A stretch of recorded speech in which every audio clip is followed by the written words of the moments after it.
story begins inside a company where an employee named Leon works. Unfortunately, he is extremely unhappy with his situation. One day, he approaches his manager, Lily, and expresses his frustration. He tells her that everyone in the workplace is getting on his nerves, and that the environment has become unbearable for him. Instead of discussing the issue calmly, Lily suddenly throws a box at him, shocking Leon. Without hesitation, she tells him to leave the company immediately. She makes it clear that she does not want him working there anymore, and that he is free to go wherever he wants. Leon feels deeply wronged. He has always taken his work seriously, and put his full effort into everything he did. Yet, despite his dedication, he feels as if he is being punished simply because he never gave his boss any gifts or tried to flatter her. Feeling upset, Leon pulls out his phone. He believes that talking to his girlfriend, Laura, might help him feel better. He plans to tell her that he has just been fired, but that he is actually relieved to leave such a toxic workplace. However, before he can finish explaining, Laura interrupts him. To his shock, she suddenly tells him that they should break up. Leon is stunned and cannot understand what is happening. Laura continues coldly, telling him not to come to her birthday party and not to contact her again. When he nervously asks whether she has found someone else, Laura replies that she has been with him for a long time, yet he has remained the same useless loser. She says she no longer wants to waste her time on someone like him. Completely crushed, Leon walks into an elevator. As the doors close, he reflects on how terrible the day has been. In just a few hours, he has lost both his job and the woman he loved the most. Suddenly, something unbelievable happens. A mysterious girl appears in front of him. She calmly introduces herself as Lena and explains that she is part of something called the profession system. According to her, she will now serve as his assistant. Leon is completely confused. He has never heard of such a system before. Lena then explains that from now on, every week he will be randomly assigned a new profession. By completing tasks related to that profession, he will have the chance to earn enormous rewards. She confidently assures him that she will help him become famous all over the world. Hearing this, Leon becomes excited. It feels as if his luck has suddenly turned around. He begins to believe that he has encountered one of those legendary systems people talk about in stories. The system immediately presents him with his first profession, driver-daughter. As a reward for accepting the job, he will receive $100,000 and full ownership of the Bandao Hotel. Leon is completely stunned. The reward sounds unbelievable. In fact, he thinks that even if he had to remain a driver for the rest of his life, it would still be worth it. Without hesitation, he agrees. Lena quickly clarifies that each profession only lasts for 1 week, not for life. This makes Leon even happier. It means he will be able to earn money through many different professions in the future. She then informs him that the Bandao Hotel requires his presence because he must complete a task assigned by the system. She also tells him that a Pagani Zonda is waiting for him in the corporation's parking lot, and that he can collect the keys there. Leon takes out his phone and sees a message confirming that he is now the official owner of the car. Feeling as if he is living inside a dream, he heads down to the second floor of the underground parking lot. Soon he realizes that this area is reserved for extremely influential people, a place he has never entered before. At that moment, a woman named Elizabeth is also there.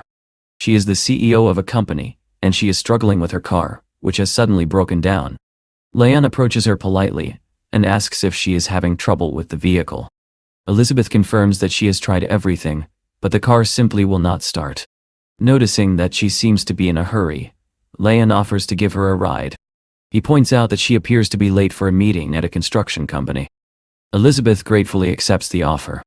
However, just then, another man named Louis approaches them. He begins mocking Leon, suggesting that a man like him could never possibly own a decent car. Louis proudly offers Elizabeth a ride in his own luxury vehicle instead. Elizabeth immediately tells Louis not to interfere. Louis pretends to step back, but continues bragging about his $20 million car Daiar. Leon calmly tells him not to worry, and repeats that he will drive Elizabeth. He casually mentions that his car is parked in spot number 22. Louis bursts out laughing, assuming that Leon must be driving some old, cheap vehicle that would be embarrassing for someone like Elizabeth. Elizabeth, however, says that the age of a car does not matter as long as it works. But as she says this, she suddenly freezes in shock. She has just realized what car is parked in spot 22. It is a Pagani Zonda. an extremely rare and prestigious vehicle worth around $30 million. Leon calmly confirms that the car is indeed his. He wonders why everyone seems to doubt that he could possibly own such a vehicle. Louis refuses to believe it and demands to know how someone like Leon could afford such an expensive car. Without saying another word, Leon takes out the keys and unlocks the Pagani. The car responds instantly, proving that it truly belongs to him. He then politely invites Elizabeth to get inside. At the same time, he remarks that it is foolish to judge a person's worth based on the appearance of their car. Louis immediately apologizes and even begs Leon to let him drive the Pagani for a moment. Leon coldly refuses, saying that Louis is not worthy of sitting in such a car and should remain on the sidelines feeling jealous. With that, Leon quickly drives away with Elizabeth, leaving the annoying man behind.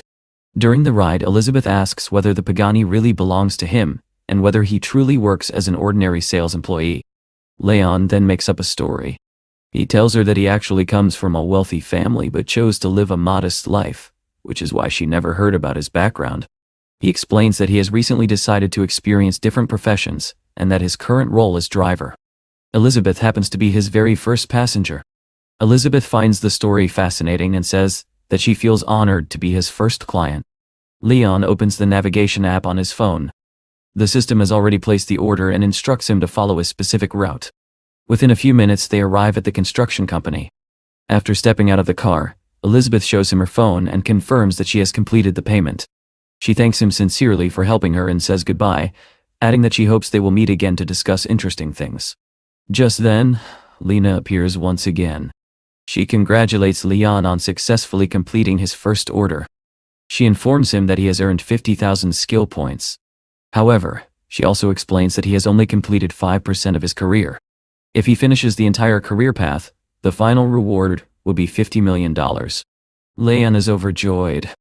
The idea that he could earn $50 million simply by completing professional tasks fills him with excitement. Meanwhile, at the Bandau Hotel, Leon's ex-girlfriend Laura is talking with her new boyfriend. Laura excitedly tells him that the Bandau is a 5-star hotel and one of the best hotels in Shanghai. She suggests that they celebrate her birthday there. Monahan agrees and casually mentions that a private room costs only $70,000 or $80,000, which he considers perfectly affordable. Laura hugs him and says that she regrets not meeting him earlier because he is such a wonderful man. Suddenly, Monahan notices someone nearby and asks Laura if that person is her ex-boyfriend Leon. Laura immediately confronts Leon. She insults him and calls him a beggar, accusing him of coming to the hotel to win her back. Leon calmly replies that she should not flatter herself. He says that he simply came to spend money in what he considers a very ordinary hotel. Monahan begins mocking him as well. He asks whether Leon truly thinks the Bandau Hotel is ordinary and reminds him that it is a top luxury hotel, not a place for someone of his status. Angry and embarrassed, Laura orders the security guards to throw Leon out. She even accuses him of interfering with business and possibly trying to harm her. The guards quickly approach. Laura confidently expects them to drag him out. However, to everyone's shock, the guards suddenly bow respectfully to Leon and warmly welcome him to the hotel. Laura and Monahan stand there completely confused. They cannot understand why the guards are treating Leon with such respect. Laura cannot believe that someone she thought was just a poor office worker could possibly have such authority in a prestigious hotel. The security guard then politely invites Leon to the conference room to discuss important business matters. Leon calmly agrees and tells them to proceed as planned with reviewing the latest updates. Laura is left speechless. For the first time, she begins to wonder if she has just lost someone who is actually extremely wealthy and powerful. Meanwhile, inside the conference room, an employee hands Leon a stack of documents and asks him to review the financial statements of the Bandau Hotel. Leon looked at the stack of documents placed in front of him, but instead of reviewing them, he calmly told the employee that it was unnecessary. He instructed everyone to continue working as usual and assured them that he trusted their abilities. Just then, someone knocked on the door. Leon told them to come in. A woman hurried into the room and urgently informed the manager that a client wanted to file a complaint. According to her, the staff had tried to calm the client down, but nothing seemed to work. One of the employees immediately asked what had caused the complaint. The woman explained that the client had originally requested to rent a Mercedes. However, the car had already been taken by another guest who specifically insisted on using that vehicle. After hearing the situation, Leon stood up. He handed the documents back to his team and said he would personally handle the issue to reassure the client. Without wasting time, he went upstairs to the floor where the client was staying. He located the correct room and knocked on the door. When the door opened, Leon politely introduced himself as the hotel manager. He apologized for the inconvenience and assured the guest, a woman named Gabrielle, that the hotel would take every possible measure to ensure her comfort.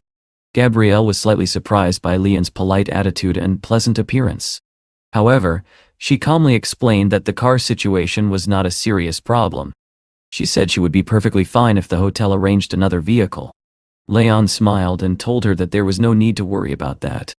Instead, he offered her his own car, a Pagani, saying that he would gladly lend it to her. Gabrielle was stunned. She admitted that she had never imagined she would have the opportunity to use such an elite car. Leon reassured her with a friendly smile. He even offered to personally drive her wherever she needed to go. His generosity made Gabrielle very happy. Feeling a little embarrassed, she asked him to wait for a moment while she quickly changed her clothes.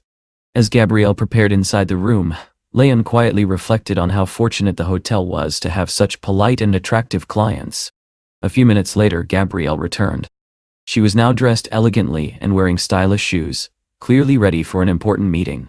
At the same time, somewhere else in the hotel, Laura was talking with her boyfriend Manhwa. She told him that it would be better for him to leave soon because Leon might come out at any moment. She did not want Manhwa to misunderstand the situation. Manhwa laughed and mocked her. He doubted that Leon would ever forgive her after everything that had happened, and said her plan sounded completely unrealistic. Laura's friend also questioned her.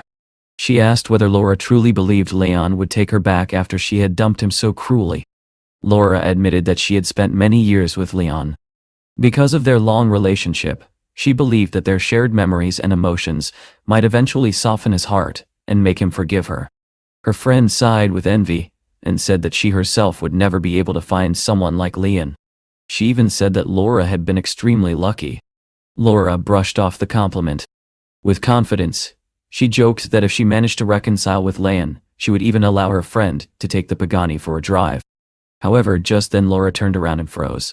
She saw Leon standing nearby with another woman. Shocked, she rushed toward them and asked whether the woman was his secretary. She even offered to help him if he needed anything. Leon looked at her calmly and asked what she was talking about. He acted as if he did not even recognize her. Laura felt deeply hurt by his reaction. She asked him if he truly did not love her anymore after all the years they had spent together. She continued emotionally, asking whether he had already forgotten their past love. Then she looked at Gabrielle and made a sarcastic remark, implying that even if Gabrielle had a better body, her abilities were probably inferior. Gabrielle looked confused by the strange comparison. She calmly asked Laura how she could judge her abilities when they had never even met. She pointed out that Laura was simply making assumptions. Gabrielle then added that Leon had already complimented her earlier by saying that she was better than his ex-girlfriend. At that moment, Leon placed his arm around Gabrielle's waist and confirmed that everything she said was true. He openly agreed with her words. He even added that Gabrielle was not only talented but also gentle and pleasant to be around. Laura stood there in shock, completely speechless. Leon then told her that if she had nothing else to say, he and Gabrielle would leave. Desperate, Laura begged him not to go. She reminded him of their long relationship and insisted that he still loved her. Leon looked at her coldly and asked why he should love her. He bluntly criticized her vanity, dishonesty, unattractive appearance, and average figure. After saying that, he turned around and walked away. Before leaving, he told Laura that she would never be his again and demanded that she stay out of his sight. Soon after, Leon and Gabrielle got into the car. Leon asked where she needed to go. Gabrielle explained that she was heading to the Qingsu Hotel, where her classmate's wedding celebration was taking place. She apologized for causing him trouble, but Leon reassured her. He reminded her that she had helped him earlier, so there was no need to feel embarrassed. They soon arrived at the Qingsu Hotel. Many wedding guests had already gathered outside, including several friends of the bride and groom. Among them were Gabrielle's friends. Some of the women began discussing her absence. They remembered that Gabrielle had once bragged about having a rich boyfriend who gave her a luxury car. One friend recalled that Gabrielle had recently mentioned receiving a Mercedes from her boyfriend, and wondered what the mysterious man looked like. Most of them were skeptical. They doubted that Gabrielle could really have connections with wealthy people, especially since she had usually been excluded from their social circles, where many of them had rich boyfriends. Just then, a luxury car slowly drove up and stopped in front of them. The girls looked at the car with curiosity.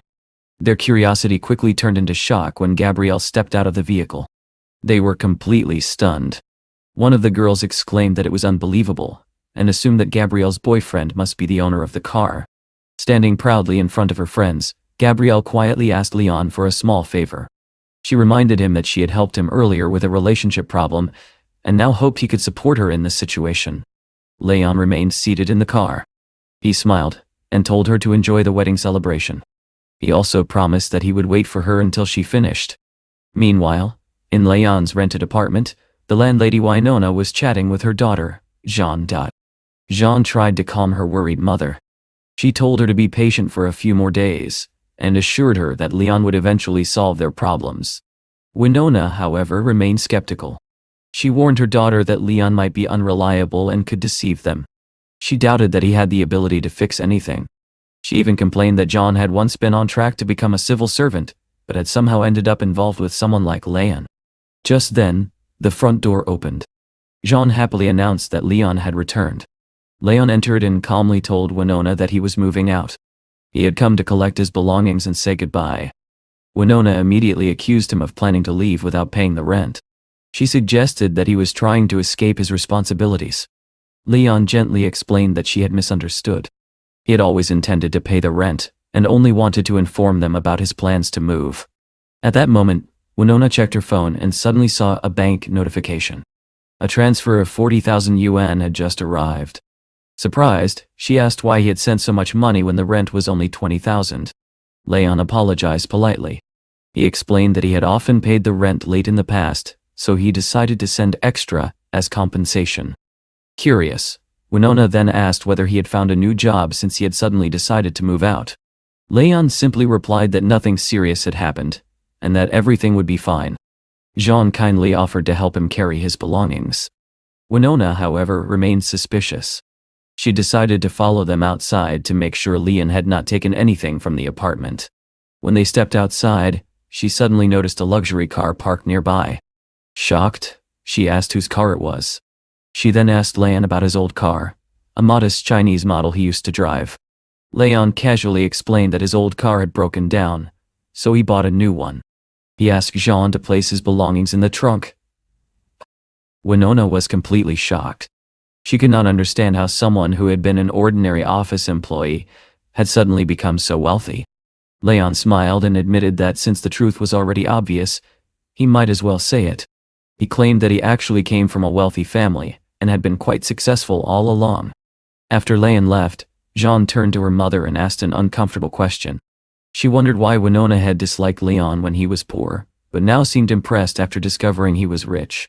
Winona became irritated and told her daughter to stop talking nonsense. She insisted that Leon was not good enough for her before, and still was not good enough now. She quickly ended the conversation by reminding Jean to finish her homework. Later, Leon returned to the Bandau Hotel. An employee greeted him and informed him that the presidential suite had been fully prepared for his stay, along with all the luxury services available at the hotel. Leon asked his assistant to take his luggage to the room and prepare something for him to eat, because it had been a long and exhausting day. He soon sat down and enjoyed a delicious meal. While eating, he commented with satisfaction that the cuisine at the five-star hotel was truly excellent. A little later, Elizabeth contacted him and said that she would soon be free. She asked him to meet her at the main entrance of the construction company. Leon agreed and told her he would arrive in 30 minutes. He quickly drove to the company where Elizabeth was already waiting. After arriving, Leon asked her to place an order because the driver had arrived and was waiting for the appointment. Elizabeth looked confused and asked what order he was talking about. Leon smiled and jokingly explained that he meant ordering his personal driver. He added that if she refused, he might die of hunger while waiting. Elizabeth, amused but slightly confused, agreed to help him and place the order so that he would not feel offended. As she did so, she quietly thought about the strange situation. A man who owned a $30 million car and had once been considered the best salesman had somehow been fired from his job. She could not understand how such a capable and serious person could suddenly lose his position. Deep down, Elizabeth suspected that something unusual must have happened. Soon afterward, she informed Leon that the order had been successfully placed. Suddenly, Lena appeared in front of Leon, startling him. She glanced at Elizabeth and calmly evaluated her, giving her a B rating. Lena remarked that Elizabeth was quite impressive, and could even deserve a higher score. She added that someone like Elizabeth would be a good match for the protagonist. Lena then congratulated Leon on receiving his second task. According to the system, he had successfully completed the mission of transporting 2 beautiful women.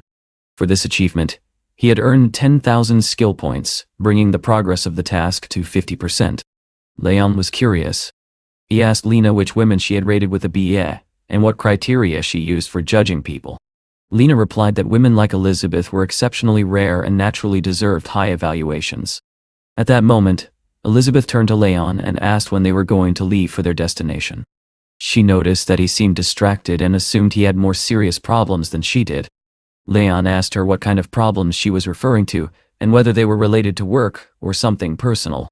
Elizabeth explained that her company urgently needed a venue for an important presentation.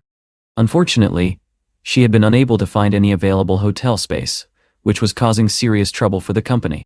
Leon casually suggested that she could hold the presentation at the Bandau Hotel since it had all the facilities required for such an event. Elizabeth immediately shook her head and told him not to joke. She explained that the Bandau Hotel was the most luxurious 5-star hotel in the city. Money was not the problem, but booking a venue there was nearly impossible because it was almost always fully reserved. Leon simply smiled and said that life was unpredictable. He hinted that since they had met by chance, another surprise might be waiting for them. Elizabeth was intrigued by his confidence. Eventually, she agreed to change their route and head toward the Bandau Hotel. Leon enthusiastically supported the idea and promised that she would soon witness something surprising. He turned the car around and drove directly toward the Bandau Hotel, suggesting that their meeting had not been a coincidence. Elizabeth then made a careful statement. She warned him that if the hotel truly had no available rooms, she would not pay for the ride and did not want him to feel offended later. She also asked what reward he would want if he managed to win this bet. Leon thought for a moment, and then jokingly said that if he succeeded, she would have to perform 10 deep squats to make him happy. Elizabeth stared at him in disbelief and asked what kind of condition that was. She clearly felt uncomfortable with the strange request. Leon simply told her to search for the exercise online if she was confused. Elizabeth still felt that the request was unusual. However, she remembered calling the hotel earlier and being told that there were no available rooms. Feeling confident that she would win, she agreed to the condition and promised to fulfill it if they actually managed to book a venue. A few minutes later they arrived at the Bandau Hotel. Elizabeth approached the reception desk and introduced herself. She explained that she wanted to speak directly with the hotel manager. The secretary politely asked her to wait in the lobby while she informed Manager Wang. The secretary quietly assumed that Elizabeth might be Leon's new romantic partner. Soon, Manager Wang arrived. He greeted Elizabeth respectfully and apologized for not welcoming such an important guest earlier. Elizabeth returned the greeting and introduced herself as a representative of the Ayan company. She explained that her company wanted to hold a presentation at the hotel. She then cautiously asked whether the Bandau ballroom was available, though she admitted she doubted she was important enough to reserve such a popular venue. Manager Wang immediately reassured her. He told her that he could reserve the hall for any date she preferred. Elizabeth was completely surprised. She asked if he was truly serious. After receiving confirmation, she thanked him and scheduled the presentation for 10 days later. Manager Wang agreed without hesitation and promised to provide full support to her company. Elizabeth then turned to Leon and admitted that he seemed to have brought her good luck. Thanks to his suggestion, she had solved one of her biggest problems. Leon reminded her that he had predicted something unexpected would happen. Then he calmly told her that it was time to fulfill her promise. Elizabeth looked slightly embarrassed and asked why he was still bringing up that bet. As the president of the Xiaoyang company, she assured him that she always kept her word. However, she pointed out that they were still sitting in the car. She promised that she would fulfill the agreement later in private. Leon jokingly suggested that she could complete the task in the car if she wanted. Elizabeth immediately refused, saying that it was too public, and that she preferred to keep her promise somewhere more private. Soon afterward they arrived at Leon's cottage. Elizabeth hesitated for a moment and asked whether he truly wanted her to complete the task immediately. She wondered if he had perhaps changed his mind. Leon told her to finish it quickly since he still had other things to do. Elizabeth nervously admitted that she had never performed this particular exercise before, and warned him not to complain if she did it incorrectly. Leon simply smiled and reassured her that her effort alone would be enough. Elizabeth then began performing the squats. She struggled slightly but remained determined to keep her promise. As Leon watched her, he thought about how lucky he was to have met her earlier that day in the parking lot. He quietly admired her beauty. Just as Elizabeth was about to finish and was looking forward to going home and resting, the door suddenly opened. A man stormed into the room and angrily demanded to know what they were doing. Leon immediately realized that he had forgotten to lock the door and that the man had misunderstood the situation. The man turned out to be Zachary, Elizabeth's father. He looked at them suspiciously and demanded to know why his daughter was there. Feeling awkward, Elizabeth asked her father why he had suddenly appeared. However, he simply stared at her in silence. Leon felt that it would be inappropriate for him to interfere in their family conversation. Elizabeth quickly tried to explain the situation. She told her father that he had misunderstood everything and claimed that Leon was her new yoga instructor. According to her explanation, they were simply in the middle of a training session. Zachary looked skeptical. He pointed out that yoga instructors usually demonstrate exercises, rather than just watching from the side. Elizabeth insisted that Leon was a highly professional instructor, who preferred to give verbal instructions instead of physical demonstrations. Her father still seemed doubtful. He asked Elizabeth to step aside because he wanted to speak privately with the instructor. Meanwhile, Leon was silently thinking that perhaps becoming a yoga instructor could actually be a profitable profession. Suddenly, Zachary sat down next to him, leaving Leon slightly confused about his intentions. Zachary asked for his name and profession, clearly wanting to know everything about him. Leon calmly introduced himself and said that he worked as a taxi driver. Zachary looked surprised and said that if Leon wanted to attract Elizabeth's attention, he would need to drive a luxury car. Leon replied that he did indeed drive a luxury car when transporting his clients. Zachary suddenly remembered the Pagani parked outside the house. He remarked that Leon did not look like the typical wealthy young man he usually encountered. He even hinted that Leon might not be a bad match for his daughter. Leon felt as if he had somehow been dragged into a strange reality show and had no idea what was happening. Elizabeth quickly interrupted the conversation. She told her father that he had completely misunderstood the situation and that she and Leon had no romantic relationship. Zachary sighed and admitted that he no longer understood young people and their complicated relationships. Before leaving, he invited both of them to attend Elizabeth's grandfather's 80th birthday celebration. He suggested that it would be a good opportunity for everyone to get to know Leon better. As he walked away, he told them to continue their activities as if he had never been there. After he left, Elizabeth sat down and complained that her father had completely misunderstood the situation and believed they were romantically involved. Leon calmly replied that perhaps it was not such a bad misunderstanding. At least now her father would not oppose her training sessions. He suggested that she continue the exercise since she had not yet completed her task. Elizabeth hesitated and reminded him that her father had misunderstood everything and that there was nothing romantic between them. Leon agreed but explained that when she squatted, the tension in her muscles suggested that her form needed adjustment. When he moved closer to correct her posture, Elizabeth immediately pushed him away and warned him not to touch her. Leon calmly explained that the exercise targeted specific muscle groups and that the pressure was meant to focus on her legs. Elizabeth suddenly wondered whether she had misunderstood his intentions.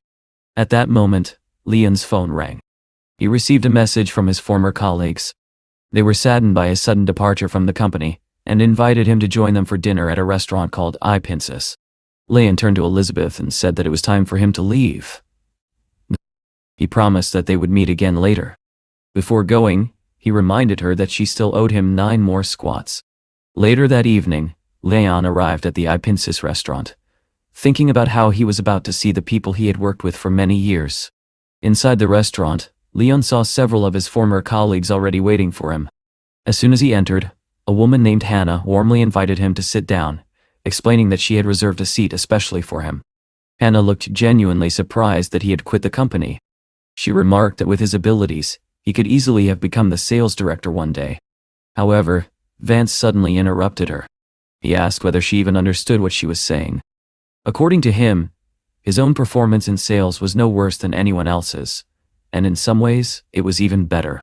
He questioned why she believed the position of sales director should belong to Leon. Hannah calmly replied that Leon had achieved more results than Vance and therefore deserved the position far more. In her opinion, that would have been the fair decision. Vance shrugged and said there was no point discussing it anymore since Leon had already been fired. Promotion was no longer relevant. He then mentioned that he had heard the paperwork for Liam's appointment as sales director would arrive very soon. Raising his glass, he suggested that everyone should drink in advance to celebrate their friend Liam. Liam smiled modestly and admitted that he would soon become the director of sales. Even so, he commented that Leon had always been the central figure in their group. Leon quietly observed the atmosphere, and then remarked that he suspected the gathering was not truly meant to say goodbye to him. Instead, he felt that everyone had gathered there simply to prove they were more successful than him. Liam immediately corrected him. He bluntly stated that they were actually celebrating Leon's dismissal. Then he asked with a smirk what Leon planned to do next now that he was unemployed. Vance added another insult. He pointed out that Leon could not even return to his hometown because he was an orphan and had no family waiting for him there. Liam raised his glass again and made a sarcastic toast. He praised Leon as a genius who managed to work extremely well and still end up getting fired. Leon remained calm. He explained that he was currently working as a driver and might have clients later, so he could not drink alcohol with them. At that moment, a staff member from the restaurant approached their table and asked if the Pagani parked outside belonged to anyone there. Leon casually pretended that he had no idea what the man was talking about. Meanwhile, Liam glanced out of the window and suddenly noticed a stunning Pagani Zonda parked in the lot.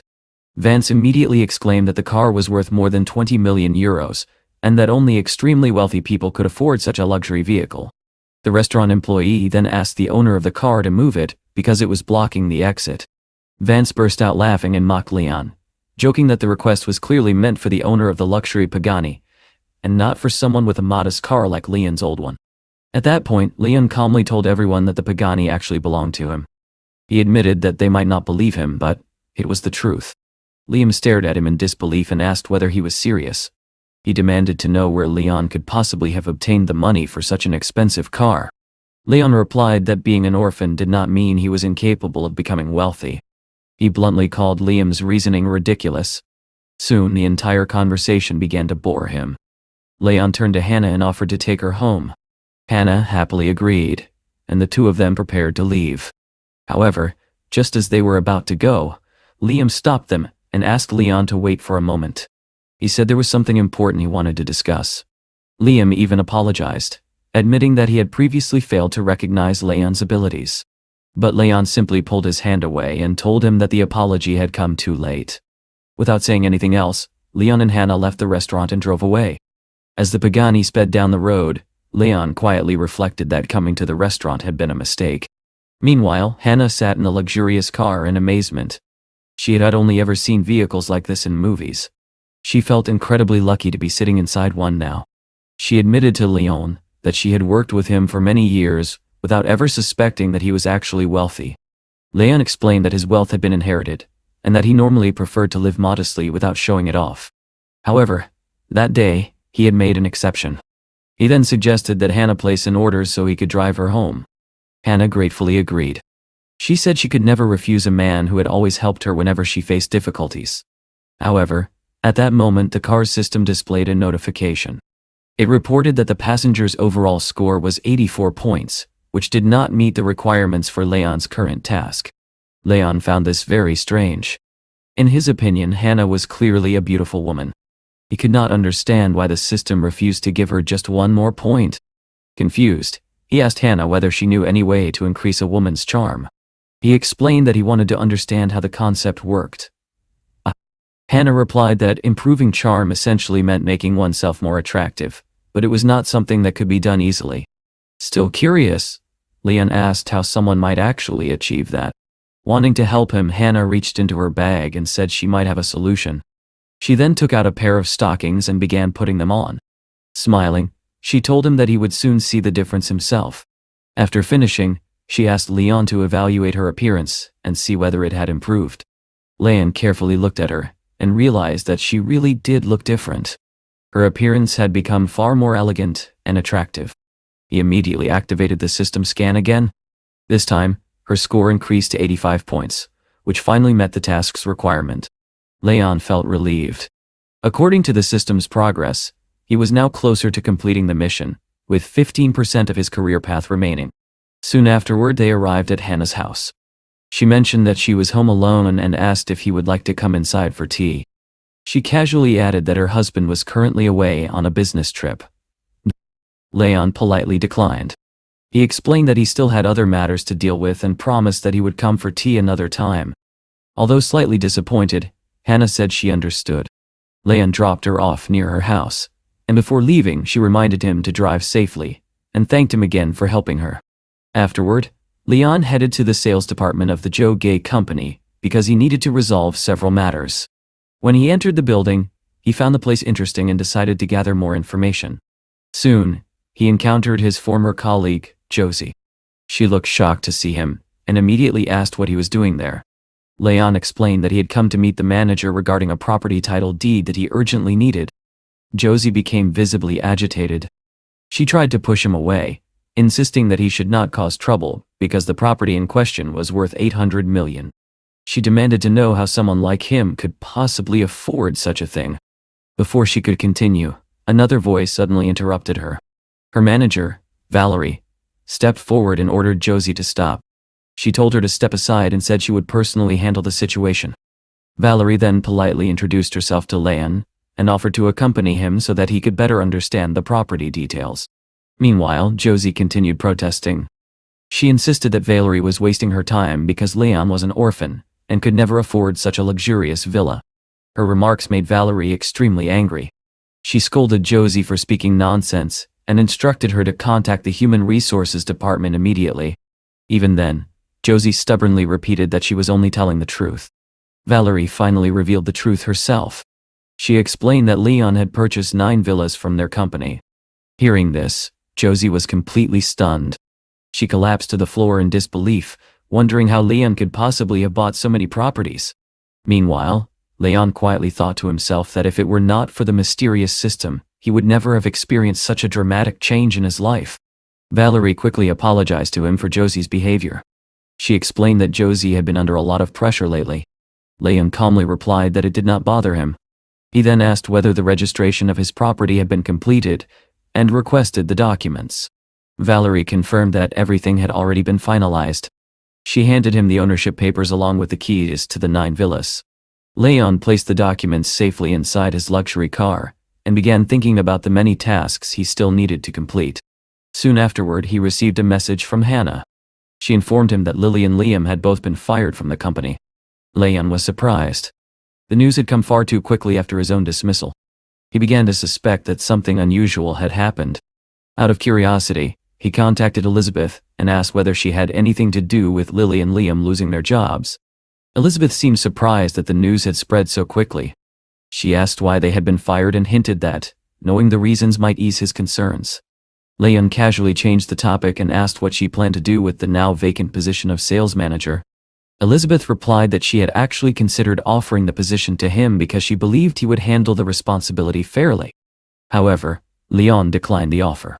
He said that he was already financially comfortable and recommended Hannah instead, explaining that she was competent and hardworking. Elizabeth appreciated the suggestion. She then mentioned that her car was still being repaired and asked whether Leon could drive her to the company. In return, she promised to give him a generous bonus. Leon agreed immediately, knowing that the trip could earn him a 5-star rating and additional system points. A few minutes later, they arrived at the company building. Before she stepped out, Leon reminded Elizabeth not to forget to give him a 5-star rating. Elizabeth looked amused and asked whether he truly cared that much about ratings. Leon confidently replied that he absolutely did. She joked that if she gave him a good rating, perhaps he would cancel her punishment of doing the squats. Leon firmly refused. He reminded her that she still owed him 9 squats, and that he would not accept one less. Elizabeth sighed with mild annoyance, but also amusement. She unbuckled her seatbelt and quickly got out of the car, hurrying toward the office. At that exact moment, Hannah appeared nearby and noticed Elizabeth standing with Leon. Leon looked slightly startled. He quickly tried to explain that he had simply seen Elizabeth trying to call a taxi and offered to drive her to work as a friendly favor. However, Hannah noticed his nervous tone and began to suspect that he might not be telling the full truth. Elizabeth noticed the awkward tension between Leon and Hannah. Without letting the situation escalate, she calmly told Hannah to stop standing around and return to work, reminding her that they both had a long day ahead. After a brief hesitation, Hannah nodded in agreement. She and Elizabeth then walked toward the company building together.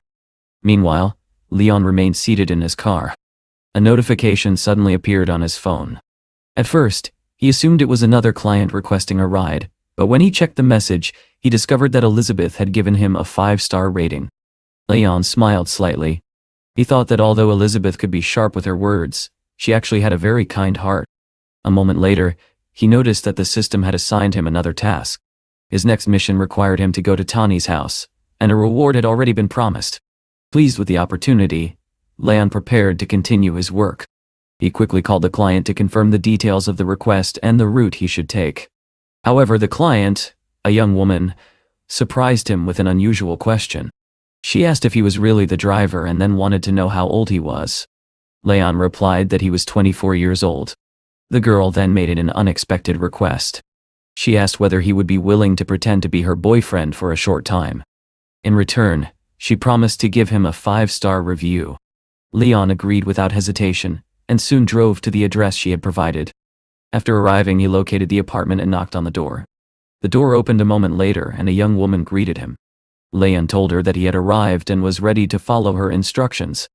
The woman, a popular blogger named Catherine, looked at him carefully and thought that he was even more handsome than the intern she had previously considered, asking for help. This made her feel quite satisfied with her choice. Just then, another woman stepped out of the room and asked Catherine whether this man was truly her boyfriend. Leon calmly confirmed the claim and politely introduced himself. A man standing nearby complimented Leon's appearance and asked what he did for a living. Leon honestly replied that he worked as a driver. The answer surprised Catherine's parents. They had expected him to have a much more prestigious profession. Sensing the tension in the room, Catherine quickly stepped in to defend him. She explained that being a driver had become a very profitable profession and that many drivers in the industry were earning millions. She even added that Leon had bought her expensive jewelry and was saving money to start his own business, hinting that he was quite wealthy. Curious, the man asked what kind of business Leon was planning to start, remarking that most businesses eventually failed. Before Leon had to answer, Catherine reminded her parents that they had planned to meet friends and suggested that it was time for them to leave. Her parents agreed, and Catherine told them that Leon would drive them to the mall. Leon then apologized and explained that his car only had 2 seats. If all of them wanted to travel together, he would need to call another vehicle. This statement confused Catherine's parents. They wondered if he drove something small like a moped. The entire family walked outside with him, clearly unimpressed. Catherine's father complained that his daughter was foolish for dating a man who drove a moped. Her mother agreed, saying they would become a laughingstock if others discovered the truth. At that moment, Leon calmly took out the keys to his car. When the luxurious vehicle unlocked with a soft sound, Catherine's parents were completely stunned. Her father stared in disbelief and asked how Leon could possibly afford such an expensive car. He even questioned whether the car truly belonged to him. Catherine herself looked shocked and asked the same question. Leon simply confirmed that the car was indeed his and invited Catherine to get inside so they could continue with their plans. Suddenly her parents completely changed their attitude. They hurriedly urged Catherine to get into the car quickly, saying that they should not keep such a generous young man waiting. Once they were inside the car, Leon asked Catherine where they were going. She replied that their destination was the Times Square Mall. She also complimented the impressive car. Then she made another request. As a blogger, she wanted to start a live stream during the ride. Leon agreed, but only on the condition that she gave him a 5-star rating for the trip. Catherine laughed and promised that she would do so without any problem. Soon she started broadcasting live. She asked her followers to guess where she was and hinted that she was currently in the most exciting place imaginable. Her viewers quickly began guessing. Some of them suggested that she must be living a luxurious lifestyle with a handsome driver. Others suspected that she had simply rented an expensive car for the video. Catherine explained that she had ordered a driver through an app and that he had been extremely professional. Secretly, she also thought that Leon was quite handsome. After some time they arrived at the Times Square shopping center.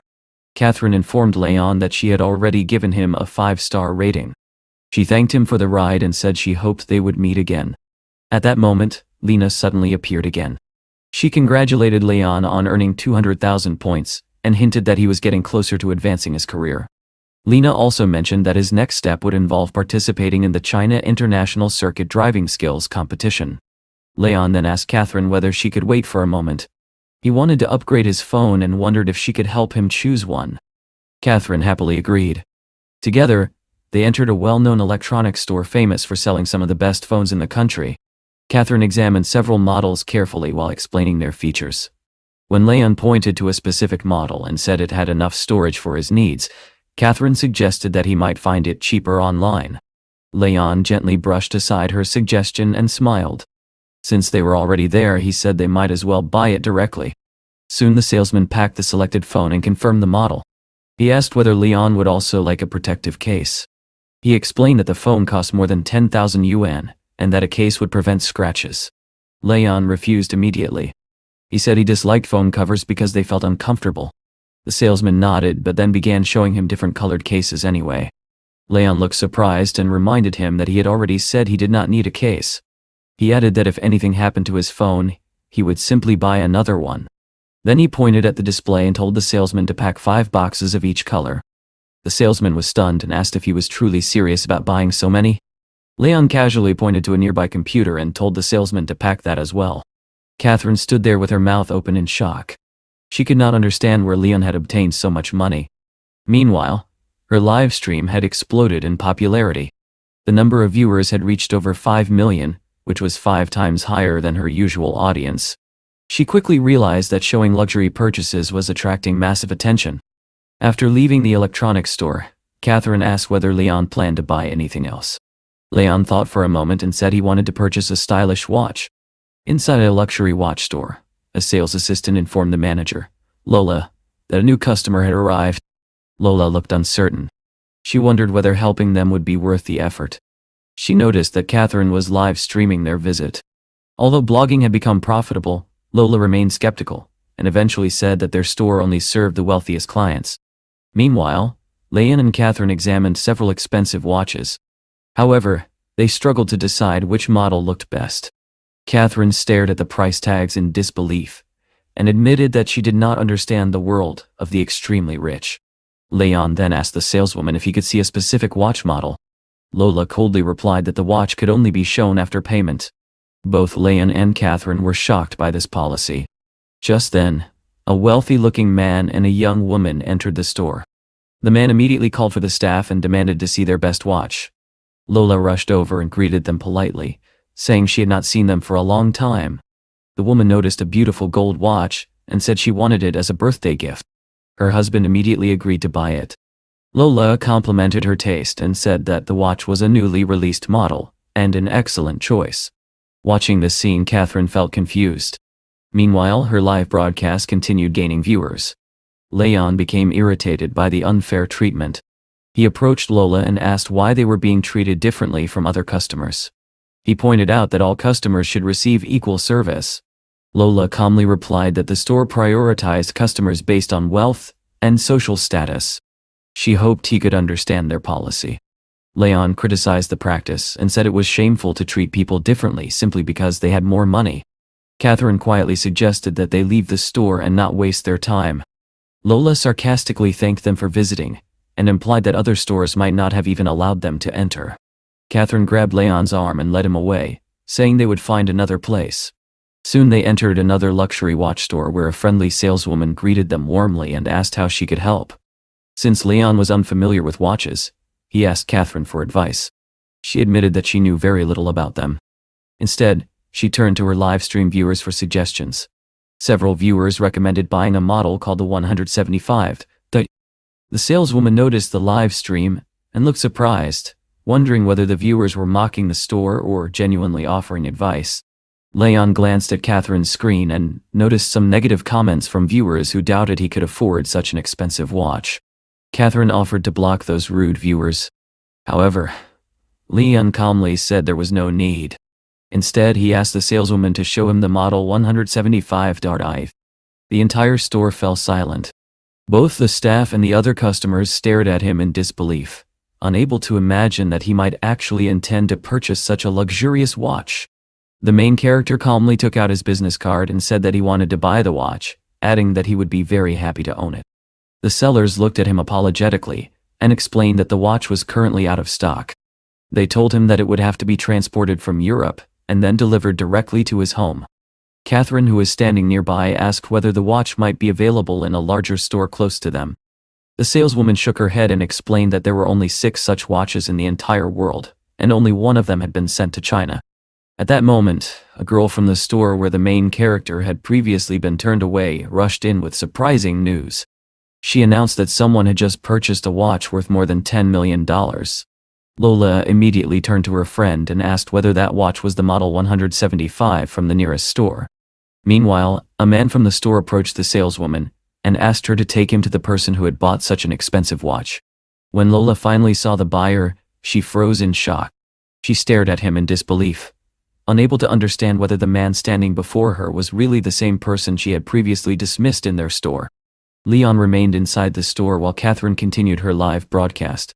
A moment later, Lola walked up to him and tried to act polite. She told him that their store also had many excellent watches and invited him to come and take a look. Leon calmly replied that he would not visit their store because his status was not high enough for them. Hearing this, Lola immediately realized the meaning behind his words. She quickly chased after him, apologizing repeatedly and admitting that she had made a mistake. Tears filled her eyes as she understood that her arrogance had caused her to lose an enormous amount of commission. A few minutes later, Leon and Catherine walked outside the mall together.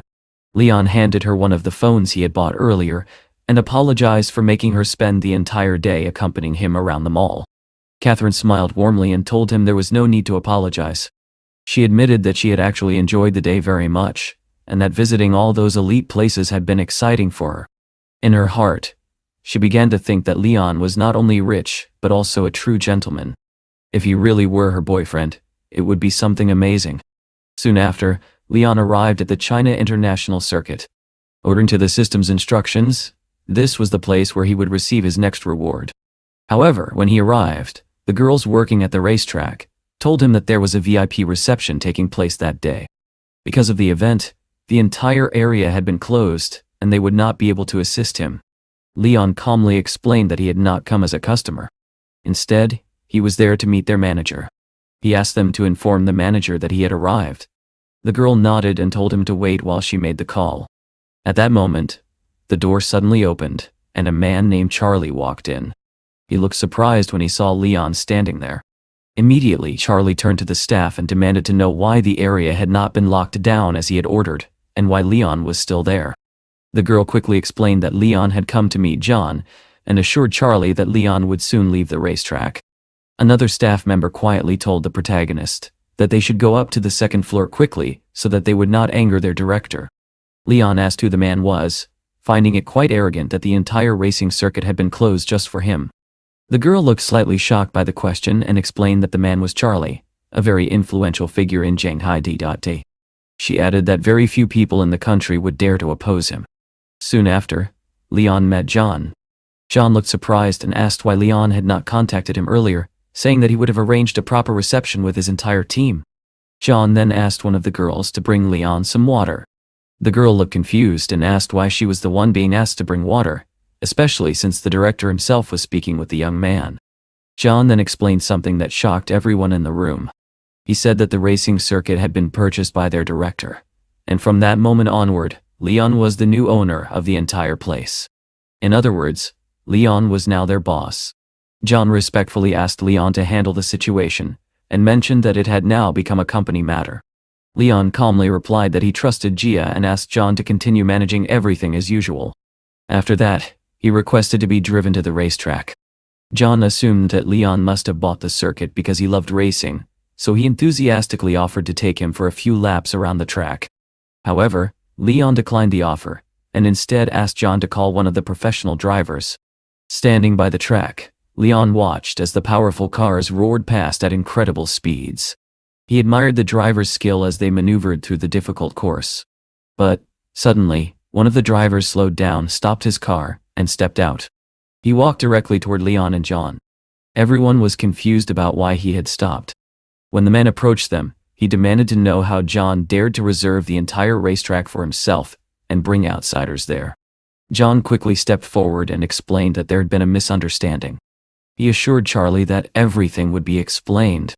Then John calmly revealed that Leon was now the owner of the racetrack and had simply come to inspect it. Charlie and the people around him were stunned. They could hardly believe what they had just heard and wondered whether John was telling the truth. Leon then calmly told John that he had come to drive a few laps. He instructed him to clear all the outsiders from the track and refund their money. John was completely stunned. He had never seen anyone speak to Charlie in such a direct manner. Charlie, however, did not seem angry. Instead, he looked intrigued. He said that no one in Shanghai had ever spoken to him like that before. With a smile, he invited Leon to race with him. He suggested that the winner would earn the right to stay on the track. Charlie then looked around and asked Leon where his car was. If Leon's car was good enough, he said, they could have a proper race. Just then, someone drove Leon's Pagani onto the track. When Charlie saw the car, his eyes widened in shock. He asked Leon if the Pagani really belonged to him.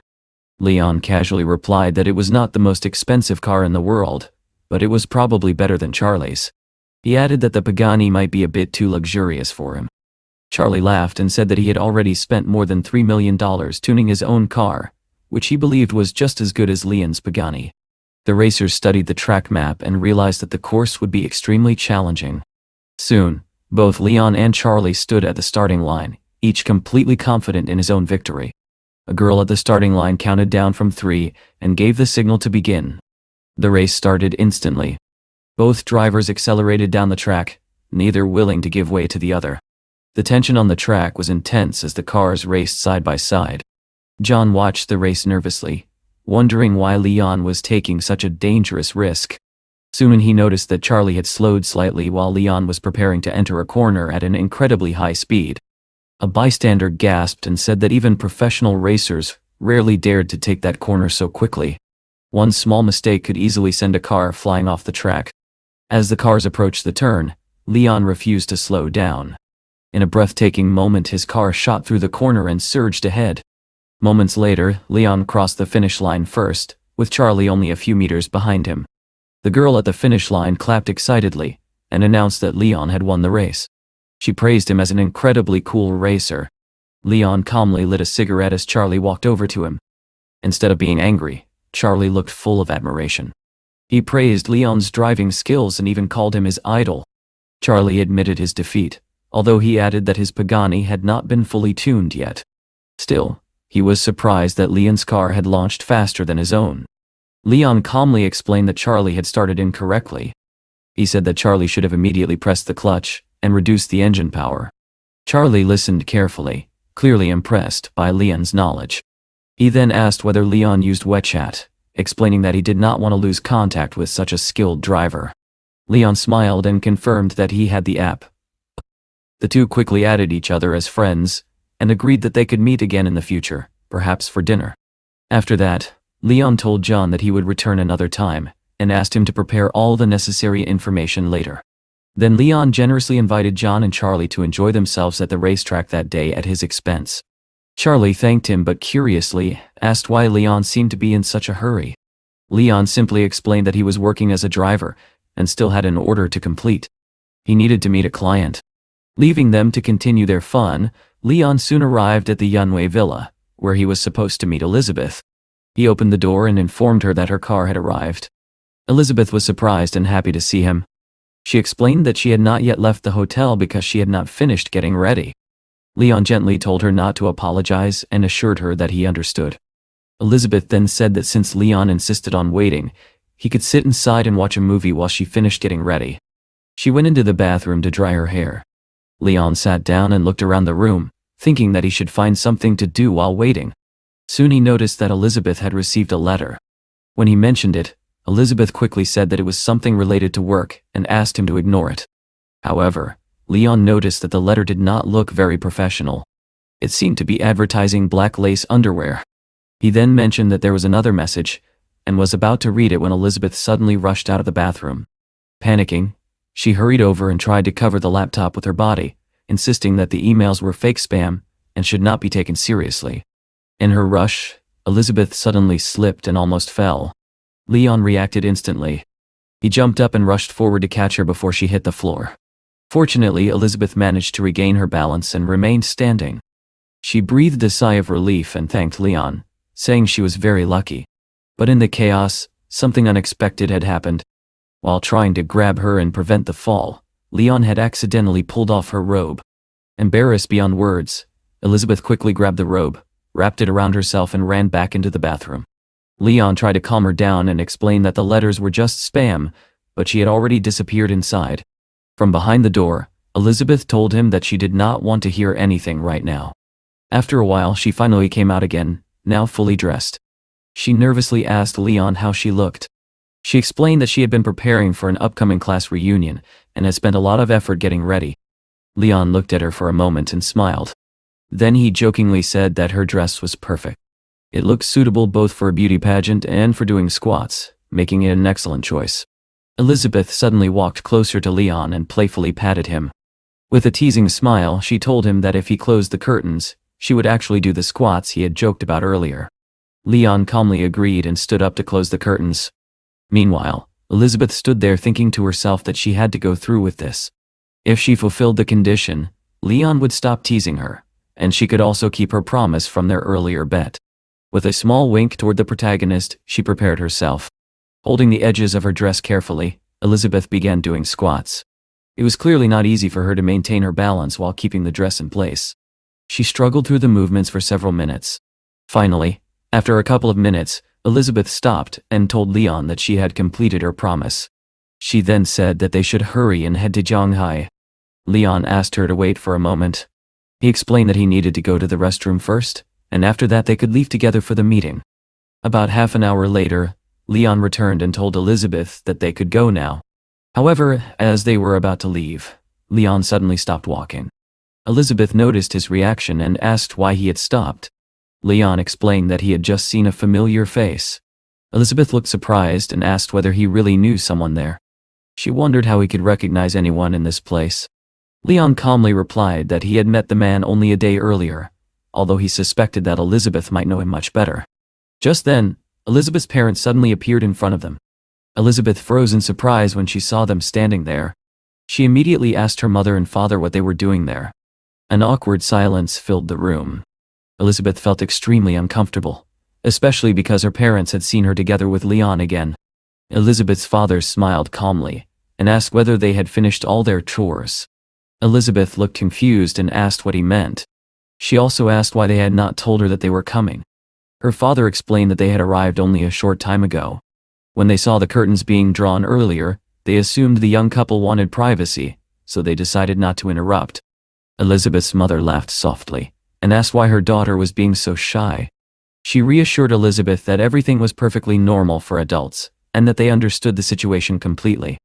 Elizabeth's face turned red with embarrassment. She quickly explained that it was not what her mother thought, and that she had only been changing clothes in her room. Elizabeth's father then told his wife that there was no need to argue about it. He suggested that they leave so the young people could have their privacy. Before leaving, Elizabeth's mother invited Leon to attend the upcoming birthday celebration for their family's grandfather, which would take place the day after tomorrow. Leon politely agreed and promised that he would attend the birthday party. He assured Elizabeth's mother that he would not disappoint them. After that, he asked Elizabeth whether she was ready to go, reminding her that they needed to hurry. Still embarrassed by her parents' teasing words, Elizabeth quietly agreed and followed Leon. Sometime later, the two of them arrived in Zhongtang. Before she got out of the car, Leon reminded Elizabeth not to forget to leave a 5-star review. He also told her that once she finished her business, she could place another order, and he would come to pick her up again. Elizabeth laughed and jokingly said that Leon seemed to care about only 2 things, chatting with her and receiving a good review. She said it sounded a bit strange. Leon calmly explained that it was part of his job. Feedback after every trip was very important for drivers. He promised that he would explain everything in detail later. He also told her that if she ran into any trouble, she could call him immediately. He assured her that he would come to help her right away if anything required attention. At that moment, Lena suddenly appeared beside Leon. She informed him that he had already reached the 100-kilometer milestone, and had earned 200,000 mastery points. Lena also told him that his completion rate had reached 55%. As a reward, he had obtained 21% of the shares in the Baba company. Leon thought about this surprising reward and asked Lena whether increasing his mileage could eventually make him the boss of the company where he worked. Lena explained that the company's headquarters were located in Yongkang, and that its market value exceeded $50 billion. She added that if Leon decided to sell his shares, he could easily earn $10 billion. She emphasized that this was not a joke. Leon casually placed his arm around Lena's shoulder and replied that with his current income, he had no real need to sell the shares. In fact, there was no reason to rush. Then he wondered aloud whether it would be even better to simply keep the shares and collect hundreds of millions in dividends every year. Lena explained that his current career progress was at 55%. With a little more effort, he could unlock an entirely new career path in the system. She added that when his career level reached 100%, the rewards would become even more generous. Leon became excited when he heard this. He told Lena that he would continue completing orders until he reached the final reward. Soon after, Leon noticed that he had received a new order from Starbucks. He decided to complete the delivery before going home to rest. He thought to himself that the long day had already made him quite tired. Once he finished this order, he planned to return home and relax.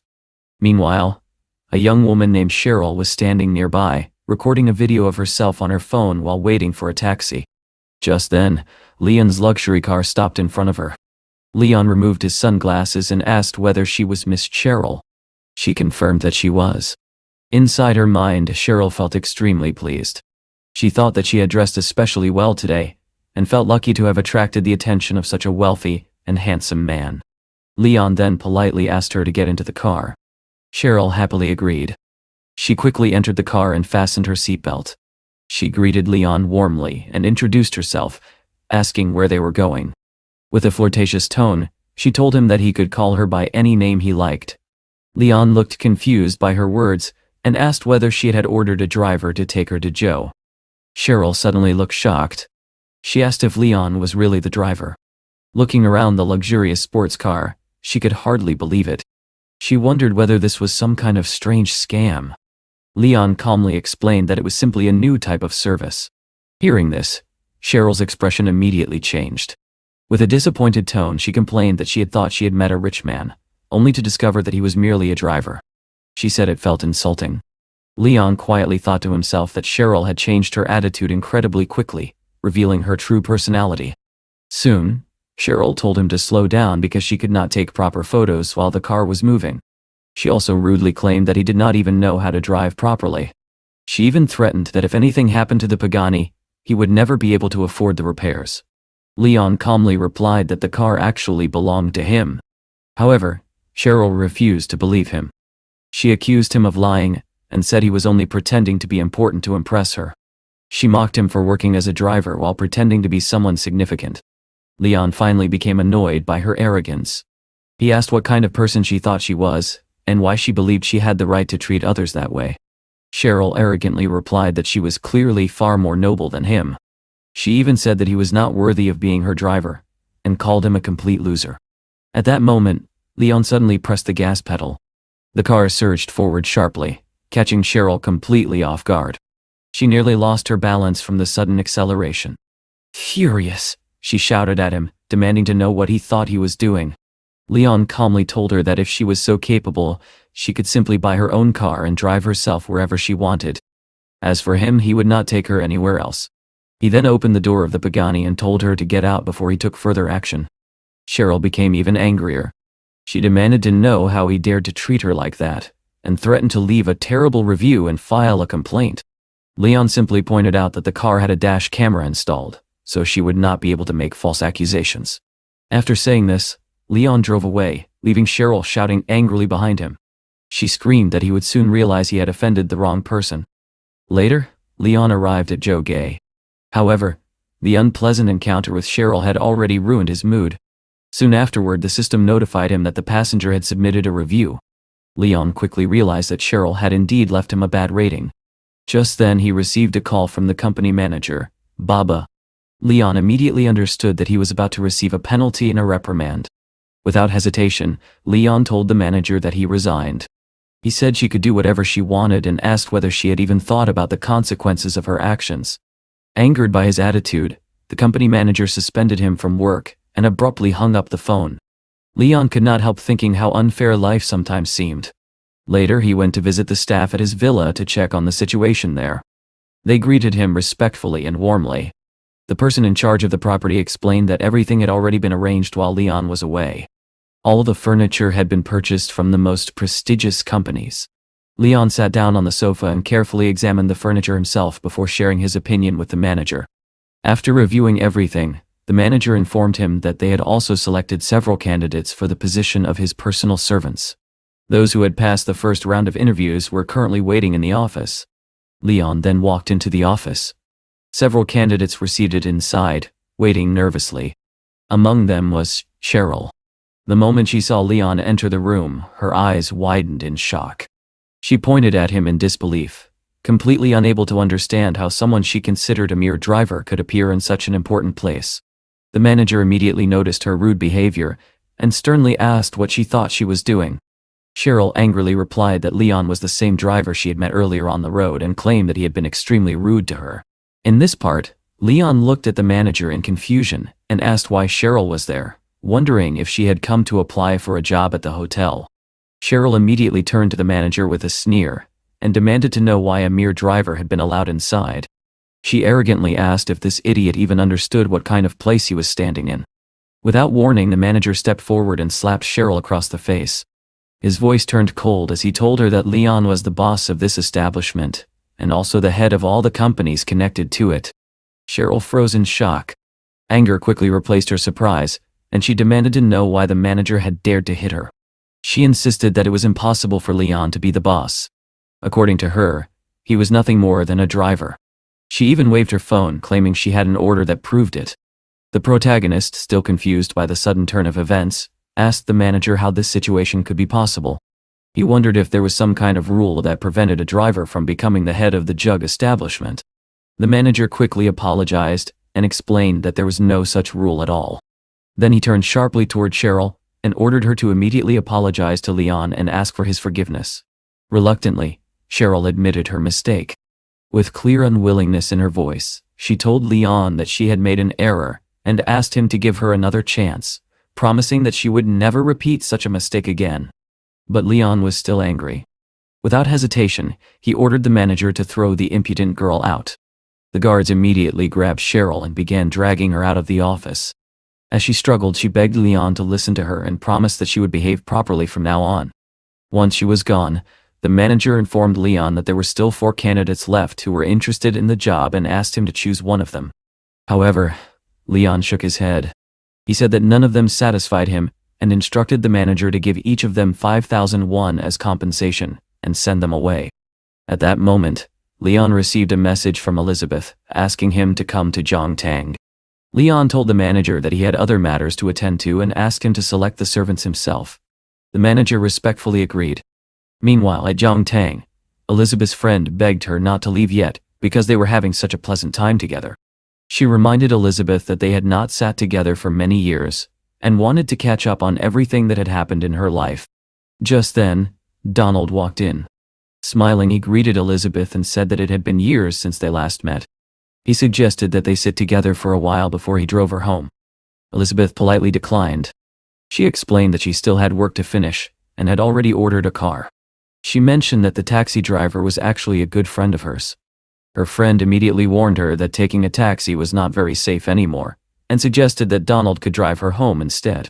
At that exact moment, Leon walked into the establishment. Elizabeth's face brightened as soon as she saw him.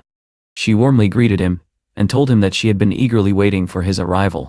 Her friend noticed the closeness between them and curiously asked whether Leon was Elizabeth's friend. Then she added that Leon was so handsome that he could easily become a world-famous star. Donald, however, looked irritated.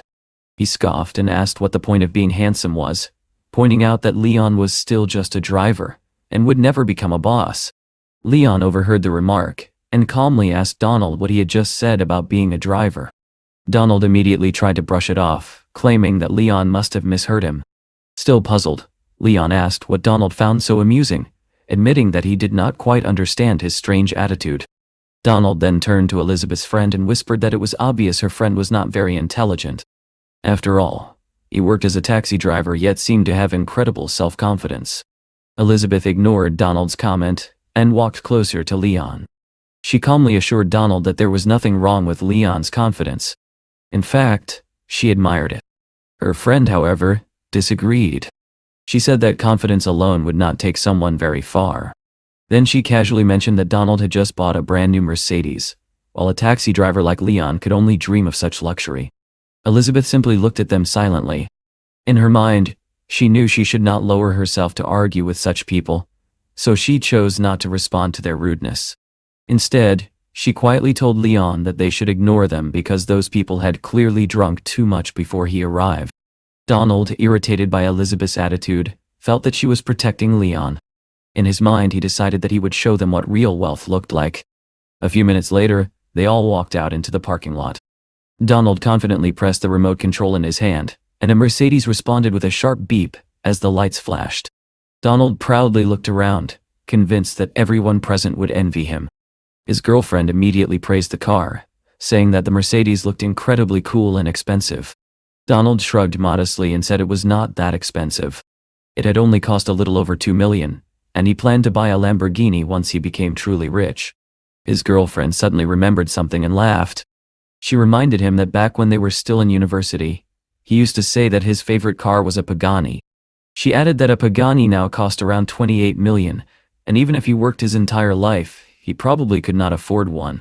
At that moment, she suddenly noticed something nearby. It looked like a Pagani was parked right next to Donald's Mercedes. Donald turned around and walked toward the car. His eyes widened in disbelief when he saw the luxurious Pagani standing there, shining under the lights. Just then, Leon stepped forward and calmly asked Donald if he had finished admiring the Pagani. Then, he politely told him to step aside.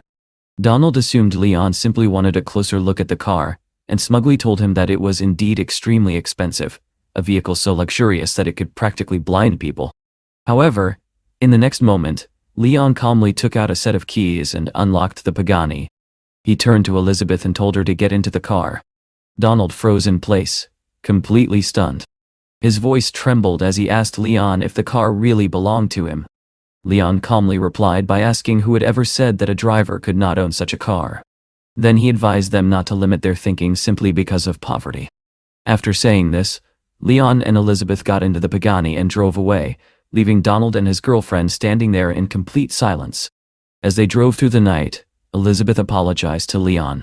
She admitted that she never expected her friends to behave like such snobs and felt deeply ashamed of them. Leon simply told her that it did not matter to him. Then he asked whether she wanted him to take her home or if she needed to go somewhere else. Elizabeth explained that she had drunk some wine and wanted to go to the beach to sober up. She suggested that they change their destination. Leon thought it sounded like a good idea. Some fresh air would probably help. Nah. Soon after, Leon received a task from the system. He needed to collect 10 5-star ratings, and the reward would be 100,000 points. He quickly calculated that by sunset, he would already have 7 ratings, and was very close to completing the task. Not long afterward, they arrived at the beach. Leon stopped the car and told Elizabeth that she could go and enjoy the beautiful waves. As he parked the car, Elizabeth suddenly asked him to turn away. Confused, Leon asked why she did not want him to look. He jokingly wondered if she planned to change into a swimsuit. Elizabeth laughed and explained that she only wanted to take off her stockings so she could walk comfortably on the sand. Leon asked why he needed to turn away at all, saying that he was not embarrassed about seeing her remove her stockings. In response, Elizabeth playfully pinched him and told him that he could stay facing her, but he was not allowed to look. She quickly removed her stockings so they would not get wet, and then suggested that they walk along the beach together. The cool sand and the sound of the waves helped her relax. As they walked, Elizabeth suddenly mentioned that her family had been constantly urging her to bring Leon to her grandfather's birthday party, because everyone was waiting to meet him. Leon asked if she really wanted him to pretend to be her boyfriend at the party. He said he would agree, but only because he liked how she always kept her promises. Elizabeth immediately protested, saying that he had no conscience because she had already fulfilled her part of their bet. Suddenly, Elizabeth noticed something strange in the distance. She pointed toward the Joe district and asked Leon why the lights there were turned on. Leon asked what was unusual about that. Elizabeth explained that real estate in that area was incredibly expensive and almost impossible to sell. Because of that, the buildings there were usually empty, and it was rare to see the entire area illuminated. Leon suggested that they go there and take a closer look. He even joked that they could spend the night there if necessary. Elizabeth looked surprised and asked if he was serious. Spending the night there sounded like something straight out of a dream. Leon simply took her hand and told her not to misunderstand. He just wanted to show her something. They soon arrived at the location. Elizabeth explained that she had once participated in the auction for that piece of land, but she had to withdraw during the first round because she did not have enough money. Leon smiled and told her that despite that, she was far from an ordinary person in the city. Confused, Elizabeth asked what he meant.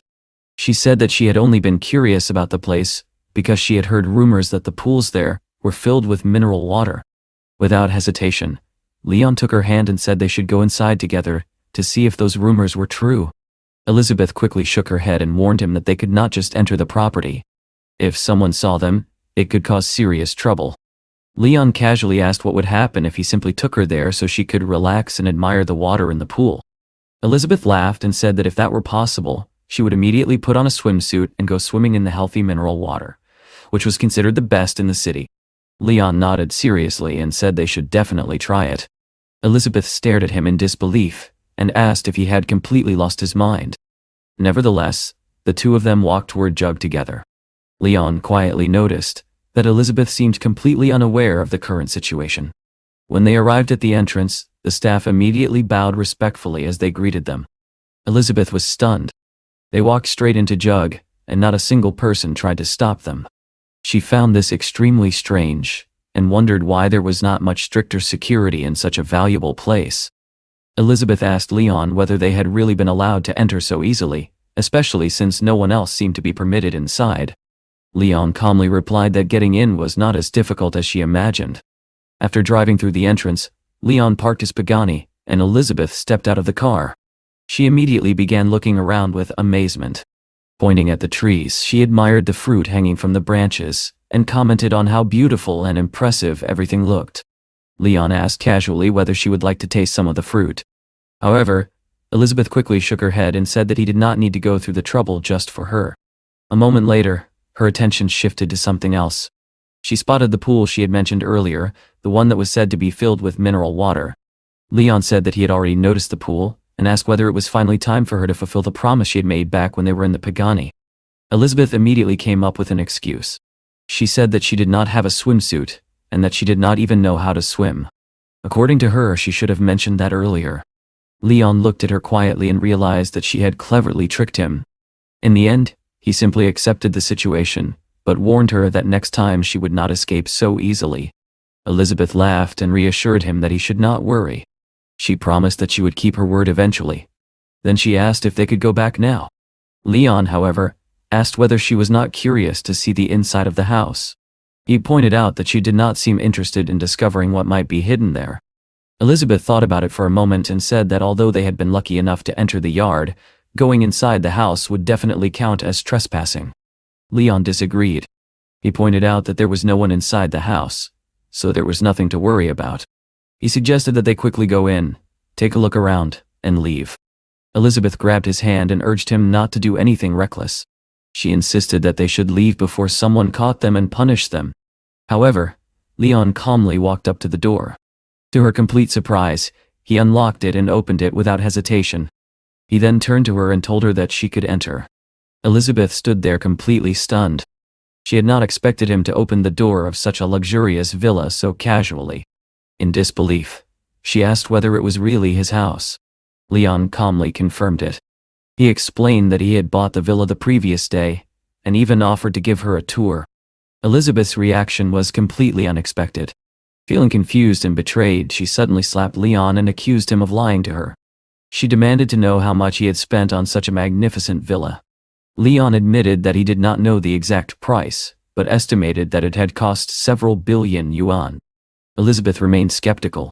She argued that he must be lying again because the most expensive villa in that area was only worth a little more than 1 billion yuan. She wondered how a single villa could cost several billion unless he had purchased the entire area. Leon sat down on the sofa and calmly admitted that she was correct. He had in fact bought all of the villas in the area. Elizabeth was completely stunned by this answer. She asked how he could possibly obtain so much money so easily.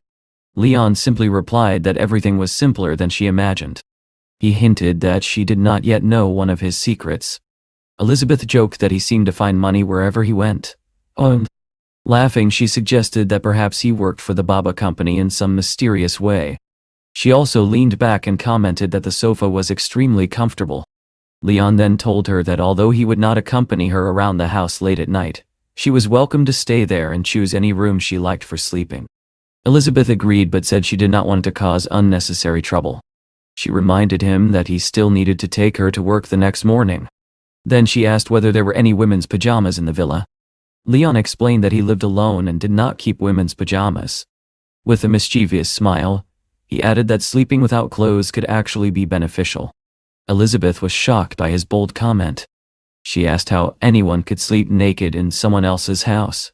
Leon laughed and reassured her that he would find something suitable for her to wear. He believed that there should be a new pair somewhere in the villa. After that, Elizabeth decided to take a shower while Leon searched for pajamas. Meanwhile, Leon sat in the living room reading a book. Suddenly, a loud crash came from the bathroom. Leon immediately called out, asking whether everything was all right. Elizabeth answered from inside and asked him to come in. She explained that she had slipped in the bathroom. Leon hurried inside, worried that she might have been seriously hurt. When he entered, he saw Elizabeth sitting on the floor, unable to stand. It turned out that she had injured her leg. She told him that she had sprained her ankle and asked if he could help her take a shower because she could not manage it on her own. Leon, who was already struggling to maintain the boundaries of a simple friendship with her, carefully approached her and said that he would help her stand without putting pressure on her injured leg. As he moved closer, he felt his face grow warm. Elizabeth suddenly wrapped her arms around him, and in the next moment, the two of them kissed. Realizing that they finally had complete privacy, they decided to stay together in the shower. The next morning felt peaceful and refreshing. Elizabeth opened the curtains and admired the beautiful view outside. The morning air looked inviting, and she decided to step outside for a moment to enjoy it. Then she returned to the bedroom and abruptly pulled away Leona's blanket. In a reproachful tone, she told him that he needed to get up immediately. According to her, they would be late for work because of his laziness. She insisted that he drive her quickly, promising that she would give him a 5-star review for his efforts. Later that day, after finishing his tasks, Leon arrived at the Bandao Hotel. He wanted to take some time to carefully think about the tasks he needed to complete that day. As he walked through the hotel, he realized that he had not eaten breakfast yet. He decided to have a meal before accepting any new orders. At the entrance, the manager, Xavier, greeted him warmly and expressed how pleased he was to see him. Leon explained that he had only come for breakfast. Xavier offered to arrange a special seat for him in the restaurant, but Leon declined. He said he preferred to sit quietly like any other guest, and did not want to attract unnecessary attention. After entering the restaurant, Leon informed the waiter that he was ready to order and selected his meal. Just then, a woman named Lily approached him. Leon looked surprised and greeted her politely, remarking that it was quite a coincidence to see her there. Lily responded sarcastically. She said she had not expected to encounter another jerk so soon after being fired from the company. She accused him of complaining to management as soon as she lost her job. Leon calmly asked how she usually treated customers, pointing out that her behavior was extremely unprofessional. Lily showed no embarrassment at all. Instead, she asked who had told him that someone like him even belonged in a place like the Bandao Hotel. According to her, it was not a place for poor people. She also hinted that just because he was dating a wealthy woman did not mean he could consider himself part of high society.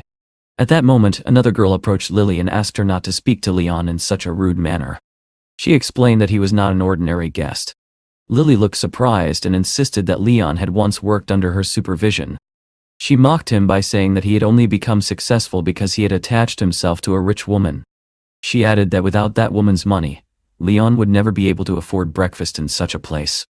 Leon calmly asked the girl to call manager Wang. He said he had something interesting to discuss with him. Lily laughed and asked how Leon could possibly know the manager. She wondered why he was wasting everyone's time. Leon replied that since they had once been colleagues, He felt it was necessary to teach her an important lesson about respecting hotel guests. Soon, Manager Wang arrived to investigate the situation and understand what had caused the conflict. Lily immediately told him that Leon had caused trouble, and suggested that security should remove him. Manager Wang looked confused and asked whether she truly intended to throw Leon out. He then revealed something that left Lily speechless. Leon, he explained, was actually the boss of the Bandao Hotel. Lily was completely stunned.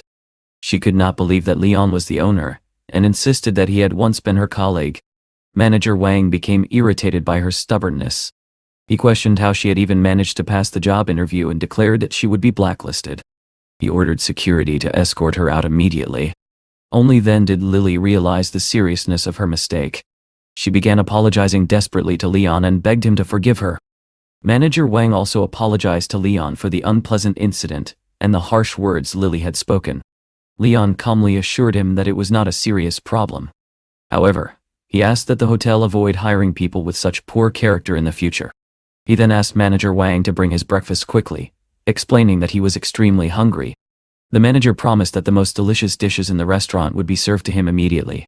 Just then, Leon received a phone call. The caller introduced herself as Tanya, the vice president of the well-known Baba company. She politely explained that she wished to meet with Leon and asked when it would be convenient for him in the near future. Leon replied that he still had some matters to handle that morning, but after lunch he would contact her and arrange a meeting. Tanya agreed and said she would wait for his call. After the conversation ended, Tanya's assistant curiously asked whether she had successfully arranged the meeting. Tanya confirmed that Leon had agreed to contact her after lunch. Then she instructed her assistant to take her to Jalishi for a while. The assistant suggested that she would call a taxi. Meanwhile, Leon finished his breakfast and prepared to return to work. Soon, he received a new order through the system. The trip was from the Bandao Hotel to the Gilishi company. When he checked the location, he realized the destination was very close. Thinking it was a convenient task, he decided to accept the order. Just as he was about to leave, Tanya and her assistant stepped outside, searching for the taxi they had called. Leon noticed them and asked politely whether the order number belonged to her, and if she was heading to Gilishi. Tanya confirmed that the ride was indeed hers. At the same time, she looked at him with mild surprise and remarked that the taxi driver was quite handsome. She clearly had not expected to see someone like him driving a taxi. Leon simply smiled and invited her to get into the car, telling her that her ride had arrived. Tanya hesitated for a moment and asked if he really worked for the Baba company. The situation seemed strange to her. Her assistant also looked curious. She wondered aloud when their company had become so prestigious that even a driver would arrive in an elite sports car like a Pagani. Leon calmly explained that he was indeed a driver for the Baba company. Then he added that if she did not get into the car soon, the automatic doors would close. Hearing this, Tanya quickly agreed and stepped into the car. Once she sat inside the Pagani, she looked around with amazement. The luxurious interior impressed her. She commented that it was remarkable for the company to have such impressive drivers. She even joked that many girls would probably be delighted to ride in such a cool and elite car. Leon replied that she sounded exactly like the type of girl who thought that way. Then he asked whether a taxi driver was somehow forbidden from driving a Pagani. Tanya frowned and warned him to be careful with his words. According to her, he should not do anything that could damage the reputation of the Baba company. Otherwise, she warned, he could be fired. Leon looked surprised and asked whether she really had the authority to fire people. Tanya confidently replied that she was the vice president of the company. Leon did not seem impressed. He casually remarked that many people knew how to talk big. Then he added that he actually owned shares in the Baba company himself. In response, Tanya took out her business card and showed it to him, insisting that she was telling the truth. Leon glanced at the card without much reaction, and said it was quite a coincidence, because he had recently purchased shares in the same company. Then he asked whether she was the person who had tried to contact him earlier. Tanya's eyes widened in shock. She asked the driver if he was really Leon. Leon calmly confirmed it. Tanya became even more stunned. She immediately realized that she had acted foolishly earlier. Embarrassed by the misunderstanding, she asked if he could give her another chance to correct her mistake. Leon replied that he would think about it. For now, he said. He still had plenty of work to do that day. After some time they arrived at the Gilishi company building. Tanya thanked him for the ride and said she would contact him again after finishing her business. However, a moment later, she looked confused and told him that the system was not allowing her to pay for the trip. Leon reassured her that such problems were unusual, because the program normally worked perfectly. Just then, a notification appeared on Leon's phone. It informed him that he had violated company rules and had been suspended from work. He stared at the message in disbelief. It seemed that he had really been suspended because of the complaint that had been filed earlier. Curious about the situation, Leon asked Tanya about the relationship between Baba and the Gilishi company. Tanya explained that their cooperation was connected to the Coastal Communications Department. She also admitted that if Gilishi angered a major shareholder, it could seriously damage the company. Leon suspected that the girl from earlier had filed another complaint against him, which probably caused the company to suspend him. Tanya told him not to worry. She promised that she would investigate the matter immediately. According to her, such unfair behavior could not be tolerated, and she would personally deal with whoever was responsible. However, Leon unexpectedly asked her to wait for him. He said he would go with her. The two of them walked into an office where several employees were sitting. One man immediately demanded to know who they were and why they had entered so boldly. Leon calmly introduced himself and explained that he had come to discuss the issue of his suspension. The communications manager, Levi, responded that the matter belonged to their department and that they would handle it themselves. Another employee named Lucas then stepped forward and arrogantly asked Leon where he had found the courage to come there. He mentioned that a complaint had been filed against Leon, and that was the reason for his suspension. Lucas demanded that Leon leave immediately, and warned that he would call security if he refused. Leon, however, remained seated.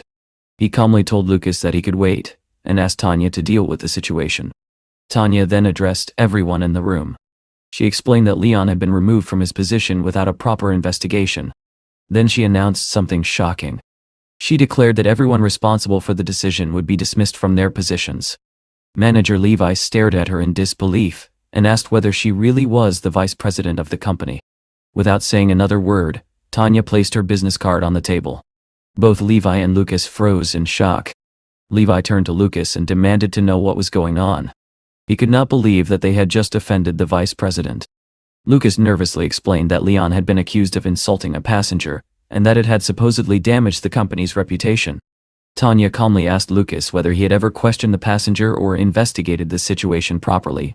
She then reminded them of something even more important.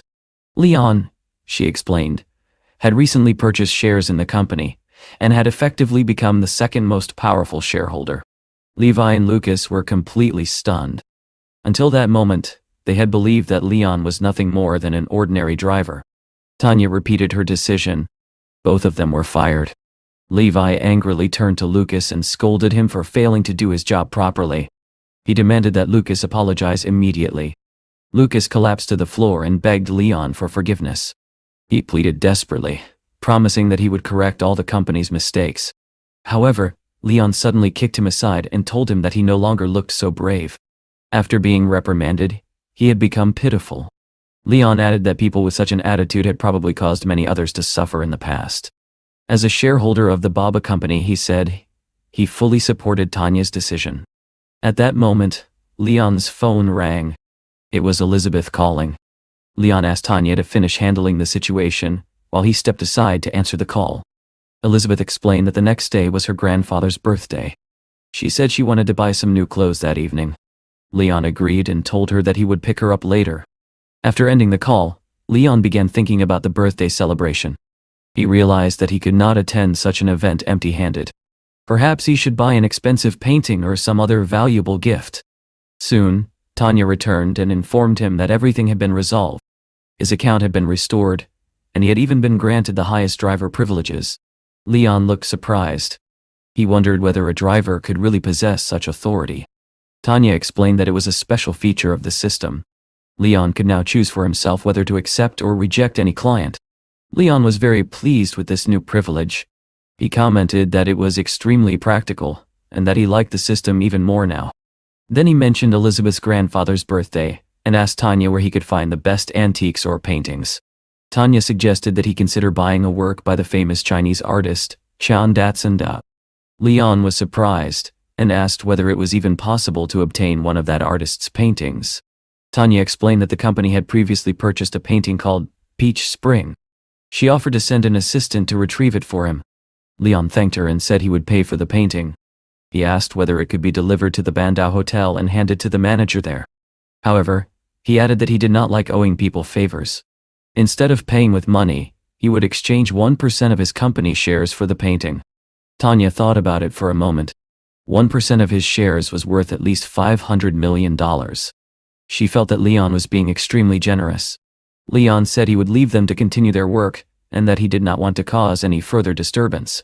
Before he left, Tanya told him that their director wanted to invite him to Yangchen as a guest. Leon agreed and said they could discuss the details later that evening. As he drove away, Leon thought about the Janssen orphanage. It had been a long time since he had visited the place, and he felt that he should find time to go there again.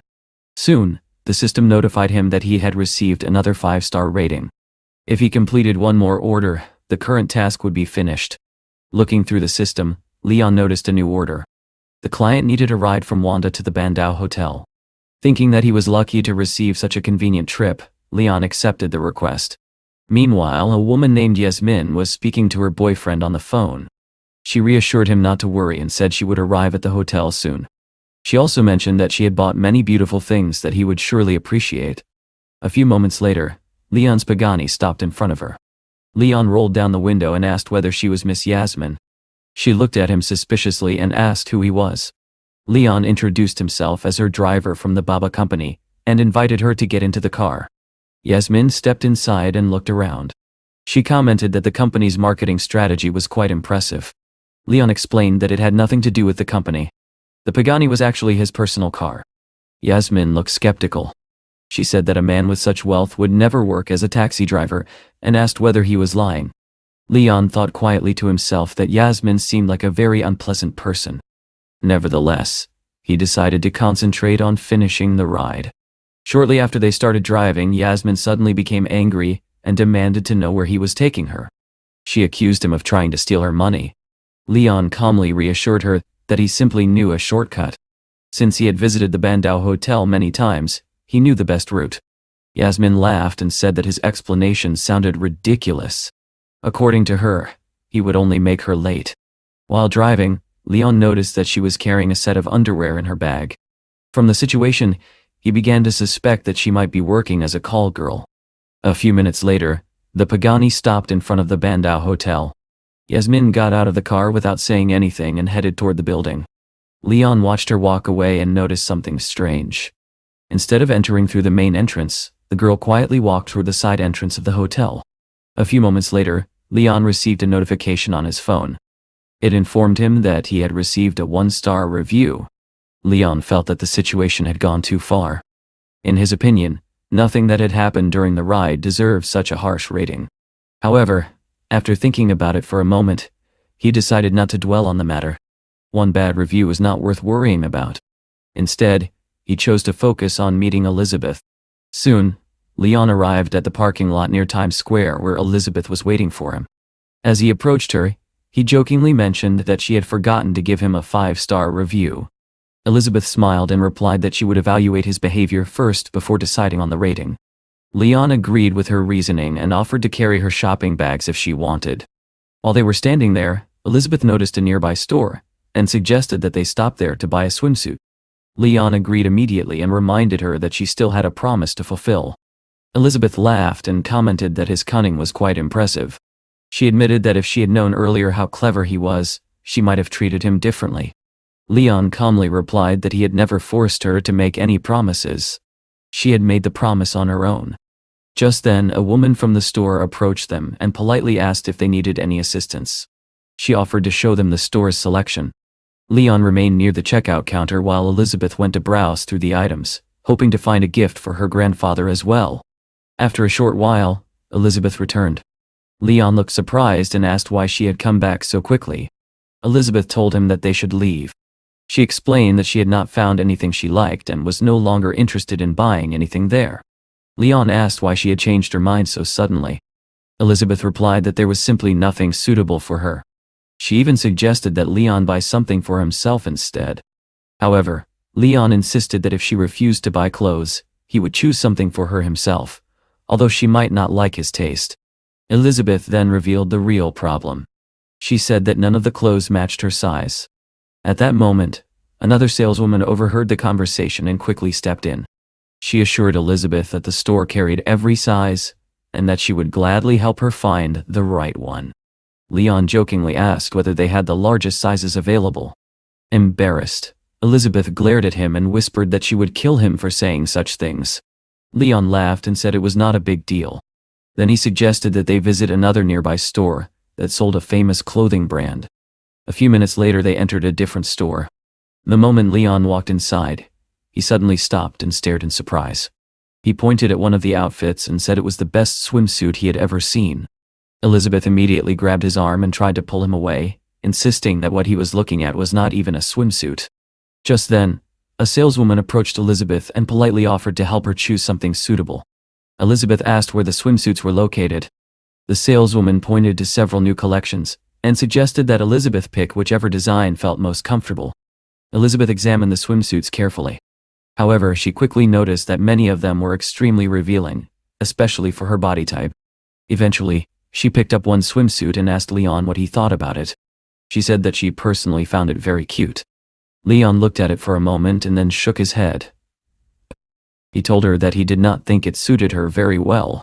In his opinion, that swimsuit did not properly show the beauty of her figure. Leon then selected another swimsuit and confidently told her that this one would suit her much better. Elizabeth immediately started hitting him on the arm and called him a pervert. Annoyed by his teasing, she asked the saleswoman to help her finish choosing a swimsuit instead.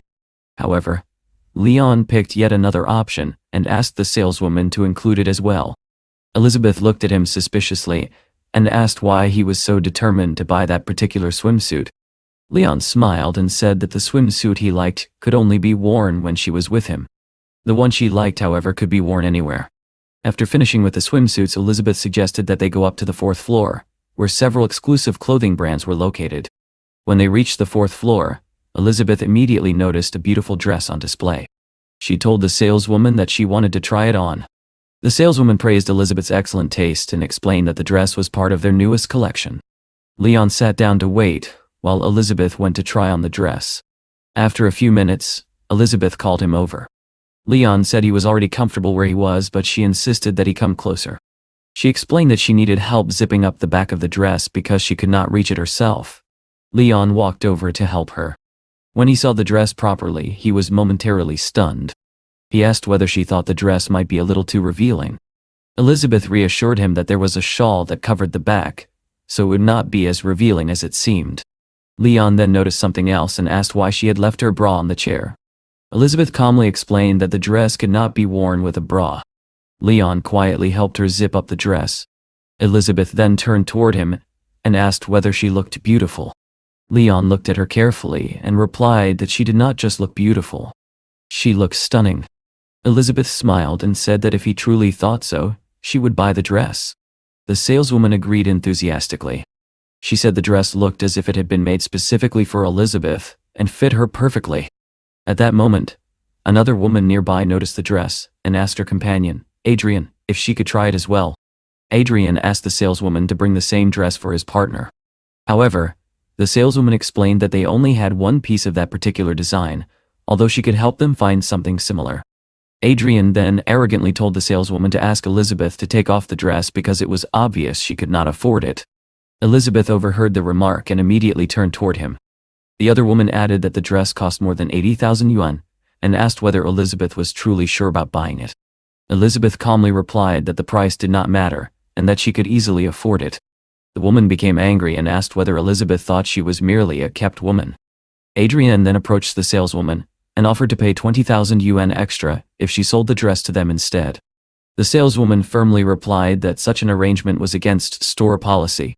However, Adrian arrogantly claimed that he made his own rules. At that moment, Leon stepped forward and joined the conversation. He calmly said that if money was the issue, he could add another 20,000 yuan. He also commented that the dress would not suit Adrian's companion anyway. The saleswoman once again suggested ordering another dress for them, but Adrian suddenly changed his mind and said there was no need. Elizabeth quietly thanked Leon and said she would show her gratitude later. After that, Elizabeth decided that it was Leon's turn to try on something. She asked him to try 2 suits she had selected. The saleswoman observed Leon carefully, and remarked that he had an excellent physique. Leon asked Elizabeth what she thought of the suits. She replied that they were perfect and joked that other women might go crazy when they saw him wearing them. Leon eventually decided to buy one of the suits, and said he was already looking forward to returning home. A couple of hours later, they finally arrived back at the villa. Leon sat in the yard, enjoying the quiet surroundings. Soon his gaze fell on Elizabeth. She stood in front of him wearing the new swimsuit she had bought. Elizabeth asked what he thought about her appearance. Leon stared at her in shock, and jokingly said that his nose was about to bleed because she looked unbelievably beautiful. Elizabeth laughed and complimented Leon as well, mentioning his well-defined abs and his dedication to staying in shape. Leon then said that they were both now ready for her grandfather's birthday party, and that he would be happy to attend with her. Elizabeth agreed and said that they had spent a wonderful day together. She reminded him that she had kept her promise and had tried on the swimsuit. Then she asked whether he was satisfied with her choice. Leon walked closer to her and said that he truly respected people who kept their promises. He extended his hand and told her that they should enjoy the water together. Elizabeth immediately jumped into the pool. The water felt refreshing and pleasant.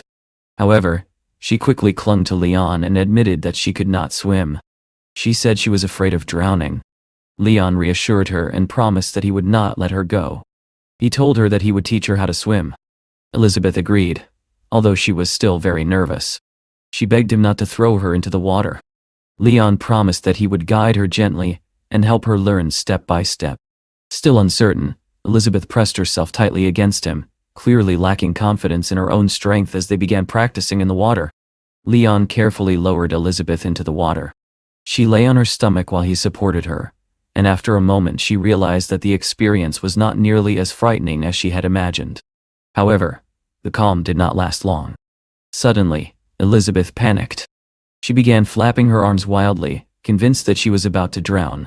Seeing her struggle, Leon immediately dived into the water and quickly pulled her back up. He asked if she had been very frightened. Elizabeth looked at him and replied that as long as he was with her, she was not afraid of anything. The tense moment quickly turned into something softer. Standing together in the middle of the pool, they leaned toward each other and shared a kiss. Leon looked at her and could not help thinking how incredibly beautiful she was. He held her gently, and the two of them stayed close together for a while in the quiet water. After they finished swimming, they went back inside the house. Leon felt pleased that Elizabeth had at least taken her first steps toward learning how to swim.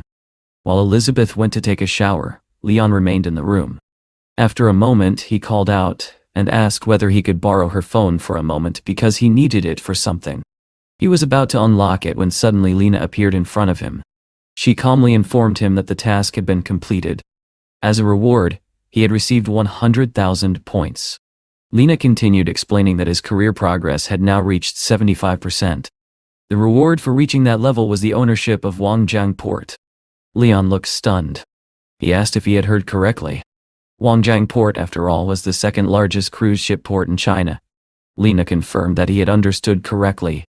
Wangjiang Port was indeed a major cruise port, and it now belonged to him. She reminded him once again that his career progress had reached 75%, and that he was getting close to unlocking a completely new profession. Leon began thinking about how quickly everything was progressing. At the pace he was moving, reaching the next career stage might happen sooner than he expected, and he found himself curious about what kind of profession he might unlock next. Just then, Elizabeth came out of the bathroom. She apologized, saying that she still had not properly learned how to swim. Leon smiled and reassured her that there was no rush. He said he would always be willing to teach her whenever she wanted. While looking around the room, Elizabeth suddenly noticed an old blanket lying nearby. She became curious about it and asked where it came from. Leon explained that the blanket and the pillows had been brought from the orphanage where he grew up. He had become used to them over the years and did not want to throw them away. Elizabeth looked surprised and asked quietly if he had grown up in an orphanage.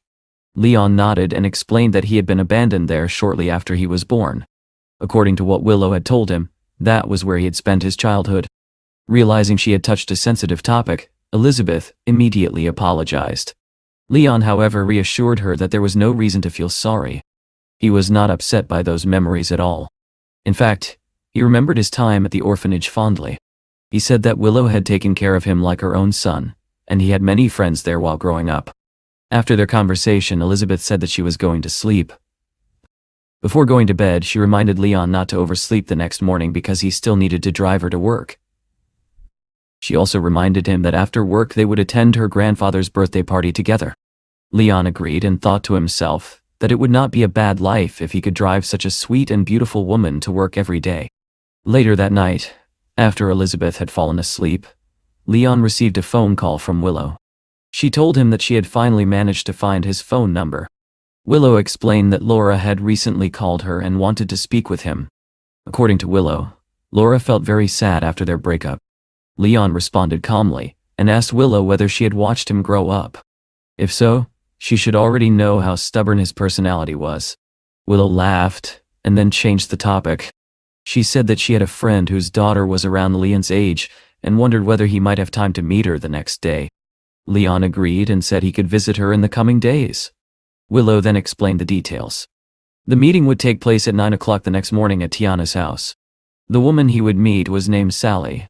Leon quietly thought to himself that Laura must be creating trouble again. The next morning, Leon arrived at Tiana's house, curious about what kind of meeting this would turn out to be. At the entrance, he told the hostess that he had come to meet someone and asked whether there was a table reserved under Sally's name. The woman confirmed it and directed him to the 3rd floor. When Leon reached the 3rd floor, he noticed that several people were already seated at the table waiting for him. One of the women introduced herself as Sally's mother. She said she was pleased to meet a young gentleman like him.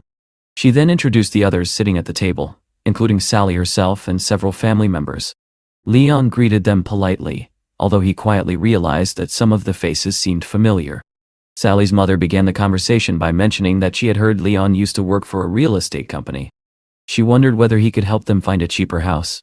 Leon explained that he no longer worked in real estate and was now running his own business.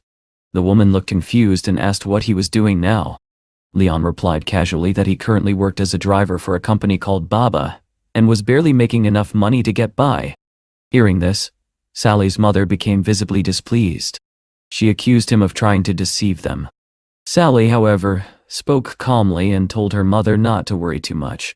She commented that Leon looked quite handsome. Then someone suddenly mentioned that the orphanage where Leon had grown up might soon be demolished. The conversation shifted again when Sally's mother proudly explained that her daughter worked at a bank and had a very stable career. She then said that she hoped Leon would buy a house in Zhonghai. According to her, it did not need to be very large, just around 100 square meters. Leon looked shocked and asked whether she was seriously suggesting that he pay the full price for such a house. Sally added that if Leon truly liked her, he should not have any problem paying for it. Pretending to remain calm, Leon asked whether there were any other conditions. Sally's mother replied that they were a simple family and would not ask for too much. However, she said the bride price would need to be about 9 million yuan. Leon was stunned by the amount and asked whether such demands were not excessive. The woman explained that one of Sally's colleagues had recently received nearly 17 million yuan as a wedding gift. Leon looked at her and asked whether what she was describing was essentially selling her daughter. The woman appeared offended by his remark. Leon politely asked her to continue explaining what she expected from a future husband. At that moment, Sally's brother added another condition. He said that Leon should also buy an imported car worth more than 500,000 yuan because cheap cars were unacceptable. Leon calculated the total in his head and pointed out that according to their demands, he would need to pay at least 10 million yuan. Then he asked whether they truly believed he had that kind of money. Sally's mother responded by asking why he could not simply ask his parents for help. Leon's expression suddenly darkened. He asked whether she expected him to ask his deceased parents for money. The woman quickly tried to explain that he had misunderstood her. But Sally's brother continued speaking. He mentioned that he had heard the orphanage residents were being forced to leave because the land was being sold. He mocked Leon, saying he did not even have the money to help them. At that moment, Leon became furious. He told the young man never to mention the orphanage again. He said he had tried to remain patient, but bringing up the place where he grew up was going too far. Turning to the entire family, Leon asked whether they truly believed their demands were reasonable. He called their expectations disgusting and accused them of having no conscience. With that, Leon stood up and prepared to leave. As he walked outside toward his pagani, Sally's brother secretly grabbed a flower pot near the window. Filled with anger, he intended to drop it on Leon as he stepped outside. Just as Leon reached his car, the flower pot came crashing down beside him. Fortunately, he managed to dodge it at the last second. He slowly turned around and looked up at the young man. The boy shouted at him to get lost and warned that if he did not leave immediately, things would end badly. Leon calmly asked whether he understood the consequences of his actions. He pointed out that although the flower pot had missed him, it had struck his car. Then he asked how they planned to pay for the damage. The young man came downstairs and looked at the Pagani with disbelief. He asked whether the car really belonged to Leon. When Leon confirmed that it did, the young man asked how an ordinary taxi driver could afford such a luxury vehicle. Leon turned toward Sally and asked the same question again. How exactly did they plan to pay for the damage? Sally quickly stepped forward and hugged him, trying to calm the situation. She apologized and said her brother was impulsive. She even said that she believed Leon was a good person and that she would still be willing to give him a chance, even if he did not have a stable job. Leon pushed her aside and told her to move away. He said that if he did not receive 2 million yuan for the repairs within 1 week, he would take the matter to court. After saying this, he got into his Pagani and drove away. As he left, Leon reflected on how quickly Sally's attitude had changed once she realized he had money. Back at the house, Sally's mother scolded her daughter for failing to secure such a wealthy man. Her brother also blamed her, saying she should have recognized Leon's wealth earlier. Now they had to figure out how to pay for the damages. Later, Leon arrived at Wangjiang port.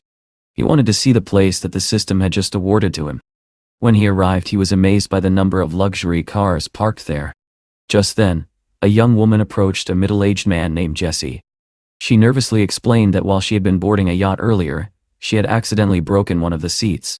She apologized repeatedly and said the damage had not been intentional. She asked if he could help solve the problem. Jesse, the port's operations manager, replied that the matter would not be easy to fix. The seats were made of expensive leather. The girl explained that she was only a small internet influencer and did not have the money to pay for the damage.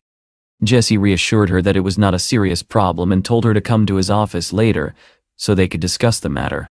At that moment, Leon walked over and asked Jesse how exactly he planned to solve the problem. The girl immediately told Leon that the situation had nothing to do with him. Jesse, clearly irritated, said that he was the manager of the port and had the authority to decide how such matters were handled. Leon looked at him calmly and replied that if the girl could not pay for the damage, then he would personally deal with the problem himself. Jesse immediately became irritated. He asked Leon whether he had lost his mind and firmly declared that he would never force the girl to pay for the damage. Leon did not argue further at that moment. Instead, he calmly walked away, and later headed toward the office building at the port. He knew that before making any decisions he needed to complete some formal procedures. Inside the office, a woman at the reception desk asked him the purpose of his visit and how she could assist him. Leon introduced himself and explained that he had come to meet Brody to discuss several matters related to the port. The woman looked surprised. She asked whether he was really Leon, and once she confirmed his identity, she politely asked him to follow her. She explained that Brody had been waiting for him in the conference room. When they entered the room, Brody immediately walked toward him and said that the management team had been waiting for his arrival for quite some time. Leon looked around the room and quickly noticed that not everyone was present. He asked why the operations manager had not arrived yet. Brody explained that Jesse was probably busy with work and might be a little late. Leon nodded calmly and replied that he was not worried. He said he was willing to wait for the best manager to arrive. Brody then instructed the secretary to remind Jesse to hurry to the meeting. About 5 minutes later, Jesse finally walked into the conference room. He apologized for being late and explained that he had been busy with several matters. Leon spoke up immediately. In a calm but pointed tone, he remarked that Jesse must have been extremely busy, which was probably why he had not arrived earlier. Jesse suddenly looked at him carefully and froze in shock. He asked whether Leon was the new chairman of the board. Leon slammed his fist onto the table and asked whether Jesse now recognized who he was. He told him to remember his face clearly. Overcome with panic, Jesse immediately fell to his knees. He admitted that he had made a serious mistake and begged Leon to give him another chance. He promised that he would correct his behavior. However, Leon replied that it was already too late. He calmly instructed Brody to call security and have Jesse escorted out of the building. Brody immediately complied. Security guards entered the room and grabbed Jesse, but he struggled and protested as they dragged him away. After the situation was resolved, Leon turned his attention to the rest of the management team.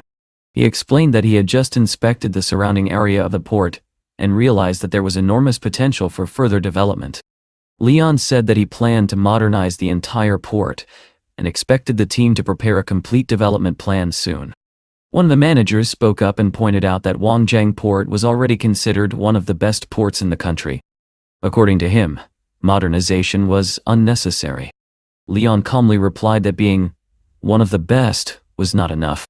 His goal, he explained, was to transform Wangjiang Port into the largest and most advanced marina in the world. He then announced that he would personally provide the funding required for the renovation. In addition, he declared that the salaries of all employees, including management, would increase by 20%. The entire room fell silent for a moment. Then the employees began expressing their excitement and gratitude. They thanked Leon for his generosity and leadership. After the meeting ended, Leon stepped outside the building. Just then, he received a message on his phone. The manager informed him that someone had delivered a painting for him and asked whether he wanted it sent somewhere. He was also told that the watch he had ordered 3 days earlier had arrived and was ready for delivery. Leon thought about picking up the painting, but he quickly realized that he would not have enough time to return to the villa before attending Elizabeth's grandfather's birthday celebration. Instead, he asked the manager to send the watch to Joe Gay. However, the manager explained that the watch was extremely expensive and required a personal delivery. Leon then shared his current location so the delivery could be arranged. Later that evening, Leon drove to Donggu Villa for Elizabeth's grandfather's birthday celebration.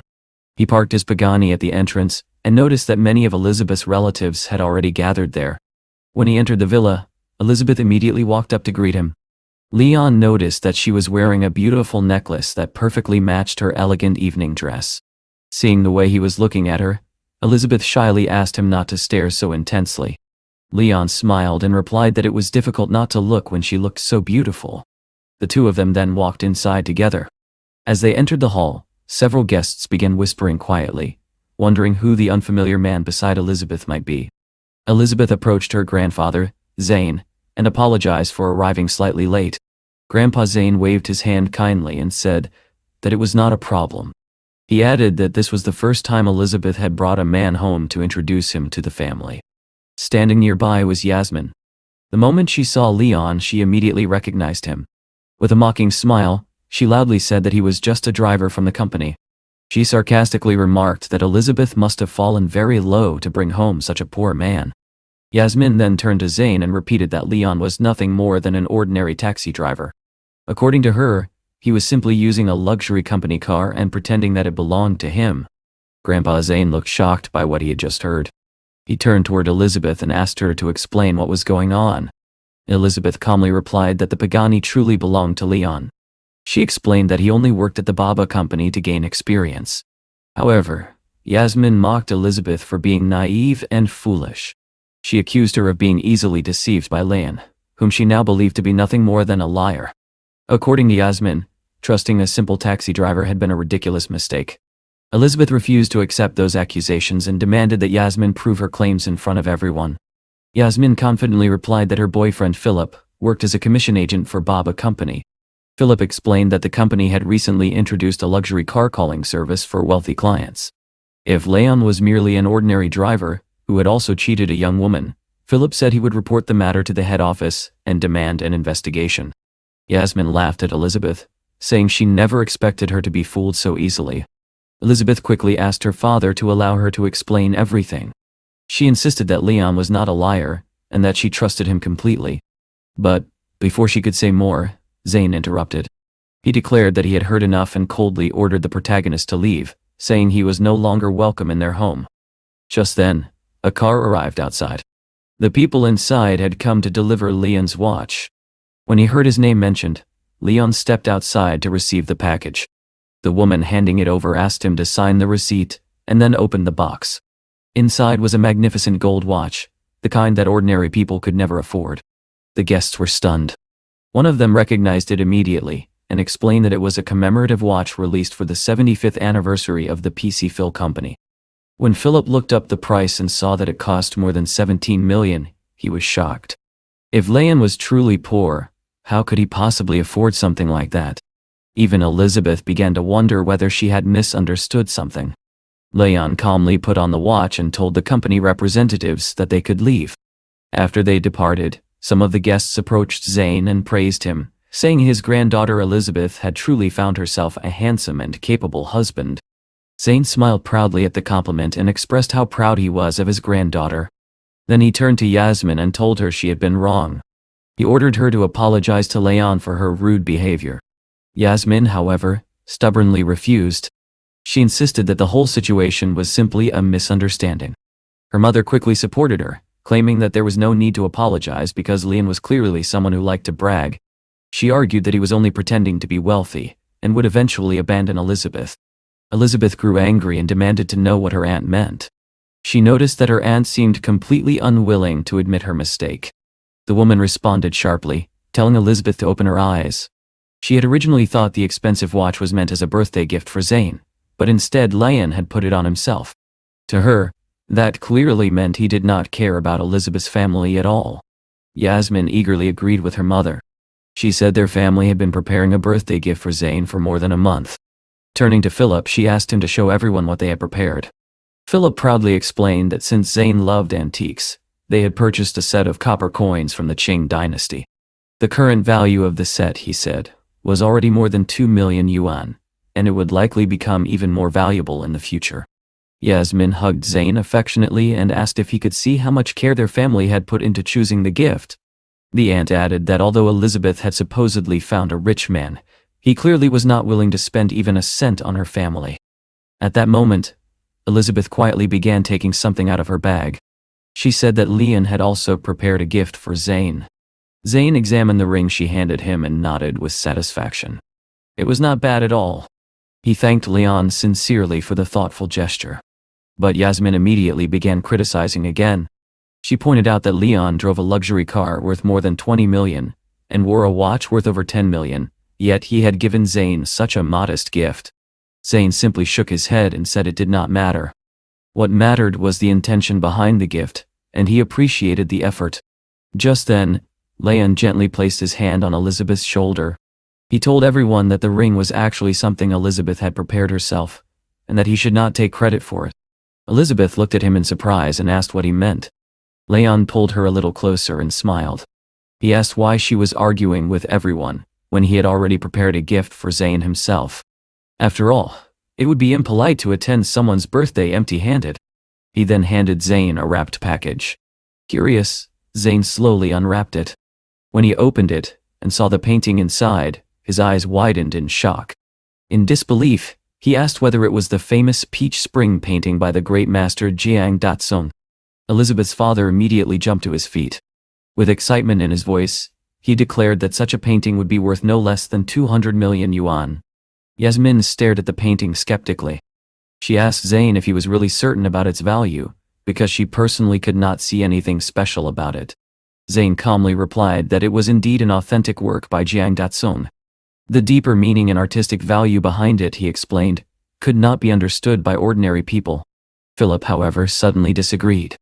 He told everyone that Zane was mistaken.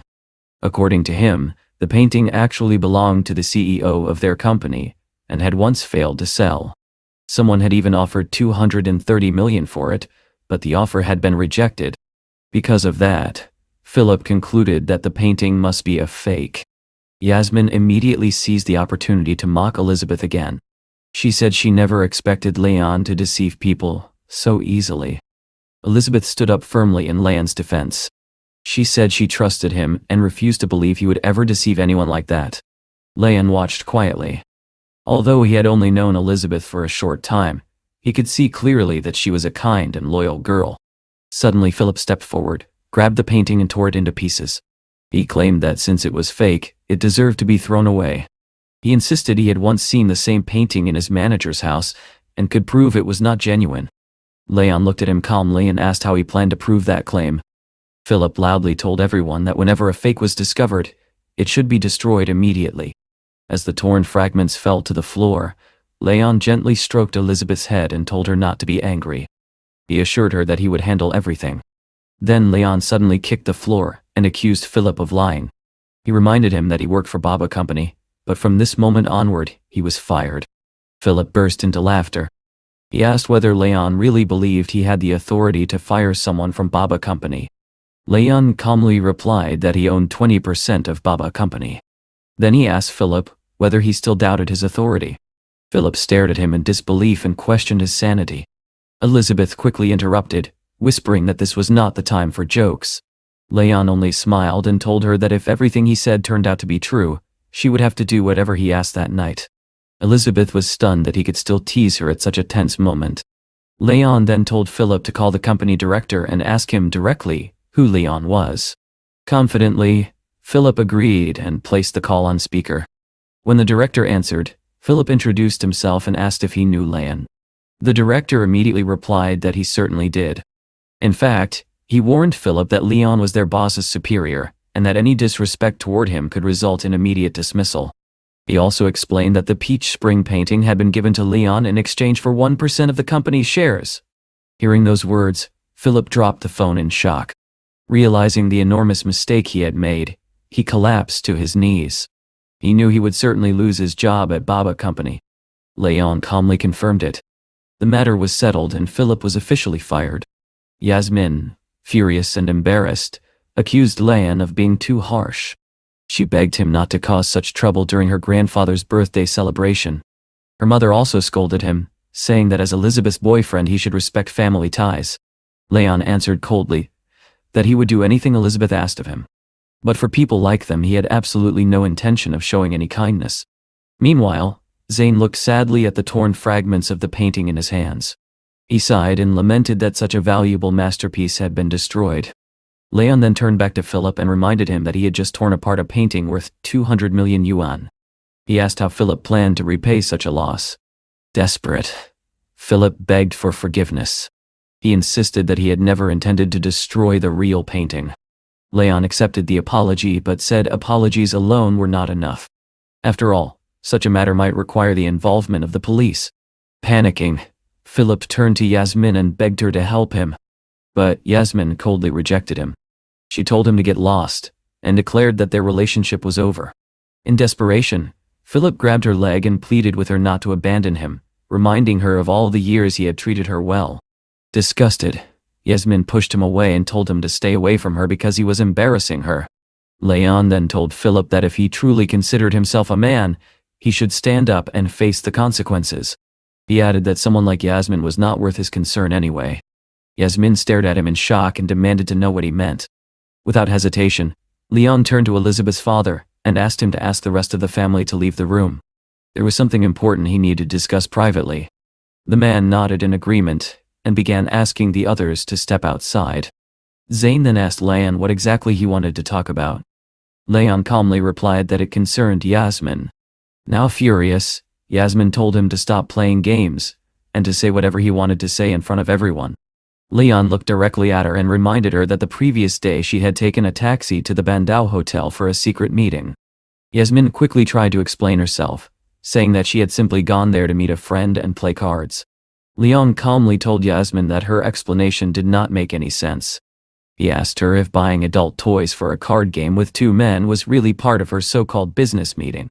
Yasmin's face instantly turned pale. Shocked by the accusation, she immediately denied everything. Leon, however, remained completely calm. He said that he had videos on his phone that he had originally planned to send to Elizabeth. He even suggested that they could all watch the videos together.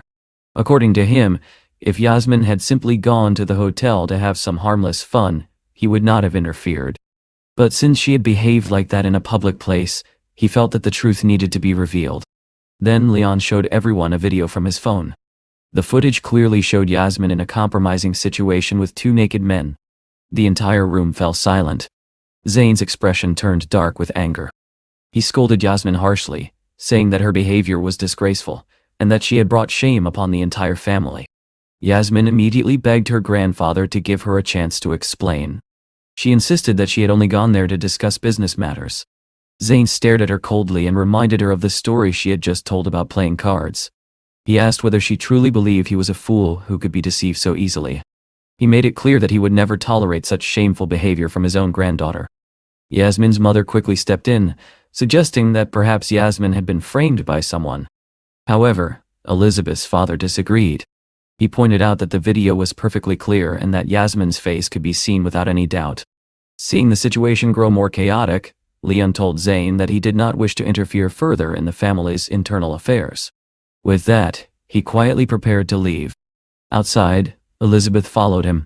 She thanked him sincerely for the expensive painting he had brought as a gift. She mentioned how rare and valuable it was.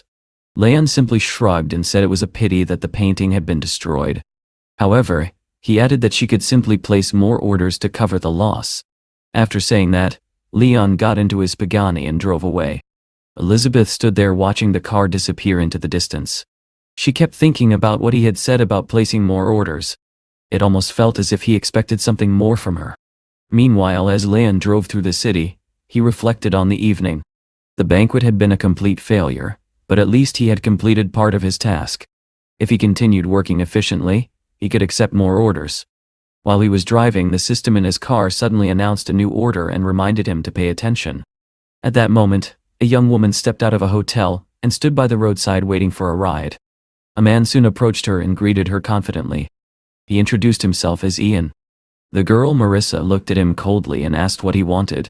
Ian smiled and proudly told her that he could drive her to school in his luxury car, which his father had recently bought for him.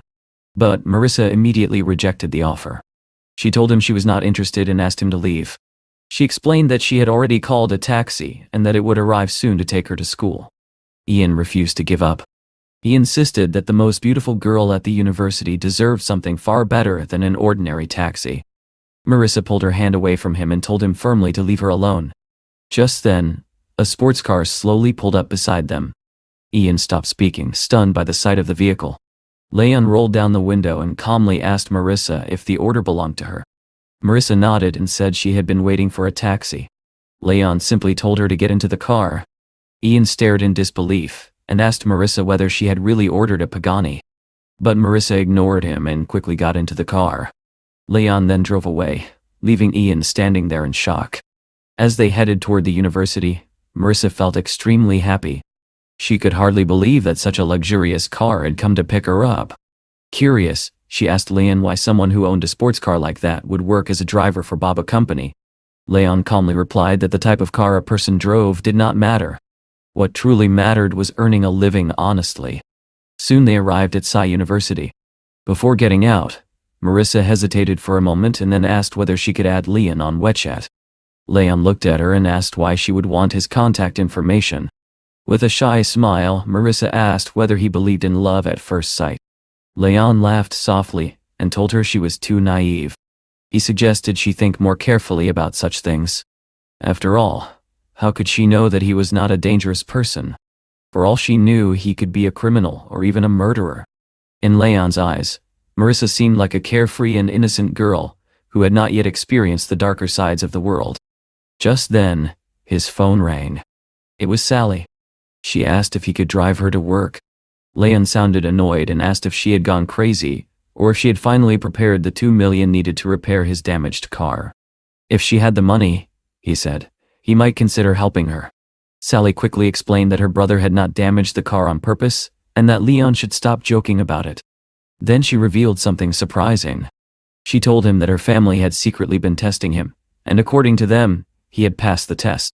That meant they now considered him a suitable partner for her. Leon immediately rejected the idea. He told her that such fantasies could only exist in her dreams. If the compensation money was not paid, he would take the entire matter to court. After ending the call, Leon drove to Tana's house. He planned to discuss something with Catherine. When Catherine came outside and saw the Pagani, she looked surprised. She smiled and said it was quite a coincidence that she had met him right outside her house. She got into the car, and Leon asked if she wanted to go to the racetrack. Catherine explained that there was an event happening at the racetrack that day, and she had the opportunity to film a live broadcast for her channel.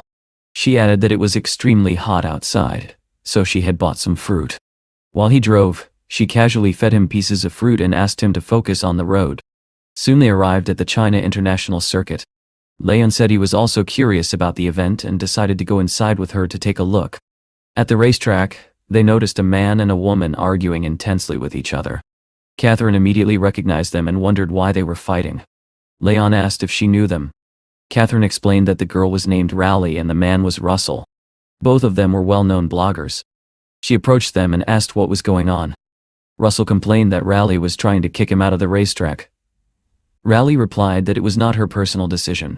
According to her, the boss of the circuit had ordered that only one blogger should be allowed to broadcast from there. Catherine tried to calm the situation.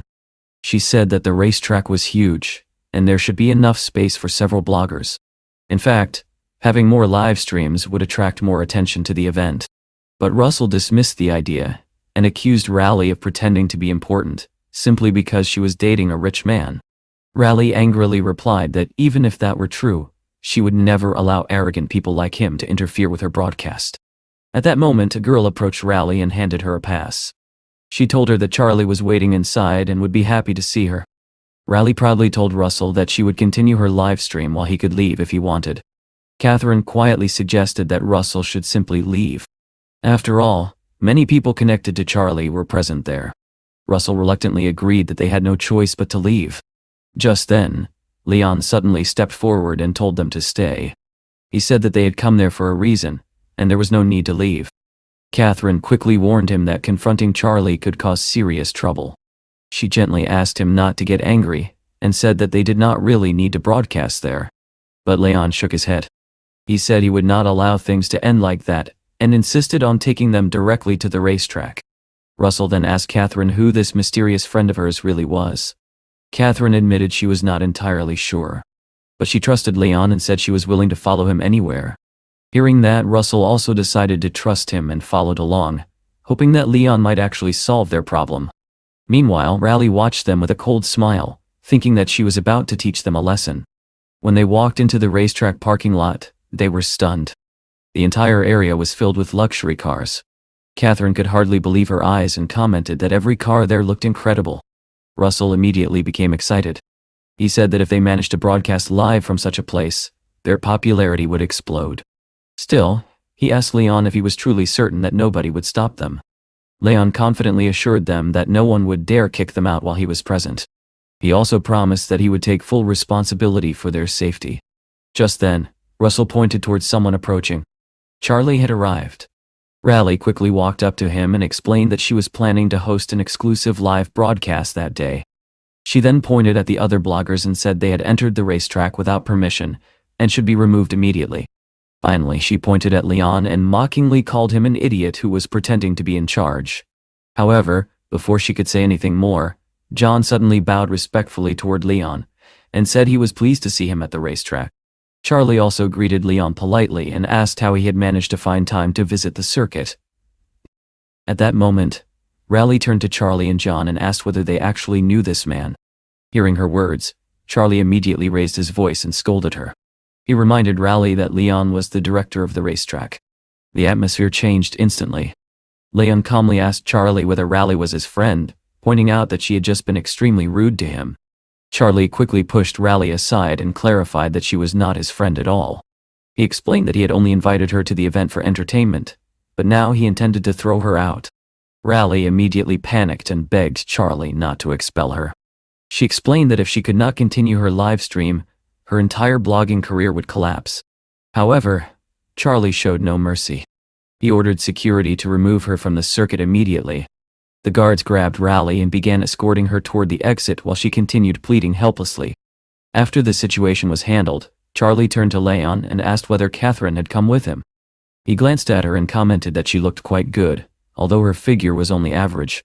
He jokingly suggested that if Leon was interested, he could introduce him to several beautiful women who knew how to entertain guests properly.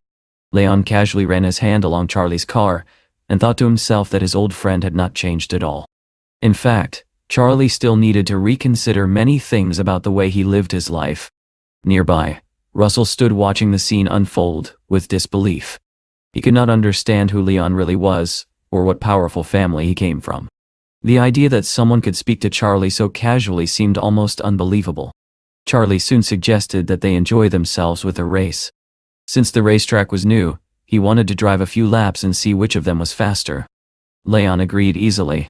He even commented that Charlie's driving skills, especially his cornering, had improved, although it would still be difficult for him to win. A few minutes later, both men stood at the starting line beside their cars.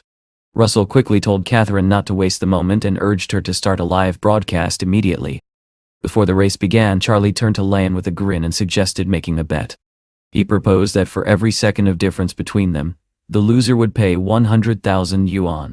Leon accepted the wager without hesitation. A woman stepped forward to begin the countdown. As soon as she finished, both drivers slammed their feet on the gas pedals, and the engines roared as the cars shot forward toward the track. They raced around the circuit at incredible speed. Moments later, Leon crossed the finish line first. Charlie arrived much later and realized that he had completely misjudged the situation. Leon had beaten him by almost an entire minute. Laughing in disbelief, Charlie admitted defeat.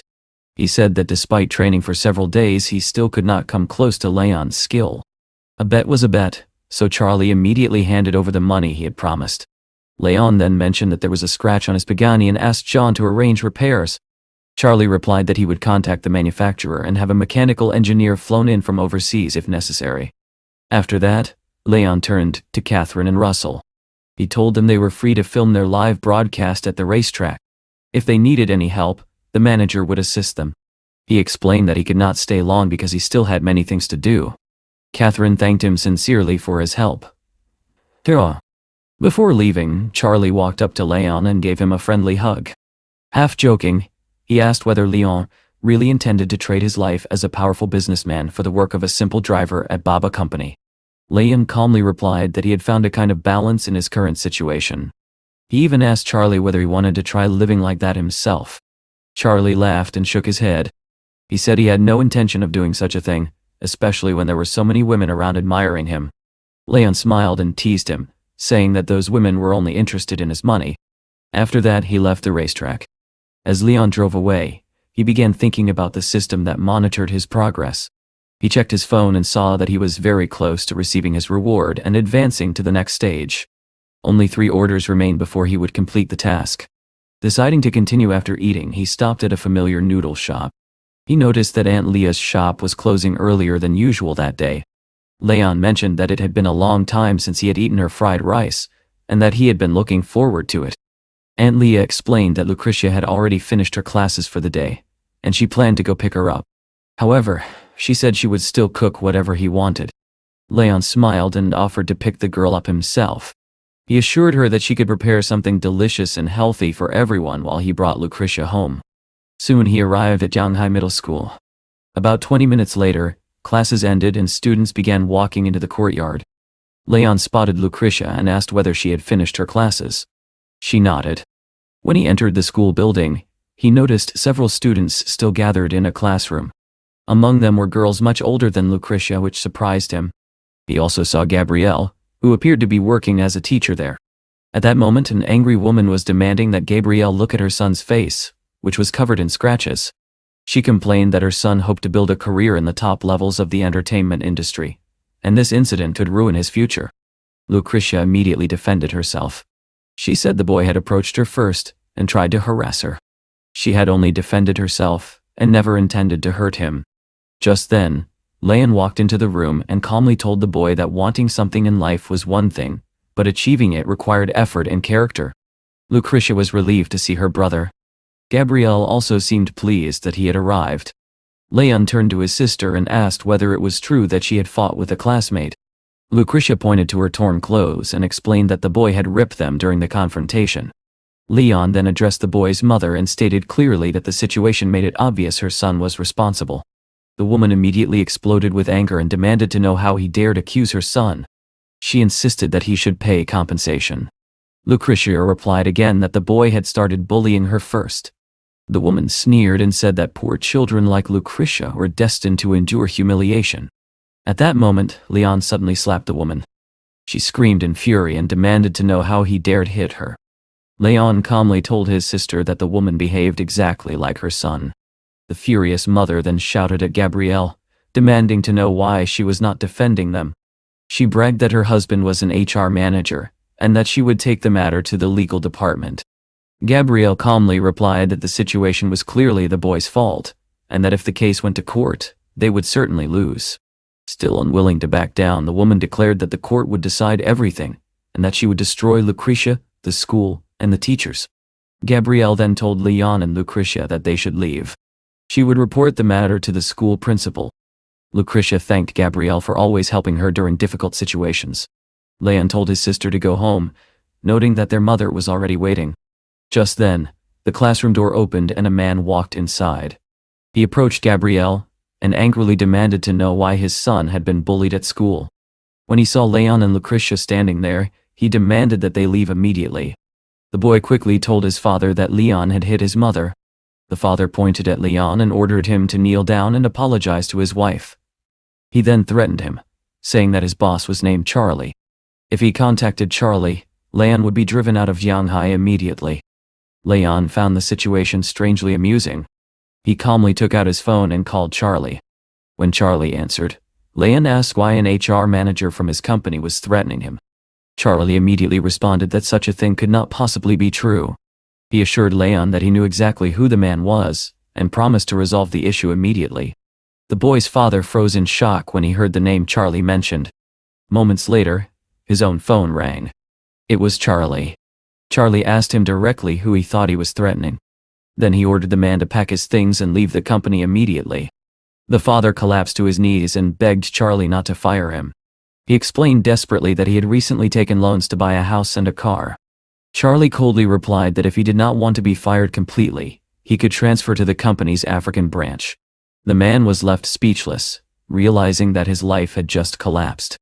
His wife nervously asked what had happened. The man confessed that Leon actually knew Charlie's superior, and that he had just lost his job because of his own arrogance. He turned to Leon and begged for forgiveness, asking for another chance.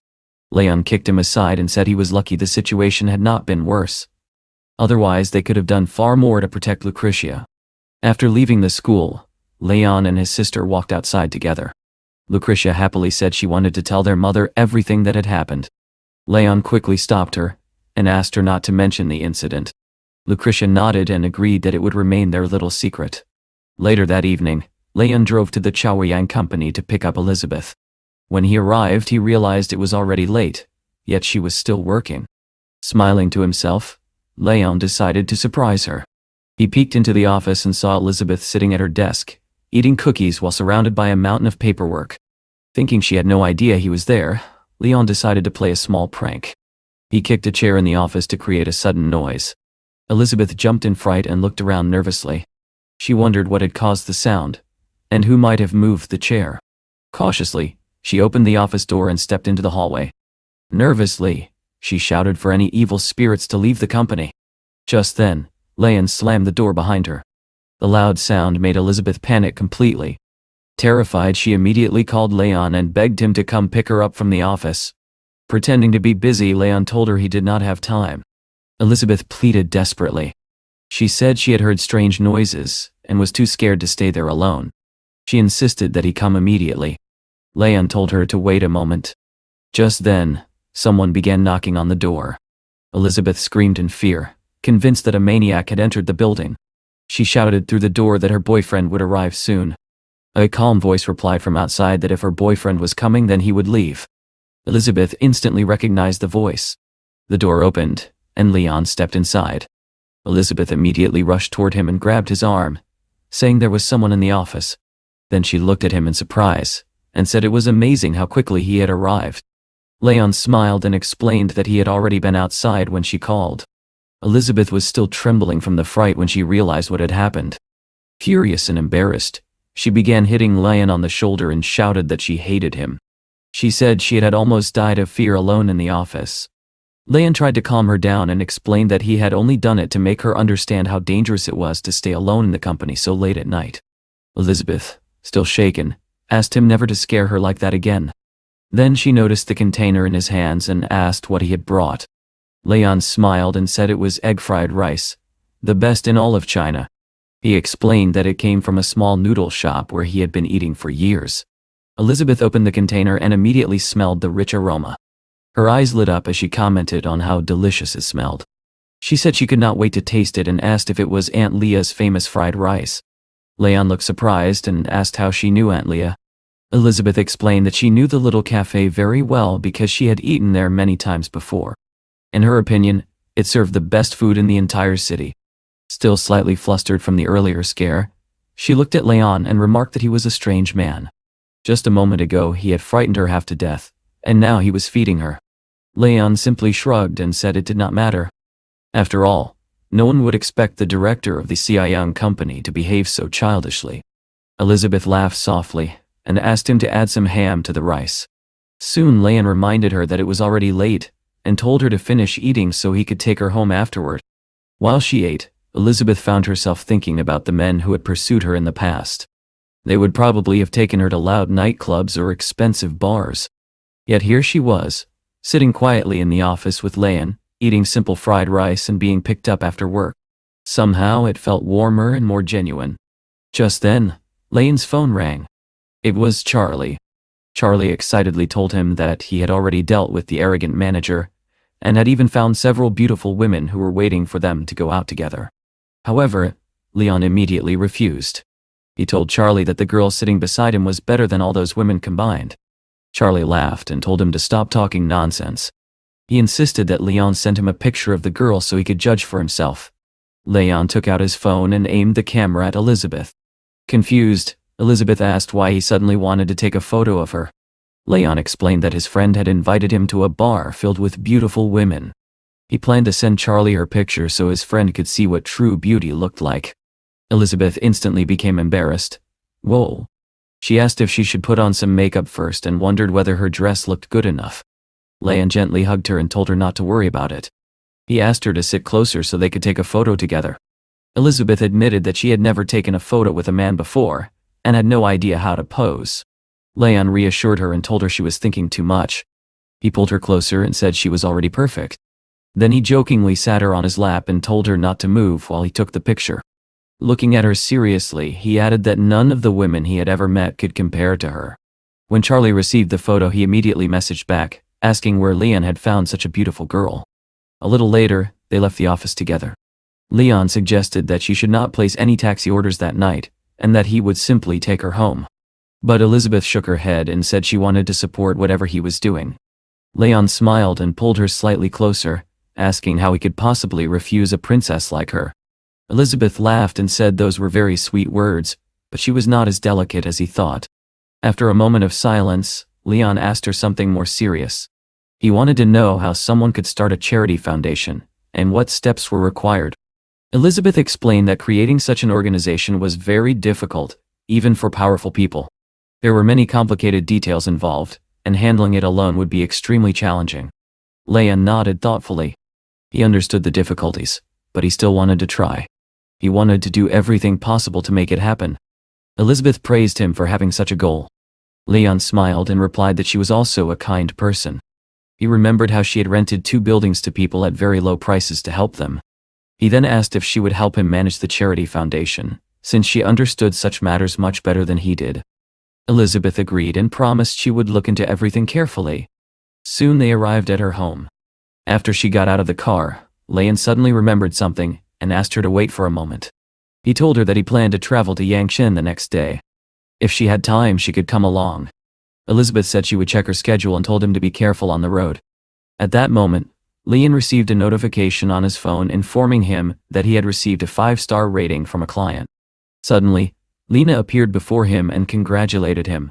She announced that his previous career was now complete, and that a new one was about to begin. She showed him the system interface, and asked whether he, as the owner, wanted to start a new profession.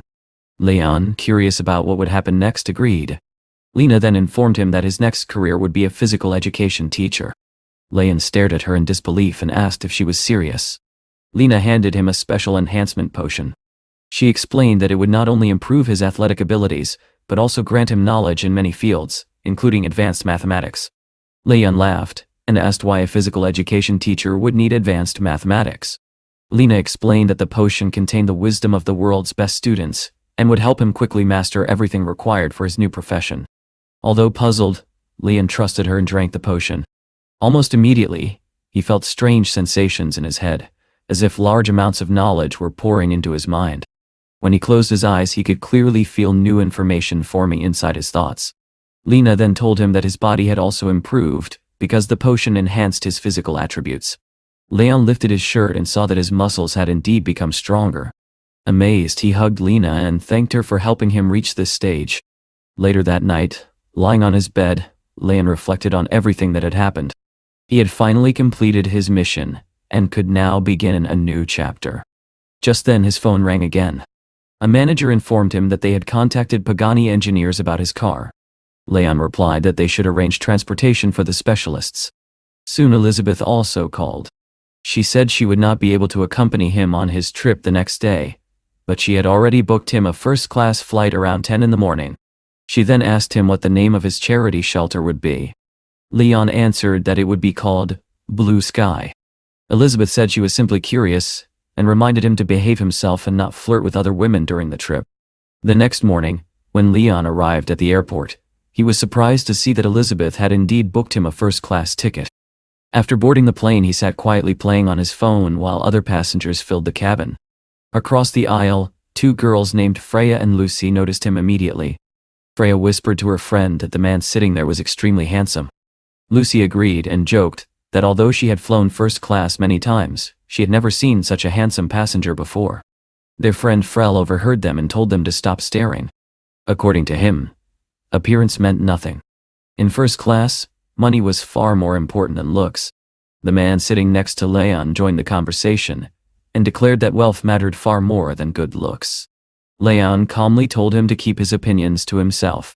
To prove his point, Frel proposed a challenge. He suggested asking a flight attendant for her WeChat and seeing which of them she would choose. When a flight attendant walked down the aisle, Frel immediately called her over. He explained the situation and said that both he and his friend wanted her WeChat, but she had to choose only one of them. The flight attendant politely replied that company rules did not allow her to add passengers on WeChat. Frel insisted that it should not be a problem and argued that airline rules required attendants to satisfy reasonable passenger requests.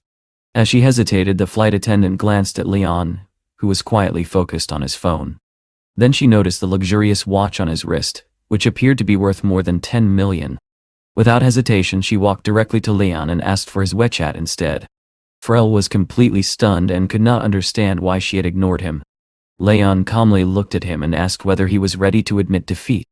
Frel angrily refused and began scolding the flight attendant, claiming she lacked experience. According to him, if a more professional attendant had been present, he would have won the bet. Before he could continue arguing, Freya suddenly told her friend to look behind them. Standing in the aisle was Elizabeth. Frel stared at her in amazement and asked who that beautiful woman was. Seizing the opportunity, Leon smiled and asked Frel whether he wanted to try adding this beauty's WeChat. Frel hesitated for a moment but finally agreed. He said that if he lost this bet as well, he would admit that Leon was truly superior. At that moment, Elizabeth walked down the aisle and approached Leon's seat. She politely asked if she could pass, explaining that the window seat next to him was hers. Frel immediately stood up and seized the opportunity. With a confident smile, he told Elizabeth that both he and his friend wanted to add her on WeChat. Before Elizabeth could even respond, Leon suddenly placed his hand on her shoulder and gently pulled her closer. Wrapping an arm around her, he calmly told Frel that he had no chance with a girl like her and that he should leave her alone. Frel's face turned red with anger. He called Leon an idiot and demanded to know what he thought he was doing. Leon responded with a playful tone, claiming that he possessed a special ability. According to him, he could make a beautiful woman fall in love with him in just a second. Hearing this, Frel became even more furious. He warned Leon not to be so arrogant and even suggested that Elizabeth could call the police if she felt uncomfortable. Elizabeth, slightly embarrassed by the attention from the surrounding passengers, quietly asked Leon what he was doing. Leon casually replied that he was not doing anything special. He simply felt that the air inside the plane was stuffy and wanted to get some fresh air. Feeling awkward under so many curious eyes, Elizabeth quickly pulled herself out of his arms. Leon then turned back to Frel and calmly asked who had won the bet in the end.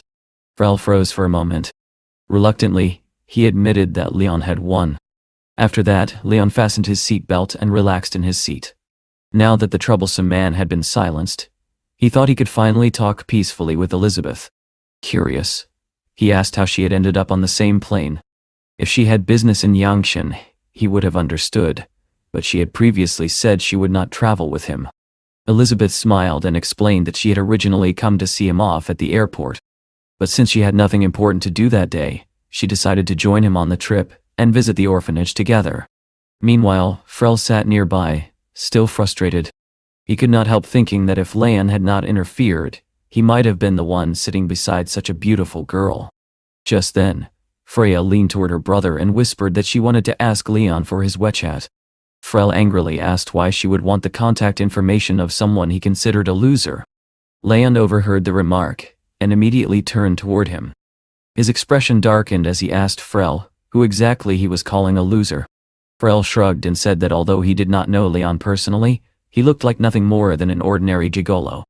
Leon calmly wrapped an arm around Elizabeth again and thought to himself that he would soon show Frel who the real loser was. He boldly declared that he planned to marry her soon. Elizabeth, caught in his tight embrace, asked him to loosen his grip because it was becoming uncomfortable. Leon chuckled and told her to relax. According to him, if she leaned against him comfortably, she would fall asleep faster during the flight. At that moment, Elizabeth pinched him in protest. She then stood up and said she was going to the restroom to tidy up because her clothes had become wrinkled. Leon jokingly said that he would accompany her. After some time, the plane landed in Yangshan. When they arrived at the orphanage, Leon looked around and realized how large the place actually was. Elizabeth mentioned that although housing prices in Yangshan were relatively low, the land value in that area alone was worth tens of millions. Leon nodded and said that was exactly why he thought Vanessa was somewhat stubborn. She could have lived a very comfortable life, yet she valued her principles so strongly that even her clothes rarely cost more than 100 yuan. They walked inside to see how the children were living. The courtyard was lively, filled with children running and playing happily. Suddenly one child noticed Leon and shouted excitedly that their brother Leon had returned. The children immediately ran toward him. Elizabeth smiled and told them that they had brought many delicious sweets. She asked them to share the treats with all the other children. The children thanked her enthusiastically, and Elizabeth felt slightly embarrassed by how adorable they were. At that moment, a middle-aged woman approached them. She asked Leon why he had not informed them in advance about his visit, saying she would have prepared his favorite dishes. Leon replied that he did not want to trouble anyone and preferred to arrive quietly. The woman smiled warmly and said it was still a wonderful surprise, especially since he had brought such a beautiful girl with him. Elizabeth politely greeted her and introduced herself. The woman looked at Elizabeth with admiration and jokingly said she should not bring gifts anymore, because she would soon become part of their family anyway. She then asked a man nearby to distribute the gifts among the children and take them inside. Suddenly the man froze and called the woman over. He pointed toward the entrance and said that Nell had arrived with someone. The woman became excited. She said it was an amazing coincidence that two people had brought their partners to the orphanage on the same day. Elizabeth turned curiously to Leon and asked who Nell was. Leon explained that Nell had also grown up in the orphanage. However, she studied at a university in Yangshan, while he had attended university in Shanghai. They walked toward the entrance to see who Nell had brought. A luxury car was parked outside and a young man and woman were standing beside it. Nell was smiling brightly as she handed out treats to the children gathering around her. However, the man standing with her suddenly shouted at the children, warning them not to touch his BMW. If they scratched it, he threatened, they would have to wash the car themselves. Just then, Nell noticed Leon approaching and immediately ran toward him with excitement. She asked whether Elizabeth was his girlfriend and eagerly requested an introduction. Elizabeth smiled and said that Leon had mentioned Nell many times. She was happy to finally meet her. Nell warmly squeezed Elizabeth's hand and said that she was beautiful. In her opinion, Elizabeth and Leon were perfect for each other. At that moment the man stepped forward and reached out his hand toward Elizabeth. He introduced himself as Wesley, Nell's boyfriend, and said he was pleased to meet her. But Leon quickly stepped in and stopped the handshake. He explained that Elizabeth already knew who Wesley was and that there was no need for such formalities. Wesley secretly wondered how someone who had grown up without a family could still manage to find such a wonderful woman. Then he proudly announced that he wanted to donate several thousand yuan to the orphanage so the children could buy food and clothing. The aunt thanked him politely and said he had already brought many gifts, which was generous enough. Leon then stepped forward and quietly told his aunt that if someone truly wanted to donate, she should accept it without hesitation. Wesley turned toward Leon and mentioned that he had heard Leon was doing quite well in Shanghai. With a mocking tone, he asked whether Leon would also like to donate something. Leon calmly replied that he would donate 100 million yuan to the orphanage. Everyone fell silent. Wesley stared at him in disbelief and asked whether he had made a mistake with the number. It seemed impossible that someone like him could donate such an enormous amount. The aunt quickly told Leon not to joke about such things. Realizing that Leon might embarrass him, Wesley suddenly declared that if Leon really donated that much, he would donate 10 times more. Leon immediately took out his phone and called his manager. He instructed him to transfer 100 million yuan to the orphanage's account. Moments later, Vanessa's phone received a message confirming the transfer. She stared at the screen in shock. Wesley quickly grabbed the phone and checked the message himself. When he saw the confirmed transaction, his face turned pale. Leon calmly reminded him that he had kept his promise. Now it was Wesley's turn. Wesley stood there speechless. At first he had believed Leon was bluffing, but the evidence was right in front of him.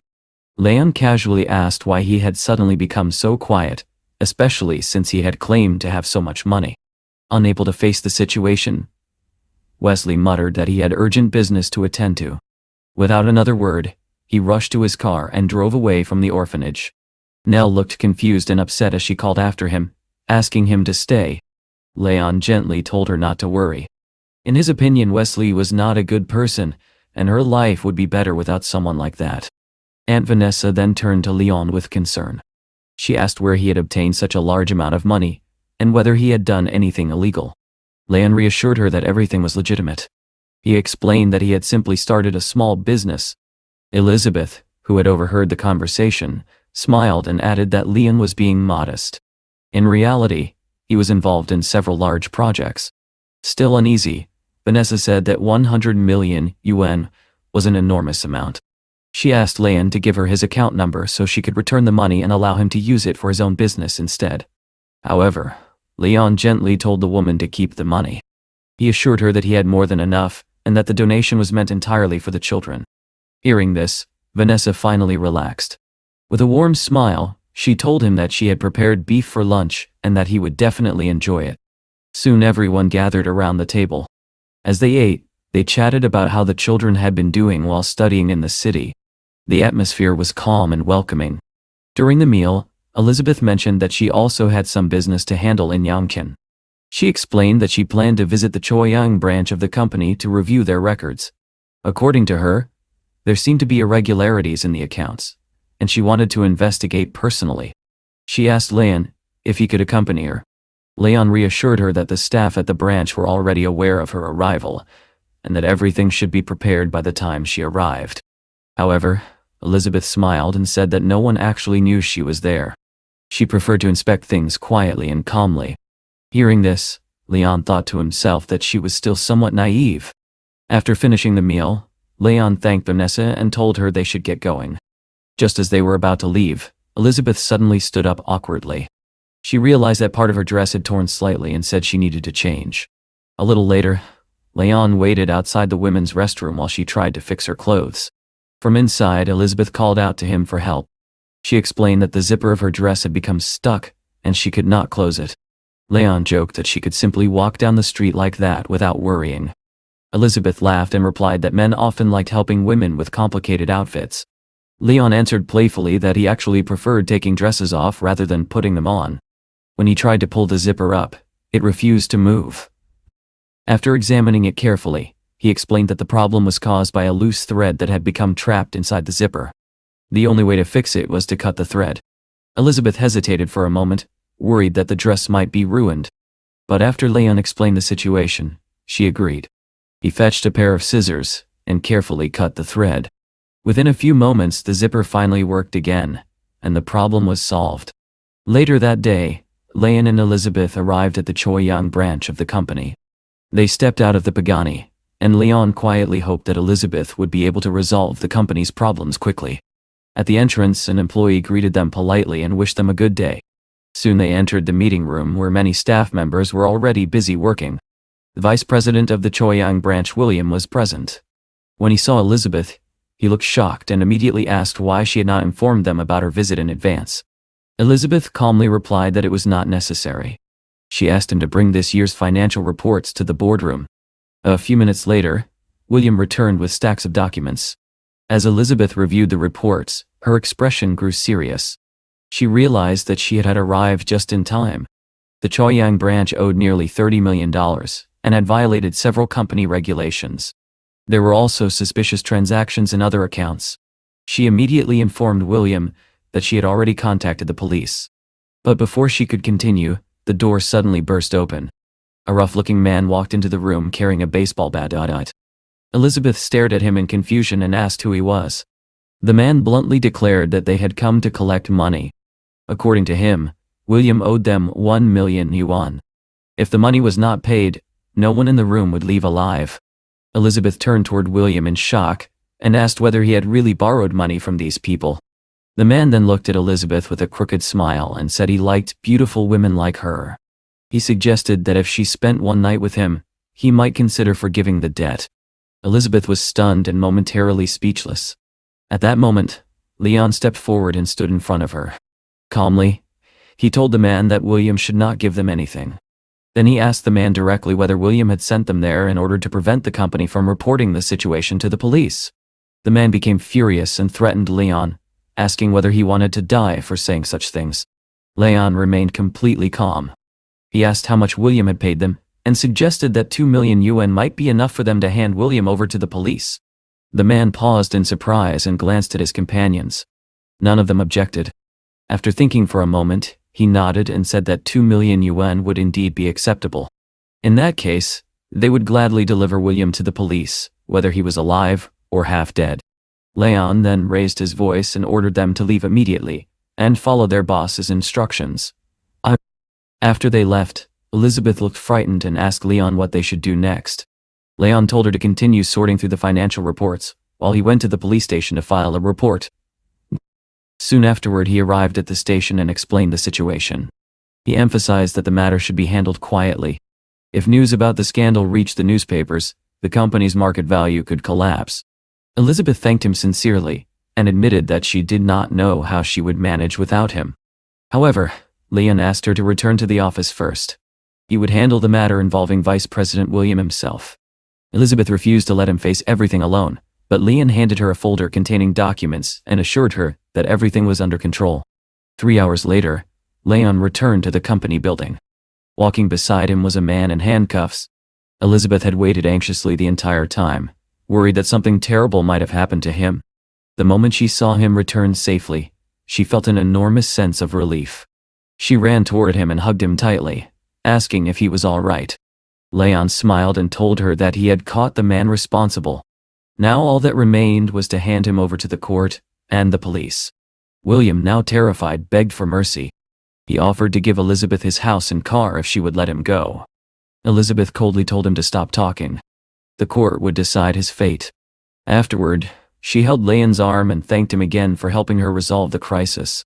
She suggested that before returning to Shanghai, they should visit his mother to say goodbye. Later that evening, they arrived at the Yunwei Hotel. Elizabeth told Leon that she wanted to cook dinner for him as a way of thanking him. Leon looked surprised and asked whether she could actually cook.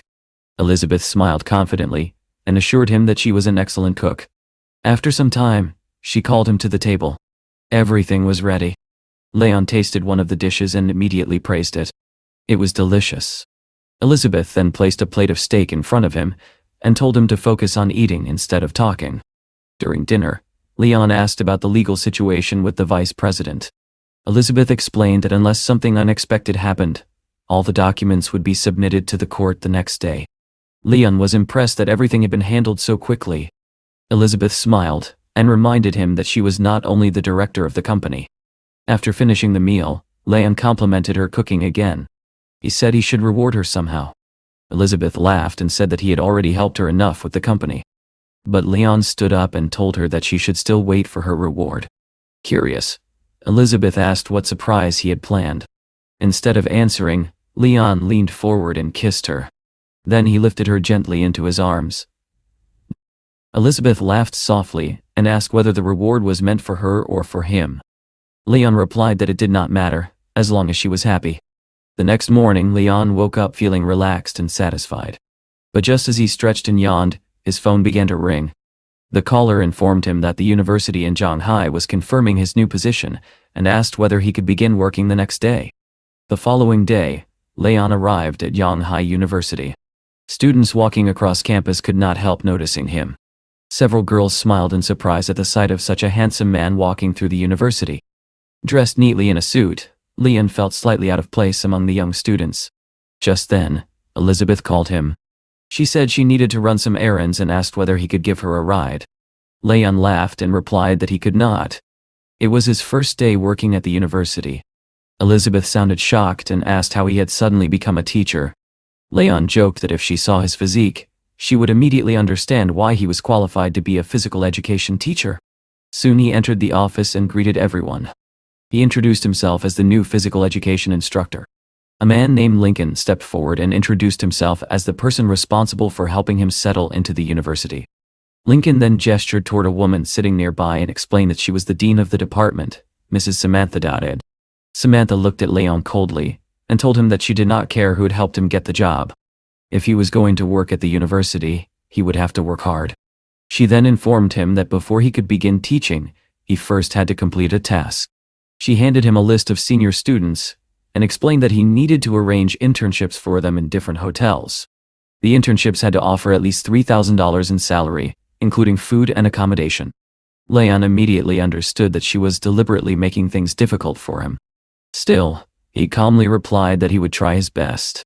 After leaving her office, Lincoln walked with him and quietly explained the situation. He said that Samantha disliked people who obtained jobs through connections, and she was convinced that Leon would not last long. Lincoln admitted that he could not help him directly, but he could offer a small piece of advice. Leon listened carefully. Lincoln suggested that he focus on 3-star hotels, since they were more likely to accept interns quickly. Leon thanked him for the advice and decided to make a call. He contacted Manager Wang and asked him to come to the university, because he needed help arranging an internship program. About half an hour later, Manager Wang arrived. He asked Leon what tasks needed to be done, and promised to complete them as quickly as possible. Leon briefly explained the situation, and then took Wang with him back to Samantha's office. The moment Samantha saw a stranger entering her office, she became furious. She told Leon that bringing outsiders into her office violated university rules. Leon calmly explained that she had asked him to arrange internships for the students. The man standing beside him was the manager of the Bandao Hotel, and he had come specifically to discuss the internship opportunities. Samantha was stunned. She stood up and asked if the man was really the manager of Bandao Hotel. Manager Wang confirmed it and added that the interns would receive a monthly salary of $3,500, including food and accommodation. Hearing this, Samantha's attitude changed immediately. She nodded and said everything seemed acceptable. She would have the staff prepare the contract. At that moment, Leon suddenly received a notification from the system congratulating him. He had completed 20% of his new career goals and had earned 200,000 points. Lena explained that the reward came from the Lunan Science Institute. Leon found the recognition rather unusual but accepted it quietly. Meanwhile, Lincoln thanked Leon for resolving the internship problem and left the office. Leon then turned to Samantha and reminded her that he had completed the task she assigned. He asked if he could officially begin working as a physical education teacher the next day. Samantha nodded and told him he could start immediately. Before leaving, she instructed Lincoln to prepare Lyon's class schedule. Lincoln mentioned that physical education attendance had been dropping below 30% recently, which could result in reduced salaries.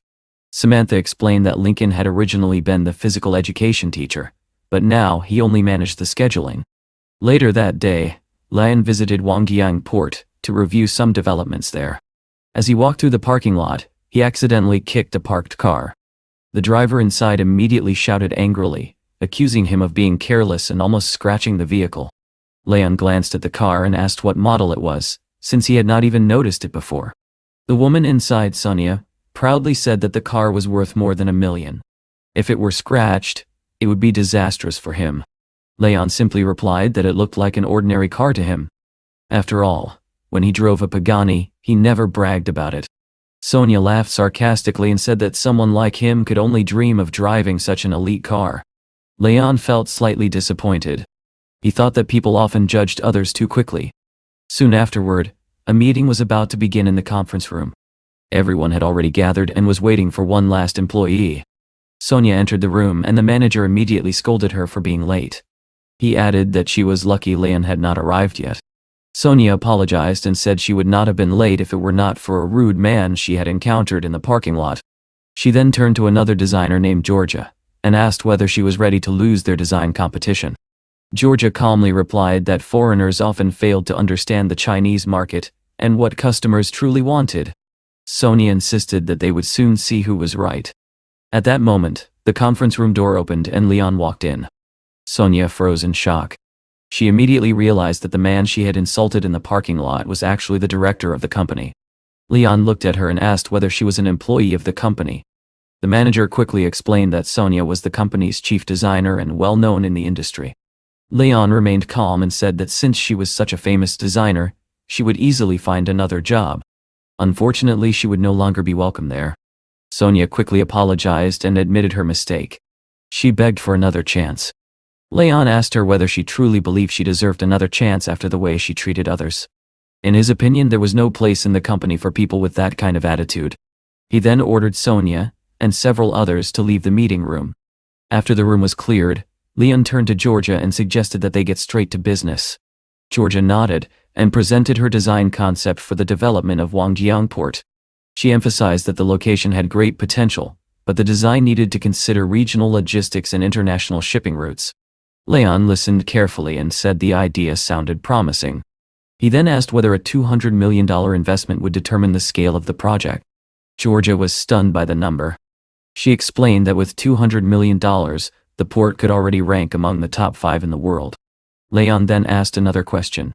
If the investment reached $800 million, could the port become a global leader? Georgia and her entire team were shocked. After thinking for a moment, Georgia confidently said that with $800 million, Wangjiang Port could dominate the industry within 10 years. Leon nodded and said the deal was settled. He asked her to prepare a full plan and promised to transfer $200 million immediately to start the project. Later, as he walked through the hallway, someone called his name. The man introduced himself as Samuel, deputy director of the Lunan Institute.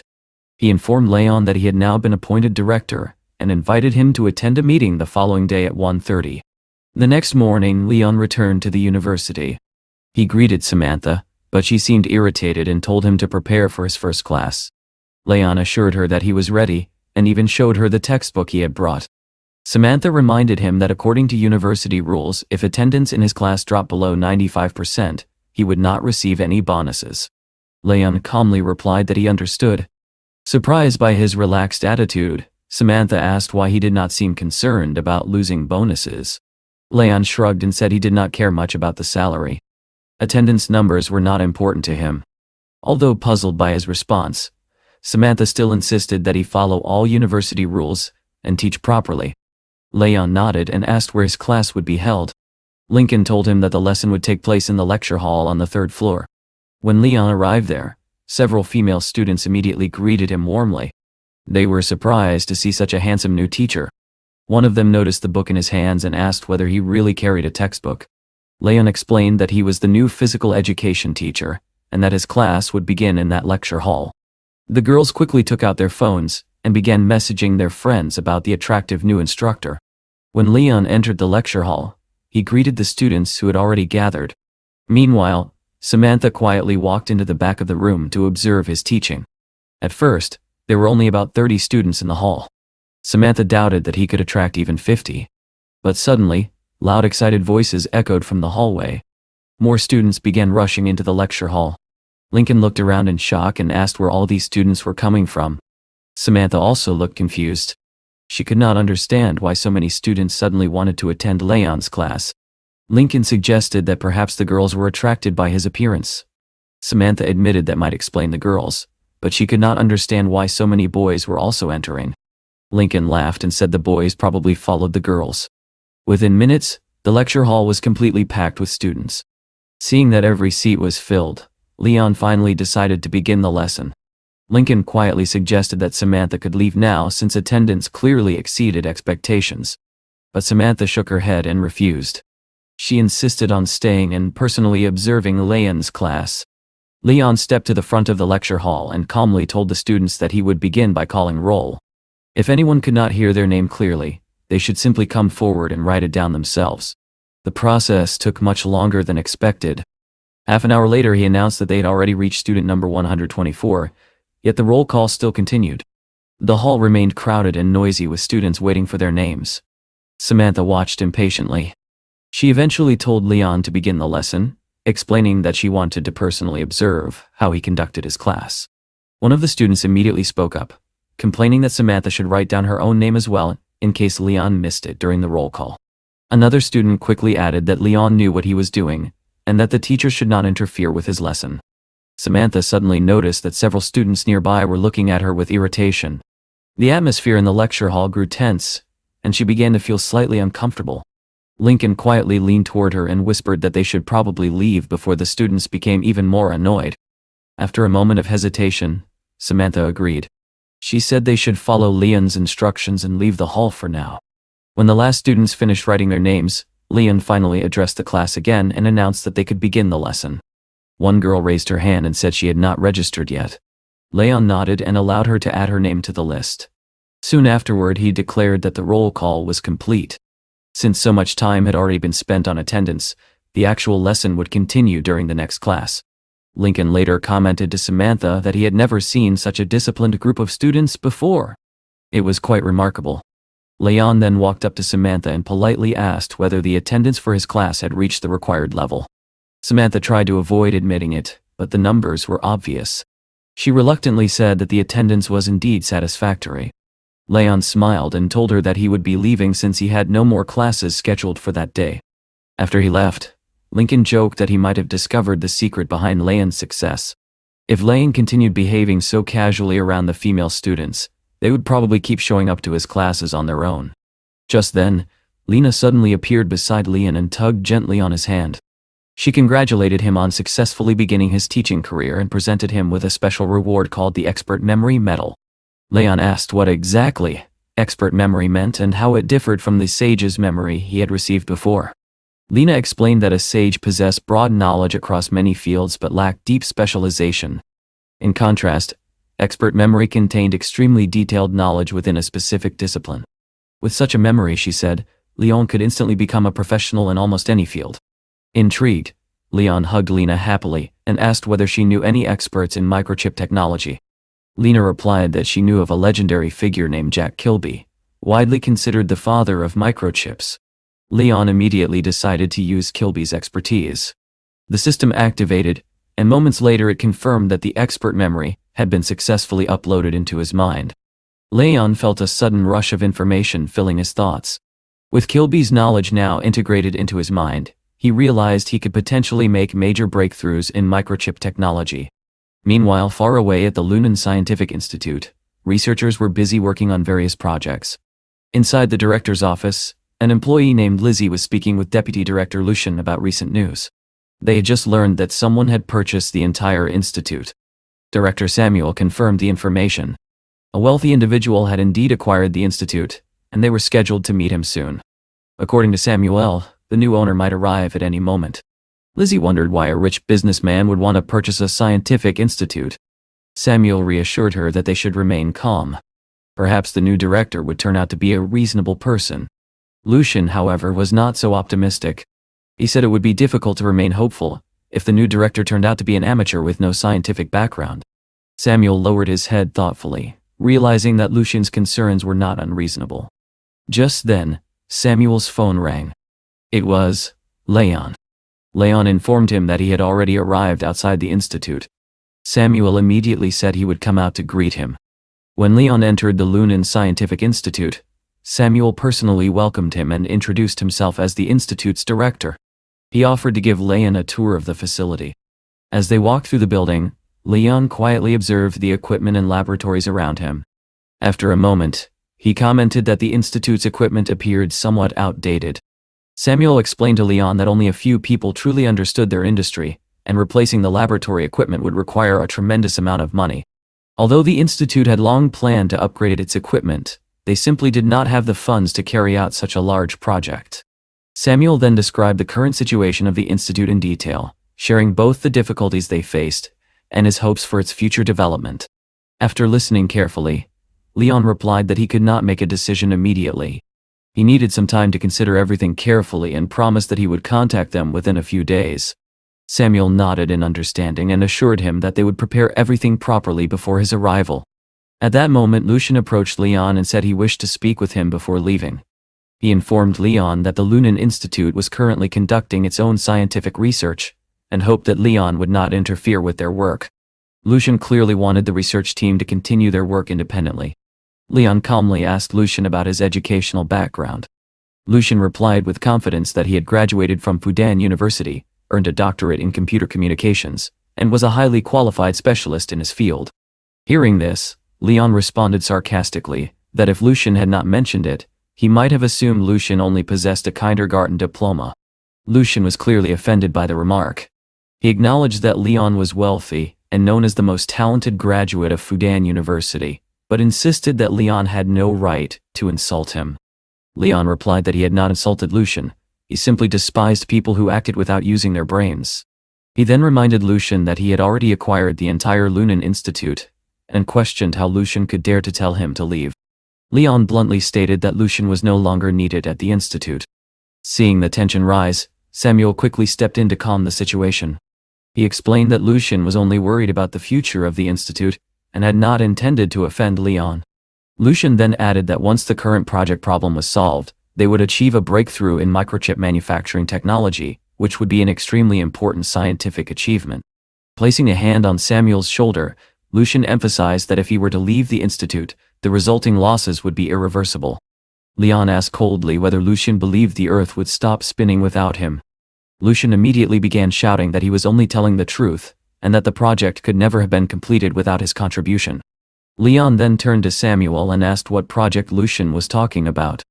Samuel explained that the research team was developing a complex project involving a control unit program, but they were struggling to successfully install the program into the system. The software they had written did not properly match the control unit, which was causing continuous problems. Leon asked about the complexity of the project and whether the program could be adapted to the control unit. Samuel replied that the system was extremely complex and represented one of the most critical stages in their microchip research. After hearing this, Leon sat down at a nearby table and calmly said that he would take a look at the problem himself and attempt to find a solution. Samuel, curious about Leon's abilities, asked about his academic background, assuming he must have studied engineering or science. Leon corrected him, explaining that he actually held a bachelor's degree in marketing from John Hai University. Samuel froze in surprise. Even Lucian seemed puzzled. Nevertheless, Samuel suggested that Leon could try to fix the problem. Lucian then added that Leon must be some kind of genius. As the deputy director, Lucian admitted that it was impressive that someone with a marketing degree could even understand programming. Leon ignored their doubts and explained that the source code contained numerous bugs that were causing the system to malfunction. He stated that there were also problems within their server and network systems that needed to be corrected. Leon assured them that he would repair the code and eliminate all the bugs. A few minutes later, Leon calmly announced that the code had been fixed and that they could check the program themselves. Lucian, still skeptical, asked whether Leon wanted to review the code again just to be certain. Leon shook his head and replied that everything had already been completed. Samuel quickly reviewed the program and then announced with excitement that the code was perfect. The problem that had troubled them for so long had finally been solved. Leon then turned to Deputy Director Lucian and calmly said that since the problem had been resolved, Lucian was no longer needed at the Lunan Institute. After that, he instructed Samuel to begin replacing all the outdated equipment with new technology and assured him that the necessary funding would be provided. Samuel hesitated and explained that replacing all the equipment would cost at least 20 million. Leon simply patted him on the shoulder and told him not to worry. As the new director, he would take responsibility for the expenses. Leon promised to transfer 50 million to support the institute. Furthermore, he announced that if the team successfully completed their work, each member would receive a bonus of 500,000. Samuel was deeply moved by Leon's generosity. On behalf of the entire institute, he sincerely thanked him for his trust and support. At that moment, a student named Lizzie approached Leon Daoan. She bowed politely and apologized for her earlier behavior. Before Leon left, she asked if she could ask him a few questions in the future. Leon gave her his contact information and told her she could reach out anytime if she needed help. Afterward, Leon informed Samuel that he would be leaving, but Samuel insisted on personally escorting the director outside. As they walked out of the building, Leon reflected on the impressive capabilities of the Lunan Institute. He believed the institute had enormous potential for the future. However, his thoughts were interrupted when a man approached them.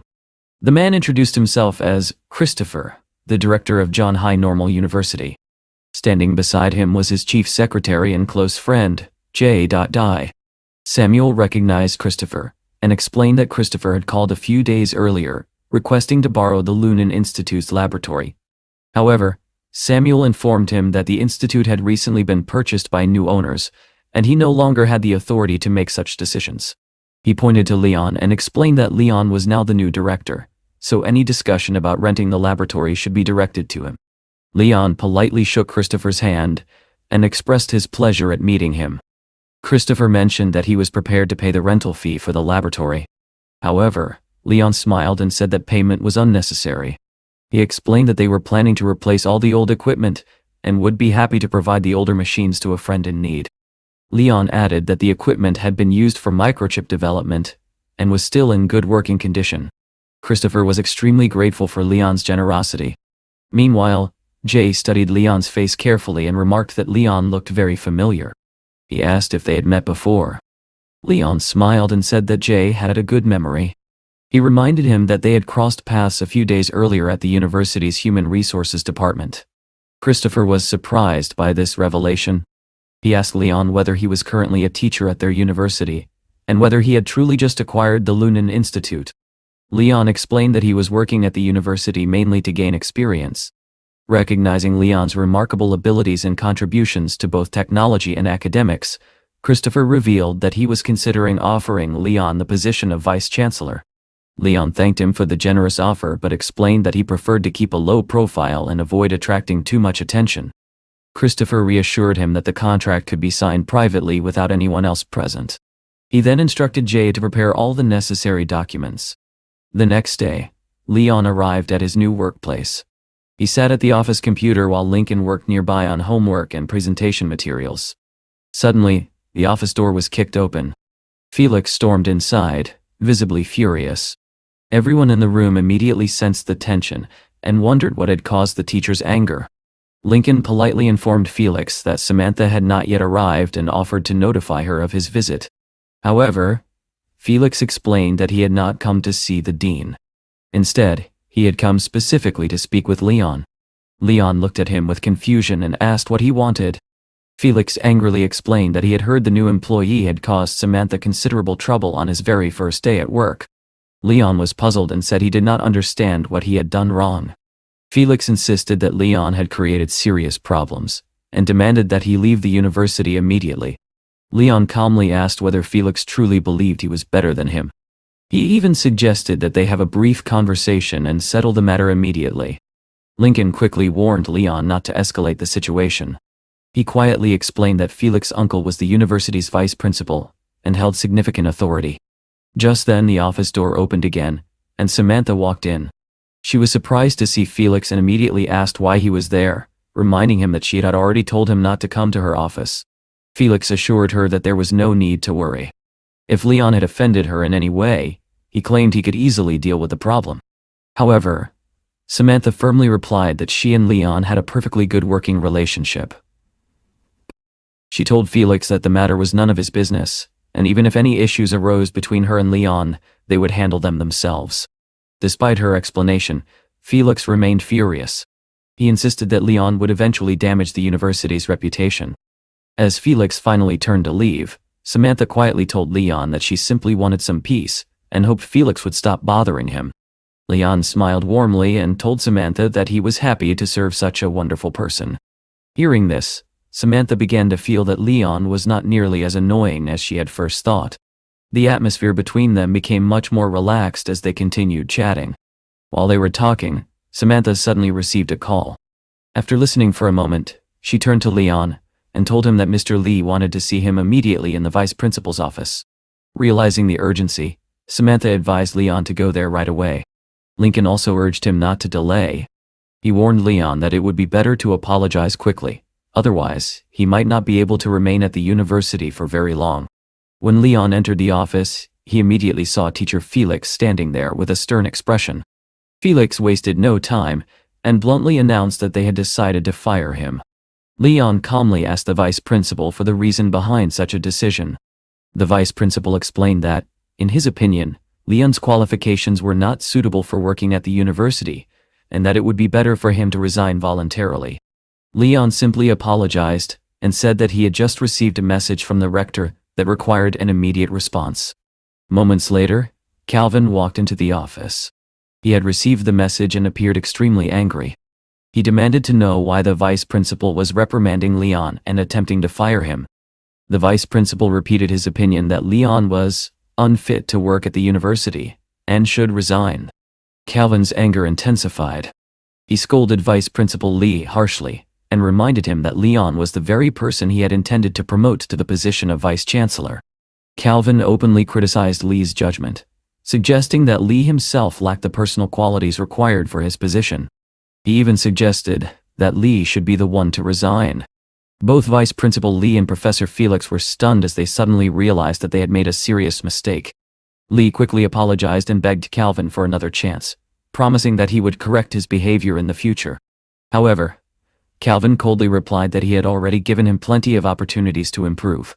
In a sudden burst of anger and desperation, Vice Principal Lee turned around and slapped Teacher Felix across the face, blaming him for the entire situation and claiming that Felix had led him to make such a terrible decision.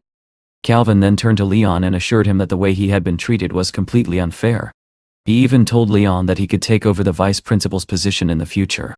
Leon politely declined the offer, explaining that he was perfectly satisfied with his role as a teacher. Meanwhile, Vice Principal Lee continued angrily scolding Felix, blaming him for everything that had happened. Calvin once again suggested that Leon could still accept the promotion if he wished. Leon eventually agreed, but only under one condition: the promotion had to remain secret. Elsewhere, Samantha and Teacher Lincoln were still worried about Leon. They feared that he might actually be fired. At that moment, Calvin suddenly walked into the room, surprising Samantha. She asked how and why he had suddenly appeared there. Calvin calmly explained that he had been passing by and decided to stop in. Although surprised, Samantha said she was glad to see him and welcomed his visit. Calvin then told them that he had important news. Vice Principal Lee and Professor Felix had both submitted their resignations. Samantha was completely shocked and struggled to understand how the situation had changed so dramatically in such a short time. Calvin continued speaking and revealed another surprising development. Leon had been appointed as the new vice principal. He then asked Samantha and Lincoln whether they were willing to work together with Leon as a team. Samantha quickly assured him that there would be no problem at all. Calvin seemed pleased with her response and expressed his excitement about their future cooperation. Later, Lincoln asked Leon what exactly had happened that caused him to be fired one moment and promoted the next. Leon simply replied that it was quite simple. Calvin had cleared up the misunderstanding and publicly restored his reputation. At that moment, Lena suddenly appeared and congratulated Leon on successfully completing a hidden mission. As a reward, he had been granted ownership of the Twin Towers, located in the city center. Lena explained that the Twin Towers were part of a massive financial complex, worth nearly $15 billion. Just then, Leon received a phone call from someone who wanted to discuss the purchase details of the Twin Towers. They agreed to meet the following morning at 9 o'clock.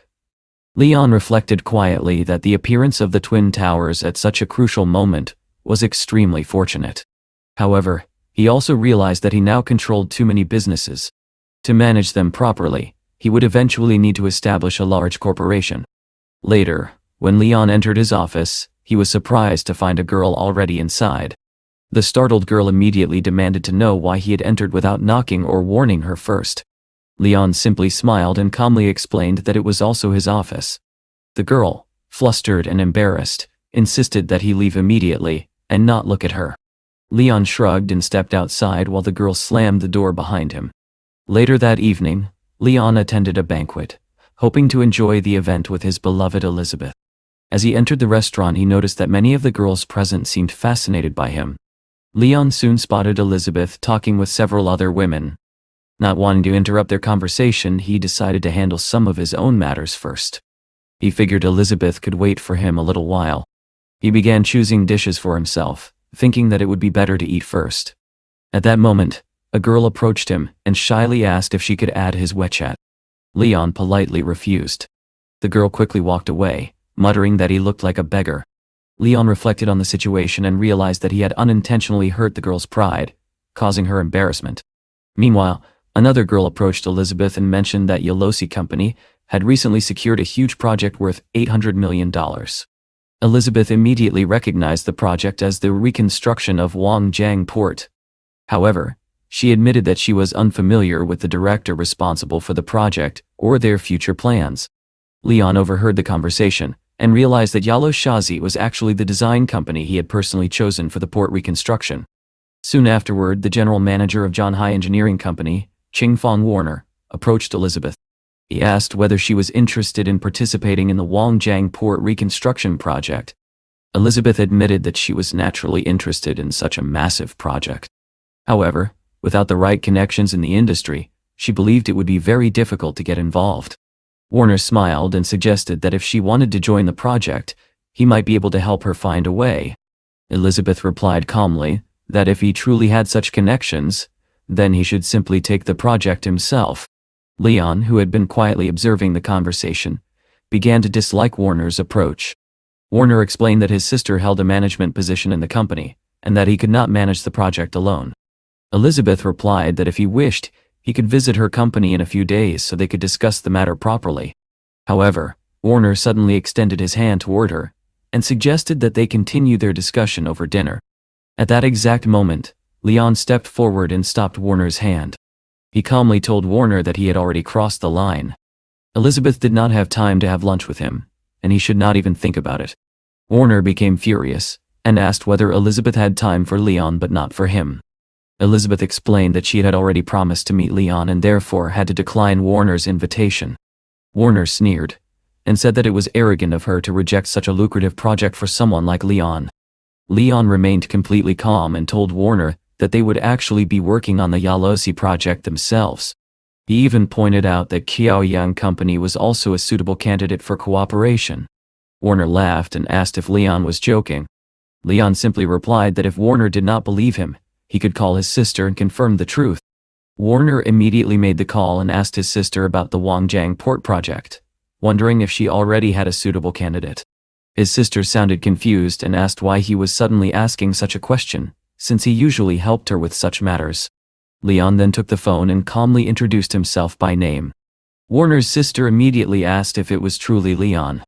Warner, now extremely confused, asked his sister whether she knew Leon and how he was connected to the Wangjiang Port project. His sister replied that she knew Leon very well, and that the Wangjiang Port project actually belonged to him. Warner was completely stunned. At that moment, he realized he had made a terrible mistake. Seeing the shock on Warner's face, Leon calmly asked whether he finally understood the importance of making wise decisions. Warner quickly apologized, admitting that someone like him should be asking for forgiveness rather than insulting others. Leon looked at him coldly and told him to leave immediately and never show his face again. Warner left in deep embarrassment, regretting his behavior. Leon then turned to Elizabeth and told her that he had already finished eating. He said he would go to the break room and wait for her there. As he walked away, several girls nearby quietly commented that Leon was truly a unique and remarkable person. Inside the break room, Leon lay down to rest. After such a long and exhausting day, he quickly fell asleep. Sometime later, Elizabeth entered the room and quietly opened the bedroom door. She intended to talk with him but discovered that he had already fallen asleep. Curious, Elizabeth knelt beside him, wondering when he would wake up. Suddenly, Leon grabbed her hand tightly. Still surprised, Elizabeth commented that Leon had purchased the port without even telling her. She asked him why he had kept such important information secret instead of sharing it with her earlier. Leon calmly explained that his work was something he genuinely loved. Even though the job often came with difficulties, he never felt tired of it. Elizabeth responded seriously, saying that work was still work, and whenever she handled a task she intended to do it perfectly, especially when it came to the Wangjiang Port project. Hearing this, Leon suddenly asked her to wait. He looked at her with a faint smile and asked whether she had heard him say that he would actually give her the Wangjiang Port project. Elizabeth immediately pinched him playfully and warned that if he failed to give her the project, he would be sleeping alone on the sofa that night. Leon laughed at her threat and remarked that she was being far too cruel. After a moment, Elizabeth finally said that she was giving up arguing with him. At that moment, Leon leaned forward and kissed her gently on the lips. He then asked Elizabeth to find some time to talk with Georgia from Yellosh, explaining that he would greet her later at the office. Elizabeth thanked Leon sincerely for the opportunity he had given her, and said that he would definitely receive a reward for it. The next day, Leon arrived at Yuandong Company. As he stood outside the building, he felt a quiet sense of satisfaction. After all, he was now managing several companies at the same time. Just as he was thinking about this, someone suddenly called out to him from behind. Leon turned around and saw Melissa, the most beautiful girl from his university group. She greeted him happily, and mentioned that it had already been a year since they last saw each other. Leon explained that he was now working as a physical education teacher at the university, and that he was quite satisfied with how his life had turned out. Melissa looked surprised. She commented that she never imagined a physical education teacher could earn much money. Then she added that although she had been the worst performer in their university group, she was now earning an annual salary of $200,000 at Yuandong Company. With a sigh, she remarked that life could indeed be cruel. She then asked Leon why he was standing outside the Yuandong building. Leon casually asked whether she would believe him if he said he had business inside the building. At the same time, he asked why so many people were gathered outside.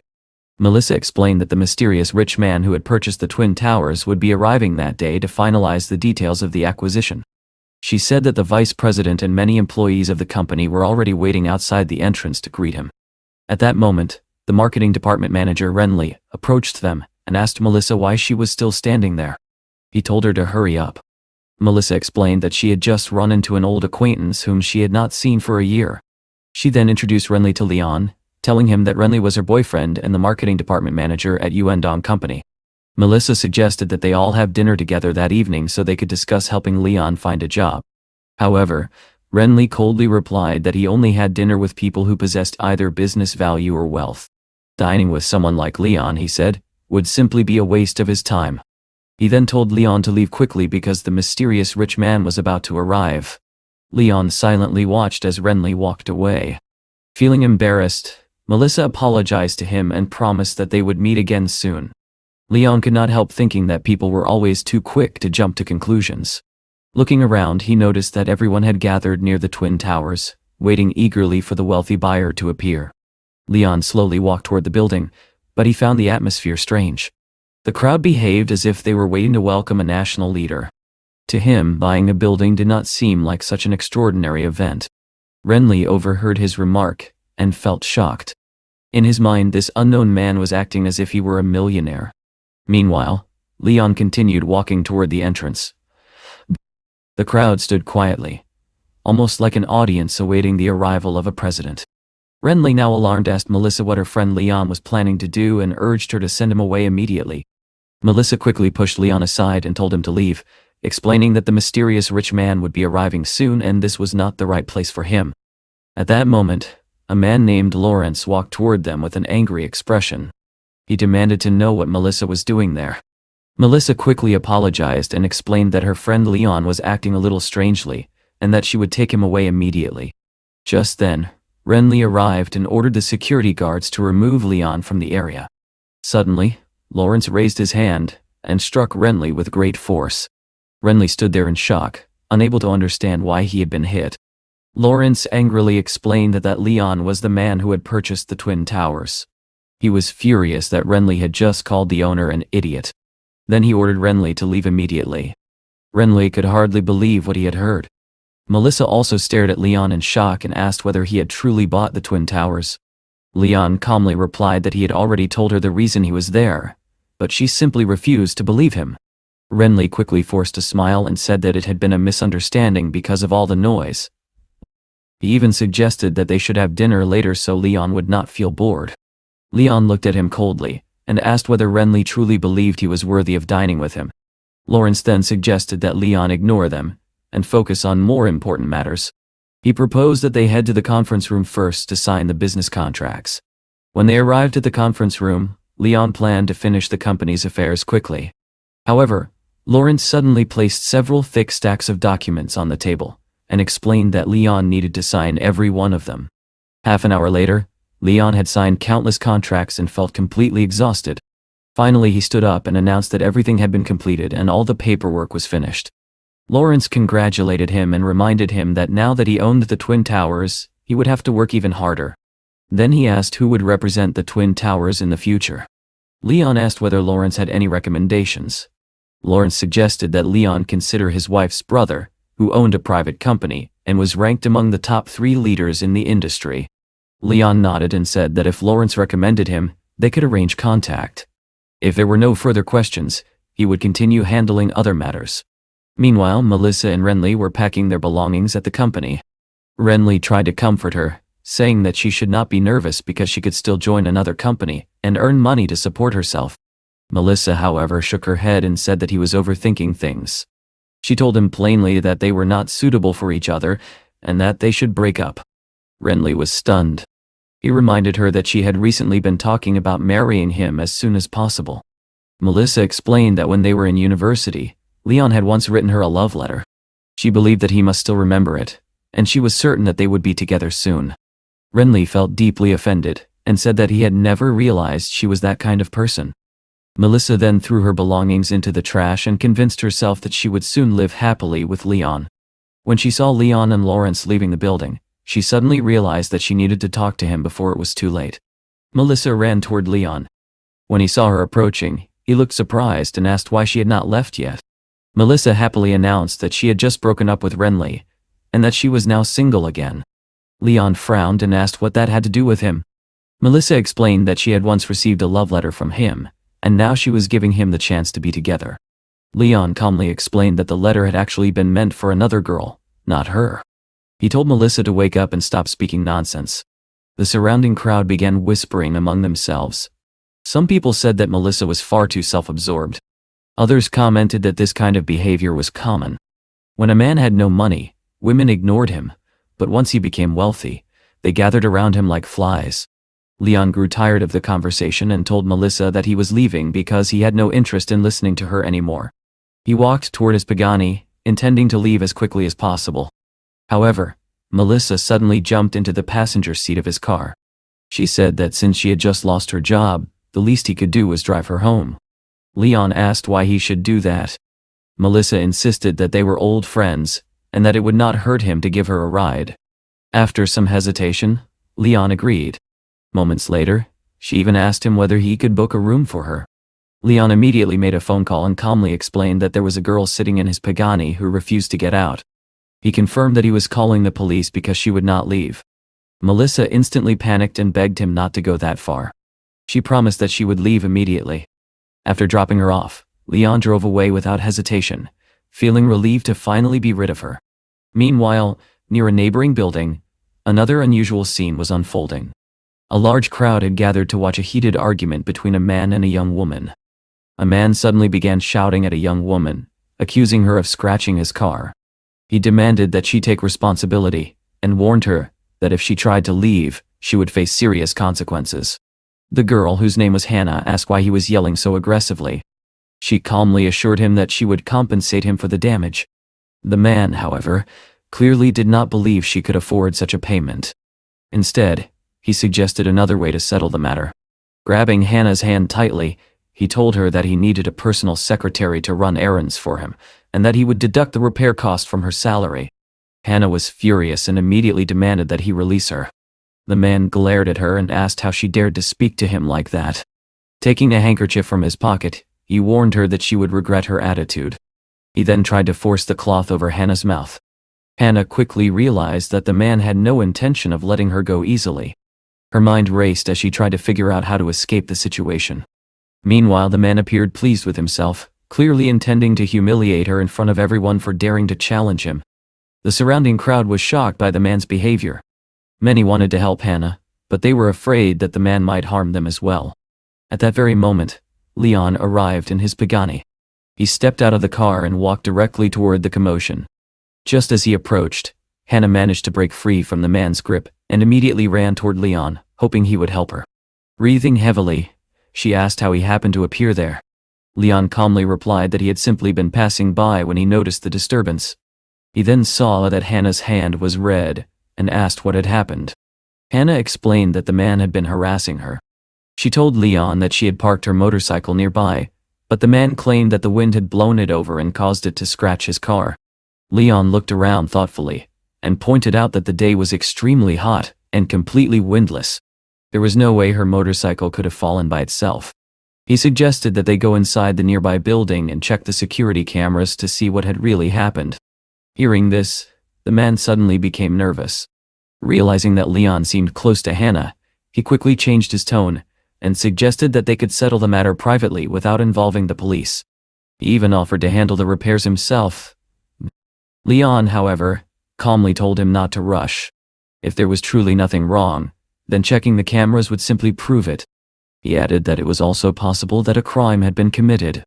The man's confidence instantly collapsed. Without warning, he dropped to his knees and admitted that he had made a mistake. He begged Leon not to call the police, explaining that he had a family and children who depended on him. Leon looked at him coldly, and finally said that he would let him go this time. However, he warned the man that if he ever behaved like this again, he would personally take him to the police station. Once the situation was resolved, Hannah suddenly told Leon that she felt dizzy and could barely stand. Concerned, Leon gently supported her and said he would take her home. After they got into the car, Leon asked where she lived. Hannah tried to remember the address but struggled for a moment. As they drove, Leon casually suggested that as the manager of his sales department, she should consider buying a car so she could travel wherever she wanted. Hannah hesitated and replied that buying a car immediately after being promoted might not look very appropriate. Leon simply told her that she should stop worrying about what other people thought and focus on her own comfort. He promised that when he had time, he would take her to a dealership himself. Hannah thanked him sincerely, but admitted that she did not have the money for a new car, and did not know how she could repay him. Leon joked that she could think about repayment while sitting in prison. Hannah looked at him quietly and could not help thinking about how kind he truly was. When they finally arrived at her home, Leon turned on the lights and noticed that the house was empty. Looking around, he saw that the room was rather messy. Hannah immediately became embarrassed and confessed that she was ashamed of the condition of her home. She worried that he might think she was careless. Leon reassured her that it was nothing unusual, and that his own place often looked the same. Hannah then said that she felt very hot and needed to take a bath. She promised that afterward she would treat him to dinner. Leon nodded and sat down on the sofa while she went to the bathroom. While waiting, Leon casually played games on his phone to pass the time. Soon afterward, Hannah called out to him and asked him to check her temperature. She said she could not tell whether she had a fever or was simply dizzy. Leon walked over and gently touched her forehead.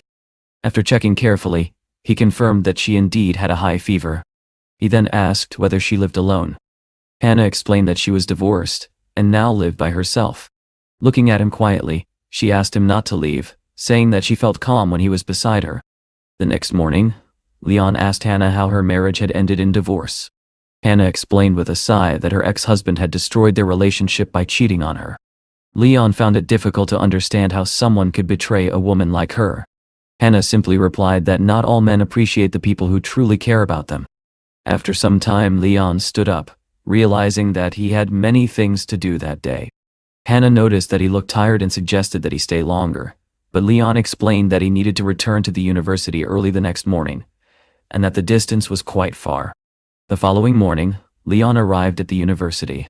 To his surprise, the office had changed dramatically, and even his desk was gone. Confused, he looked around until teacher Lincoln approached him. Lincoln explained that Leon had now become the vice principal and would be sharing an office with Samantha. Leon immediately frowned and joked that he did not want to share a room with that panther. He asked Lincoln to help him move a table. At that moment, Samantha suddenly appeared at the door.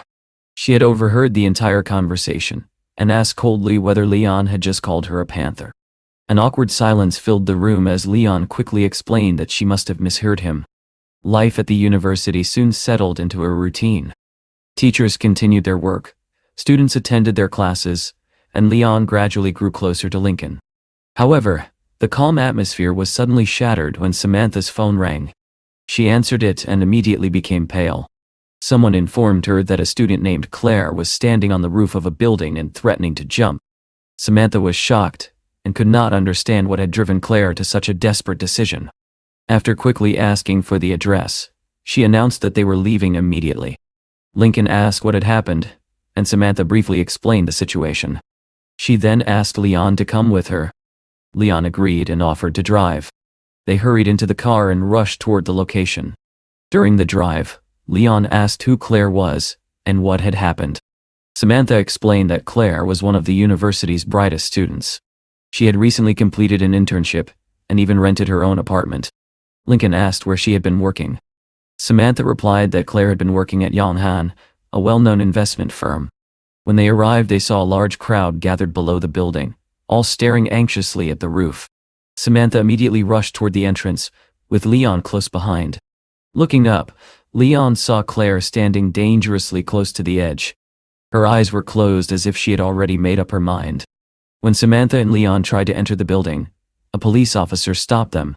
Samantha quickly explained that they were Claire's teachers and asked for permission to speak with her. The officer hesitated for a moment before agreeing and leading them upstairs. Soon they reached the rooftop. A teacher who was already there urged Samantha to speak to Claire, hoping she could persuade her to step away from the edge. Samantha gently asked Claire what had happened. She reminded her that she had recently found a good job and had a bright future ahead of her. She urged Claire to calm down and explain the situation, promising that they would listen and try to help. Claire's voice trembled as she explained that she had been harassed at work. Even worse, her boyfriend refused to believe her. Feeling completely alone, she said she no longer wanted to live in this world. Samantha and Lincoln were both shocked. Leon stepped forward slightly and asked Claire who had harassed her. Claire replied that it was the company's vice president, a man she had never imagined would behave in such a way. Samantha continued trying to calm her, reminding her that she was still young and had many opportunities ahead.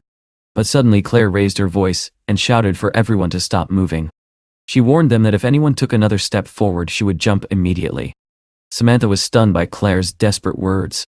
She realized that her attempt to calm the girl had completely failed. Teacher Lincoln was equally helpless. He stood there anxiously, unable to think of anything that might comfort Claire or convince her to step away from the edge. At that moment, however, Leon suddenly spoke. Looking straight at Claire, he coldly asked what she was waiting for. If she truly wanted to jump, then she should just do it and stop wasting everyone's time. He pointed out that the police officers present had many other important matters to handle. Leon added that even if she died, it would change nothing. Her death would be meaningless and would solve none of her problems. Samantha was horrified by Leon's harsh words. She could not believe he would say something like that in such a delicate moment. But Leon continued speaking calmly. He asked Claire whether the man who had harassed her would go to jail if she jumped. Hearing this, Samantha quickly followed Leon's lead and said that she agreed with him. They would help Claire punish the man who had wronged her. Claire, however, shook her head hopelessly. She said that even if they wanted to help, it would be impossible. The person who had been harassing her was none other than the vice president of Yonghan. Leon responded without hesitation. He assured Claire that he would make sure the man ended up in jail. But he also told her that if she still wished to die, he would not stop her. He simply did not have time to waste. Claire fell silent. She began thinking carefully about his words. Slowly, her determination began to fade. After a moment, she finally decided that she no longer wanted to jump. However, just as Claire turned away from the edge, her legs suddenly gave out. Her body tilted forward as she began to fall. Leon reacted instantly. He rushed forward and grabbed her just in time, pulling her away from the edge. Both of them fell heavily to the ground. Samantha ran toward them immediately, helping them up with concern. The police officer nearby praised Leon, calling him Claire's savior. Leon brushed aside the compliment, saying he had only done what anyone should have done. He then asked the officer to file a harassment report on Claire's behalf as soon as possible. The officer assured him that they would investigate the case thoroughly and make sure the criminal was punished. Leon nodded and apologized for disturbing their work. A teacher nearby quietly asked Samantha whether they really had any chance against a powerful company like Yonghan. The firm had enormous wealth and could hire the best lawyers available.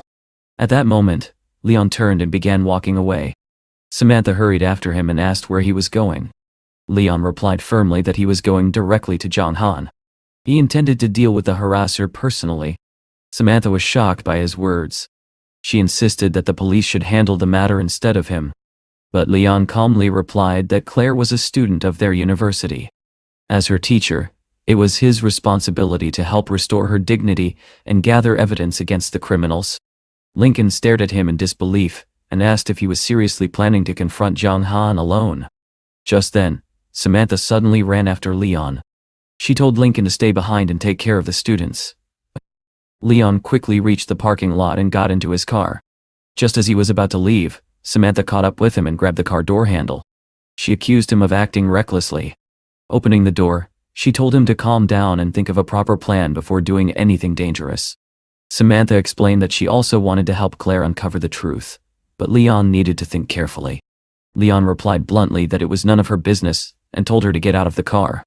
Samantha ignored him completely. She fastened her seatbelt and made it clear that she had no intention of leaving. She told him firmly that she would not allow him to face such a dangerous situation alone. Realizing that Samantha would not back down, Leon simply started the engine, shifted gears, and stepped on the gas. The car sped away toward their destination. A few minutes later, they arrived at the Jong Han Company building. Together, they walked through the main entrance. Leon approached the reception desk and informed the receptionist that he was looking for Caleb and needed to meet him immediately. The receptionist politely asked whether he had an appointment with Mr. Caleb. Leon replied that he did not, but the receptionist calmly explained that without an appointment, it would be impossible to see him. Leon then took out his phone and called a friend. When the call connected, he asked which office Caleb was currently in, explaining that he had urgent business with him. His friend quickly replied that Caleb was in room 1809, and offered to help resolve the issue. Leon said it was nothing serious, joking that he might just need to prepare a nice prison uniform for Caleb. Leon and Samantha entered the elevator and went up to the office floor. However, a woman guarding the entrance tried to stop them, insisting that they were not allowed inside. At that same moment inside Caleb's office, Caleb was discussing business with another man. The man suggested that Caleb should take control of the company's overseas investments. Caleb responded enthusiastically, saying it would be a great honor and that the results of their alliance would be remarkable. Suddenly, the office door burst open. Leon kicked the door wide open and walked in, announcing that their meeting was about to become even more interesting. Caleb stared at him in shock and demanded to know who he was and how he dared to storm into his office like that. Leon ignored the question and instead asked how Caleb dared to harass a student. Caleb looked surprised and asked whether Leon was really Claire's teacher. Leon calmly replied that Caleb was not stupid and should already understand why he had come. Caleb laughed and said that he had actually planned to find Leon himself. He claimed that Claire had tried to seduce him and that he had rejected her. Then he asked Leon what he planned to do about it. Hearing this shameless claim, Samantha became furious and stepped forward, calling Caleb disgraceful. She raised her hand, intending to slap him. But Caleb quickly grabbed her arm and told her she had no right to speak to him like that. He threatened to send the matter to the legal department and then pushed her aside, ordering both of them to leave and stop interfering with his business negotiations. Leon's anger exploded. Rolling up his sleeves, he decided that Caleb deserved a lesson. Caleb mocked him, warning that if Leon dared to touch him, he would destroy his life. Leon paid no attention to the threat. He stepped forward and kicked Caleb hard in the stomach. The powerful blow sent Caleb flying backward. Completely shocked, Caleb collapsed onto the floor, unable to believe that Leon had actually dared to hit him. He shouted angrily and ordered his assistant to call security. Swearing revenge, Caleb promised that Leon would pay dearly. Leon answered with another punch straight to Caleb's face. The blow knocked out several of his teeth and left him sprawled helplessly on the ground. Leon thought to himself that it was surprisingly difficult to silence such an arrogant man. Samantha watched in astonishment. Leon looked thin and ordinary, yet the strength of his punches was incredible. Moments later, security guards rushed into the office. Among them was Adam, the head of the legal department. Adam warned Leon that he would definitely send him to prison for intentional assault. Leon looked at him coldly and told him to stop talking nonsense unless he wanted to receive a punch as well. Adam arrogantly replied that Jong Han belonged to Charlie and that Leon was not worthy of challenging such a powerful company. Leon grabbed a nearby bucket and threw it at Adam, asking who he thought he was. Just then, someone rushed in and announced that the company's boss, Charlie, had arrived. Caleb, still sitting on the floor, sneered at Leon and said that his good days were over. He bragged that Charlie's father was his cousin and that family ties would ensure Leon's downfall. Leon simply replied that it did not matter who Caleb's relatives were. At that moment, Charlie entered the office. Seeing Leon, he immediately greeted him respectfully. Caleb quickly complained, telling Charlie that Leon had caused trouble in the company and even assaulted him. To everyone's shock, Charlie suddenly slapped Caleb across the face. He angrily asked how Caleb dared to damage the company's reputation like this. Then he turned to Leon and apologized, asking him not to be angry and promising to explain everything. Samantha and Adam were both stunned. They began wondering who Leon truly was, since a powerful man like Charlie treated him with such respect. Leon calmly explained that Caleb had harassed and humiliated a student from his university. The girl had been so traumatized that she had nearly jumped off a building. Leon asked Charlie whether Caleb deserved to escape punishment. Charlie walked toward Caleb and demanded to know if the accusations were true. Leon confirmed that Caleb had not only harassed Claire but had also falsely accused her of seducing him. Without hesitation, Charlie kicked Caleb in the face. He angrily asked whether Caleb really believed he could act without consequences. Humiliated, Caleb protested weakly, reminding Charlie that they were family. Charlie grabbed him by the throat and then turned to Leon, telling him that he would personally handle the matter. Leon should return to his work while he dealt with the situation. Charlie promised that Caleb would be punished and that he would contact Leon later. Leon agreed but made it clear that he expected Caleb to end up behind bars. Charlie assured him that it would be done.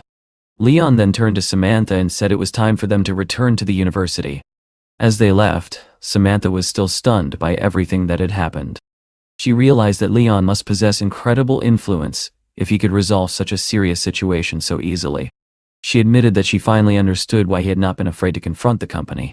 Leon calmly explained that when students are humiliated, teachers cannot remain silent. They are supposed to be role models and protect those who depend on them. He added that this incident revealed a serious problem in society. The education system had become deeply corrupted, and if people continued ignoring injustice, things would only become worse. Leon explained that once students enter the real world, many of them struggle to adjust to the rhythm of life in society. Samantha completely agreed with him and said she would report the situation to the rector so that the school could consider improvements. At that moment, Lena suddenly appeared in front of Leon and congratulated him for saving the student earlier. She informed him that because his actions had promoted important educational reforms, he had been rewarded with 1 billion yuan. Leon was stunned by the news and asked why he had received such a large reward for what he believed was only a small contribution. Lena calmly explained that the reward had already been transferred into his account. Leon could not hide his happiness when he heard this. Samantha noticed his reaction and asked why he had not started the car yet. She also mentioned that he looked exhausted and told him he could leave work early that day. She thanked him sincerely for everything he had done and added that tomorrow, she would accompany him to meet Claire's boyfriend. Leon replied that there was no need to thank him because he was a teacher, and helping students was simply part of his job. Later, Leon returned to his large house in joy. After such a long and exhausting day, he realized he needed some rest. He lay down on the bed, hoping to recover his strength. However, just as he began to relax, his phone rang. The man on the other end introduced himself as Spencer, the general manager of Dinghui Real Estate Management. Spencer said he was pleased to finally speak with Leon and asked when they could meet to discuss the completed plan for the Twin Towers project. Leon replied that he was very tired that day and suggested they meet the following afternoon at 1 o'clock at the Bandao Hotel. Spencer agreed. Meanwhile, Charlie arrived at Villa Triumph. He asked his father why he had called him there, explaining that he had postponed other business matters just to come. His father, Connor, immediately asked whether it was true that Charlie had fired Caleb, and whether he understood that such an action could potentially send him to jail. Charlie calmly replied that Caleb had betrayed his friend and committed a crime, so he deserved to be punished. Connor was surprised and asked who in Junhai could possibly deserve such loyalty. Charlie answered that he was referring to Leon, a good friend who had helped him many times in both business and personal matters. Connor, unfamiliar with Leon's full identity, asked whether he was connected to the Bona Corporation. Charlie shook his head and said that Bona was not even close to Leon's level. He explained that the Yungai circuit belonged to Leon and that all the villas in Jug were also his property. Connor was shocked by this revelation and asked whether Leon was truly that influential. Nevertheless, he advised his son not to behave impulsively and to maintain the dignity expected of someone with his status. Charlie confidently assured his father that he had already been acting responsibly. As proof, he pointed out that his cooperation with Yang Han had increased the company's value to 10 billion yuan. Connor then told his son that he had recently found the perfect woman for him, someone who met all his requirements. Charlie immediately responded that he had never been interested in prenuptial agreements or arranged relationships. Connor only smiled and said his son had not yet seen what the woman looked like. He then showed Charlie a photograph and revealed that her name was Elizabeth. Charlie admitted that she was indeed beautiful.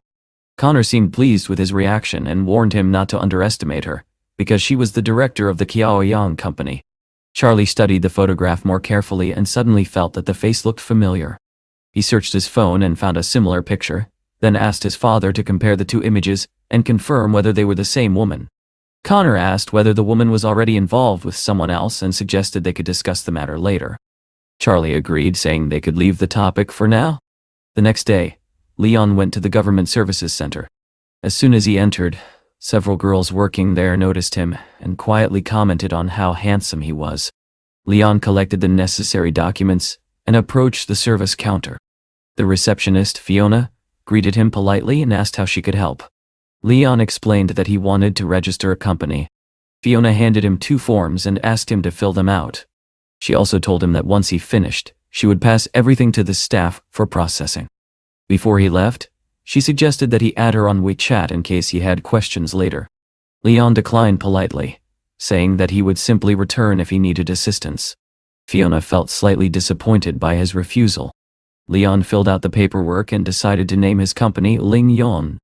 After signing the documents, he handed them to a company employee responsible for processing registrations. The employee glanced at the form and immediately told Leon that it had been filled out incorrectly. He instructed Leon to take it back and correct the mistake. Surprised, Leon asked him to point out the error. The employee tapped the section showing the registered capital, which listed 500 million yuan. He asked sarcastically whether Leon was trying to make fun of him.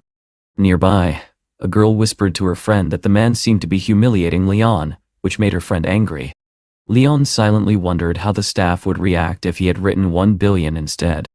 Leon calmly told the employee that the form was correct. The man replied that if everything was correct, Leon should bring the money because he had never seen someone register such a large amount. At that moment, Fiona stepped forward, slammed her palm on the desk, and intervened. She said it was only a form and that they could simply fill out another one. However, Leon stopped her and said he did not need help because nothing on the form was wrong. He then handed the employee a bank document confirming a transfer of 500 million yuan into the account. When the man saw the official confirmation, his expression immediately changed. The girls nearby were astonished that Leon was personally handling such a large business matter instead of delegating it to a secretary. Fiona, meanwhile, began to think that Leon was not only handsome, but also extremely wealthy. The employee, unwilling to admit defeat, searched for another excuse. He suddenly claimed that the document was still invalid because the legal address of the company had not been specified properly. Leon replied angrily that the address was clearly written. The employee dismissed the reference to the Twin Towers and said the legal address should specify a particular floor, not an entire building. Leon calmly explained that his company did not occupy a single floor. Instead, it owned the entire Twin Towers building, which he had purchased only a few days earlier for 18 billion yuan. He then asked whether there was still a problem with the form or if he needed to fill it out again. Realizing the situation, the employee immediately changed his tone and told Leon that everything was fine. He asked him to wait for a few minutes while the paperwork was finalized. Shortly afterward, Leon received his official business license. Holding the document in his hands, he felt that he had taken another important step toward achieving his goals. Not long after finishing the process, Samantha called him and said she had arranged a meeting with Simon. Leon thanked her and said he would meet them at the cafe in 20 minutes. When Leon arrived at the cafe, many of the girls inside could not help staring at him, wondering who the handsome man was. Samantha waved and called him over. Leon asked whether Simon had arrived yet. Samantha replied that he had not, then commented bitterly that since the students were about to graduate in a month, many of them had already stopped taking their teachers seriously. At that moment, a young man with an indifferent expression walked into the cafe. It was Simon. Simon sat down and immediately complained that he had other matters to attend to. He added that if they wanted to meet again, they should choose a more respectable restaurant. Samantha told him that they were there to discuss Claire, who had almost committed suicide. Simon shrugged and said it had nothing to do with him because he had already broken up with her. Leon explained calmly that they were not interfering in his personal life. They simply hoped he could speak with Claire and comfort her. Simon looked at them in disbelief and asked whether they were joking. He repeated that he had no intention of building a future with Claire. Samantha stood up angrily and demanded to know how he could speak so heartlessly. Leon quickly stopped her and advised her not to attack him. Simon sneered and called the entire situation a circus before standing up to leave. Samantha, furious, asked Leon why he had stopped her when she had every intention of hitting him. Leon explained that it would have been a terrible idea. If someone had recorded the incident, her reputation as a teacher would have been ruined. Samantha realized he was right and apologized for losing control, admitting that people like Simon made her extremely angry. Later that day, a car arrived at the Bandau Hotel where Spencer was waiting for his meeting with Leon. Spencer asked his son Simon where he had been, and reminded him that they were about to meet an extremely important person. Simon casually explained that Samantha had called him to a cafe earlier. Spencer then asked whether Simon and his uncle were really prepared to cooperate with such a powerful figure. He urged his son to behave carefully and not embarrass the family. Soon after, Spencer called Leon to ask whether he had arrived. Leon replied that he had already seen them. He ended the call and walked towards Spencer. Suddenly, Simon pointed at Leon and angrily told him to stop following him and to stay away from Claire. Spencer was shocked by his son's words and demanded an explanation. Simon claimed that Leon was only a teacher at his university, and that they had argued earlier that day. Leon simply smiled and told Spencer that he had a very impressive son. At that moment, Spencer slapped Simon across the face with all his strength. Simon stared at him in shock and asked why he had been hit. Spencer shouted that Leon was the man who had bought the Twin Towers building.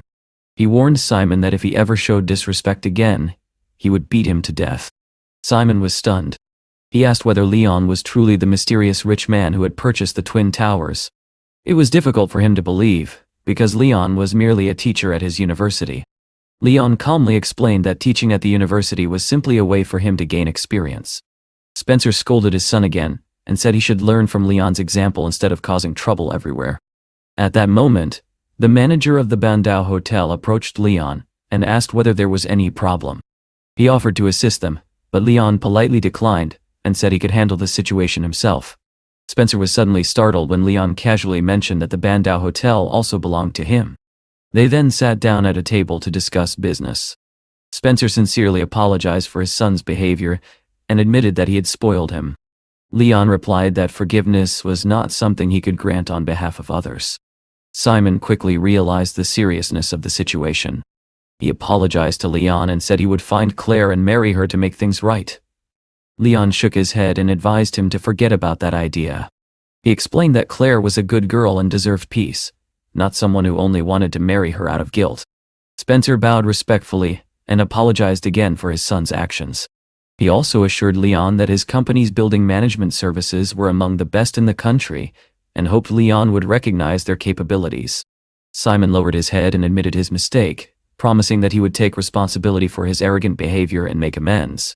Leon calmly replied that Simon's personal matters were separate from their business and had nothing to do with their cooperation. He told Simon there was nothing left to discuss and asked him to leave. Simon nodded and promised that he would not bother Leon again. As Simon prepared to leave, Leon turned to Mr. Spencer and remarked that he had long heard about the quality of Spencer's management work and was familiar with his reputation. However, he also advised him to spend more time guiding his son. If Simon continued behaving this way, it could eventually ruin the family's business.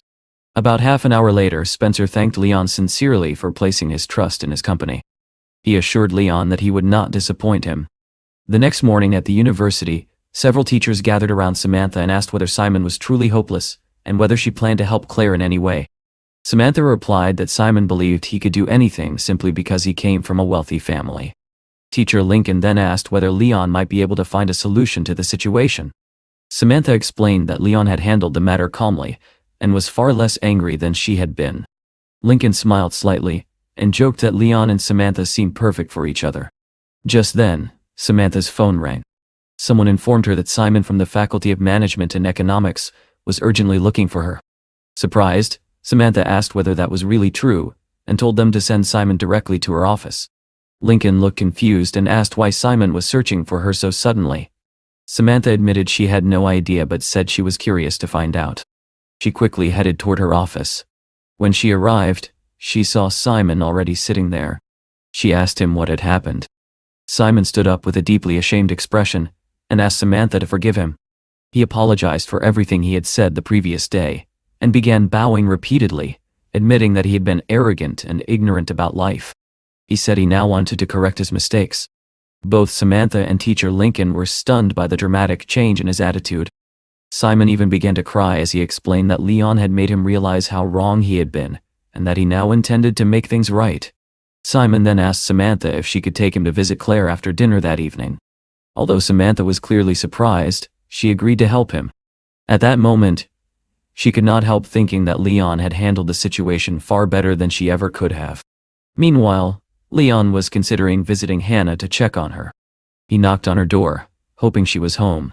Hannah was in the kitchen cooking and was pleasantly surprised when she saw him. She greeted him warmly and said she had missed him. Leon smiled, equally pleased to see her. He reminded her that he had promised to take her car shopping and suggested they go that day. Hannah agreed but asked if they could eat first. Leon, who was hungry, accepted immediately. She asked him to try a dish she had prepared and assured him he would like it. They sat together and enjoyed breakfast. After finishing his meal, Leon joked that there seemed to be too much food for breakfast, especially the ginseng soup. Hannah explained that a man's stomach should always be full, and even offered to feed him herself.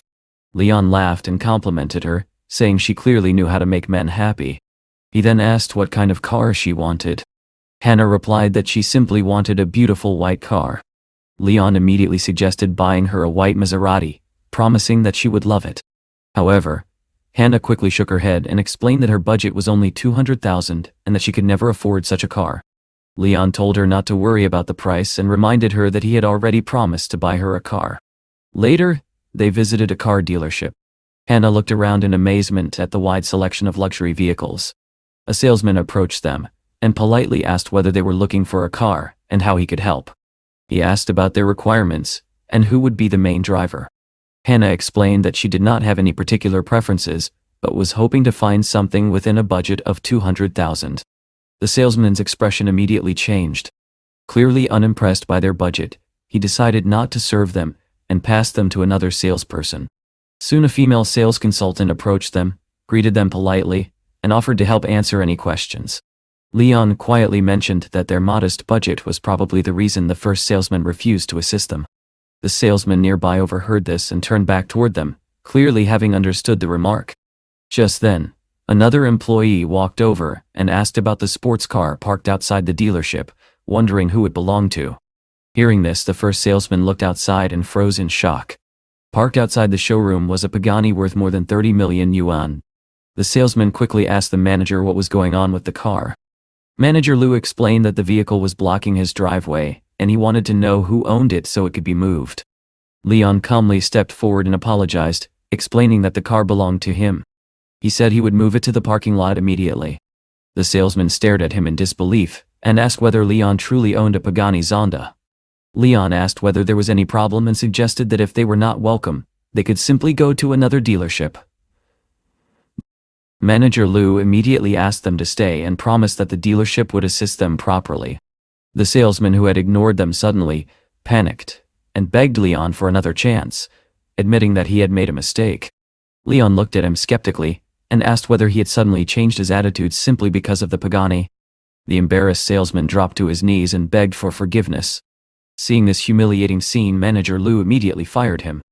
A few minutes later, Leon and Hannah decided to visit another dealership instead. Hannah apologized repeatedly, feeling that she had caused too much trouble. Leon reassured her and reminded her that when he had first started working at the company, she had been the one who supported him. Inside the showroom, Leon pointed to a luxury BMW worth over 1 million yuan and suggested it to her. Hannah immediately looked worried and said that if she drove such an expensive car to work, her colleagues would start gossiping and assume she had found a wealthy boyfriend. Leon dismissed her concern and said that what others thought did not matter. Hannah, deeply touched, admitted that she liked the car. Leon smiled and told her that if she liked it, then it was hers. He immediately told the salesman that he would pay for the car using his credit card. Hannah thanked him sincerely and said she felt lucky to have a friend like Leon. Leon also promised that he would teach her how to drive again in his free time since she had not driven for a long time. He told her that a car was only a machine and that she deserved much more in life. He encouraged her to believe in herself, saying she would certainly become successful one day. Later, Leon arrived at the Nanchang Hotel where Georgia was waiting for him at the entrance. She greeted him warmly and said she was glad he had found time to meet with her because they had been waiting for him. Leon suggested they go inside and discuss business over dinner. He asked her when the first phase of their modification project would be completed. Georgia explained that according to the current schedule, it would take at least 2 months. Leon was dissatisfied with the timeline and offered an additional 400 million yuan if they could accelerate the process by hiring another company to assist. Georgia understood his expectations and assured him that they would work faster to meet them. She also admitted she was pleased to work with such a decisive client. Leon then told her that he had recently established a new company called Ling Yun and asked whether she could design a logo for it. Georgia agreed and asked where the company was located. Leon proudly replied that it was based in the Twin Towers building, which he had recently purchased. Georgia was clearly impressed. She commented that the Twin Towers were newly built, but had already become iconic buildings in China. She then asked whether Leon had any specific ideas for the logo. Leon suggested including the name Ling Yun Tower in the design. Georgia explained that while the name inside the building could be changed, the official name of the Twin Towers itself could not be altered. Leon shrugged and said that since he owned the buildings, he could do whatever he wanted. After all, they were only 2 towers. Georgia quickly apologized, admitting she had been overly emotional. She then asked whether Leon had any other requests or if he would like to try her coffee, since she was known for making excellent coffee. Leon replied that he was busy that day but promised he would try it next time. Georgia assured him that she would send all the project details to his email. After leaving the hotel, Leon paused outside and wondered where he should go next. Suddenly Samantha appeared behind him, barely able to stand. She looked at him with blurred eyes and said she wanted another drink. Leon was shocked and asked what she was doing there and why she was in such a state. Samantha seemed surprised to see him and asked what he was doing at the hotel. Her friend quickly explained that Samantha had just discovered that her boyfriend had cheated on her. She said Samantha was drunk and needed someone to take her home, asking Leon if he could help. Leon stood silent for a moment, shocked by the situation. Then he decided that if no one else was going to help her, he would. He gently asked Samantha where she lived. She suddenly asked him why so many men behaved like animals. Leon calmly told her not to say things like that. Samantha quickly clarified that she was not talking about him. Suddenly she grabbed him by the collar and stared at his face, mumbling that he was much more handsome than her ex-boyfriend. Ignoring the comment, Leon asked again where she lived. Samantha shook her head and said she did not want to go home. Instead, she wanted another drink and a place to relax. Leon sighed and suggested they go to the Bandao Hotel. A few minutes later, he carefully helped the drunken Samantha into the car and drove her to the Bandao Hotel. At the hotel entrance, Manager Wang warmly greeted Leon and expressed his pleasure that Leon had chosen to visit. Leon calmly asked him to prepare a room and bring a couple of bottles of wine. Samantha, who was still intoxicated, immediately asked Manager Wang to bring even more wine. Soon afterward, Samantha settled into the room and began drinking again. Leon stopped her and told her that she had already had enough for the day. Samantha smiled playfully and asked whether he was worried that she might start flirting with him if she drank any more. Leon replied that such a situation would not necessarily trouble him. Suddenly, Samantha said she had a surprise for him. She led Leon toward the bedroom. Although confused, Leon thought he might as well rest for a while. However, Samantha asked him to lie down on the bed, which shocked him. He immediately sensed that her behavior had become unusual. Samantha reassured him that she would not do anything inappropriate, and that he had nothing to worry about. Then, she took out a blindfold. Leon looked at it in surprise and asked why she needed such a thing. Hearing this question, Samantha suddenly became emotional. She thought Leon did not like her company, and that he wanted her to leave the hotel. Tears filled her eyes as she explained that her ex-boyfriend had always called her boring and forced her to watch various videos in an attempt to change her personality. When she finally tried to follow his suggestions and bought the blindfold, he suddenly lost interest in her and ended the relationship. In her emotional state, Samantha impulsively used the blindfold and playfully restrained Leon on the bed. Afterward, she leaned against him and held him tightly. Leon initially hesitated, but eventually stopped resisting. The tension between them faded, and the two spent the night together. The next morning, the sun rose brightly, marking the start of a beautiful day. Leon remained asleep, enjoying a peaceful dream. Samantha, however, woke up earlier and suddenly realized what had happened the night before. Embarrassed and confused, she quickly gathered her clothes and quietly left the room. A little later, Leon heard his phone ringing. He did not want to wake up on such a pleasant morning, but he forced himself to answer. When he finally sat up, he noticed that Samantha was gone. Just then, Lena suddenly appeared beside him. She seemed unwilling to look directly at him, especially since he was not fully dressed. Leon asked why she was acting shy, and pointed out that there was nothing unusual about the situation. Lena replied that Master Leon was completely shameless. She then informed him that his current career progress had already reached 70% completion. She asked whether he wanted to begin a new career path. Leon was pleased with the progress, and said that 70% was already impressive, adding that he was ready to try something new. Lena then began to transform slightly, and announced that he could attempt a new profession as a courier. As part of this new path, he would receive $10 million, a limited edition sports motorcycle, and the skills required to ride it perfectly. Leon asked whether this courier work would give him the flexibility to manage his other businesses.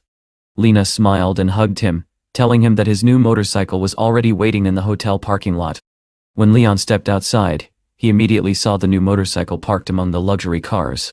He carefully examined it, and realized that it truly was a rare limited edition model. The price alone, around $6.5 million, made it an extraordinary reward. Leon put on the helmet that came with the bike and started the engine. The powerful sound of the motorcycle impressed him immediately. Without hesitation, he rode away. Before long, he arrived at the university. The speed of the motorcycle had been remarkable. Samantha happened to be standing nearby when she heard the engine approaching. She wondered who could possibly own such an expensive motorcycle. When the rider removed his helmet, she was shocked to discover that it was Leon. Samantha thanked him for helping her the previous day. Leon simply told her that next time she should avoid drinking too much. Samantha looked at the motorcycle again and asked why he had never ridden such an impressive vehicle before, mentioning that many female students were staring at him. Leon explained that the university was an educational environment, and he preferred not to attract unnecessary attention. Samantha found this surprising and asked why he had chosen to ride the motorcycle that day. Leon calmly explained that he had come to pack his belongings and resign from his position at the university, so it did not matter how he arrived.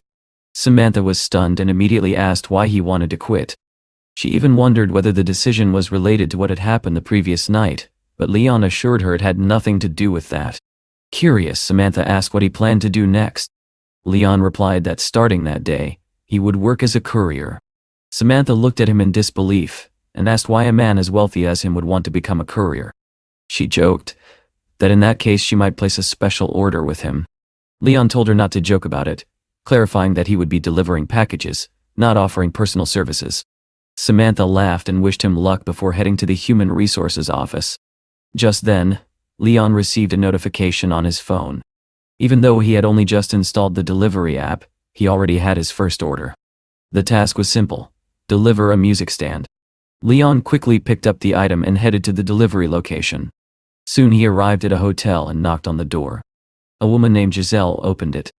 Leon informed her that he had delivered the music stand she ordered, which cost 128 yuan. She thanked him politely and said she would get the money. However, another person in the room, a young man named Gavin, became irritated. He complained that Leon had arrived too quickly, and that because of this he had not even had enough time to finish his game. Leon calmly replied that practicing music, especially the piano, was a noble pursuit that required dedication and effort. Gavin laughed mockingly and said that if Leon believed that, perhaps he should demonstrate his own piano skills. He added sarcastically that if Leon were truly a master, he would not be working as a courier. Leon asked him how he could be so sure. Gavin repeated that someone who worked as a courier could never truly understand music. Giselle scolded her son immediately and apologized to Leon for his behavior. She explained that she had spoiled Gavin too much and asked Leon not to take his words seriously. Leon assured her that he was not offended. Then he mentioned that he actually knew how to play the piano, and asked whether he could demonstrate. Giselle agreed with interest, and warned him that her son was considered very talented for his age. Gavin eagerly encouraged the demonstration, confident that Leon would embarrass himself. Leon calmly sat at the piano and began playing. The piece he chose was Will-o'-the-Wisp, a composition known for its technical difficulty. To everyone's surprise, his performance was flawless. His fingers moved across the keys with extraordinary control, revealing a level of mastery that none of them had expected. Giselle watched in amazement, and admitted that even she, as a professional music teacher, could not perform the piece so perfectly. Leon humbly said that the praise was unnecessary. He then turned to Gavin and asked whether he remembered what he had said earlier. Gavin stood speechless. Embarrassed, he tried to claim that Leon must secretly be his mother's student, who was pretending to be a courier. Leon calmly replied that he had never met her before and asked whether Gavin truly intended to deny what had just happened. Realizing he had lost, Gavin lowered his head and admitted defeat. Though embarrassed, he said he would work harder, and vowed that one day he would surpass the mysterious courier. Giselle thanked Leon sincerely, and mentioned that she worked at a higher educational institution in the theater department. She said someone with his talent would be an excellent candidate to join their faculty. Leon politely declined, explaining that he was not currently looking for a new job. He said he would continue his delivery work and take new orders. Before he left, Giselle asked to add him on WeChat in case she needed help again. Soon after, Leon received a system notification, congratulating him for completing his first order in his new career. As a reward, he had been granted ownership of the best beach in Moon Harbor. Leon was surprised but pleased by the unexpected reward. The new property would allow him to connect the regions of Zhou and Wangjiang. Just as he was thinking about this, his phone rang again. The woman on the other end introduced herself as an employee of Moon Harbor Beach Management. She politely asked Leon when it would be convenient for him to meet and discuss the transfer documents for the property. Leon told the woman on the phone that he was free and could come immediately. Not long afterward, he arrived at the office connected with Moon Harbor Beach. There he quickly met the young woman who had contacted him earlier. She politely extended her hand and introduced herself as the person responsible for handling the Moon Harbor documents. Leon shook her hand and greeted her courteously, saying he was pleased to meet her. The woman handed him several files and explained that these were the full contract documents for the beach area. She suggested that he review them carefully to ensure everything was correct.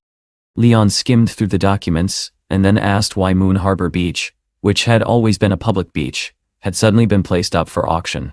The woman explained that maintaining the beach required significant resources, and the authorities preferred to hand the management rights to private investors.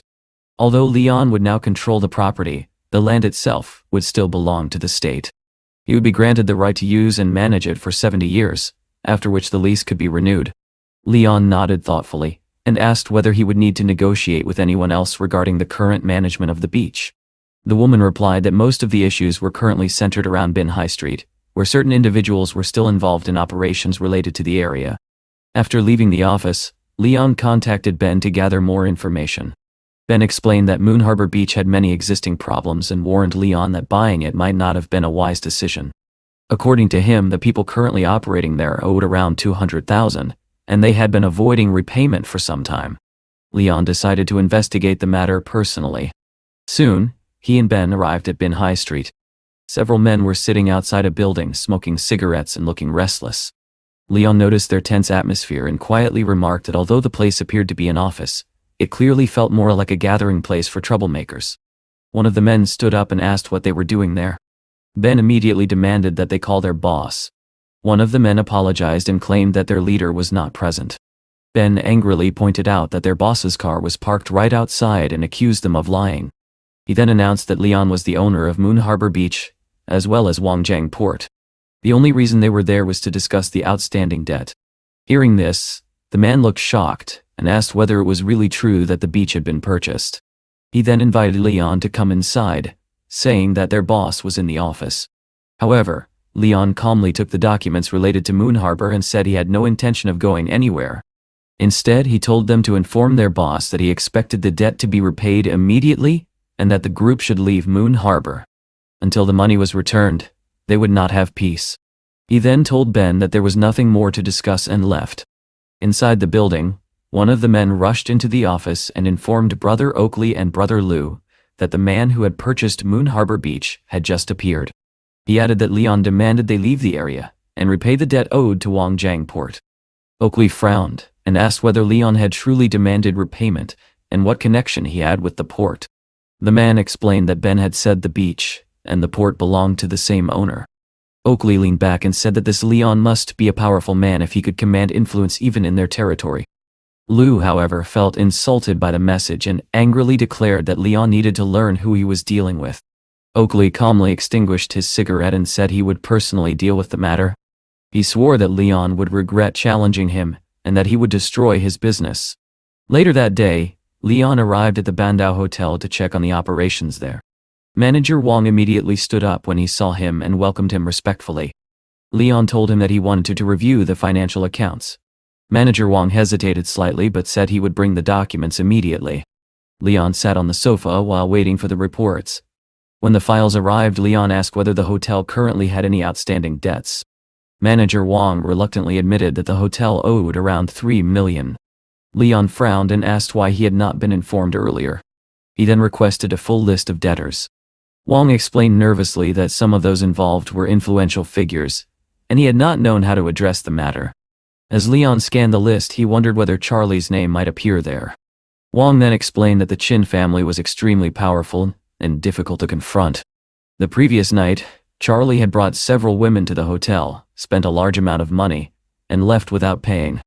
The unpaid bill alone was 118,000. Leon immediately called Charlie. Charlie answered sleepily and asked who would call him so early in the morning.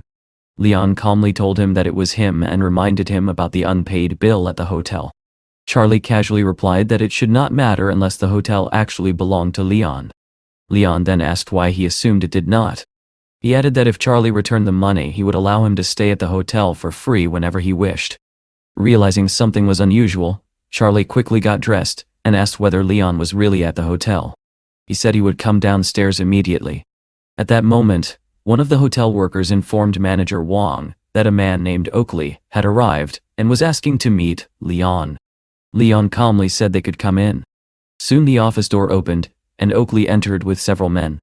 Oakley threw something onto the table and told Leon it was a gift brought specially for the boss of the hotel. He added that he hoped Leon would appreciate it, as they might accomplish great things together. Leon looked at him curiously and asked what he meant by working together.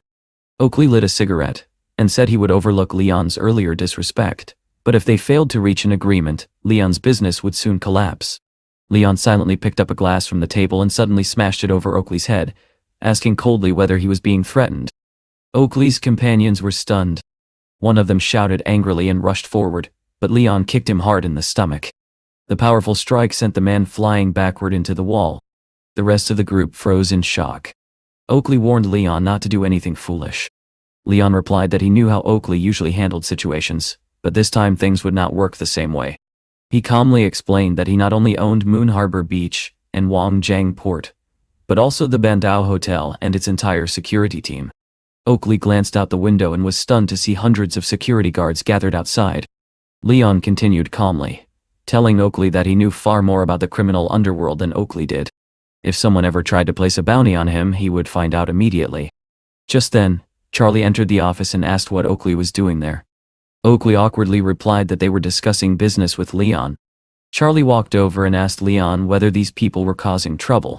Leon casually replied that they had simply come to suggest cooperation. Charlie burst out laughing and asked how anyone could be foolish enough to propose such a thing. Even he, with all his influence, would not dare do business with Leon so casually. Turning toward Oakley and his men, Charlie angrily ordered them to leave immediately and said he never wanted to see them again. Oakley stared in disbelief, trying to understand who Leon really was. Charlie kicked him impatiently and told him to stop staring and get out before he lost his life. Before they could leave, Leon stopped them and asked when they planned to repay the money they owed. Realizing the seriousness of the situation, Oakley quickly promised that the debt would be repaid immediately. His group hurried out of the hotel. Charlie then asked Leon whether he wanted his men to deal with them further. Leon shook his head and said they were insignificant and not worth the effort. Charlie laughed and said that since he had helped solve the problem, perhaps Leon could forgive his own debt. Leon glared at him and asked where he had learned such shameless negotiation tactics. Charlie shrugged and said that in business one sometimes had to be bold, otherwise people would take advantage of you. Just then, Leon's phone rang. It was Elizabeth. She asked what the teacher was doing at the moment. Leon quickly told her not to call him that anymore because he had recently resigned. Elizabeth joked that perhaps he had been expelled for seducing students. Leon asked whether she really believed he was that kind of person, and explained that he had simply gained the experience he needed and moved on. Now he was working as a courier. Elizabeth laughed and said that in that case she would place an order immediately. After ending the call, Leon left the office while Charlie stood there in silence, reflecting on how unpredictable people could be. A short time later, Leon arrived at the Choyang Hotel with Elizabeth's delivery. He greeted her with a smile and told her that the package she ordered had arrived. Elizabeth welcomed him happily and praised how quickly he had delivered it. Leon joked that speed was probably the only thing he was good at. Elizabeth smiled and said he had not changed at all. Leon noticed that she had ordered vegetables and meat, and asked why. Elizabeth explained that there was a small kitchen in her office where she sometimes liked to cook. She then invited Leon to stay and taste her cooking. Leon replied that he would gladly try it another time, but since he was already there, he might as well prepare a steak himself. He joked that his cooking ability came from the wisdom of a sage, and invited her to taste it. 20 minutes later, the dishes were ready. Elizabeth looked at the beautifully arranged food and said that the presentation alone surpassed what their professional chefs could do. The aroma filled the room. Leon jokingly told her to eat more and teased her for being greedy while he went to get juice from the refrigerator. When he returned, he was shocked to see that she had already eaten nearly everything. Elizabeth laughed and admitted she had never imagined that Leon could cook so well. She insisted that his dishes were better than those served in five-star restaurants. When she asked where he had learned such skills, Leon simply replied that he was naturally talented. Elizabeth smiled and said that with talent like that, he could ask for any reward he wanted. Leon leaned closer to her and kissed her, saying that this was the reward he had in mind. Elizabeth hesitated slightly and said she was not sure whether such a thing should happen right there in the office. Leon gently pulled Elizabeth closer and lifted her onto the table, telling her that the moment would be unforgettable for both of them. After a while, he asked why she had called him earlier. Elizabeth explained that there was nothing urgent. She simply needed to visit Wangjiang Port that day and wanted him to accompany her. Leon casually picked up some French fries and agreed, saying he would also take the opportunity to check on the progress of the project. While eating the fries, Elizabeth joked that Leon's cooking seemed almost magical. Soon they arrived at Wangjiang Port. As they walked along the harbor, Elizabeth told him that she had spoken with Georgia the previous day. According to the latest estimate, the cost of the project would be around 350 million yuan. She suggested that with careful planning they might be able to save as much as 150 million. Leon asked why they were trying to save so much money, pointing out that he had no shortage of funds. Elizabeth explained that the reconstruction of Wangjiang Port was an enormous project. Because of its scale, they might consider postponing certain parts of it, and returning to them later if necessary. Leon nodded but reassured her that he would not have started such a project unless he was confident it would succeed. Elizabeth then added that the project manager had suggested incorporating the nearby Moon Harbor area into the redevelopment plan. If Moon Harbor Beach were included, the entire coastal project would become far more valuable. Leon replied calmly that he would simply buy the beach. Elizabeth stared at him in surprise and asked if he was serious. Moon Harbor Beach was extremely difficult to acquire, and the rights were controlled by the authorities.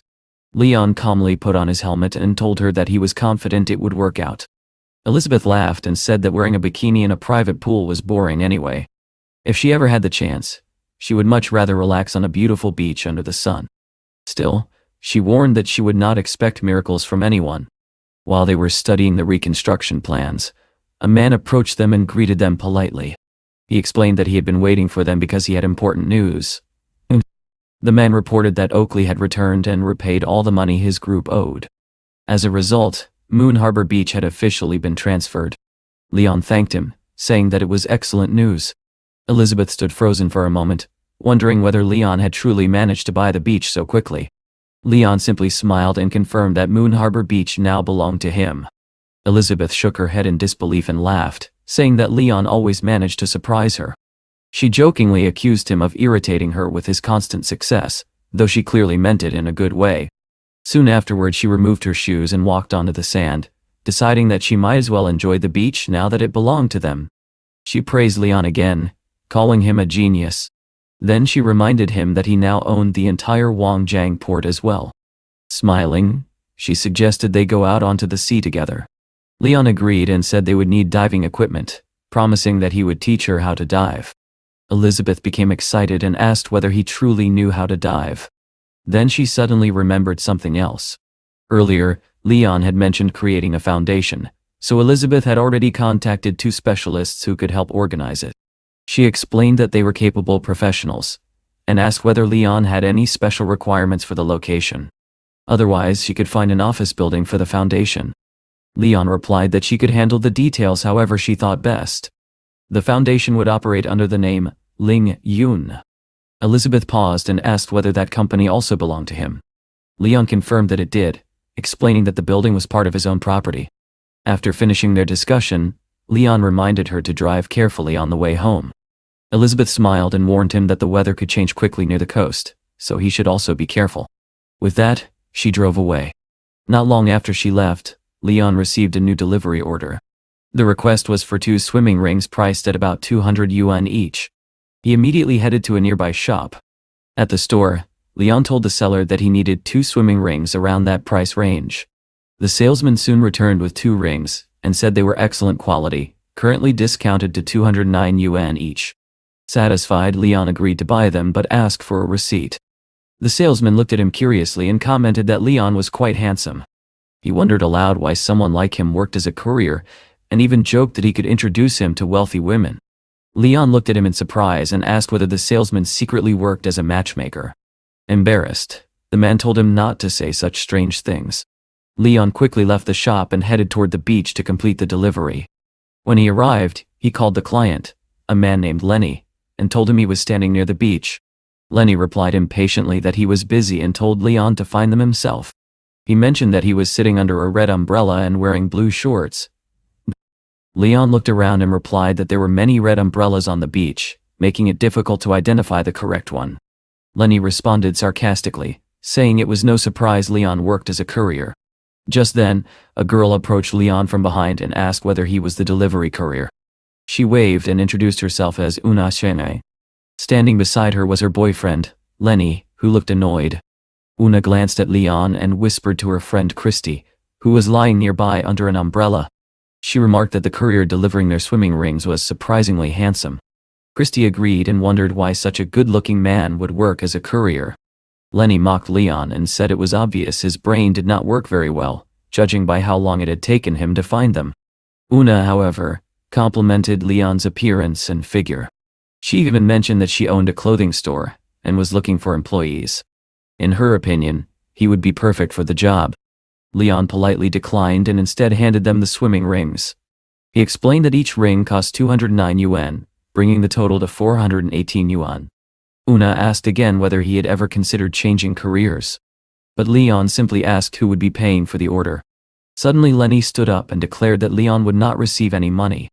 He claimed that he had asked for rings costing 200 yuan each, yet Leon had bought ones for 209 yuan. According to him, the receipt must have been falsified. Leon looked at him calmly and asked whether Lenny truly believed he needed to cheat people over such a small amount of money. Sensing the growing tension, Una stepped forward and said she would pay for the order herself because she believed Leon would never do such a thing. Lenny refused and insisted that he should pay since he had invited everyone there. He pulled out some money and forced it into Leon's hand. Leon calmly counted it and pointed out that the total price was 418 yuan, yet Lenny had only given him 400. Lenny laughed and said that he had originally agreed to pay only 200 each and had never promised anything more. Christy added mockingly that Lenny was clever while the courier should improve his memory. Leon simply smiled and told Una that she might want to reconsider the kind of friends she kept. He then handed the money back and told her to enjoy the swimming rings as a gift. As Leon began to walk away, Lenny suddenly shouted for him to stop. He said he would not let Leon leave after insulting him. Lenny proudly declared that his company earned 2 million a year and demanded respect. Leon asked calmly why someone so wealthy would argue over such a tiny amount. Determined to prove himself, Lenny pulled out his phone and placed another order through the delivery app. Leon received the notification and asked if Lenny was serious. Lenny smirked and said the new order was for a Ferrari. The girls burst into laughter, saying that a courier could never afford such a thing. But Leon calmly replied that he would indeed buy the Ferrari. Lenny mocked him again, warning that if he tried to run away or failed to deliver the order, he would regret it. The group continued relaxing on the beach while waiting. Lenny poured wine and offered it to Una, saying it was imported 1664, wine and very mild. However, Una refused and looked unhappy. When Christy asked what was wrong, Una admitted that she felt they had treated the courier unfairly and should not have been so rude. Lenny looked at her in disbelief and asked whether she was seriously defending the courier. Just then, Leon returned. He was walking toward them calmly, carrying a sleek briefcase in his hand. Seeing him again, Lenny stood up in surprise and asked whether he really had the nerve to come back. Lenny shouted at Leon, saying that he already had enough problems, and that now Leon would make his life even worse. Una immediately stepped forward and asked Lenny if he was threatening the courier, telling him that he had already gone too far. Christy quickly grabbed Una by the shoulder and told her not to interfere in the argument. However, Una refused to back down. She told her friend that she could not just stand there and watch Lenny insult someone who had done nothing wrong. Lenny, now furious, turned to Leon and accused him of disobeying his order. He mocked Leon, saying he had known from the beginning that Leon was a fool who could not keep his word. Without saying a word, Leon calmly took a stack of documents from his briefcase and threw them onto the sand in front of Lenny. Lenny stared at the papers in shock. Looking closer, he realized they appeared to be vehicle registration documents. Before he could react, Leon calmly made a call and told the driver of a nearby van to bring the car onto the beach. Moments later, the van stopped nearby, and the driver opened the back. Inside was the very vehicle Lenny had mentioned. It was a Ferrari. Leon calmly confirmed that this was the Ferrari Lenny had ordered. He then asked Lenny whether he still believed he was the rich one, since it was obvious that Lenny himself could never afford such a luxury car. Lenny's face turned pale. Embarrassed, he admitted that he had lied earlier, and that he did not have enough money to pay for such a vehicle. Leon looked at him coldly and said that if Lenny truly admitted defeat, he should kneel down on the beach and apologize. Lenny's anger exploded. He called Leon a freak and swore that he would take revenge. Then he demanded to know whether Leon had ever heard the name Oakley. Leon replied calmly that he had never heard of that name. Enraged, Lenny pulled out his phone and called Oakley. He promised to pay $10,000 if Oakley brought some men to deal with Leon. Then he told Leon to wait, because Oakley would soon arrive. Una became anxious and hurried over to Leon, urging him to leave immediately. She warned him that Oakley and his men were dangerous, and that he could not handle them. Leon simply smiled, and assured her that everything would be fine. A few minutes later, several vehicles arrived at the beach. Oakley stepped out with a group of men behind him. Lenny immediately ran toward Oakley and complained that Leon had tricked him. He thanked Oakley for coming so quickly and proudly turned back to Leon, asking where his arrogance had gone. Leon calmly asked Lenny whether he was truly certain that the person he had called would actually help him. When Oakley finally saw Leon clearly, his expression froze. His entire body went stiff. Realizing who was standing in front of him, Oakley immediately lowered his head. He and his men bowed respectfully to Leon. They greeted politely, saying they were glad to see him again. Leon looked at Oakley and reminded him that he had already spared them once before. Yet they had come to cause trouble again. Oakley quickly apologized, explaining that he had not known what was happening. Lenny stood there in shock, unable to understand the situation. Suddenly, Oakley punched Lenny hard in the stomach. Lenny doubled over in pain. Oakley angrily scolded him, asking if he had lost his mind. He shouted that Leon was their director, and that the entire Moon Harbor Beach and Wangjiang Port belonged to him. Both Una and Christy were stunned. Oakley then turned respectfully to Leon and asked what should be done with Lenny. Leon thought for a moment and said that Lenny should kneel down and apologize.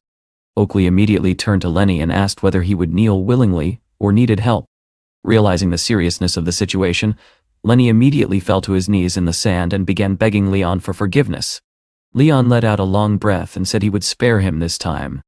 Then he turned to Oakley and Lou and said he had a small favor to ask. If they ever needed extra money, they could approach a friend of his, who might help them. Both Oakley and Lou thanked him repeatedly, calling him a generous and honorable person. After the situation calmed down, Una walked up to Leon and said she no longer wanted to stay on the beach. She explained that she did not have a car and asked if he could give her a ride home. Leon agreed, but suggested she change her clothes first, pointing out that riding a motorcycle in a swimsuit might be uncomfortable. Una laughed and said she had chosen the swimsuit because of the heat and felt perfectly comfortable wearing it. Christy then asked if Leon could give her a ride as well. Leon replied that there was only space for one passenger on the motorcycle, but she could ride home in the truck if she wished. Una climbed onto the back of Leon's motorcycle and wrapped her arms around him. The thrill of the ride made her feel excited and happy. Just then, Lena suddenly appeared in front of Leon again and praised him for his performance. She announced that he had completed 3 orders successfully and earned a 5-star rating. She also informed him that his courier career was now 40% complete and that he had received a reward of 1 billion. Leon smiled with satisfaction. His phone immediately displayed a notification confirming that 1 billion had been transferred to his account, bringing the total balance to 1.2 billion. Una accidentally noticed the message and stared at the screen in disbelief. She told Leon that his bank balance looked enormous. While they were riding, she nervously admitted that she had accidentally seen the notification and thought his account contained more than 15 million. Leon laughed and corrected her, explaining that it was not 15 million but 15 billion. Una was completely stunned and began wondering who Leon really was. After some time, they arrived at her clothing store. Una stepped inside and quickly changed into a beautiful designer dress. Leon looked around the shop and asked whether it truly belonged to her. Una confirmed that it did. She explained that she had graduated from Manhwa University with a degree in fashion design and had opened the boutique herself. She offered Leon a drink, but he politely declined. Instead, he took her business card and said he still had other matters to attend to. Curious, Una asked why he needed her business card when he could simply add her on WeChat. Leon explained that he planned to ask her for help later. His company might need uniforms, and since she was an experienced designer, she could handle the order. Una happily agreed and said she would be glad to work with him in the future. After leaving the shop, Leon received a phone call from Joshua, his old university roommate. Joshua explained that he was now working as a salesman for a technology and innovation company and would soon arrive in Shanghai. He said it had been 6 months since they last met and that he missed him. Leon laughed and joked that he did not miss him at all. Joshua then asked whether Leon had heard about Cisco. According to him, the company had recently solved a major control program problem and significantly improved their microchip technology. He planned to negotiate a partnership with them once he arrived. Leon replied that they would discuss it in person. After ending the call, Leon thought about the situation. Only a few days earlier he had written a source code capable of dramatically improving chip performance. He could not understand how Cisco had progressed so quickly. Soon he arrived at the Lunan Science Institute. At the entrance, a student named Lizzie was waiting with several documents in her hands.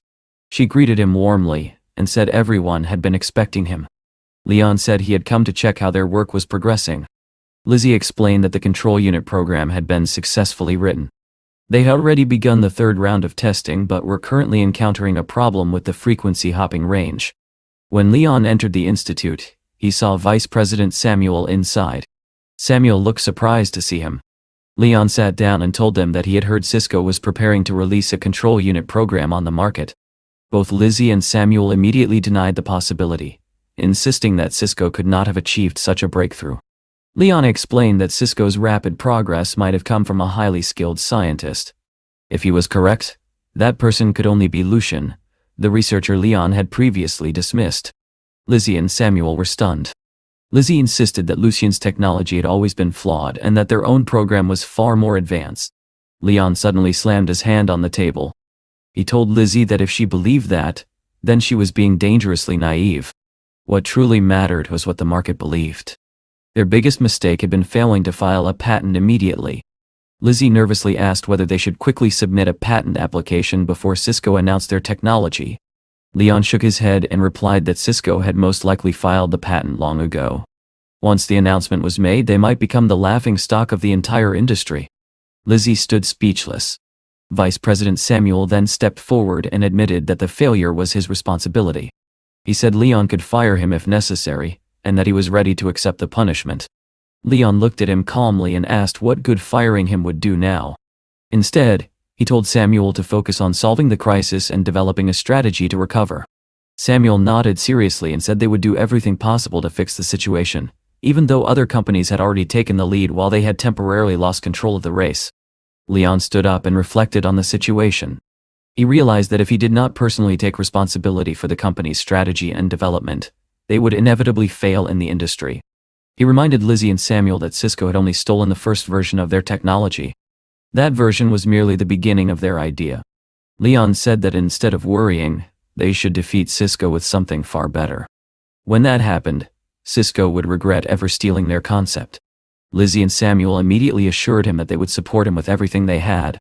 Leon then activated the sage's mind. With this powerful ability, he began analyzing the system at incredible speed. As he worked, lines of new code appeared on the laptop screen. Lizzie and Samuel watched in amazement.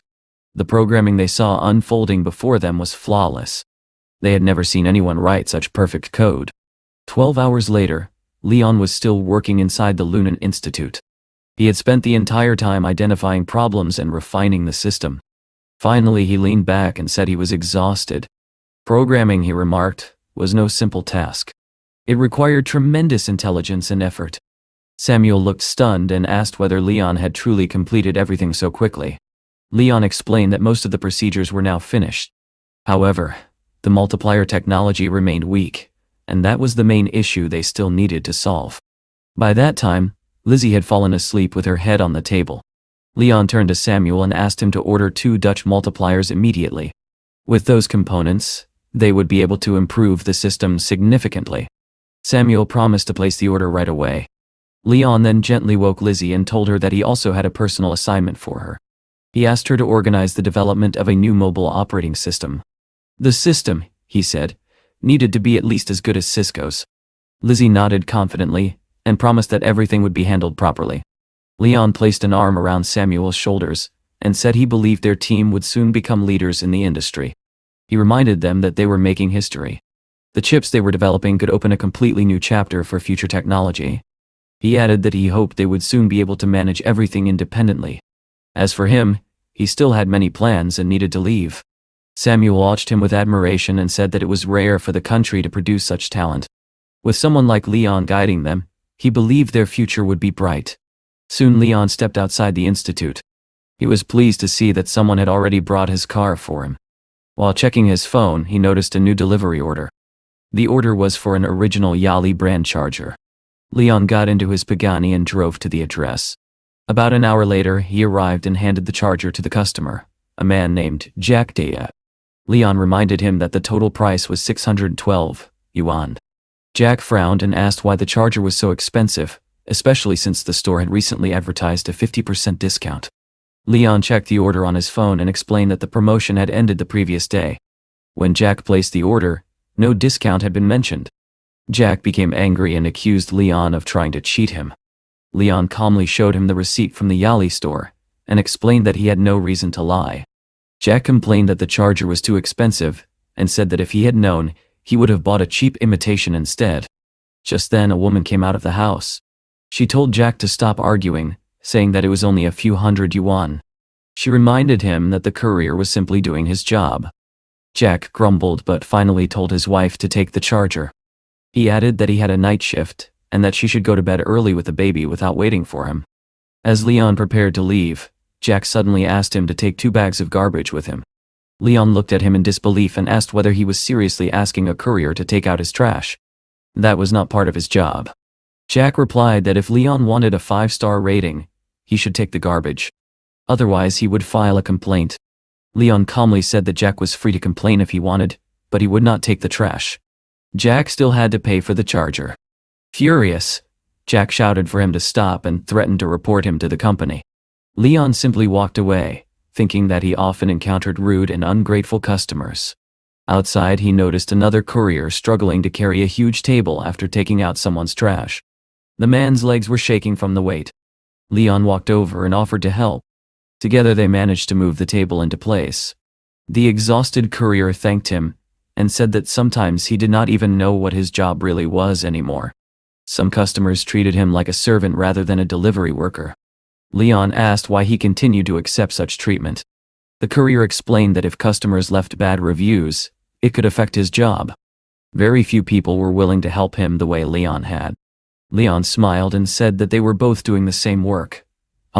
At that moment, Jack came outside again and angrily asked why Leon was still nearby. He said Leon could forget about receiving 5 stars, and that he would definitely file a complaint.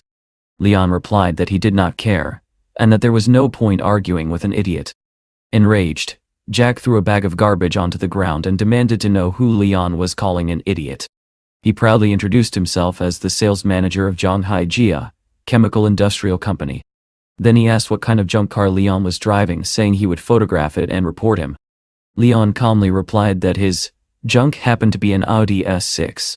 He opened the door of the luxury car and smiled as Jack stared in disbelief. Jack could not understand why someone wealthy enough to own such a car would work as a courier. Leon explained that he was doing delivery work simply to gain life experience. Then he asked Jack whether he really worked for Zuijia. Leon warned him that with such a terrible attitude toward others, he would soon lose his job. He pointed to the garbage on the ground and told Jack that he should start preparing for life as a courier himself. Realizing his mistake, Jack suddenly fell to his knees and began picking up the garbage. He begged Leon for forgiveness and promised never to behave like that again. Just then, Leon received another order notification. This time the order was urgent. Someone had requested emergency contraceptive medicine. Feeling that the situation might be serious, Leon quickly picked up the medicine and rushed to the address.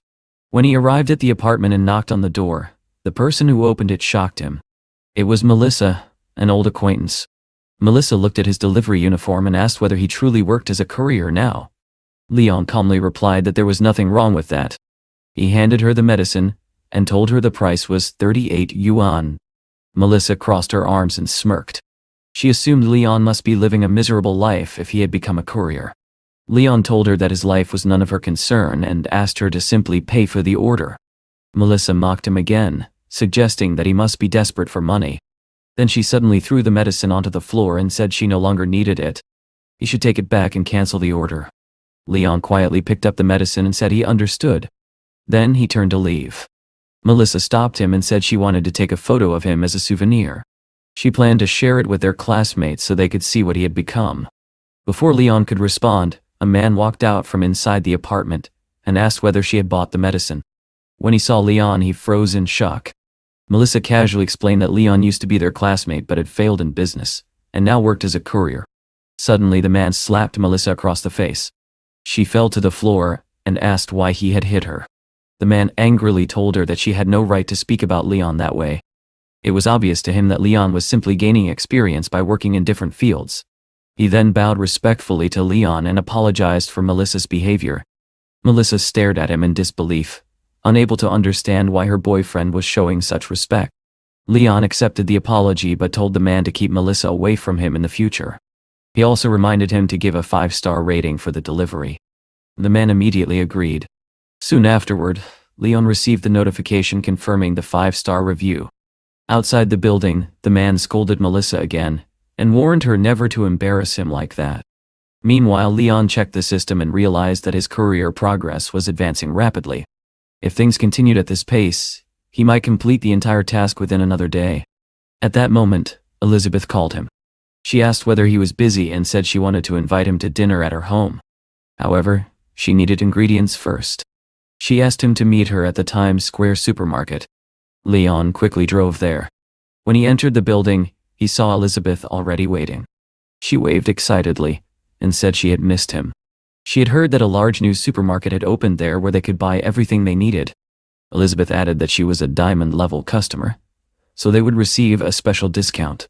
Together they walked into the supermarket and took a shopping basket. Leon soon noticed that Elizabeth was filling the basket with large amounts of food. He asked whether they had really come only to buy groceries. Elizabeth nodded and continued adding cakes and desserts. Leon asked why she was buying so many sweets. Elizabeth smiled and explained that sweets always put a girl in a good mood.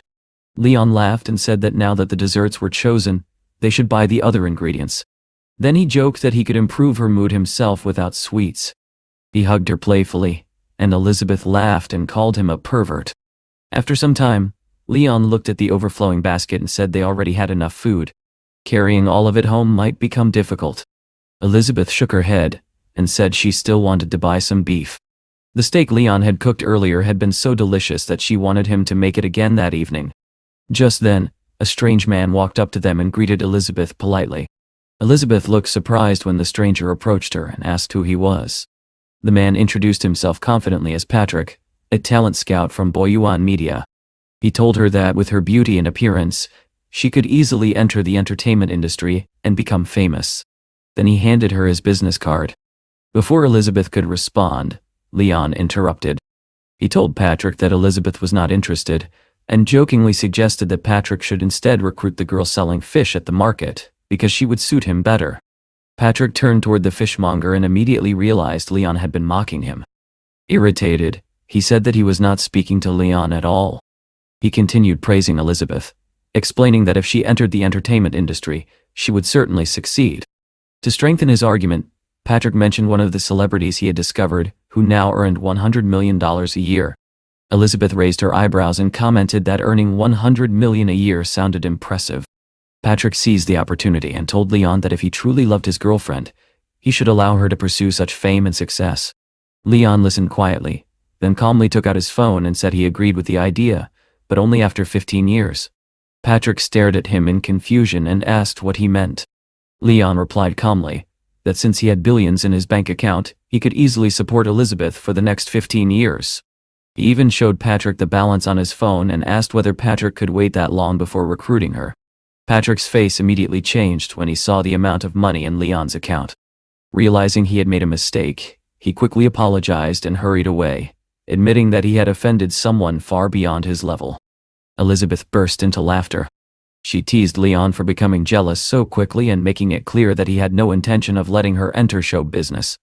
Then she jokingly asked whether she could at least receive an advance from the $100 million Patrick had mentioned. Leon replied that she could receive an advance from him instead, though they would discuss the details later that evening. Elizabeth playfully pinched him and said she would take revenge on him when they got home. Leon smiled and asked whether she was strong enough to compete with him. Elizabeth confidently replied that they would soon find out. After finishing their shopping, the two of them returned to Yunwei Villa. When they entered the house, Leon asked whether she was certain that her parents were not at home. Elizabeth assured him that they were not and jokingly called him a coward. Leon replied that he was not afraid of her parents. He had only met them a few times, but it still made him feel slightly awkward. Elizabeth noticed his expression and teased him for blushing even before seeing the surprise she had prepared. Leon stepped closer and told her that if she wanted a competition, they might as well settle it immediately. As he tried to hug her, she suddenly grabbed his hand firmly and challenged him to see who was stronger. Leon reacted quickly, shifting his weight and gently pushing her onto the sofa. He held her legs playfully and reached for a bowl of grapes sitting on the nearby table. He began feeding them to her one by one. Then, mischievously, he dropped a grape into her shirt and leaned closer to retrieve it with his lips. Elizabeth blushed deeply and complained that he should not eat that grape because it had fallen inside her clothes. Leon only laughed and assured her that it was perfectly fine. After a while, Elizabeth remembered something important. She told him that the foundation he had requested had already been established and that the initial contribution was about 10 million. Leon looked pleasantly surprised and admitted that he had almost forgotten about it. Elizabeth explained that he would soon need to meet with the people responsible for managing the foundation. While Leon reviewed the documents she had prepared, she asked whether he could come to her office at noon the following day. Leon finished reading the paperwork and praised her for doing an excellent job. Then he asked whether she was willing to continue working with him on the next steps. The following day, Leon drove Elizabeth to her company. When she got out of the car, she reminded him not to forget their meeting. Leon promised he would definitely arrive. Elizabeth smiled warmly before entering the building, feeling fortunate to have someone like him by her side. Later, as Leon was driving through the city, he received another delivery notification. When he reached the location, he saw a strange scene. A car had slid into a roadside ditch, and several people were standing around it. One man was filming the entire situation for a live stream. The man explained to his online audience that his car had fallen into the ditch, and that he had called several couriers to help pull it out. He proudly said that this was how wealthy people solved problems. Leon approached and asked whether he truly believed that was how rich people behaved. He remarked that the entire situation was ridiculous. The streamer became irritated and ordered Leon to hurry up because everyone was waiting. He promised all the couriers that if they helped pull the car out, he would give them 5-star ratings. Leon looked at the heavy vehicle and said that 6 couriers would not be enough to move it. The streamer seemed surprised and insisted that couriers were used to hard work. He told Leon not to be lazy. Leon shook his head and said he had no intention of participating. The man should solve his own problem. Angrily, the streamer continued filming and told his audience that with such an attitude Leon would still be a courier 10 years later. Leon said nothing more. Instead, he calmly walked to his luxury car, started the engine, and drove away. The other couriers were stunned by the powerful roar of the engine. The streamer turned around and realized that the car driving past them was actually a Ferrari. When he saw Leon behind the wheel, he was shocked. He asked Leon how he could possibly afford such a car. Leon replied calmly that with the way the man thought, he would never become rich. Then he asked whether the man's followers had already started unsubscribing from his channel. The streamer quickly checked his phone and panicked. Leon drove away without another word. Later he arrived in Xiaoyang and went to Elizabeth's office. When he entered, he noticed that the office was empty except for Elizabeth, who was reviewing reports. Leon looked at the clock and said it was already noon. He wondered why the others had not arrived yet. Elizabeth suddenly told him to look behind him. When he turned around, he saw that she had already cleaned the kitchen area and prepared ingredients for cooking. Leon laughed and asked why she needed him to cook again when he had already done so the day before. Elizabeth walked closer and leaned against him, explaining that once she learned how to cook properly, she wanted to cook for her lover every day. After some time, Leon finished preparing the meal and placed the dishes on the table. Elizabeth praised the food enthusiastically. At that moment, someone knocked on the door. Elizabeth invited them inside. 2 people entered the office, Helga and Sean. Elizabeth asked Helga why they had arrived so early when the meeting had been scheduled for 2 in the afternoon. Helga replied that she did not want to be late for her first meeting with the new boss. She joked that Elizabeth had apparently hired a handsome cook and that she hoped to learn some cooking skills as well. Elizabeth looked confused and asked why Helga thought Leon was a chef. Helga laughed and said that although he did not exactly look like a chef, he was certainly handsome enough to be her secretary. Elizabeth was about to explain, but Leon quietly winked at her, signaling her not to reveal the truth yet. Helga then introduced the man standing beside her. His name was Sean. She explained that she had met him while studying in the United States as an exchange student, and that he was highly skilled in his field. Sean shook Elizabeth's hand politely and said he was pleased to meet her. Elizabeth asked whether they were hungry. Helga immediately said yes, and that they would be happy to join them for lunch. Everyone sat down and began eating. Helga soon praised the meal enthusiastically, saying she was glad she had come early to taste such delicious food. Sean also expressed admiration, mentioning that he had heard Leon not only cooked well, but also understood economics and microchip technology. Helga glanced at her watch and realized it was nearly 3 o'clock. She wondered why the new boss had still not arrived. Elizabeth smiled and said that their new boss was already there. Confused, Helga asked where the director was. Elizabeth simply pointed toward Leon. She explained that Leon was the founder of the Ling Yun Foundation. Both Helga and Sean froze in shock when they realized that the man they thought was the cook was actually their boss. Helga quickly apologized, saying she had not realized who he was. Leon smiled calmly and told her there was nothing to apologize for. In fact, he had deliberately kept quiet because he wanted to observe their professionalism. Helga and Sean exchanged glances. Finally, Helga asked Leon what his long-term vision for the foundation was. Leon replied that money itself was not his ultimate goal. Then he asked whether they would believe him if he said he intended to dominate the business world.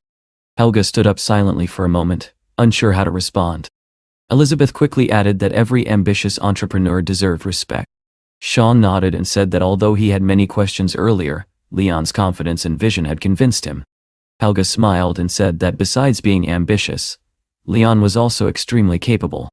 Elizabeth laughed and playfully pinched Helga's cheek, teasing her for flirting. Leon then said it was time to focus on business. He announced that the company would begin offering bonuses of 5 million, and that they would work toward listing the company on the market in the future.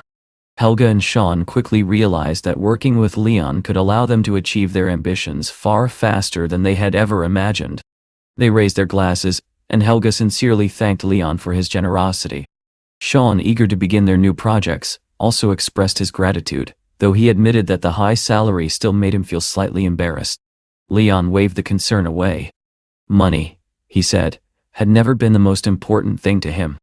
What he valued was talent and professionalism. Since they had chosen to follow him, he believed that together they could conquer the world. They drank together, and as Helga and Sean sipped their wine, they quietly reflected on how fortunate they were to have found a leader like Leon. Soon Leon suggested that they all go see the new company headquarters so they could begin planning their work. Helga immediately said she was looking forward to it. Elizabeth teased them playfully, asking whether they were afraid Leon might take them to some dusty basement office. Helga laughed and replied that a basement would be acceptable as long as it had air conditioning, since she did not want her makeup ruined by the heat. Leon then led them to the Ling Yun Twin Towers. When they arrived, Helga asked whether Leon had managed to rent office space in such an expensive building. The Twin Towers were well known for complicated leasing conditions and extremely high rent. Leon calmly replied that the office was not rented. Helga asked what he meant. Leon simply explained that he had purchased the entire Twin Towers building. Both Helga and Sean froze in shock. They had not expected anything like that. Helga suddenly joked that perhaps she should resign from her role as financial director and become Leon's personal secretary instead. Elizabeth laughed and asked whether Helga really intended to abandon her dream job just because Leon was rich. Helga hugged Elizabeth playfully and asked if she was jealous. Leon reassured both Helga and Sean that he truly needed their expertise. He explained that the strategic development plan alone had a budget of $500 million. At the same time, he mentioned casually that he still had another job. Helga raised an eyebrow and jokingly asked whether he was secretly cooking meals for another female director.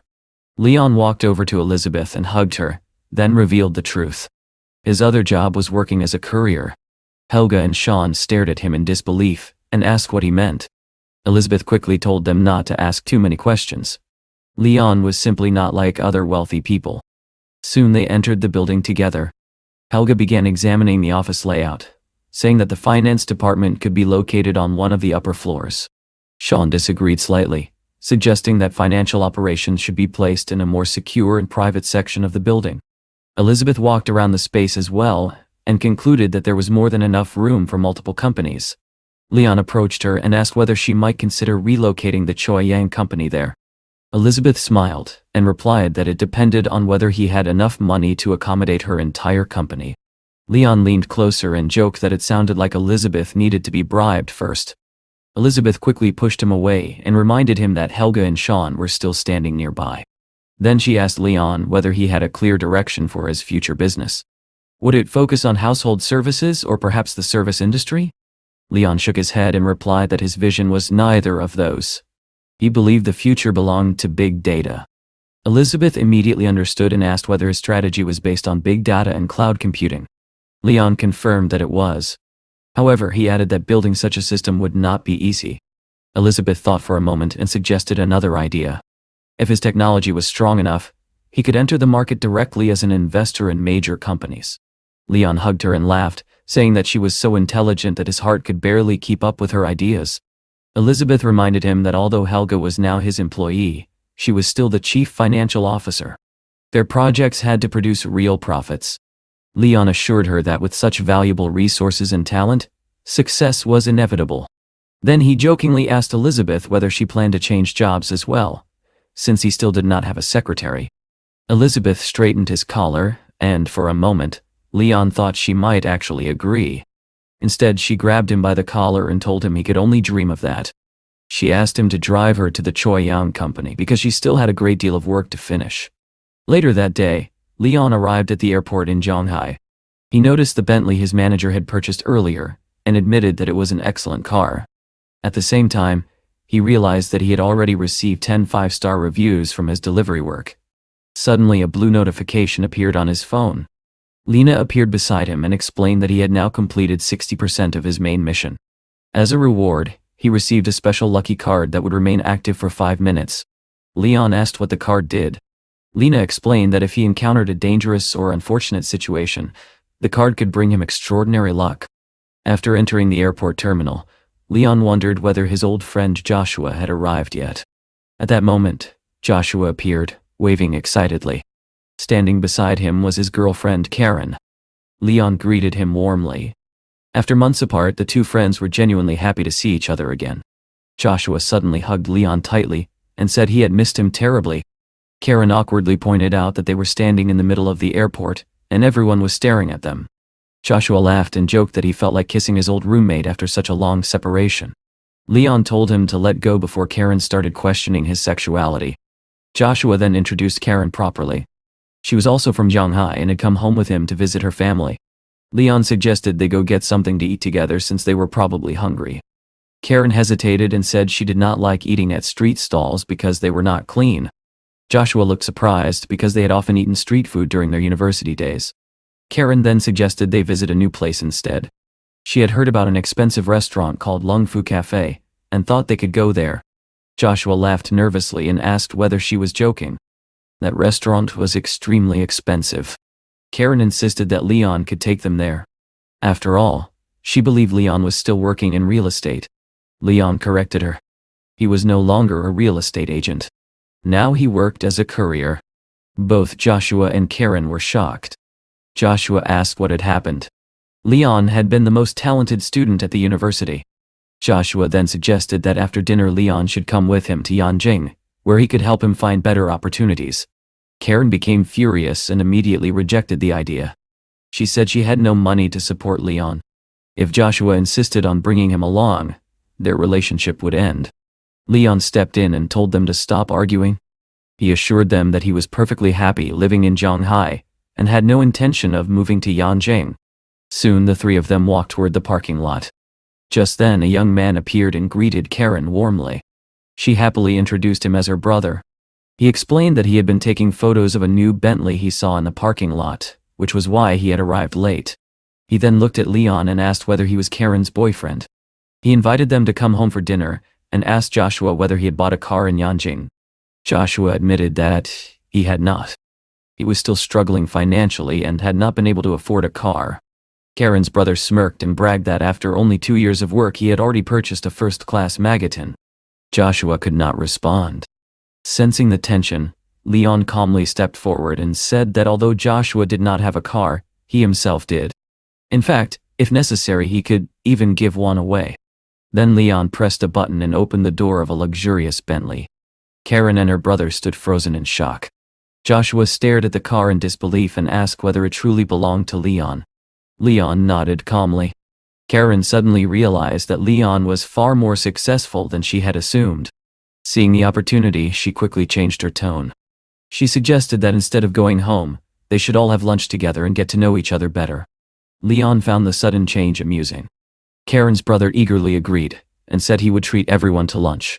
Leon simply told them all to get into the car. Karen and her brother were thrilled as they climbed inside the Bentley. Karen's brother even pushed Joshua into the back seat so he could sit in the front. Leon watched their behavior silently and thought that the family lacked basic manners. Nevertheless, they all drove together toward a restaurant. Karen looked around the luxurious interior of the Bentley in amazement. She could hardly believe she was riding in such an expensive car, and kept admiring the elegant design of the vehicle. Joshua asked Karen not to behave so excitedly about the Bentley. Karen's brother, however, insisted that a Bentley was one of the most luxurious cars in the world, and that many people could never afford such a vehicle. He then asked Leon to add him on WeChat, explaining that one of his friends would soon get married and that he hoped to borrow the car for the wedding. Karen's brother casually mentioned that his WeChat contacts only included people he considered close. Leon looked at him calmly and asked what kind of people he meant by that. The man froze for a moment, suddenly realizing that his words might have offended Leon. Karen quickly stepped in and told her brother not to worry about it. She reminded him that Leon had already said he was willing to give the Bentley to Joshua. Joshua immediately shook his head and said the car was far too expensive for him to accept. Karen leaned closer and whispered that if he refused the gift, their relationship would be over. Soon they arrived at Shanghai Delicatessen Street. Leon smiled and told Joshua that they used to visit this place often during their university days. Joshua nodded and said he could never forget those memories. Inside the restaurant, Joshua offered to help Karen choose a dish, but she rejected the idea and said she did not eat fatty food. Leon simply ordered a dish and asked the waitress to bring it. A few minutes later, the food arrived. Joshua thanked Leon for treating them and said he had something important to discuss. Leon suggested that Joshua stay the night at his house so they could talk comfortably. Joshua declined politely, explaining that he was on a business trip and that his company had already arranged a hotel room. Karen, however, quickly disagreed. She told Joshua that Leon's invitation was better. He could stay the night at Leon's place, while she and her brother went home. Later, they could sort out the expenses. Joshua still felt uncomfortable. He reminded Karen that Leon had a girlfriend, and that it would be inappropriate for him to stay there. Leon reassured him that he and Laura had separated long ago, and were now living separately. There would be no problem if Joshua stayed. Just then a driver arrived and asked whether Leon had called for a sober driver. Leon nodded and asked him to take them to the Joe Hotel. Karen and her brother were shocked when they heard the name of the place, because the hotel was located in an extremely expensive district. When they arrived, Leon and Joshua continued chatting while Karen and her brother walked behind them. Karen's brother quietly whispered that she should find a way to enter the villa with Leon. Karen told him to stay calm and said she would handle the situation herself. Soon they reached the car again. Karen and her brother quickly got into the seats as if they were automatically going home with Leon. Leon noticed that they had taken all the seats without even offering one to the person who was treating them. He calmly asked Karen's brother where he expected him to sit. Embarrassed, the man quickly got out of the car and apologized. Leon then asked Karen why she had not mentioned that she wanted to come along. Karen explained that Joshua was very drunk, and she was worried about him. Leon sighed and told her to behave quietly if she was coming. Half an hour later they arrived at the Joa district. The enormous villa shining in the nightlights immediately caught Karen's attention. She stood there speechless, completely shocked by the luxurious property. Joshua looked around in admiration and asked Leon how much the villa had cost. Leon casually replied that it was not very expensive, only a little over 1 billion. At that moment the house manager came out to greet them and welcomed Leon home. He also mentioned that the fried meat Leon had ordered had already been delivered. Leon thanked him and confirmed the dinner arrangements. He then hugged Joshua and said his friend seemed to have sobered up enough for another round of drinks. Joshua laughed and said he was ready. Leon told Karen and her brother that he would bring more wine. While Leon was gone, Karen quietly asked Joshua about his friend. She could not understand why Leon had hidden his wealth for so long. Joshua admitted that even he had only discovered the truth that day. During their university years, Leon had seemed like the most ordinary student in the class. Karen leaned closer and suggested that Joshua should take advantage of the situation. Since Leon had so much money, he should accept the car without hesitation. Joshua immediately pushed her hand away and said the idea was wrong. Leon was his friend, not his father. He had no right to take such an expensive gift. With that, Joshua stood up and walked away. Karen watched him leave and realized she would not get what she wanted from him. She decided she would handle things herself. Meanwhile, Joshua went to the kitchen to prepare steaks. Karen told him to wait for her while she went to the bathroom. At the same time, Leon was in another room selecting wine. Suddenly, Karen appeared behind him and said she wanted to speak privately in the office. She reminded him that he had said he was single now. Leon immediately understood her intentions. He calmly opened his phone gallery and showed her a photo of himself with Elizabeth. He explained that Elizabeth was his girlfriend and the director of a company worth over $1 billion. Then he added that Karen had nothing to offer him that could compare. Karen stubbornly insisted that Leon did not yet have a mistress, and said she liked him at first sight. Leon looked at her calmly and said there was nothing special about her appearance or figure. She should abandon the idea immediately. Karen felt deeply insulted. Leon continued, saying she was not worthy of his friend Joshua. Then he pointed at the door and told her to leave. Karen suddenly began screaming and accused Leon of being a pervert. Leon was momentarily stunned. Joshua rushed into the office and asked what had happened.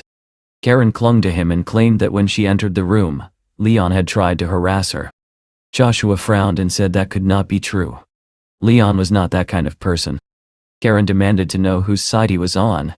She threatened Leon, saying that if he did not give her 1 billion yuan, she would expose him publicly. Leon remained calm, and said her plan had been clever, but she had overlooked one small detail. Karen asked what he meant. Leon pointed to the ceiling, and asked whether she really believed a house this large would not have security cameras. Karen froze. Joshua slowly pulled his arm away from her in disgust. He said he no longer wanted any relationship with someone capable of such behavior. Karen desperately asked whether he truly did not love her anymore. Joshua replied that what she had done was shameless and unforgivable. Leon calmly told Karen to leave while he was still in a good mood. Realizing she had failed, Karen glared at Leon and ran out of the villa.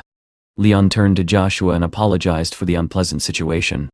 Joshua shook his head and said he was the one who should apologize. If Leon had not exposed the truth, he might never have seen Karen's real character. Leon placed a hand on his friend's shoulder and said he was glad Joshua had realized it before it was too late. They returned to the living room and continued discussing business matters. Leon asked Joshua about Cisco and the technology project he had mentioned earlier. Joshua explained that Cisco had recently achieved a major breakthrough in chip programming. His company was determined to win the cooperation project related to it. Leon asked who they were negotiating with. Joshua said the project was managed by a senior executive, while the deputy manager handled sales negotiations. Leon nodded thoughtfully. Then he handed Joshua the keys to his Bentley and said it would be inconvenient for him to move around without a car. Joshua refused again, insisting the vehicle was too expensive. Leon told him that when a friend offered help, he should accept it. Joshua replied that he wanted to earn his own success through hard work. One day he would buy his own car. Leon smiled, realizing that Joshua was truly a good man. They continued drinking together late into the night. The next morning, Joshua quietly left the villa but left a note for Leon. In it, he said he had ordered breakfast and needed to attend to some work. Leon woke up later and checked his phone. A new delivery order had appeared. This time, the request was unusual. A student needed help rewriting a dissertation. Leon called the client and asked whether she was sure this was a task for a courier. He also warned that academic work could affect her grades.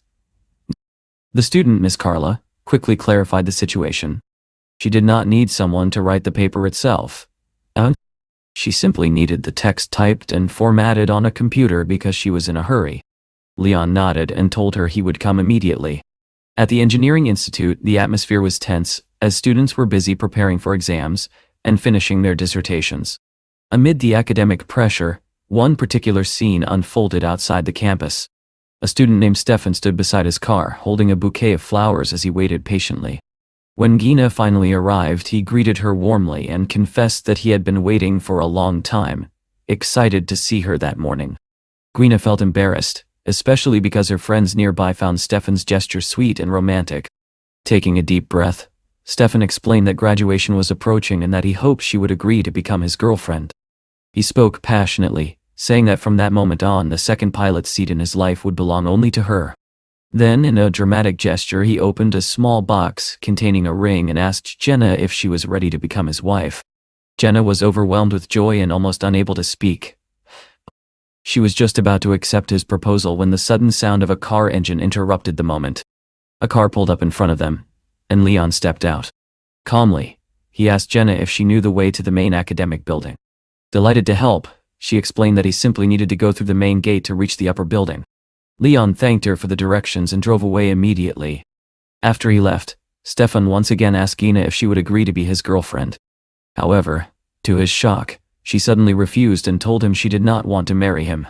Confused and hurt, Stefan demanded to know why she had changed her mind so abruptly. Gina bluntly replied that she would rather sit in Leon's car, because it was far better than Stefan's. Her answer left him stunned. Meanwhile, inside the Engineering Institute's office, another student named Lexi sat slumped over a desk, completely exhausted.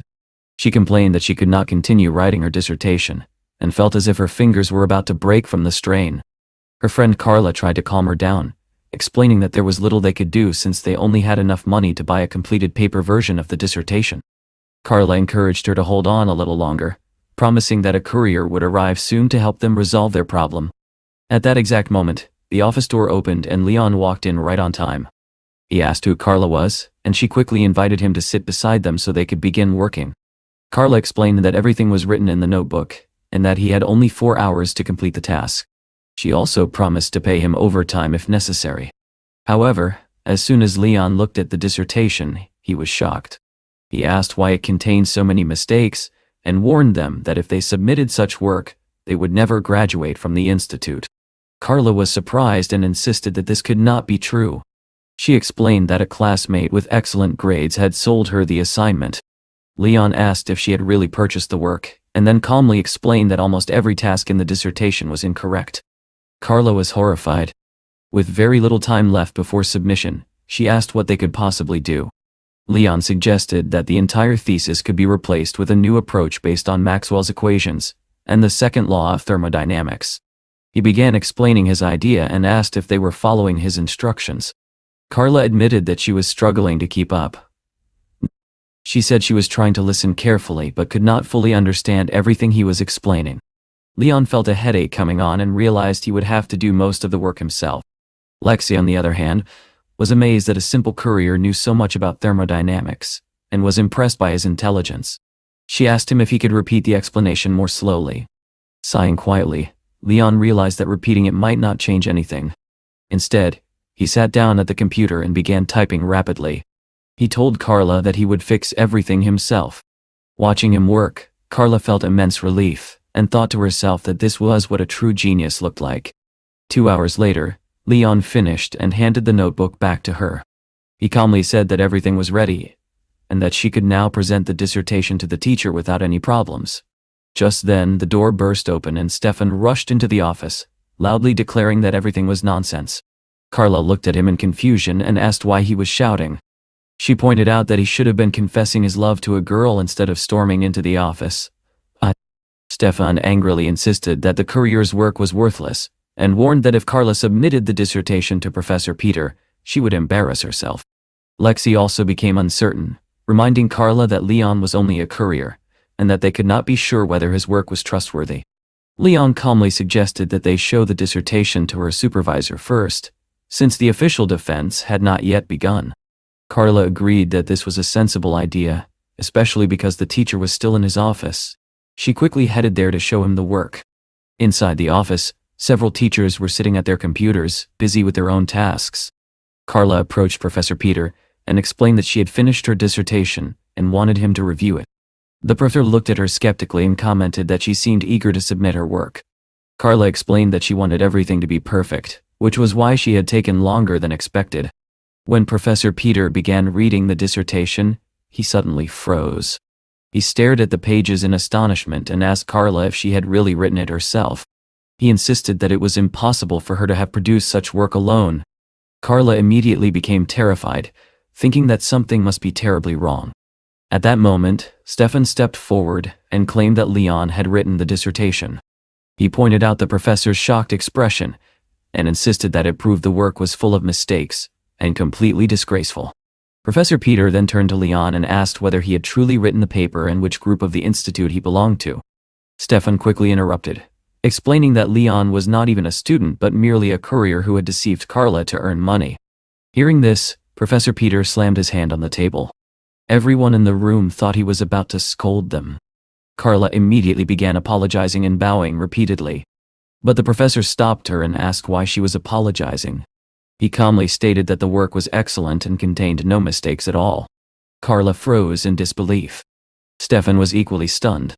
Professor Peter continued, explaining that the dissertation was incredibly valuable and that very few teachers at the university could produce work of such quality. Another teacher, still doubtful, asked to see the paper for herself. After reading it, she also confirmed that it was extraordinary. The teachers began praising the thesis, calling it a masterpiece. Stefan, unable to accept this outcome, felt deeply humiliated. Professor Peter added that the work was so impressive that it could even be submitted to a scientific journal. He then approached Leon and praised him directly, calling him a genius. Leon politely thanked the professor but modestly explained that he had written the paper in a hurry, so it was not as good as it could have been.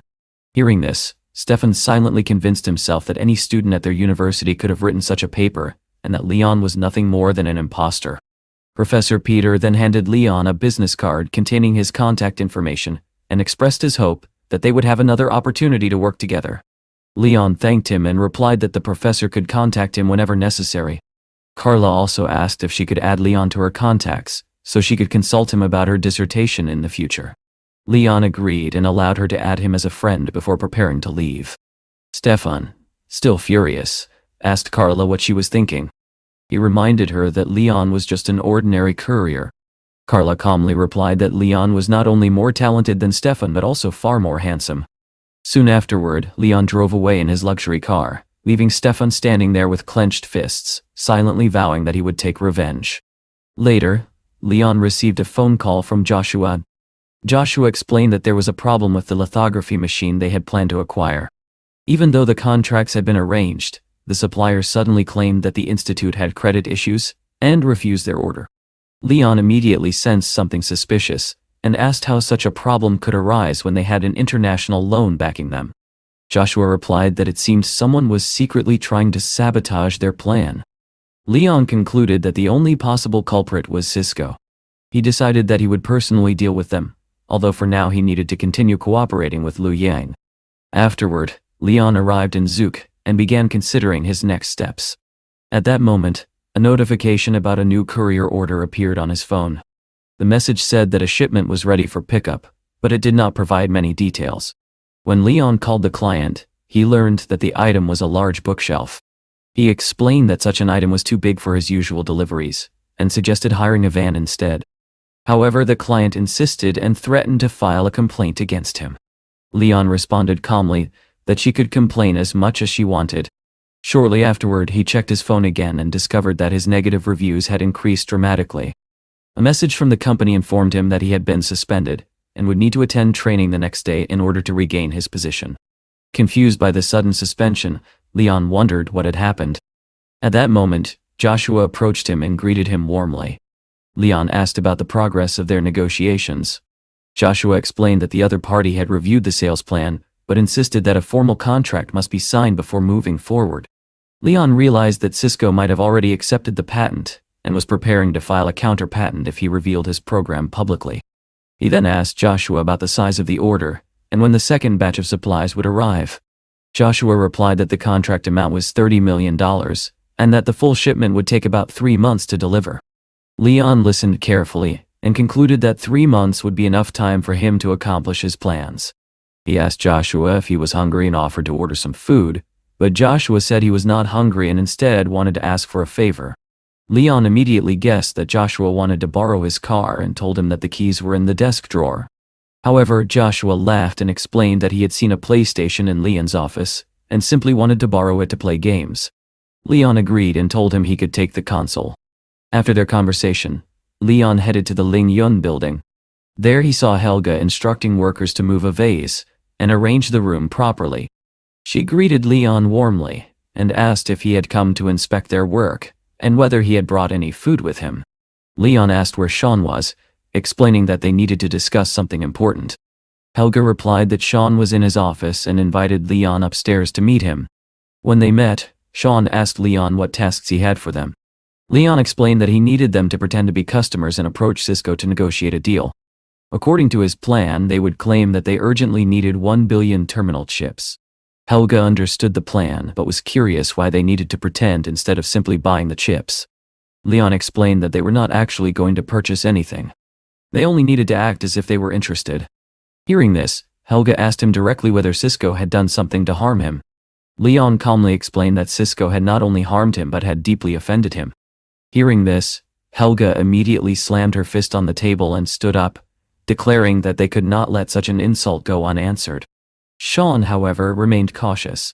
He sensed that the situation might be more complicated than it appeared, and pointed out that they would need to carefully investigate Cisco's background and reputation. Even if they used another company as a cover, he warned, the truth might eventually be exposed. Leon responded confidently that they would use Baba's company as the cover. Sean immediately questioned the feasibility of that plan and asked why they would cooperate with such a large company. Leon calmly revealed that he owned 20% of Baba's company shares. With that information, he said, there should be no further questions. Both Sean and Helga were stunned into silence. Helga stared at him in disbelief, before suddenly declaring that she was willing to become his slave. Leon frowned and told her not to speak nonsense. Instead, he handed her a business card and explained that he would clarify everything soon. He then informed them that the card also contained a spare key to his house. They could visit his garage and select whichever car they thought would best suit their upcoming task. Leon emphasized that they needed to be perfectly prepared if they wanted the deal to proceed smoothly. Helga took the card and asked where his house was located. Leon smiled and replied that it was in Zhou. After hearing this, Helga told him that he could leave for now. She assured him that they would carefully consider everything he had said. After leaving them, Leon headed toward a shopping mall. He checked his phone to confirm that he had arrived at the correct location. As he entered the building, he noticed a large group of people gathered there for training. Soon, a woman named Daria, The administrative assistant from the operations department appeared and told everyone who had come for training to follow her upstairs. The group followed her to a large hall where they took their seats while Daria stood on the stage beside another man. Daria introduced the man as Leighton, a respected manager from the operations department who would be conducting the training session. While she explained the rules, however, Leighton suddenly noticed Leon sitting among the trainees. Pointing at him, Leighton asked sarcastically why Leon looked so out of shape, as if he thought the event was some kind of beauty contest. Leon calmly replied that if it truly were a beauty contest, he would probably win even while wearing the uniform. Daria quickly interrupted and told Leon to watch his language, reminding him that he had not come there to behave rudely. Leighton became irritated and announced that he would not waste time on meaningless talk. Instead, he went straight to the point. He told everyone in the room that each person needed to pay a deposit of 3,000 yuan before the training could continue. After that, he said, they would be given time to consider their participation. The announcement shocked everyone. The trainees began asking what deposit he was talking about.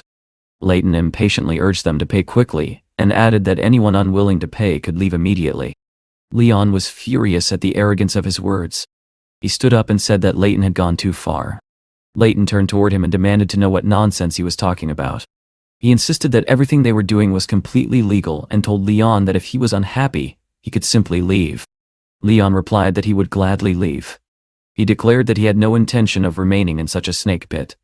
Then he held up his phone and revealed that he had recorded everything they had said and intended to publish it on the internet. Daria and Leighton were stunned. They demanded to know when he had managed to record their conversation. Leighton then threatened that Leon would not leave the room until he handed over the recording. Leon simply smiled and asked whether Leighton was threatening him. He calmly explained that he had also recorded that threat and would not delete anything. Furious, Leighton declared that he had already given Leon a chance to retreat, but Leon had refused it. He immediately ordered Daria to call security. Within moments, several guards rushed into the hall and surrounded Leon. Leighton ordered them to seize his phone. As the guards moved closer, Leon prepared himself in case he had to defend himself. At that exact moment, a voice suddenly interrupted the chaos. Helga had appeared. She looked around the room and asked what all the noise was about. Leon turned and saw her standing behind him. Helga recognized him immediately and asked why he was there. Leighton quickly explained that they were conducting courier training, and that Leon had secretly recorded their meeting. He claimed that they were simply going to make him delete the recording. Helga dismissed his explanation with obvious irritation. She said she had no interest in listening to such nonsense, and calmly ordered them to pack their things and leave. Daria approached her and explained that Leon had already been fired and that people like him were not worthy of being couriers. Helga looked at her coldly and clarified that it was actually Daria and Leighton who needed to pack their belongings and leave. She then asked them why they had forbidden trainees from recording the session when there was no such rule written anywhere. Clearly, she suggested, they were afraid that someone might hear the truth. Helga ordered the guards to escort Leighton and Daria to the Human Resources Department, where a very serious discussion awaited them. The people in the room were thrilled, whispering excitedly that someone had finally dared to stand up against the company's corruption. Helga then turned to Leon and asked why he had come there in the first place. Leon explained that he had been suspended from work and had been told to attend training in order to regain his position. Helga replied that he could have simply contacted her since she still worked there. She asked what he would have done if she had not arrived, and whether he really intended to fight them. Leon assured her that he could handle the situation himself, though he admitted it was a little embarrassing that she had to intervene in his personal matter. He told her she should continue with her own work and not worry about him. Helga nodded and went to the Human Resources Department. When she arrived, Leighton and Daria were already standing there. Leighton asked sarcastically whether she had come to personally observe their dismissal. Helga smiled and asked the HR manager whether the procedures had been completed. The HR representative replied that she had followed Helga's instructions, and that the two individuals were no longer employees of the company. Satisfied, Helga nodded and handed the manager a resignation letter. Leighton and Daria were stunned and could not understand what she was doing. Helga calmly explained that she was leaving as well, and that by doing so she was also ensuring they were removed. Daria angrily demanded to know whether Helga had simply taken their jobs before resigning herself. Helga merely waved at them and walked out. Outside, she approached Leon and told him that everything had been handled exactly as he requested. When she reached the car, Leon confirmed that the dismissal process had been completed. Helga then asked him about the recording and wondered whether he would still delete it. Leon smiled and revealed that he had never recorded anything at all. It had only been a bluff, and the others had fallen for it. After saying goodbye to Helga, Leon decided it was time to deal with his delivery order. As he drove through the city, however, a mysterious woman named Lena suddenly appeared before him. She congratulated him for improving the living conditions of lower-level workers, and informed him that his reward would be early retirement along with a payment of 2 billion yuan. Leon immediately slammed on the brakes, shocked by her words and unsure whether she was telling the truth. A system voice then asked him whether he wished to begin a new career as a doctor. Leon considered it briefly and replied that becoming a doctor sounded like an interesting profession. He said he wanted to master it as soon as possible. After that, he canceled the delivery order and decided to celebrate. He headed to Aunt Lu's small restaurant to enjoy some egg-fried rice. A few minutes later, Leon arrived at the noodle shop. The owner's daughter, Lucretia, greeted him happily. Aunt Lu urged him to sit down and promised to prepare a delicious meal. Leon told her he was craving egg-fried rice. While waiting for the food, he asked Lucretia about her future plans and whether she had chosen a university. The girl smiled and said she hoped to study at Fudan University. Leon asked what subject she wanted to pursue, and she replied that she had always dreamed of studying medicine. At that moment, another customer joked that she was so beautiful she should go to art school and become a famous star instead. Lucretia immediately replied that Leon had told her the entertainment industry was rotten, which was why she had no interest in entering it. Soon, Aunt Lu brought Leon a plate of egg-fried rice and wished him a good appetite. She quietly mentioned that her daughter might not pass the entrance exams, but said it would not be the end of the world. After all, she herself had never finished her studies and had still managed to live a decent life. Leon nodded but said education was still important. He told Lucretia that she could always call him if she needed help. The girl thanked him happily. Leon then promised that when she entered university, he would buy her a phone and a computer so she could study like everyone else. Lucretia protested that such things were far too expensive. Just then, someone approached their table. It was Sarah. Her friend asked whether she knew the handsome man sitting there. Sarah casually replied that Leon was her ex-boyfriend, and that they had recently argued and broken up. Then she sat down beside him and suddenly leaned close against him. With a playful smile, Sarah asked Leon whether he believed it was fate that had brought them together again that day.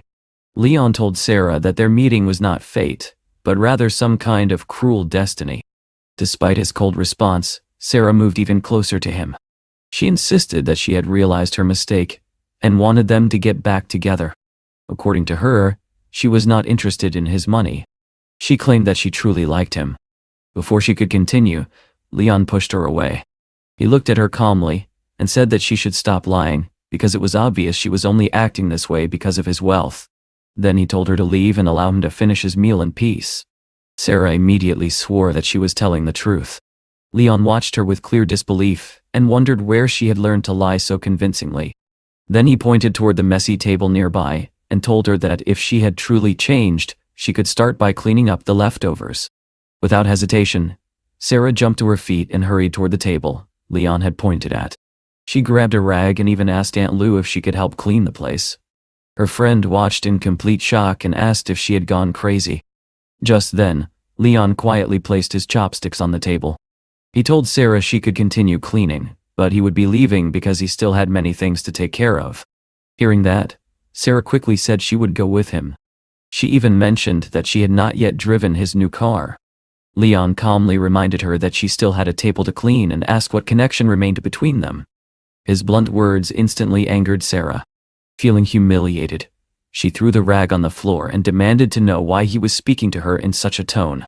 At that moment, Leon noticed his motorcycle nearby along with Spencer, who informed him that the repairs had been completed. Spencer proudly explained that they had even made several modifications to improve the bike's speed and safety. Leon nodded with satisfaction and thanked him. He then asked Spencer to drive his car back home because he had an important meeting to attend. Later, Leon arrived at Xiaoyang Company. Just as he stepped out, Elizabeth appeared in front of him wearing a bold and eye-catching outfit. Leon smiled and complimented her appearance, asking who she had dressed up for. Elizabeth replied playfully that she wanted her look to match his motorcycle. Leon laughed and told her that everything about her was already perfect, but she looked even better when she was with him. Soon afterward, The two of them rode off together on the motorcycle. Elizabeth sat behind him, holding tightly onto his back as they sped through the streets. Sometime later, they arrived at Yellow's company for a scheduled meeting. Leon stopped outside the building and allowed Elizabeth to handle the discussion with the company representatives. One of the staff members introduced Elizabeth to a man named Carl, who had come from the city of Delhi, in the Asia-Pacific region.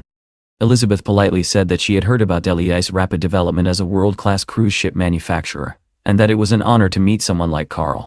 Carl smiled and said he had not expected Director Leon's representative to be such a beautiful young woman. He then extended his hand toward her for a handshake. Elizabeth, however, simply nodded instead of shaking his hand.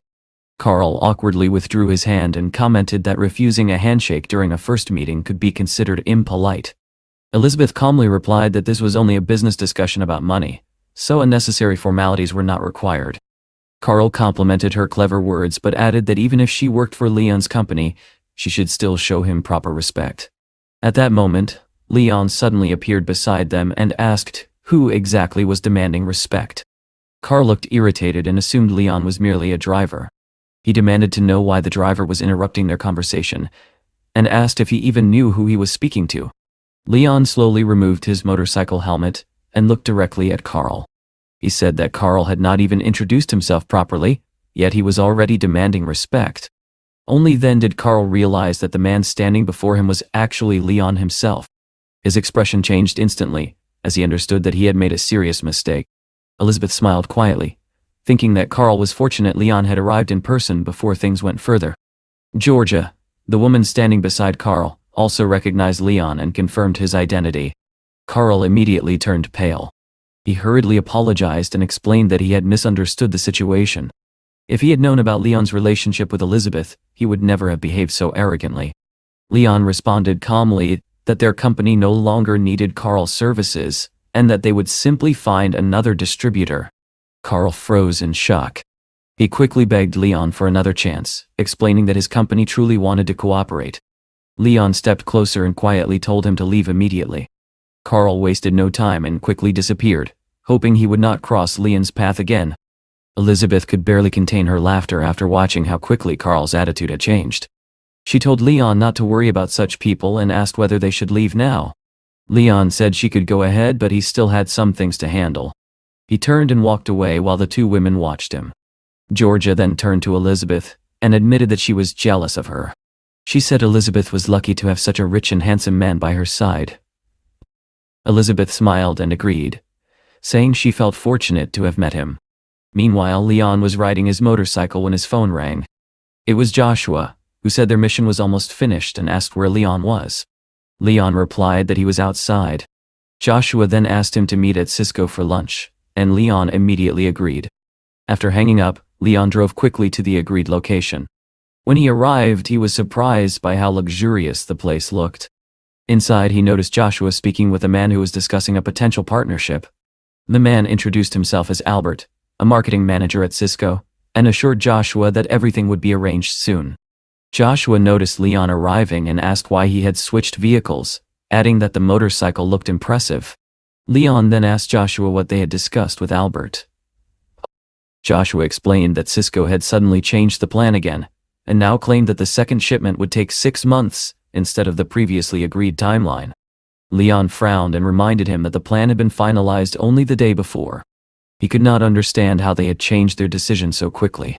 Joshua added that Baba's company appeared interested in making an acquisition, and Cisco might not be able to compete with such a powerful corporation. Leon apologized to Joshua for the inconvenience and tossed him his helmet, saying they should leave. Joshua warned him that both Lunson and Cisco were industry leaders, and that if they delayed too long, they could lose their advantage. He also mentioned that Cisco had openly claimed they could easily crush Lunson. Leon listened carefully. After thinking for a moment, he suggested they go to the seaside for a while and asked whether Joshua would mind. Joshua considered the idea and asked only one question, whether there would be Wi-Fi at the beach. Leon sighed quietly, realizing that his friend seemed to care about games no matter where he was. At the same time, events were unfolding inside Cisco's office. Sean entered the building along with Helga and several others. Cisco's vice chairman introduced Sean to the head of the Cisco Institute and a multidisciplinary expert named Asher. Asher greeted Sean warmly and said he had long wanted to meet him in person. Sean returned the greeting calmly, while Helga stated that they preferred to begin business immediately because they were flying abroad later that day. Asher asked Larry to explain their patented technology. Larry proudly stated that their company possessed more than 20 patented technologies. Sean replied that he had heard about those patents, but only wanted confirmation that Asher's chip technology was truly the best in China. Larry confidently declared that their company ranked #1 in the industry, and that no competitor would surpass them for at least 5 years. Sean listened carefully and then suggested adding a warranty clause to the contract. He proposed that if any company surpassed their technology within 1 year, the agreement would become void. Asher hesitated and questioned whether such a strict condition was necessary. Helga calmly responded that it was absolutely necessary because they were approaching the deal with sincere intentions. Sean suddenly stood up and said he had already made his decision. He told Helga they were leaving because he had no interest in doing business with people who lacked confidence in their own technology. Asher panicked and quickly asked him to wait. He promised they would accept the condition. Sean replied that it was already too late, and that Asher's hesitation had made him doubt their honesty. Desperate to save the deal, Asher offered a penalty clause. If their technology was surpassed within a year, they would pay triple compensation. Sean looked unimpressed, and asked whether Asher believed he could be persuaded so easily. Asher immediately increased the offer, promising 5 times the penalty instead. Helga glanced at Sean, silently suggesting that the terms were now extremely favorable. Sean slowly turned around, walked back to Asher, and shook his hand. He agreed to the deal and said the terms were indeed acceptable. The total value of the contract reached $3 billion. Asher quickly ordered his team to print the contract, and soon both sides signed the agreement. Satisfied with the outcome, Asher shook Sean's hand again, and said the partnership had been the right decision. After saying their goodbyes, Sean and Helga left. Later, they arrived at the Twin Towers where Leon and the rest of the team were waiting. Sean sat down on the sofa, feeling that everything had gone exactly as planned. Helga approached Leon and reported that the contract worth $3 billion had been successfully signed. She added that if Cisco failed to fulfill the terms, they would have to pay a massive penalty. Leon congratulated his team for their excellent work and told them they could celebrate by ordering anything they wanted at the company's expense. While they were discussing their next steps, Sean suddenly received a phone call. When he finished the conversation, his expression turned serious. He told Leon that Cisco had contacted him again and demanded an immediate payment. Helga was stunned. Sean explained that Asher was asking for a $500 million advance in order to begin production. The demand sounded extremely unreasonable, and Leon began thinking carefully about how to respond. Leon thought carefully about the situation, and soon realized that Cisco still had not lowered its guard. Helga also sensed the same thing and remarked that Cisco clearly still had doubts about the project. After considering the matter, Leon said that in that case, they should simply pay the advance. Helga was surprised by this suggestion and asked whether it was really necessary to go that far. Leon calmly explained that given Cisco's current scale, it would be impossible for them to produce goods worth such a massive amount without receiving an initial payment.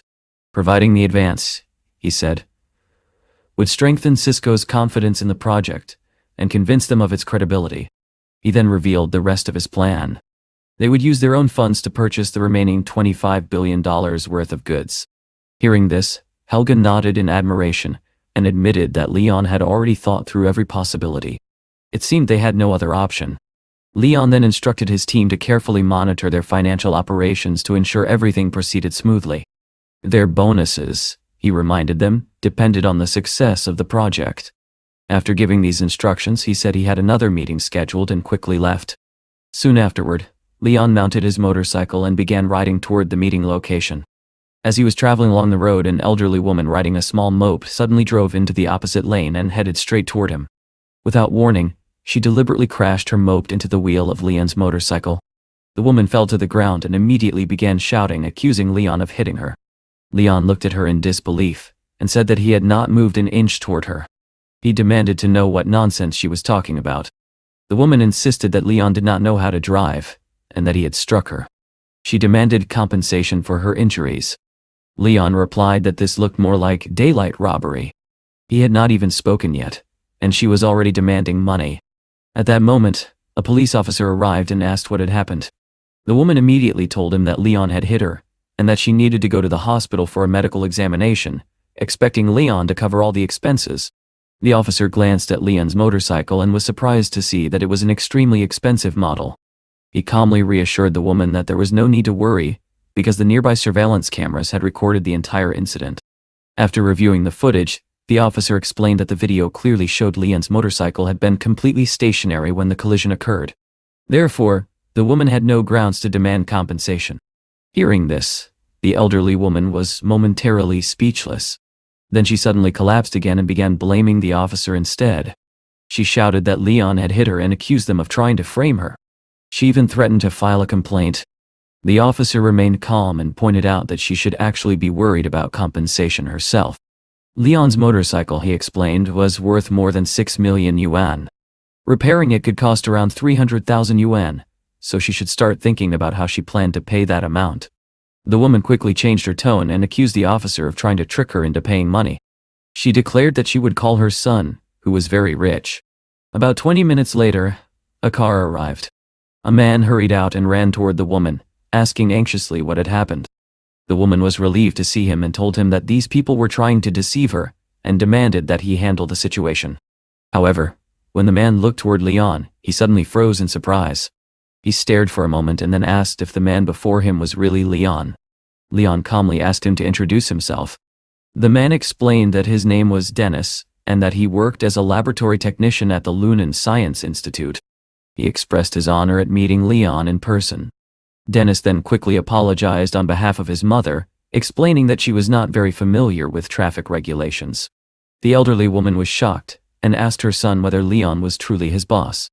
Dennis confirmed that Leon was indeed the head of the institute and a very powerful and successful figure. Seeing that they knew each other, the police officer asked whether they wished to settle the matter privately or proceed according to the law. Leon thanked the officer and said they would handle the matter themselves. Leon then told Dennis that he still had other business to attend to and needed to leave. However, he instructed Dennis to accept 100,000 yuan as compensation for the incident and take his mother to the hospital for a checkup. Dennis agreed and thanked Leon, advising him to stay safe. As Leon watched them leave, he felt curious. Dennis was only a laboratory technician, yet he drove a car worth more than 1 million. Meanwhile, his mother had not hesitated to stage an accident to demand money. It seemed that Dennis had recently become quite wealthy. After leaving the scene, Leon went to a restaurant where he planned to discuss business matters with 2 acquaintances. A man named Samuel and a woman named Lizzie invited him to sit at their table. Leon asked whether they were still negotiating for the unique lithography machine. Samuel confirmed that negotiations had taken place, but the other side had refused to cooperate, which created serious difficulties. While enjoying a plate of crab, Leon listened carefully. Then he calmly declared that if cooperation was impossible, they would simply build their own lithography machine and stop relying on others. Samuel and Lizzie stared at him in shock. Lizzie asked whether he was joking. Building a lithography machine from scratch was an enormous undertaking. Leon replied that sooner or later, they would have to take that step. Despite the challenges, he believed they could succeed. Inspired by his confidence, Lizzie admitted that the idea was impressive. Leon then added that he planned to change the broker as well. A new intermediary might accelerate the entire process. Samuel smiled and assured him that they would do whatever was necessary. Leon then instructed them to recruit the best scientists available. He promised to provide 1 billion yuan for the project. Afterward, Leon asked about Dennis. Samuel explained that Dennis was a laboratory technician and generally a good person, although he had a habit of playing cards. Lizzie added that after receiving a recent bonus, Dennis had immediately gone to a card game and apparently won quite a large amount of money. He had even offered to buy her coffee afterward. Leon listened thoughtfully and decided that he should pay Dennis a visit soon. After finishing the discussion, he told Samuel and Lizzie that he needed to attend to other matters and would contact them again later. Soon afterward, Leon returned to the Twin Towers to meet with his team. When he entered his office, he was surprised to see Elizabeth sitting together with Helga. Leon smiled, clearly pleased by her presence, and asked what she was doing there. Elizabeth returned the smile and teasingly asked whether he was happy to see her, or whether he preferred that she leave. Helga laughed and joked that perhaps Leon did not want his girlfriend visiting the office anymore. Elizabeth lightly slapped Helga's shoulder and told her to stop talking nonsense. She explained that she had not come because of Leon but because she wanted to help improve the company's management system. Leon acknowledged that she must have worked hard that day, and promised to cook a delicious dinner for her later that evening. Embarrassed by his teasing, Elizabeth chased after him playfully and pretended to hit him. After the light-hearted moment passed, Leon sat down and asked Helga about the investment fund. Helga explained that they were currently hiring additional staff and preparing to register a new investment company. Elizabeth then pointed out that Leon's core identity must remain secret until they obtained the necessary licenses. Revealing too much information too early could damage their position in the market. Leon agreed with her reasoning. If his identity became public too soon, it would certainly attract enormous attention and possibly create unnecessary problems. While they were discussing these matters, Leon's phone suddenly rang. The call came from Giselle, the woman who had previously purchased a music stand from him and practiced piano with her son. Leon asked what she needed. Giselle explained that they had an important performance that day, but one of the students had fallen ill. She wondered if Leon could help them by filling in. The event was being held at the John High Drama Academy. At the academy, the most beautiful student Wanda was discussing the situation with Giselle. Wanda was worried that if Joy could not perform, the entire event might fail. Giselle reassured her that she had already found someone who could temporarily pose as a student from their academy. Wanda remained nervous and warned that it was a risky decision. The substitute might ruin the performance. Giselle simply smiled and reminded her that talented people could be found anywhere. Soon afterward, Wanda left for the theater to prepare and asked Giselle to bring the substitute performer as quickly as possible. Just then, another woman approached Giselle. She remarked sarcastically that she was not surprised Giselle had become a professor so quickly, suggesting she must have used some unusual methods. The woman introduced herself as Stella Beatrice. She mocked Giselle for bringing a courier from the street to act as a performer. Giselle ignored the insult and calmly asked why it concerned her at all. Stella responded that she was merely passing by and casually mentioned that her husband had recently bought a new Land Rover, offering Giselle a ride. At that moment, however, a luxurious car pulled up behind them. Leon lowered the window and called out to Giselle, asking her to get into the car. Giselle immediately turned to Stella and said she had no interest in riding in her husband's Land Rover. Seeing Leon's elite car, Stella could not help but feel stunned. It was clearly far more impressive than her vehicle. Giselle quickly entered Leon's car and thanked him for coming to help during such a difficult moment. With a curious smile, she then asked how someone with such a luxurious car could possibly be working as a courier. She wondered whether he actually had another job besides deliveries. Leon told Giselle that he no longer worked in the delivery service. Then he asked about her son, especially whether the boy had begun taking his piano studies seriously. Giselle replied that her son had indeed started working harder. She added that students from several other countries would be participating in the event that day, so the competition would be quite intense. Leon nodded and emphasized that her son needed to approach the performance with complete seriousness. If he made a mistake during such an international event, it could bring embarrassment not only to himself but also to their country. Meanwhile, the hall was filled with contestants practicing their instruments and preparing for the competition. Giselle asked Leon to tune the piano for the moment, because she needed to deal with several other matters. Not far away, a man named Jordan approached Wanda and asked what was happening.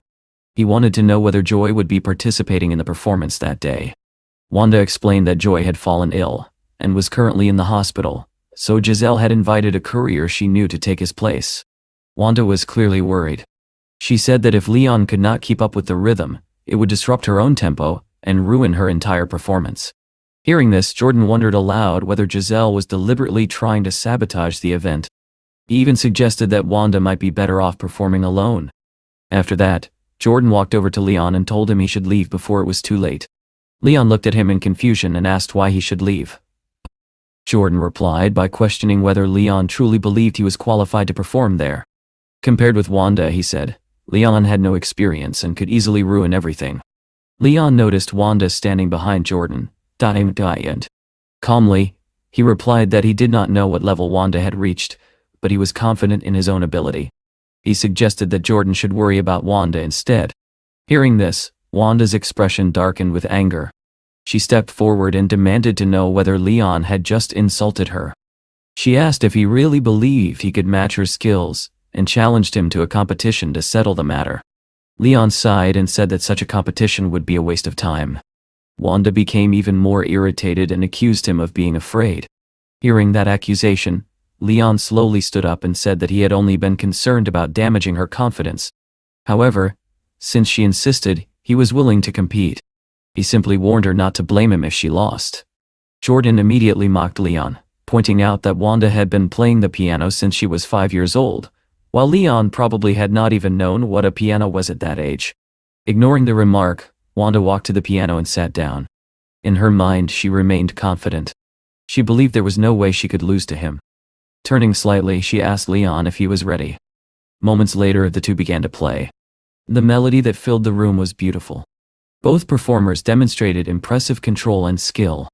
Leon followed Wanda's tempo perfectly, and the audience, especially Jordan, was shocked by how well he matched her performance. Leon soon closed his eyes and seemed to immerse himself completely in the music. Then something unexpected happened. His phone suddenly rang. Everyone in the room assumed that he had been distracted and would inevitably ruin the performance. But Leon calmly picked up the phone with one hand while continuing to play the piano with the other. Jordan and Wanda stared in disbelief. They could not understand how he was able to continue the melody so smoothly while holding a conversation on the phone. Wanda realized that even playing the same piece with both hands would be difficult for her, yet Leon was performing it effortlessly with only one hand. The audience watched in amazement as the melody continued flawlessly. Finally, Leon completed the piece. He placed the final note and turned toward Wanda, calmly telling her that he had finished. Wanda stared at him in shock and asked whether he was truly the courier everyone had been talking about. Jordan immediately rushed forward. Now realizing Leon's incredible ability, he bowed respectfully and apologized for his earlier attitude, admitting that someone with such skill deserved respect. At that moment, Professor Giselle approached them. She announced that the competition was about to begin and asked Leon whether everything was ready. The students around them became excited when they saw Professor Giselle. Many whispered that she looked especially elegant that day, and that her new dress suited her perfectly. Wanda then spoke honestly to Giselle. She admitted that Leon was an extremely skilled pianist, and confessed that she was worried she might not be able to keep up with him if they performed together. Giselle looked at her with surprise. She had never seen Wanda so nervous before a competition and asked what had happened to her confidence. Wanda lowered her head slightly and admitted the truth. She explained that she had just competed in a piano duel with Leon and had lost. His melody, she said honestly, had been extraordinary. Hearing this, Giselle gently reminded her that talent always meets another talent somewhere in the world, and that no one could assume they were the best forever. Nearby, Stella had overheard the entire conversation. Realizing that Leon possessed real skill, she quietly began thinking of another way to undermine Giselle. Soon afterward, she stepped forward and ordered the students to prepare themselves to go on stage. Then she called out to Leon and asked if she could speak with him for a moment. Stella approached him with a friendly smile and introduced herself as one of Giselle's colleagues. She said she was very pleased to meet him, and then explained that one of the cellists had suddenly encountered a problem and could not perform. She asked whether Leon could replace that student. Leon frowned slightly and asked what would happen to the piano if he moved to the cello. Stella immediately replied that Wanda could handle the piano alone, and that the cello part was extremely important to the performance. After saying this, Stella walked away with a quiet sense of satisfaction. In her mind, she believed that even though Leon played the piano well, it did not necessarily mean he could play the cello. If he failed, Giselle would be embarrassed in front of everyone. Before long, the competition began. The hall filled with anticipation as the orchestra members took their places. Wanda walked confidently onto the stage, sat down at the piano, and began playing the opening melody. Giselle stood ready to conduct the orchestra, but suddenly she noticed something strange. Leon was sitting beside Jordan instead of standing on the stage. Confused, Giselle wondered why the most capable performer was not in his position. Jordan also looked puzzled and asked Leon why he was sitting with the cello instead of performing beside Wanda. Leon calmly explained that Stella had told him one of the cellists could not attend, and that he had been asked to take the place. Jordan immediately shook his head and said that made no sense. All the cellists were present, and the orchestra only required one pianist. Adding another pianist would have disrupted the harmony. At that moment, Leon realized that Stella had deliberately set him up just before the competition. Meanwhile, Giselle quickly considered how to fix the situation before the orchestra began playing. Just then, the announcer's voice echoed through the hall, inviting the audience to enjoy the upcoming performance by the Academy Orchestra. There was no longer time to rearrange the performers. Then Leon quietly lifted the cello and began to play. The rich sound of the instrument filled the hall. His performance was so smooth and controlled that the entire audience immediately became captivated. Leon closed his eyes as he played, allowing the melody to flow naturally. Everything sounded perfect. A faint smile appeared on his face. Many people had expected him to fail, yet once again he proved them wrong. Jordan felt relieved and impressed, thinking that Leon had not been shaken by the pressure at all. Wanda also closed her eyes as she continued playing the piano with great precision, matching the orchestra beautifully. Giselle conducted the orchestra with pride, delighted by how well the performance was unfolding. The audience remained silent, fully absorbed in the music. Among the spectators was Alice, the CEO of Boyan Media. She was so impressed by Leon's skill that she asked her assistant Patrick to record the performance. Patrick looked closely at Leon and suddenly felt that the man seemed strangely familiar.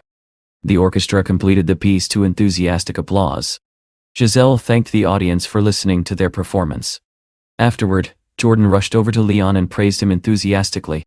He said Leon's performance had been incredible, and that he had not only mastered the piano but the cello as well. Overwhelmed with admiration, Jordan even hugged him, saying he had made a powerful impression on everyone present. Leon then approached Giselle and quietly told her something important. He explained that Stella had intentionally placed him in the cellist's position before disappearing. Giselle was surprised to hear this, and promised that she would deal with the situation. Later, as Leon walked through the academy corridor, someone called out his name. It was Alice. She approached him and confidently said that if he joined her company, she would pay him $200,000 per month. Leon looked at her with surprise and asked whether she was openly flirting with him. Alice frowned slightly and told him not to misunderstand. She explained that she was responsible for managing the interns at her company. Leon calmly replied that $200,000 would not even cover the cost of maintaining his car. He suggested she should leave and stop embarrassing herself. Alice was furious at his response, and demanded to know how he dared to speak to her that way. At that moment, Patrick, who had overheard everything, suddenly recognized Leon's voice. He quickly advised Alice to calm down and warned her not to provoke Leon. Alice could not understand why Patrick seemed so frightened of what appeared to be an ordinary student. Patrick quietly explained that the last time he had seen Leon, the man had more than $1.5 billion in his bank account. Angering someone like him could easily bring serious trouble to their company. Realizing that Patrick might be right, Alice finally backed down. Leon told her calmly that she should not chase after every handsome man she met, and that she should think more carefully before acting. Feeling embarrassed, Alice apologized and admitted that she had behaved impulsively. Later, Leon met Helga and Sean at a restaurant to discuss business matters. Helga reported that Cisco had already begun the funding process, and that everything was progressing smoothly. However, Sean had discovered that Cisco was secretly contacting other research centers and searching for additional manufacturers. Leon listened quietly and said he would personally handle the situation. He suggested that they play a small game with Cisco. He then called Elizabeth and asked whether she would be interested in a business opportunity. Leon asked how much working capital the Choyang company currently had. Elizabeth replied that it was around $50 million. Leon told her he would give her $100 million and asked her to invest it in Cisco. Elizabeth was shocked and asked why he wanted to invest such a large amount in that company. Leon simply told her not to ask too many questions, and instructed her to wait for him at home so he could transfer the money. Elizabeth agreed without hesitation, saying she trusted him completely. After the call ended, Helga asked Leon why he would invest only a limited amount if he truly wanted to secure Cisco's future. Leon explained that he wanted Cisco to believe that other industries were interested in their products. Sean added that Leon's plan was to create the illusion of strong market demand, even with a relatively small investment. Helga laughed as she finally understood the strategy. The more successful Cisco believed it was becoming, the harder its eventual fall would be. Just then, Leon received another phone call. This time it was Lucretia. Her voice was trembling. She said something terrible had happened to her parents. Leon immediately told her to calm down and assured her that he would arrive at the cafe right away. Without wasting a second, he jumped into his car and rushed there. When he reached the noodle shop, he saw that the place was in complete disarray. Tables were overturned, and everything looked as if a violent fight had taken place.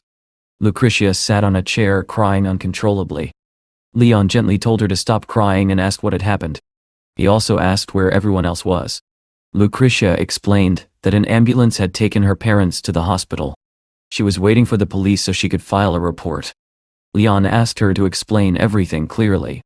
She told him that a new bar had opened across the street. Because the noodle shop was attracting customers, the bar's business had been affected. In retaliation, the bar owner had sent several thugs to attack her parents and destroy the shop. Hearing this, Leon's anger immediately flared.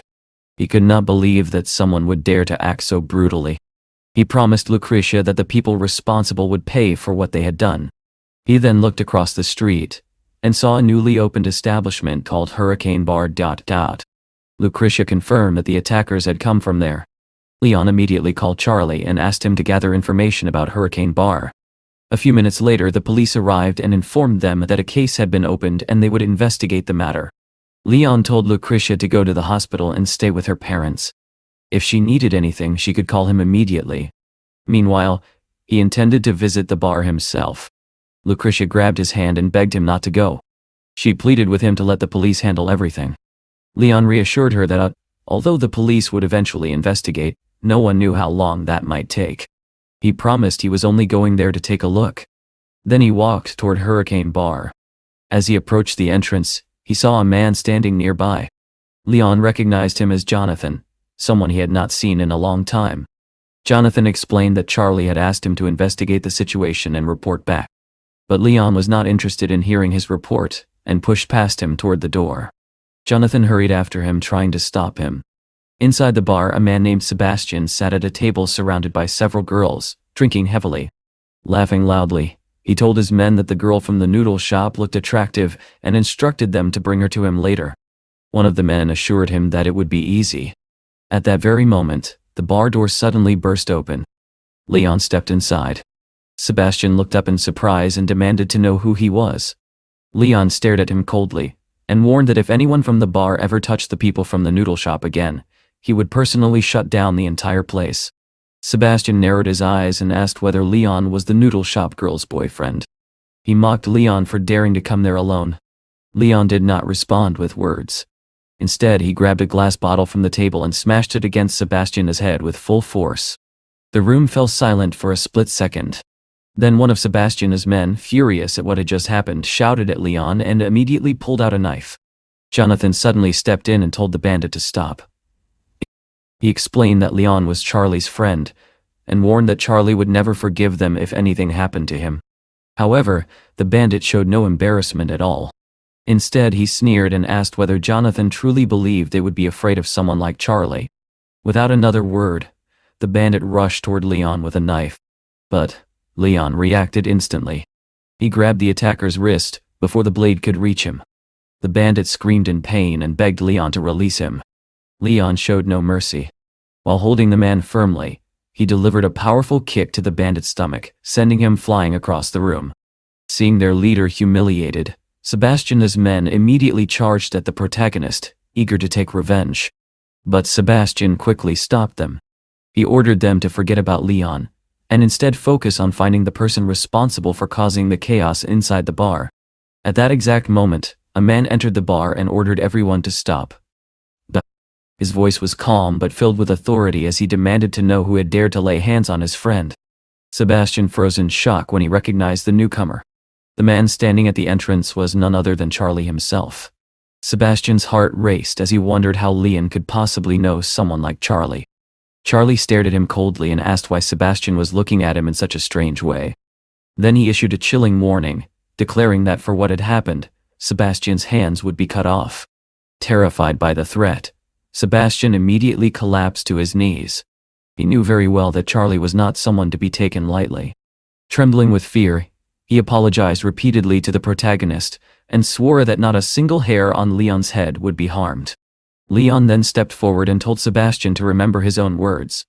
After that, he turned to Charlie and said that it was time for everyone to leave. Charlie looked dissatisfied and remarked that those people had gotten off far too easily. However, Leon simply asked him to forget about it, and suggested that they go out for a drink instead. Charlie shrugged and replied that the choice was entirely his. The two of them walked outside together. After a short conversation, Charlie told his friend that it was time for him to leave and that they would meet again soon. Leon slowly prepared to head home. Just then, a message appeared on his phone. It was from Elizabeth. She said she was extremely hungry and asked if he could come to the office the next day at noon because she wanted to discuss something with him. The following day, Leon went to meet Elizabeth at her office. She greeted him warmly and commented on his punctuality. She said she admired the fact that he was never late, not even by a single second. Leon joked that he had hurried over because he was afraid she might starve to death if he kept her waiting. Elizabeth rolled her eyes and said she was already causing him enough trouble. Then she told him not to stand there like a pillar, and ordered him to go straight to the kitchen and start cooking. 20 minutes later, Leon had already prepared several delicious dishes, and placed them neatly on the table. Elizabeth looked at the food with satisfaction and remarked that every dish looked wonderful.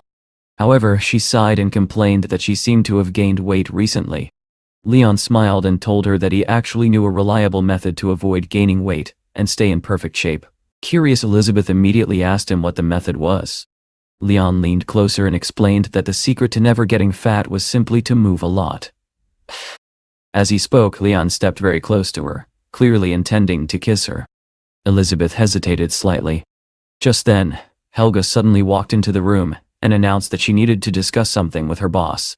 The moment she saw Elizabeth and Leon standing so close together, she awkwardly apologized and said it seemed she had come at the wrong time. Elizabeth quickly insisted that it was not what Helga was thinking. But Helga looked unconvinced and remarked that people standing in such a position usually had only one intention. Leon frowned and asked Helga whether no one had ever taught her to knock before entering a room. Then he told her to leave and come back in 2 hours. Helga agreed casually, and even thought to herself that 2 hours was quite a long time. Elizabeth immediately protested and told Leon to stop saying such ridiculous things. Helga then asked Elizabeth whether she should stay or leave. Elizabeth decided they should proceed with business and quickly discuss the investment matters. Helga then reported that the registration process for Ling Yun's company had been completed and that operations could begin very soon. After that, she asked Leon whether he would like to attend some interesting interviews scheduled for the following day. Leon calmly replied that they could handle the interviews without him. Instead, he revealed that he planned to donate 1 billion to orphanages and poor regions. Elizabeth listened carefully and said that the company should remain their primary focus. She suggested that the foundation should operate within reasonable limits. Leon reassured her that he would proceed carefully and would not rush anything. Helga then proposed a marketing strategy. She suggested promoting the charitable foundation as a symbol of the company's values, which could strengthen the brand's culture. Elizabeth immediately agreed and added that since the company was still in its early stages, they should take bold steps to build its public image. After thinking about it for a moment, Helga realized Elizabeth was right. They needed to take additional actions to present the company to the public. She then asked Leon for his opinion. Leon simply smiled and said that if Elizabeth believed it was a good idea, then he would naturally support her decision. Hearing this, Helga joked that she had not realized before that Leon was such a henpecked husband. Leon then asked whether there was any new information about Cisco. Helga replied that Cisco had expanded its manufacturing facilities and installed 5 additional sets of equipment. Their order would be delivered soon. However, Leon frowned and said that waiting 3 or 4 months still felt too long. He asked who was responsible for the project. Helga immediately took out a document and explained that the person in charge was a man named Jason, who had recently returned from England, where his sister was studying. Leon praised Helga's investigative abilities and joked that she could easily work in intelligence. Proud of her efforts, Helga replied that she always followed a simple principle: knowing both the enemy and oneself makes a person invincible. Then she remembered another important piece of information. She explained that experts had confirmed Cisco's chip technology was already among the most advanced in China. Because of this, their compensation clause might never actually be triggered. Elizabeth listened thoughtfully and asked why they even needed Cisco if the company was conducting its own scientific research. She wondered what connection Cisco had with the protagonist.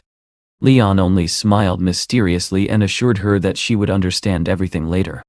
Helga then asked what direction Leon wanted Ling Yun to pursue now that the company had officially entered the market. Leon replied that their current goal was to focus on big data research and that they would soon begin seeking angel round investments.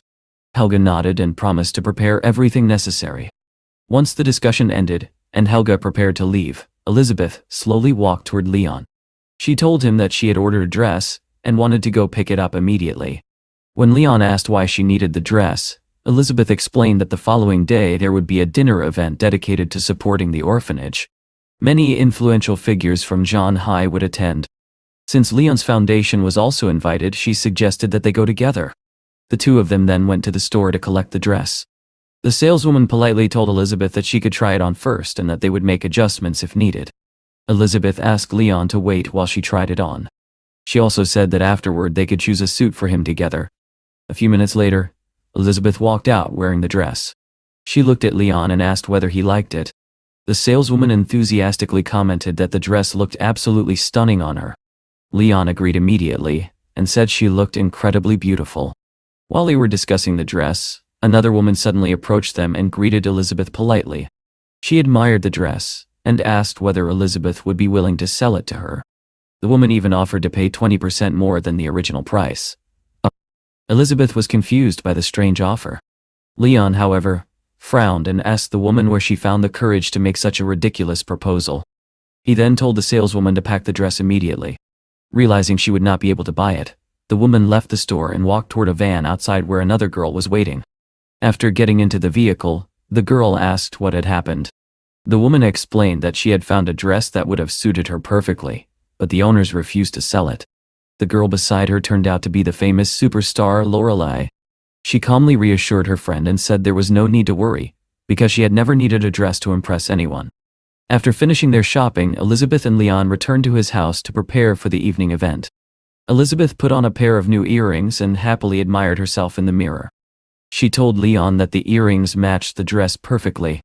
Leon quietly approached her from behind, wrapped his arms around her waist, and said that he was actually the best match for the dress. Surprised by his sudden closeness, Elizabeth asked him what he was doing.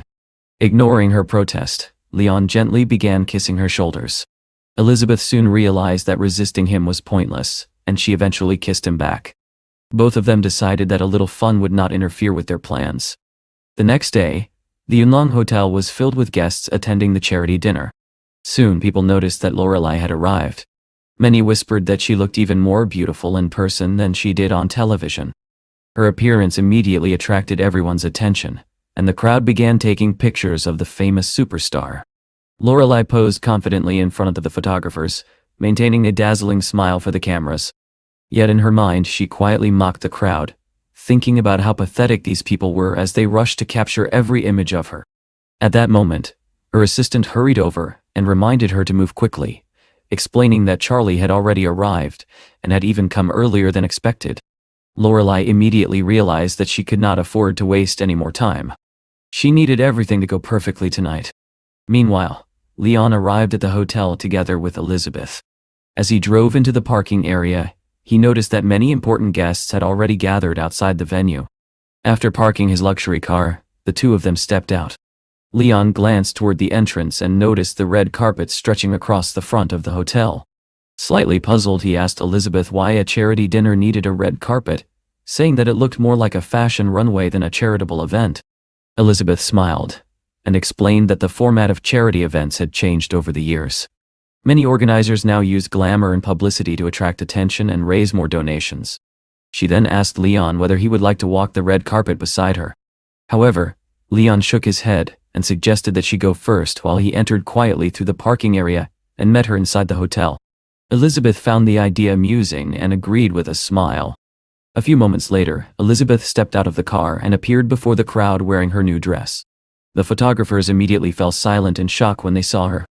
For a brief moment, they seemed unable to react. Then Elizabeth slowly began walking down the red carpet, and suddenly the flashing lights of countless cameras filled the entrance. The reporters eagerly captured every step she took, unwilling to miss the chance to photograph her elegance. Not far away, Lorelai noticed the sudden excitement among the photographers. Her expression immediately darkened. Irritated, she demanded to know who that woman was and why the reporters were focusing on her instead of a famous star. Her assistant explained that the woman was an internet celebrity, and that she was also the same person who had bought the dress Lorelai had wanted earlier in the store. Hearing this, Lorelai let out a cold smile. In her opinion, Elizabeth did not belong on such a prestigious red carpet. Meanwhile, Elizabeth continued walking forward, while feeling somewhat uncomfortable under the intense attention of the media. Lorelei's assistant observed her movements and remarked that Elizabeth's walking posture looked a little awkward. Lorelei scoffed and said she could not believe that Elizabeth had somehow become the brightest star at the event. In her view, the dress would look far better on herself. She quietly decided that she would humiliate Elizabeth later if the opportunity appeared. Her assistant offered to go over immediately and stop Elizabeth. However, Lorelei told her to wait, saying they would confront her together. Just as Elizabeth was about to step inside the hotel, Lorelei suddenly appeared behind her and demanded that she stop. Turning toward the security guards, Lorelei angrily asked what they were doing and who had allowed such a minor internet celebrity to walk the red carpet.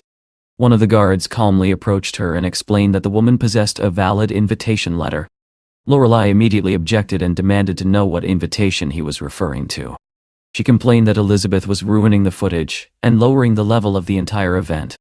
Then she declared that if Elizabeth was not removed immediately, she herself would leave. The guards exchanged uncertain looks, unsure how to respond. After a moment, they politely asked Lorelei to come with them. Lorelei stared at them in disbelief and demanded an explanation. The guard calmly replied that since she had said she would leave if Elizabeth stayed, they were simply helping her fulfill her own words. The superstar was furious. She shouted at the guard and demanded to know whether he understood who she was. She reminded him that she was a famous celebrity and that they had no right to throw her out. However, the guard remained calm and explained that Elizabeth was the director of Cao Yang Company, an invited guest of the event. Hearing this, Lorelei was completely stunned. She asked the guard to repeat what he had just said. Meanwhile, another staff member approached Elizabeth and apologized for the disturbance, admitting that there had been a misunderstanding. Realizing that Leon was also present at the event, Lorelei quickly changed her attitude. She told the security guards that it had all been a misunderstanding and asked them to forget about the incident. By that time, Leon had already entered the hotel atrium. Just then, Charlie approached him with a playful smile and complimented his appearance, joking that Leon looked like a true Casanova in his elegant suit. Leon replied calmly that only Charlie deserved such a title. Charlie laughed and began boasting about how he had just met a beautiful married woman with both a stunning face and figure. He even offered to give Leon her room number if he was interested. Leon firmly refused and told Charlie he had no interest in such things. He explained that brief infatuations might bring temporary pleasure, but they could never compare with genuine love. Charlie found his answer quite interesting. He then mentioned that Joshua was also present at the event and said he planned to greet several other guests. Leon was about to leave when a gentle female voice suddenly called his name. Turning around, he was pleasantly surprised to see Professor Giselle standing behind him. He greeted her warmly and admitted that he had not expected to meet her there. Giselle explained that she was a professor at the academy and also served as the vice president of the Yanghai Culture and Sports Association. She then added that her husband was also attending the event, so she could not stay and chat for long. After saying this, she politely excused herself and walked away. Shortly afterward, Charlie returned and teased Leon again, saying that he now understood why Leon had refused the address of that woman earlier. He joked that Leon probably knew the vice president of the Culture and Sports Association very well. Irritated by Charlie's teasing, Leon told him to stop talking nonsense and go bother someone else. At that moment, Leon's phone vibrated with a message from Elizabeth. She wrote that she had met some friends upstairs and would come down soon. Leon put away his phone and decided to wait quietly rather than drawing unnecessary attention. While standing nearby, he overheard a conversation between Lorelei and a man, which immediately caught his interest. The man was Pedro, the general manager of Gate Industrial and Trade Enterprise. Pedro enthusiastically praised Lorelei's acting abilities and predicted that within a few years she would dominate the entire film industry. Lorelei modestly replied that he was too kind and that she was still new to the industry. At that moment, her assistant suddenly noticed a familiar face in the crowd. Surprised, she whispered that she recognized the driver from earlier. It was the same man who had argued with her in the store about the dress. Lorelei looked in that direction and decided to approach him. Since she could not take revenge on Elizabeth at the moment, she believed she could at least vent her frustration on him. She walked toward Leon and deliberately pretended to trip. As she fell forward, she attempted to spill her wine onto him. However, Leon immediately realized what she was trying to do. At the last moment, he stepped aside. Lorelei lost her balance and crashed heavily onto the floor. Her plan had completely failed, leaving her embarrassed and furious. Pedro quickly rushed over and helped her up, asking whether she was injured.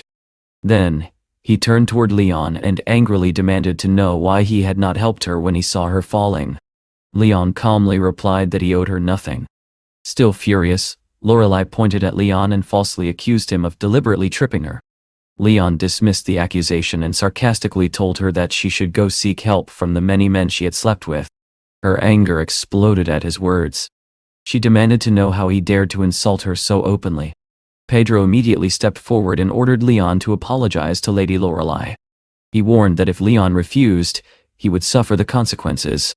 Pedro even boasted that his father was a respected figure in Shanghai and could easily make Leon pay for his actions.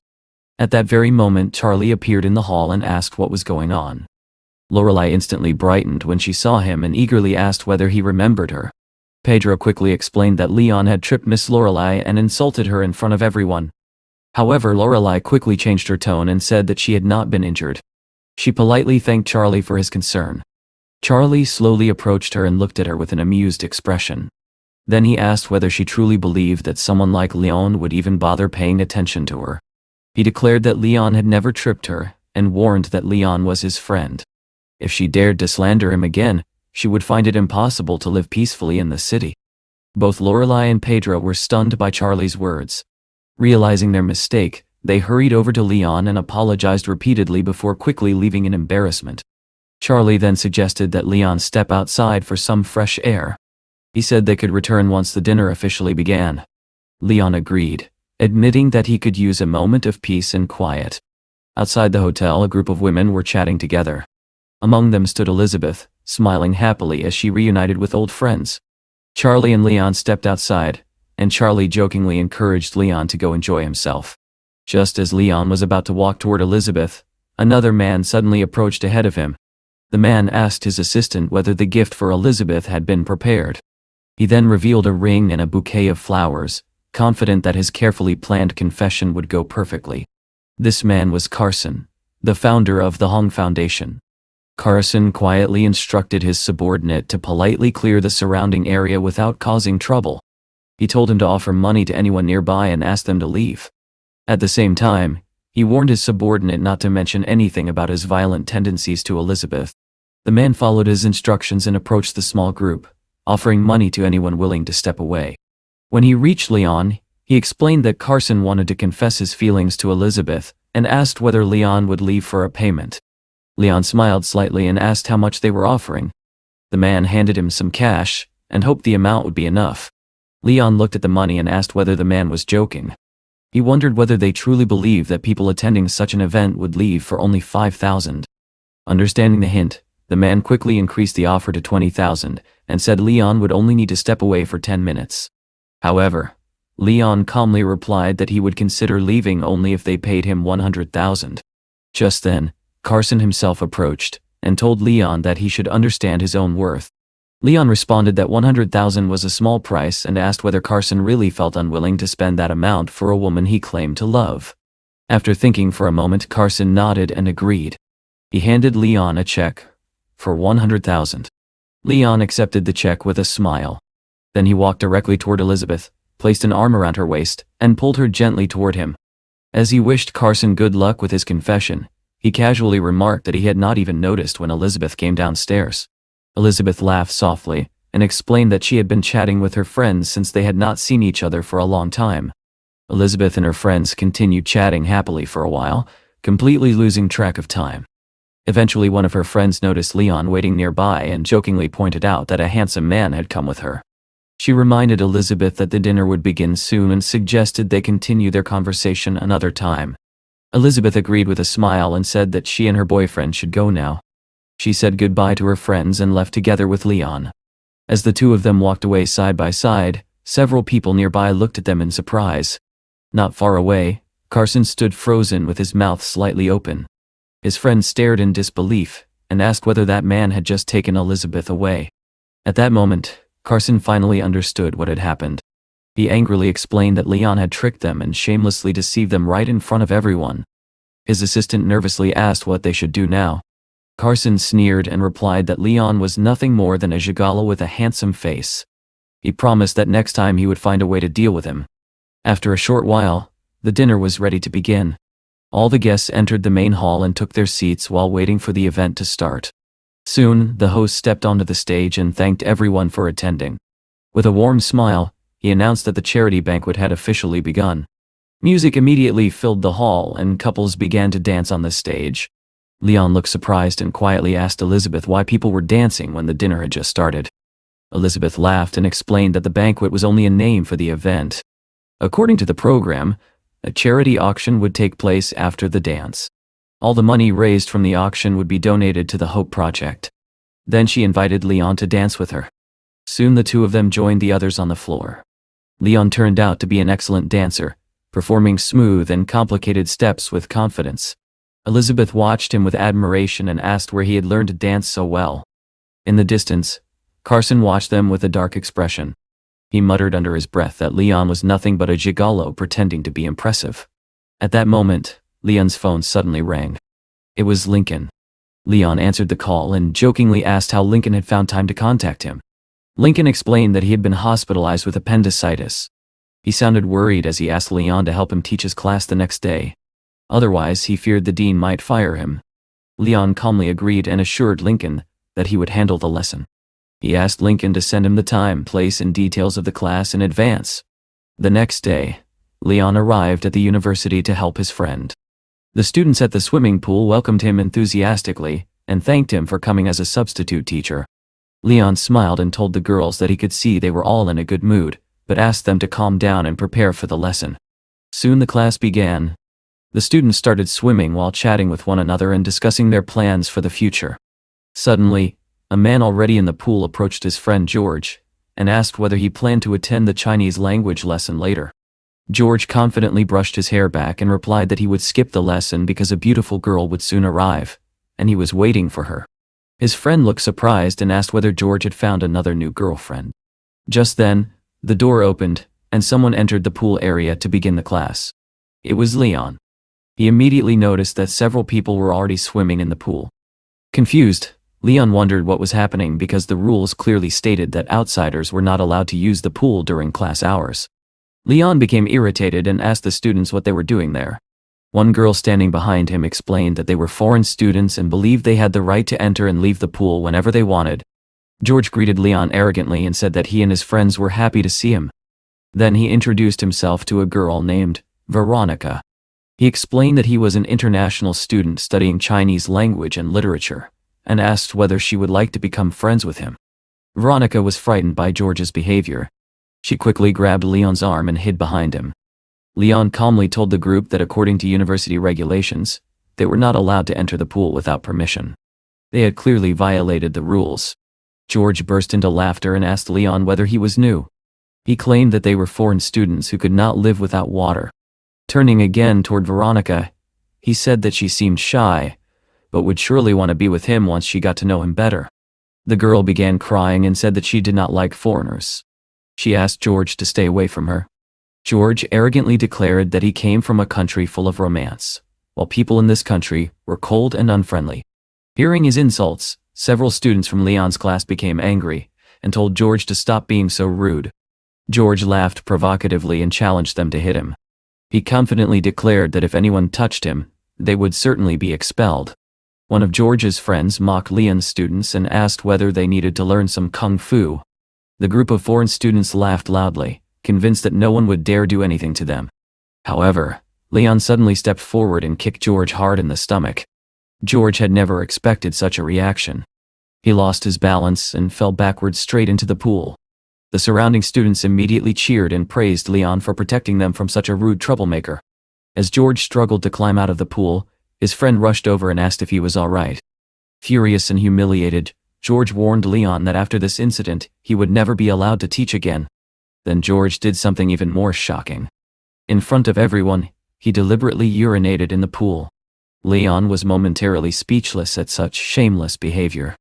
George smirked and arrogantly said that although Leon might continue teaching now, the pool was no longer suitable for swimming. He even called his friends over and encouraged them to do the same. One of his friends joked that he had been looking for a bathroom anyway. The students watching this were furious and shouted that George had gone too far. After finishing, George casually told his friends that they should leave since they had already ruined the swimming lesson. However, Leon stopped them and said that they could leave only after drinking the water from the pool. George laughed loudly and said he would never do something so ridiculous. He threatened to report Leon to the school administration and promised that Leon would lose his job. Before he could say anything more, Leon stepped forward and slapped George across the face, knocking him to the ground. Leon calmly said that since he was already going to be reported, he might as well add another strike. George lay on the floor in shock as one of his friends rushed forward to attack Leon. Leon remained completely calm. He grabbed the student's arm and effortlessly threw him over his shoulder. The attacker crashed onto the ground and could no longer continue fighting.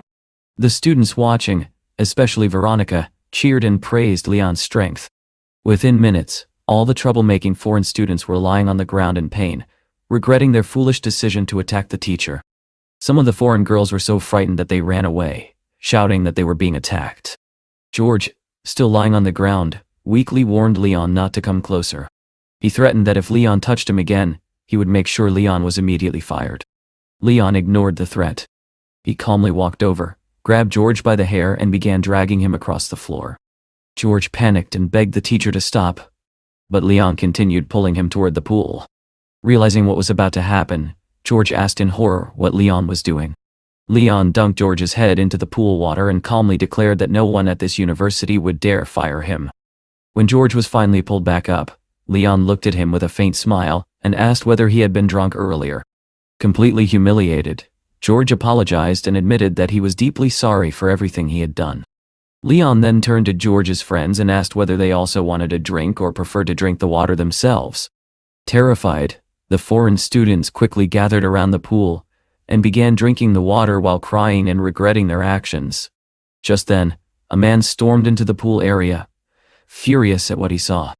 It was Finn, the university's vice-chancellor.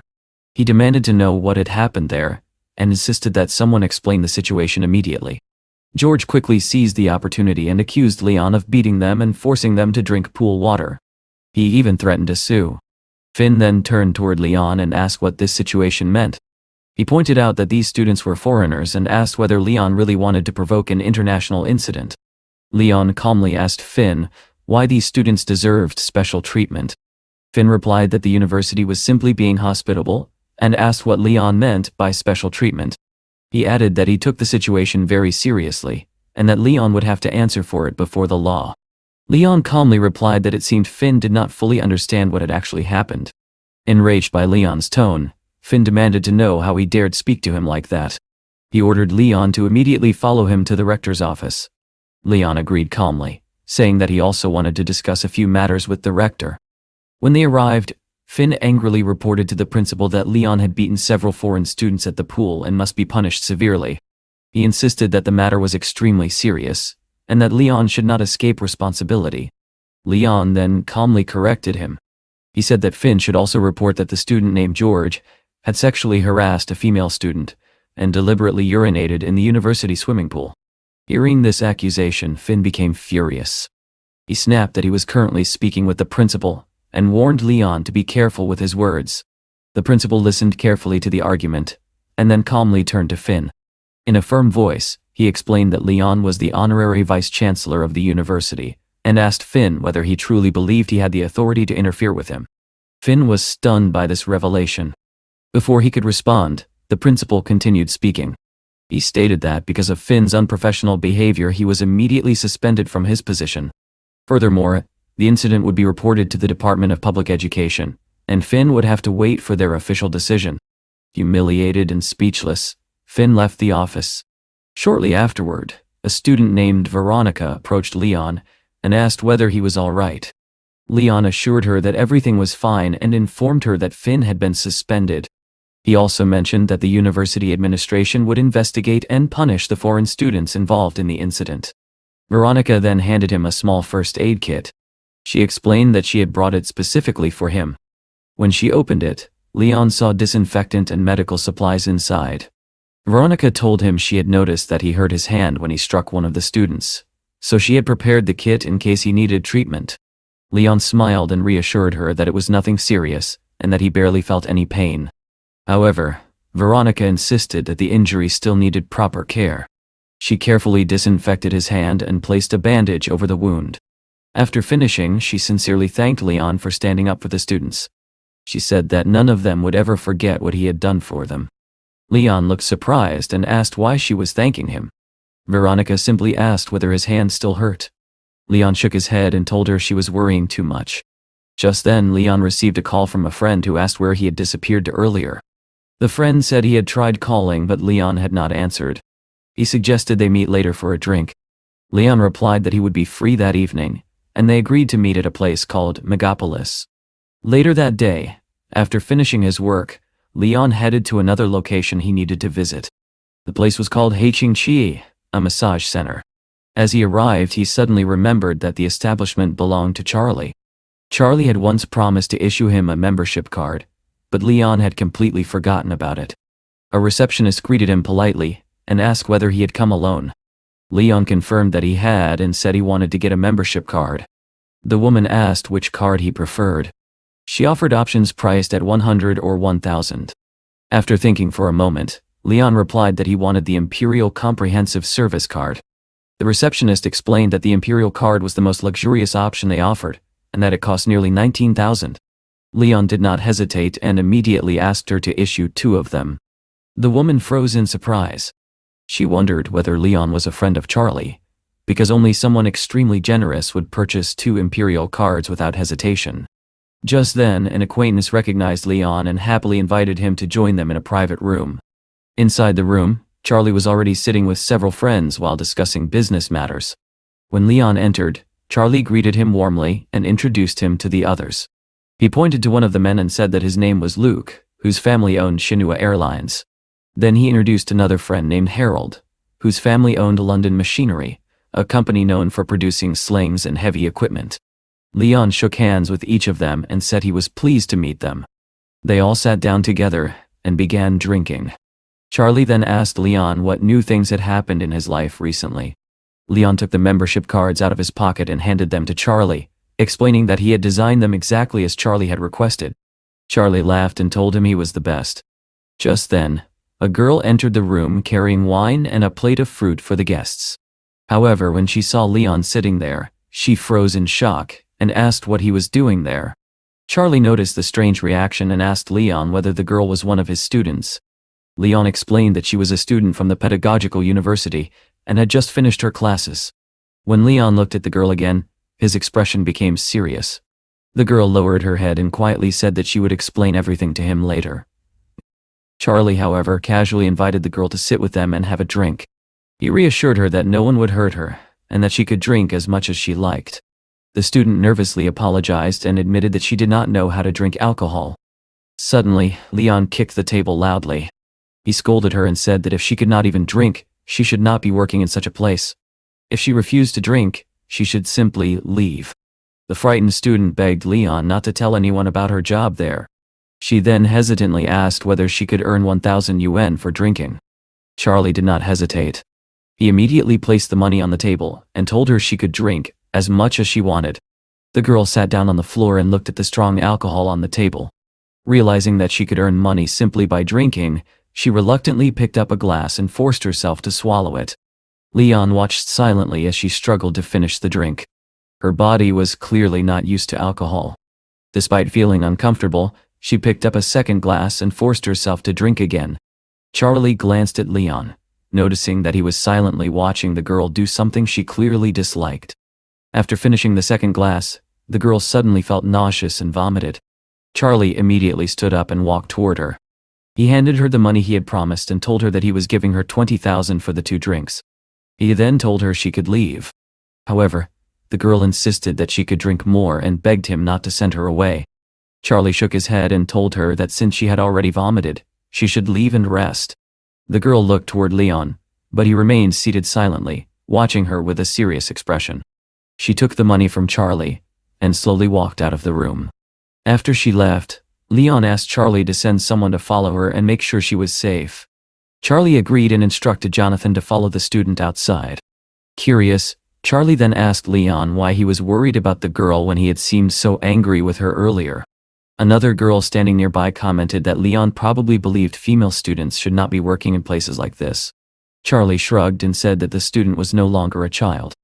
She had the right to make her own decisions. Then he told Leon to stop frowning and start drinking. Leon nodded and picked up a glass. However, at that moment Jonathan called him and urgently reported that something was wrong outside on the street. Leon immediately realized that trouble had occurred. Charlie quickly called his men and prepared to go outside to see what had happened, but Leon stopped him and said he would handle the situation himself. Leon quickly ran outside and saw a large crowd gathered on the street. People were watching something unfold nearby. Jonathan was standing there holding the student while several men surrounded them. Leon approached and asked Jonathan what had happened. Jonathan explained that while leaving the building he had encountered a group of men who were trying to take the student, Vivian, away by force. Leon looked at the group and calmly asked whether they were really trying to kidnap the girl. One of the men mocked him and asked whether Leon truly intended to defend her, claiming she was not worth such attention. Leon calmly asked why they wanted the girl. The man replied that she was extremely popular and the most attractive woman in the area, so they wanted her to accompany them. He also mentioned that their boss, Sam, the owner of Hurricane Bar, was currently waiting in their room. Leon nodded and said he understood. The man was surprised by his calm reaction. Leon then asked the man to introduce him to Sam. He said that if Sam personally agreed, he would allow them to take the girl. The man sneered and asked whether Leon thought he was merely an errand boy. While Leon was still thinking about how to respond, Jonathan suddenly lost his patience. He rushed forward, pulled out a knife, and stabbed the man in the leg. The man screamed in pain, shocked by the sudden attack. His companions shouted in anger and threatened revenge, saying Jonathan would have to pay for injuring their boss. Jonathan stood his ground and warned that he would kill anyone who dared approach him. The injured man quickly ordered his subordinates to call their boss Sam and tell him to come deal with the situation. A short time later, Sam arrived. The injured man expected Sam to punish Leon and Jonathan. Instead, Sam immediately apologized to Leon. Sam admitted that his subordinates had behaved like fools and asked Leon how he could correct the situation. Leon calmly told Sam to discipline his men and make sure they left immediately. After that, Leon approached the student and checked whether she was hurt. Once he confirmed she was safe, he asked Jonathan to inform Charlie that they were leaving. Soon Vivian regained her composure and apologized to Leon for causing trouble. Leon reassured her that nothing serious had happened. Seeing that she could barely stand, he helped her into his car. As they drove away, Leon noticed that she was covering her mouth with her hand. Vivian explained that she was afraid to remove her hand because she might vomit again. Leon smiled slightly and thought that she was actually a good girl, but the lifestyle she had chosen clearly did not suit her. He drove her to a place called Bandao Hotel. When they arrived, Vivian looked surprised and asked why he had brought her there. They entered the elevator together, and the girl suddenly became cautious.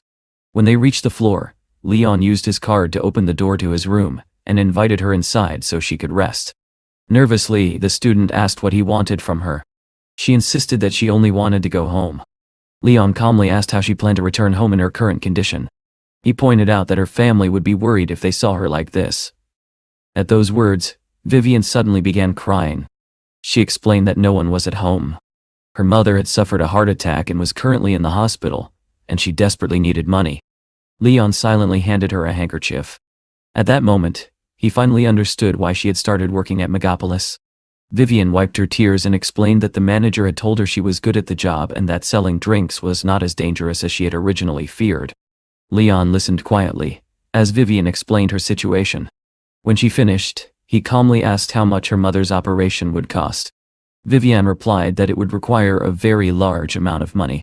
She explained that she and her grandmother had already planned to sell their house and borrow additional funds just to cover the medical expenses. Leon then asked how much the house itself was worth. However, Vivian avoided giving a direct answer. Instead, she said she intended to take several jobs if necessary. She insisted that she did not need anything for herself. All she cared about was earning enough money to save her mother.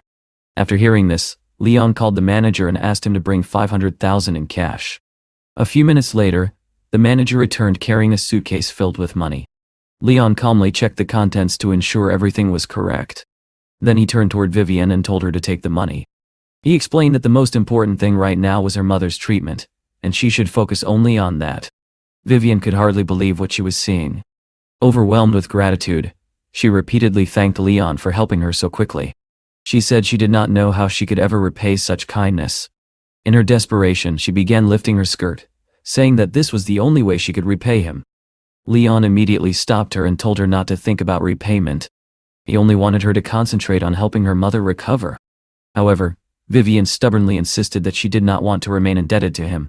She confessed that she genuinely liked him and said she wanted him to become the first man in her life. Leon rejected the idea without hesitation. He told her he did not need gratitude and ordered her to go home. Yet, the girl refused to leave. She said that for the first time in her life, she did not know what to do. Leon's patience finally ran out. Angered by her persistence, he pushed her away and told her that he did not want to see her again. He was about to leave when Vivian suddenly grabbed his leg, begging him not to go. Leon felt irritated but could not bring himself to shout at her. Fortunately, at that moment her phone began ringing. Seeing the opportunity to change the situation, he told her to answer the call. Vivian picked up the phone and heard her grandmother's anxious voice on the other end. Her grandmother told her to come home quickly because her aunts and uncles had already arrived and were waiting for her. Vivian sounded confused and asked why they had all come so suddenly. She reassured her grandmother not to worry and promised she would arrive soon. After she ended the call, Leon calmly told her not to worry. He said he would take her there himself. Soon they arrived at the Zarya residential complex. Leon encouraged her to go inside first and see what was happening with her family. He reassured her that he had already contacted the best hospital and would arrange to transfer her mother there later. Vivian thanked him again, promising that she would never forget his kindness. She said that once her family's situation was resolved, she would properly repay him. When she entered the house, her grandmother immediately rushed forward, overjoyed to see her granddaughter safe. Her aunts and uncles also greeted her, although some of them complained that she should have arrived earlier. Leon quietly observed the family from the side. In the next room, he noticed Vivian's mother lying in poor condition. Suddenly, one of Vivian's aunts looked at Leon and asked whether he was Vivian's boyfriend, commenting rudely on her messy appearance. Embarrassed, Vivian quickly explained that Leon was actually her teacher. She introduced him to her relatives. However, the conversation quickly turned unpleasant. One of her aunts approached her and demanded that Vivian repay the 5,000 yuan she had borrowed earlier. Immediately afterward, her uncle claimed that she also owed him 4,000 yuan. Vivian was stunned. She remembered borrowing 3,000 when her mother was hospitalized, and could not understand how the amount had suddenly increased. Her relatives angrily accused her of taking their money and expecting to repay it without interest. Vivian shouted back that the amount they were demanding was unreasonable. She reminded them that when her father was alive, he had given them plenty of financial support, yet now they were pressuring her during her mother's illness. Then she noticed another uncle in the room, and asked why he was there, pointing out that she had never borrowed money from him. The uncle calmly explained that although she had not borrowed money from him directly, he had helped take care of her mother at the hospital. Therefore she owed him 1,000 yuan as compensation. Vivian was shocked by their behavior. She told them she would repay all the money they demanded, but only after her mother received proper treatment. At that moment, Leon stepped forward and quietly advised her to simply give them the money so they would leave her alone forever. Vivian nodded and said she would settle the debts immediately. She opened the suitcase Leon had given her, revealing stacks of large banknotes. None of the relatives expected such a sight. They stared in shock and demanded to know where she had obtained so much money. Without answering their questions, Vivian threw 10,000 yuan onto the table and told them to take it and leave. Her relatives suddenly tried to soften their tone. They claimed there was no need for her to be angry, and even suggested she keep the money for herself. However, Vivian refused to listen. She walked to the door and firmly ordered them to leave the house immediately. Although they clearly wanted more money, the relatives reluctantly took what she gave them and left. After they were gone, Vivian's grandmother approached her and asked where she had obtained such a large sum. She worried that her granddaughter might have done something wrong. Leon quickly reassured the elderly woman. He explained that he had lent the money to Vivian so she could save her mother. He added that once Vivian began working at his company in the future, she could slowly repay the debt. The grandmother was deeply relieved. She gratefully thanked Leon for his generosity and kindness. At that moment, Leon's assistant informed him that the ambulance had already arrived. Leon told Vivian to prepare herself because they were about to take her mother to the hospital. Soon they arrived at the best hospital in the city. Vivian carefully adjusted the blanket over her mother and thanked Leon again for helping her through such a difficult moment. She admitted that she had no idea how she could have solved the problem on her own. She told him he could leave now, promising that they would definitely meet again. Leon advised her to focus on taking care of her mother, Dan Romer. He also said he would arrange for her to take time off from school if necessary, and they could discuss everything else later. After that, he quietly left the hospital. Later, Leon returned to the massage and relaxation center, where he had planned to meet his friends.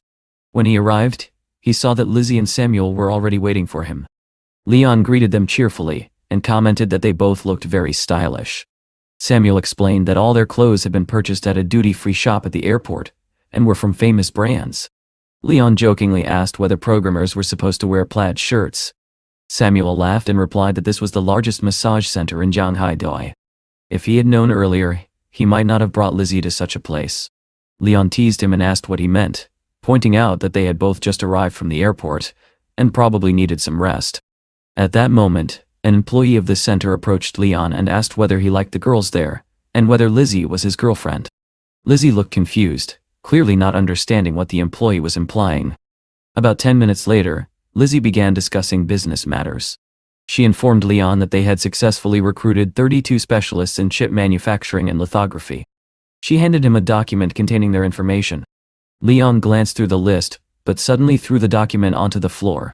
He pointed out that 5 of the people listed had many years of experience, yet he could not understand why so much money had been spent on consultants with unclear abilities. The scientists present were shocked by his blunt reaction. Lizzie quickly explained that many of them relied more on personal connections than real technical skills.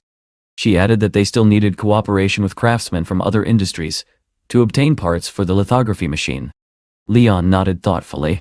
Then he asked when they could officially launch the lithography machine project and begin producing real results.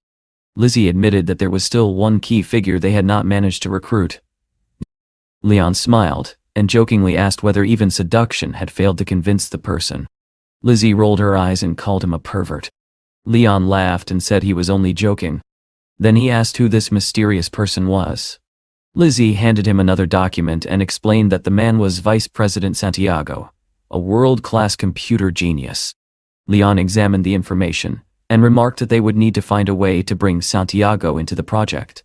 Samuel added that Santiago was crucial to their automotive development program. Without his help, he and Lizzie might have had to travel abroad again to search for expertise. Leon nodded and said they would temporarily set the issue aside. When he had time, he planned to personally travel and meet this master. Lizzie seemed pleased with the idea, saying that if Leon handled it personally, they might finally succeed. Just as they were discussing this plan, Leon received another phone call.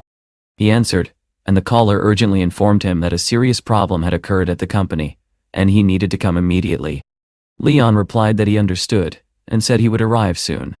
He turned to his friends and explained that he had urgent business to handle. He asked them to send all the information about Santiago to his phone. Lizzie promised they would do so. Soon afterward, Leon arrived at his company office, where several employees were already waiting anxiously. Leon asked what had happened, and why everyone looked so tense. Sean stepped forward holding a document and asked Leon to take a look. Leon picked it up and quickly realized it was a legal subpoena. Surprised, he asked who could possibly have sent such a summons. Helga then explained that this situation was not entirely unexpected. She reminded him that just a few days earlier Haiching had sent them a bill for 370,000 yuan. Sean commented that it was a large amount of money, but Helga said he was worrying about the wrong issue. Leon raised his hand and told Helga to stop arguing. Sitting down calmly in his chair, he asked his team whether someone had filed a lawsuit against the Lingyun Foundation for fraud.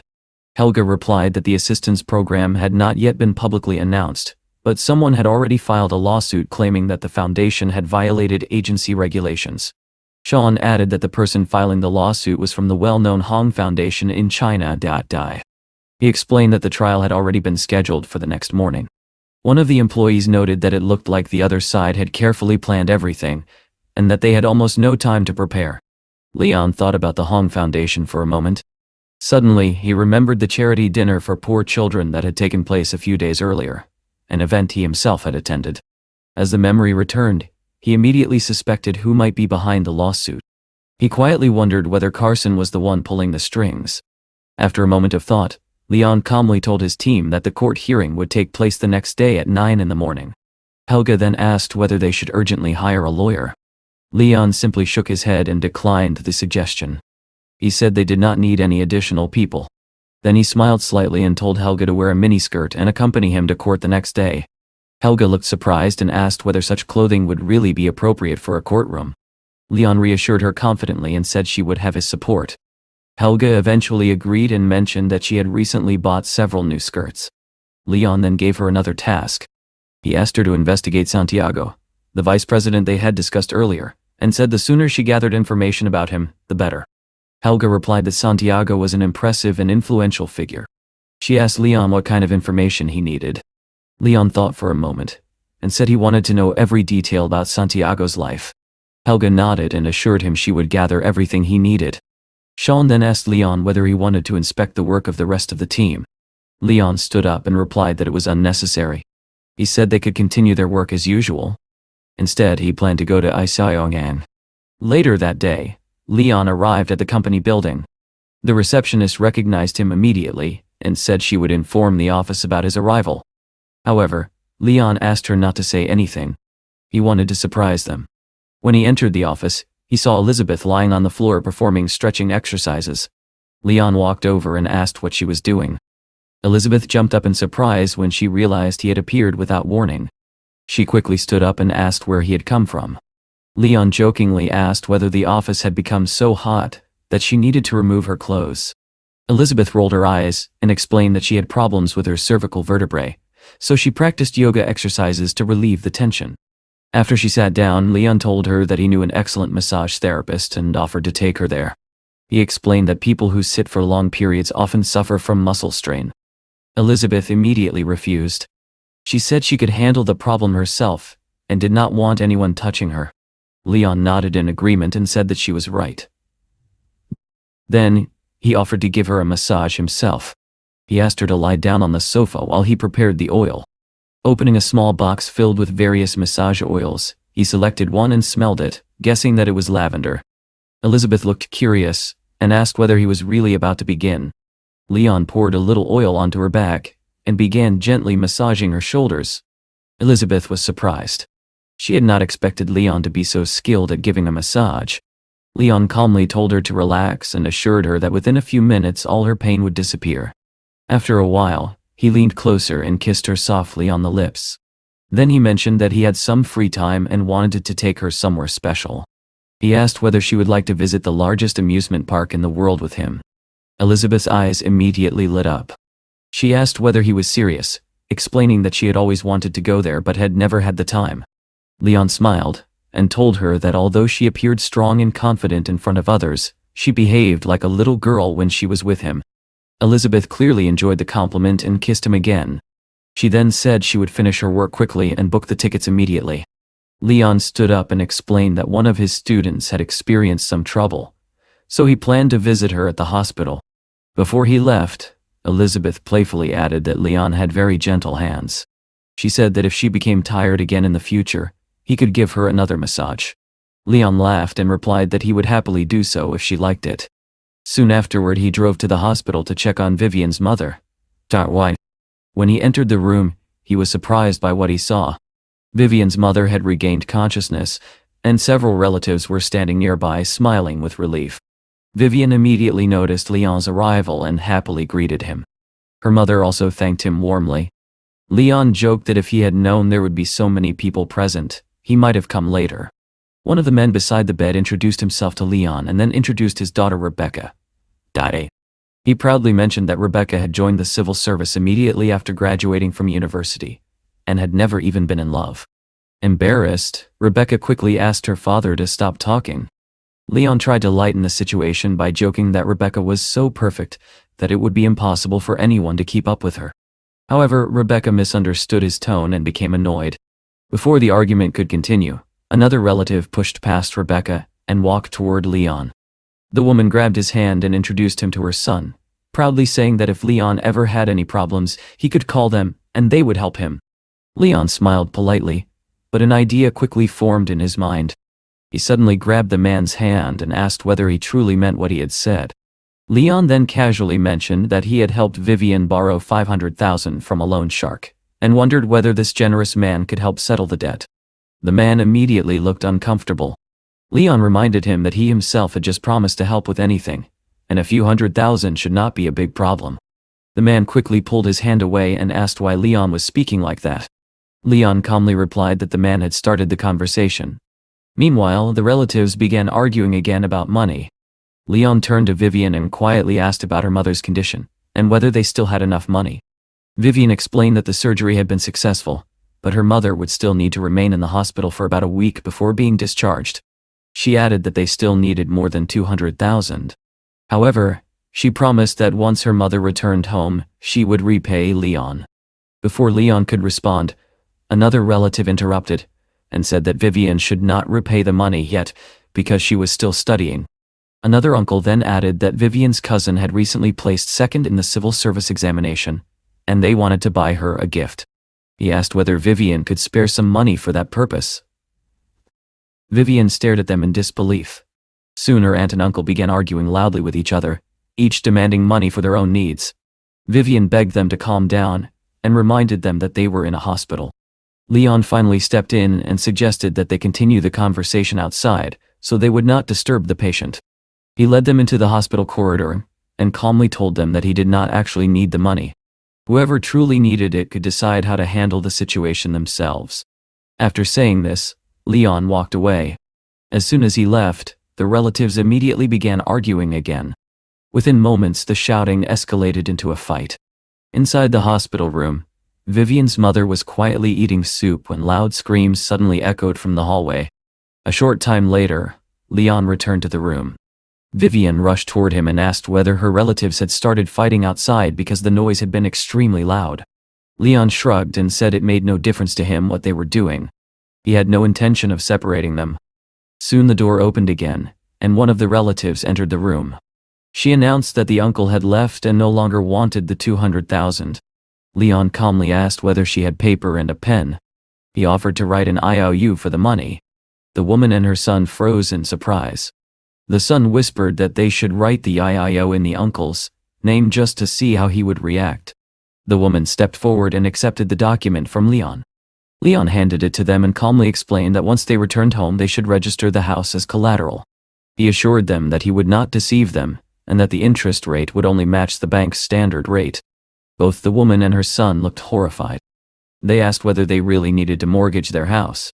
The son angrily told Leon that he had gone too far. Leon calmly reassured them and reminded them that they had already signed the promissory note. At that moment, they finally realized the seriousness of their situation. The man angrily told Leon to wait, and said he would soon regret getting involved with the wrong people. After they finally left, Vivian breathed a sigh of relief. Leon stood up and told her that it was time for him to leave as well. Vivian looked at him gratefully, and said she did not know what she would have done without his help. Before leaving, Leon gave her one final piece of advice. He told her to take good care of the people who truly cared about her, and not to worry about those who only appeared when money was involved. Vivian quietly thought to herself how fortunate she was to have met someone like Leon. For the first time in a long while, she felt that someone had truly helped her without expecting anything in return. The next day, Leon arrived at the second court of John High. He appeared in a stylish gray suit, looking calm and confident. Just as he stepped out of the car, Helga hurried toward him and whispered that the scale of the trial was much larger than they had expected. Reporters had gathered outside the courthouse, waiting eagerly for the hearing to begin. Within seconds, the reporters surrounded Leon, pushing microphones toward him and demanding exclusive comments. One reporter asked what he thought about the upcoming trial. Another asked directly whether he admitted his guilt. Leon simply smiled and calmly told them that, of course, he personally admitted his guilt. The reporters were stunned by such a direct answer. Before they could recover, another reporter asked whether the sports car he was driving had also been purchased using donations from the foundation. Leon nodded seriously and replied that the car had indeed been bought with donations because he did not have enough money himself. The reporters were completely confused by his responses. They looked at each other, unsure whether he was joking or speaking seriously. Nevertheless, they continued asking uncomfortable questions. Watching the scene unfold, Sean nervously asked Helga whether the company would go bankrupt if their boss continued speaking such nonsense. Helga only smiled calmly and told him to relax. Meanwhile, in the courthouse break room, several influential people were discussing their strategy for the trial. One man reassured the group that they should not be nervous and simply follow the plan they had prepared. Grant, the director of the John High Hope Orphanage, admitted that the current situation did not feel entirely right. Sitting beside him was Susan, the director of Yanch Orphanage. At that moment, Carson snapped his fingers confidently. He told them that if everything went according to plan, all the money would soon belong to them, and they would become rich overnight. Grant and Susan nodded in agreement. Carson then began describing Leon to them in a hostile tone. He claimed that Leon had done something unforgivable by stealing both his girlfriend and his money. He promised that today they would destroy him completely. Just then a staff member entered the room and informed Carson that the hearing was about to begin. Everyone was asked to take their seats in the courtroom. A few minutes later, Carson entered the courtroom, where Leon was already sitting calmly. Carson approached him and remarked that he had never expected their next meeting to take place in a courtroom. He said the situation made him feel quite sad. Leon replied casually that there was no reason to worry and that he felt perfectly fine. Carson smirked and said Leon should not remain so calm. He proudly declared that he had never lost a lawsuit in his life and intended to send Leon to prison. At that moment, the judge entered the courtroom and announced that the hearing had begun. The prosecutor was invited to present the case. Carson's representative stood up and explained that during their investigation, they had discovered that the Ling Yun Foundation had failed to publicly disclose the distribution of aid materials. According to him, this was a serious violation of regulations. Therefore, he demanded that Leon be punished according to the law. The judge then turned to Leon and asked whether he admitted the accusations. Leon calmly replied that he did not admit to the charges. Carson's representative immediately requested permission to call witnesses. Leon leaned back in his chair and told them they could begin their performance. Soon 2 witnesses entered the courtroom. Helga immediately recognized them and was shocked. She whispered angrily, asking how they could betray them like this. Leon asked whether she knew the witnesses. Helga explained that they were both directors of orphanages that had previously received financial support from the foundation. According to her records, the fund had transferred about $800,000 to one of them and more than $1 million to the other. However, Grant quickly denied her statement and accused her of spreading nonsense. Both he and Susan claimed that the foundation had given them only $50,000. Helga could no longer contain her anger. She slammed her hand on the table and shouted that she could not tolerate such blatant lies. According to the official records, nearly $2 million had been transferred to their orphanages. She insisted that she had all the receipts to prove it. The judge struck the gavel and ordered her to calm down and respect the court. Leon also quietly advised Helga to control her emotions. He warned that acting impulsively could have serious consequences. Helga reluctantly sat down, still muttering angrily that those 2 were terrible people. The judge then asked Leon whether he had anything to say in response to the accusations.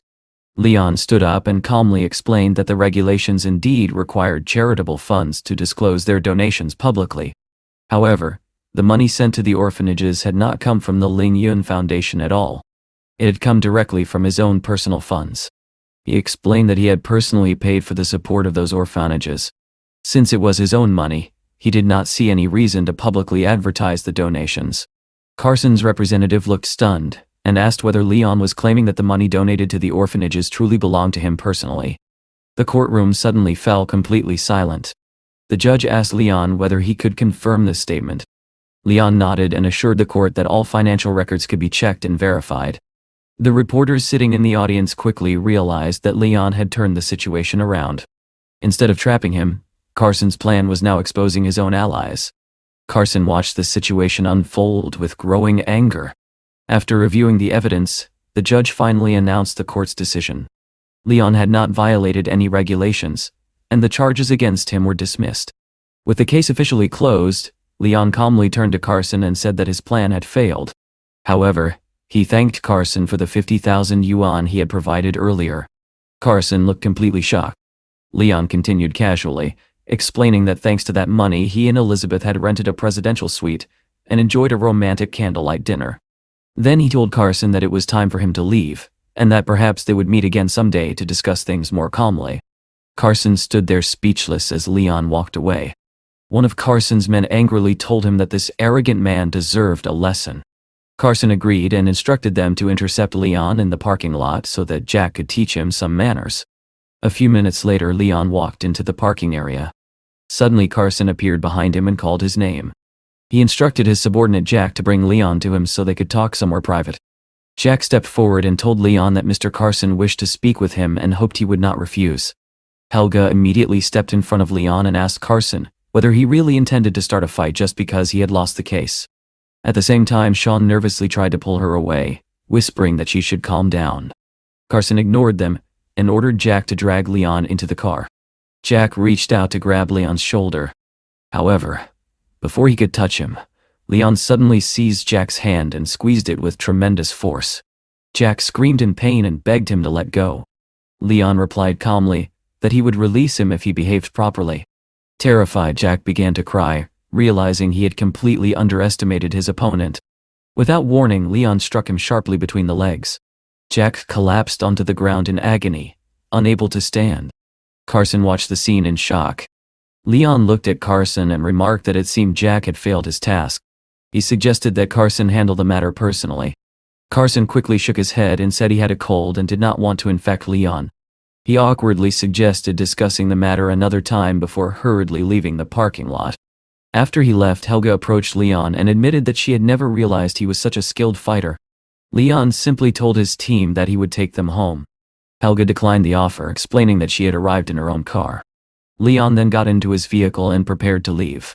Just then, Lena suddenly appeared and told him that because of the Foundation's disclosures and the incident involving the orphanages, he would be receiving an electronics factory as compensation. Leon looked surprised and asked whether he had really obtained an electronics factory. He wondered whether the company was bankrupt and whether it produced chips, since that was exactly the kind of business he needed. Excited by the news, he thanked Lena enthusiastically. At that moment, his phone rang again. The caller introduced himself as Jason, the CEO of Kuan Electronics. Jason explained that he had recently acquired Kuan Electronics, and asked whether Leon had time to finalize the paperwork. Leon immediately asked Jason to send him the address, and promised to send someone to complete the process. Later that day, Leon arrived at the Sonic Electronics Industrial Park, where Lizzie was already waiting. She asked why he had asked her to come there. Leon casually told her that he had purchased the company, and needed her help completing the documentation. Lizzie looked impressed and told him that their boss was truly amazing. Leon smiled and asked whether she really thought so. Lizzie opened the envelope he handed her, and confirmed that the acquisition documents were real. Within about half an hour, Leon had finished reviewing the company information. He asked Lizzie whether she had really managed to prepare everything so quickly. Lizzie replied that the documents were almost complete, and only required his signature.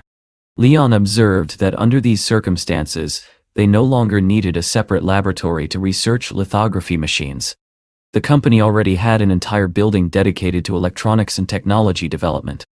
Lizzie agreed but wondered whether using such a large facility for their project might be wasteful. Leon suggested that they visit the Quechuang and Cisco factories nearby, since he had already heard about them. When they arrived at the Cisco factory, they saw several vans parked outside while workers hurriedly loaded boxes into them. The employees were so busy that they did not notice anyone watching. Lizzie quietly pointed out that Cisco might have stolen their technological achievements, which could explain why their own orders had suddenly decreased. Leon observed the scene carefully and realized that her suspicion might be correct. The workers finished loading the vans, which quickly drove away. Leon and Lizzie then approached the factory building. A security guard stopped them and asked what they were doing there. Lizzie calmly showed him their passes. After checking them, the guard allowed them to enter. As they walked inside, Lizzie explained that Quechuang had already declared bankruptcy, although workers were still maintaining some departments. Leon nodded and said they should take a look around.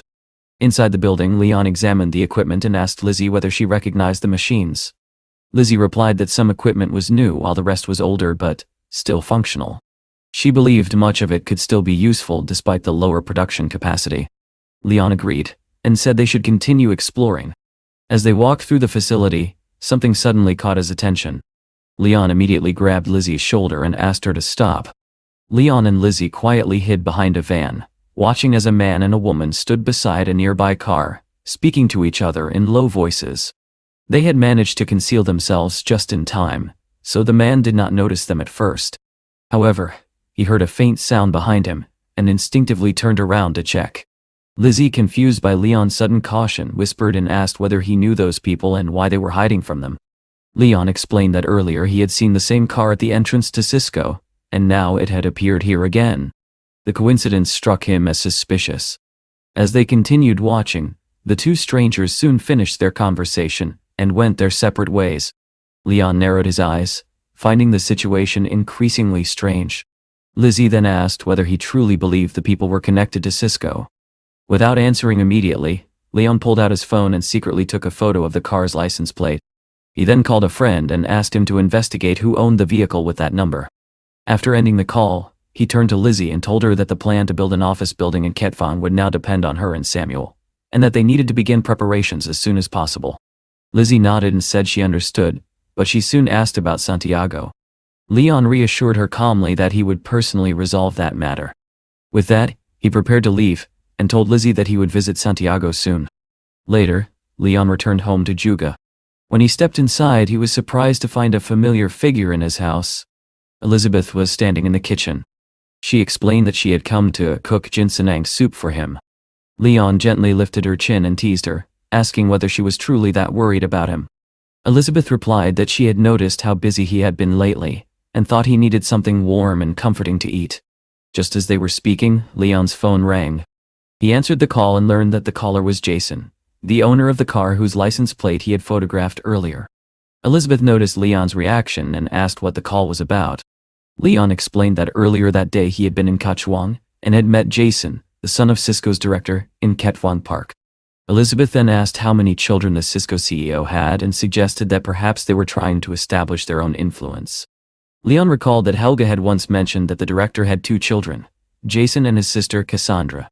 Elizabeth thoughtfully suggested that if Leon could discover what position Cassandra held at Cisco, they might confirm whether her guess was correct. She also advised him to go to Ketwang that very day, in order to strengthen his position within the company. Leon agreed with a smile, praising Elizabeth for her clever thinking. She then told him that the soup was ready, and urged him to take a break and taste it.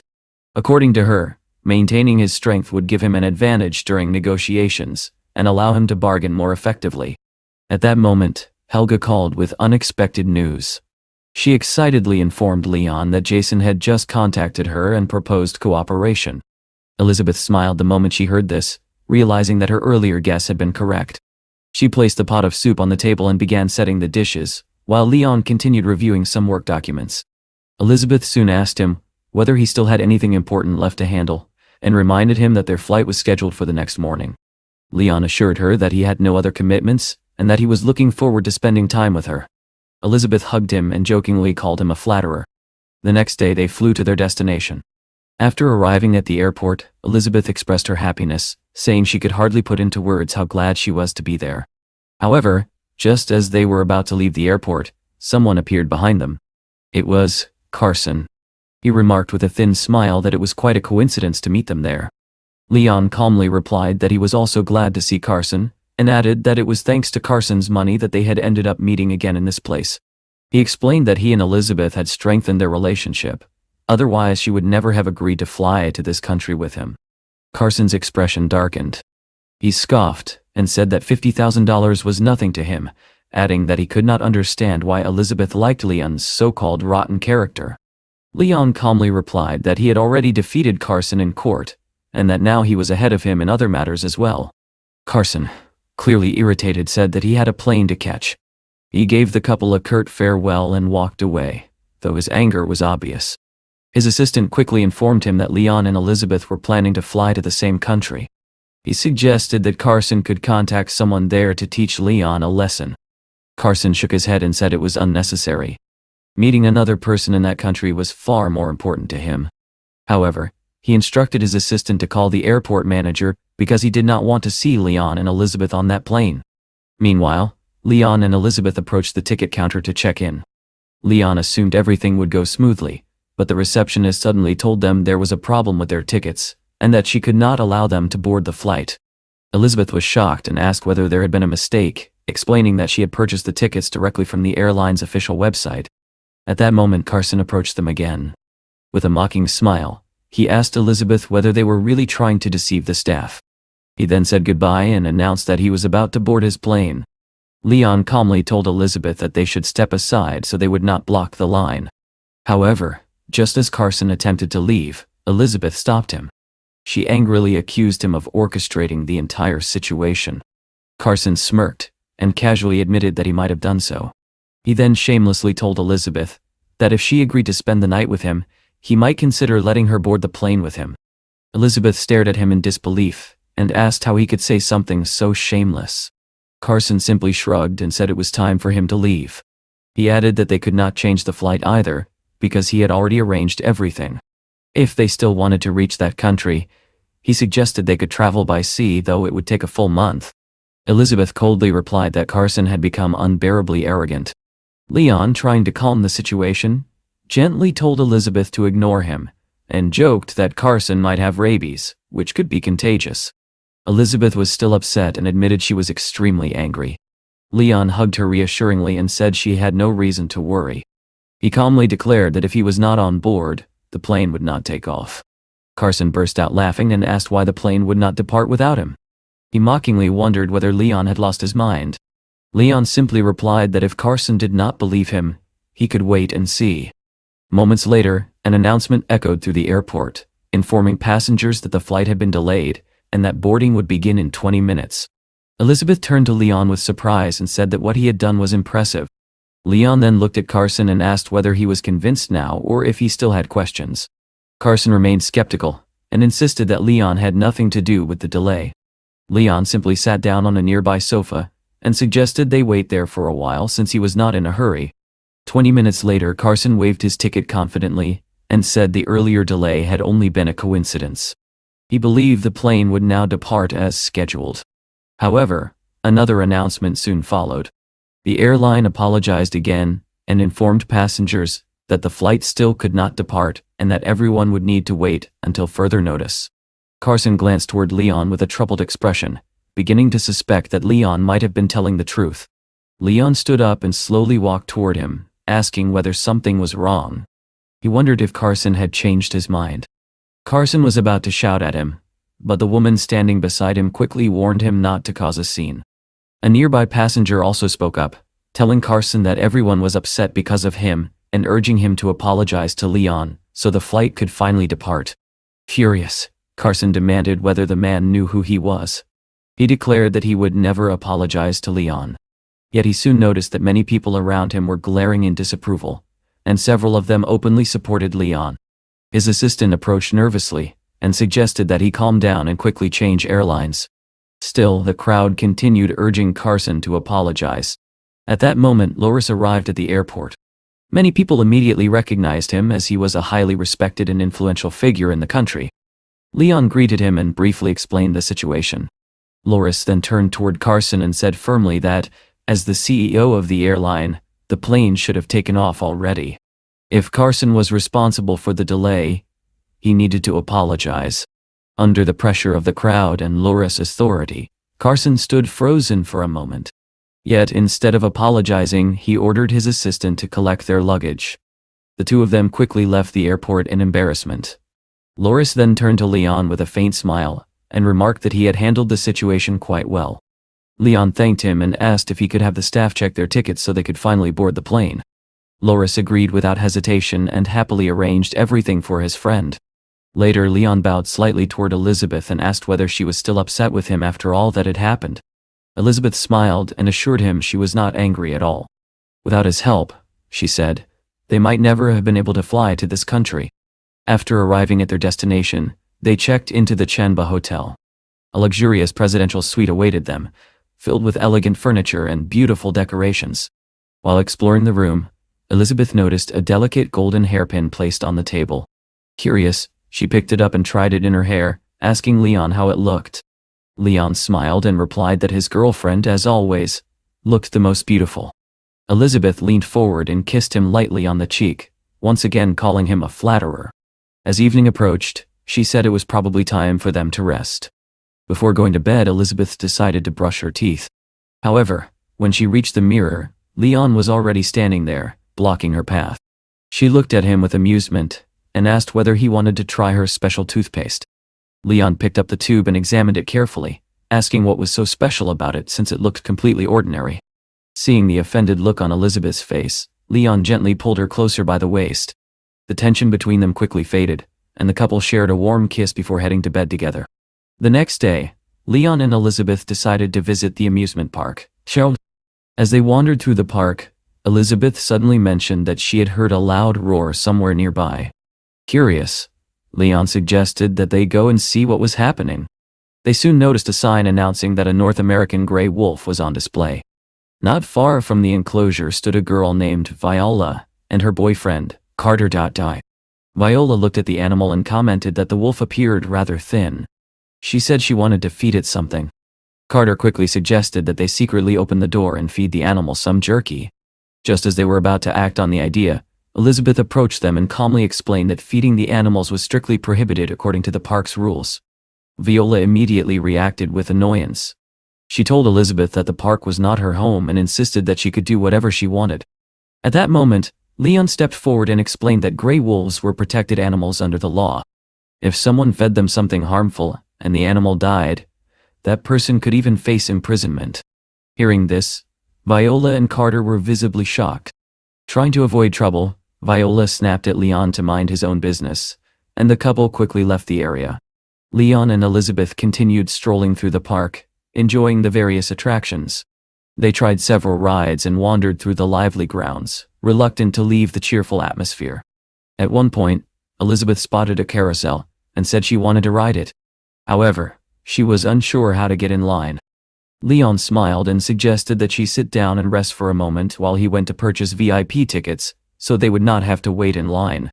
At the ticket counter, Leon asked the employee whether VIP tickets allowed unlimited rides. The woman explained that each ticket cost nearly $2,000 could only be used once. Hearing Leon's question, several people nearby began to laugh, wondering why he was asking such an obvious question. To everyone's surprise, Leon calmly asked the woman to give him every VIP ticket she had left. The woman stared at him in shock and explained that there were 105 tickets remaining. She asked whether he truly wanted all of them. Leon confirmed without hesitation that he needed every single one. After completing the purchase, Leon returned to Elizabeth. The people at the ticket counter were still staring in disbelief. Leon walked up behind Elizabeth and told her that he had returned. He then invited her to ride the carousel. Elizabeth was delighted and thanked him happily. As the carousel began to spin, she laughed with excitement, almost like a child enjoying a carefree moment. While riding, she looked at Leon and realized how fortunate she was to have met someone who could make her so happy. After the ride ended, Elizabeth asked whether VIP tickets allowed unlimited rides. Leon explained that unfortunately they did not. Hearing this, Elizabeth said she did not want to ride again because she did not want to stand in line. Leon simply smiled and told her that he had purchased 105 tickets, and more than 100 of them were still unused. Elizabeth stared at him in disbelief and asked whether he had really bought so many tickets. She happily kissed him on the cheek and called him the best. The couple continued enjoying the rides together for quite some time. Eventually, Elizabeth said she was feeling hungry and suggested that they find something to eat. A few minutes later, they arrived at a cafe inside the park.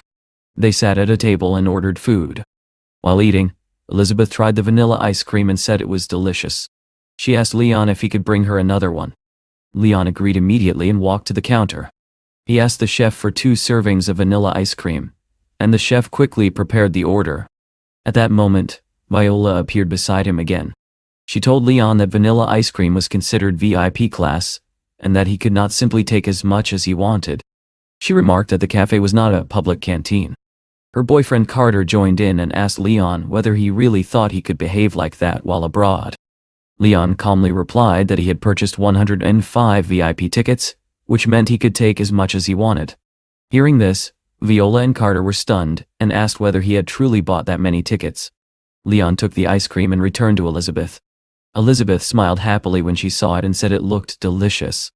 Meanwhile, Viola and Carter continued staring at them. Viola muttered that Leon seemed like someone who had suddenly become rich, but had never truly seen the world, calling him an upstart. Elizabeth immediately became angry and warned Viola to watch her language. Carter replied arrogantly that they had already been very polite. Viola then began bragging about Carter's company. She claimed that his company had recently secured a round of investment, and that its future looked very promising. She then insulted Elizabeth, saying her boyfriend looked more like a small-time figure than a wealthy man. Leon listened quietly before calmly asking Carter whether he was still confident after only 2 rounds of funding. Carter replied proudly that Jianghai's company had invested in his business. He added that Leon probably did not understand such matters at all. Hearing this, Leon nearly spat out his drink in surprise. He then asked Carter how confident he was in Jianghai, and what his relationship was with Charlie, the owner of the company. Carter arrogantly added that besides Jianghai, Ling Yun was also interested in investing in his company. He implied that Leon clearly knew nothing about investment. Viola impatiently asked why they were wasting their time talking to someone who probably did not even understand what investing meant. Leon simply smiled and began listing several names of investors. Carter's expression immediately changed. He stared at Leon in shock and asked how he knew those people. Leon then calmly made a phone call. On the call, he asked his friend whether he knew someone named Carter. The person on the other end replied that Carter was from Jonk Science and Technology Company. Hearing this confirmation, Carter finally realized that something was wrong. At that very moment, Leon calmly asked his friend Charlie to cancel all investments related to Carter's company. Charlie was shocked but immediately agreed, saying he would inform the relevant parties. Carter's face turned pale. He asked Leon who he really was. Leon calmly replied that he was the director of Linyan Company. Realizing the gravity of the situation, Carter immediately apologized and claimed he had only been joking earlier. He desperately begged Leon for another chance, explaining that if the investment funds were withdrawn, his company would collapse. Viola, however, told Carter not to apologize. She insisted that with his connections he could easily find other investors. Furious, Carter suddenly slapped Viola and shouted that no one would want to invest after what had happened. He blamed her entirely for the disaster. Leon calmly watched the scene while wiping his mouth with a napkin. Then he stood up and told Elizabeth that they should leave and continue enjoying the rest of their day. As night fell, the two of them walked peacefully down the street together. Elizabeth thanked Leon for giving her such a wonderful day. Just then, Leon received a message from Helga. She informed him that she had gathered everything she could about someone named Jasper. Leon thought she had done an excellent job. However, he decided not to mention it to Elizabeth, as he did not want her to know he was still working during their relaxing trip. The next morning, Leon lay comfortably in bed after a long day of walking. He noticed Elizabeth sitting beside him, preparing to leave. He wrapped his arms around her and asked why she had gotten up so early, especially since the circus performance they planned to see would only begin at 10 o'clock. Elizabeth apologized and explained that she could not stay with him that morning. A friend had arranged a meeting with several designers, and she wanted to meet them. Leon pretended to be offended and said she would end up working all day again. Elizabeth promised that she would make it up to him that evening. Leon smiled and said he would think carefully about how she should apologize. Elizabeth laughed softly, said goodbye, and reminded him not to get bored. 20 minutes later, Leon got dressed and left the hotel to handle his own matters. He soon arrived at the headquarters building. Many people were gathered outside, waiting for their turn to enter. Leon walked inside, greeted the receptionist at the front desk, and asked whether there were any application forms to fill out. The receptionist handed him a form and told him to complete it and wait for further notice, assuring him that it would not take long. Leon began filling out the form. When the receptionist glanced at it, she was stunned. She asked whether he was seriously applying for the position of deputy director and requesting a salary of 3.5 million. Leon calmly confirmed that this was exactly the position he wanted. The woman shook her head and said she would not even submit the form to management. She explained that many liars like him came there every day. While they were speaking, 2 other women approached the desk. One of them, Jessica, was the director's secretary. The other, Carmen, was a mid-level engineer in the technical department. Kelly, the receptionist, explained that Leon was trying to apply for the deputy director position and that she was attempting to send him away. Jessica looked at Leon's profile and said that considering his age, it was difficult to take him seriously. Leon asked in surprise whether a company of such scale truly cared about someone's age. Jessica paused for a moment, realizing that arguing with him would not be easy. She eventually told him that because of his unusual request, he would first need to pass a simple test. If he succeeded, she would personally help submit his application. Leon smiled confidently and said he would pass the test. Carmen placed a laptop in front of him, and Jessica told him he could begin. Leon warned them calmly that they might actually need someone more experienced to evaluate his code, because he was not sure they would understand it. Carmen replied impatiently that he was talking too much, and reminded him that many senior engineers were present, who could easily review his work. Leon nodded and began typing rapidly on the keyboard. Lines of code appeared on the screen one after another at incredible speed. The people around him stared in confusion. One guard leaned closer and asked what kind of hidden code this was, because he had never seen anything like it before. Another guard suggested that the code might simply be incorrect. Why you? Carmen finally took the laptop from Leon and examined what he had written. She frowned and said she hoped it was not just a cheap trick. According to her colleague's initial judgment, all the code Leon had entered appeared to be wrong, and she suggested that he leave the company immediately. However, Leon simply crossed his legs calmly, and reminded them that he had already warned them that they would not understand the code. Jessica looked at the screen again and suddenly said that she recognized something about it. She recalled seeing similar code written by Mr. Santiago before, although the structure of Leon's code appeared even more refined. Carmen immediately called the receptionist, Kelly, and asked her to inform Mr. Santiago. Kelly nodded and made the call. About 10 minutes later, Santiago himself walked into the room. His sudden appearance surprised everyone. He looked around the office and asked what they were doing, demanding to know why they had called him there. Jessica explained that a young man named Leon had come to apply for the position of deputy director, and had just written a piece of code they wanted him to see. Santiago frowned and asked whether they were joking. He glanced at Leon and questioned whether they truly believed someone so young could be serious about such a position. Carmen quickly told Leon that Director Santiago had already spoken, and that he should leave. She dismissed his work, saying the code was nothing more than a meaningless string of characters. Leon calmly stood up and turned the laptop towards Santiago.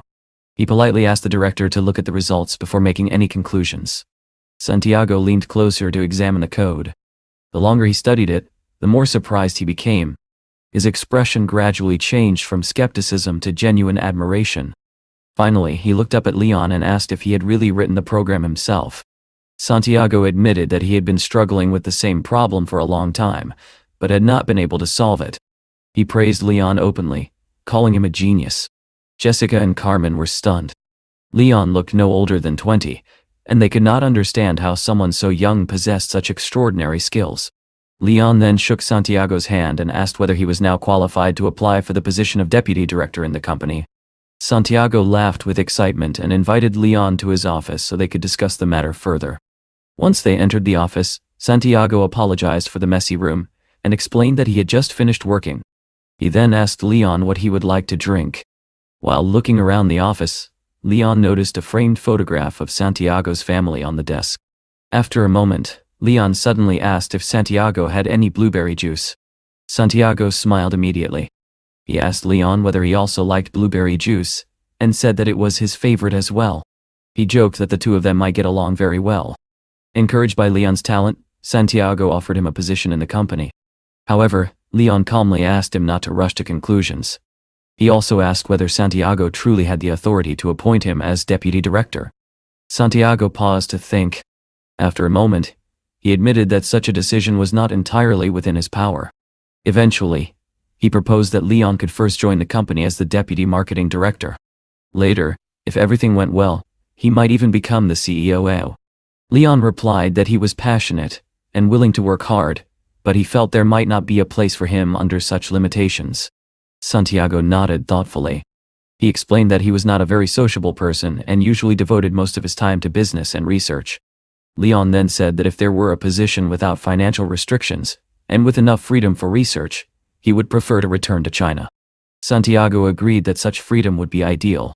Leon reflected quietly that although Santiago did not seem strongly attached to living abroad, he should first learn more about the environment before making a decision. Santiago then asked Leon whether he would like to see the company's current research project. Why? He turned his computer toward him and explained that they were developing a new security system, which was a major project for the company. He added that the program Leon had just written was exactly what they needed for the project. Leon quickly realized that the company was working on something very important. Santiago explained that the research direction involved computer perception and stepper control technology. The two men shook hands and Leon said they should work together to achieve the best possible results. After a moment, Leon told Santiago that he needed to return to the hotel because he had promised to cook dinner for his wife. He said he would come back the next day. Santiago watched him leave with admiration, believing that Leon was not only talented but also a devoted family man. Leon stepped outside and enjoyed the pleasant weather as he made his way back to the hotel. By the time he arrived, Elizabeth had also just returned. She asked Leon whether he had been bored sitting around all day. Leon replied playfully that he had not been bored, but he deserved some compensation. Elizabeth laughed and promised she would handle that task properly. She also told him that after her meeting, her friend Georgia had taken her shopping to buy a gift for him. She hoped he would like it. She reached into her bag and handed him the package. Leon glanced at it and remarked that Georgia seemed to have excellent taste. However, when Elizabeth looked closer, she realized that Leon was holding a piece of women's underwear in his hand. Embarrassed and annoyed, she immediately called him a fool. Soon after, the playful argument ended with the two of them collapsing onto the bed together. Leon joked that he had not expected things to turn out that way. Elizabeth then reminded him that she would need to leave again soon, but promised to finish her work earlier that day. Leon told her that was fine, but only if she compensated him properly that evening. Elizabeth called him shameless before laughing. About an hour later, Elizabeth prepared to leave again. She told Leon that if he felt bored, he could go for a walk around the city. Leon sighed and replied that he would feel lonely without her. Elizabeth shook her head and asked him not to say such things. After she left the hotel, Leon quickly got ready as well. Dressed neatly like a gentleman, he felt energetic and ready to handle his tasks.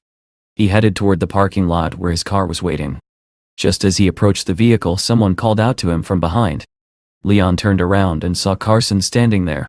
Leon casually apologized for having delayed him earlier and wondered aloud what that troublemaker was doing there.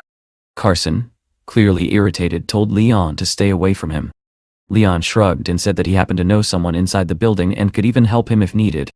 Carson replied coldly that he had already made his own arrangements and had come there to sign a contract. He said he no longer needed any help from Leon. Leon nodded calmly and assured him that he would not interfere with his business. With that, he turned and walked away.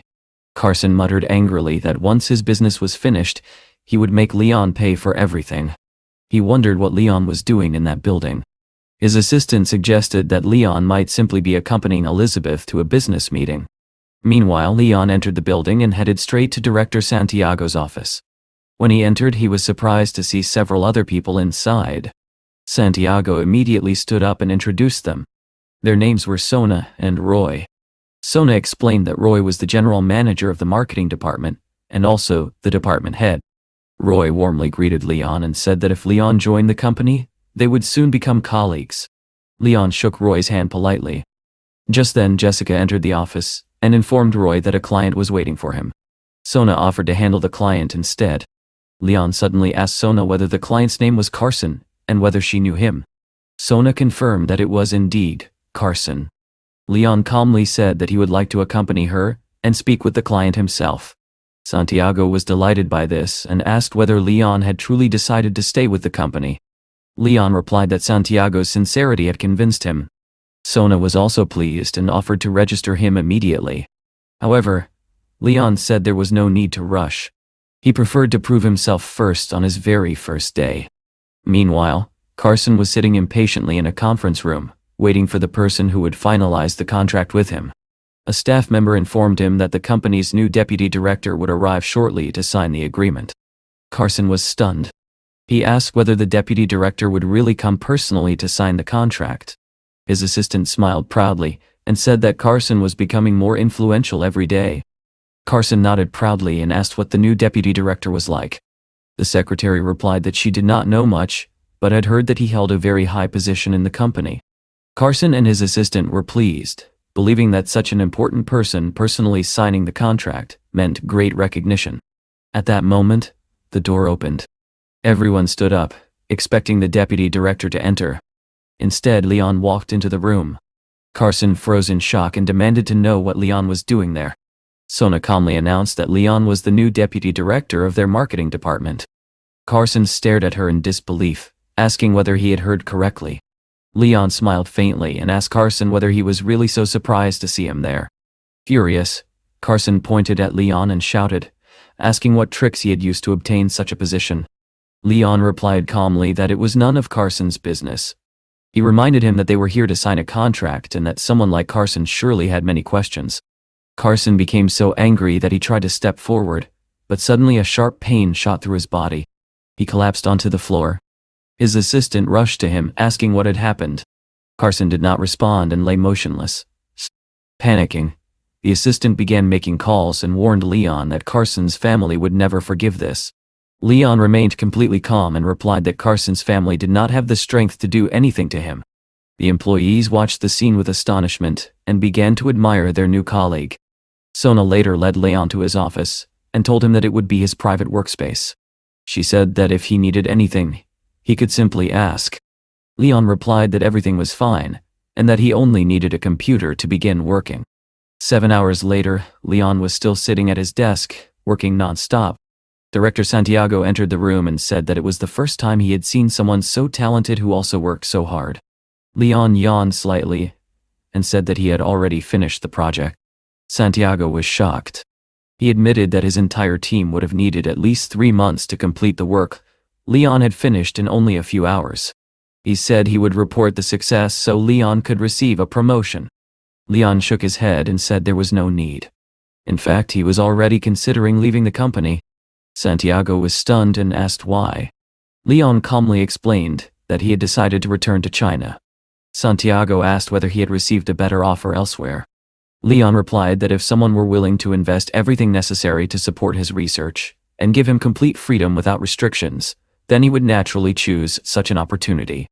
He then asked Santiago whether he would consider returning under those circumstances. Santiago laughed and said that capitalists were not fools and would never provide such unconditional support. At that moment, Leon shook his hand again and said he had something important to tell him. He revealed that, on behalf of the Lunan Institute, he was inviting Santiago to join them. Santiago was completely shocked. Leon calmly explained that he himself was the director of the Lunan Institute, one of the most advanced scientific research institutions in Lunan. Santiago was still processing everything he had just heard. Looking at Leon in disbelief, he asked whether Leon had accepted the position there simply to get closer to him. Leon calmly confirmed that it was true. He explained that 2 of Santiago's colleagues had already joined him earlier. Then he handed Santiago a set of documents containing the source code for a new chip. Leon explained that this chip could fully match the capabilities of foreign technologies. Since their country could not easily purchase the advanced steppers required for production, they would develop their own. Santiago stared at him in shock and asked whether Leon was serious or simply joking. Leon replied firmly that their country was constantly being questioned because of its technological lag. If they wanted respect on the world stage, their technology needed to become truly world-class. Santiago was deeply surprised by Leon's determination. Sensing the director's doubts, Leon reassured him further. He explained that he had already deposited 3 billion into the Institute's funds and had another billion available in his account. Money would not be a problem, and researchers would have full freedom to pursue their work. The director could hardly believe what he was hearing. Leon was still so young, yet he had somehow accumulated enormous wealth. Santiago carefully examined the documents Leon had given him. After a long moment of silence, he admitted that he needed time to think about such an important decision. Leon agreed immediately. However, he reminded Santiago not to forget about his team. He promised that the entire team would be treated properly and given the respect they deserve. Santiago smiled with relief, pleased that Leon had not forgotten the people who had worked with him for years. Leon said he would wait patiently for Santiago's decision. Once the director made up his mind, Leon would even send his private plane to pick him up. After Leon left, Santiago remained standing in front of his computer, quietly reflecting on everything that had been said.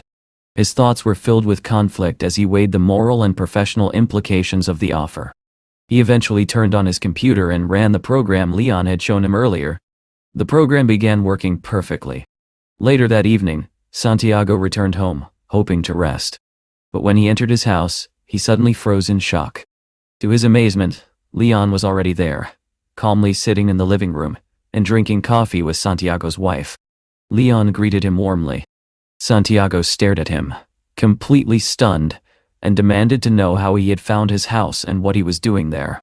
Leon explained casually that he would soon be leaving and that he had already discussed the move with Santiago's family. According to him, Santiago's wife had already agreed with the plan, and all that remained was for Santiago to prepare himself. The director stood there speechless, overwhelmed by how suddenly everything was unfolding. Not long afterward, Leon returned to his hotel. Elizabeth soon entered the room and happily announced that she had finished her work and was finally free. She joked that Leon must have been terribly bored waiting alone in the hotel for 2 days.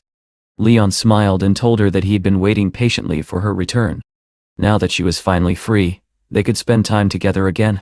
He asked her to get dressed because he wanted to take her somewhere special. A few hours later, Leon brought Elizabeth to a large attraction where a beautiful Ferris wheel towered over the city skyline. Elizabeth's eyes lit up with excitement.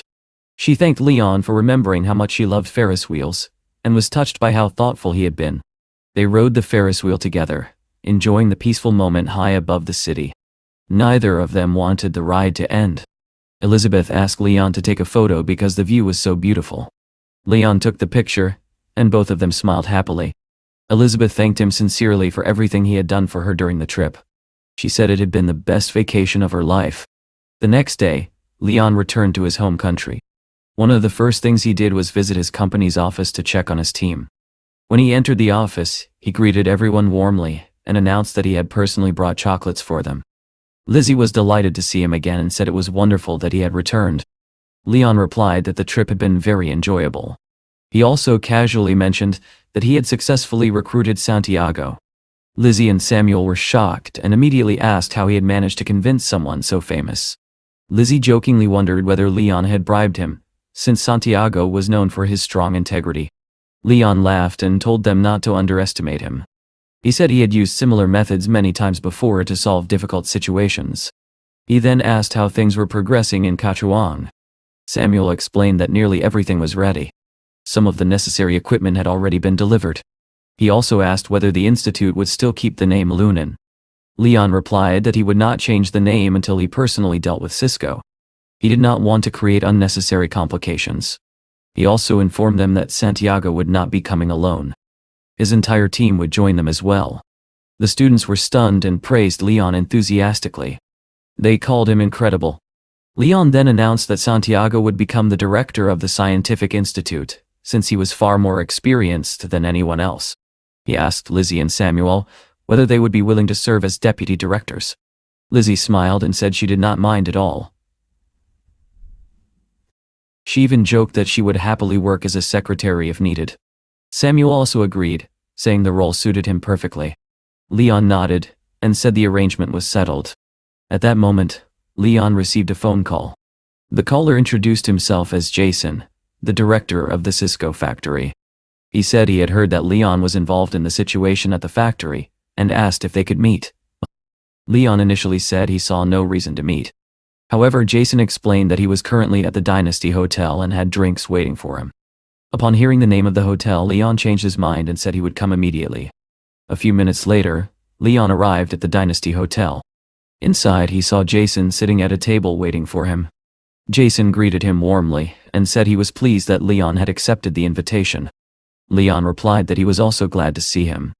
Jason invited him to sit down and assured him that he could order anything he wanted. Leon sat at the table and immediately asked the waitress to bring 4 Australian lobsters, abalone, bluefin tuna sashimi, and eel. Jason was stunned by the enormous order and remarked that it seemed like far too much food for only 3 people. Leon simply nodded and said he would not order anything else. Finally, he asked the waitress to bring them the best wine in the restaurant. A few minutes later, the wine arrived. Jason then explained that he had recently taken charge of a scientific and technical factory. Since Leon's research facility would soon be nearby, they would effectively become neighbors.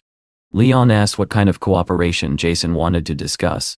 Jason explained that his factory's production line had temporarily stopped and there was a great deal of work to be done. He proposed donating 20% of the factory's output to Leon's research facility. Leon said the idea sounded interesting and asked how much he would earn from the deal. Jason smiled slightly and explained that the processing fee for manufacturing each chip was 80 yen. Leon immediately became annoyed and asked how anyone could seriously offer such a small amount.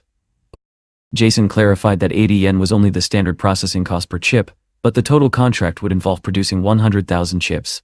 Leon quickly calculated the numbers and realized that the total fee would be 8 million. Jason nodded and said that 8 million was already quite a high foundry fee, but he was willing to accept those terms. Leon then suggested increasing the price to 100 yuan per unit, which would bring the total to 10 million. Jason hesitated for a moment because it was a significant decision. After thinking carefully, he eventually agreed that 100 yuan was a fair price, and said he could delay payment collection for a few months. Leon suddenly frowned and said he was not satisfied with the arrangement. Before the conversation could continue, the woman sitting beside Jason subtly signaled that she had another idea. Jason reached into his pocket and took out a bag filled with cash. He said there was 500,000 inside, and claimed it was more than Leon's annual salary. Leon looked at the money for a moment and said he could start with that amount. In return, he would allow Jason to use the factory's equipment and storage facilities. Jason immediately raised his glass, declaring that the deal was complete. Leon nodded and said he agreed. He stood up and announced that he had other matters to attend to, but they could meet again later. Jason quickly stopped him and reminded him that although they had verbally agreed, they had not yet signed the contracts. Leon asked whether signing the contract was really necessary. Jason insisted that it was better to finalize it immediately. The woman beside him produced the contract, and told Leon he only needed to sign in the indicated place. Leon casually agreed and signed the document before leaving. After Leon left, Jason laughed proudly. He told the woman that he had never expected Leon to settle for only 500,000. In his opinion, he had greatly overestimated him. The woman began massaging Jason's shoulders and praised him for his cleverness. She mentioned that they had inserted a hidden clause in the contract, which could give them a major advantage if disputes occurred. Jason nodded confidently. He said they had not only solved their production problem but had also secured large storage capacity, making them stronger than their competitors. He added that he wanted his father to see that Leon could never compete with him. Just then, a waitress approached Jason with the bill and informed him that his total was 426,000. Jason stared at her in disbelief and asked her to repeat the number. The waitress explained that Leon had purchased 2 additional bottles of expensive red wine before leaving, which explained the enormous bill. Jason exploded with anger and shouted that Leon had tricked him in his own restaurant. He swore that he would make Leon pay for the insult. Meanwhile, Leon returned to his company office, carrying the 2 bottles of wine. Helga picked up one of the bottles and remarked that this particular series was extremely rare. Leon laughed and said that thanks to Jason, he had not spent a single cent. He then asked what had changed in the company during his absence. Helga explained that she and Sean had recently been evaluating several new projects and were deciding how much money to invest. Leon advised them to be careful with future investments so they would not encounter similar problems again. He asked Helga whether she truly wanted to invest in Fangland culture or whether it might be wiser to focus on technology instead. Sean argued that with a strong public relations campaign, the company could handle any future crisis. Helga poured herself some wine and said that only a few days after the company opened, they had already been sued. That was why she believed investing in a public relations firm was necessary. Leon asked whether they had noticed that Charlie was listed as the company's legal representative. Helga said the name sounded familiar. Leon then pulled out a folder and told them he would personally handle these investments. Helga reminded him that the folder existed for a reason and suggested they examine it carefully as well. Leon reassured her that he knew exactly what to do. Just then, his phone rang. A woman on the line said she was in serious trouble and needed his help. Leon immediately stood up and asked her to explain what had happened. The woman said that she had gone out to buy medicine for her mother. Unfortunately, she had accidentally spilled a bottle of medicinal wine onto someone's clothes and bag. Now the people were demanding compensation. Leon quickly asked where she was. A few minutes later, he arrived at a pharmacy called Health and Medicine. Outside the store, a young woman named Vivian was apologizing repeatedly. An angry woman was shouting at her, accusing her of ruining the expensive clothes and handbag she had just purchased. A man beside her claimed that the bag alone was worth 20,000 euros and demanded full compensation. Vivian looked terrified and explained that she only had about 500 euros with her. She offered to give them every cent she had. The situation turned violent without warning as the woman suddenly grabbed Vivian by the hair and yanked her forward with all her strength. Her voice was filled with fury as she threatened to kill her if she did not hand over the full amount. Vivian cried out in pain, unable to break free or escape. At that very moment, a car pulled up and stopped right in front of them. Leon stepped out quickly, his expression sharp as he approached the scene and demanded to know what was happening. The student rushed toward him, visibly relieved, and expressed her joy at seeing him arrive just in time. The woman immediately turned her attention to Leon, asking if he was Vivian's boyfriend, and demanding that he pay 20,000 for the bag. Leon remained calm and asked her to settle down. Taking out his phone, he simply asked where he should send the money. Moments later, the woman confirmed that the payment had gone through. Her tone changed instantly as she praised Vivian for having such a capable boyfriend, even questioning why she had not called him earlier. Once the situation was resolved, Vivian mentioned that she would repay Leon another 20,000, but he stopped her and told her not to worry about it for now. Instead, he asked her to come to his car, saying he had something important to discuss. Surprised, Vivian wondered if he was about to offer her a job, especially since she had just passed all her exams. Leon confirmed her suspicion. He explained that he was short on staff and needed a secretary. Her role would involve acting as a bridge between his business and Cisco, and she would need to quickly familiarize herself with a man named Jason. Without hesitation, Vivian accepted, promising to do her best. Leon nodded in approval, though he warned her that Jason was a troublesome and inappropriate person, advising her to handle him carefully. Vivian assured him that she understood. Soon after, Leon dropped her off at home. Checking the time, he realized it was already 11:00, and he had promised Elizabeth to arrive by 11:30. Without wasting another second, he rushed to the building where everyone was waiting. When he arrived, Elizabeth, standing beside Leah, immediately questioned where he had been, noting that everyone had been waiting for quite some time. Leon apologized sincerely and promised to make it up to them. Elizabeth, though aware of how busy he was, appreciated that he still made time to accompany her to the class reunion. Admitting she was hungry, she urged him to go inside with her. Inside, they were greeted warmly by Josie, who expressed her happiness at seeing Elizabeth and Leah together again. Elizabeth introduced Josie as her mentor and teacher, then introduced her husband, Paul, along with her former classmates, including Landon, Julian, and Victoria. Leon greeted them politely, saying he was glad to meet everyone in person. Josie smiled and remarked that she had heard Leah mention Elizabeth's handsome boyfriend, and now she could see it for herself. She even commented that Leon was far better than someone from Yan'an. Paul then invited Leon to sit down, as the food had already been prepared. The table was filled with fruits and sweets, and the atmosphere quickly turned warm and lively. Elizabeth raised a toast, expressing her gratitude to Josie for bringing everyone together, and wished her and her husband good health. Josie dismissed the formality, saying they were all like her children, and that this gathering felt like home. Paul jokingly added that such heartfelt toasts would be even better saved for their wedding. At once, the group began urging Elizabeth and Leon to set a wedding date, promising they would eagerly wait for the celebration. Elizabeth was caught off guard, clearly surprised by the sudden pressure. However, the mood shifted when Landon spoke up, saying there was no need to rush into marriage.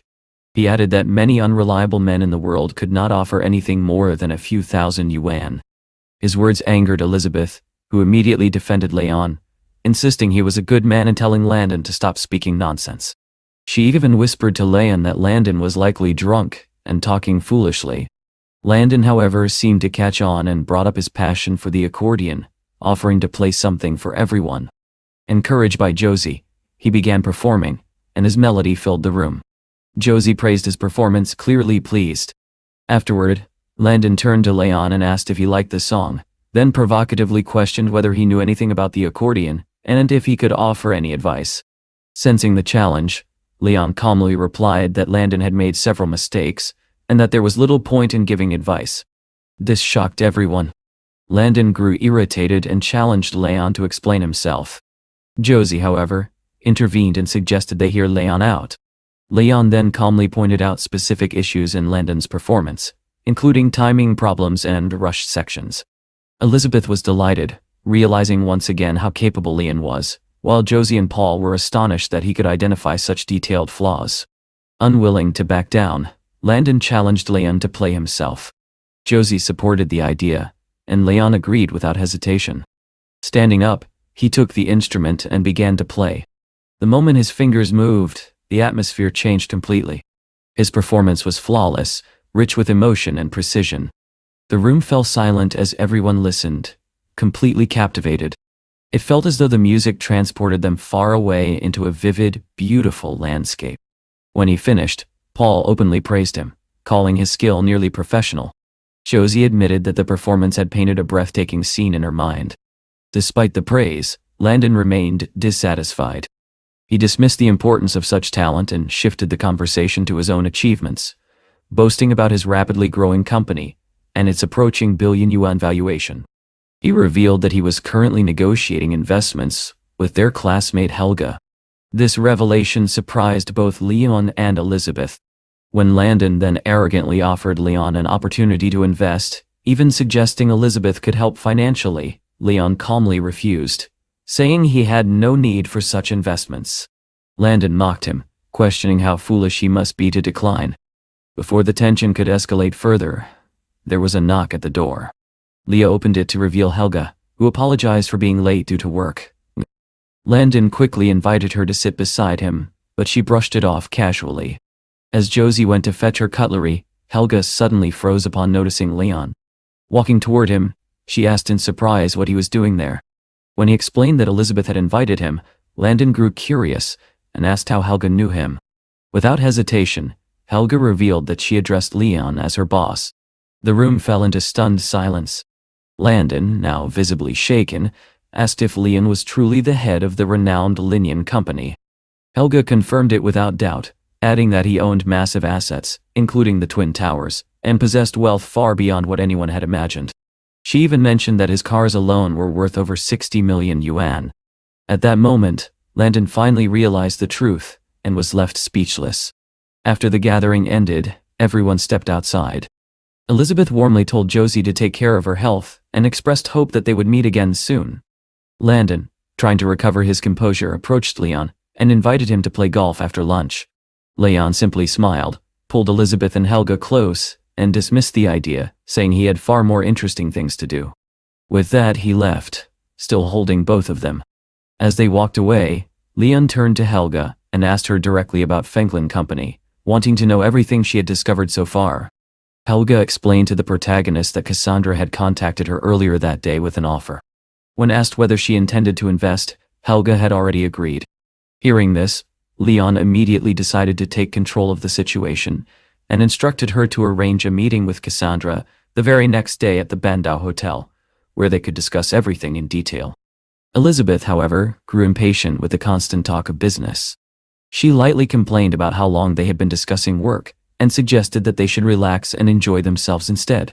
Helga, sensing the atmosphere, joked that she did not want to be a third wheel and said it would be better if they all went out to have some fun together. Elizabeth teasingly asked if Helga meant going swimming, which caught her off guard. Realizing she might be intruding on their time together, Helga quickly changed her mind, saying they would be better off without her. Not wanting to interfere with their relationship, she excused herself and hurried away. After Helga left, Leon and Elizabeth made their way to the pool. Without hesitation, Elizabeth dove into the water. After swimming for a while, she climbed out, her movements graceful and unguarded. Leon remained watching her, which made her slightly self-conscious. She asked why he was looking at her like that, but instead of answering directly, he gently pulled her closer. In that quiet moment, Leon made an unexpected proposal. He asked Elizabeth to become his CEO, explaining that he wanted to integrate all his resources before the end of the year and needed someone he could trust. He admitted that having her by his side in that role would make him truly happy. Elizabeth hesitated. She explained that Xiaoyang's company had not performed as expected, and she worried that switching companies so suddenly might damage her reputation.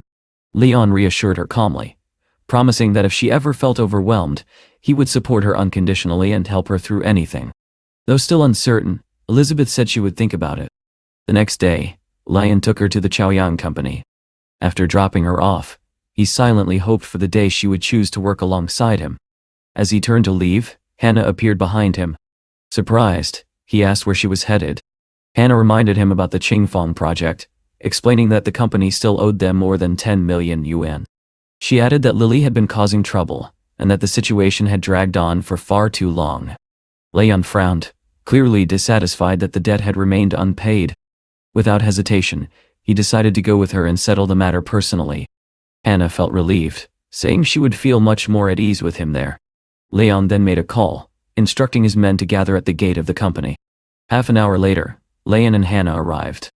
Another car soon pulled up, and Cole stepped out, greeting Leon and asking for instructions. Leon calmly told his men to wait outside while he and Hannah went in to demand repayment. Inside the building, the receptionist stopped them and asked whether they had an appointment. Hannah introduced both of them and stated firmly that the company owed them 11 million yuan from months ago. She requested to meet Director Lee. The receptionist apologized and said that Director Lee was currently busy with guests and could not meet them, insisting they leave. Leon's expression hardened. He replied that if things could not be resolved the easy way, they would do it the hard way, and he began heading toward the office himself. The receptionist, alarmed, threatened to call security. At that same time, inside the CEO's office, Leroy was speaking with Cassandra. He handed her a check for 600,000 yuan, assuring her that everything was proceeding smoothly. Cassandra accepted it, noting his efforts and encouraging him to continue. The atmosphere was calm until the office door suddenly opened. Leon walked in. He greeted Leroy casually, remarking that it had been a long time since they last met. The receptionist rushed in behind him, apologizing for failing to stop them. Leon ignored the interruption and directly asked Leroy if he was ready to repay the 11 million yuan debt. Leroy attempted to stall, claiming financial difficulties and asking for more time. Leon sat down beside him, his tone turning cold. He gave him 10 minutes to gather the money and warned that failure to repay would cost him his company. Hannah added that they had shown restraint so far, despite having every reason to take legal or public action, but their patience had limits. Leroy, however, grew arrogant. He claimed that Cassandra's company was now working with him, and that he no longer needed to worry about his reputation. Hearing this, Leon turned and noticed Cassandra properly for the first time, realizing the unexpected connection. Even he seemed slightly surprised by the coincidence.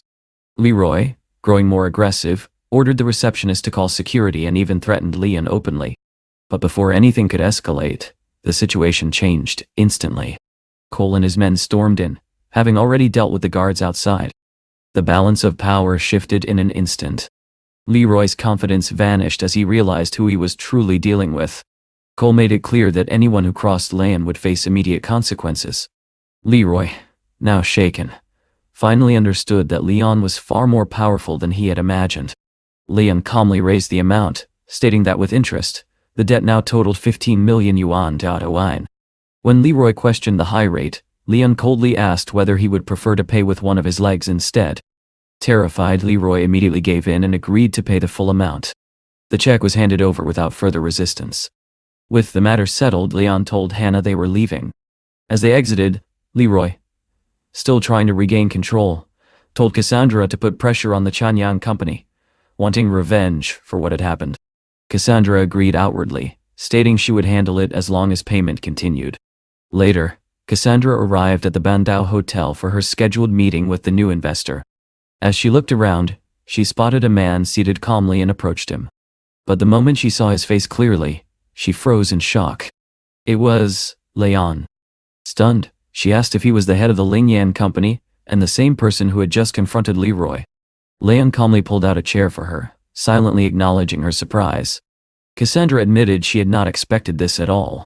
She explained that their funding plan required 14 million yuan and asked whether he had reviewed it.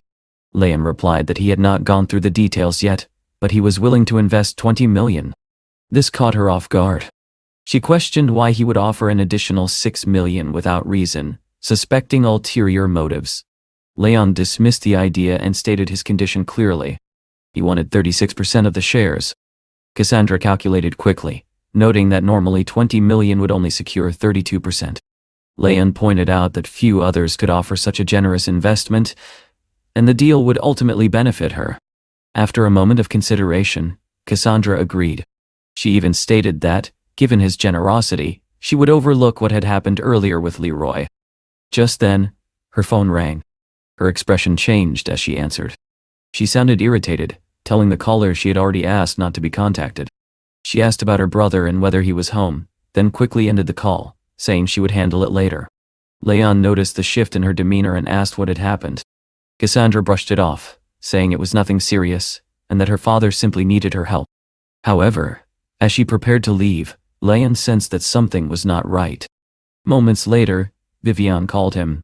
Remembering the earlier conversation about Cisco, Leon decided to follow up. Vivian confirmed that Cisco was planning to expand its foundry operations, though the timeline was still unclear. Without hesitation, Leon gave her immediate instructions. He told her to wait at the factory and arrange for 2 excavators to be brought in as quickly as possible. Within minutes, the machines were already positioned on the factory grounds, ready for whatever Leon had planned next. Vivian soon informed Leon that the excavators had arrived at the factory. Without hesitation, he gave a shocking order, telling her to instruct all the drivers to demolish several internal warehouses immediately. Vivian was stunned and could not understand why he would destroy perfectly good facilities, but Leon simply told her to follow his instructions and assured her that everything would make sense soon. Reluctantly, Vivian passed the order along. The drivers were equally confused, pointing out that the warehouses were in excellent condition and that demolishing them would be a complete waste. Leon, however, cut their doubts short and offered an incentive, promising an extra 500 yuan per day if they worked quickly. That was enough to change their attitude, and they eagerly got to work. Leon calmly sat nearby, eating sweets while watching the demolition begin. At that moment, his phone rang, and a faint smile appeared on his face. His plan had worked. When Vivian mentioned that Jason was calling, Leon chose not to answer. He suspected there was an informant feeding Jason information, which explained how he always seemed to know what was happening. Just as the excavators were about to begin tearing down the warehouses, Jason suddenly arrived and immediately ordered the drivers to stop. Leon greeted him warmly, as if nothing unusual was happening. Jason, however, was furious. He demanded to know why there were excavators on site and what Leon was planning. Leon casually explained that he intended to demolish the warehouses and dig a large pond to raise koi fish for transport. He even added that he had already spent the money he was given in just 2 days. Jason, eager to take control, offered him another 200,000 yuan, on the condition that Leon hand over management of the warehouses. Leon pretended to hesitate, pointing out that such a deal would effectively make Jason the director of the factory. Jason signaled his assistant and explained his real plan. He intended to rent the warehouses to store Cisco products, which he claimed would benefit everyone. Feigning agreement, Leon added that if Jason took over the warehouses, then any future problems would also become Jason's responsibility. Jason, blinded by greed, accepted without thinking further, convinced that he was getting an incredible deal. The contract was brought forward, and Jason urged Leon to sign immediately. Leon, however, calmly insisted on receiving payment first. With no choice left, Jason transferred the 200,000 yuan. Once the payment was confirmed, Leon signed the contract and formally handed over the warehouses and production line. He even wished Jason success, reminding him not to forget who had helped him. Jason smugly assured him he would not forget and left, believing he had secured a major advantage. Vivian, still confused, approached Leon and asked why he had given away such valuable assets for such a small amount. Leon simply replied that everything had been done for that very 200,000 yuan, hinting that there was more to the plan than she could see. Later, Jason returned home and proudly shared the news with his father. He claimed that he now had full control over the production lines and warehouses, presenting the signed contract as proof. His father was delighted, praising him and expressing confidence that he had exceeded expectations. Jason even boasted that once the project was complete, he would return to the family company in triumph. However, Cassandra, who was present, immediately sensed something was wrong. She questioned Jason sharply, asking how he could make such a reckless decision. Jason dismissed her concerns, accusing her of lacking experience and understanding, while their father also brushed off her worries, insisting everything had already been settled. Frustrated, Cassandra left, convinced that they had overlooked something critical. As she drove away, she could not shake the feeling that there was a hidden trap in the deal. Determined to uncover the truth, she decided to personally investigate the Quechuan company. Meanwhile, Leon had already moved on to his next task. Late that night, he received a call from Santiago. Glancing at Elizabeth, who was fast asleep, Leon stepped aside and asked why he was calling so late. Santiago explained that he and his team had finalized their plans to return to China and would arrive in Shanghai the next day, bringing 22 people along with their families. Leon agreed to pick them up and then took a short rest. The next morning, he began making arrangements for their accommodation, knowing he needed something suitable for such a large group. He soon found himself at a real estate office, where he was greeted by Felicia. She introduced her company, Longjin Home, explaining that they specialized in high-end residential properties.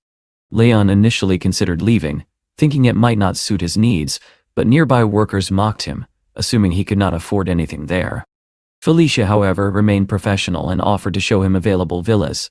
Despite the ridicule from others, she patiently presented the options, mentioning that the most luxurious villa cost around 360 million yuan. Without hesitation, Leon stated that he wanted the most expensive villa and would pay the full amount up front. The room fell silent. Felicia was stunned, and the workers who had mocked him realized their mistake. Quickly regaining her composure, Felicia confirmed his intention and rushed to process the payment and prepare the contract. Within minutes, everything was ready, and Leon completed the purchase without difficulty. The staff member who had mocked him was immediately reprimanded and fined for his behavior. Later, Leon arrived at the airport to receive Santiago. As he entered, his attention was drawn to a strikingly beautiful woman standing nearby. There was something unusual about her presence that made her hard to ignore. The woman, whose name was Rosalind, noticed Leon looking at her and became slightly uncomfortable, assuming he was following her. She distanced herself and pointed him toward the exit. Leon calmly explained that he was there to meet someone as well. Moments later, Santiago appeared, and both Leon and Rosalind moved toward him at the same time. Rosalind greeted Santiago respectfully, revealing that she had come personally to welcome him back to China. Leon overheard their conversation and was surprised to learn that she held an important position, possibly even that of a mayor. Rosalind spoke highly of Santiago, saying his return would have a significant impact on the country's technological development. She invited him and his team to a banquet she had prepared in their honor. However, Santiago politely declined, explaining that he already had plans with someone else. Then, with a faint smile, he revealed that the person he was referring to was standing right behind her. Rosalind slowly turned around, and the moment her eyes fell on Leon, she froze in place, clearly not expecting to see him there. Leon offered a brief apology, explaining that Santiago was supposed to go with him. He then casually asked Santiago whether he was hungry, as if nothing unusual had happened. Rosalind, still processing the situation, replied that she had no choice but to go along with them. The three of them headed to the parking lot, got into the car, and began their journey. During the ride, Santiago asked whether Rosalind and Leon had met before. Taking the opportunity, Rosalind introduced herself properly, explaining that she was responsible for the city's economy and political affairs. Leon responded in kind, calmly stating that he was the director of the Lunan Institute. Her surprise was immediate and unmistakable. She admitted that she had never expected someone so young to lead such an important institute, nor had she imagined that he would be connected to someone like Santiago. Leon replied with equal composure, noting that he too had not expected someone so young to become the mayor. He then revealed the reason behind Santiago's return. He explained that the two of them had been planning in secrecy to develop their own lithography machines, aiming to break dependence on foreign technology. Rosalind questioned whether they truly understood the risks, asking if they were prepared for the possibility of failure. Leon answered confidently, saying that he had carefully calculated every step and managed his resources wisely from the very beginning. He even suggested that their efforts might one day inspire a new generation. Rosalind quietly reflected on his words, clearly intrigued. Santiago then added that Leon was not only a capable leader, but also an expert in computer chips, someone whose skills rivaled his own. Hearing this, Rosalind smiled faintly and remarked that she finally understood why Santiago had chosen to return to China. Not long after they arrived at the Bandao Hotel, Rosalind mentioned that she had not been able to properly invite Leon earlier, but she would arrange accommodations for him. Leon stopped her with a smile and explained that there was no need, as the hotel belonged to him. This revelation caught her completely off guard, and she could only stare at him in disbelief. Recovering quickly, she invited them to the restaurant instead. Inside, Manager Wang welcomed them and confirmed that everything had been prepared, including the banquet hall and guest rooms. They were soon joined by Lizzie and Samuel, who greeted Santiago warmly. Santiago reassured everyone, telling them not to be nervous, as they would soon be working together. He expressed his belief that, with their combined efforts, they could usher in a new era of lithography technology. Leon then invited Rosalind to say a few words. She hesitated, unsure if it was appropriate, but Leon insisted, handing her the microphone and emphasizing that her leadership would guide everyone in the right direction. Though slightly embarrassed, Rosalind eventually agreed and expressed her support for the technological development of the industry. Hours later, as the gathering came to an end, Leon offered to take her home. Rosalind declined politely, explaining that arriving in a luxury car might attract unnecessary attention. After saying goodbye, she left on her own. Back at home, Rosalind spoke with her father, who was reading the news.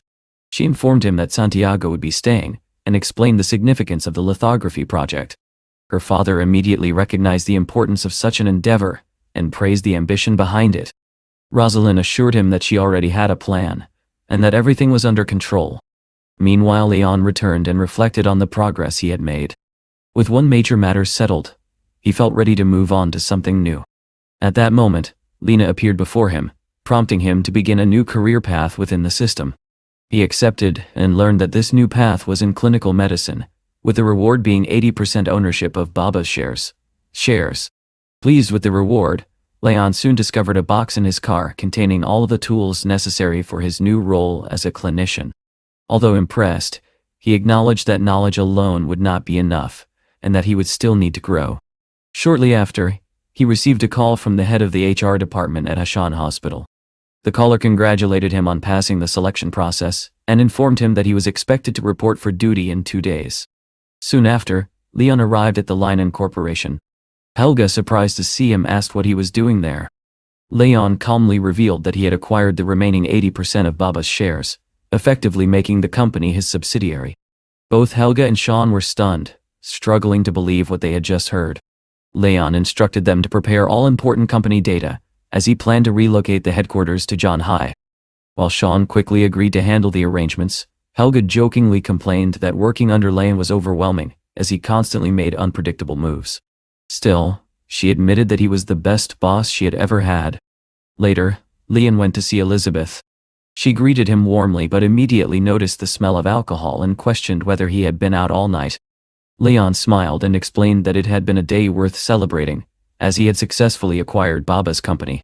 He went on to outline his plans, explaining that most aspects of his life and business were already in place, with only a few remaining details to handle.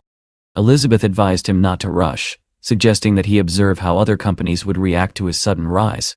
Leon agreed, acknowledging that his rapid expansion might provoke competitors to unite against him. Satisfied with his reasoning, Elizabeth showed her approval. She then brought up her own plans, mentioning a piece of government land she intended to acquire through a tender.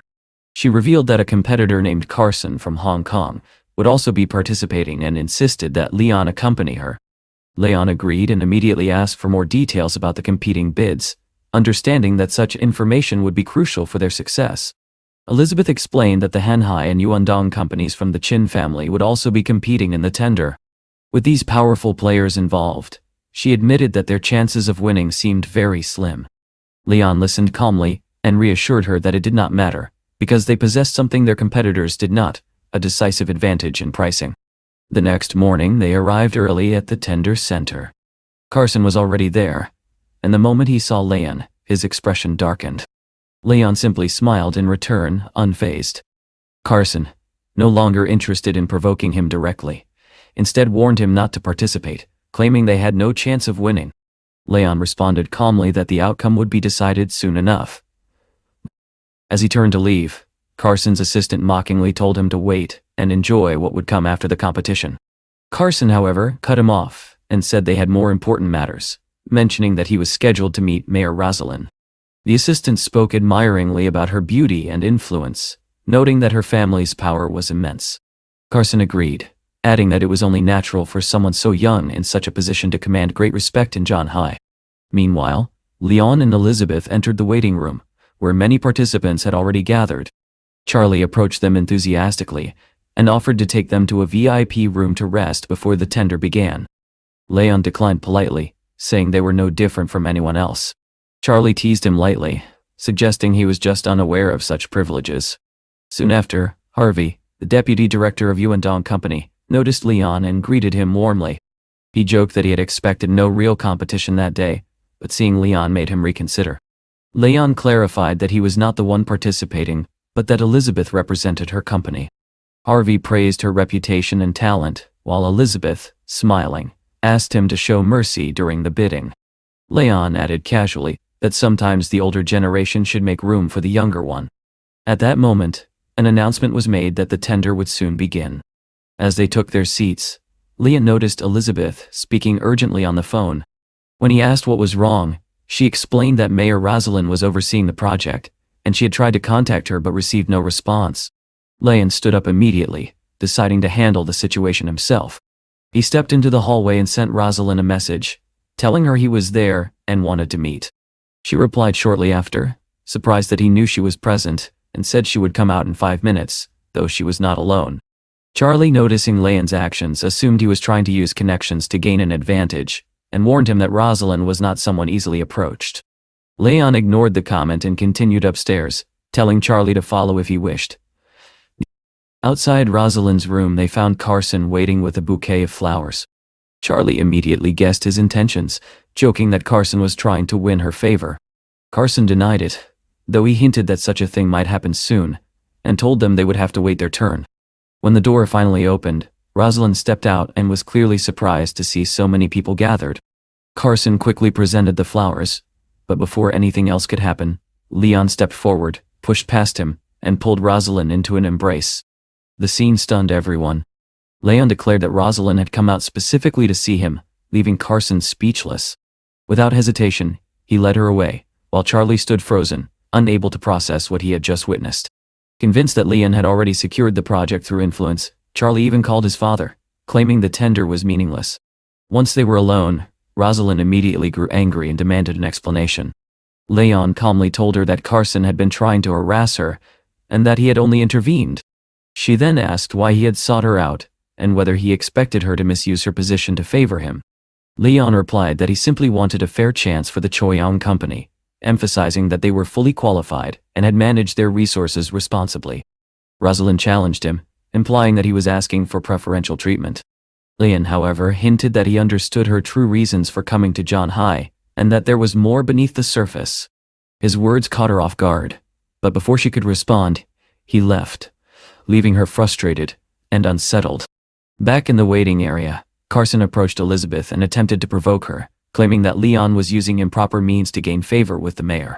Elizabeth, angered, dismissed his words and defended Leon, insisting he did not even know Rosalind.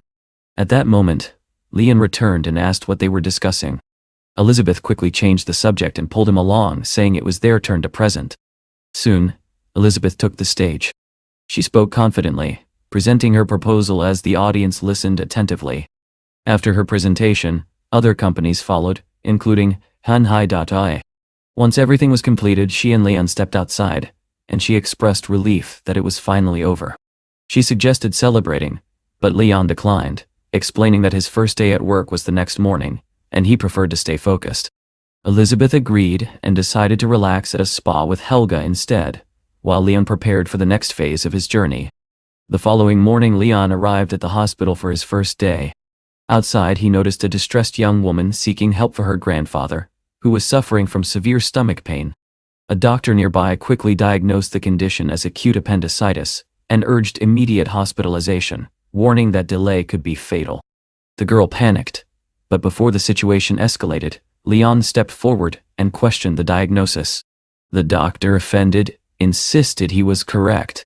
Leon, however, calmly reassured the girl, explaining that her grandfather was not in danger and that the issue was likely caused by something he had eaten.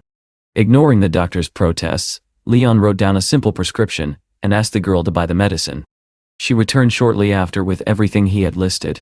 Leon then examined the elderly man, and within moments the grandfather began coughing and regained consciousness. The girl was overjoyed, asking how he felt, and he replied that he was much better. Leon explained that the symptoms had been misinterpreted, and that it was never appendicitis. The doctor, now confused, questioned the outcome, while the grandfather scolded him angrily for his misdiagnosis. With the situation resolved, Leon excused himself, saying he was already late. Before leaving, he reminded the girl to take good care of her grandfather's health. The young woman hurried after Leon and asked him to wait, realizing that she had not even asked his name or paid him for helping her grandfather. Leon simply reassured her that there was no need for payment. His calm refusal left her deeply surprised, and she quietly concluded that he was not an ordinary person, but someone truly noble. Soon after, Leon entered the hospital and knocked on the office door. When he stepped inside, he immediately recognized a familiar face. It was the same doctor who had misdiagnosed the old man earlier. The doctor introduced himself as Jasper, and he stood beside a girl named Sasha. Jasper looked at Leon with disbelief, and asked if it was really him again. Leon replied calmly that he too was a doctor now, so there was nothing surprising about his presence. At that moment, Dr. Shell addressed them, confirming that they were all newcomers. Jasper quickly introduced himself as a cardiac surgeon, and mentioned their earlier encounter. Shell explained that all of them would begin in the emergency department, and after a month, would return to their respective specialties. Leon accepted this arrangement without hesitation, stating that he had no objections and was willing to take on any role. Shell was pleased with his attitude, though Jasper remained skeptical, convinced that Leon was merely pretending. Just then, a woman named Liana entered, and was introduced as the head of the department. She instructed the new arrivals to follow her. After leading them inside, she assigned the deputy to handle their task distribution. However, the deputy, noticing Jasper, chose to step back and leave the responsibility to Liana instead. Liana then explained that two of them would need to take night duty together. Jasper immediately tried to stay close to her, suggesting they work together, but Liana dismissed the idea and made it clear that he would remain behind while she took the others to the emergency room. Jasper was caught off guard, unable to argue. As they continued, Leon and the others entered a patient room. A woman inside suddenly complained of heart pain and demanded immediate examination. Leon was momentarily surprised, realizing that his first day would not be calm at all. Liana instructed the newcomers to proceed with rounds, but then unexpectedly told Leon not to participate. Confused, he asked why, believing it was part of his duty. Liana explained bluntly that she feared for the patients if he got involved, which left him taken aback. Still, he chose not to argue further. Before anything else could happen, chaos erupted. A gurney rushed in carrying a young man who had been injured. His mother shouted desperately for help, demanding that the doctors save her son. Leon quickly assessed the situation and noticed that the man had suffered a puncture wound to the abdomen. He calmly explained that the injury was not as severe as it appeared, and could be treated with stitching. The mother, however, reacted angrily, questioning his age and experience, and demanding that only the head doctor perform the surgery. Jasper stepped forward and tried to assert his credentials, but when he learned that the woman held a powerful government position, his confidence faltered. Liana turned to the group and asked who could handle the procedure. Leon stepped forward without hesitation and said he could do it. The mother immediately refused, insisting again on the head doctor. Leon, however, warned her that waiting could put her son's life at risk. Faced with no better option, the woman reluctantly agreed, though she threatened consequences if anything went wrong. Inside the operating room, Jasper tried to involve himself, hoping to impress Liana, but she dismissed him sharply, pointing out that fear had no place in such work. Instead, she instructed Leon to assist her. The procedure began smoothly. Once the deeper layers were handled, Liana asked Leon to complete the final stitching. He accepted and worked with remarkable precision, his movements steady and confident. Within minutes, the wound was perfectly sutured. Liana watched in astonishment. It was the kind of skill that usually required years of experience. Jasper, however, refused to acknowledge it, dismissing the performance out of pride. When they stepped out, the patient's mother rushed forward. Upon seeing the stitches, instead of relief, she became furious, complaining about potential scarring and questioning their competence. Liana tried to explain that such wounds inevitably left marks, but the woman only grew more aggressive, threatening to have them both fired. At that moment, Leon stepped forward and shielded Liana, calmly telling the woman that they would see who actually lost their position in the end. Enraged, she declared that she would call her husband and escalate the matter. Sasha, clearly frightened, asked what they should do. Leon turned to her and asked whether she had recorded the incident. She nodded and explained that she had done so as a precaution. Leon approved and asked her to send him the video. Without delay, he forwarded the footage to Rosalind, informing her that the woman appeared to be a high-ranking official and that the situation was escalating unnecessarily. He asked for her help in resolving it. Meanwhile, Jasper contacted his uncle, reporting the situation and expressing confidence that Leon would soon be dismissed. His uncle assured him that he was already on his way with the hospital's leadership. Not long after, the vice president of the hospital arrived alongside Jasper's uncle. The atmosphere grew tense as they confronted Liana, questioning her judgment in allowing a newcomer to perform the procedure. Liana stood her ground, stating firmly that she had done nothing wrong, and that the patient's family was causing unnecessary trouble. Jasper's uncle dismissed her defense and suggested that Leon should be fired. The vice president, however, chose to review the case personally and asked to see the patient's file. Before any decision could be made, an unexpected scene unfolded. The same woman who had been shouting moments earlier suddenly appeared, now in tears. She rushed toward Liana, grabbed her hand and began apologizing desperately. She admitted her mistake and begged for another chance, fearing that if the matter continued, it would ruin her completely. The sudden change left everyone in the room stunned, unable to understand what had caused her dramatic reversal. At that moment, the doctor suddenly recalled how Leon had approached the young woman earlier and calmly declared that he wanted to see who would end up getting fired. The memory lingered in the air as Liana turned back, quietly reflecting on his words. She could not understand how he had predicted the outcome so confidently, and that uncertainty left her puzzled. Nearby, Leon remained seated in silence, observing everything without interruption.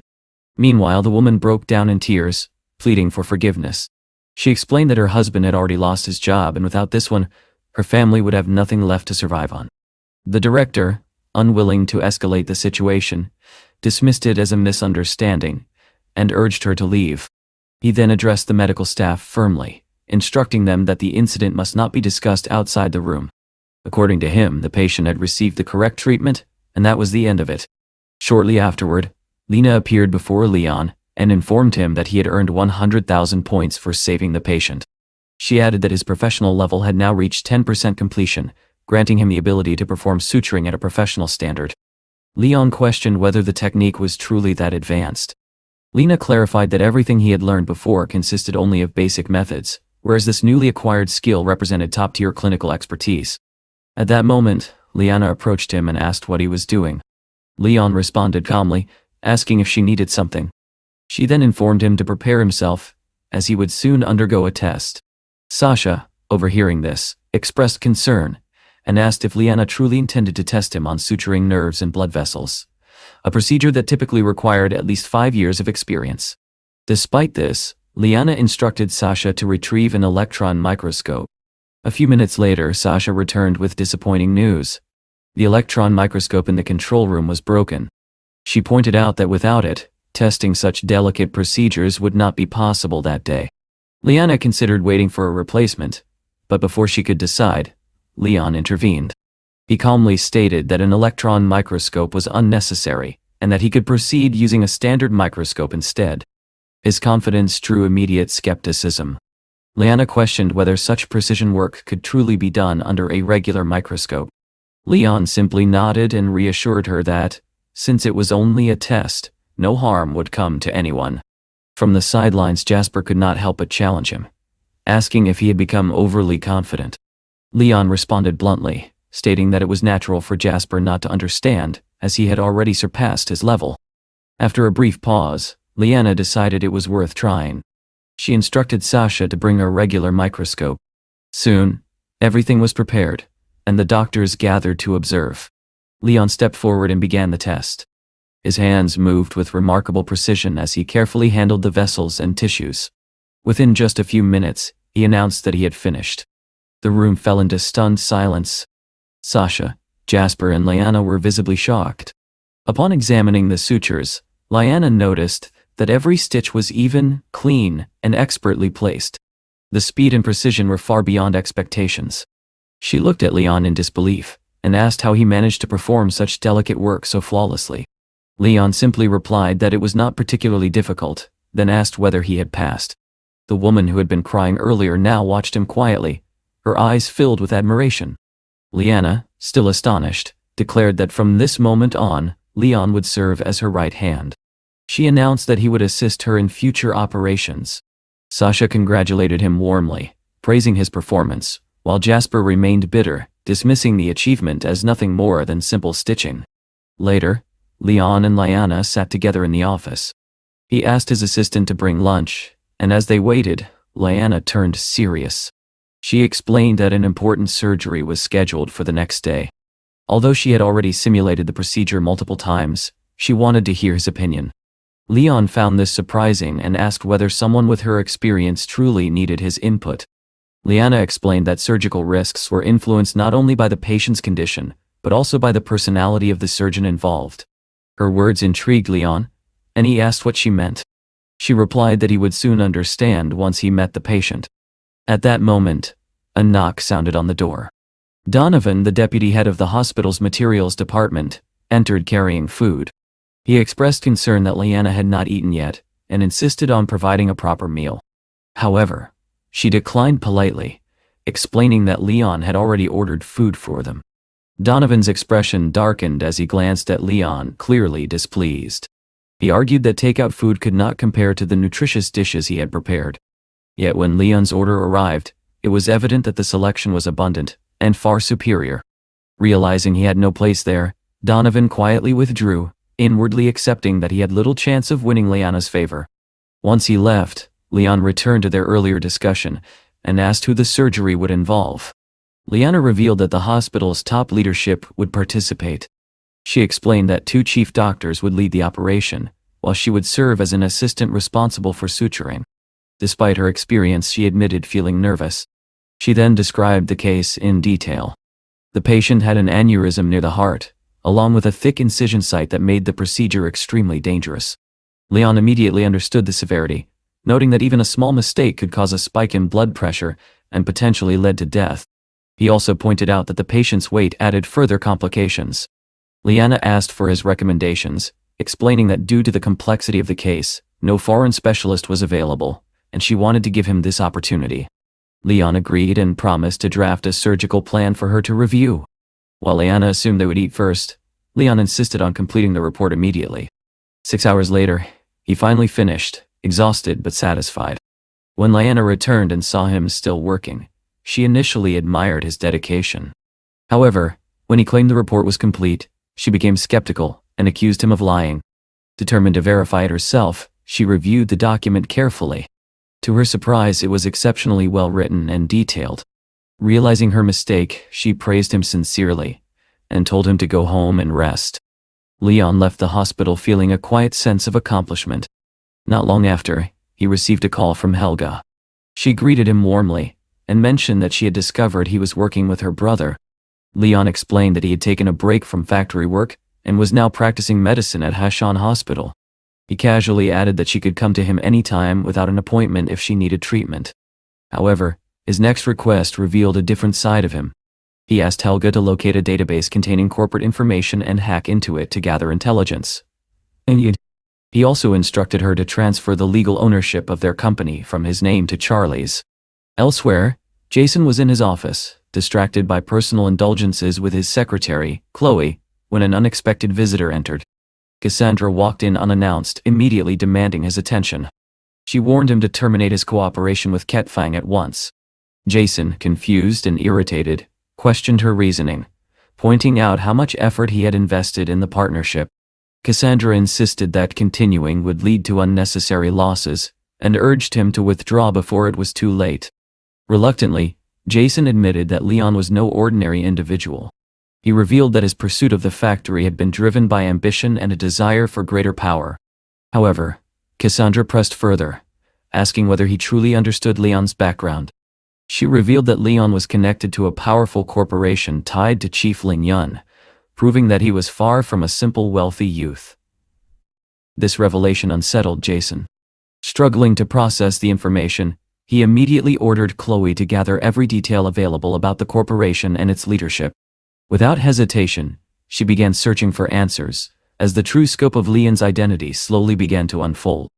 Jason stared at the computer screen in disbelief, his expression shifting from confusion to shock as he processed what he was seeing. After a long pause, he turned to Cassandra and told her coldly that he was deeply disappointed in her. Without another word, he rotated the screen toward her. Cassandra frowned, not understanding his reaction, but as her eyes fell on the display, her expression froze. The Ling Yun Corporation was no longer registered under Leon's name. Instead, it now appeared under Charlie's legal entity. She immediately protested, insisting that she had personally seen Leon's name listed on the website earlier that very day. Jason's suspicion deepened. He pointed accusingly at his sister and demanded to know her true intentions. Cassandra, equally shaken, struggled to make sense of what had happened. Less than an hour had passed, and yet the ownership records had completely changed. The speed of it was unsettling, and for the first time, she began to truly question what kind of person Leon really was. Frustration quickly turned into anger. Cassandra raised her voice, declaring that she wanted nothing more to do with the matter. She reminded Jason that she would soon leave to start her own business, and insisted that everything she had done was to protect their family. Jason, however, refused to believe her. He accused her of pretending to care, suggesting that she was only trying to manipulate their father and undermine him. Furious, Cassandra cut him off, stating that she had no desire to continue arguing. She turned away, ignoring his accusations, convinced that time would eventually prove her right.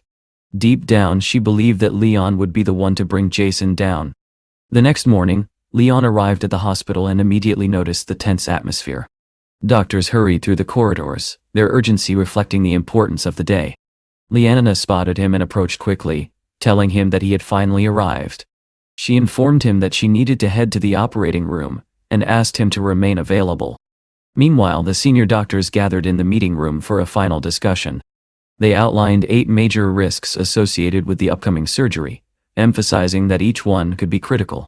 Among them, the most challenging was the suturing of artificial blood vessels, a task requiring extreme precision. Dr. Mateo, the chief physician, asked whether there was a reliable solution. Dwayne, the head of surgery, responded confidently, dismissing the concern. He assured everyone that the risks had been minimized and expressed full confidence in his own abilities. Mateo nodded, preparing to conclude the meeting, but before he could do so, Leanna stood up. She asked him to wait, stating that there were issues with the suturing plan. The room fell silent as the other doctors looked at her in confusion. Dwayne immediately challenged her, questioning whether she was doubting his expertise. Calmly, Leanna explained that the alternative plan had been designed by Leon, and could reduce the risks by 20%. The reaction was immediate. Dwayne was incredulous, asking if she was serious. He pointed out that Leon had only joined the hospital the previous day, and dismissed his work as insignificant. Mateo, however, showed interest. He examined the report and asked if it had truly been written by the intern. Without hesitation, Leanna activated the projector and presented the details. The plan outlined 14 precise stitches, and identified risks that had not even been considered before. She confidently stated that Leon was capable of assisting her in the operation. Dwayne slammed his hand against the table, unable to accept the idea. He argued that a few successful stitches in the emergency room did not qualify Leon for such a high-risk surgery. Mateo turned to the others, seeking their opinions, but no one offered a decisive answer. After a moment of contemplation, he made his decision. Leon would assist Leanna, and the operation would begin in 30 minutes. As the meeting ended, the doctors began to leave. Outside, a woman approached them and asked why the discussion had taken so long. The situation was briefly explained, and Leanna reassured her that the risks were under control. The woman, Rosalind, nodded quietly, hoping for the best. At the same time, Leon was still in the emergency room when a woman suddenly burst in, demanding immediate attention. She claimed to be suffering from severe stomach pain and insisted on being treated at once. Leon, caught off guard, told her to wait until he finished with his current patient.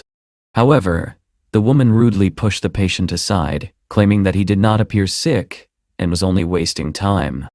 Leon's expression hardened. He recognized her behavior as unacceptable. Just then, the patient he had been treating spoke up, saying he trusted Leon and was willing to let the woman go first. Leon agreed, but only under proper procedure, asking the woman for her medical records. She hesitated, admitting that she had not registered due to the long queue. She expected to be treated without an appointment. This crossed the line. Leon pointed toward the door and firmly told her to leave. Without entertaining further argument, he called in the next patient. A young woman entered, visibly embarrassed. Leon calmly asked her to describe her symptoms. She apologized, explaining that she had hoped to see a female doctor. Leon asked if her condition specifically required a gynecologist.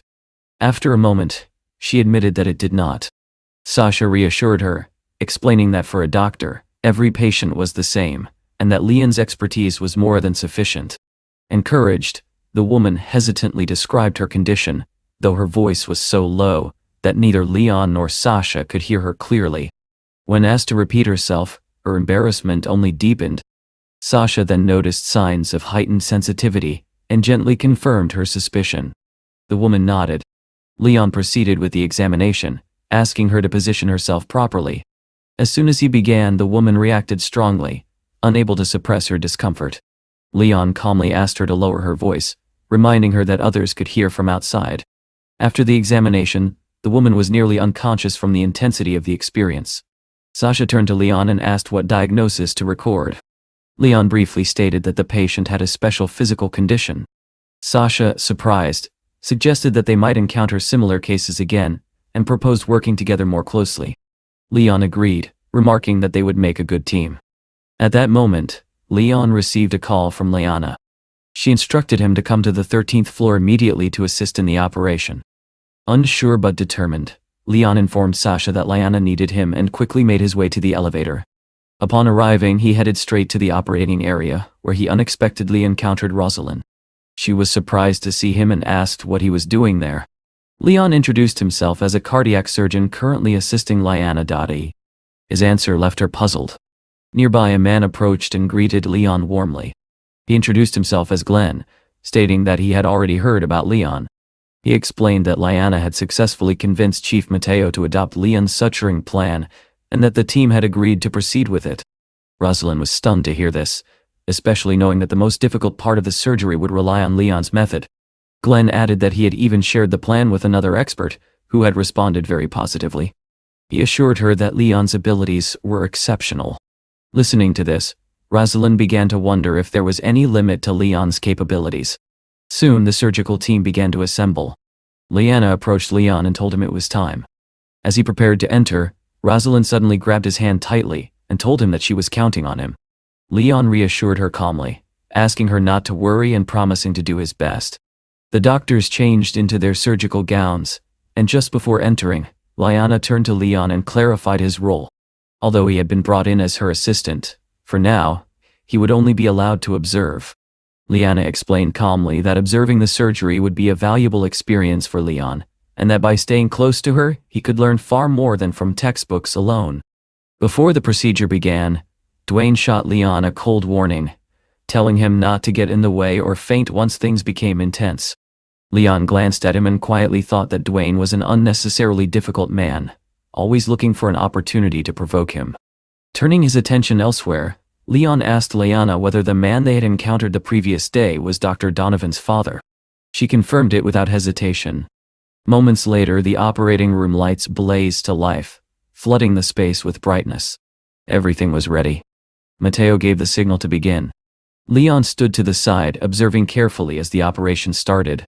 Mateo announced that they would proceed with the replacement of blood vessels, and instructed the team to initiate circulation.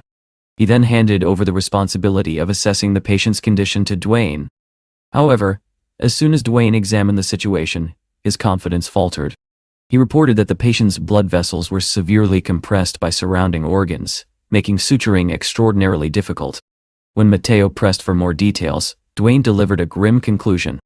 The vessels had fused with the axillary artery, and any attempt to stitch them would likely result in uncontrollable bleeding. In his view, no one could successfully perform this operation. The room fell silent. Mateo, visibly tense, asked one final time if there was any possible solution. Dwayne shook his head firmly and declared that no surgeon in the country could handle such a case. After a long pause, Mateo made the difficult decision to stop the operation. He stated that there was no way to save the patient and spoke solemnly, saying that Austin had lived a good life and would be remembered kindly. The doctors began to withdraw. Outside, Rosalind approached them anxiously and asked about the outcome. Mateo explained that the patient's condition was beyond their ability to treat and that the operation had been halted. Glenn's composure shattered instantly. He demanded answers, his voice rising as he accused them of downplaying the risks earlier. Mateo could only apologize, explaining that they had done everything possible, but the limitations of current medical knowledge had made success impossible. Unable to accept it, Glenn pushed past them and rushed toward the operating room, with Rosalind close behind, pleading for him to remain calm. Just as he reached the door, Leon's voice came from inside, firm and steady. He told them that no one should enter. Then, with quiet certainty, he added that there was still a chance to save the patient. Those words stopped Glenn in his tracks. Rosalind urged her brother to trust Leon, while Dwayne, still outside, insisted that the situation was hopeless and demanded entry. At that moment, Glenn made a decisive move. He locked the door from the outside and declared that no one would interfere unless Leon allowed it. Dwayne protested angrily, reminding him of their authority, but Glenn remained unmoved. Inside the operating room, Leon turned to Lyanna and admitted that he was not entirely sure his method would work. Still, he had to try. Lyanna met his gaze and responded without hesitation.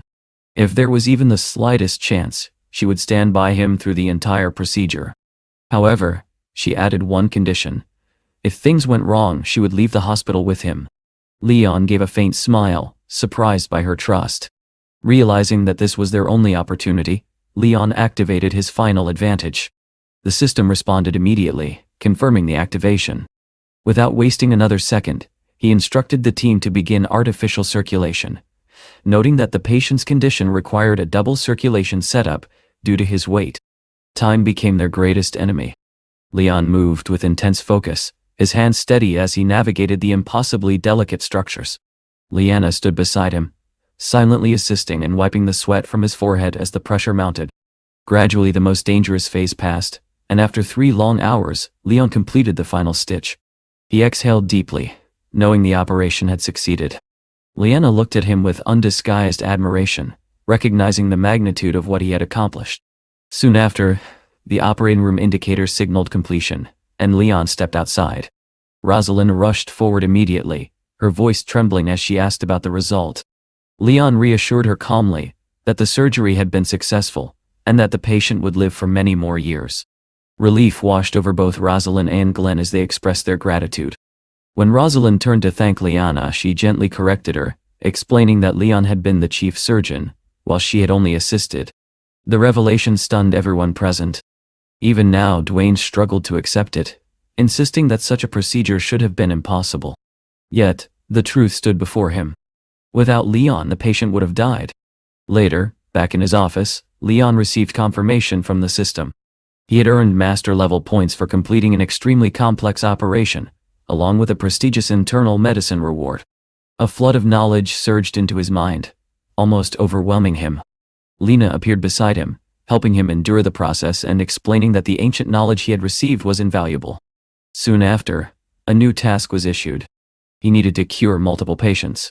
Leon accepted casually, thinking it would not be too difficult, but exhaustion quickly overtook him. He lay down and fell asleep almost instantly. 5 hours later, he woke to find Rosalind sitting beside him. She remarked that he must have been extremely tired. Leon responded lightly, saying he had not felt that exhausted since childhood. When he yawned, Rosalind teased him about his lack of manners, and he replied with a relaxed smile that there was no need for formality between them. She had brought him a gift, but instead of focusing on that, Leon handed her a document and asked her to sign it. As she read it, she realized it was a contract related to business operations. He reminded her of a promise he had made in the past, assuring her that she would not lose anything under his arrangement. Trusting him, she signed. After she left, Leon stepped outside and found Lyanna waiting near a car. She invited him to dinner, saying she wanted to celebrate the day's success. Leon agreed without hesitation. Just then, Donovan appeared, calling out to Lyanna. He excitedly told her about a high-profile racing event happening that evening, and invited her to join him. Lyanna declined politely, explaining that she already had plans with Leon. Donovan's expression darkened as he realized Leon was once again interfering. Trying to regain control, Donovan described the race as a rare duel between elite racers from powerful families. Leon, intrigued, asked for more details. When Donovan mentioned names like Charlie and Carson, Leon immediately recognized them. Seeing an opportunity, Leon suggested to Lyanna that they could attend the race first and have dinner afterward. She agreed, leaving Donovan momentarily stunned as he realized he had been completely sidelined. Soon, they arrived at the international circuit. Lyanna pointed out the available seating, but Leon dismissed the distant view and proposed going closer, into the repair area. Without hesitation, he led her toward the VIP section, where luxury cars were lined up. Lyanna hesitated, unsure whether they were allowed to enter, but Leon assured her confidently that it would not be a problem. Moments later, Donovan called, asking where they were. When Lyanna told him they were already inside the VIP area, he was alarmed. He warned her that they could face serious consequences, and urged her to leave immediately. She relayed his concern to Leon, but he remained completely unconcerned. Pouring himself a glass of wine, he told her not to worry and asked her to trust him.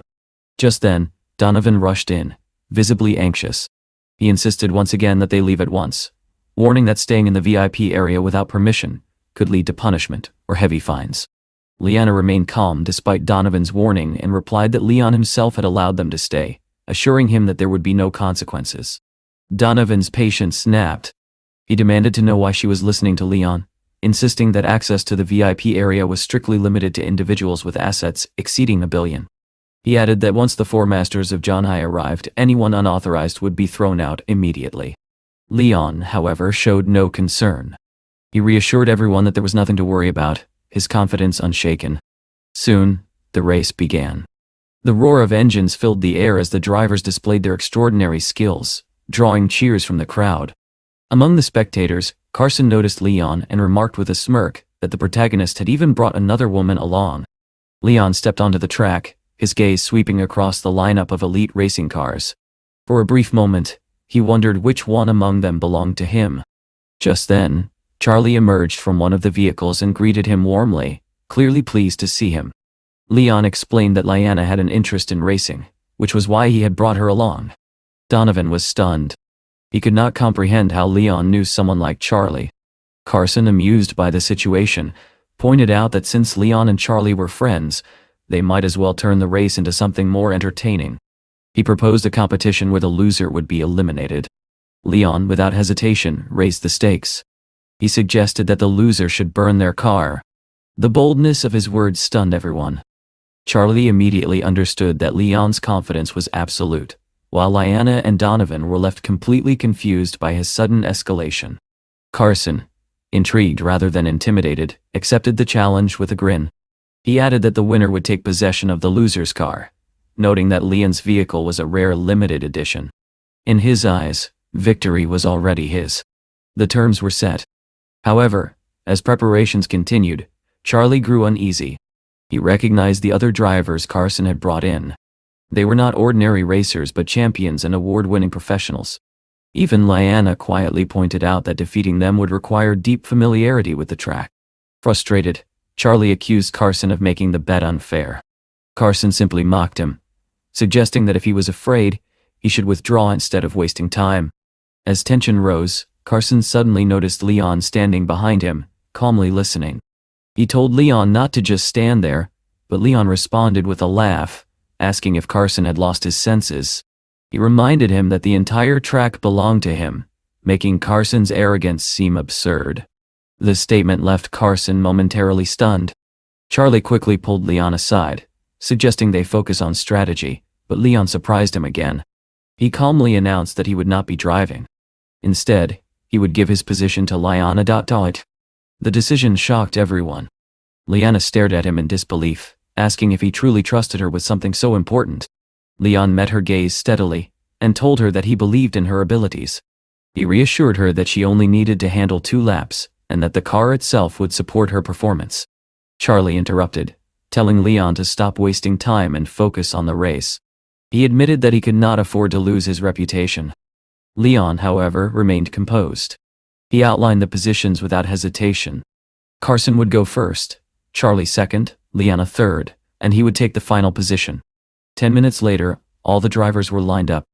At the signal, engines roared as each racer pushed forward with full force. Meanwhile, Lyanna sat in the car, preparing herself. One of Carson's drivers approached her, attempting to flirt and offering to teach her how to drive. Lyanna responded coldly, stating that as a surgical department head, she could make hundreds of precise cuts on his body that would still be considered minor injuries. She assured him she needed no guidance. The man fell silent, shaken by her response. The race intensified. Charlie observed that Lyanna was performing impressively, clearly capable of competing at a high level. Carson, however, remained confident, stating that once his top driver became serious, the outcome would be decided quickly. Leon disagreed, reminding him that every second in the race mattered. He even proposed that each second of difference should equal the value of 1 car. Carson scoffed, questioning whether such a gap was even possible. Then, Leon made his move. Activating his car's full potential, he accelerated with astonishing speed. The sudden surge shocked the audience as his vehicle surged ahead. Lap after lap, he closed the gap with incredible precision. Charlie watched in amazement as Leon erased an 8-second difference within a single lap. Liana, observing closely, described his speed as almost inhuman. Despite Carson's confidence, the outcome became inevitable. Leon overtook his rivals and continued to widen the lead. Carson attempted to reassure himself, believing that such strain would destroy Leon's engine. He was certain the car would fail before reaching the finish line. But it did not. In a decisive moment, Leon crossed the finish line, securing victory with a massive lead. Silence fell over Carson as disbelief took hold. Charlie broke into a smile, announcing that Leon had won by 11 seconds. The crowd erupted, demanding that Carson honor the bet. Defeated and humiliated, Carson handed over the keys to his car. Leon accepted them calmly and declared that Carson no longer deserved the title of the fourth master of Jonhai. Furious yet powerless, Carson left with his men, while Leon casually remarked that it had been an enjoyable day. Nearby, Donovan stood frozen, unable to comprehend Leon's true identity. He could not understand why someone like him would choose to work at a hospital. Soon after, Leon contacted Rosalind, instructing her to prepare for the next day. She informed him about a shipment of imported medicine that required inspection, insisting that she trusted only him for the task. Though tired from surgery, Leon agreed. Elsewhere, events were unfolding in parallel. Jenny, the marketing director of a pharmaceutical company, was preparing her own strategy. She discussed pricing with her assistant, revealing that negotiations had already involved numerous experts and significant expenses. Confident in her approach, she planned to maximize profits while maintaining control of the situation. At the same time, Felix, the head of Dongchang Pharmaceuticals, scolded his son for failing to understand their business model. He explained that higher prices meant greater profits, and instructed him to study Jenny carefully, recognizing her as a formidable negotiator. The next morning, Leon met Rosalind as planned. She brought him breakfast, explaining that he would need his strength for the upcoming negotiations. As they traveled, she revealed her target price for the medicine. Leon listened carefully and assured her that he would do his best to achieve it. When they arrived, Leon immediately noticed a familiar face among the attendees, which caught him off guard. The negotiations began.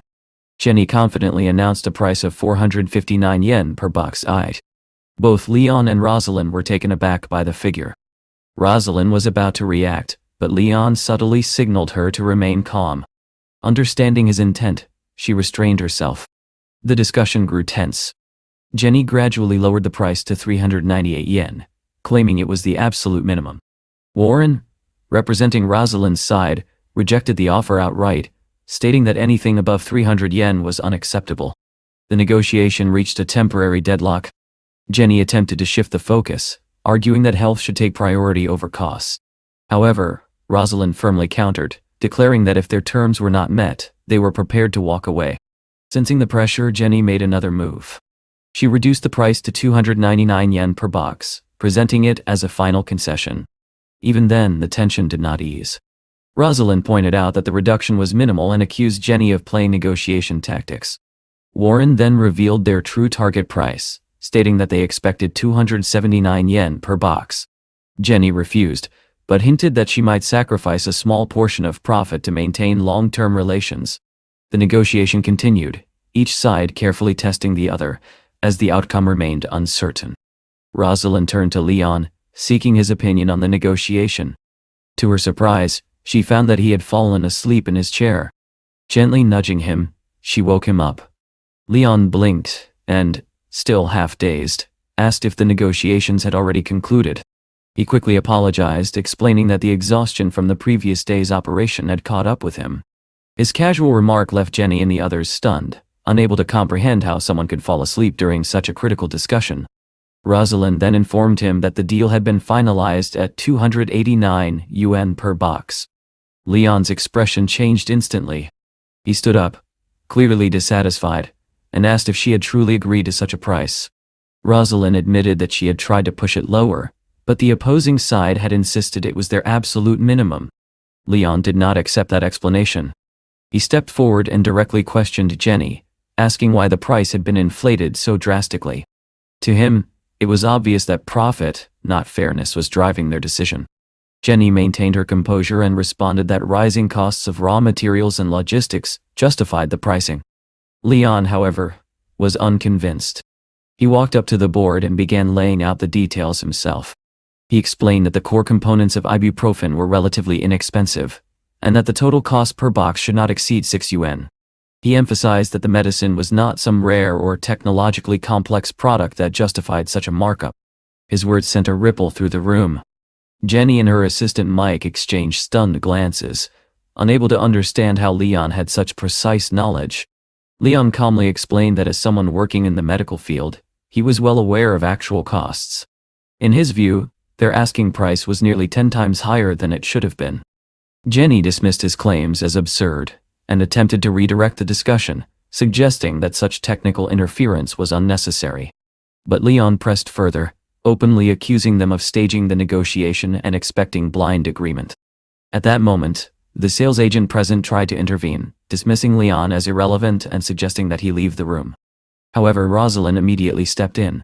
She declared firmly that Leon was not only qualified to speak, but that he was one of the best cardiac surgeons, and anyone questioning his competence was simply wrong.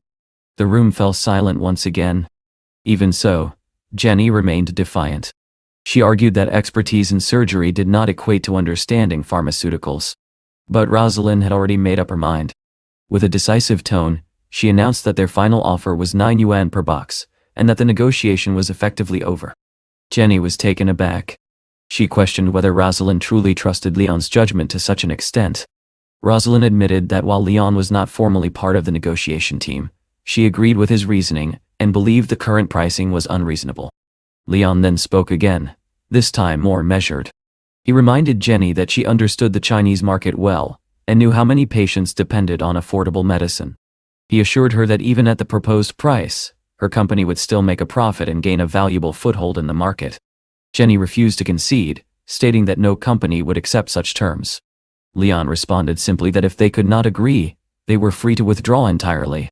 With tensions high, Jenny proposed reconvening later. Rosalind agreed to meet again in 3 days, and with that the meeting came to an end. Outside, Rosalind immediately turned to Leon and asked how he knew the production cost so precisely. Leon replied that his estimate was accurate enough, and even if there was a slight error, it would be insignificant. When she asked what they would do if the company refused again, Leon suggested that alternatives could be developed. He hinted at using knowledge from his own resources to create a substitute. He reassured her that he would handle everything, and told her to be ready to finalize the deal when the time came. Soon after, Rosalind informed him that Austin wanted to see him. They headed to the hospital together. Upon arrival, Glenn greeted Leon warmly, and Leon entered Austin's room. Austin welcomed him with a smile and asked him to sit. After a brief exchange, he unexpectedly suggested that Leon consider a promotion within Hashan Hospital. Leon politely declined, explaining that he was satisfied with his current role. Curious, Austin began asking about his background. Leon revealed that he had grown up in an orphanage and did not know his true origins. This revelation surprised those present, especially Rosalind, who could not reconcile this with Leon's wealth and influence. Austin, however, seemed intrigued rather than doubtful. He remarked that such talent was rare and suggested they share a drink once he had fully recovered. Leon agreed with a smile and advised him to focus on rest. After Leon left, Austin turned serious. He asked his assistant whether Leon resembled a certain man from the past. The assistant confirmed that while their appearances were similar, their personalities differed. Austin recalled a story of a man from the Northeast who had once killed a black bear with his bare hands, a figure both feared and respected. Sensing something deeper, Austin ordered a quiet investigation into Leon's background, instructing that it remain completely confidential. Later, Leon waited on the street for Elizabeth. Checking his watch, he wondered why she was late. Suddenly, she appeared behind him, teasing him lightly. Leon noticed how elegant she looked and casually took her hand, suggesting they head off.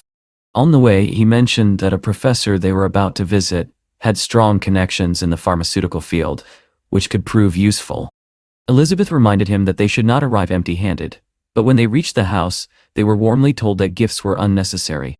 Inside, their host Josie asked about their business situation and whether there were any issues with their company.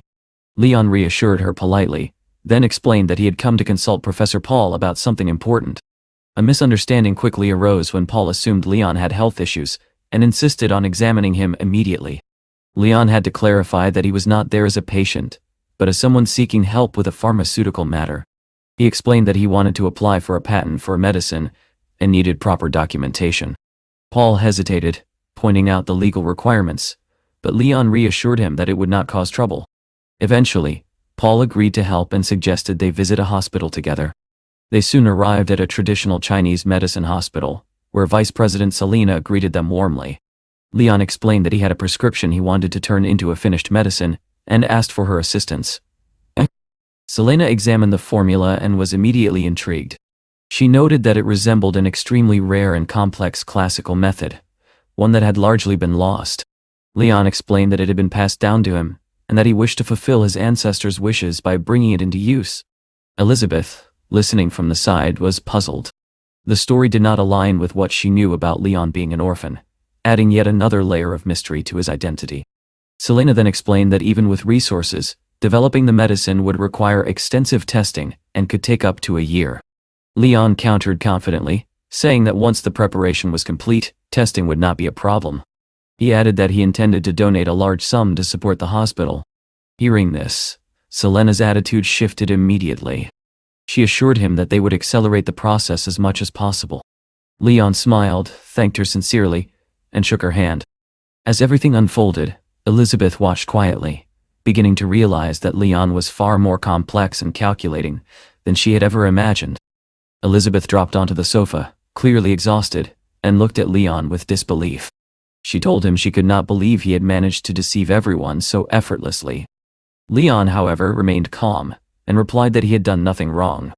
Seeing how tired they both were, he suggested they take a bath and relax.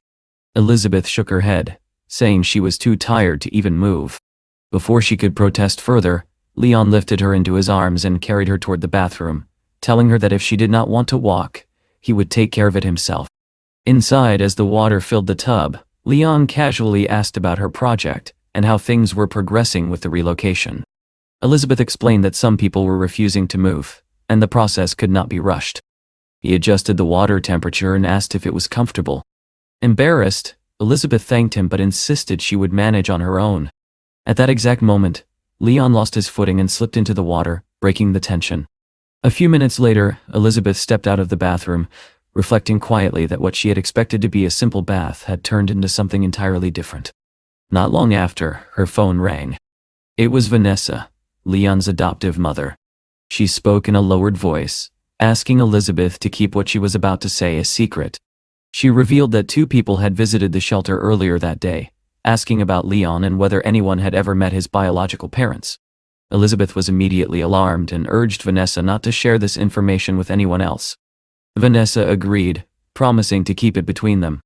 After the call ended, Elizabeth found herself deep in thought, wondering why anyone would suddenly take interest in Leon's past.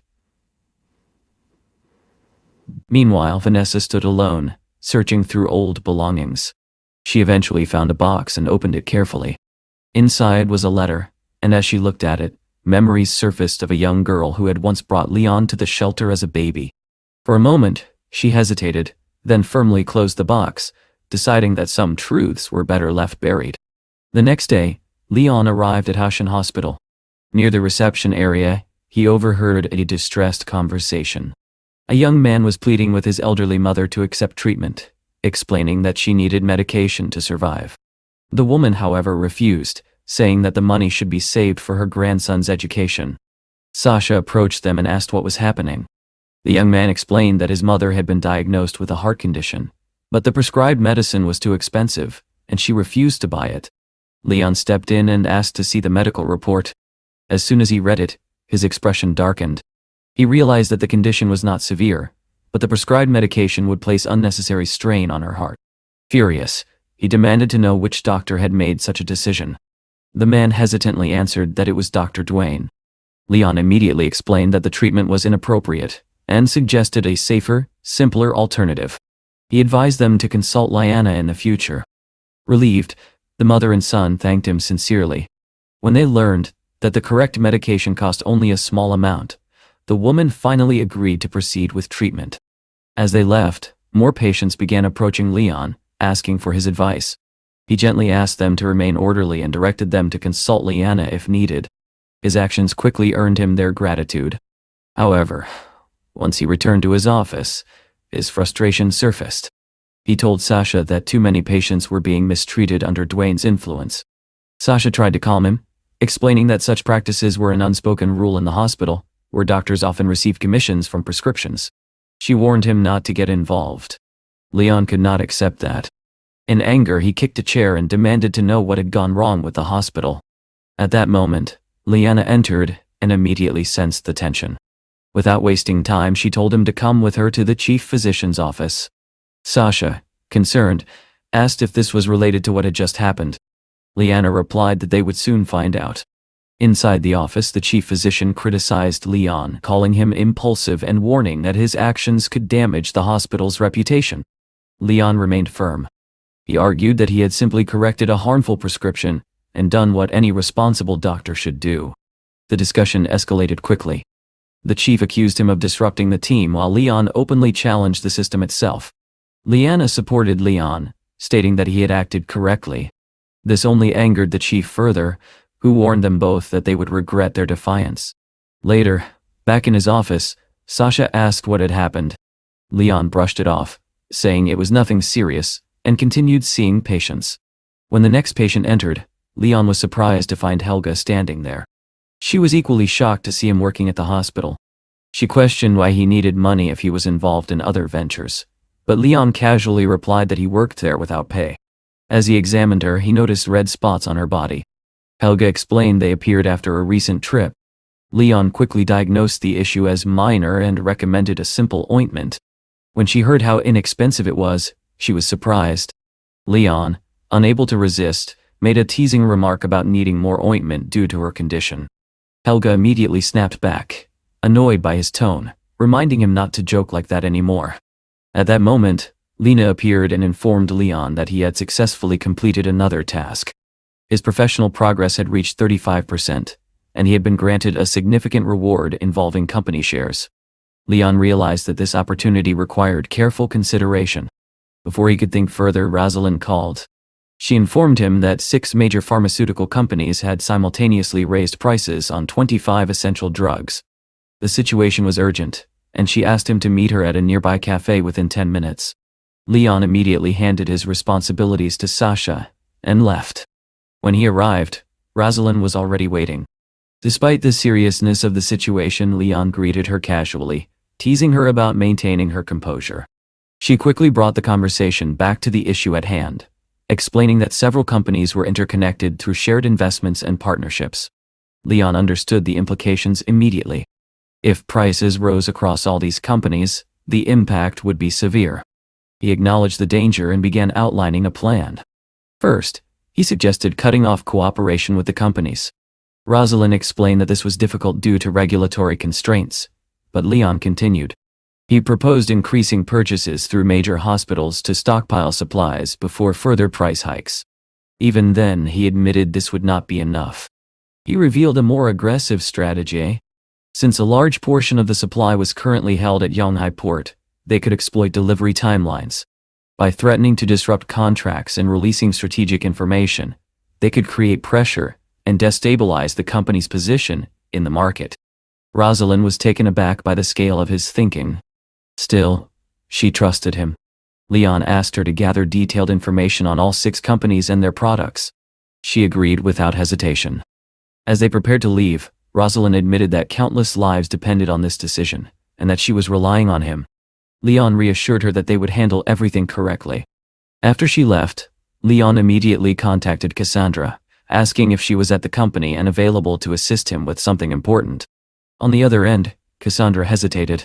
Given everything that had happened, she could not help but feel wary of Leon, and wondered what he was planning next. Leon told Cassandra that he had already sent her the necessary document, and needed her to mobilize online communities to spread the information quickly. Cassandra immediately grew cautious. She warned him that using domestic servers for such actions would be extremely risky, especially given the seriousness of the situation. Leon stepped closer and calmly reassured her. He explained that he could route the data through multiple foreign servers, masking the origin and ensuring anonymity. By redirecting the traffic through carefully selected addresses, they could release the information without exposing themselves. Cassandra stared at him in disbelief and asked if he truly possessed such advanced technical skills. Leon simply pulled out a chair and sat down, casually asking if spoofing an address was really that difficult. When she pressed him further, he unexpectedly revealed that he was currently working as a cardiac surgeon at Hashan Hospital, and even invited her to visit if she doubted him. The contradiction left Cassandra frozen. She could not reconcile how someone involved in high-level corporate strategies could also be a practicing surgeon. 2 hours later, Leon informed her that everything was ready. He advised her to release the information in spaces with higher engagement to maximize its impact. Cassandra nodded, saying she would coordinate with the marketing team to ensure the best possible reach. Leon waved his hand dismissively, telling her that the rest was up to her. At that moment, Cassandra fully understood that Leon was not someone to be underestimated. Elsewhere, Mike reported to Jenny that their headquarters had already erased sensitive data. Once prices increased, everything would fall into place. Jenny remained confident, convinced that Rosalind had miscalculated. She believed her own department was far from weak, and was already preparing for the next round of negotiations. Soon, her phone rang. It was Director Roy. Jenny immediately composed herself and answered. Roy informed her that 6 major companies had reported that John Hai had already begun purchasing large quantities of drugs before the price increase. Jenny understood the implication instantly. She assured him that she would finalize the deal in the next negotiation round. Roy praised her performance, and even hinted at a promotion upon her return. Jenny accepted the praise with satisfaction, convinced that everything was under her control. The next morning, Leon arrived at the urgent care center, where he encountered Selena. She handed him a folder containing important documents, and warned him not to create unnecessary trouble. Leon reassured her calmly, saying he understood the importance of caution. Selena then mentioned that their internal review of the new drug had been highly promising. She asked whether they should proceed with further testing.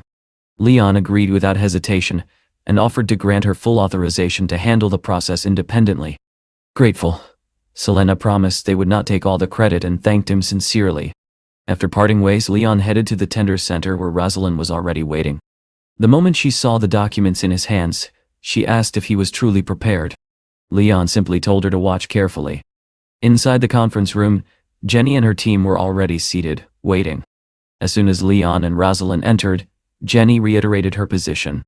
After further evaluation, she insisted that the price would remain at $289. Before anyone could settle in, Leon stopped Rosalind from sitting. He made it clear that there would be no prolonged discussion. If the price was not lowered, there was nothing to negotiate. Jenny's patience wore thin. She argued that global raw material costs were rising and questioned what there was to negotiate if not pricing. The atmosphere grew tense. Then, without warning, Leon placed a folder on the table. He announced that it contained documentation for a newly developed Chinese patented drug, one that was more effective than ibuprofen. He added that the certificate inside had been issued by a professional authority and should be sufficient proof. The room erupted in shock. Jenny, Mike, and the others immediately stood up, unable to believe what they were hearing. They examined the documents carefully, searching for inconsistencies. Felix, studying the composition, noted that it appeared similar to existing formulations. Mike turned to Jenny, clearly unsettled. Jenny tried to regain control, dismissing the material as mere laboratory data without clinical validation. But Leon countered calmly, stating that clinical trials had already begun, and that the evidence was more than enough to support negotiations. Then he took out the actual medicine and placed it on the table. He told them they were free to test it themselves. Once they confirmed its effectiveness, they could continue discussing pricing. Jenny held the sample in silence, realizing that the situation had shifted beyond her control. Leon pressed further. If they insisted on raising prices for essential drugs, his team would simply develop superior alternatives. The implication was clear. Their leverage was gone. Jenny and Mike were left speechless. After leaving the room, Rosalind admitted that she had been nervous throughout the exchange. She asked Leon directly whether the new drug was genuine or merely a tactic. Leon looked at her calmly, and asked if she truly believed he would rely on deception. She then asked if the drug could truly replace ibuprofen. Leon replied that he only needed her approval to move it quickly into clinical application. Rosalind looked at him in quiet amazement, still processing how swiftly he had resolved such a massive crisis. Leon smiled slightly, and told her that perhaps he had a talent for solving problems in this world. He reminded her that he had promised to help her rise quickly, and that everything was moving according to plan. As they parted ways, Leon walked home in high spirits. Rosalind, watching him leave, admitted to herself that while he could be unpredictable, there was no denying his brilliance. Back in the conference room, Jenny remained standing, staring at the documents in her hands. She still could not fully accept what had happened. Mike urged her to report everything immediately to headquarters. Reluctantly, Jenny called Roy. At first he greeted her warmly, expecting good news. But as she explained the situation, his tone changed completely. She told him that their competitors had developed a drug comparable to ibuprofen, and that it was already functional. Roy was stunned. He could not believe that such a development was possible in such a short time. Jenny confirmed that the drug had been tested and worked as claimed. She added that China now had the capability to produce it independently. The implications were enormous. Realizing the danger, Roy immediately ordered that all shipments be switched to air transport, and instructed Jenny to take full control of the situation. After the call, Jenny felt overwhelmed, nearly collapsing under the pressure. Mike rushed to help her, but she refused, telling him to focus on their tasks. Meanwhile, Felix received the news and reacted with fury. Slamming documents onto the table, he demanded answers. His son urged him to remain calm and focus on strategy. Frank added that he had reviewed the new drug and warned that without agreeing to the low pricing, they would lose their position in the market entirely. Felix, however, refused to accept such terms. He ordered his son to investigate everything about Rosalind's mysterious ally. He wanted to know exactly who Leon was. Frank suddenly stood up and stopped the discussion. He declared that there was no need to investigate Leon any further, as he already knew enough. According to him, Leon was closely connected to Charlie, and that alone was sufficient. With quiet confidence, he added that he would deal with Leon personally. The next morning, Leon arrived at the hospital as usual. Sasha greeted him warmly and asked if he had eaten. She even offered him 2 bananas she had brought along. Leon thanked her politely but declined, mentioning that he had already bought a fruit pancake. As he walked through the hospital, he noticed something unusual. People kept staring at him, whispering among themselves. Confused, Leon asked Sasha if he had done something to offend everyone. Sasha explained the situation honestly. Because he had advised patients to choose cheaper, more appropriate medication, many had started going directly to him. As a result, other doctors were losing patients and income. Naturally, they now saw him as a threat. Leon simply yawned and dismissed it as their problem. A few hours later, dissatisfaction among the staff grew louder. Several doctors complained that they had barely any patients left and feared becoming irrelevant. Along with Jasper, they went to Valerio and blamed Leon for everything. Valerio, clearly irritated, decided to escalate the matter and led a group straight to the chief physician's office. Inside, they voiced their complaints, emphasizing how Leon's actions were disrupting the entire department. The chief physician admitted that he had already received multiple complaints. His solution was calculated. He suggested transferring Leon to the emergency department and gradually isolating him from the rest of the team. Valerio, however, was not satisfied. Just then, his phone rang. Recognizing the caller as an important contact, he answered immediately. The man on the other end asked about the drug project, reminding him of the large investment he had made. Valerio explained that a new doctor was interfering with their operations and suggested pulling Leon into their scheme. He even offered to provide Leon's contact details. At that moment, Jasper stepped forward and questioned his uncle's decision. He warned that involving Leon could backfire and expose everything. Valerio dismissed his concern, explaining that once Leon was drawn in, they would report him and have him removed. Jasper, impressed by the plan, praised his uncle's strategy. Elsewhere in the hospital, a family dispute was unfolding. Celia had come to visit her father and bluntly suggested that they should prepare for his funeral. Ela was shocked and accused her of thinking only about inheritance. Soon, Leanna and the doctors entered the room. Leanna explained that the patient had been recovering steadily, but still needed rest. Celia, however, insisted on proceeding with surgery. Leanna warned her that the risks were extremely high, with less than a 10% chance of success, and advised against it. Despite this, Celia refused to back down. The argument escalated. Ela opposed the surgery, fearing it would cost their father his life. Celia, in anger, accused her of lacking filial piety, and even turned on her husband, demanding his support. Under pressure, he reluctantly agreed to the surgery. With no other choice, Liana accepted their decision. She instructed Sasha to prepare the patient for surgery after lunch and arrange the necessary documents. Meanwhile, Leon arrived at the Center for Disease Control, where Rosalind was waiting. She apologized for calling him on short notice and asked if he had eaten. Leon replied casually that he had not yet had breakfast, but suggested they eat after the meeting. Inside the conference room, several experts were already gathered. Selena noticed Leon and subtly signaled for him to keep their connection discreet. The meeting began, and discussions quickly turned to the origin of Leon's prescription. When asked, Leon stated that it came from the ancient pharmacopoeia of the Yellow Emperor. This immediately drew skepticism. One of the experts challenged him, pointing out that such texts had long been lost, and suggesting he take the matter more seriously. Leon, unimpressed, stood up and stated that there was no need for further debate. He emphasized that the medicine should move into clinical trials as soon as possible, and then walked out, unwilling to argue further. Rosalind quickly followed him, reminding him that the people inside were influential figures in the medical field, and that he needed to handle such situations more carefully. Just then, a man approached them and asked Leon to wait. It was Damien, the director of a traditional Chinese medicine hospital. He shook Leon's hand enthusiastically and praised him, saying that his work had broken through long-standing limitations in Chinese medicine. Both Leon and Rosalind were surprised by the recognition. Damien invited Leon to dinner, expressing his desire to know him better. After the meeting, Rosalind informed Leon that the 6 major pharmaceutical companies had already shipped their goods, and the first batch would arrive that very night. Leon listened calmly and suggested that when the time came they could apply pressure by holding the shipment if necessary. However, he quickly shifted the conversation back to something simpler, suggesting they focus on dinner for now. At that moment, Leon received another call. It was the owner of a pharmacy near the hospital, inviting him to dinner to discuss business. Rosalind asked who it was, and Leon explained the situation. He added, half-jokingly, that he was not used to dining alone with another man, and asked her to join him.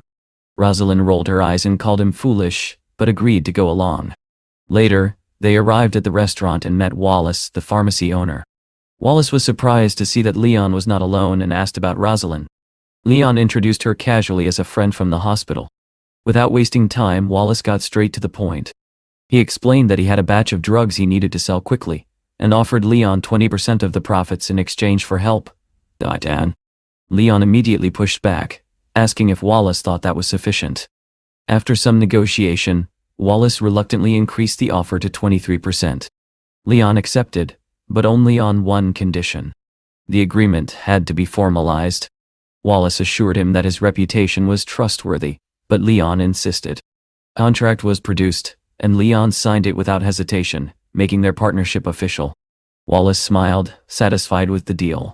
However, Leon then waved the signed document slightly, and pointed out that the agreement now had full legal protection. At that moment, Wallace's expression tightened. He quickly suggested that involving lawyers might complicate things, and hinted that it would be better to keep the matter informal. It was clear that Leon had already anticipated this reaction. Leon subtly nudged Rosalind with his elbow, signaling her to stop eating and pay attention. Without hesitation, she straightened her posture and introduced herself calmly as an economist from Zhanghai, giving her name with quiet authority. Wallace froze. For a moment, he could not tell whether she was serious or mocking him. Meanwhile, Leon continued eating as if nothing unusual had happened. Then, without looking up, he asked Wallace a simple but sharp question: where had he obtained his phone number? Wallace hesitated. He quickly realized that lying would only make things worse. Before he could even attempt an answer, Rosalind's tone turned cold and direct. She told him not to waste time trying to deceive them. Cornered, Wallace finally admitted the truth. His contact had been given to him by Valerio, and there was already an agreement in place between them. Leon listened carefully, and then asked whether any other doctors were involved. Wallace revealed that, in addition to those already mentioned, there were 2 more, describing them as greedy and cunning individuals. Leon gave Rosalind a brief look and told her to have the management department investigate the matter thoroughly. His subtle wink made it clear that they were already turning the situation to their advantage. Rosalind understood immediately. Before leaving, she reassured him that everything would be handled. Soon after, Lena appeared before Leon once again, congratulating him for successfully navigating yet another challenge within the hospital. She informed him that he had received a professional reward, including a large sum of money and a luxury vehicle. Leon, however, remained indifferent to the material gain. He made it clear that he genuinely enjoyed his work at the hospital and intended to stay. At the same time, tension was building elsewhere. Inside Hashan Hospital, those who resented Leon gathered in secret, determined to force him out. Valerio shared what he believed was good news. Wallace had already signed a contract with Leon, and in his view, everything was proceeding according to plan. Jiraiya, however, wanted to escalate matters further. He suggested involving the authorities to make the situation irreversible. 15 minutes later, Leon was summoned to Jiraiya's office. As he entered, he questioned why he had been called away from his duties. Jiraiya wasted no time. He accused Leon of violating hospital rules by signing a private agreement with a pharmacy owner, declaring that such behavior was unworthy of a doctor. Leon remained calm. He pointed out that accusations without evidence meant nothing. In response, Jiraiya presented a phone displaying what he believed was proof. Valerio added with feigned regret that their time as colleagues had come to an end. But before they could press further, the door suddenly swung open. Police officers entered the room. Jiraiya, thinking his plan had succeeded, immediately pointed at Leon and accused him of colluding with the pharmacy for illegal profit. He demanded that the officers take action. However, the situation turned in an instant. The officer informed him that they had not come for Leon at all, but for him. Jiraiya was stunned. An arrest warrant was presented, and the officer calmly stated that the evidence had already been provided. When Jiraiya tried to protest, accusing Leon in return, the officer made it clear that the investigation had uncovered their own misconduct. It was Leon who had submitted a complete report exposing their actions. Valerio stood speechless as the reality set in. Leon, maintaining a composed demeanor, remarked that although he had only been at the hospital for a short time, he had already seen enough. He even feigned a hint of regret, saying he had grown attached to his colleagues, despite everything. Elsewhere, Sasha was searching for him, worried about his sudden disappearance. Jasper approached her and claimed that Leon had likely been arrested, suggesting that his meeting with the pharmacy owner had sealed his fate. Liana immediately rejected this, stating firmly that Leon would never act out of greed. Sasha agreed, unable to believe such accusations. Just then, Leon appeared. Jasper froze, confused by his presence. Moments later, he noticed Jiraiya and Valerio being escorted by the police behind him. At first, he assumed Leon had been caught, but the truth became clear when the officers ordered the two doctors to accompany them for questioning. The entire staff watched as the corrupt figures were taken away. Before the situation ended, Leon pointed out that there was still another individual involved, Valeria's nephew, Jasper. The officer acknowledged the information and instructed his team to investigate immediately.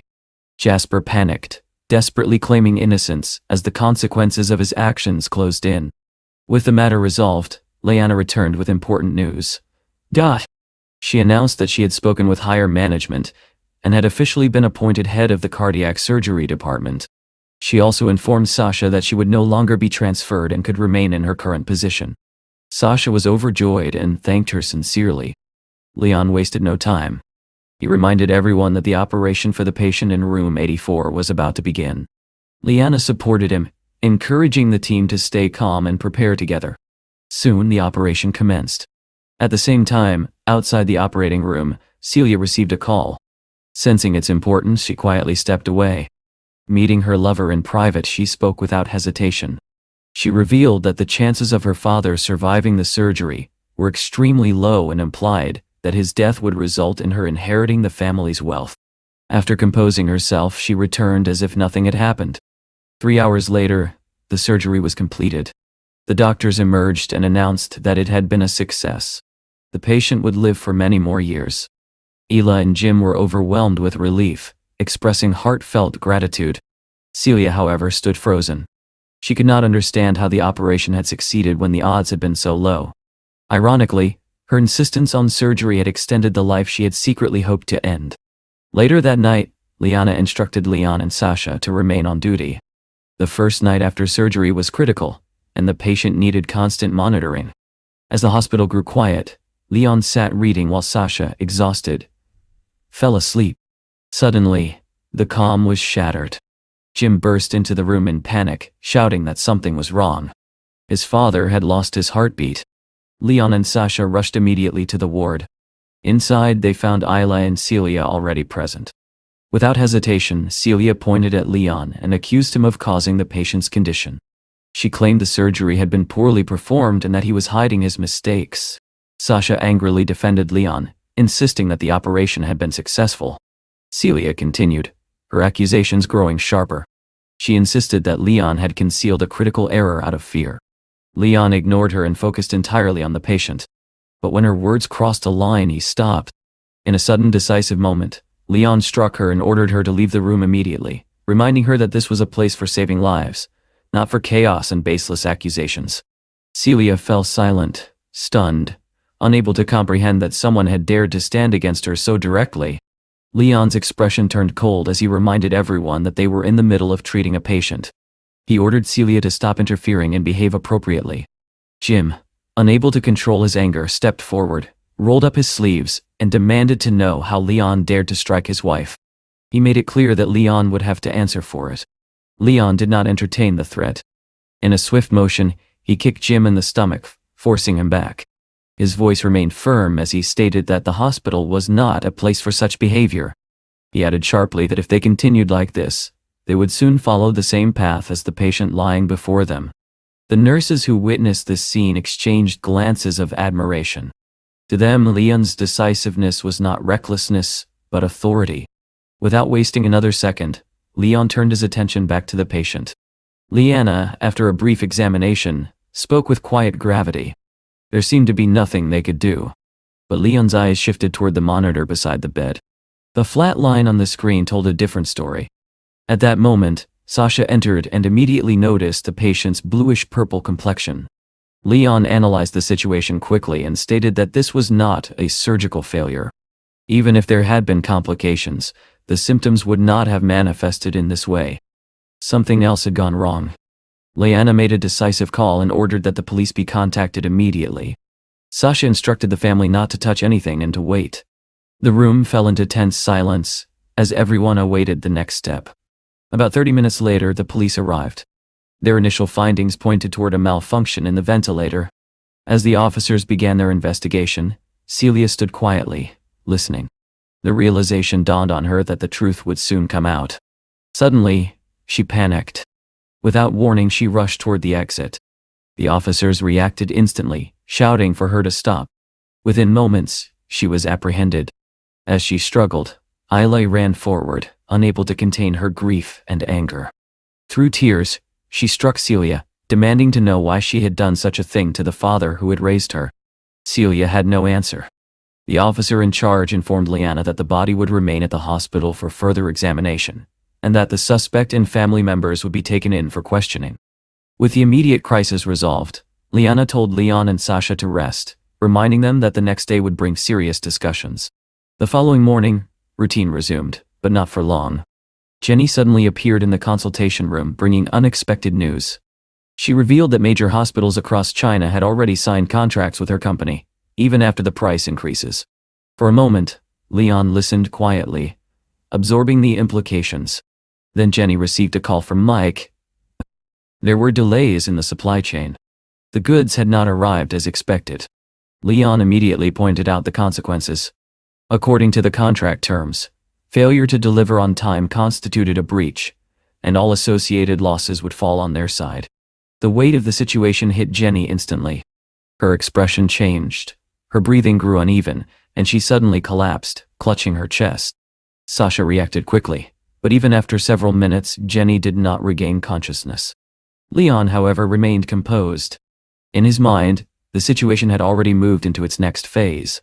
Soon, rumors began spreading across the internet. Reports claimed that the pharmaceutical batch had serious issues and had been detained. Leon read the news with quiet satisfaction, recognizing Cassandra's work.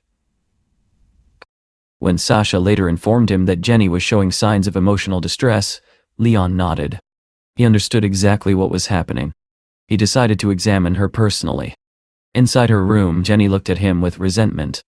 She accused him of coming only to flaunt his victory. Leon, however, calmly informed her that her company's shares had already dropped and would likely continue to fall. The news struck her like a blow. She demanded proof, trying to grab his phone, but Leon kept it out of reach. He added that the company's situation had gone viral online, drawing massive attention. Overwhelmed, Jenny began coughing violently, convinced that everything was collapsing. Leon immediately called for assistance. Sasha soon joined him and later confirmed that Jenny had stabilized. The next day, Leon returned to check on her. Jenny, still bitter, told him she had been fine until he arrived.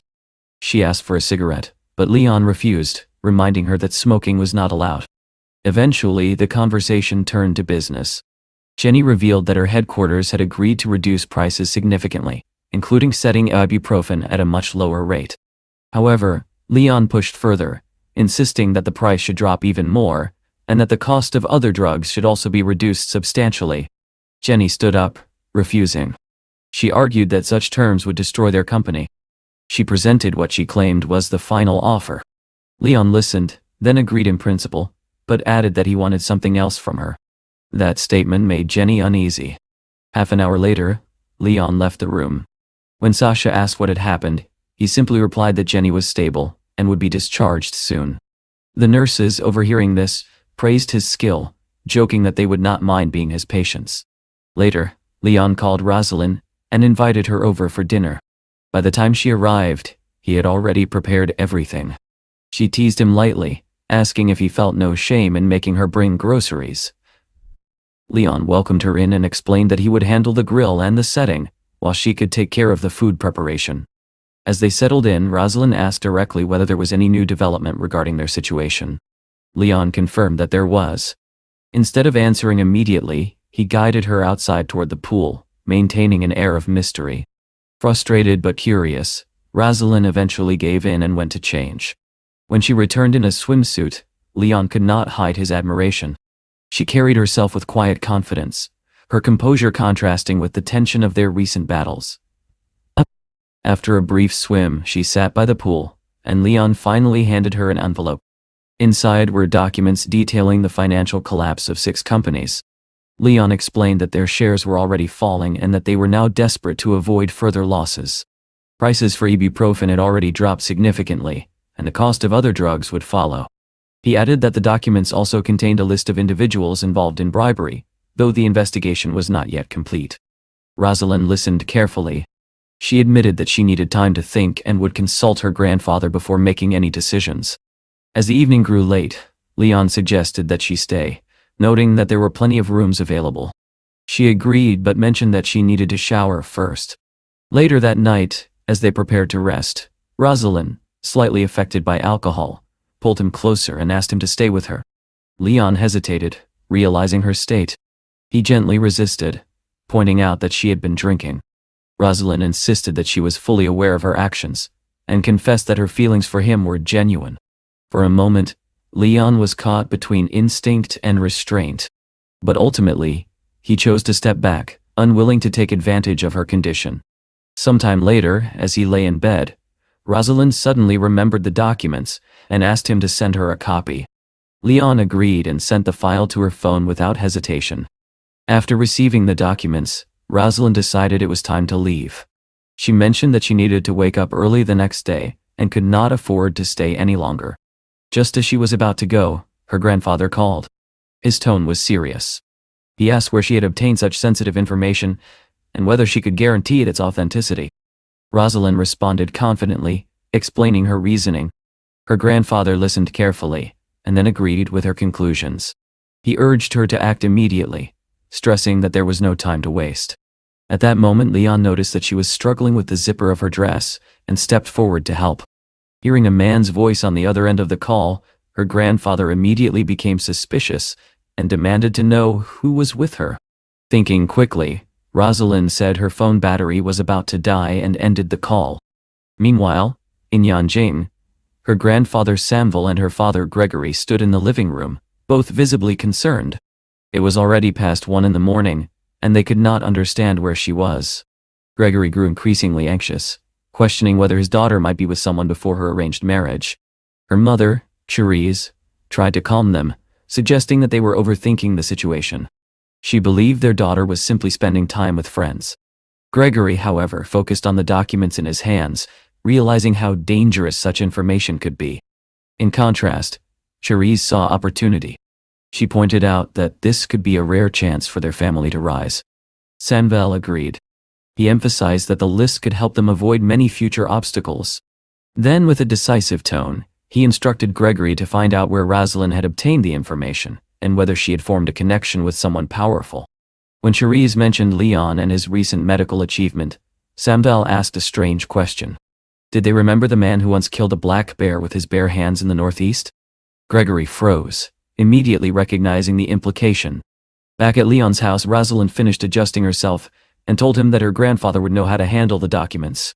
Before leaving, she leaned in and kissed him on the cheek, quietly admitting that although no one else would ever know how much he had helped her, she would never forget it. Leon responded calmly. To him, it did not matter. What mattered was that she understood his intentions better than anyone else. The next morning, Leon arrived at the hospital and immediately noticed unfamiliar faces. A man approached Liana with a gift and introduced himself as a new colleague, expressing his desire for a good working relationship. Liana acknowledged Leon's arrival and introduced the newcomers as the new deputy heads of the department, Valentine and Benedictoy. Valentine quickly brought up Leon's recent surgical achievement, clearly testing him. Leon responded with a cold expression, showing no interest in engaging. Sensing the tension, Sasha stepped in and redirected the conversation, mentioning that Jenny was being discharged and suggesting Leon check on her. Leon agreed and went to her room. Jenny was already packing when he entered. She greeted him with hostility, asking whether he had come to humiliate her again. Leon responded with mild irony, pointing out how much she had spent during her stay. Jenny admitted she understood the gap between them but could not understand why he kept coming back. Leon reviewed her medical results and noted that while she openly disliked him, he found it almost amusing. Still, he advised her to rest and avoid stress, explaining that her heart condition would stabilize if she remained calm. Jenny, however, snapped back, insisting she was leaving and did not want to see him again. Leon then instructed Sasha to present the bill. When Jenny saw the amount, she was stunned. Sasha explained that Leon had ordered imported medication due to her status. This only deepened Jenny's frustration, and she silently cursed him. Back in the office, Leon told Sasha that everything was settled, and that it was time to return to work. Liana soon entered with a folder, explaining that it contained the case details for the next day's surgery. Before they could begin discussing it, Valentine interrupted, announcing that he would treat the entire department to lunch to celebrate his first day. Sasha was delighted, though she pointed out that feeding everyone would be costly. Soon, the food arrived. Valentine distributed it with deliberate care, but when it came to Leon, he casually claimed that he had forgotten to order anything for him. The intention was obvious. Liana and Sasha both noticed it immediately. Sasha offered her own meal, saying she was on a diet, but before Leon could respond, the door opened. Elizabeth walked in. Her presence drew everyone's attention. She politely asked for Leon, and when he saw her, he was genuinely surprised. She explained that she had some free time and had brought him food. Without hesitation, Leon told Valentine to enjoy the meal without him, and left with Elizabeth. Valentine watched them go, unable to hide his irritation. In the break room, Leon opened the containers she had brought. He asked her directly why she had come. Elizabeth admitted that they had not spent time together in a while, and that she simply wanted to see him. They spent some time talking, sharing everything that had happened recently. Eventually, Leon walked her to the elevator, promising to pick her up later. She smiled, blew him a kiss, and told him she would be waiting. When Leon returned, Sasha teased him, asking if Elizabeth was his girlfriend. Leon joked that she was just another admirer, and that he was too popular to keep track. Valentine overheard this and reacted with quiet dissatisfaction. Sasha, however, noticed Elizabeth's outfit and commented on how expensive it was. Leon casually mentioned that she owned a company, making such things normal. Sasha was left amazed, unable to believe he had such wealthy connections. Liana soon brought everyone back to focus, reminding them of the upcoming surgery. Later, as Leon walked outside, he unexpectedly ran into Hannah. She seemed to be in a hurry, and he asked where she was going. She was surprised but happy to see him and asked what he had been doing. Leon explained that he was now working as a doctor. Hannah then revealed that she was heading to deal with a suburban project where residents were refusing to relocate. Leon commented that such negotiations were always difficult and mentioned that he was currently free. However, Hannah cautioned him. She warned that his approach might be too forceful, and that the situation required a more delicate touch. After this, the hero and his girlfriend got into her car, and Leon immediately called Charlie, ordering him to urgently send 10 trucks to the Huihi slums. He explained that some people there were refusing to leave and needed a little push to make a decision. About an hour later, Leon and Hannah arrived at the Jianghai slums. After carefully observing the surroundings, Leon realized that they would have to proceed cautiously, as the locals would clearly not welcome their presence. Soon, one of the men approached Leon and respectfully asked if he was their boss's superior. He explained that his boss had sent a photo in advance and instructed him to wait there. Leon acknowledged this and ordered him to make sure that no one left the area, but strictly emphasized that no one should be harmed.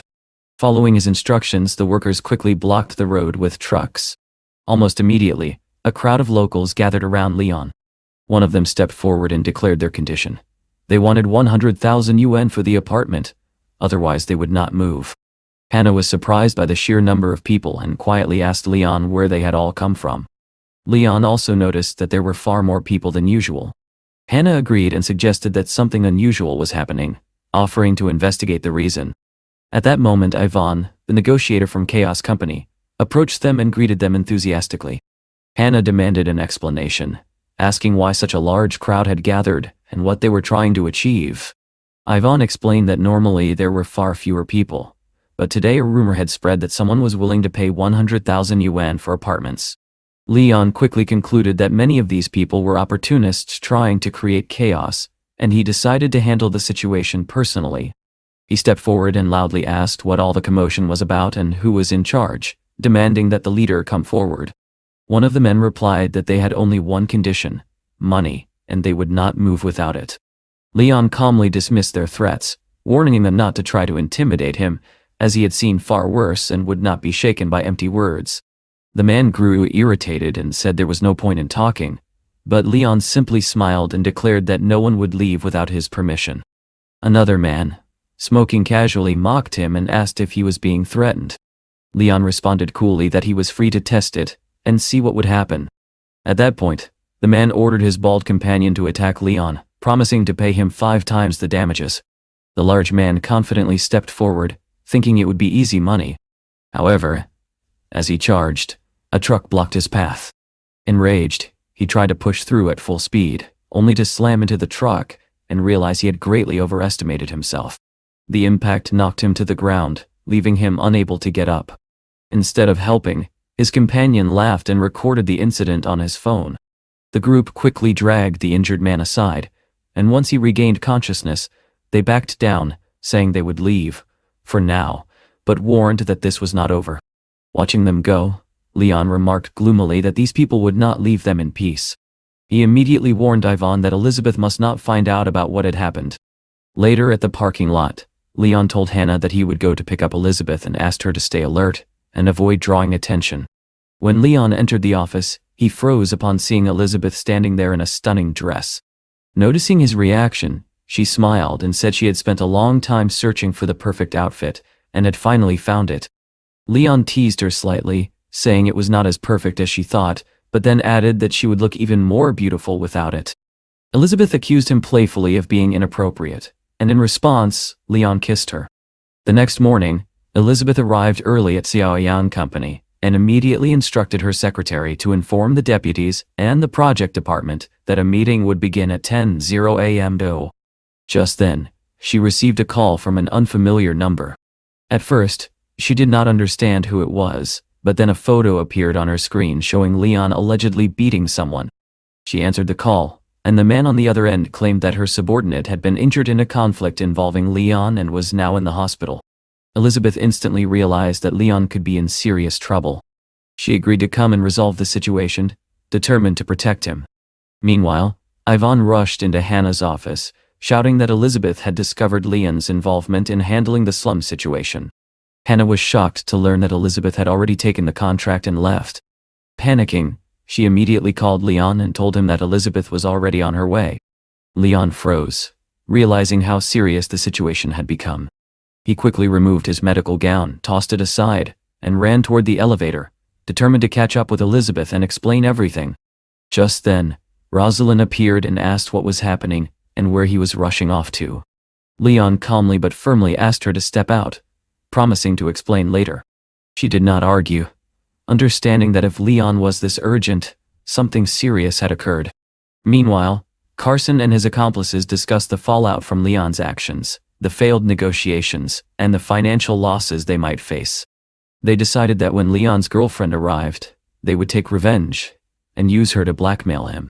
As their discussion intensified, Elizabeth entered the room, carrying a folder of documents. One of the men greeted her with a smile and invited her to sit. Instead, she threw the documents onto the table and declared that everyone must sign them immediately to end the situation. The man noted her firm stance, but Elizabeth remained unyielding. She angrily stated that even if someone died and Leon ended up in prison, her business would remain under her control. She added that any problem could be solved with enough money, even if it required $1 billion. The men were stunned by her resolve. One of them tried to calm her down, saying they had not even begun discussing terms, yet she was already furious. Elizabeth replied that everything had already been prepared according to their demands, and there was nothing left to negotiate. The man then suggested that he could not handle the project alone and needed a capable partner, directly asking if she was willing to cooperate. Elizabeth coldly responded that if he was incapable, he should not have taken the project in the first place. Enraged, the man ordered his guards to stop her. They immediately blocked her path. Pouring himself a drink, he admitted that he was less interested in the project and more interested in taking revenge on Leon. He invited Elizabeth to sit and drink with them. At that moment, Carson approached from behind and grabbed her arm tightly, preventing her from escaping. The man insisted she try their special wine, while Carson smugly revealed that he was recording everything so Leon would see it and lose his composure. Elizabeth resisted, warning them that Leon would make them pay if anything happened. Suddenly, the man grabbed her face and threatened her, attempting to force the wine into her mouth. At that exact moment, the door burst open with a loud bang, and everyone froze. Elizabeth turned and saw Leon standing there. His expression was cold, filled with controlled fury, as he declared that none of them would leave the room unharmed. Carson tried to assert dominance, asking if Leon even knew whose territory he had entered. But before he could finish, Leon kicked him in the face with such force that he was sent flying. The man shouted for his subordinates to stop Leon, but Leon advanced without hesitation. Grabbing him by the stomach, he struck him repeatedly, ignoring his desperate pleas for mercy and his offers to surrender everything. Leon continued until the man was completely incapacitated. Then he stepped forward, pinned the man's hand to the ground with his foot, and coldly asked if that was the hand he had used to touch Elizabeth. Terrified, the man begged for forgiveness, promising anything in exchange for mercy. But Leon did not listen. He pressed down harder, forcing the man to scream in agony as his punishment continued. After this, Leon turned to Carson and coldly asked why he had interfered, and whether he truly believed he could handle someone like him. Carson, terrified, quickly backed down and begged him not to jump to conclusions, realizing that any resistance would only make things worse. Without another word, Leon grabbed him and threw him to the floor, making it clear that any further interference would end painfully. At that moment, Rosalind and Charlie burst into the office. They were stunned to see that Leon had already dealt with everyone on his own. Charlie tried to calm him, assuring him that they would resolve everything quickly and that he should not worry. However, Leon remained composed and said that he only wanted to tear Carson's arm off, nothing more. As he spoke, he tightened his grip on Carson's hand with such force that the man could not even move. Everyone present was left speechless, unable to process the sheer intensity of the scene. One of the onlookers stared at Leon and suddenly realized that he looked exactly like his father. Another man, sensing the danger, nervously tried to explain that it was not his fault. Leon was about to deal with him as well, but Rosalind stepped in and stopped him, asking him to leave and promising that she would handle the rest herself. At that moment, Elizabeth ran to Leon and begged him to leave with her. Leon nodded and agreed without hesitation. Taking her by the arm, he led her out of the room. Once they were outside, Elizabeth anxiously asked if he had been hurt during the fight. Leon cut her off and instead questioned why she had come alone to such a dangerous place. Elizabeth explained that she had received a call from a stranger claiming that his subordinate had been injured, and that she feared Leon might end up in prison. Leon sternly pointed out that she should not trust strangers so easily, and that she had put herself in serious danger by not informing him beforehand. Realizing her mistake, Elizabeth apologized and promised that it would not happen again.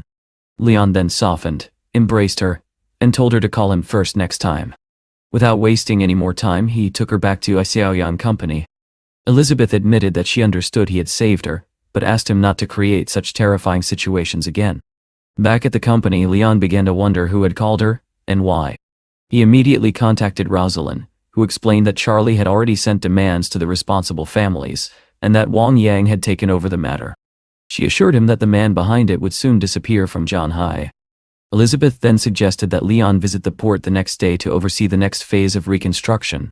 The following day, Leon returned to the hospital, where Sasha excitedly ran up to him with good news.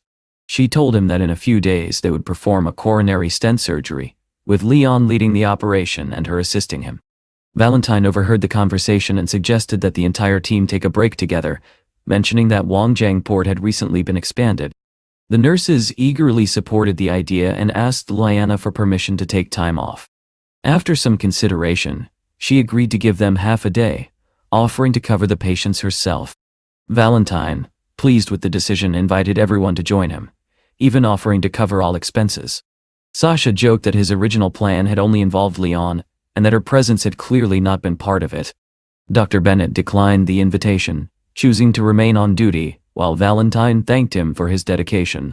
Soon the group arrived at Wangjiang Port, and were impressed by the pleasant weather and the remarkable transformation of the area. Sasha was especially amazed, as she had not visited in a long time.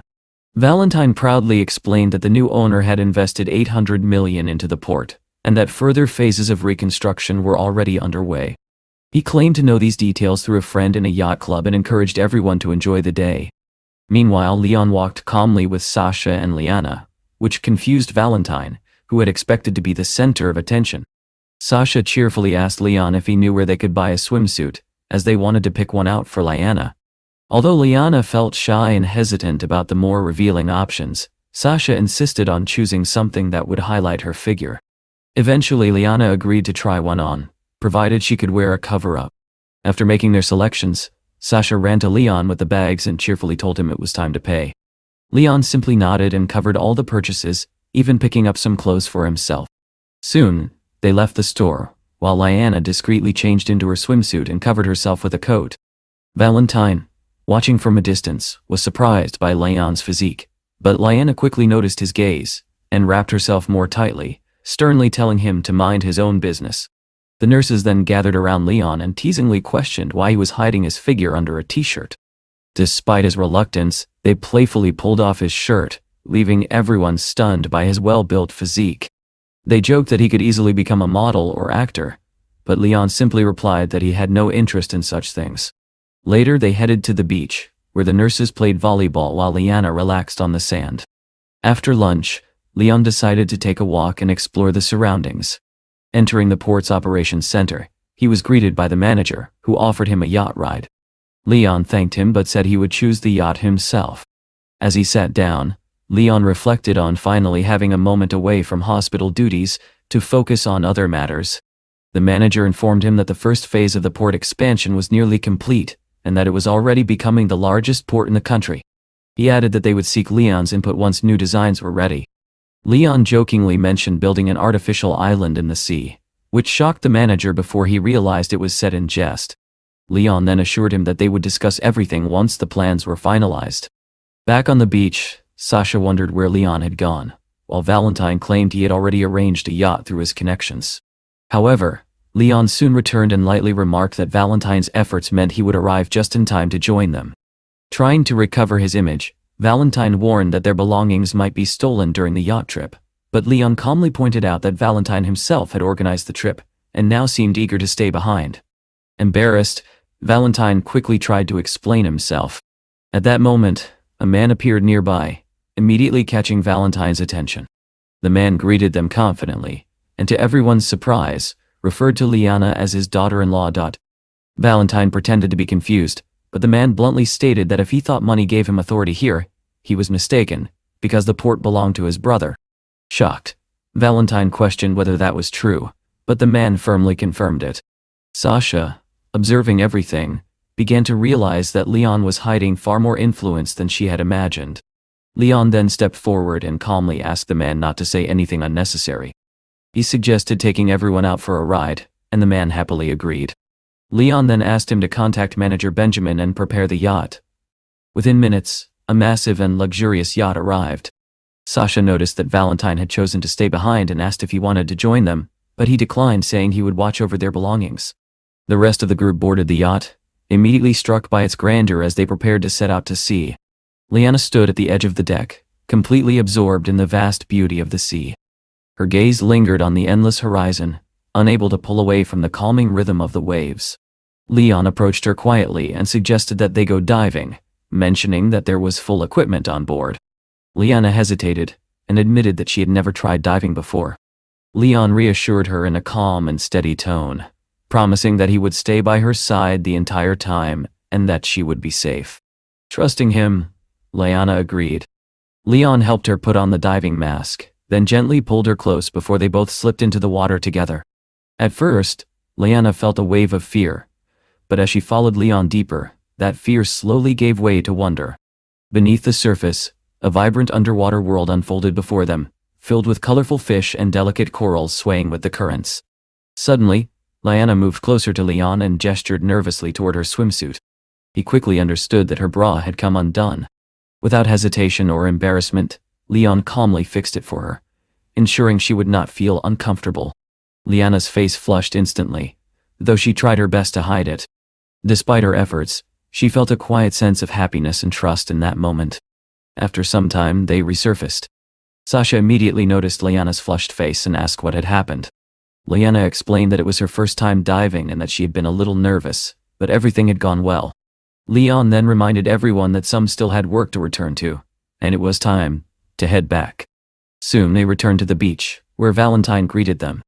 Sasha excitedly commented on how impressive it had been to watch Leon and Liana dive together. Leon raised an eyebrow, wondering if she was deliberately trying to provoke Valentine.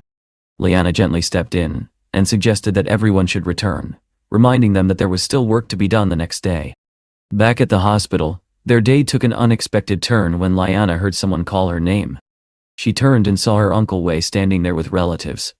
Surprised, she asked why they had come. Wei explained that they needed her help, while Lena added that they had heard about her reputation and believed she could treat him. Liana remained composed and offered to recommend a suitable doctor, but her relatives insisted that she personally handle the case. They reminded her, with thinly veiled pressure, that she owed them for raising her. Though clearly uncomfortable, Liana chose not to argue. Instead, she calmly directed them to register under Dr. Bennett and go to room 306. At the registration desk, Wei was shocked to learn the consultation fee. Complaining about the cost, he hesitated, but eventually agreed. Meanwhile, Liana apologized to Leon for having to witness such an unpleasant scene. Leon reassured her, but also warned that indulging such behavior would only encourage more disrespect. Ow. Liana, however, simply wanted to resolve the situation quickly, so they would leave without causing further disruption. When her relatives entered the consultation room, Wei described symptoms of chest pain radiating to his arms and neck. Liana immediately suspected angina and recommended an electrocardiogram to confirm the diagnosis and proceed with treatment. However, when they returned, they began loudly complaining about the cost of the test, demanding cheaper alternatives, and even suggesting that she provide medication for free. Liana was stunned by their shameless demands. Leon stepped in, his tone firm, and made it clear that medical care required proper procedures. He bluntly told them that they could either follow the necessary steps or leave. Offended, Wei declared that they were no longer her family and stormed out, while Dawson issued a final threat before leaving. As the room fell silent, Liana let out a deep breath of relief. Leon stepped closer and quietly assured her that she had nothing to fear, promising that he would always stand by her. Liana responded with a grateful smile. The next day, Valentine was seen walking down the hallway with a box in his hands. Sasha noticed and asked what was happening. He explained that he had decided to go to the United States to further his studies. Before the conversation could continue, the police arrived. They informed him that his father was under investigation for bribery, and that he needed to come in for questioning. Leon watched silently as Valentine was taken away, realizing that Rosalind had already begun taking action. Sasha whispered her concern about the increasing number of arrests, but Liana quickly told everyone to stop discussing it and return to work. Later, Liana approached Leon and asked what he wanted for lunch, offering to order something for him. Leon declined, saying he had matters to attend to. Though slightly disappointed, she did not insist. Soon after, Leon returned to his company, where Helga and Sean greeted him warmly. He immediately asked about the situation with Baba's company. Helga reported that the data center relocation had been completed, though there were still personnel issues. Leon instructed her to resolve them quickly, stating that he would personally handle things after dealing with Cisco. She also informed him that a 3 billion order had already been processed and would be delivered within a week. Leon approved and emphasized the importance of keeping the plan on track. When Helga brought up the Foundation's progress, she mentioned that they had funded 74 orphanages, but the results had been limited. She suggested shifting focus to underdeveloped regions by building primary schools. She proposed 2 cities in need, and when Leon heard the name Bo, he recalled Liana's past. Without hesitation, he chose that location. Despite Helga's concerns about poor infrastructure and the difficulty of finding teachers, Leon remained firm. He declared that no cost was too great when it came to protecting children's futures. He instructed her to include road and bridge construction in the project plan and offered to invest his own funds. Deeply impressed, Helga immediately set off to execute his orders. Afterward, Leon went to John High Normal University to address the issue of staffing. He met with Finn and explained his plan to support the school. Finn assured him that teachers would be honored to participate and that the challenges could be overcome. Satisfied, Leon agreed to discuss details later and prepared to leave. As he stepped outside, he noticed Rosalind standing nearby, engaged in a conversation. A playful thought crossed his mind, and he decided to approach her quietly from behind, intending to surprise her. However, before he could even reach her, Rosalind reacted with incredible speed. She spun around, crouched, and drew her weapon in one swift motion, aiming directly at him. Leon froze, genuinely impressed by her reflexes. When Rosalind recognized him, she lowered her weapon slightly and asked, with a mix of irritation and concern, why he had approached her like that. Leon let out a breath and smiled, admitting that she had genuinely startled him and remarking that carrying a gun so casually was dangerous. He explained that he had come to speak with her, reminding her that she had once helped him as an assistant at the company. Rosalind listened, then mentioned that she was on her way to a university reception and invited him to join her. Leon agreed without hesitation, and soon they arrived together at the venue. As they entered the hall, Finn immediately noticed Leon and warmly welcomed him, expressing his delight that the deputy director had found time to attend. Rosalind was visibly surprised to learn that Leon held such a position. In that moment, she realized once again how many abilities and roles he had quietly kept hidden. When the event began, the guests took their seats, and the host announced the start of the program. Rosalind leaned slightly toward Leon and told him that if he had something important to say, she was ready to listen. Leon spoke to her about the impoverished town of Baya and his plan to build a school there, along with proper roads to support it. He asked if she would help him make it happen. Rosalind was genuinely taken aback. She had not expected him to personally undertake such a large and demanding project. Although she admitted she was still new to Jianghai and unfamiliar with many local connections, she assured him that she was willing to help. Leon thanked her sincerely. She then added that if he managed to handle the event successfully, she would immediately reach out to the foundation and begin arranging funding. Leon gave her a faint, amused look and asked if she intended to put him on the spot.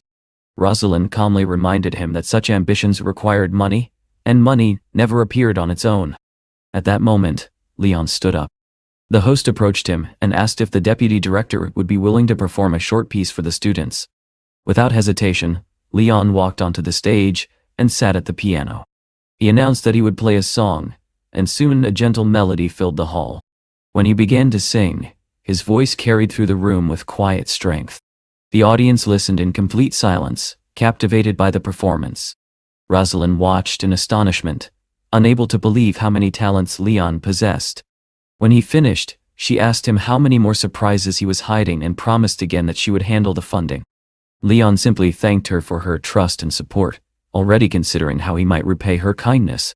Afterward, he told her she could stay and enjoy the rest of the event, as he still had matters to attend to. The next morning, Leon went to the university laboratory where the chip project was underway. He was greeted warmly and immediately asked about their progress. The researcher explained that they were close to achieving a new technical milestone, but still far from producing top-tier chips. The main obstacle was the light source technology, without which further advancement was impossible. Leon asked how much time and investment would be required. The answer was sobering: years of work and enormous funding, with no guarantee of surpassing competitors. Leon thought deeply, recalling that Satsuma led the world in optics, and stated confidently that they would find a solution. At that moment, Lizzie entered with Samuel. Leon explained that their research could have been released earlier, but all 20 patents had been stolen by Cisco. Lizzie questioned why they were preparing to release an older version when a newer one was ready. Leon smiled and hinted that after the morning conference, legal action would likely follow, but for now he intended to surprise everyone. After leaving the university, Leon headed to the Kuan Company's production park. The manager greeted him enthusiastically, noting that in his formal attire, Leon looked like a high-ranking official. Leon simply smiled and began outlining his ideas, which left the manager both amazed and doubtful. Still, Leon instructed him to follow the plan precisely. Later, Leon visited Vivian in her office. She was overjoyed to see him after such a long time. When he asked about the factory, she explained that Kechuang's facilities were now under Cisco's control, and she had been unable to even inspect safety conditions. She admitted that she felt useless, doing nothing while still receiving a salary. Leon reassured her, telling her that her role still mattered and that Cisco's control would not last forever. Emboldened by his words, Vivian suddenly kissed him, catching him off guard. He responded by steadying her and telling her that she did not need to rush to repay anything. Though embarrassed, she was clearly happy. About an hour later, there was a knock at the door. Leon opened it to find James, who jokingly complained that he had been waiting outside for a long time. Leon brushed it off and redirected the conversation to business. James expressed dissatisfaction with certain arrangements, but Leon calmly explained the financial realities and the structure he had put in place. He revealed that he had already granted control over the assembly line and warehouse, including authority to inspect safety conditions. James was surprised but accepted it. Soon after, Leon and Vivian inspected the warehouse, where employees greeted him with respect and enthusiasm. Leon praised their work, while James observed with skepticism, thinking it all seemed overly performative. As they reviewed operations, Leon pointed out inefficiencies and noted that profits would remain low without changes. James grew irritated, arguing that his business was small compared to Leon's empire. Leon replied calmly that while James was capable, he still had much to learn. After the inspection, Leon instructed the manager to return to work. James demanded clarification, but Leon explained that he was simply helping organize things efficiently, even mentioning that the manager was a distant relative in need of support. He then suggested they continue the discussion in the dining area, where they could think more clearly.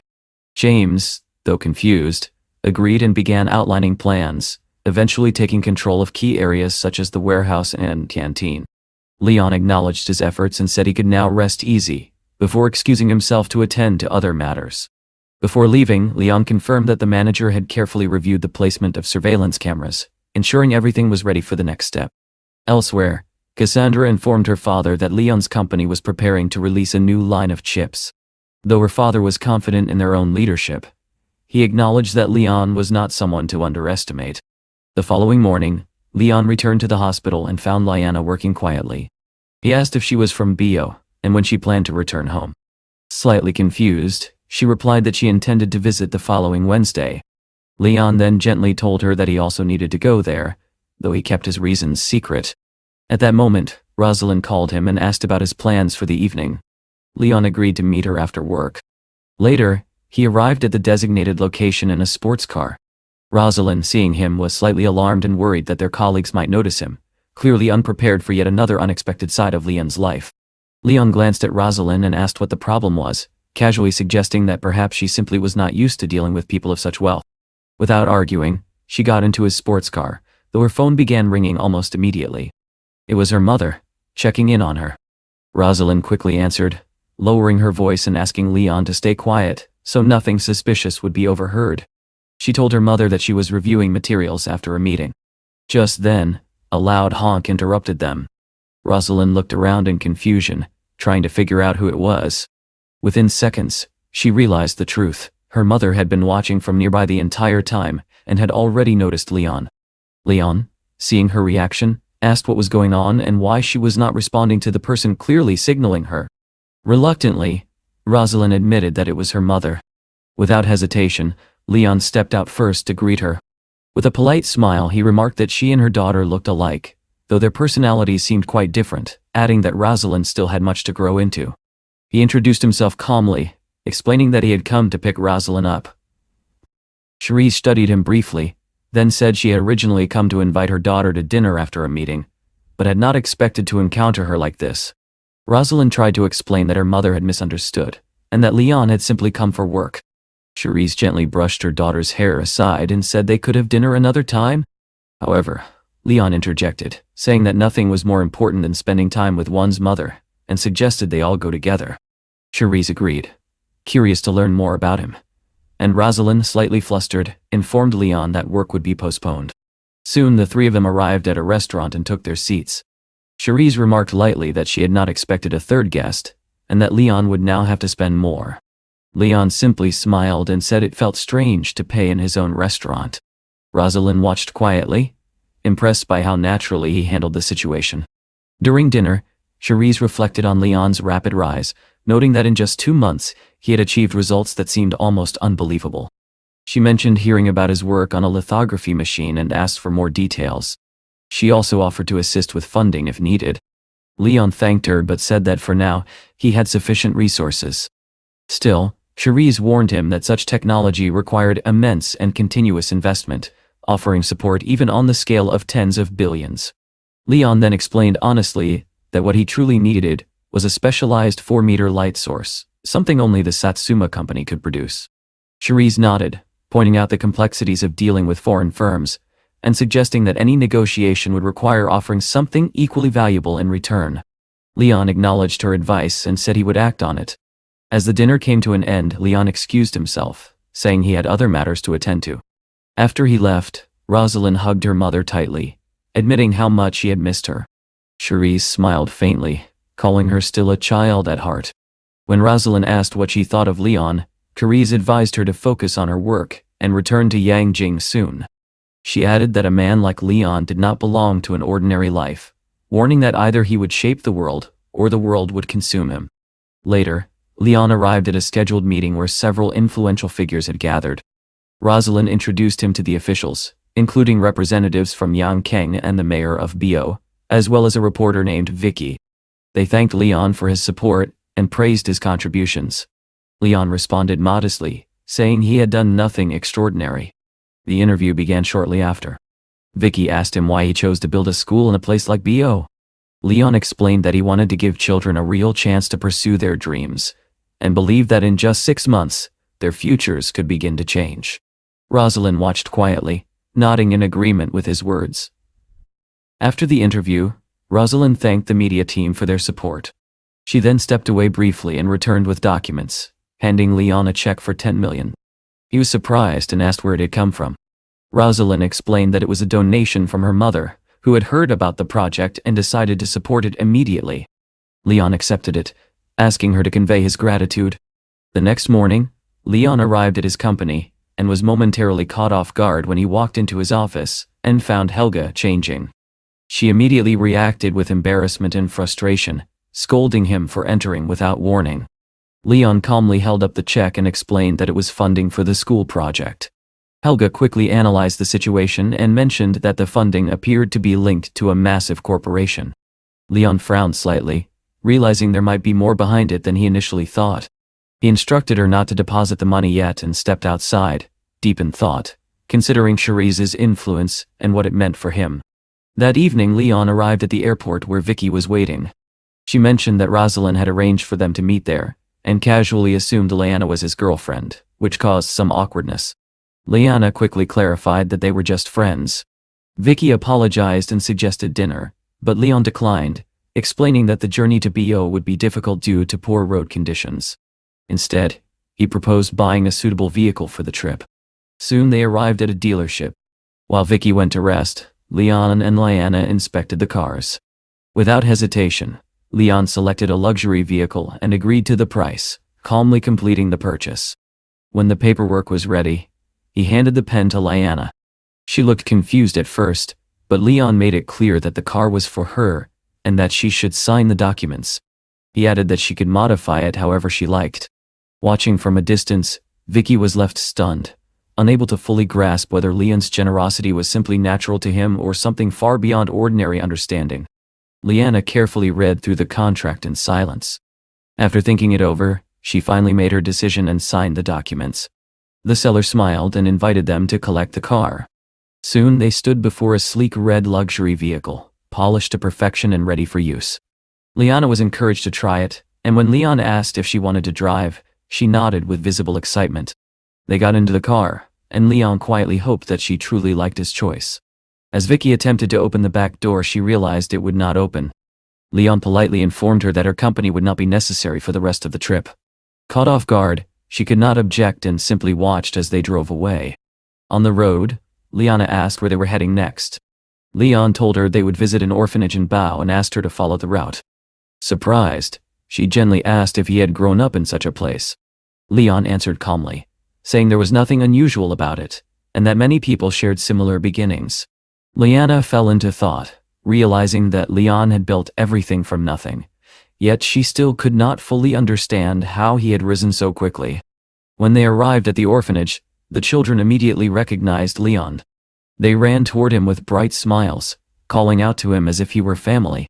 One little girl eagerly asked for a hug, and Leon teased her gently, saying she had grown heavier and might soon be too big for him to lift. He then asked about Vanessa, and the children told him she was in the yard. Moments later, Vanessa appeared, her initial confusion turning into joy as soon as she saw Leon. He introduced Lyanna as the head of their hospital department, and Vanessa warmly welcomed them inside. She lightly scolded Leon for not informing her in advance, saying she would have prepared better if she had known. As they settled in, Vanessa mentioned that everyone needed to eat, and Lyanna immediately offered to help. During the meal, Vanessa suggested that if Leon had come for work, he should stay a few days. Leon gently declined, explaining that he still had many responsibilities in Shanghai but promised to return soon. She placed more food on his plate and reminded him not to overwork himself, saying that money was not everything. Leon quietly agreed, knowing she was right. By evening, he said his goodbyes and left with Lyanna. At the hotel, Leon requested 2 rooms, but Lyanna unexpectedly suggested that one would be enough, saying there was no need to waste money. Leon was surprised and asked if she was certain. She calmly replied that they were colleagues and saw nothing unusual in it. After a moment, he agreed, and they checked into a single room.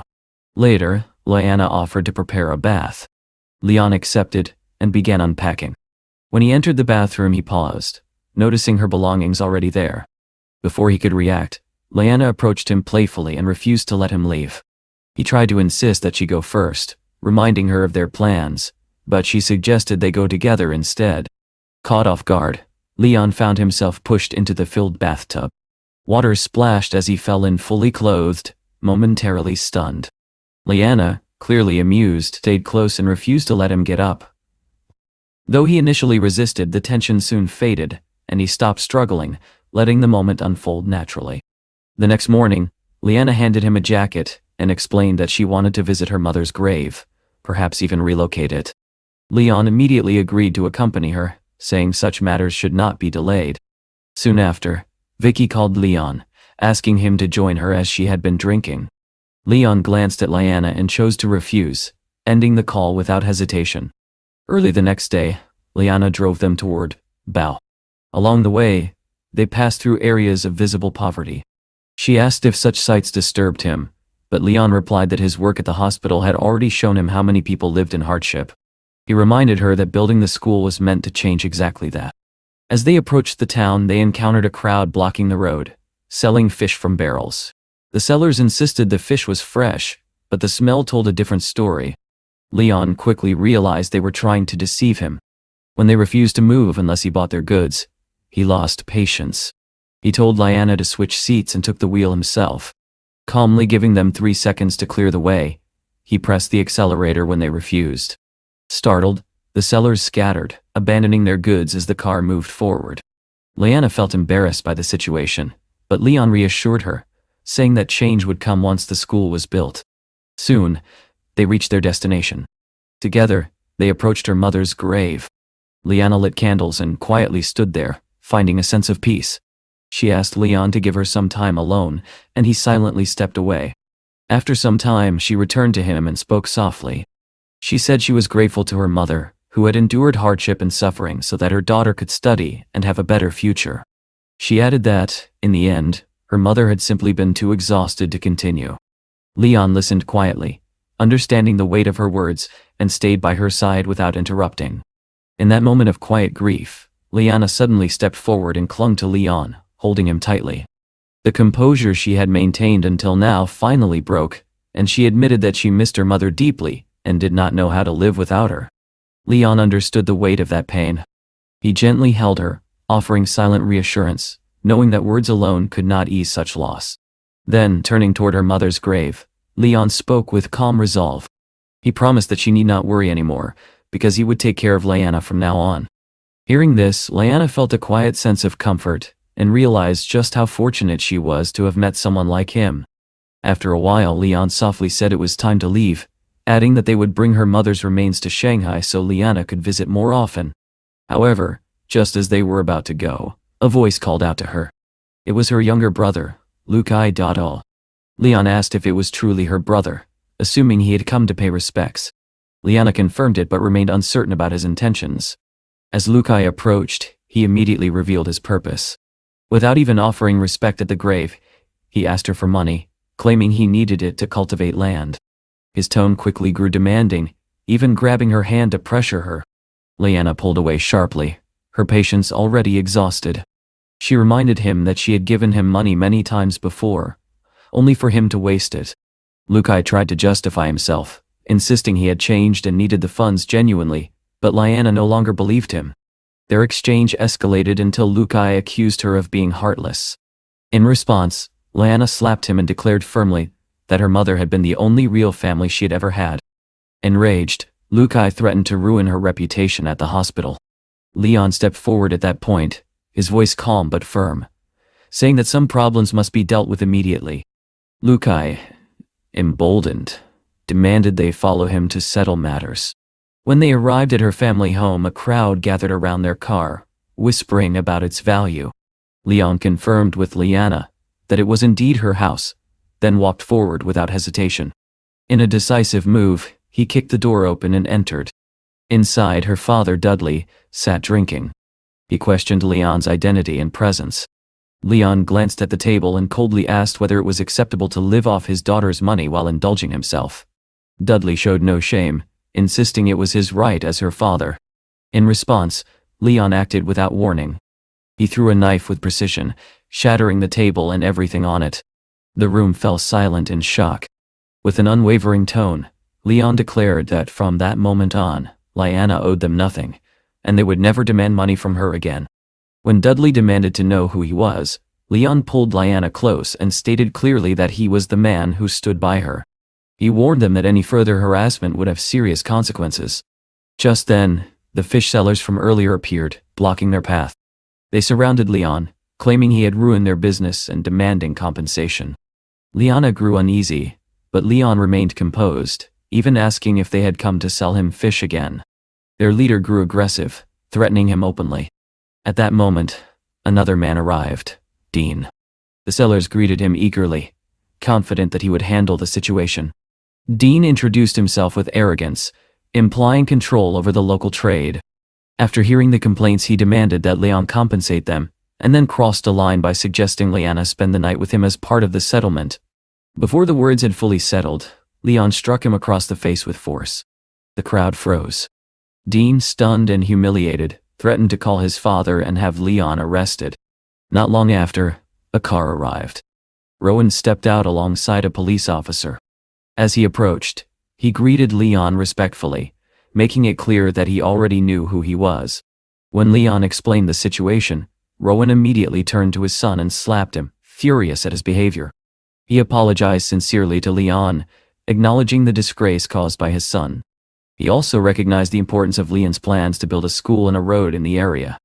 Bowing slightly, Rowan promised to restore order and ensure nothing like this would happen again.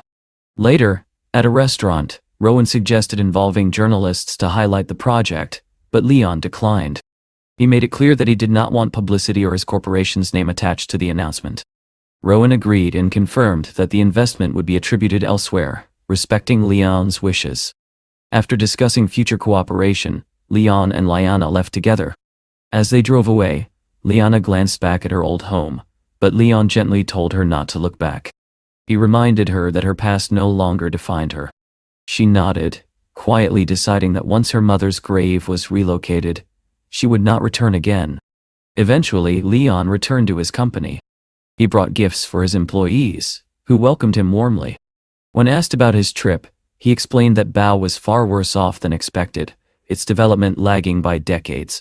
Sean reassured him that the project had already been prioritized and would be completed within 3 months.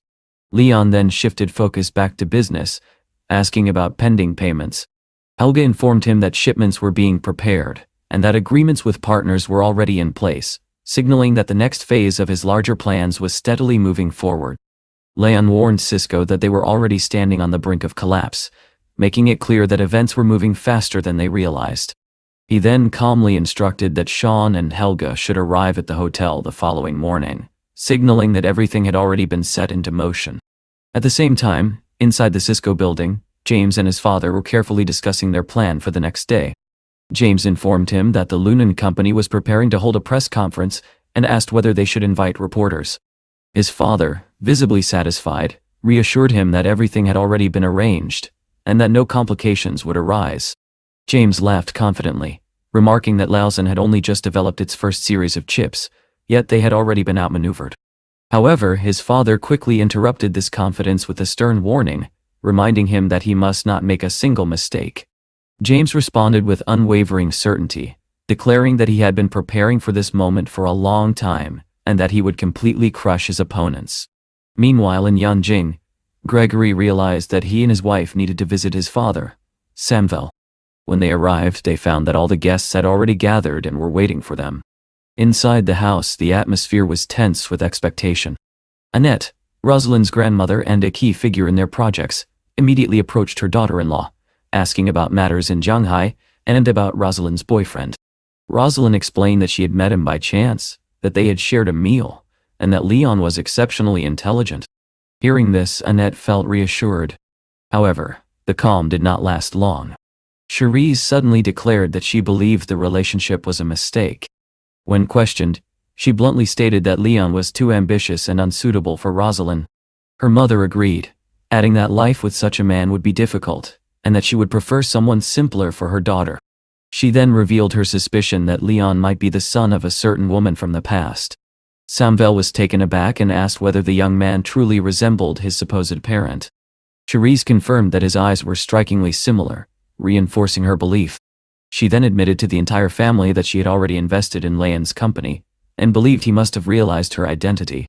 Samvel listened carefully, then suggested that they set the matter aside for now and begin dinner. He asked for the television to be turned on. As the news channel came on, an unexpected report appeared, announcing that a school in Bao City was now being sponsored by the Chongqing Corporation, and that construction had already begun.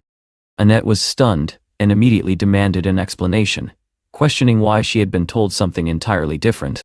Rosalind's mother responded sharply, explaining that Leon had done this deliberately to show that he was not someone to be underestimated. Samvel observed quietly, noting that Leon's actions suggested a lack of respect toward her. He then urged everyone to sit down and eat, suggesting that the family resolve their internal conflicts calmly. The next morning, a large crowd gathered early outside the Jiang Nanchun venue, eager to attend the press conference. Cassandra watched the growing numbers with satisfaction, wondering whether the venue could even handle the influx, and confidently assuming that Lunan would be buried under the weight of their own exposure. Her assistant confirmed that all preparations were complete, and Cassandra announced that the event would begin at 9, certain that everything would proceed flawlessly. At that moment, Leon arrived at the hotel. Cassandra noticed him immediately and questioned his presence. He replied casually that he was there to observe developments in scientific and technological innovation, hinting that their paths would cross again. Though she studied him closely, she remained convinced that nothing he did could change the outcome. Inside the hall, James and his father stood ready, confident that their plan would unfold perfectly.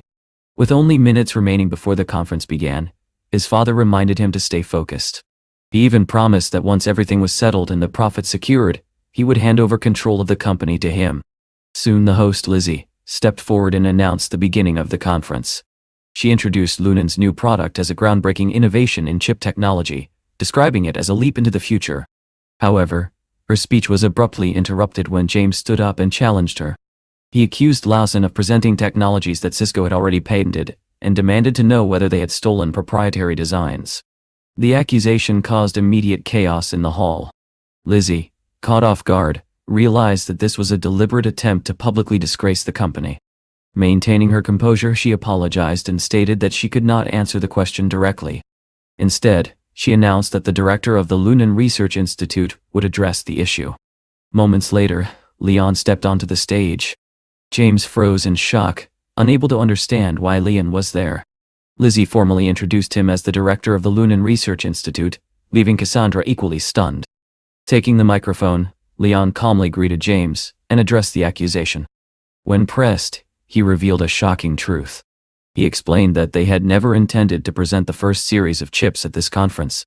Instead, he announced that they had already developed and released a second series.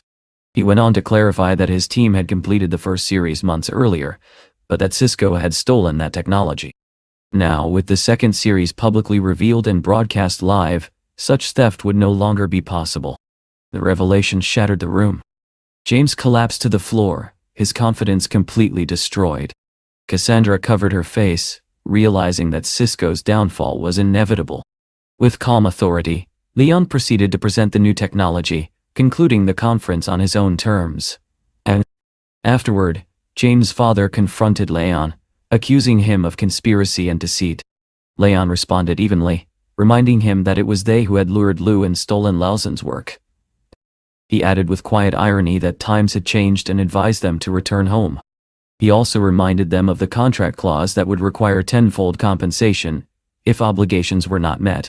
Unable to endure the pressure, the man suddenly lost consciousness and collapsed. Panic erupted as James rushed to his side and Cassandra called for help. In the midst of this chaos, Leon received a call from Rosalind. She had watched the entire broadcast and wanted to understand what had happened. Leon admitted without hesitation that he had orchestrated everything and had been preparing for this outcome all along. Shocked by the scale of Cisco's collapse, she invited him to her home. Leon agreed, joking that he would only come if she wore something comfortable. Later when he arrived, he found her dressed exactly as he had teased. Seeing her, he smiled with genuine satisfaction and told her that she looked beautiful, adding playfully that she might have looked even more beautiful without the outfit. Leon, having finally arrived, asked Rosalind if there was anything to eat, admitting that he had rushed straight from the press conference without having a single meal all day. She looked at him with a hint of concern and remarked that he had clearly lost track of time, completely absorbed in his work. Still, she agreed to check what food was available in the house. Leon replied lightly that a well-fed person is always stronger, trying to ease the mood. Rosalind acknowledged his success, noting that he had handled Cisco with remarkable precision. However, her tone soon turned serious as she warned him to remain cautious, reminding him that powerful and dangerous forces stood behind Cisco.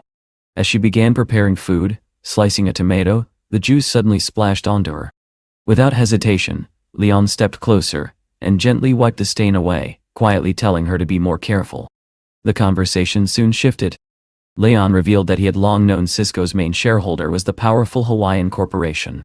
Rosalind responded by explaining that the Jiao and Lang families were deeply connected, and that their influence was immense. Leon then stated that he was waiting for a certain individual to emerge, and that the lithography machine project would force this person out of hiding. Rosalind immediately cautioned him, insisting that it was not the right time to directly confront such a force. At that moment, Leon began receiving repeated calls from James and his father. He initially dismissed them with dry humor, wondering if they were calling to demand compensation for medical expenses, but eventually answered. To his surprise, it was Arlo himself on the line. Rosalind froze, instantly recognizing the gravity of the situation.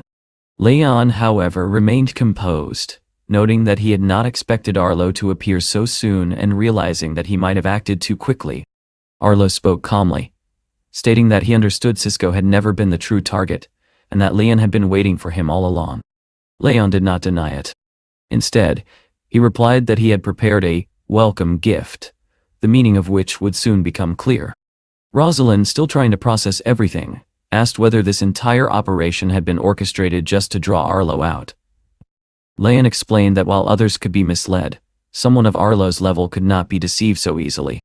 Without further explanation, Leon made a call and gave a simple order to begin. Rosalind remained uncertain, unable to fully grasp what he had set in motion. Meanwhile, the consequences of his plan were unfolding elsewhere. In Hashan Hospital, the previous night, a group had gathered around the bed of James' father, demanding answers.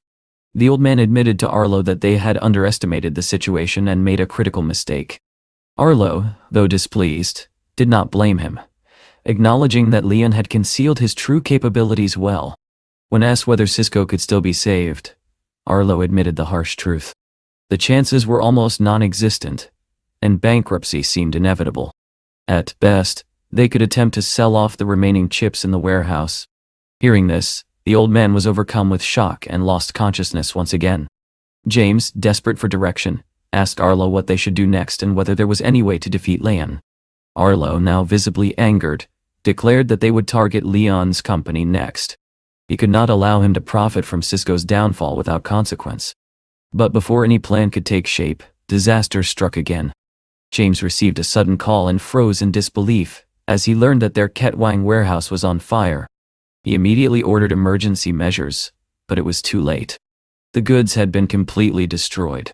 His father concluded bitterly that this was undoubtedly Leon's doing, a final blow meant to ensure Cisco's total collapse. James, overwhelmed, admitted that they no longer had the strength to resist. At that same time, James's father was in intensive care, fighting for his life. Enraged and desperate, James called Leon, accusing him of burning their warehouse and vowing revenge. Leon responded coldly, reminding him that the warehouse had been legally handed over to him under their agreement. He then added that if they did not act quickly to extinguish the fire, everything would be lost. With that, he ended the call, leaving James powerless. Elsewhere, Cassandra could only reflect on the situation, realizing that saving Cisco was now almost impossible. Back at Rosalind's home, Leon remained focused, while Rosalind, exhausted, remarked that she seemed to be constantly helping him deal with his affairs. Leon, however, firmly told her not to interfere, insisting that he would handle everything himself. Later, he got up to bring them water while Rosalind rested on the sofa. Just then, her mother called. Rosalind sighed, noting that the timing was as inconvenient as ever, but answered nonetheless. Her mother was surprised to find her still awake at such a late hour and asked what she had been doing, as well as whether she had heard about Cisco's situation. Rosalind explained that Arlo's involvement meant trouble was unavoidable. Her mother reassured her, saying that if Leon could withstand this, everything would eventually settle. At that exact moment, Leon walked into the room and casually asked how his girlfriend was doing, admitting that he had begun to miss her. Rosalind froze in shock, suddenly realizing she was still on a video call with her mother. Trying to recover, she quickly insisted that everything was fine. Her mother, though slightly suspicious, simply reminded her to stay warm before ending the call. In Yanjing, Gregory and his wife discussed what had just happened. She explained that their daughter was not working late but was instead with Leon. Gregory reacted strongly, unable to understand how the younger generation could live together before marriage. His wife calmly replied that times had changed and such things were now common. She then informed him of the larger situation, explaining that Leon had nearly destroyed Cisco, a company backed by Arlo himself. Gregory acknowledged that powerful figures like Dongqing would not remain passive if Arlo were completely crushed. They agreed that the situation was escalating and might require direct involvement from the family. The following morning, Leon arrived at the hospital. As he entered, Sasha immediately stopped him and explained that a critically ill patient had been admitted the previous night and required urgent heart surgery involving a stent. She added that Liana had specifically requested Leon to perform the operation. Handing him the medical records, she urged him to review them carefully. Leon opened the file and froze. The patient was Aiden, James' father. Sasha mentioned that the man was extremely wealthy and warned that without surgery, he faced a high risk of a myocardial infarction. Leon found it ironic that out of all the hospitals in the city, the man had been brought here. After a brief pause, he declared that he would personally carry out the operation. At that moment, outside the operating room, Cassandra and James were waiting anxiously. When Leon appeared in the corridor wearing a white coat, James was stunned and demanded to know what he was doing there. Sasha sharply rebuked him for his tone. Leon then calmly pointed out that he was already dressed as a doctor, and stated plainly that he would be the chief surgeon for their father. Cassandra and James were left speechless. They could not comprehend how the man who had just destroyed their company was now the one holding their father's life in his hands. To Cassandra, it felt as though this was not merely coincidence, but the final decisive move in Leon's relentless strategy. Leon calmly informed James and Cassandra that the upcoming operation carried significant risk and that there was a real possibility their father might not survive. His words struck them like a blow. James, already overwhelmed, snapped and declared that if anything happened, it would be nothing less than murder caused by the doctor's negligence. Leon responded without emotion, reminding him that all necessary documents had been signed in advance, and that any outcome of the surgery held no legal consequences for him. James clenched his fists, anger rising inside him, but he forced himself to stay silent, fully aware that this was the very man who now held his father's life in his hands. Suddenly, Cassandra swayed. Her vision blurred, and within seconds she collapsed to the floor, losing consciousness. Panic spread instantly. James rushed to her side, calling her name in desperation. Leon, however, reacted with sharp authority. He turned to the nurses and demanded to know why they were standing idle, ordering them to act immediately. He instructed that Cassandra be taken for urgent care, that only the best imported medications be used, and that no expense should be spared. Then, without another word, he approached James and told him coldly to step aside. Moments later, Leon and Sasha entered the operating room. Inside, everything was prepared. Aiden lay unconscious, surrounded by surgical equipment, his life hanging in the balance. As Leon looked at him, a brief thought crossed his mind, whether he would save this man or whether fate had decided otherwise. But there was no time for hesitation. The operation began. 2 hours passed in tense silence outside. Cassandra and James remained near the door the entire time, unable to leave even for a moment. When the light above the operating room finally turned on, signaling the end of the procedure, both of them rushed forward. Sasha stepped out first and calmly informed them that the surgery had been successful and that the patient would soon recover. Relief washed over them, though the emotional weight of everything that had happened still lingered heavily. Leon followed shortly after, walking past James without saying a single word. James sat down beside his sister, his voice trembling as he admitted that if Leon was guilty of anything, he would never forgive him.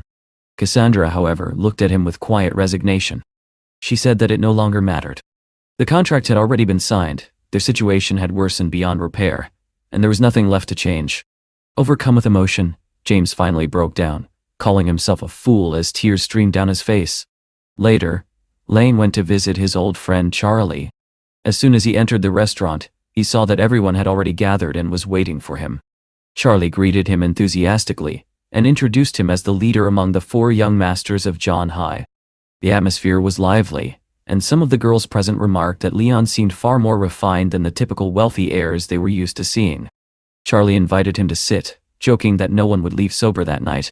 However, before the celebration could begin, Leon raised his hand and said he had something important to discuss. Sensing the seriousness of the moment, the girls quietly excused themselves, leaving the room. Leon then asked his friends if any of them had strong connections at a bank, explaining that he needed a loan. One of them immediately mentioned that his father had a long-standing relationship with the director of John High Bank.ao. Charlie, now curious, asked whether this meant Leon had another major project in mind. Leon calmly clarified that he was not working on any new project, but the amount he needed exceeded 20 billion. The room fell silent. Charlie quickly realized that this was connected to Arlo, and asked directly if that was the case. Leon confirmed it. He explained that after the fall of Cisco, Arlo would undoubtedly strike back, and this was only the beginning. Without hesitation, Charlie offered his help, promising to arrange funds through his family. Another friend added that he could contribute several billion through his own companies. However, Leon refused their financial assistance. He thanked them sincerely but stated that he intended to face Arlo on his own. For him, this was not just a battle, but a challenge he wanted to confront personally. Charlie, though concerned, respected his decision. He warned him that Yanjing operated under very different rules, and that Arlo was far from an ordinary opponent. Leon simply finished his drink and replied that the war had already begun, and that retreat was no longer an option. Even so, Charlie insisted that the funds would remain available if needed. Another friend reassured him that arranging a loan through their connections would not be a problem. Leon then listed several major assets he could use as collateral, including Bandao Hotel, Wangjiang Port, Moon Harbor Beach, and Ling Yun's properties. Hearing this, Charlie was astonished and asked what exactly he was planning. Leon answered quietly that he was about to begin a much bigger game, one that would eventually return profits to everyone involved. By the end of the discussion, they estimated that he could secure between 40 and 45 billion. Leon emphasized one critical condition: absolute confidentiality. His friends agreed without hesitation. When asked why he did not use Lunsen as collateral, he simply replied that the company still held an important trump card that he was not ready to reveal. With that, the tension eased, glasses were raised, and the evening continued.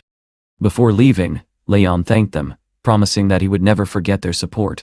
The next morning, he arrived at the hospital and received a call from Walker, who reported that all arrangements with the bank had been completed. With Lunsen as collateral, Leon could secure up to 85 billion.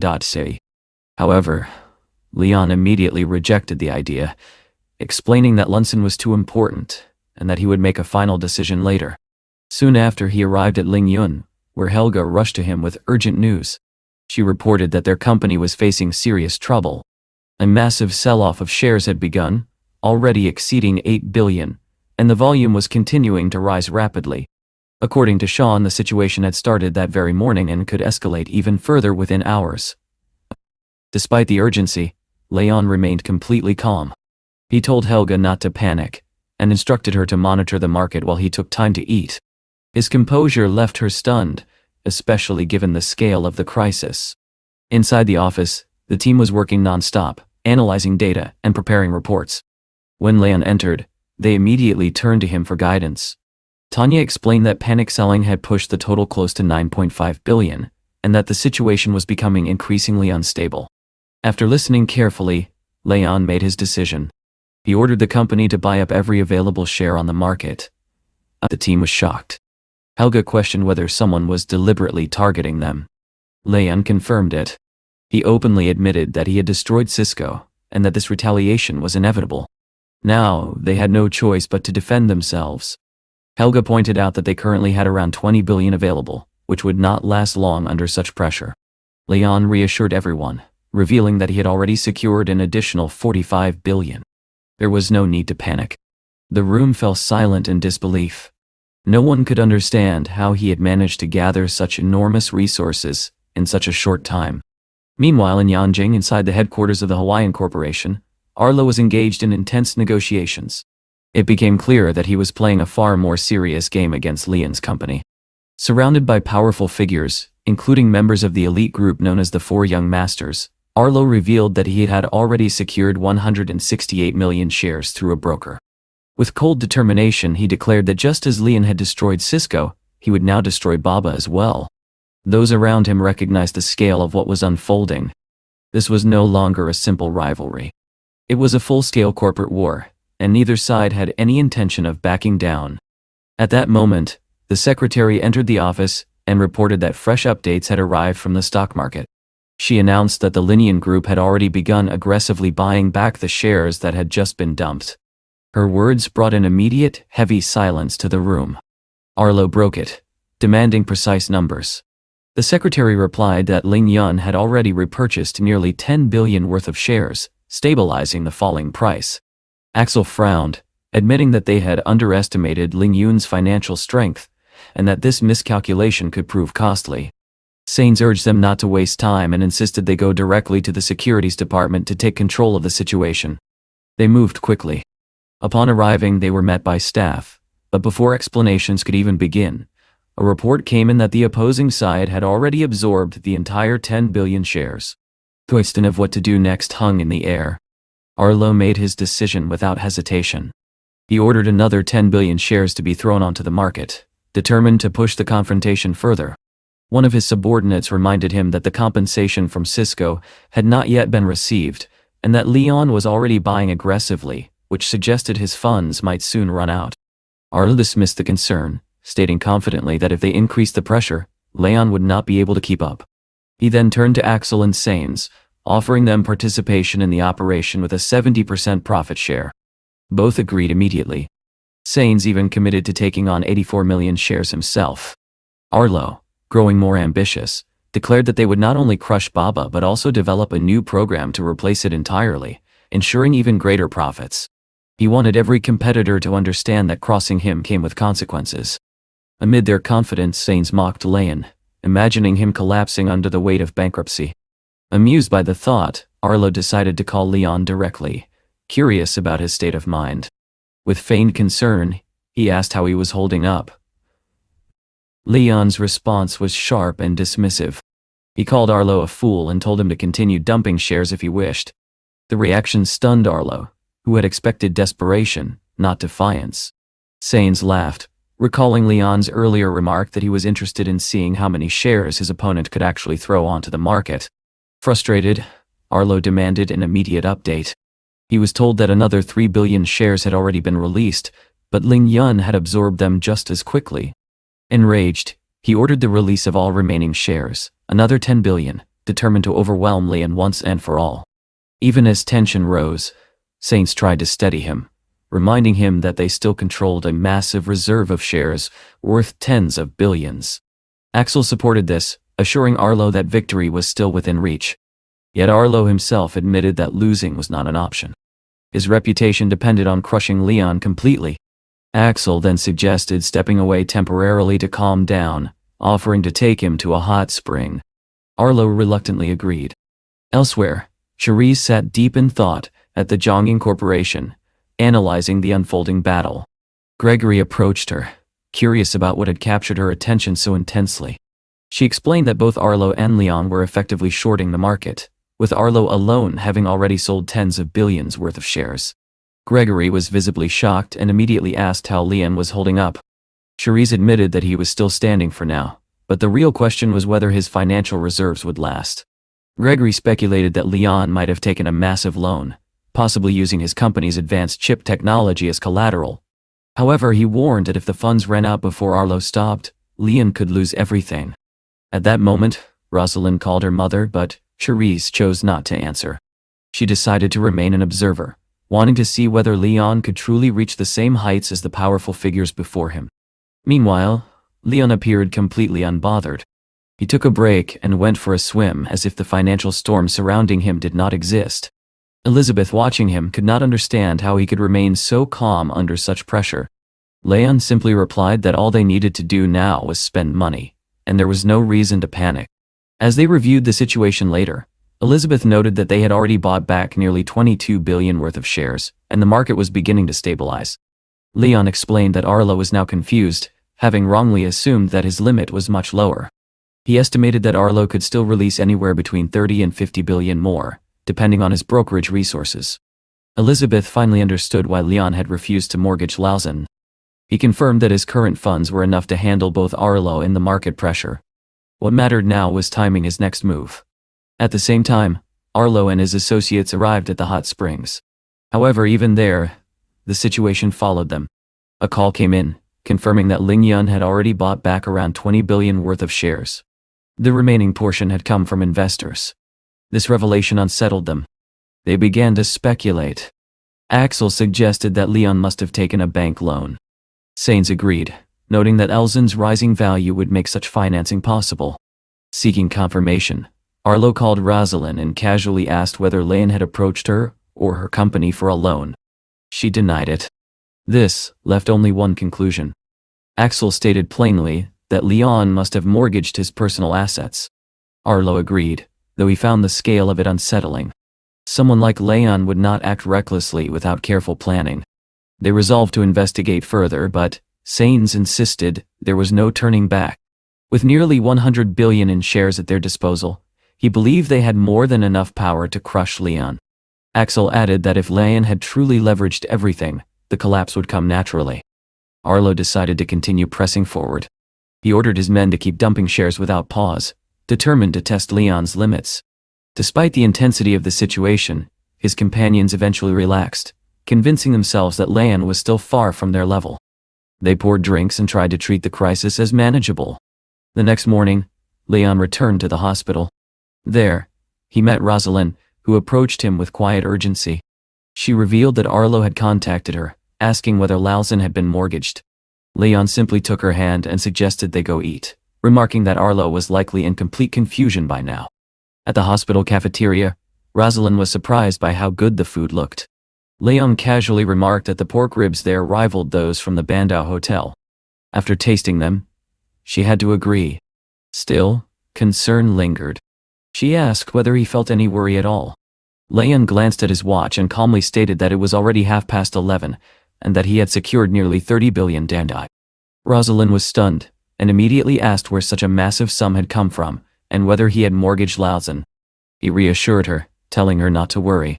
He explained that he was simply waiting for Arlo to exhaust himself, carefully observing every move. When Rosalind asked how she could help, Leon unexpectedly suggested that she publicly announce she was pregnant and intended to marry him. The suggestion caught her off guard, and she firmly refused, accusing him of trying to use her. Changing the subject, she mentioned a news story about a child suffering from a rare heart condition, congenital transposition of the arteries. She explained that the chances of survival were extremely low, and that the treatment costs were overwhelming, with the family seeking help online. Leon immediately agreed to assist. Without hesitation, he assured her that he would do everything he could to help the child before leaving the hospital. Rosalind looked at Leon in disbelief when he casually said he was about to leave.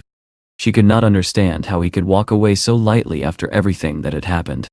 Leon, however, answered with deliberate indifference, claiming that he was tired of seeing the same faces at the hospital and wanted a change of scenery. His teasing explanation only irritated her further, as she immediately recognized it as a poor excuse. Not long after, Charlie arrived with urgent news. He reported that Arlo had just dumped another 35 billion into the market. Despite the scale of it, Leon remained completely calm. He explained that every share had already been intercepted and that the market had stabilized once again. One of the others added that by the next morning, the borrowed shares would likely be exhausted. Leon simply nodded, saying he was actually looking forward to that moment, curious to see what Arlo would do when he ran out of options. Meanwhile, in the Hawaiian Corporation's office, frustration was reaching its peak. A subordinate reported that over 30 billion had already been thrown onto the market, yet every single share had been absorbed by Leon's side. Arlo slammed his fist against the table, unable to comprehend where such vast financial resources were coming from. Sains informed him that Axel had confirmed Leon had not mortgaged Lalzin, nor had he received any financial support from Rosalind. This only deepened the mystery. Axel concluded that something about the situation felt suspicious, even suggesting that the money might not belong to Leon at all. Arlo, however, was focused on the stakes. Losing now would not only cost him money but also his reputation and influence. For him, defeat was unthinkable. Elsewhere, a separate thread began to unfold. Vicky, having finished her work at the Yan'an TV station, was walking home when she was suddenly approached by a man named Archer. He introduced himself as the head of the Asian office of Hunch. Though initially cautious, Vicky grew curious when he revealed that the companies they targeted often ended up bankrupt. Archer then presented her with a bank card containing 200,000, offering it in exchange for information. The amount stunned her, equal to nearly 2 years of her salary. After a brief hesitation, she agreed to talk and followed him into a nearby cafe. There, Archer made his intentions clear. He wanted information about Leon, specifically anything that could be considered negative. Vicky, after some thought, mentioned Leon's complicated relationships, including his closeness to Elizabeth and his past interactions with Liana Datai. She also recalled his actions in Bicao City. Once she finished, Archer accepted her answer and handed over the card. Before leaving, he subtly suggested continuing their conversation elsewhere, hinting at deeper intentions. At the same time, positive developments were unfolding for Leon. Jenny called to report that all 25 newly developed drugs had successfully passed testing. Moreover, several major firms had expressed interest in cooperation and were already on their way to Shanghai. When Jenny arrived with representatives including Frey and King, tension quickly surfaced. Frey openly criticized Leon's arrogance, pointing out that no one had even come to receive them at the airport. Jenny countered sharply, reminding him that Leon's work spoke for itself and that he had no need to cater to them. Frey remained skeptical, arguing that developing 25 drugs in such a short time seemed unrealistic. Jenny, however, firmly defended Leon and even emphasized the depth and history of Chinese medicine, refusing to tolerate baseless doubt. Soon after, Leon arrived at the Bandau Hotel, where Helge informed him that the market had fully stabilized. Arlo had temporarily stopped selling shares, likely preparing his next move. Leon responded that this was expected, and that it was now time for the next phase. Entering the conference room, he found all representatives already gathered. Jenny formally introduced him, highlighting both his medical expertise and his leadership. Without wasting time, Leon announced that all 25 patented drugs would soon begin clinical trials. Then, with calculated precision, he raised a critical question. Did they need a reliable international representative? The room fell silent. Jenny expressed her support, recognizing the strategic brilliance behind his proposal. Frey, however, grew cautious, realizing that Leon was far more perceptive than he had initially assumed. King then suggested establishing a research laboratory in Minsu, but Leon immediately challenged the idea, questioning why it should not be located in Zhanghai instead. Sensing the shift, Frey quickly tried to clarify, but Leon cut him off, stating coldly that he understood their intentions perfectly. He then abruptly ordered them to leave. The sudden decision shocked everyone. Jenny attempted to mediate, suggesting they reconsider and discuss the conditions further. Leon then laid out his terms clearly. He was willing to collaborate, but only if drug prices were reduced significantly, especially for treatments of rare diseases. He insisted that costs be lowered to a fraction of their current levels, ensuring accessibility. King was stunned, struggling to believe that Leon was demanding such reductions. Jenny asked for specifics, and Leon listed the medications, reinforcing his position with firm resolve. He made it clear that profit would not come at the expense of people's lives. When Jenny later asked about the Bandau Hotel, Leon casually revealed that he owned it. He added that if they accepted his terms, they would be free to stay there without restriction. As discussions continued, opinions began to diverge. Frey acknowledged that while negotiation was possible, Leon's conditions posed serious challenges. Jenny observed that he was deliberately leveraging their own profit-driven nature against them. King, on the other hand, felt cornered, believing Leon had left them with no easy options. Yet Jenny saw it differently. To her, Leon's approach was not surprising. In a world driven by money, morality often became secondary, and each side chose its own path. Leon, she believed, had simply chosen his. Frey finally suggested that they revisit the discussion with a clearer strategy and consult their superiors before making a final decision. As Leon walked down the corridor, Helga called with urgent news. She reported that Arlo had once again begun dumping shares at an alarming pace, with nearly 2 billion sold in just half an hour. Leon was momentarily taken aback, confirming the numbers before immediately deciding to return to the company.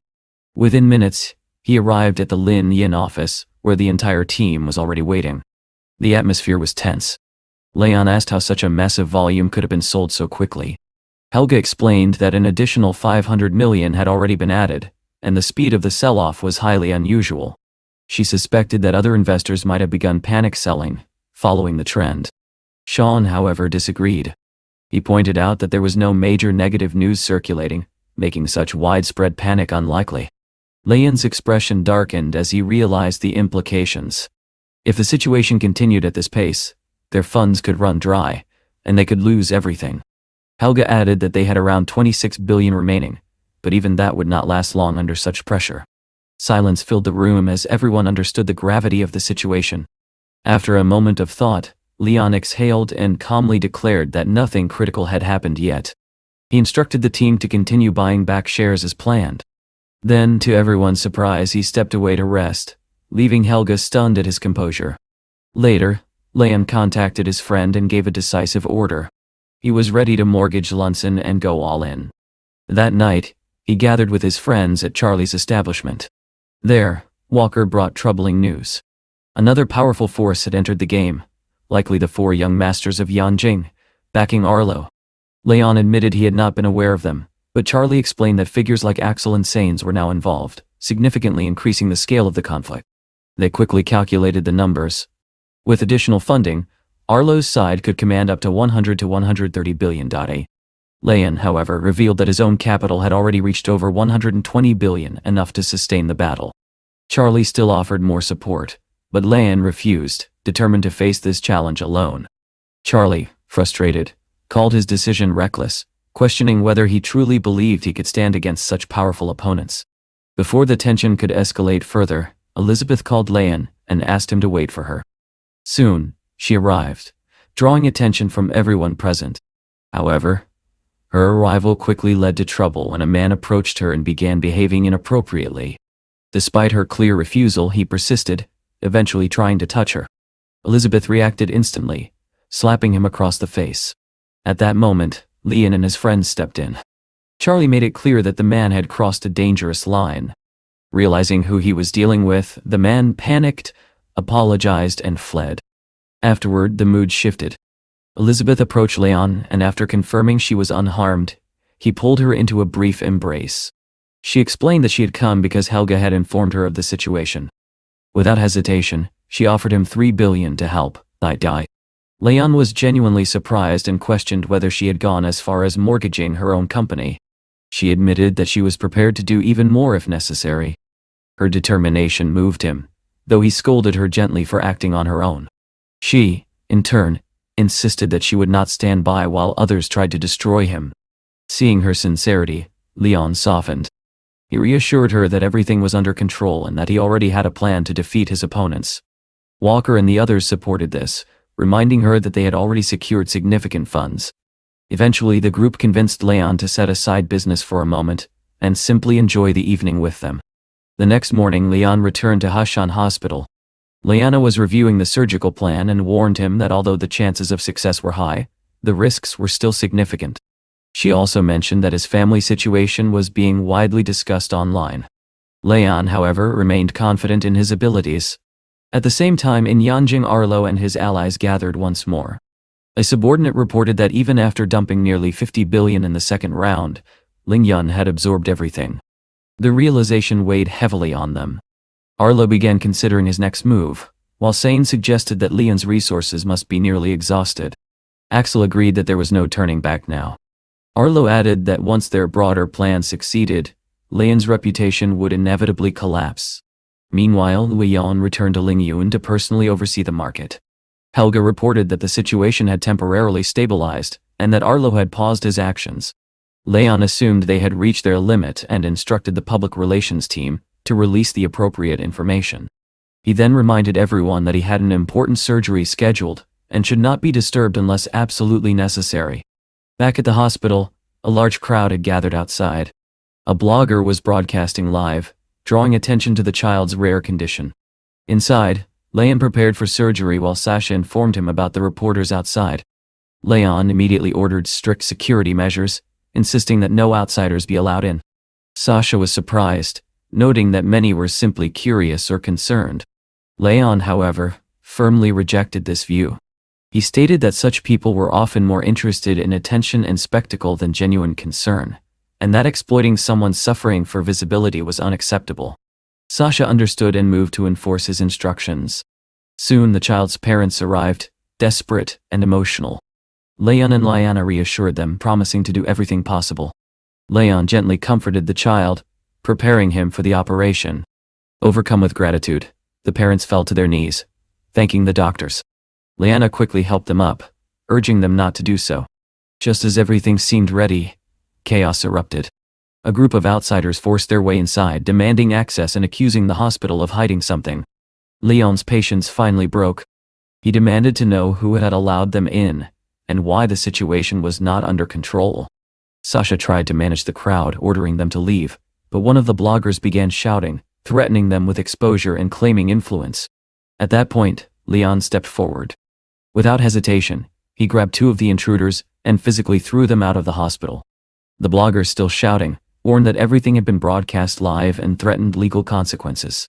But Leon did not waver. At that moment, nothing mattered more than the life waiting for him in the operating room. Leon, still irritated by the disturbance, ordered security to remove the intruders immediately. He had no intention of allowing chaos to interfere with something as critical as the operation. Once the corridor was cleared, he turned to Liana and calmly said that it was time to begin. Inside the operating room, everything was prepared. Leon asked Sasha for a final update, and was informed that the anesthesia had already taken effect, and they could proceed at any moment. Without hesitation, he gave the signal, and the operation began. Time passed in tense concentration. The team worked in silence as Leon carefully guided each step. But as he moved to apply sutures, something felt wrong. The sight of the boy's blood made his expression change instantly. He realized that the situation had suddenly become far more dangerous than expected. The other doctors noticed it too. Internal bleeding had begun. Leon reacted immediately, ordering a clamp and electric scalpel. The room grew tense, as every second became critical. Despite the chaos, he remained focused, using his skill to locate the source of the bleeding even through the heavy flow. Liana watched in disbelief, unable to understand how he could identify the wound so precisely under such conditions. Within moments, Leon stabilized the situation. He confirmed that the bleeding had been controlled and instructed the team to proceed with closing the wound. Gradually, the tension in the room eased as the operation moved toward completion. While this life or death struggle was unfolding, a different kind of attack had begun elsewhere. Elizabeth arrived at Leon's company, trying to reach him, only to learn that he was still in surgery. Helga explained that their financial reports were stable, but before they could continue, a staff member rushed in with alarming news. Reports about Leon had already spread across the internet. They quickly checked the platform and found a flood of accusations. Articles claimed that the director of the Lingen Corporation was involved in numerous inappropriate relationships. Helga was furious, calling it blatant defamation.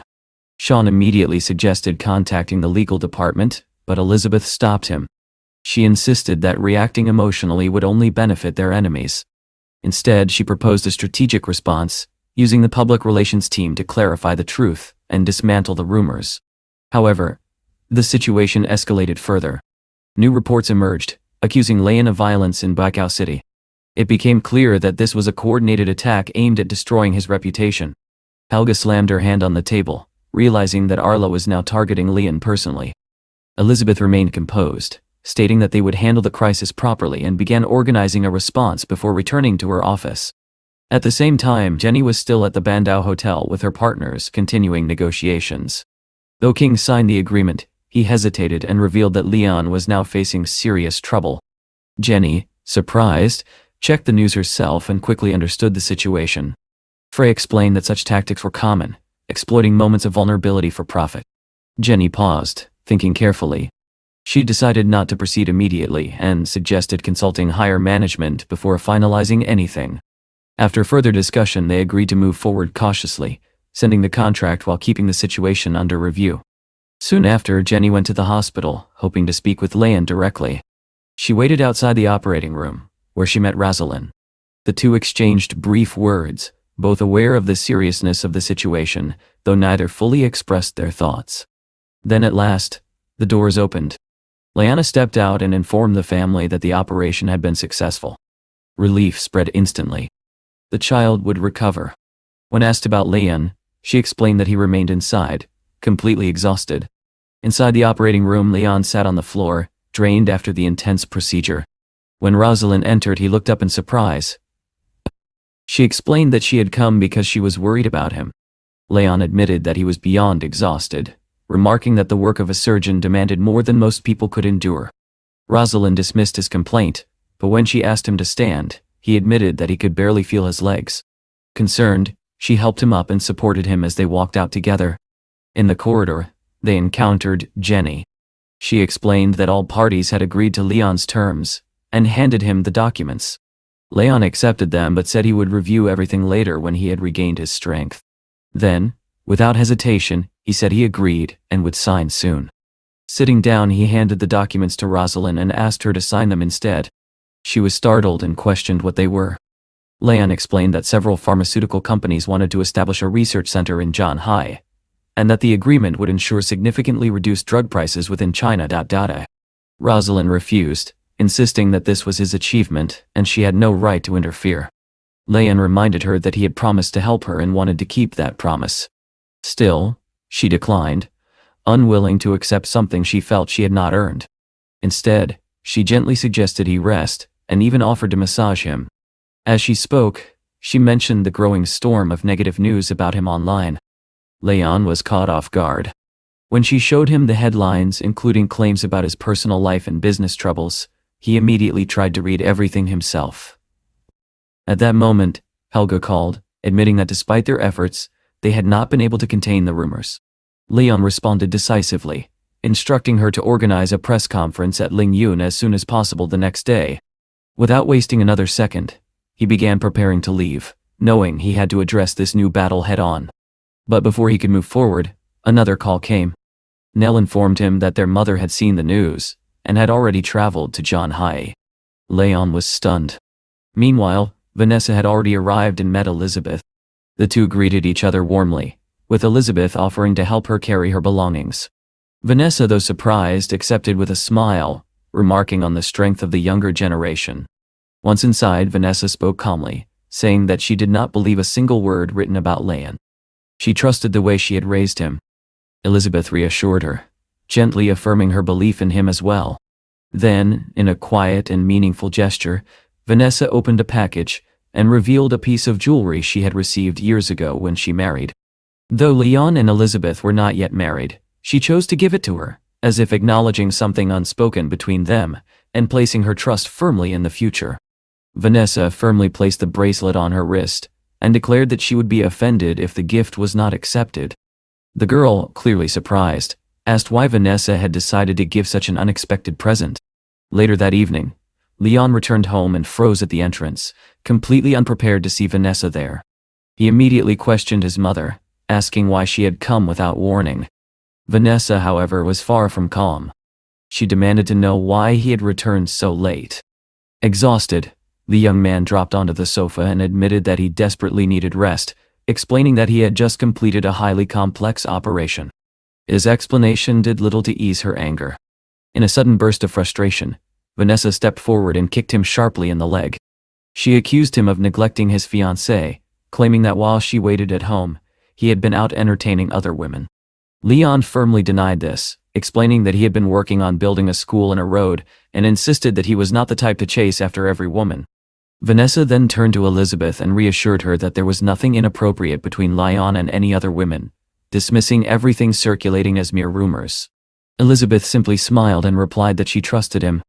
The next morning in Yanjin, employees of Hawaiian gathered to celebrate what they believed was a significant victory. Arlo raised his glass in a toast to Archer, praising his recent efforts and expressing admiration for the amount of information they had uncovered about Leon. Archer calmly responded that within a few days a new wave of damaging news would surface, leaving Leon with no chance of recovery. Although Arlo remained confident, one employee voiced concern, noting that Leon was far from foolish and would likely find a way to counter the attacks during the upcoming press conference. Axel added that 12 hours had already passed since the damaging post was released, yet Leon had not appeared, calling him a coward waiting for his fate. Sainz, however, pointed out that the delay in addressing the crisis had already cost them valuable time, making it increasingly difficult to repair the situation. Arlo concluded that even if Leon managed to recover, his reputation would be permanently damaged, rendering any cooperation with Baba meaningless. He then suggested that Archer join them at a nightclub in Yanjing, but Archer declined, explaining that he needed to focus on preparing the second phase of their plan. After calling a taxi and bidding farewell, he left, promising to return with good news. During the ride, Archer reflected on Leon, dismissing him as an unremarkable opponent. However, his thoughts were interrupted by an unexpected phone call. As he listened, his expression changed. He acknowledged the information and stated that he would attempt to meet the necessary people. Immediately afterward, he instructed the driver to turn toward the airport instead of the hotel. On the way, he began to wonder who Leon truly was. The following morning, Leon arrived at the Bondo Hotel, where reporters were already waiting. One journalist confronted him with allegations about his relationships with multiple women. Leon calmly asked for clarification, then stated that while many women had approached him with inappropriate intentions, the rumors were exaggerated. The reporters continued, accusing him of treating the heirs of the Hong and Dongqing companies unfairly. In response, Leon explained that he had acted deliberately after discovering how poorly those individuals treated their mothers, choosing to punish them for it. His blunt honesty stunned the reporters into silence. At that moment, Charlie and his friends arrived, clearly displeased to see the journalists crowding him. Security quickly intervened, pushing the reporters back. Inside, Helga and the representatives of Ling Corporation were already waiting. She informed Leon that the press conference was about to begin and asked whether he had a plan. Instead of answering directly, Leon asked about their current financial reserves. Helga reported that they still had nearly 20 billion available. He noted that Charlie and the others had invested 13 billion, while Elizabeth had contributed 3 wasuri. Without hesitation, Leon ordered Helga and Sean to use all available funds to buy up the fallen shares. Helga was stunned by the boldness of the decision and warned him of the immense risk. Nevertheless, Leon insisted, and she ultimately agreed, leaving with Sean to carry out the order. Soon after, Jenny approached Leon, informing him that everything was ready and that she had the contract prepared. She also mentioned that she wanted to introduce him to someone. To his surprise, Archer appeared and introduced himself as the head of Huna's regional branch in Asia. Leon responded with irony, asking if Archer had come simply to watch the spectacle. However, Archer surprised everyone by stating that he had come to clarify the false information circulating online and to apologize for the damage caused. Leon was genuinely taken aback and asked for an explanation. Jenny stepped in, explaining that they had united forces and pressured their competitors, forcing them to back down and admit their mistakes. She added that the remaining pharmaceutical companies no longer wished to risk their interests after reaching an agreement. Leon realized that even before fully setting his trap, the outcome was already in his favor. He then announced that he would not attend the press conference and instructed Archer and Jenny to coordinate with his team instead. When Charlie questioned his decision, Leon replied that allowing the intrigue to build would only make the final impact stronger. Charlie, clearly amused, admitted that he admired such dramatic moves. Meanwhile, the conference hall filled with anticipation. Aiden, seated with his children, remarked on the unexpectedly large crowd. Cassandra speculated that the invitation must have come from Arlo, noting that this short-selling battle had become a public spectacle. Soon the host, Tanya, stepped onto the stage and addressed the audience. She explained that due to the recent wave of negative publicity surrounding Lingyan and Baba, they had invited Archer from Hyun to clarify the situation. The announcement shocked many, especially the Cao family, who struggled to understand what was happening. Confusion spread as people questioned whether Archer had switched sides. Archer then took the stage and openly admitted that he and his associates had been responsible for spreading the false rumors about Lyon. He publicly apologized, bowing before the representatives of Ling Corporation and acknowledging that all the negative information had been fabricated. The revelation left the audience stunned. The Cao family, who had believed they were on the verge of destroying Leon's business, could not comprehend how everything had turned around so suddenly. Aiden quickly realized that Baba's stock price would now surge dramatically, and he wondered how Leon had orchestrated such a reversal. Cassandra, meanwhile, was certain that this news would soon reach Arlo, and she was eager to see his reaction.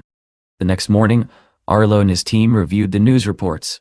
When they saw Archer's public confession, a heavy silence filled the room.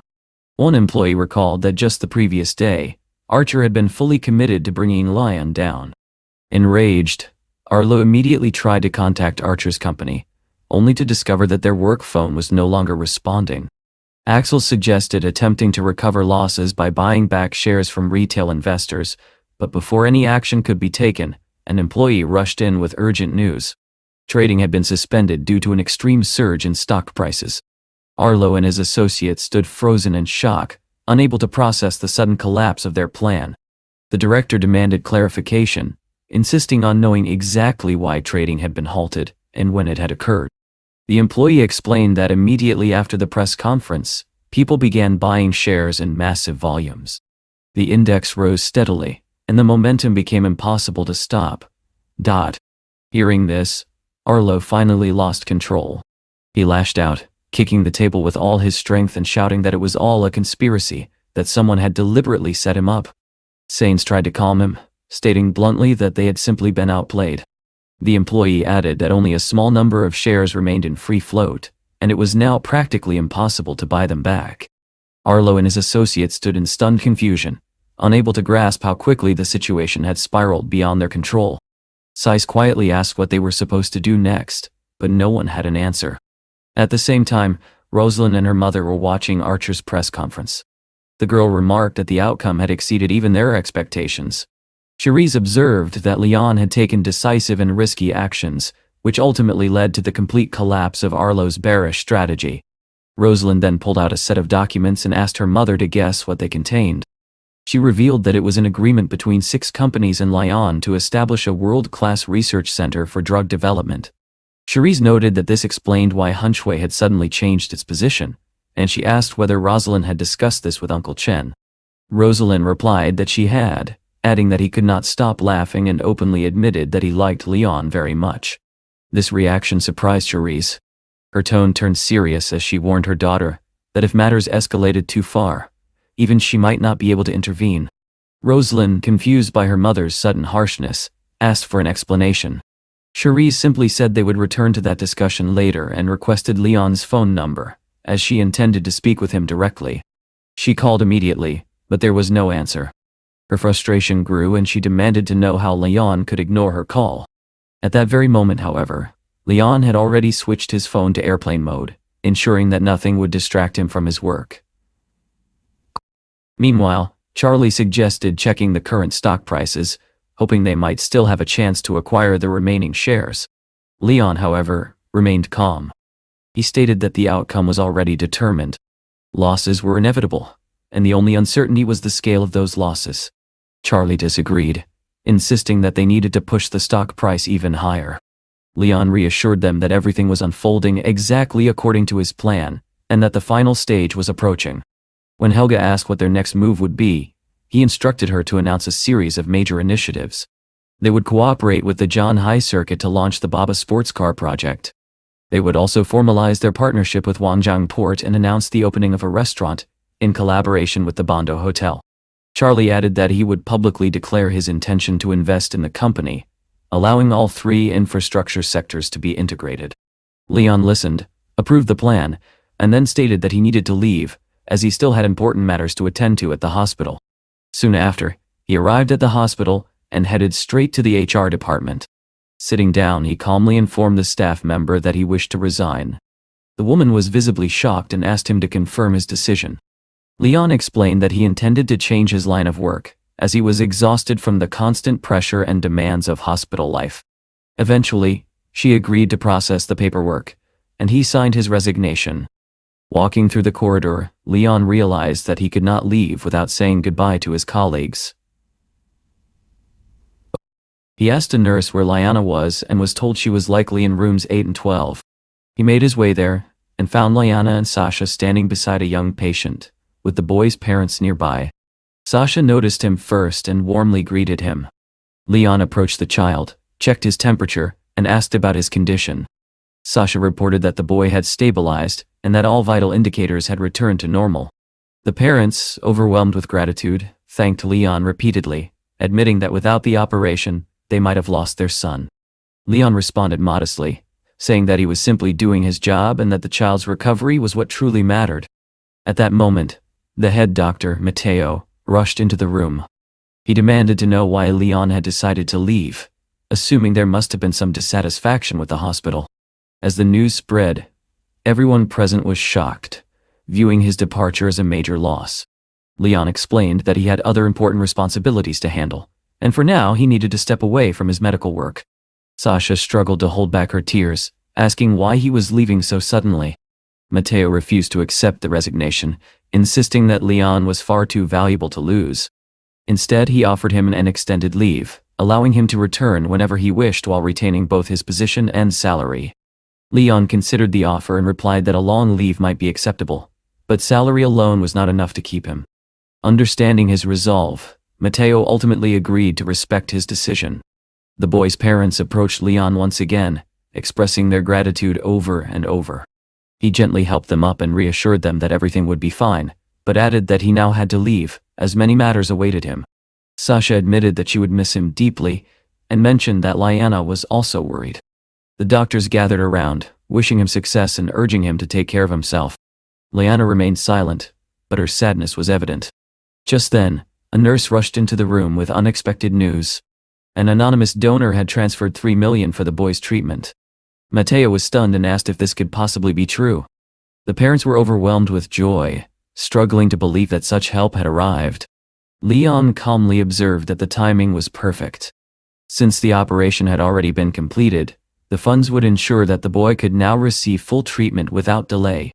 The parents broke down in tears, with the mother saying that there were still kind-hearted people in the world, and that without this support, their child could not have been saved. With everything settled, Leon asked everyone to return to their duties. He quietly reminded them that it was time for him to go. Liana felt a quiet certainty settle in her heart.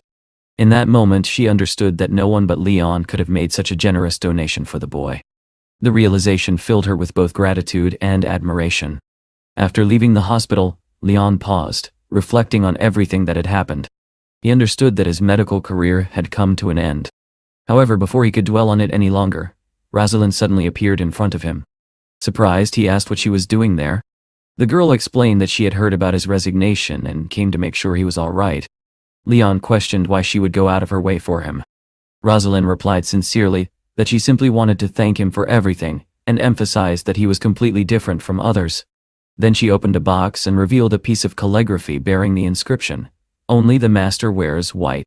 She handed it to him, saying that the gift came from the bottom of her heart. Leon examined it carefully and smiled, pleased that she had remembered something so meaningful. At that moment, Lena suddenly appeared before him and congratulated him on successfully completing his task. She announced that he had been rewarded with 300,000 mastery points and had reached E-level combat power. When Leon asked what that meant, she explained that on Blue Star there existed a 5-tier combat system, and his current level was only the entry point. Even so, she added that his strength was now approximately 100 times greater than that of an ordinary person. Leon was delighted, and asked if that meant he had become practically invincible. Lena responded that while his strength would soon surpass even elite fighters and special forces, Blue Star was far more complex than he imagined, and he would need to continue developing his abilities. Curious, Leon asked where such systems came from, jokingly suggesting places like Nebula MS-78 or Cybertron. Lena simply replied that all secrets would be revealed when he became strong enough, and with that, she disappeared.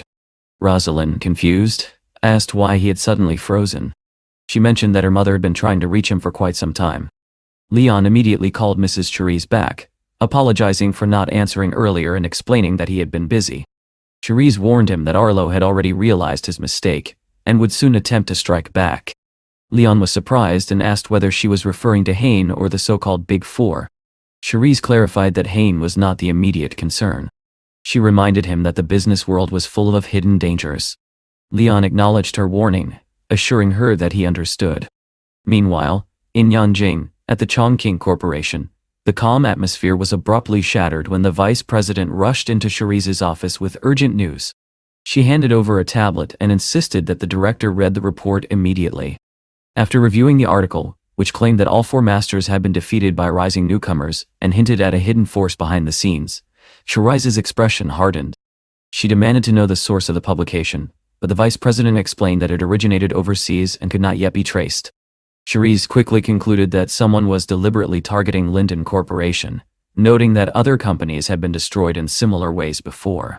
She ordered that an official explanation be prepared through HR to address the stock market conflict, and the vice president promptly moved to execute her instructions. At the same time, Arlo received troubling news. A report had surfaced online accusing them of orchestrating the entire stock market scheme. Furious, he slammed his fist on the table and demanded to know who was responsible. Although the original post had already been removed, the damage had been done, as Chongqing Corporation had already released its own detailed report. One of his partners suggested that Cherise was behind this move, acting to protect herself from the fallout. The situation was worsening rapidly, as Leon's shares continued to soar, making it impossible to buy back the necessary securities in time. Arlo tried to maintain control, assuring everyone that he would find a solution. At that moment, his secretary entered and informed him that Mrs. Wang had summoned him. Promising his team that everything would soon be resolved, Arlo left to meet her. Inside the office, he was immediately confronted. Mrs. Wang questioned his reckless actions. Arlo attempted to deflect responsibility onto the PR company, but the chairwoman of the Hawaiian group, Donatella, pressed him further. She asked whether he had considered why Hyun had suddenly aligned itself with Lion. This revelation stunned him. Donatella then disclosed that Lion had formed an alliance with 7 pharmaceutical companies to establish a research center, with plans to produce drugs at half the current market price. Arlo was left speechless. She went on to reveal that Lion also had another powerful asset, a renowned professor whom Arlo knew nothing about. Overwhelmed, Arlo asked what he should do. Donatella instructed him to act immediately. She would provide funds, but he had to buy back all brokerage shares while there was still time. She warned him that many were watching closely, anticipating a shift in power within the family, and that the scandal needed to be contained as quickly as possible. Soon after, new information arrived. The assistant reported that a case in Bao City was under investigation, with Xiaoyan Company handling construction, led by a director named Leona. However, the main investor behind the projects was Chongqing Corporation. This revelation deeply unsettled Donatella, prompting her to immediately contact Cherise. Elsewhere, Helga reported to Leon that Cisco had reached out to negotiate compensation. Leon observed that their opponents had been wise to retreat when they did, as continuing would have only deepened their losses. He instructed that all debts to the bank be fully repaid. Helga confirmed that she would carry out his orders. Sean added that based on Cisco's calculations, their profit could reach approximately 150 billion. Leon thanked his team for their efforts and promised generous bonuses, which delighted everyone present. Afterward, Leon decided to visit Rosalind. Arriving at her home, he did not find her in the living room and assumed she was elsewhere. Hearing his footsteps, Rosalind called out from the bathroom, saying she was in the shower and would be out shortly. Leon sat down on the sofa. Just then, Rosalind's phone rang. Curious, he glanced at it and saw that Arlo was calling. Answering the phone, Arlo said he wanted to discuss matters related to Lingyan Corporation and asked if she was available. Leon calmly replied that she was in the shower and suggested calling back the next day. Arlo immediately demanded to know who he was speaking to. Leon, pretending to be offended, asked if he had really forgotten his voice so quickly. Realizing the truth, Arlo was stunned and angered, clearly not expecting to hear Leon on the other end. Leon continued calmly, stating that Rosalind would be busy afterward, and that it would be better to postpone the conversation. Ending the call, he turned his attention inward, curious to test the extent of his newfound strength. Closing his eyes, he sensed a dramatic increase in his abilities, and felt an urge to test himself in battle. He concluded that among ordinary people, there was no longer anyone capable of defeating him. At that exact moment, Lena reappeared and asked whether he wished to begin a new career. Leon agreed without hesitation. She informed him that his new profession would be that of a shop owner, and that he would receive a luxury rickshaw as a reward. Still processing the unexpected turn of events, Leon asked whether this new role came with specific requirements, or if he was free to act according to his own judgment. Lena explained that as a shopkeeper, he would have to operate from a pedicab and offered to bring it down for him. However, when the rickshaw appeared, it was bright pink. Leon immediately frowned, deciding that it did not suit him in the slightest. As he stood there, he suddenly noticed a folder lying nearby. Confused about where it had come from, he picked it up and opened it, only to discover what looked like a menu. Scanning its contents, he was stunned. He asked aloud whether he was really supposed to sell a plate of fried rice for 189 yuan. At that moment, Rosalind appeared behind him. She looked at the rickshaw with visible confusion and asked where it had come from. Leon calmly replied that it was his new vehicle, and even asked if she found it fashionable. Approaching the rickshaw, he explained that he had decided to try a new profession, so he had bought it and planned to work wherever he liked. He added, half-jokingly, that she could help him run the business if she wanted. Rosalind laughed, remarking that pink hardly suited him. In response, Leon pulled her into a light embrace, and with a playful smile, declared that he was a princess at heart. Afterward, the two went inside together. Leon then mentioned that Arlo had called earlier, and that he had already spoken to him. Rosalind sighed, and asked how much longer he intended to provoke Arlo, admitting that the entire situation had been exhausting for her. Leon sat beside her and gently offered her a massage, noting that she had worked hard and deserved some rest. The next day, Leon arrived at Lingyun Corporation in high spirits. Helga, noticing him, admitted that she had not even heard him enter. Taking a seat, Leon asked if there was any news about Arlo. Helga reported that, just as expected, there had been no further action, suggesting that their opponent had effectively surrendered. She added that after repaying the loan, the bank would still hold more than 80 billion, which could be returned. Hearing this, Leon concluded that the matter with Arlo and Hain Company was essentially resolved, and no longer worth revisiting. However, he immediately shifted focus. At this stage, he said, it was time to begin merging the Lunan and Kachuan companies. They also needed to prepare for a listing as soon as possible, and, once on the stock exchange, attract investments from major technology firms. With company matters settled, Leon stepped outside and reflected that he could now devote himself to his new venture.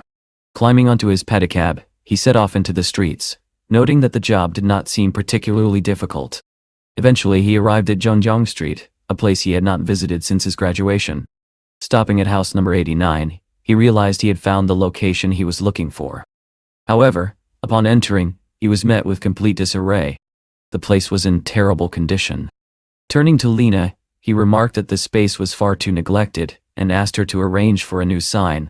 Lena agreed, and reminded him that he needed to complete all renovations within 24 hours to receive a reward. Leon asked if he could seek help. Lena replied that assistance was allowed, but all key decisions had to be made by him alone. Accepting the challenge, Leon decided to begin immediately. He planned to contact his assistant and request additional manpower from the hotel, knowing he could not manage everything alone. Just then, someone called out his name. Turning around, he was surprised to see Elizabeth. She explained that she had gone to his office, where Helga informed her that he had come to the shopping street, so she came looking for him. Looking around, Elizabeth asked if this chaotic place was truly his new establishment. Leon confirmed it, assuring her that after proper cleaning and preparation, it would become a functioning business.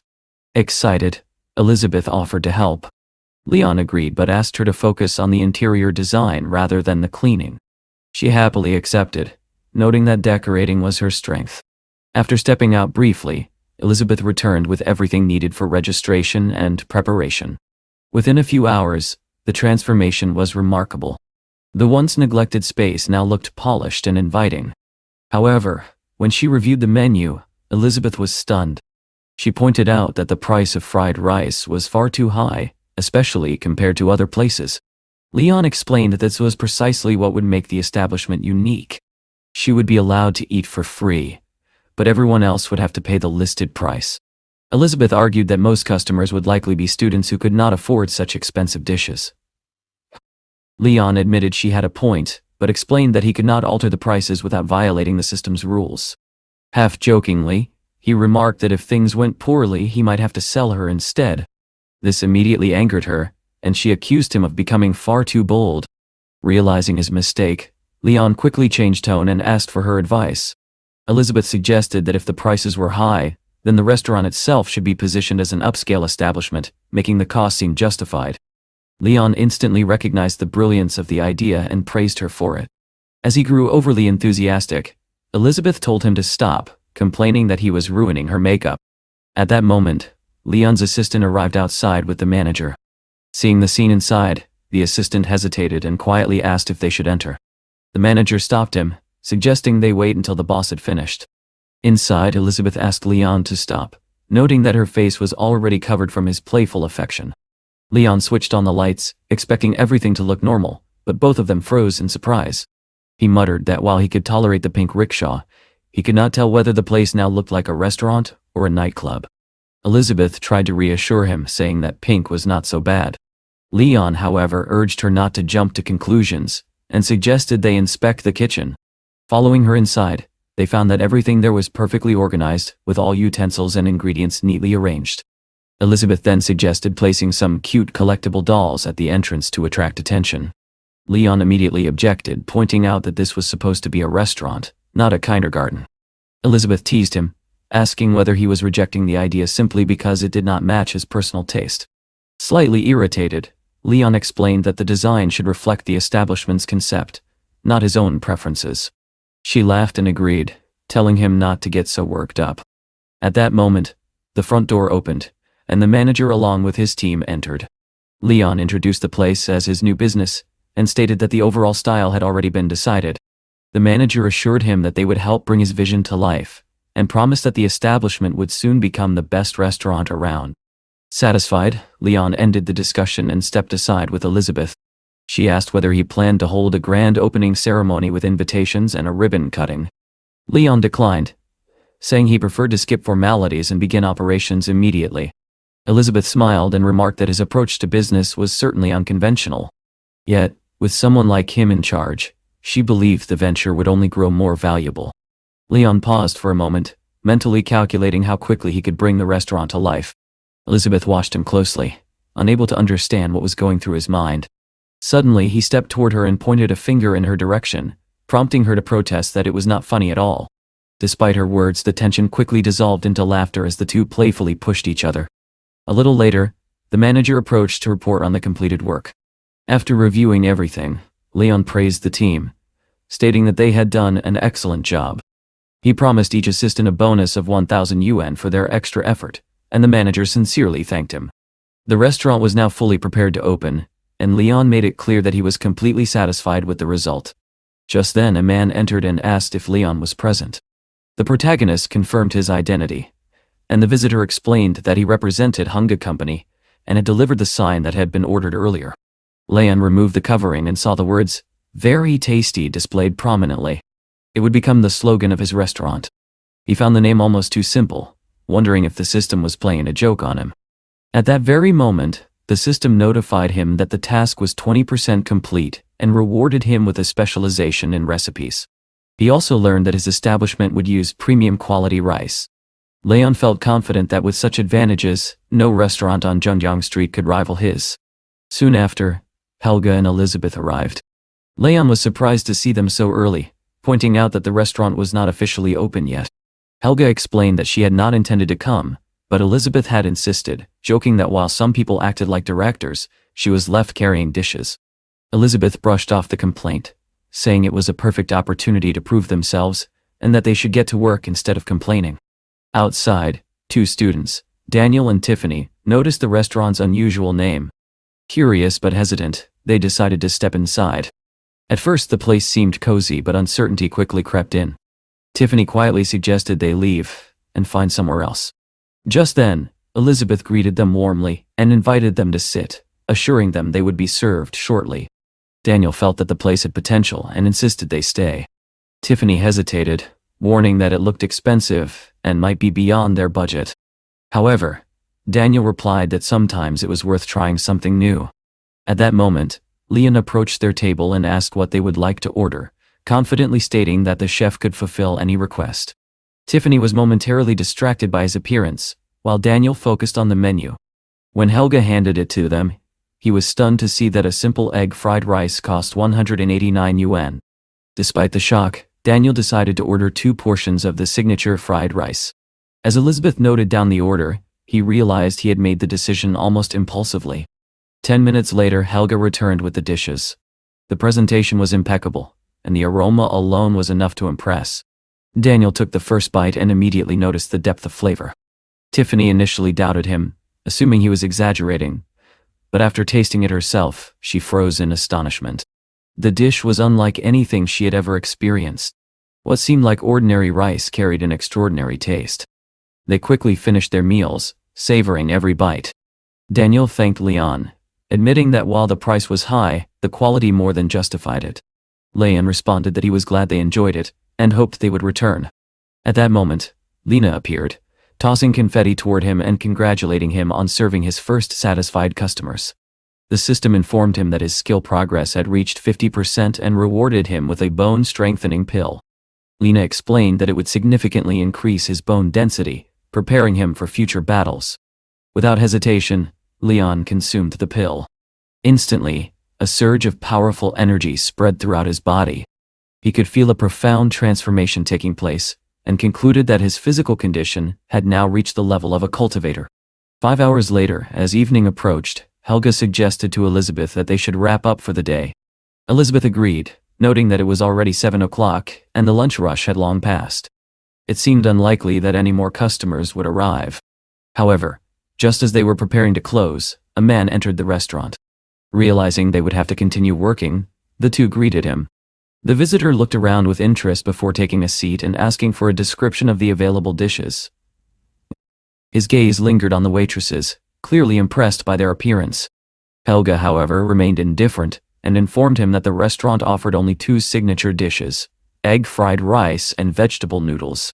The man ordered the fried rice and asked for a drink, preferably something bottled.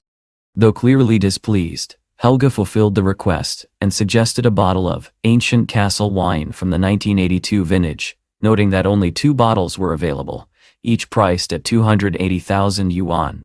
The customer was stunned and asked if he had heard correctly.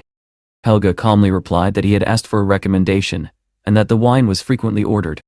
The man coughed awkwardly and remarked that she clearly did not understand wine, pointing out that such a drink would be more suitable in a Western restaurant. He added that red wine did not pair well with fried rice and instead demanded a glass of milk tea. Then, shifting his tone, he asked Helga if she was from the countryside, commenting on her beauty and questioning why she worked as a waitress. Helga responded coldly that it was none of his concern. The man introduced himself as Dabi, stating that he was a lecturer in a directing department, and added that someone with her appearance was truly rare. Helga's patience finally snapped. She shot back at the man, asking if he had nothing better to do than concern himself with strangers. Dabi, however, only smirked, remarking that she was far too straightforward. He leaned in slightly, and hinted that if they were interested in cooperating with him, they could discuss matters in more detail elsewhere. That suggestion only made things worse. Helga's anger flared, and for a moment, it seemed she might strike him. Instead, she pulled out her keys, holding them up and calmly stating that they were the keys to her car. Then she asked him how much he thought a date with her would cost. The question caught Dabi completely off guard. He stared at her in disbelief, and asked how an ordinary waitress could possibly afford such things. At that moment, Leon stepped into the hall. Noticing Helga's expression, he immediately sensed something was wrong and asked what had happened. Meanwhile, Dabi took a bite of the food. His expression changed instantly. The irritation vanished, replaced by genuine amazement. He admitted that he could barely find words to describe the taste. Within minutes, he finished the dish and declared that it was exceptional. However, when it came time to pay, the atmosphere shifted again. He casually handed over 100 yuan, but Helga informed him that the total was 257. Dabi froze, then asked in disbelief whether he was really expected to pay that much for fried rice and tea. Helga replied calmly that the prices were clearly listed on the menu, and there was no reason to argue. Dabi glanced at the menu and scoffed, convinced that the staff had lost their minds. He demanded to know what kind of establishment this was, and warned that if they did not adjust their prices, he would file a complaint. This time, Leon lost his patience. In a sudden burst of anger, he kicked the man and demanded that he pay the full amount immediately. Elizabeth rushed forward, urging Leon to stop before things escalated further. Under pressure, Dabi paid in silence. As he rushed out of the restaurant, he turned back and threatened that Leon and his team would soon face consequences for their behavior. No sooner had he left than Lena appeared again, announcing that a special task had been completed. As a reward, Leon received an essence for processing food. Curious, he asked whether this meant he could absorb energy simply by touching food. Lena smiled and replied that he was close to the truth. Pushing the idea further, Leon jokingly asked why he even needed a mouth anymore. Lena looked at him in surprise and countered that surely he did not use it only for eating. She then explained that the ability had a broader application. For example, if he had 2 chestnuts, he could transfer energy from one to the other, effectively doubling its strength. Leon found the idea fascinating and wondered whether such an ability could extend beyond food. Before he could explore the thought further, Elizabeth approached and advised him not to dwell on unpleasant customers. At that moment, the door opened again, and 2 women entered. One of them was his former teacher, Giselle. She asked what he was doing these days, and Leon casually replied that he had started a small business. Her companion, Ariel from Dongai Media, looked at him with curiosity.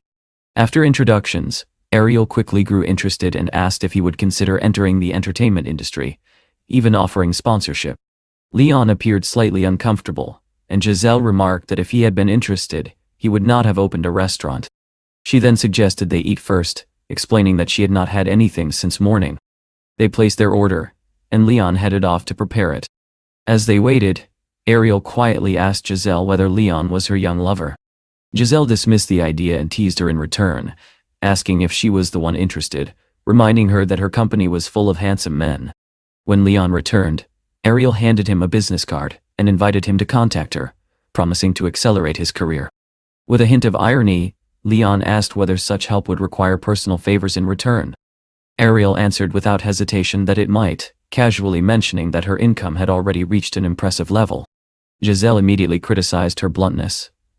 Just then, Elizabeth entered and informed Leon that they had already withdrawn 80 billion from the Ling Yun account. Ariel was stunned into silence, while Giselle admitted that although she knew Leon was successful, she had not realized the extent of his wealth. Soon after, Giselle stood up and asked for the bill, insisting on paying. Leon jokingly asked whether her friend might be interested in investing in him instead, but Giselle quickly shut down the idea, reminding him that he already had a girlfriend. With that, the two women left. The system then notified Leon that he had received another reward, a lucky card valid for 10 minutes. He recalled that a similar reward had previously lasted only 5 minutes, and was pleased by the improvement. Elizabeth, smiling, teased him that he was so charming that women were willing to support him financially. Leon replied with mock pride that it was simply his natural appeal. She rolled her eyes and told him to stop daydreaming and get back to work. He then reminded her about her interest in investing in the high-tech automotive sector. Elizabeth confirmed that she had already discussed it with the director, and that they had identified several promising companies. Leon proposed starting with an investment of $1 billion, and suggested gathering the team to discuss the plan in detail. About an hour later, everyone assembled. Leon addressed them, encouraging open and honest discussion.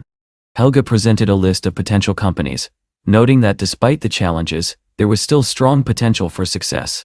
She explained that key components for lithography machines were restricted from export, creating a major obstacle since most suppliers were located abroad.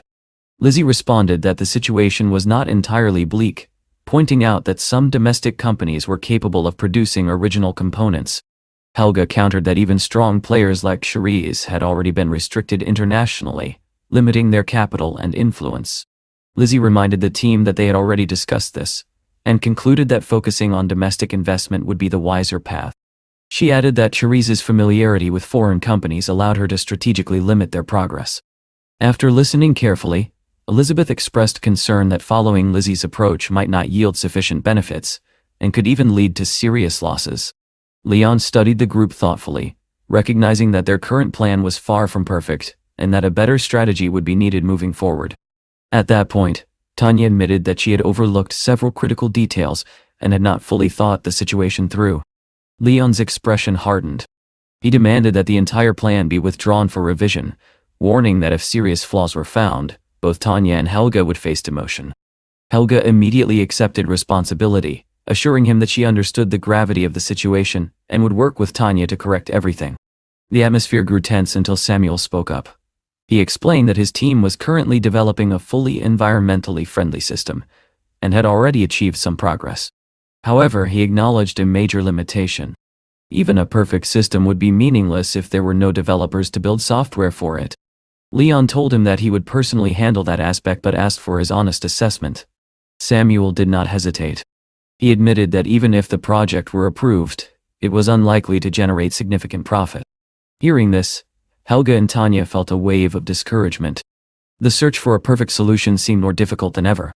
It was then that Elizabeth calmly intervened. She agreed with Samuel's reasoning but proposed a broader strategy. If they followed the development model used by Lingyan, Lunsun and Baba, they could create a structure where multiple sectors supported each other. This approach, she explained, would help offset the risks of entering the mobile device market. Vivian immediately recognized the value of her idea. Elizabeth had managed to reconcile the conflicting directions and turn them into a unified strategy. The rest of the team quickly regained their confidence, agreeing that this could open up new opportunities for growth. Leon nodded in approval. He instructed Samuel to continue developing the system while simultaneously exploring smart transportation solutions. He then turned to Vivian and assigned her the responsibility of overseeing the integration and registration of Lunan and Ketwang. The task overwhelmed her. She hesitated, admitting that she was afraid of making a mistake. Lizzie subtly squeezed her hand, silently urging her to accept the responsibility. Gathering her courage, Vivian finally agreed.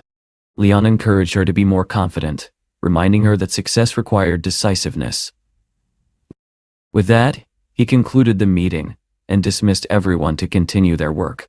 Sometime later, Tiffany entered the restaurant accompanied by several classmates. She cheerfully explained that she had brought them all to support Leon. Turning to her friends, she pointed at him and asked if they agreed that he was handsome. One of the girls joked that she was now motivated to study harder so she could afford to eat there in the future. Helga quietly remarked to Elizabeth that the girls seemed quite taken with Leon, but Elizabeth responded calmly that she was not concerned. Within 10 minutes, Leon prepared all their dishes and wished them an enjoyable meal. Tiffany asked if he was the only chef in the restaurant. Leon replied that his friends sometimes helped, and together they could manage the workload efficiently. Tiffany then asked whether they were hiring part-time staff, mentioning that one of her friends was interested. Leon admitted that he had not considered it yet, and added that they maintained very high standards. This puzzled her, and she questioned why such strict requirements were necessary even for basic tasks. Curious, she turned to Lizzie and asked about her education. Lizzie calmly replied that she held a PhD in computer science. The students were stunned. Another girl turned to Helga, assuming she would not have a degree, but Helga stated that she had studied international economics and trade, and also held a doctorate. The group fell into disbelief, wondering how they could ever reach such a level. Leon remarked that he would not mind hiring them in the future, but the restaurant's current capacity would not allow it. Inspired, Tiffany declared that they would return to their studies, and that she would come back to work there once she had earned her doctorate. After finishing their meal, the students left with renewed determination. Back in the kitchen, Elizabeth questioned Helga about her involvement in company matters, reminding her that she had previously chosen to stay out of such affairs. Helga replied that she was simply acting in the company's best interest and meant no harm. Elizabeth clarified that the issue was not about intention. Leon had sufficient resources, and every decision he made was part of a larger vision for the corporation's future. Helga acknowledged this, and promised to work even harder moving forward. As the day came to an end, Leon realized that everyone had put in considerable effort. He decided it was time to close the restaurant. Just then, Lena appeared once again and announced that he had successfully completed his current profession. As a reward, he received a solar-powered phone. Sitting down on the couch, Leon learned that his next profession would be that of a streamer. He quickly realized that he needed to upgrade his chip program to version 3.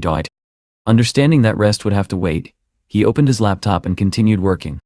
Elizabeth, however, suggested that the issue with the phone could not be solved immediately, and encouraged him to step outside for some fresh air. He agreed, and soon they arrived at the campus. Looking around, Elizabeth asked in surprise whether there was actually a forest there, as she had never noticed it before. Leon confirmed that it existed, explaining that it provided privacy for couples seeking to escape prying eyes. Elizabeth observed the couple scattered among the trees and commented that they seemed bold. She added, half-jokingly, that seeing them made her feel older. Leon reassured her that she would always feel young as long as she was with him. At that moment, Tiffany spotted Leon from a distance. Recognizing him immediately, she called out loudly and approached them, asking if he was out for a walk with his companion. Leon greeted Tiffany politely, saying he was glad to see her again. At that moment, another student tossed him a basketball and invited him to join their game, asking if he could play. Leon replied with calm confidence that it would not be difficult for him, and that he could easily outperform anyone there. Without hesitation, he leaped into the air and released the ball. A second later, it dropped cleanly through the hoop. The students froze, realizing that he had not exaggerated his abilities at all. Elizabeth clapped in delight and urged him to try again. Smiling, Leon said that his next shot would be dedicated to her. The students exchanged doubtful glances, noting that the distance was far too great. One of them even joked that if Leon managed to score from there, he would eat the ball himself. Leon did not argue. He simply jumped again, his movements precise and effortless. The ball flew in a perfect arc and landed straight in the basket. The entire group stood in stunned silence, unable to comprehend what they had just witnessed. Elizabeth rushed toward him, her excitement impossible to hide. She told him he was incredible, and admitted that she had never imagined he possessed so many hidden talents. Leon responded lightly that he was capable of much more, and would continue to surprise her. Encouraged by the spectacle, one of the students approached and suggested playing a proper game instead of simple throws. Leon replied that his girlfriend wanted to watch him finish his shots first, after which they could play together. Then, in one final display, he sprinted forward, jumped high into the air, and reached the hoop itself, sending the ball cleanly through with absolute control. The students erupted into disbelief, murmuring that such a feat seemed beyond human ability. Elizabeth ran up and hugged him tightly, declaring that he was the best. Leon then tossed the ball back to the student who had challenged him, and asked if he still wanted to play. The student quickly backed away, claiming he suddenly felt unwell, and suggesting they play another time. Leon simply smiled and agreed, reminding him that he would still defeat him when they did. Later, he returned home with Elizabeth. Sitting in the room, he casually played a video game. Elizabeth watched him with admiration, saying that the students must have been overwhelmed with envy. Leon brushed it off, calling them ordinary throws, and added that she might view him differently as time passed. Elizabeth, however, insisted that no matter what happened, even if he grew old and weak, she would still consider him the best. Leon looked at her in surprise, asking if she really believed he would become frail with age. She laughed and explained that it was only a figure of speech, meant to express her feelings, even joking that she would hire the best doctors for him if necessary. Leon responded more seriously, saying that if his life were ever sustained only by machines, he would rather leave this world. Elizabeth shook her head, thinking he was taking things too literally. Then, without warning, she walked over to the router and pulled out the cable, cutting off the Wi-Fi to stop him from playing games. The next morning, Leon went to Rosalind's house to discuss a new idea. He asked whether she would be interested in participating in a promising project. He explained that they were developing a personal mobile system and that she could take a leading role in it. Rosalind declined, saying she was not particularly interested, though she was willing to help if needed. Leon then asked directly whether it would be possible to secure certain benefits. Curious, she asked what kind. He explained that he wanted exclusive naming rights, and emphasized that money was not the issue. Rosalind recalled that similar deals had previously reached around $1 billion, and assumed he planned to promote the system through advertising. Leon clarified that this was not about a phone but about the system itself. He intended to market it independently rather than relying on traditional advertising models. She asked him to wait while she contacted her mother. While she spoke on the phone, Leon turned on the television and idly switched channels. After some time, Rosalind returned and said that her mother was willing to help connect them with several companies. She added that Leon would later need to choose a partner to support software development. She also mentioned that her mother was considering establishing a manufacturing center and asked whether he would be interested. Leon admitted that such a project would be risky, with a lifespan of up to 20 years, and that he could not manage it alone. Rosalind pointed out that it was a rare opportunity and a privilege worth serious consideration. After thinking it over, Leon agreed and asked to review the list of potential partners. Soon after, he visited the Lunan Science Center. Professor Samuel warmly welcomed him. Leon explained that the new system's source code should not differ too drastically from existing solutions, though implementing it would still be challenging. Samuel reassured him that their system was fundamentally similar to current ones, and that the team had ensured full compatibility with existing applications. Leon then stated that their next step was to find manufacturers willing to enter the mobile industry. He emphasized that the device should remain affordable, within a reasonable price range, and that special attention should be given to camera quality. After concluding the discussion, he returned to his restaurant and began tidying the kitchen. Helga asked whether he was ready to close for the day. Leon replied that he wanted to try something new, and asked her not to put the establishment up for sale. Just then, a group of customers entered and called out, asking if anyone was there. Leon apologized and explained that they were about to close. However, as he looked closer, he froze in surprise. Among them was Gail, his former classmate. Gail stared at him and asked if he was really Leon. Another classmate questioned whether he was now working as a cook, recalling that he had once been involved in real estate. Leon calmly replied that he had left that field long ago. Gail shook his head and remarked that Leon should find a more respectable job, implying that being a chef lacked prestige. Leon responded evenly, asking since when the profession of a chef had become unworthy of respect. Gail then began boasting about his own achievements, saying that after entering graduate school, he had been working on venture projects. Another classmate tried to stop him, suggesting he was talking too much. Holly stepped in, offering a different perspective. She said she did not see anything wrong with being a chef, pointing out that with enough capital, one could always open a successful restaurant. Gail dismissed this, arguing that in a competitive city like Shanghai, even a small mistake could lead to total failure. Holly, however, turned to Leon and said that if he ever decided to expand or open his own restaurant, he should let her know, as she would be willing to invest. The hero calmly replied that he did not think the plan was a good idea, and had no intention of following through with it. Gail, clearly frustrated, could not understand his reasoning and argued that drifting along without purpose would lead to nothing. In response, Leon placed a reassuring hand on her shoulder, and said that he understood her point, but urged her to stop putting on an act. He then suggested that everyone drop the argument and order food, noting that they were all likely hungry. When Leon entered the kitchen, Helga looked surprised and asked why he had returned, especially since the establishment was already closing. Leon simply smiled, and explained that it was not every day one had the chance to meet old friends. 2 hours later, the group of former classmates had finished eating, their plates completely empty. Holly asked how much they owed and even offered to cover the entire bill, but Leon insisted on paying for everyone. Gail, however, remarked that the meal was too expensive, and warned him to be more careful with his spending. Watching the scene unfold, Helga quietly thought to herself that Leon was remarkably skilled at pretending. At that moment, Leon received a message from Rosalind. She informed him that they needed to discuss the community center project. Leon immediately told Helga that they were closing up and that he had to leave on business. The group began to disperse, still talking about how delicious the food had been. Holly noticed that Leon was also heading out and approached him, asking if his workday was over. She mentioned that she had recently bought a car and offered him a ride, but Leon politely declined, explaining that he had his own vehicle. Helga then mentioned that she too was heading back to work and would call him later. Gail, overhearing this, was surprised that Helga referred to Leon as director, and wondered how an ordinary cook could hold such a position. Holly asked if Helga worked under him, and Leon clarified that she was actually an assistant director at his financial company. He went on to tell Holly that once she entered her doctoral program, she could consider applying for a job there as well. Downplaying his success, Leon added that he had only recently started a company, earned some money, and did not see himself as anything special.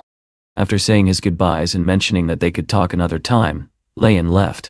The remaining classmates were left stunned when they saw the luxury car waiting for him, worth an astonishing sum. They could not comprehend how their former class president had acquired such wealth, and gradually realized that he had been hiding his true status all along. Holly reflected that some people study their entire lives without achieving much, while others manage to secure great opportunities. Gail remained silent, unable to respond, eventually acknowledging the truth in those words. Later, Leon arrived at Rosalind's company, and examined the tall building before him, noting that it was impressive. Although he admitted it was not quite on the level of Lin Yun, it was still comparable. He soon noticed a large crowd gathered at the entrance and wondered what had caused such a commotion. Rosalind explained that John Hai was full of sharp-minded entrepreneurs who reacted instantly to changes in the business world, adding that many of them worked even harder than he did. Leon, however, remarked that hard work alone was not enough to earn great wealth. As the elevator arrived, he stepped inside, intending to meet with the project's investors. Nearby, someone mentioned that all the documents were ready, and that the place was to be transformed into the city's best business center. Sensing the presence of others approaching, Leon discreetly stepped aside. Rosalind quietly noted that they were fortunate not to be caught off guard and questioned what people might think if they saw them together. Soon, a wealthy student from Shanghai University named Juno approached them and asked if they were planning to rent office space. Leon countered by asking why he was so interested. Juno explained that they were also considering starting a business there and believed their paths would likely cross again. Leon, however, firmly stated that he did not think they would meet again. He added that he liked the entire floor and suggested they explore other levels instead. As Leon walked away, Juno watched him closely, convinced that the man would eventually regret his attitude. Meanwhile, Leon remarked to Rosalind that the design of the place was excellent, and that only office furniture remained before everything would be ready. Juno, on the other hand, grew irritated, convinced that Leon was merely putting on a show, as renting an entire floor was far beyond what most could afford. Emmy tried to calm him, suggesting that Leon might simply be having a bad day, but Juno dismissed her, claiming she was too naive. He pointed out how Leon and Rosalind had adjusted their clothes earlier, implying something inappropriate. Emmy was shocked by the suggestion, but Juno only grew more intrigued, already forming a scheme in his mind. She urged him to stop imagining things and focus on business, suggesting they check other options downstairs. Juno, however, scoffed at the idea, noting that most spaces there were suited for small companies and that very few could afford an entire floor. Laughing, he declared that he would call his father to handle all rental arrangements and formalities. Afterward, Leon returned to Ling Yun Company to review progress. In the meeting room, he gathered with Helga and the team, and asked about the listing of Lunan and Ketwine. Helga reported that all necessary regulatory approvals had been secured, meaning the company would soon officially enter the market. Leon then announced that a new production center had been built in the city, and that the company's legal address would be located there. Helga asked if he meant the center at 190 South Street, noting that she had heard about it but expressing doubts, as such locations were typically occupied by smaller companies and might not be profitable for them. Leon agreed with her concerns but emphasized that they needed to utilize every available resource, especially since he was the owner of that center. This revelation shocked Helga, who questioned when he had managed to acquire such a property, given that all company funds were accounted for. Leon clarified that he had not formally purchased the center outright. Instead, he explained that they had secured rights to use it for 20 years, which would be more than sufficient to execute their plans with Lunan. However, he noted that once that period expired, the center would have to be returned. Helga, however, responded with confidence, pointing out that 20 years was more than enough time to achieve significant results, and that Lunan's entry into the market would become much smoother. Leon agreed with her optimism, stood up, and concluded that the only thing left now was to accelerate their progress and push the work forward. Later that evening, he arrived at Charlie's bar, hoping to relax and reconnect with his friends after a long time apart. He asked about their plans, and they replied that they intended to eat, drink, enjoy themselves, and at the same time discuss business matters. Leon shared that he had recently begun working on a new phone system, but had encountered several challenges, and he was counting on their support. Charlie, somewhat skeptical, asked whether he truly planned to produce his own smartphones, noting that the market was already oversaturated.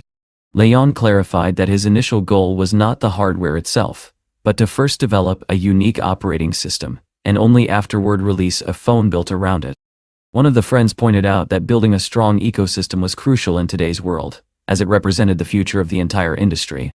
Leon agreed, emphasizing that this was precisely why the matter needed to be approached with utmost seriousness. Walker suggested focusing on social and gaming applications to attract users, while Charlie added that if one were to check any young person's phone, it would almost certainly include a dating app. Building on that idea, they proposed creating their own browser as well.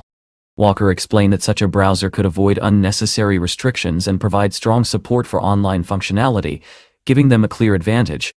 Leon appreciated the idea, calling it both unconventional and clever. Charlie, however, cautioned that such an approach might be perceived as unfair, and stressed the importance of offering tangible benefits to users, such as exclusive discounts, even suggesting perks like yacht discounts at Wanjiang Port. Leon found this line of thinking appealing, acknowledging that while such strategies would require investment, they could provide a powerful competitive edge. The group then raised their glasses, expressing confidence in the plan. Leon proposed a toast to success, and Charlie assured him that they would stand by his side and help bring the vision to life. Afterward, Leon stepped out into the parking lot, preparing to leave. At that moment, Vivian called him with an update, informing him that all the office equipment had already been delivered to the new company, and asking if he wanted to inspect it personally. Without hesitation, Leon agreed and soon arrived at the Lunan Center to review everything himself. At the same time, Juno approached Emmy with important news. He revealed that he had successfully rented an office on the top floor, and urged her to pay attention to the building's name. Emmy was surprised to learn that the building was now called Lunan. Juno explained that the top 3 floors were occupied by the Lunan Company, and insisted that he was not as foolish as he might have seemed before. Emmy suggested that they go upstairs and greet the staff, and Juno recalled seeing equipment being moved in the previous day, concluding that everything must already be fully prepared. He opened his car trunk and took out gifts, including flowers and a Maneki Neko figurine, commenting that its charm would surely be appreciated. As they headed toward the building, they suddenly encountered Leon walking directly toward them. Emmy noticed that this time he was alone, unlike before. Juno dismissed him arrogantly, claiming that wealthy women would never waste time on someone like him. The two then entered the building and introduced themselves as representatives of Chuntian Technology, located on a lower floor. Tanya accepted their gift and thanked them. Moments later, the office door opened, and Leon stepped out alongside Vivian. Emmy was stunned and immediately asked what he was doing there. Leon calmly replied that he was the owner of the company, and questioned where else he should be. The students were left in shock, asking if he truly owned Lunan and whether it was connected to Ling Yun. Leon revealed that not only Lunan, but the entire Ling Yun Corporation belonged to him. Hearing this, they were rendered speechless, finally realizing the true identity of the man they had previously underestimated. Emmy cautiously asked about the woman who had been with him earlier. Leon advised them to pay closer attention to the news, and explained that she was a well-known economist in Zhanhai City. Embarrassed, Emmy admitted she had not known. The students then respectfully greeted Leon, clarifying that Emmy was the manager of Chuntian Technology. When Leon asked about their business, She explained that they were developing an online learning application that would soon be launched. Leon wished them success and excused himself. Stepping outside, Leon looked up at the Lunan building and told his assistant that it was time to bring Lunan fully into the market. He then got into his car and drove off. Shortly afterward, he arrived at Xiaoyang Company to visit Elizabeth. She was surprised by his sudden appearance and asked why he had come without warning. Leon gently explained that the next day was a holiday and asked if she would like to visit the orphanage with him. Elizabeth happily agreed, admitting that she missed Vanessa. The following day, they arrived at the Lantan Social Institution. The children immediately recognized Leon and rushed toward him with excitement, embracing him warmly. Vanessa welcomed him back and encouraged the children to head inside, as the food was already prepared. She also mentioned that Nell had come to the shelter and would soon meet them. Nell was overjoyed to see her brother and his fiancée. She admitted that she had missed him dearly and playfully remarked on Elizabeth's growing beauty, joking that she envied her. Vanessa soon called everyone inside so the meal would not grow cold. During their conversation, Elizabeth asked Nell what she had been doing recently. Nell explained that she had started working as a streamer and had already earned over 2,000 yen in just half a month, expressing confidence that her income would continue to grow. Elizabeth gently warned her that streaming could be unstable and suggested that she could join her company if she wished. Nell thanked her but declined, explaining that she did not want others to think she relied on her brother's influence. In response, Leon waved his hand with a playful smile and jokingly declared that he would now show her what it truly meant to be worthless. Vanessa, however, remained calm and pointed out that they were all adults now. With a thoughtful tone, she asked Nell when she planned to introduce her own boyfriend. To everyone's surprise, Nell suddenly announced that she did in fact have a boyfriend, and promised that she would introduce him soon. Vanessa was taken aback and immediately questioned when this had happened, and why Nell had kept it a secret. She gently reminded her that although the orphanage had become prosperous thanks to Leon, it was still, at its core, an orphanage. Uncle supported her words, adding that Nell should not be dazzled by wealth, and that what truly mattered was finding a kind and reliable partner. Nell reassured them, asking everyone not to worry. She explained that her boyfriend already knew about her background and situation. Confidently, she repeated that she would bring him to meet everyone soon. Leon then told her that he would stay to help if needed, but since Elizabeth was very busy, certain matters would need to be discussed with her separately. Nell turned to Elizabeth and, understanding how occupied she was, still asked her to stay at the shelter for another day. She hugged her warmly and suggested that they could go for a walk the next day, and in the evening have dinner together with her boyfriend to properly introduce him. Elizabeth agreed to stay, but made it clear that the final decision about the relationship was Nell's alone, and that they would only offer advice. Nell nodded, admitting that she had learned from her past mistakes and would listen more carefully this time. Leon reassured her that they would support her. Later that evening, Leon arrived at the Bandao Hotel. Sitting down, he quietly instructed the system that he wanted to begin a new venture. Lena responded by informing him that the system owner was launching a streaming career, and that a starter kit worth 10 million would be required. However, before he could process this, someone knocked on the door. A stranger entered, claiming she had come to personally deliver a parcel and asked him to sign for it. Leon found the situation unusual, especially given the late hour and her demeanor. The girl, noticing his confusion, casually remarked that he was amusing, then abruptly turned and left. Left alone, Leon tossed the box onto the floor, wondering what it could contain. At that moment, Elizabeth approached him and questioned what was going on. She was clearly upset, asking who would deliver packages in the middle of the night, and noting that she had heard a woman's voice. Suspicious, she demanded to see what he had ordered. Leon handed her his phone, and she quickly noticed that it was not broken, questioning why he would need a new one, and suggesting he might have bought it to communicate with someone else. In response, Leon gently but firmly held her hand and reassured her, saying he could not imagine needing anyone else when someone as beautiful as her was by his side. His words eased the tension between them. The next morning, Leon woke up in the hotel room and looked at Elizabeth sleeping peacefully beside him, realizing how fortunate he was. He informed her that it was already 8 in the morning and time to get up, but she lazily replied that he could go ahead while she rested a little longer. As Leon went to wash up, there was a knock on the door. It was Nell, teasingly asking where the bride was. Leon replied that Elizabeth was still asleep, but would wake soon. Nell joked about how long they planned to sleep, comparing them to carefree students. Leon laughed it off, explaining that the comfort of the hotel made it difficult to wake up early. Soon, Elizabeth joined them and playfully told Nell not to scold her brother. She said she would freshen up, and then they could all go for breakfast together. Nell then suggested going for a walk afterwards since the weather was pleasant. However, Leon admitted that he was tired of John High for the moment, and preferred to return to the shelter first, to check if any help was needed. He promised to join them later and meet Nell's boyfriend in the evening. Nell agreed, and said she would call him to arrange the meeting. Shortly after, Leon arrived at the Lantan Social Institution. Vanessa was in her office, busy with paperwork. When he entered, he told her that he was free that day, and had come to help. He asked if any families had come regarding the children, noticing how occupied she had been since morning. Vanessa replied that 3 families had already expressed interest in adoption, all of them unable to have children. It seemed like good news.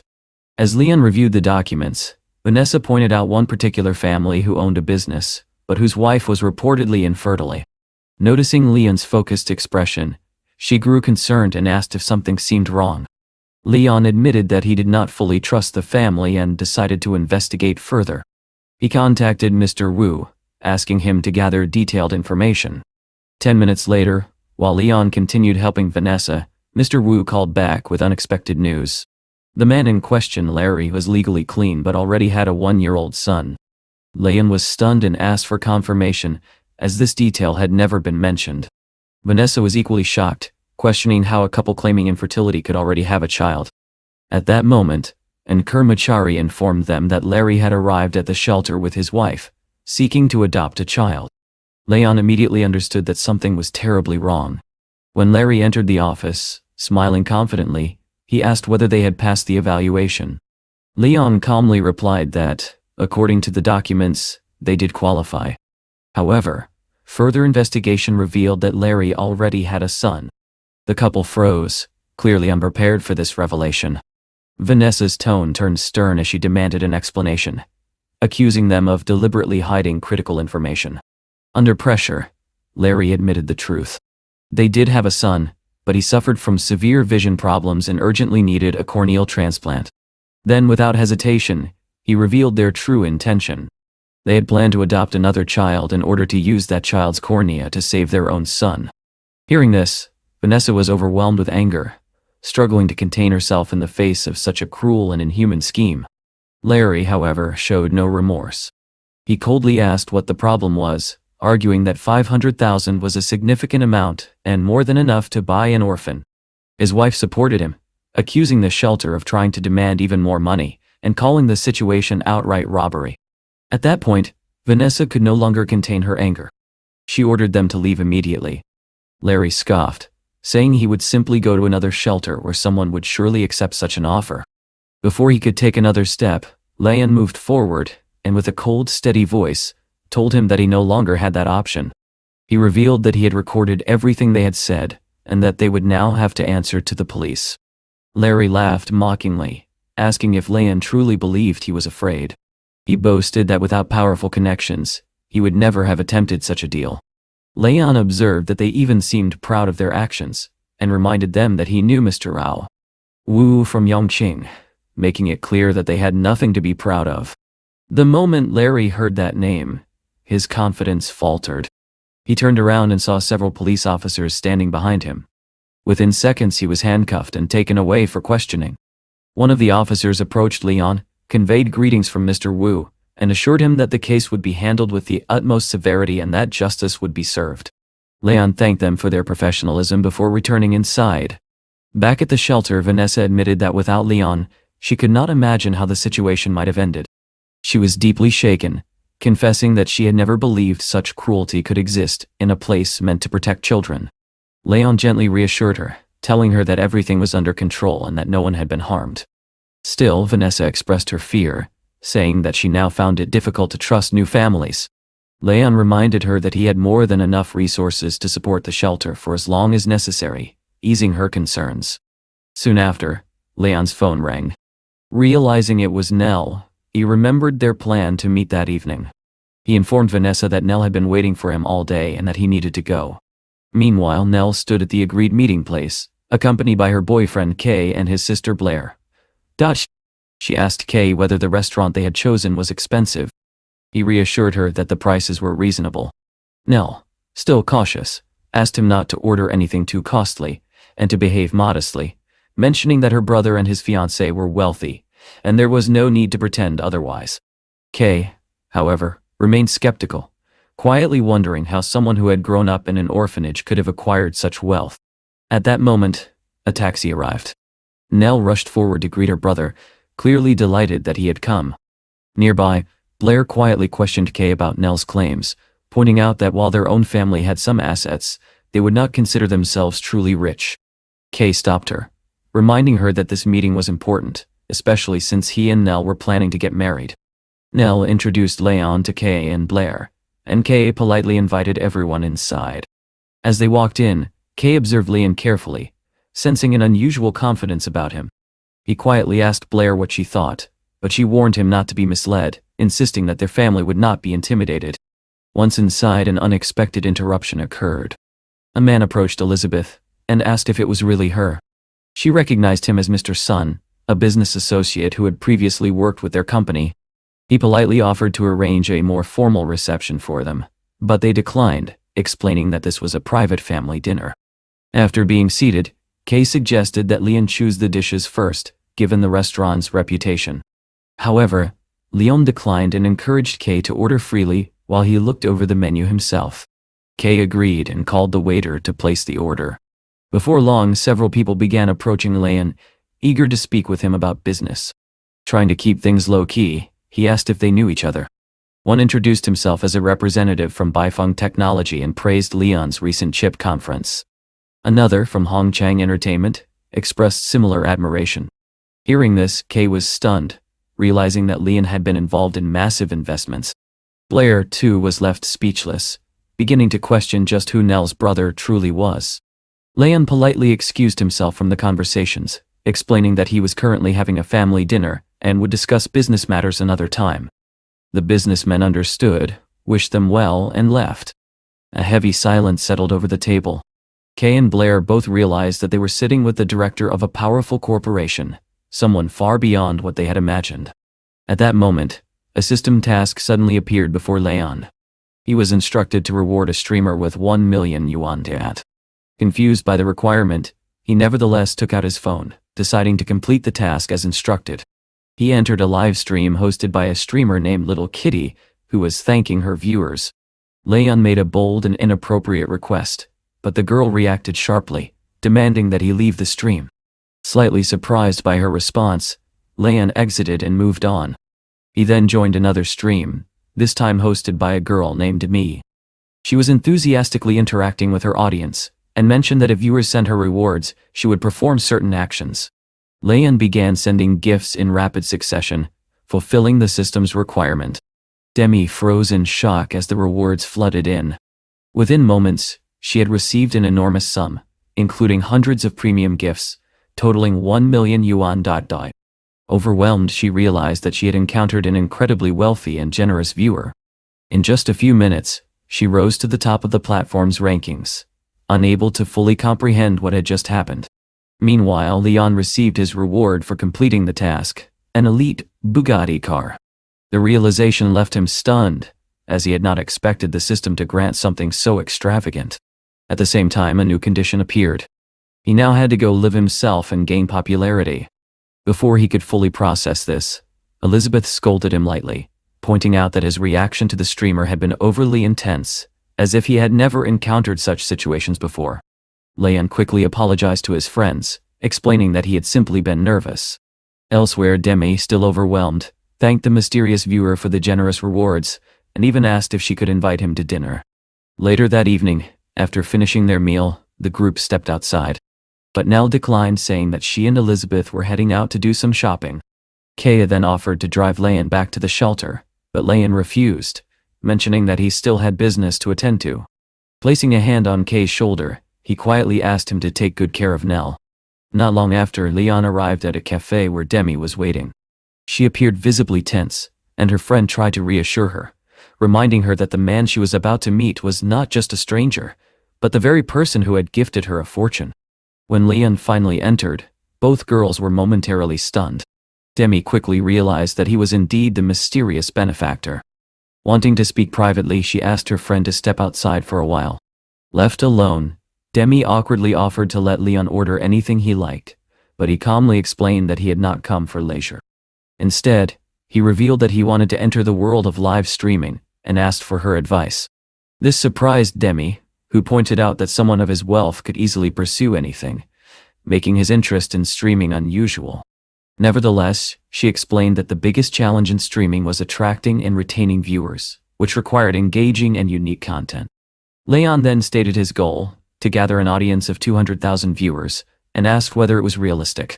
Demi admitted that such numbers were extremely difficult for a beginner to achieve, but she agreed to help him, at least for that day. Soon they arrived at a filming location. A crowd had already begun to gather, curious about which influencer would be recording there. Among them were manager Ellen and director Aiden, who had come to observe the event. They had initially expected Demi to lead the broadcast. However, when Leon and Demi arrived together in an elite car, the situation immediately drew attention.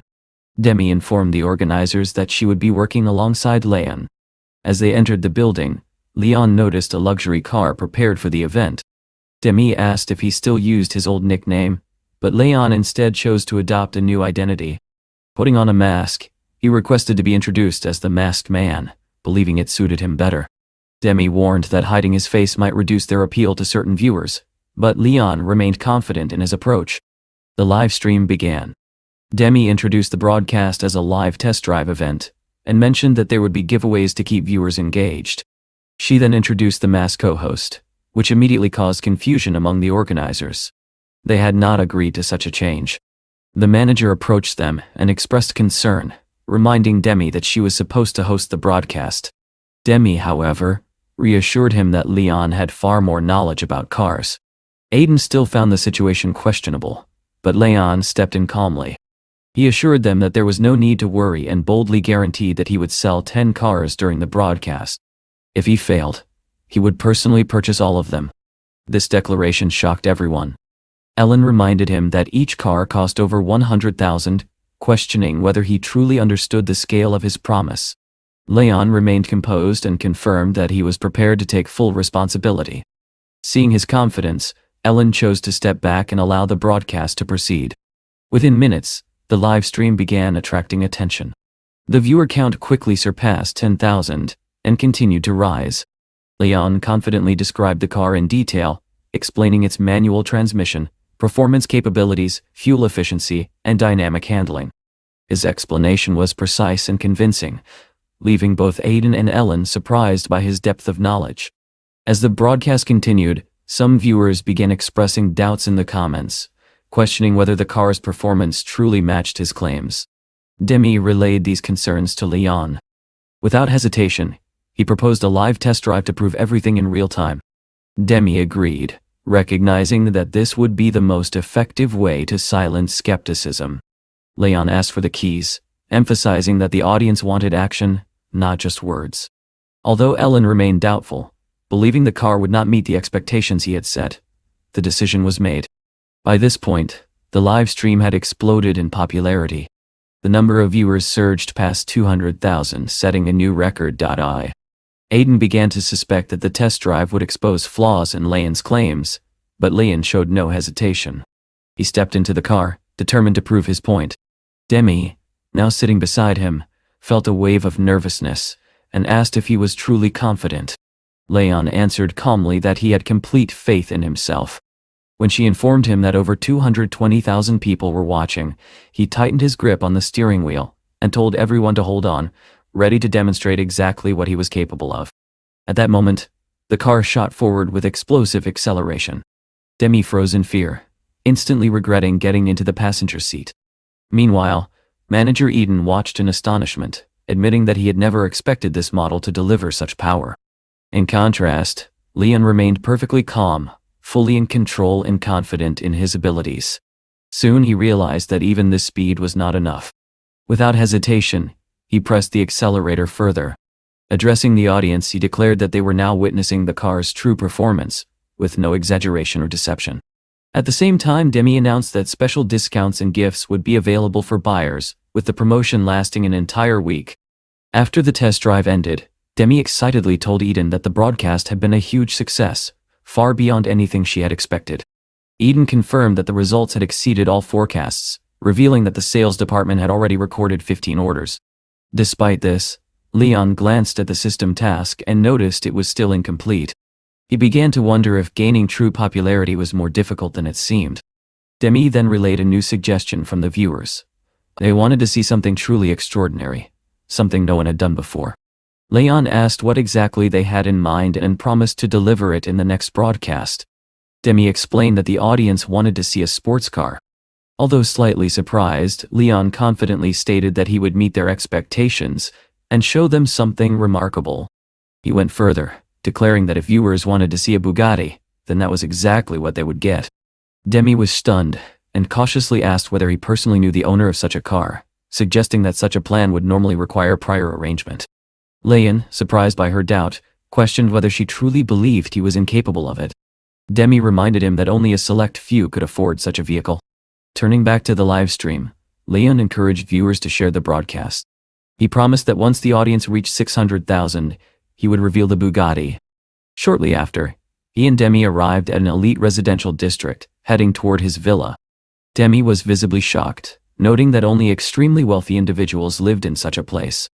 When he proceeded without hesitation, she questioned how they could enter without permission. Leon simply turned and calmly stated that it was his home. He opened the garage and inside stood his brand new Bugatti. The live stream erupted with excitement. Viewers flooded the comments, confirming that it was genuine and praising the masked man for keeping his word. Inspired by the moment, Demi announced that if the broadcast reached 1 million viewers, she would give an even closer look at the car. The numbers surged almost instantly. At that point, the system notified Leon that the task had been completed, rewarding him with a fortune card, though it came with a limited time window. Moments later, Demi excitedly reported that the live stream had surpassed 1 million viewers. Leon then guided the audience through a detailed showcase, highlighting the Bugatti's design, including the bumper and fuel system. After some time, the broadcast came to an end. Demi admitted that it had been the most successful stream of her entire career. Remembering the generosity he had shown earlier, she felt deeply grateful, and said she would always be willing to help him in the future. After packing up her equipment, he reflected on how fortunate she had been to meet someone as capable as Leon. Before leaving, she told him he could contact her anytime. After packing up her equipment, she reflected on how fortunate she had been to meet someone as capable as Leon. Before leaving, she told him he could contact her anytime. Once she was gone, Leon realized that he had completed the system's task far more quickly than expected. Not long after, Helga called him urgently, asking to meet. Within minutes, Leon arrived at the office, where he found Helga and Sean waiting. Sensing the seriousness of the situation, he immediately asked what had happened. Sean explained that negotiations with several production companies had initially gone very well. However, that very day, all of them had suddenly refused to cooperate without providing a clear reason. This unexpected turn raised serious concerns. Leon questioned why the partners had changed their stance so abruptly, and asked whether the issue could have been related to pricing. The team confirmed that the contracts had been reviewed and there were no objections. Yet, the following day, the deals were abandoned entirely. Leon quickly understood that such a situation could not occur without external interference. Helga suggested that someone might be deliberately obstructing them, mentioning recent disruptions connected to Mr. Tian's investments. When Leon asked for possible suspects, she cautiously proposed that it could be Aulo, possibly seeking revenge over the earlier stock dispute. Without hesitation, Leon stood up and ordered the team to immediately contact other manufacturing companies and gather detailed information about their status. He emphasized the importance of understanding every development and identifying any hidden obstacles. Reflecting on the situation, he noted that chip technology would play a decisive role in the market, especially with major players like Tidon dominating the field. Their opponents were clearly calculating every move in advance, making the path forward increasingly challenging. Yet, instead of discouraging him, this realization only strengthened his resolve. Afterward, Leon shifted his attention to Sean's room, observing that it would be an ideal setup for streaming. He announced that he intended to go live from there. Helga and Sean were both surprised, admitting they had never expected their boss to become a streamer. Leon simply put on his black mask and explained that it was just a way to pass the time. As he started the broadcast, He noticed that he was already ranked second among newcomers and became curious about the ranking system. Addressing his viewers, he encouraged them to write in the comments what they wanted to see next, promising to try fulfilling their requests. At that moment, Helga entered the room with food for him. Watching him interact with viewers, she found the scene strangely amusing, seeing her usually composed boss behaving like an energetic streamer.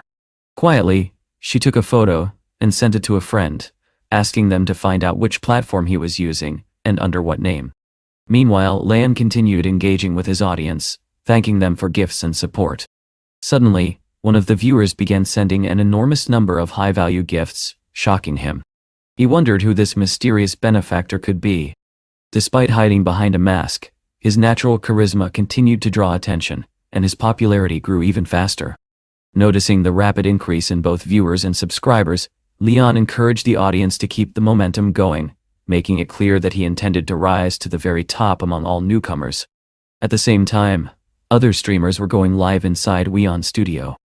In one of the rooms, a girl suddenly rushed in and urgently told her brother Mile that he had just been pushed out of first place. A mysterious masked streamer had overtaken him. Mile, known on as Provincial and one of the platform's top personalities, listened calmly and remarked that this masked man was clearly ambitious.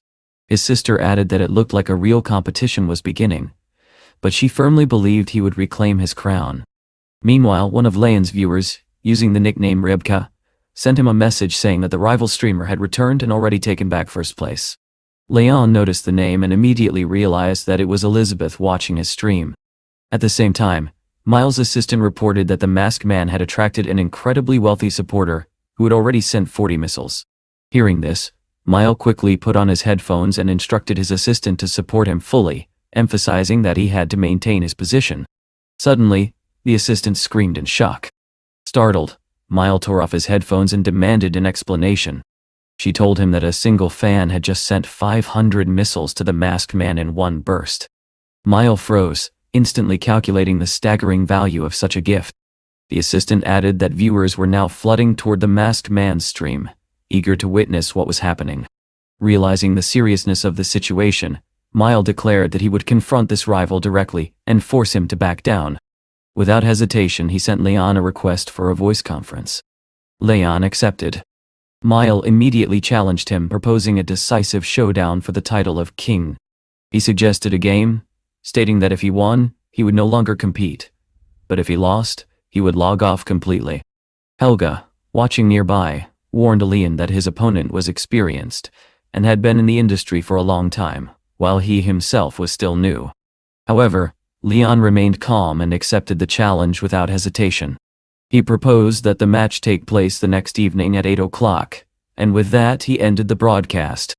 Afterward, Leon began eating the food Helga had brought, and casually asked why she had come.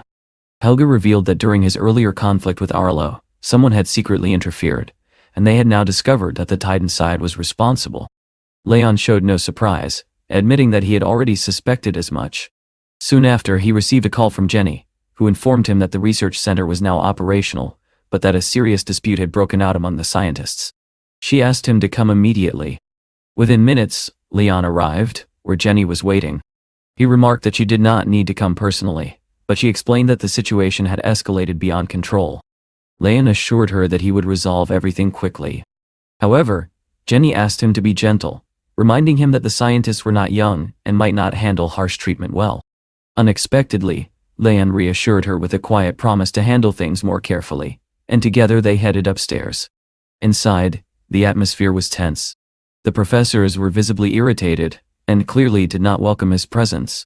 Pharmacologist Miller argued that the active substance should be extracted using a solvent method, while pharmacist Vakun insisted that sublimation would yield higher purity. Their disagreement had reached a stalemate. One of the researchers suggested that since Leon was present, they could seek his opinion. Miller dismissed the idea with a faint smile, claiming that Leon lacked sufficient knowledge in pharmacology and could not offer meaningful input. Vakun supported this view, stating that science could not be mastered by simply reading a few books. At that moment, Jenny stepped in, pointing out that their argument could be heard from outside. She introduced Leon as a highly capable specialist, and reminded them of his importance. However, Miller responded sharply, insisting that within the laboratory, rules mattered more than status, and that Leon should remain an assistant. Leon calmly asked if he should simply leave, but Jenny quickly intervened, urging everyone to reconsider.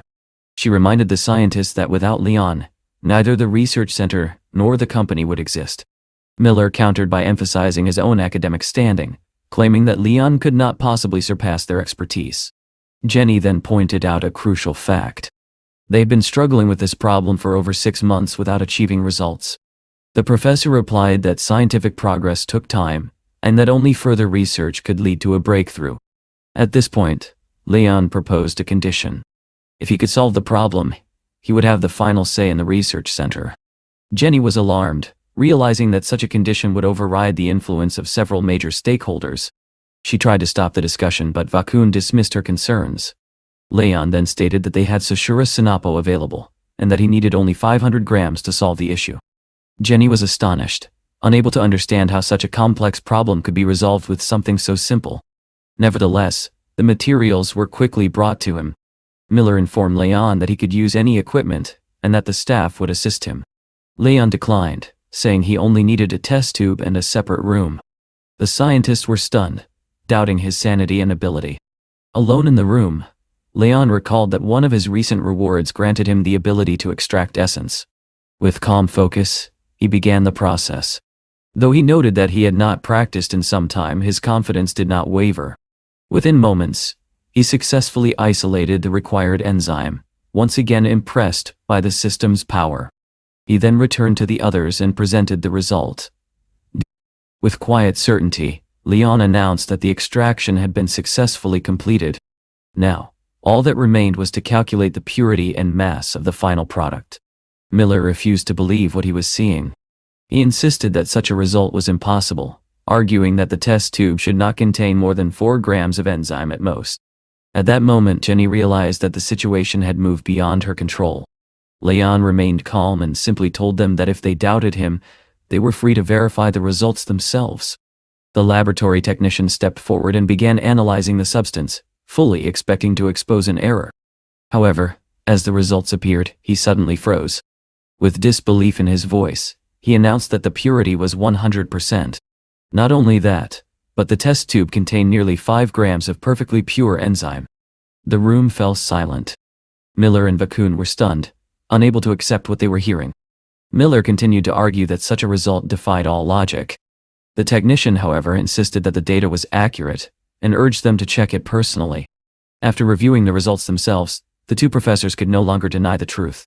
Leon calmly reminded them of their agreement, and expressed his expectation that the research center would now fall under his authority. Without hesitation, Miller bowed deeply, acknowledging Leon's superiority and apologizing for his earlier arrogance. He then asked with genuine curiosity how such an extraction had been possible, hoping to learn from him and advance their research. Leon replied simply that the lotus they had been using was not the optimal material for enzyme extraction, and advised them to consider alternative sources in the future. With that, he removed his lab coat and walked toward the exit, leaving the stunned scientist behind. Miller, still processing what had happened, turned to Vakun and admitted that the country never ceased to amaze him. Vakun, however, was more focused on Leon himself, questioning who he truly was, and how he had achieved in minutes what they had failed to accomplish for years. Outside, Jenny approached Leon with visible regret, apologizing for involving him in the conflict. Leon reassured her calmly, noting that she was more capable than she realized. He then asked whether she had ever considered changing her career path. Jenny reflected on his words and admitted that he was right, as many new opportunities were opening before her. Sometime later, Leon arrived back in the city, where Elizabeth asked if he was ready for the upcoming match against the rival streamer. Leon seemed surprised by the question, stating that he saw no need for preparation since he was already confident in his abilities. Elizabeth, however, insisted that preparation was essential, especially if they wanted to defeat such an arrogant opponent. Taking her words into account, Leon opened his laptop and began preparing. Soon after, he started his broadcast from his phone, noticing that the number of viewers was unusually high. He understood that expectations were now much greater, and he could not afford to disappoint. At the same time, Mile contacted him, announcing the start of their match and expressing confidence in his own victory. Leon calmly activated a system feature, a luck card, deciding to ensure the outcome in his favor. The result was immediate and shocking. Mile could not comprehend what had just happened. After a brief silence, he admitted defeat to his assistant. Leon, on the other hand, felt satisfied that he had resolved the rivalry so quickly, and that the streamer would no longer pose a challenge. Meanwhile, at the platform's headquarters, senior staff gathered to review the situation. The deputy head, Dozia, demanded to know what was happening and requested to see this rising streamer. Operations Director Goshibo explained that the masked man had only been active for a week, yet his popularity had already surged dramatically. The CEO was astonished to learn that this newcomer was attracting over 100,000 live viewers. Lillian added that he had already challenged the platform's top streamer to a duel where the loser would leave. Finding the statistics unusual, the manager ordered that the broadcast be displayed immediately. As they watched the match unfold, the staff were deeply impressed. It became clear that Provincial was losing. Recognizing the significance of this moment, the manager instructed that Leon be contacted without delay. He also mentioned Lunan's new mobile system project, suggesting that after signing the masked man, they should discuss potential investment opportunities. Back in the stream, viewers excitedly asked Leon whether he would take them along to future events. He responded playfully, promising that he would invite everyone. After the broadcast ended, the system congratulated him on his growing audience and rewarded him with a muscle density potion. Leon noted that he had received yet another enhancement and concluded that the system was steadily strengthening him beyond normal limits. Curious, he decided to try the potion. As soon as he consumed it, a powerful surge of strength coursed through his body, leaving him convinced that he had become far stronger than before. Soon a new task appeared. If his broadcast could reach 10 million views, he would receive another reward. Leon paused, realizing the difficulty of such a challenge, especially since even the platform's most popular streamer had not reached that level. At that moment, his phone rang. A woman introduced herself as Lillian, the marketing director of the platform, and expressed the company's desire to sign a contract with him. Leon initially replied that he was not planning to commit permanently, but when he learned that they were willing to offer full support and favorable conditions, he recognized the opportunity. Understanding that this could significantly boost his popularity, he agreed to proceed and shared his address. The next day, Demi reminded him to be more mindful of his tone during broadcasts, explaining that the people he was about to meet were highly influential and not easily impressed. Leon acknowledged her advice and assured her he would keep it in mind. As they approached the meeting location, they stopped at the entrance and waited. Suddenly, Leon froze. Standing before him was someone he had not expected to see at all. Austin had come in person to meet the platform's rising star. With a laugh, Austin admitted that he had heard about the streamer's visit, but never imagined that the masked man would turn out to be Leon himself. At that moment, someone abruptly shoved the protagonist aside and demanded that he make way. A woman stepped forward, introducing herself as Ivy, the host of Explore and Discover, before turning her attention to Mr. Austin. Austin greeted the television crew politely and inquired about the purpose of their visit.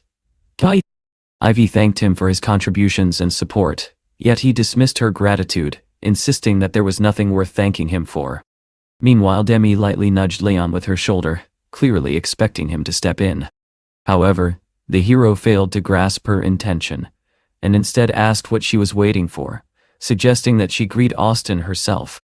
Taking this literally, Demi approached Austin, bowed respectfully, and addressed him as her grandfather while wishing him a good day. In that instant, Leon realized with quiet dismay that she had completely misunderstood the situation.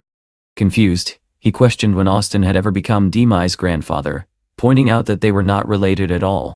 Embarrassed by her mistake, the girl quickly bowed again and corrected herself, saying it was an honor to meet him. Austin merely laughed, reassuring her that she could call him grandfather if she wished, as he did not mind in the slightest. Soon, an assistant arrived and informed them that the interview location was ready. Austin instructed him to escort the television staff on a tour, adding that he was curious to see how they would conduct their broadcast. When Ivy asked whether he would participate in the program, Austin declined, explaining that media visits were frequent and that he preferred not to appear this time. Afterward, Austin turned to Leon and remarked that there were no outsiders present anymore, so he could remove his mask and glasses, even though he admitted feeling slightly awkward about it. Demi was astonished to see how familiar Leon and Austin were with each other. Leon noted that it had been a long time since their last meeting and expressed relief at Austin's improved condition. In response, Austin admitted that it was all thanks to Leon, for which he would remain forever grateful. With that, Austin suggested they proceed, and Demi eagerly asked if they could begin streaming immediately. Leon agreed, and together they turned on their cameras and started a live broadcast. Once it concluded, Austin instructed a security guard to escort them to the training grounds. Though the guard hesitated, Austin explained that he had heard of Leon's extraordinary fighting skills and wanted to witness them personally. At the training grounds, several fighters were already sparring in the ring. One of them was facing Ivy's assistant. Austin observed the match closely, questioning why the man was participating. Ivy explained that it was part of their program, a demonstration of skill through comparison. Austin then ordered the guard to warn the fighter to be cautious with the television representative, and the message was promptly delivered. Watching the match, Austin noted with satisfaction that Ivy's colleague was quite skilled. She explained that he had graduated from a sports school and specialized in boxing, which justified his presence in the ring. As the fight continued, Austin turned to Leon and pointed out that all outsiders had left, urging him not to stand idle, but to step into the ring himself. Leon hesitated, expressing concern that things might end badly. Austin challenged him, asking whether he was afraid, but Leon calmly clarified that fear had nothing to do with it. He simply did not wish to seriously injure anyone. Amused by his confidence, Austin insisted that he prove it by entering the ring. Feeling that his abilities were being openly questioned, Leon finally agreed and walked toward the ring. Demi grew visibly anxious, admitting that she doubted whether he could handle such a challenge.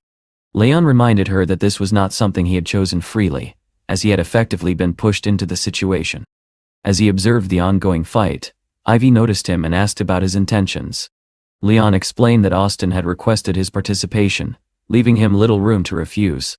Skeptical, Ivy remarked that he was merely a streamer and unlikely to compete with trained fighters. Leon questioned her condescension, asking what was wrong with being a streamer. She then proposed that he face her colleague for the sake of the program, but he declined. Smiling provocatively, Ivy asked if he was afraid. Once again, Leon denied it, stating that fear was not the issue. He then declared that the current fighter was too weak for him, and that he required a more serious opponent.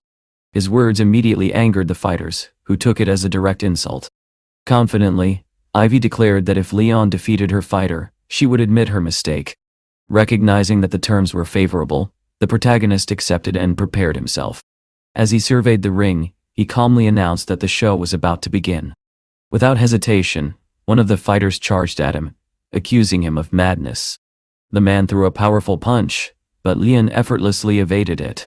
In the same motion, he delivered a precise counterattack, striking his opponent hard in the stomach. The blow landed with undeniable force, and Leon remarked that this was how a proper punch should be executed. He reminded everyone present that he had warned them of the consequences, yet no one had listened. Ivy and Austin stood frozen, stunned by the display of strength. It became clear to all that Leon was far more formidable than he had initially appeared. Realizing his mistake, one of the men ordered another fighter, Van, to step forward and challenge Leon. Van approached cautiously, asking if he was ready. The hero confirmed without hesitation. In the next instant, Leon surged forward with astonishing speed. Caught off guard, Van barely had time to react before Leon seized his arm, destabilized him, and forcefully threw him to the ground. Before Van could recover, Leon locked his arm into a firm hold, leaving him completely unable to escape. The entire exchange happened so quickly that Demi could hardly comprehend what she had just witnessed. Austin, equally astonished, admitted that he had severely underestimated the hero's true capabilities. After the fight came to an end, Leon calmly extended his hand to his opponent, thanking him for the match. Van, still catching his breath, admitted that he was genuinely impressed by the hero's strength.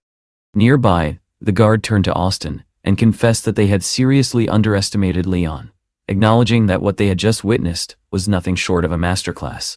Determined to restore some pride, the guard ordered Zhao to step into the ring himself.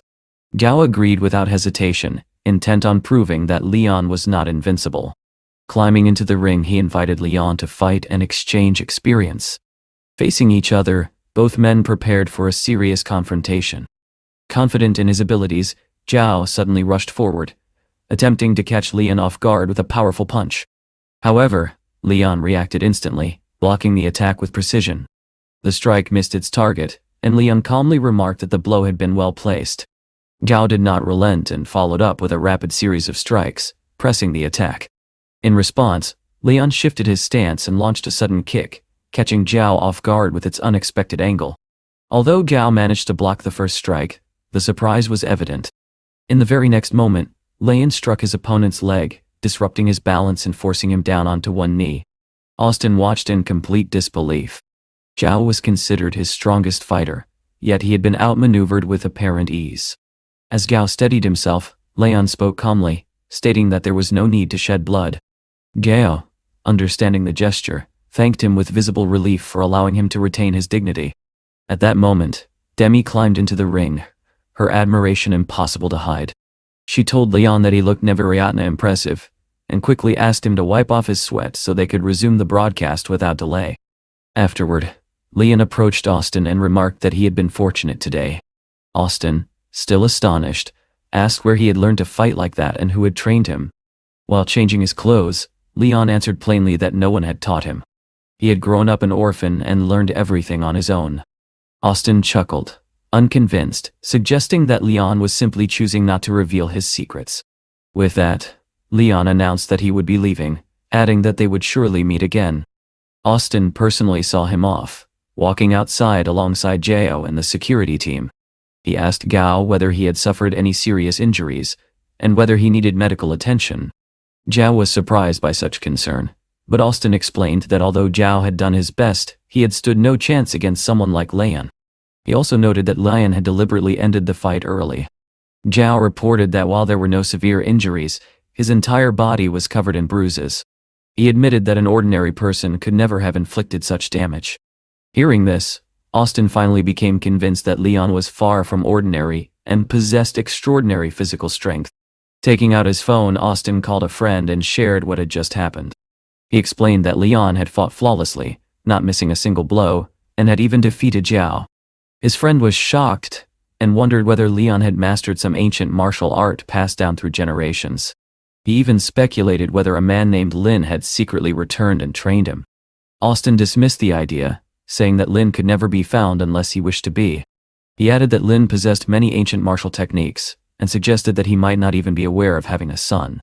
Nearby, two men overheard the conversation. One asked if they were referring to Lin, while the other realized they were speaking about his son, the very man who had defeated Zhao. Another voice remarked that if Leon truly was Lin's son, then his strength was hardly surprising, as such talent would naturally run in his blood. Meanwhile, Leon returned to the Lingyun company, where he soon received a call from Lillian, a marketing employee from the Duoxia platform. She expressed her desire to arrange a meeting and finalize a contract as soon as possible. Leon replied that he was currently occupied, but once he finished his work, they could meet and discuss everything calmly. At that moment, Sean entered the office with urgent news. Leon immediately asked about Helga, who usually greeted him upon arrival. Sean explained that Helga was overseeing a contract signing after discovering a small factory and completely restructuring its production line. Leon inquired about the expenses and was told that the total cost had reached 80 million. Surprised, he questioned whether the factory was truly worth such a sum, noting that Helga was typically very frugal and would never spend so much without good reason. Sean then added, somewhat awkwardly, that Helga had also mentioned the factory owner's son was so handsome that she had no desire to bargain. Hearing this, Leon was left completely stunned, unable to comprehend what Helga was really doing. Shifting his focus, the protagonist picked up documents related to the listing plan for the Lunan company.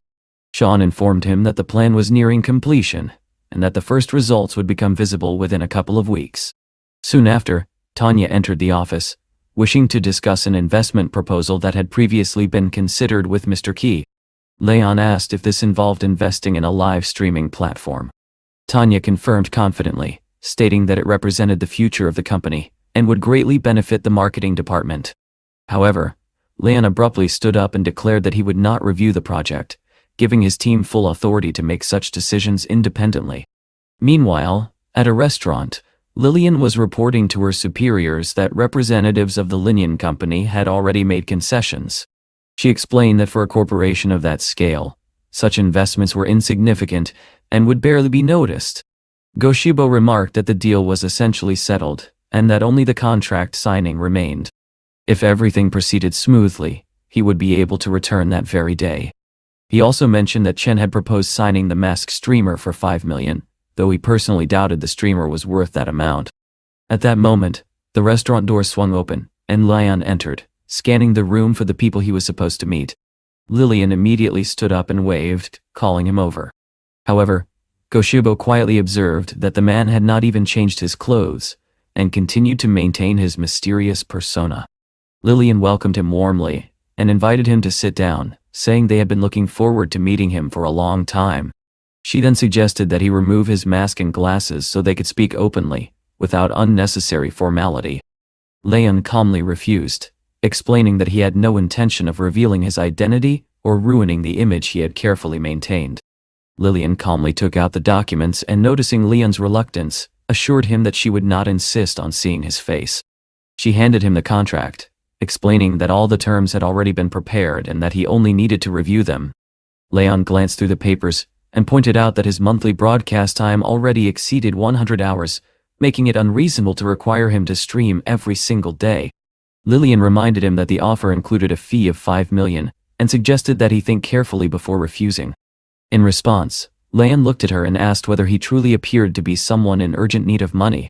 Before she could answer, Goshibo interjected with a sharp question of his own, asking why Leon had chosen to become a streamer in the first place. Leon ignored the provocation. Instead, he mentioned that they had previously discussed an investment, only to dismiss the idea entirely. Without hesitation, he sent a message to Tanya, instructing her to cancel the planned investment in the live streaming platform. This sudden move caught everyone off guard. Goshibo immediately lost his temper, calling him a fool, and insisting that a major corporation like Ling Yun could not possibly reverse its decision so easily. At that moment, Lillian's phone rang. She answered politely, only to freeze as she listened. Confused, Goshibo demanded to know what had happened. Lillian slowly explained that Tanya had just informed her that the company was withdrawing from the investment. Shocked, he asked how such a thing was possible, especially after successful negotiations, and whether any reason had been given. Leon then spoke calmly, stating that if Goshibo left immediately and disappeared from his sight, the project could still proceed. Only then did Lillian begin to understand that Leon's influence within the company was far greater than she had imagined. However, Goshibo reacted with anger, demanding to know whether Leon truly considered himself the director of Ling Yun. He declared that if that were the case, he would leave at once. Without raising his voice, Leon contacted Tanya again and instructed her to process a refund for the investment. Within a minute, Lillian's phone rang once more. Leon gestured for her to answer. Then he turned to Goshibo and reminded him of his own words, that he would leave if Leon truly held such authority. Despite this, Goshibo remained seated, stubbornly refusing to move. Seeing no point in continuing the discussion, Leon stood up and stated that he was too tired to argue any further. He prepared to leave, but Lillian quickly stopped him, asking him to reconsider signing the contract. She offered to adjust the terms and reduce the required broadcast time, though she warned that the payment would also be affected. Leon dismissed the concern, stating that the money was not important to him. Lillian then reminded him about the upcoming charity stream in support of farmers, mentioning that they had already discussed it. Leon replied that once the final version of the contract was ready, she could contact him again. With that, he left the restaurant and drove away. Left behind, Lillian stood in silence, stunned by what had just happened, quietly wondering whether Leon was truly as wealthy as he appeared. Goshibo approached her shortly after, asking what they had been discussing for so long. She explained that, at Leon's request, she intended to sign a short-term contract with flexible conditions. Goshibo scoffed, claiming that working with someone like Leon was pointless and that no one would want to cooperate with such a difficult person. This time, Lillian did not argue. She simply gave him a cold look, turned around, and walked away, deciding that the matter no longer concerned him. Meanwhile, Leon drove through the city in his luxurious Bugatti when Rosalind called him. She informed him that the grand opening of the research university would take place the next day, and invited him to attend. Leon agreed without hesitation. The following morning, preparations for the opening were already in full swing. Rosalind surveyed the building with satisfaction, noting how impressive it had turned out. She approached Leon and handed him a set of documents, asking him to review them carefully. As he read through the papers, he was surprised to discover that he had been appointed head of the Secretariat of the Medical Society. Rosalind explained that this was her way of thanking him for everything he had done for Yanghai City. Leon questioned whether she truly expected him to enter the pharmaceutical field. She replied that his abilities were evident to everyone, and that he should not limit himself to a single path. Leon responded that he was in no rush and preferred to first complete his work on an innovative lithographic machine. Rosalind accepted his answer, making it clear that the final decision was his alone. Soon after, Leon entered the elevator and made his way to the designated floor. When he stepped into the hall, he was struck by the sheer number of people gathered there. Among the crowd, he noticed Liana and Sasha. Nearby, Ivy was conducting an interview with Miller, who soon announced that the presentation segment had concluded, and that they would proceed to questions and discussion. Leon spotted Liana speaking with her colleagues and decided to approach her. Coming up from behind, he jokingly asked if he could borrow her WeChat contact. She replied casually that she did not use it, but when she turned around and saw him, she was visibly shocked. Smiling, Leon showed her his account, saying that he wanted to stay in touch. One of her colleagues remarked that Leon had a flair for dramatic entrances. Liana then asked if he was free that evening, suggesting they have dinner together. Leon agreed, admitting that he had little else planned. However, not everyone was pleased by his presence. Some doctors exchanged uneasy glances, unsure of who he was or where he had come from. One of them approached Liana and attempted to ask for her contact information, but she firmly declined, stating that she was too busy. Soon another man stepped forward. It was Dr. Merlin, who immediately questioned Liana about Leon's identity. She calmly explained that he was a former colleague she had not seen in a long time. Merlin then shifted the conversation to a professional topic, asking whether they had discussed post-transplant rejection, and suggesting that they continue the discussion together. Liana declined, saying she would simply consult Leon directly. Merlin's expression darkened as he looked at the protagonist with clear disdain. He asked where Leon was currently working. Sensing the man's jealousy, Leon answered plainly that he had left the hospital, become a streamer, and quickly achieved success. The surrounding doctors were stunned. They began whispering among themselves, unable to believe that someone would abandon a medical career for streaming. Merlin seized the moment, stating that if Leon was truly a streamer, then discussing complex medical topics with him would be meaningless. At this, Liana's patience ran out. She firmly defended Leon, stating that he was an exceptional cardiac surgeon, far more capable than many others. Merlin countered by claiming that he had recently discussed the matter with Miller and believed Liana should not engage Leon in such conversations. Leon then stepped forward and asked Merlin whether he truly considered himself qualified to make such judgments. Several doctors intervened, reminding him that Miller was a highly respected authority in medicine, and expressing doubt that Leon would dare challenge him. At that moment, Miller himself overheard the exchange and decided to step in. Addressing the group, he stated that Leon was the head of research at the center, and that his medical achievements surpassed those of many present.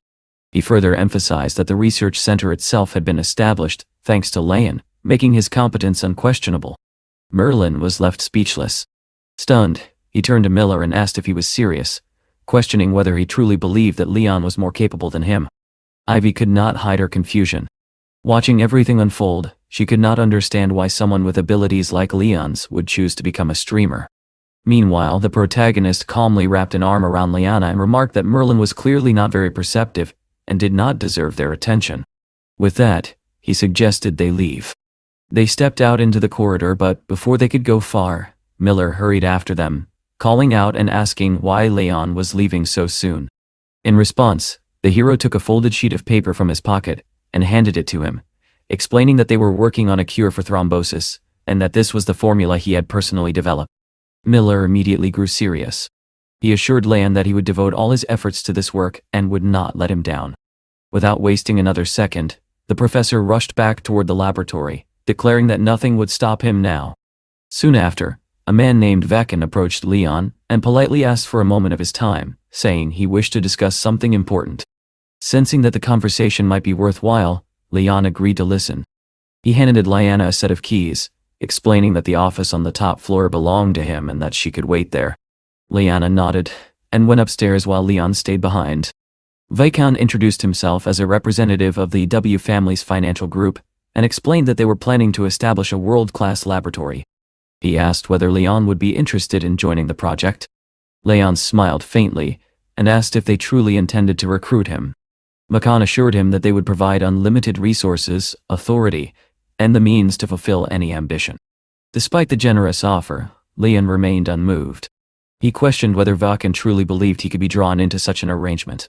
With that, he politely declined, wished the man good luck, and turned to leave. Vaken, unwilling to accept the refusal, suddenly grabbed Leon's hand and insisted that even greater privileges could be offered. This time, Leon's patience wore thin. He pulled his hand away and stated firmly that he had no interest. Realizing that he would not be able to persuade him, Vaken let go. However, as he watched Leon walk away, a faint, calculating smile appeared on his face, as if he had already begun forming another plan. Meanwhile, Liana had reached the office. She sat quietly, reading a book while waiting. When the door finally opened and Leon entered, her face lit up with relief. She asked if he had finished everything. Leon glanced around, noting that the office looked quite impressive. But before he could say anything more, Liana suddenly rushed toward him, embraced him tightly, and kissed him. She admitted that she had been terribly bored waiting alone. A few minutes later, Demi called Leon to confirm the departure time for the next day. She reminded him that they were scheduled to stream on a yacht, and suggested leaving early. Leon reassured her calmly, saying that with a private jet at their disposal, timing was not an issue. The following day, Leon arrived at the airport, expecting Demi to already be there. She was visibly excited about the trip. The protagonist adjusted his watch and mask, mentally preparing himself for what promised to be a long and demanding day. An airport employee soon approached and asked him to follow, but before they could move on, Demi suddenly noticed a pair of familiar faces. Nearby, two streamers were broadcasting live. The man enthusiastically described the airport as being built to a 5-star standard, while his companion cheerfully told their viewers that they had correctly guessed their destination, a beautiful coastal location. Demi quietly explained to Leon that the streamer was named Bronson, and the woman with him was Bridget. She admitted that being around such influencers made her uncomfortable. At the same time, Bronson mentioned that he had originally booked a private jet, but had encountered problems, forcing them to switch to a first-class flight. Bridget then pointed out Leon and Demi standing nearby, curious about the masked man's identity. Intrigued, Bronson approached them with a confident grin. He told Leon that boarding for the flight to Java Island was in a certain direction, and asked whether he was avoiding him. He added that since they streamed on the same platform, he would generously allow Leon to gain some attention when he was not live. Leon listened calmly and replied that traveling to the same destination did not mean they would be on the same plane. Bronson insisted that there was only one flight and claimed to know exactly where it was boarding. Leon simply acknowledged his confidence, then turned and walked with Demi toward the VIP area. Watching this, Bronson was left stunned. He turned to Bridget and asked whether that man was truly leaving on a private jet with a companion. She urged him to stop overthinking and reminded him that they needed to board. Still puzzled, Bronson questioned where Leon had gotten the money for such luxury. His assistant Gwyneth dismissed it, suggesting that it was likely just an attempt to create an image. Bronson, reassured, decided that the audience's attention would remain with him regardless. Soon, Leon's plane departed for Java Island. On board, Charlie greeted him enthusiastically, saying he had been waiting for his arrival. One of his friends noticed Demi and jokingly asked whether she was Leon's girlfriend. Others commented that Leon looked like a completely different person. Only then did Demi fully realize that they were indeed on a private jet. Leon quickly downplayed everything, explaining that the trip was strictly for work and related to their broadcast. His friends were surprised and asked whether he was really traveling all this way just to stream. Leon casually confirmed it, adding that he had already closed his restaurant and fully committed to streaming, even encouraging them to subscribe to his channel. One of them joked that he had drunk so much he could barely see his phone, but would still try to subscribe. Charlie then mentioned that he had nearly completed everything Leon had requested, and asked when they could begin. Leon replied that the project could start at any time, and that funding would be transferred soon. Meanwhile, Demi sat by the window, captivated by the view outside. She remarked that the scenery was breathtaking and that she could not look away. After some time, the plane landed safely on Java Island. Leon and his companions disembarked, stepping onto the island with anticipation. As they walked down the gangway, Charlie reminded everyone that the exhibition would begin the following day, and that they planned to attend a night show in the evening, noting that such events were particularly exciting on the island. After arriving on the island, Leon told his friends to go on ahead without him. He explained that Wangjung Port was also participating in the exhibition, and he wanted to take a look there first. After a brief exchange, he and Demi headed toward the port. As soon as they arrived, Leon suddenly stopped. Before him stood the massive cruise liner Starfish, the very ship he had once purchased for an astonishing sum of $2.5 billion. For a moment he simply stared at it, quietly admiring its grandeur and reassuring himself that the purchase had been worth it.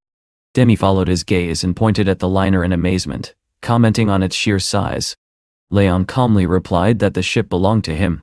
The girl froze in disbelief, unsure whether to take him seriously. Without elaborating, he suggested they take a closer look. As they approached, Demi asked again if the ship was truly his, and whether it was really as luxurious as it appeared. Almost immediately, her excitement took over, and she proposed starting a live broadcast right there on the liner, convinced it would make incredible content. Leon agreed without hesitation. Demi quickly pulled out her phone and went live, enthusiastically greeting her audience. She announced that she and a mysterious masked man were about to explore what she called a toy for the rich. She directed the viewers' attention toward the Starfish liner, inviting them to admire it with her. However, Leon soon noticed that the broadcast had only gathered around 200,000 viewers, far fewer than expected. Demi checked the analytics and explained that Bronson had already landed earlier and was streaming from Java, drawing away much of the audience. Determined to compete, she suggested going inside the liner to attract more viewers. At that moment, Bronson himself appeared nearby, continuing his own broadcast. He confidently told his audience that they were currently looking at the second largest cruise liner, and that the largest one, Starfish, could only be admired from the outside since visitors were not allowed on board. Then he noticed Leon standing behind him and was visibly surprised to see him streaming as well. Leon asked casually what he was doing there, and whether he truly intended to approach the ship. Bronson smirked and replied that there was no point, as he had already confirmed with the management that boarding was strictly prohibited that day. He added with confidence that Leon would be denied entry just the same. Leon responded with quiet disdain, calling him a smug fool. Without another word, he and Demi walked straight toward the liner. The captain stepped forward to stop them, explaining that no one was allowed on board. But, in the next moment, Leon removed his mask, revealing his identity. The captain froze in shock as he recognized the ship's owner. With that, Leon and Demi boarded the liner. Almost instantly, viewers flooded Bronson's stream with messages, telling him that the masked man had successfully entered the ship. Bronson and Bridget were left stunned, unable to understand how this had happened. Gwyneth quickly reported that their audience was dropping rapidly as viewers switched to Leon's broadcast. Panicking, Bronson announced a giveaway, promising large cash rewards and even doubling donations in an attempt to retain his audience. Meanwhile, the Starfish liner set sail, revealing breathtaking ocean views. Demi could barely contain her excitement, telling viewers that this was true luxury, something far beyond ordinary experience. At that moment, Leon noticed a man approaching him and signaled that they would speak later. The man understood and stepped aside, not wanting to interrupt the broadcast. Demi soon reported that their viewership was climbing rapidly and could soon surpass 5 million.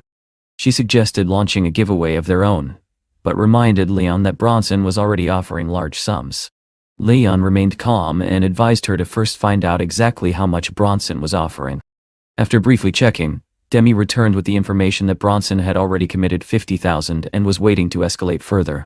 Leon then instructed her to double whatever amount Bronson offered, and see how long he could keep up. Demi hesitated, asking what they would do if the numbers reached tens of millions. Leon showed no concern, making it clear that he was ready to accept any challenge. Encouraged by his confidence, Demi announced to her audience that they would match and double every giveaway amount offered by Bronson and Bridget. Within minutes, Bronson requested a direct connection. Leon allowed the call to go through. On the call, Bronson questioned whether Leon was deliberately targeting him. Leon calmly pointed out that it had been Bronson who first proposed doubling the stakes, and he was simply playing along. He added that he saw no real purpose in the competition, and had no intention of damaging anyone's reputation. This response only confused Bronson further. Before he could react, Leon instructed Demi to immediately launch a 1 million giveaway. Bronson was stunned and asked if he had heard correctly. Demi confirmed that the funds had already been sent, and that they were ready for any escalation. Viewers immediately pressured Bronson to respond by doubling the amount. Faced with mounting expectations, he assured his audience that money was not an issue, and that he would match the challenge. However, Behind the scenes, Bridget panicked as their viewership continued to decline. She warned that if they failed to respond quickly, their careers could suffer serious damage. Realizing he had been cornered, Bronson understood that Leon had forced him into an impossible position. Still, he refused to back down. Desperate, he asked Bridget to lend him $600,000 to help cover the cost. She was shocked, questioning his sanity, but under pressure, she reluctantly agreed. Soon after, Bronson announced that he was ready, and that a $2 million giveaway would begin within minutes. Their audience surged again, and Bridget suggested contacting Leon once more to challenge him further. With renewed confidence, Bronson declared that he had prepared $2 million, and asked whether Leon could raise the stakes to $4 million. Without hesitation, Leon calmly announced that he would be giving away $4 million to his subscribers. Demi immediately relayed the announcement to their viewers. Bronson and Bridget were left speechless, unable to comprehend how Leon could escalate the situation so effortlessly, or where such immense resources were coming from. Bronson soon lowered his head and apologized to his audience, explaining that his boss had suddenly demanded a dinner meeting, forcing him to end the broadcast. Bridget, standing beside him, spoke with clear disappointment, admitting that this marked the end of his dominance and that the title of #1 streamer no longer belonged to him. Bronson himself did not argue. He quietly confessed that he had nothing left to offer his viewers, and no way to udržet their attention. With that, he left Mesty with his team, stating that they urgently needed to meet the boss and figure out what to do next. Meanwhile, aboard the liner, Demi could barely contain her excitement.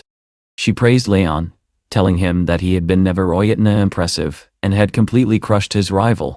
Leon, however, remained calm. He told her that the broadcast was over, as he still had important matters to attend to, and suggested that she take some time to explore the island on her own. He then called one of his subordinates aside and led him into a private cabin. Once inside, Leon asked about the progress of their preparations. The man assured him that everything was proceeding smoothly, and that the main focus now was on promotion.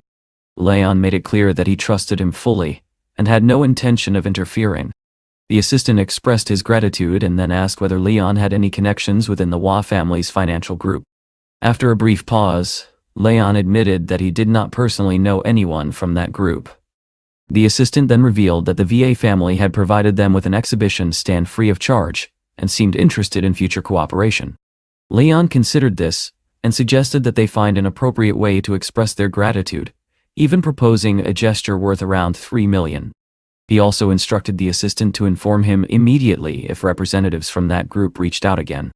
Soon after, Leon left the ship. As he stepped onto the pier, he was unexpectedly greeted by a familiar face. It was Ivy, the reporter, who explained that she had seen his broadcast from the liner and decided to come say hello.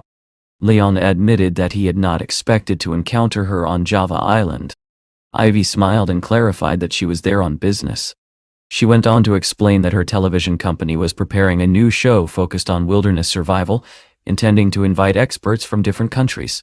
She asked whether Leon would be interested in participating next month, adding that she had already noticed his qualities earlier, and believed he would be a perfect fit. Leon agreed, though he specified that it would depend on his schedule. Satisfied, Ivy noted down his name and suggested they take a walk along the pier before stopping by a reception at a nearby bar. The two of them soon strolled along the seaside, the atmosphere calm in contrast to the chaos of the earlier broadcast. At the same time, Bronson and Bridget arrived at the Empress Bar. Bridget stepped out first, immediately commenting on the lively atmosphere and expressing her eagerness to go inside. Bronson added that although the exhibition would only begin the next day, the celebrations had already started. Hoping to distract themselves from their recent failure, they entered the bar. However, the loud music and intense atmosphere quickly became overwhelming, so they moved to a private room where several people were already waiting. Among them was Hazel, a representative of the platform, who greeted Bridget warmly. Bronson wasted no time voicing his frustration, complaining that the masked man had ruined his broadcast and might now take all his contracts. Denzel, a powerful media figure, responded coldly, pointing out that this was not the first time Bronson had lost his position, and expressing disappointment in his performance. Bridget tried to defend him, noting that he still had a loyal and wealthy fan base. Bronson added that he believed the masked man did not even possess his own funds, and must be backed by someone else. Concerned, Bridget asked Denzel what they should do, fearing that Bronson's career would collapse if they did not act quickly. Denzel proposed inviting the masked streamer for a direct conversation to Wyesneet, who he truly was, and which company stood behind him. Bronson revealed that he had already sent an invitation. Not long after, Leon arrived at the Empress Bar with Demi, deciding she deserved some rest after the intense broadcast. Inside, the atmosphere was wild, with people dancing and celebrating without restraint. Demi observed the scene with discomfort, remarking that many of them seemed to lack self-respect. Leon responded calmly, explaining that this was simply another side of the world, and everyone chose their own way of living. They made their way upstairs and found the private room. Without hesitation, Leon kicked the door open, startling everyone inside. Entering with Demi, he made it clear that he had little time and demanded that they get straight to the point. Bronson attempted to regain composure and said he wanted to discuss the broadcast. He introduced Denzel as the owner of a media company interested in making a deal. Leon listened briefly, then demanded that they stop wasting his time. Denzel asked about Leon's financial backing and whether he would consider more favorable terms if he joined them. Leon's response was immediate and blunt. He stated that he had no intention of cooperating with people like them. Denzel's expression darkened as he stubbed out his cigarette and warned Leon not to cross the line. Sensing the tension, Demi quietly asked what they should do. Leon replied that there was nothing to discuss and that they were leaving. At that moment, Hazel urged Denzel to take a harsher approach and not let Leon walk away so easily. Denzel gave a subtle order, and his assistant immediately contacted someone outside. As Leon and Demi moved to leave, a man suddenly approached them. It was Elvis from Binny Media. With a polite smile, he offered Leon a drink. Leon acknowledged the gesture, but Elvis insisted, suggesting that refusing would be impolite and might even offend him. Behind them, Denzel remarked that Leon had been overly confident earlier, and that Elvis should put some pressure on him. Bronson eagerly supported this, pointing out that Leon had acted arrogantly in the private room, but now seemed more reserved. Soon, others joined in, urging Leon to accept the drink, claiming that refusing would be disrespectful. Elvis emphasized that he had prepared the wine Spatzana for him and that he should drink it before leaving. Leon then asked calmly whether Elvis intended to drink alone, noting that it would look strange without company. At that moment, Demi stepped in and warned that Elvis should drink first, as the drink might not be safe. Elvis laughed it off, agreeing that it would indeed be odd to force a guest to drink alone, and promising to join shortly. However, in the next instant, Leon suddenly took the bottle from his hands. Deciding to end the situation on his own terms, he opened it and took a sip, fully aware that everyone in the room was watching closely. Demi looked at him in disbelief, unable to understand why he would take such a risk. Leon calmly finished the drink and exhaled, remarking that it was quite strong. Elvis and Denzel watched intently, clearly expecting him to show signs of distress. Instead, Leon remained perfectly composed. He then turned to Elvis and said that now it was his turn. Elvis tried to avoid the situation, claiming that he was not obligated to drink, and that the important thing was for the guest to enjoy himself. Leon's tone sharpened as he asked why he was refusing after insisting so strongly before. Elvis smirked and replied mockingly, asking whether Leon had truly believed they would drink together, suggesting that it had all been nothing more than a joke. Leon looked at Elvis with cold indifference and asked whether he was being sincere. Realizing that the situation was slipping out of his control, Elvis tried to smooth things over, claiming that it was unfair and that Leon might have simply gotten himself drunk. Before he could finish, Leon suddenly struck him across the head with the bottle. The room fell silent. Elvis staggered, completely stunned, as blood began to trickle down his face. Denzel froze, unable to believe what he had just witnessed. Even he had not expected Leon to act with such ruthless decisiveness. Hazel reacted immediately, demanding to know whether Leon understood whose territory he was in, and what consequences his actions could bring. Leon did not even look at her. He simply told her to step back, warning that she would share Elvis' fate if she interfered. Then he forced the bottle back into Elvis's hands and ordered him to drink, stating calmly that it was now his turn. His voice carried no hesitation as he added that refusal could cost him an arm. Terrified, Elvis realized he had no choice. He began drinking frantically, desperate to avoid further harm. However, his hands trembled, the bottle slipped, and he choked violently. Moments later, he collapsed into coughing and vomited the wine he had just swallowed. Seeing that the point had been made, Leon turned to Demi and said it was time to leave. There was nothing more for them to do in that place. As he walked out, he cast one last glance at Denzel, deciding that the lesson had been sufficient for the day. Once outside in the parking lot, Demi looked at him with concern, and asked whether he was alright after drinking so much. Leon admitted that he felt only slight discomfort, more from the volume than anything else. Demi, still processing what had happened, remarked that he had drunk the wine as if it were water. Without hesitation, she guided him into the passenger seat, deciding that he should not be driving. With a small smile, she told him to rest while she took the wheel. Leon leaned back, allowing himself a moment of quiet. At that moment, Lena appeared, speaking in a playful tone. She congratulated him on discovering yet another unexpected path, joking that he could now consider becoming a farmer. She informed him that he had received a 10 million career achievement reward along with additional bonuses. Lena reminded him that no profession was truly insignificant, and that each path could unlock new opportunities. Leon acknowledged her words, noting that perhaps a life among rivers and mountains would not be so bad after all. The next morning, Leon and Demi arrived at the airport on Java Island, preparing to return home. As they walked through the terminal, Demi suddenly pointed ahead and excitedly said that a real star was standing right in front of them. It was Jacqueline, a well-known actress who had recently gained widespread recognition after starring in a popular film. Demi, eager to seize the moment, suggested starting a live broadcast. She quickly went live and told her viewers that they would attempt to interview a major celebrity. Walker approached Jacqueline politely and conveyed that his friend wished to interview her, asking if she could spare a moment. Jacqueline responded with a distant smile, explaining that all interviews had to be arranged through her agent, and that she only worked with official media. When Walker introduced himself, she dismissed him entirely, stating that his identity did not matter to her and asking to be left alone. Leon observed quietly, and remarked that continuing to engage with someone so arrogant was pointless. He then apologized to the viewers and ended the broadcast, deciding to seek another opportunity later. As they turned to leave, a woman approached Walker with clear excitement. She introduced herself as Ethel, and explained that she had once met his family, recalling how his father had helped her company during a difficult time. She warmly suggested that they all have lunch together, and called Jacqueline over, intending to introduce her to them. This time, Jacqueline behaved completely differently. She greeted them politely, expressed her pleasure at meeting them, and spoke with a friendliness that sharply contrasted her earlier attitude. Walker could not help but point out the sudden change, noting with irony how quickly her demeanor had shifted. Realizing who they were, Jacqueline was left stunned, understanding that she had just rudely dismissed people of significant status. Walker soon excused himself, casually mentioning that his friend was planning to buy a plane, so they had to leave. Jacqueline was left confused, wondering whether they were truly wealthy enough to treat such a purchase so casually. Ethel, however, was not amused. Angered by Jacqueline's earlier behavior, she ordered her to return to the hotel and immediately inform her agent that their cooperation was terminated. Jacqueline tried to protest, but Ethel refused to listen. Meanwhile, Leon headed toward the exhibition area.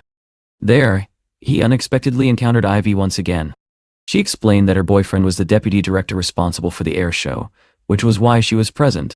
Leon smiled at the coincidence and mentioned that he was considering buying a plane, adding that it would be convenient to handle it here. Ivy was taken aback by how casually he spoke about such a major purchase. Leon, however, suggested not wasting time, and said that the sooner he completed the purchase, the sooner they could enjoy the rest of the day. They were soon shown 2 aircraft models, and asked which one he preferred. Leon examined them briefly and pointed to the larger one, asking Demi for her opinion. She teased him lightly, saying she had expected him to choose the bigger option, joking about his taste for larger things. Leon dismissed her comment, telling her not to talk nonsense. Inside, the aircraft was spacious and comfortable, and Leon quickly decided that it met his expectations. He asked Walker for his opinion, and the latter replied that while it was fairly standard, it was still better than his brother Charlie's plane. Taking a seat, Leon confirmed that he was satisfied. He then asked Ivy about the price, and she informed him that the aircraft cost around 50 million. Leon noted that compared to a cruise ship, the price was quite reasonable and immediately stated that he would take it. He then asked about the purchasing process. Ivy hesitated, wondering whether he was making such a decision too casually, perhaps even because of her. She gently asked him not to spend such a large amount impulsively. Leon reassured her calmly, emphasizing that he trusted her judgment completely. His words genuinely surprised her. At that moment, a man approached them and addressed Ivy. It was Jamie, her boyfriend, and the deputy director of business aviation marketing. Ivy explained that their friend was interested in purchasing the aircraft and was ready to discuss the deal. However, Jamie looked Leon up and down with doubt. Judging him by his appearance, he found it hard to believe that this man could afford such a purchase. Without hiding his irritation, he grabbed Ivy's hand and demanded to know what she was doing, reminding her that this was a serious business involving a large sum of money, not something to be treated lightly. In response, Ivy remained composed. She told Jamie that Leon was far wealthier than he assumed, and would never resort to deception for the sake of a broadcast.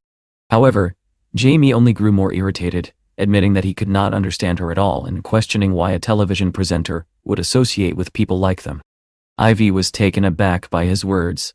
She asked if he was serious and warned that if he had no intention of selling the plane, they would simply leave. Jamie, still unable to grasp her stance, reluctantly asked Leon to wait and said he would call a specialist to handle the matter. He summoned his assistant and instructed her to deal with the client. The sales specialist, Esther, approached and asked whether he truly did not wish to handle the deal himself. Jamie made it clear that he had no desire to continue interacting with Leon, explaining irritably that his girlfriend had brought these clients, leaving him no choice but to accommodate them. Esther quietly remarked that Ivy did not seem suited for him at all. Flattered, Jamie brushed it off and told her to proceed, as he did not want to argue further. Esther soon approached Leon and greeted the group, introducing herself and offering to provide details about the aircraft. Demi immediately suggested that she present everything during a live broadcast so viewers could follow along. Internally, Esther began to doubt the situation, questioning why she had assumed these people were actually capable of purchasing such an expensive jet. She delivered the specifications in a dry, detached tone, mentioning that it was one of the largest jets available, and that maintenance alone would cost around 10 million. Demi could not hide her sarcasm, asking whether this was truly what elite service looked like, pointing out that even ordinary customers received better treatment. Walker pressed further, asking whether that was all, as it seemed she was deliberately withholding details. Esther replied bluntly that her job was done, and that if they were dissatisfied, they could file a complaint or seek service elsewhere. Walker's expression hardened as he responded that such an attitude was unacceptable, and that they would indeed take their business somewhere else. With that, Leon and his group turned and headed for the exit. Shortly afterward, Esther returned to Jamie and reported that she had done as instructed, and that the rest no longer concerned her. Jamie thanked her, but his attention quickly shifted as he noticed Ivy leaving with the others. Surprised, he hurried after her. Ivy spoke first, telling him plainly that she no longer wished to stay and would be leaving with Leon. Jamie struggled to accept this, questioning why she would choose to associate with what he called ordinary streamers. Ivy replied that his thinking was too narrow, and that he had completely misjudged them. Jamie, however, doubled down, claiming that such people were nothing more than scammers and no different from brazen beggars. Hearing this, Ivy finally understood that his arrogance ran deeper than she had realized. Calmly but firmly, she told him that they were no longer suited for each other, and that it was best to end their relationship. Jamie was stunned. He asked whether she was truly leaving him for people like them, warning that she would never enter high society with such companions. At that moment, Walker stepped forward, laughing openly at the situation.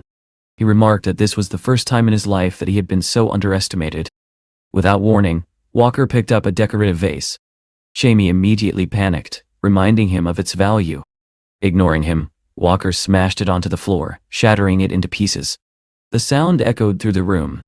Picking up a shard, he made it clear that such trivial things meant nothing to him, and that Jamie would do well to speak more respectfully in the future.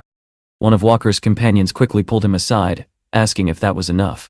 Walker replied that it was, explaining that he had only intervened to help Ivy. Meanwhile, Esther approached Jamie again, expressing concern and criticizing Ivy, claiming she had been a terrible girlfriend for not stopping the situation.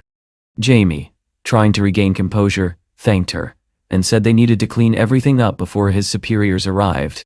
Esther, however, suggested that something about Ivy's relationship with Leon seemed unusual, and that perhaps they should take action to teach them a lesson.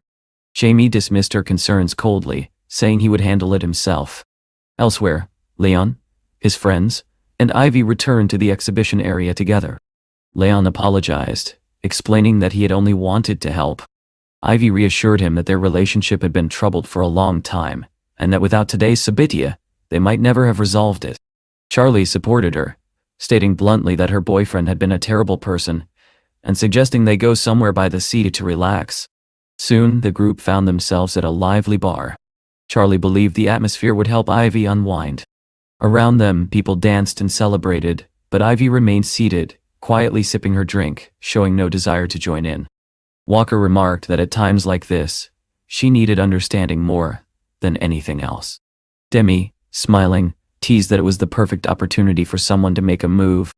A few minutes later, Lan approached Ivy and gently suggested that she let go of what had happened instead of keeping it all inside. Ivy replied that she was not someone who drowned her feelings in alcohol, preferring to deal with things in her own way. At that moment, a man approached them and introduced himself as Hugo, the head of the aviation department. Charlie immediately introduced Lan as his friend, and mentioned that he was interested in purchasing a plane. Hugo was delighted, and quickly produced documents containing detailed information about the aircraft. Leon listened briefly before asking whether the plane was available. Hugo explained that while there might be some waiting time, the process could be handled efficiently, and he offered to go through the specifications in detail. Unexpectedly, Leon declined the explanation, and instead asked directly for the contract, stating that he was ready to sign immediately. Hugo was visibly shocked. He asked whether Leon truly intended to proceed with such a purchase on the spot, admitting that he had not anticipated such decisiveness. Walker grinned, remarking that even he had not expected Leon to move so quickly. Hugo quickly excused himself, saying he would retrieve the contract so they could finalize the deal as soon as possible. As they waited, Walker hinted that someone familiar might soon appear. Moments later, Leon noticed a group entering the bar, people he had not expected to encounter again. He asked Walker who they were, and Walker explained that they were known as the Four Masters of Yanjing. Leon's expression shifted slightly as recognition dawned on him. Among them, he immediately identified one face he knew well. It was Arlo. At that same moment, Arlo looked toward the upper floor, asked if Charlie was there, and then suggested they go up to greet him. He remarked that although they had no intention of fighting, such a meeting would certainly not pass quietly. Charlie, upon seeing him, smiled and remarked that although it had only been a few days, it was still an unexpected reunion. He then asked directly what had brought Arlo there. Arlo glanced at Leon but did not recognize him. Seeing that the young man remained seated and made no effort to greet them, he frowned and turned to Charlie, asking what was wrong with his friend. With open disdain, he suggested that perhaps the man was crippled or simply lacked basic manners.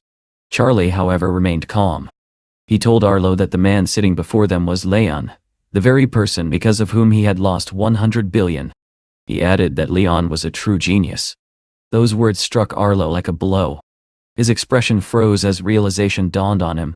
The man he had just dismissed so casually was the very same Leon.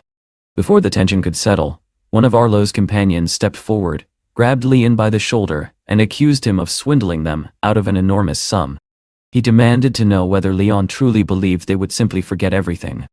Demi, sensing the rising danger, turned anxiously to Charlie and asked what they should do. Charlie only shook his head and replied that Leon had a difficult temperament, and that it was better not to interfere, otherwise the consequences would be severe. Sains, however, laughed coldly.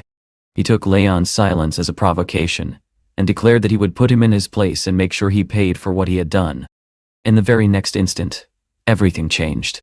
Leon moved without warning. He seized Sain's arm and hurled him across the table with brutal force. Before anyone could react, he pressed a fork dangerously close to the man's eye, and asked in an icy tone who exactly he intended to put in his place. Sains, now pale and shaken, tried to recover his composure. He threatened that if Leon dared to harm him, his family would take revenge without hesitation. Leon remained unmoved. He replied calmly that if Sains was relying on his family, then he truly had nothing to fear. At that point, Arlo stepped forward, demanding an explanation and ordering Leon to release his friend. Leon gave a faint chuckle and asked whether Arlo really thought things could end so easily. Then, without hesitation, he kicked Sains aside, dismissing him as nothing more than an idiot. The atmosphere in the room turned heavy. One of the onlookers whispered nervously, wondering if Leon was truly prepared to fight right there. Sensing that the situation could spiral out of control, Axel stepped in and suggested a compromise. He proposed that they release Sains and settle the matter properly in the arena during the next day's reception, where everything could be resolved fairly. Leon considered this briefly, then let Sainz go. He agreed to the duel, adding that he would fight to the end, and that everyone involved would regret provoking him. With that, he turned to Charlie and stated that there was nothing left to do there. It was time to leave.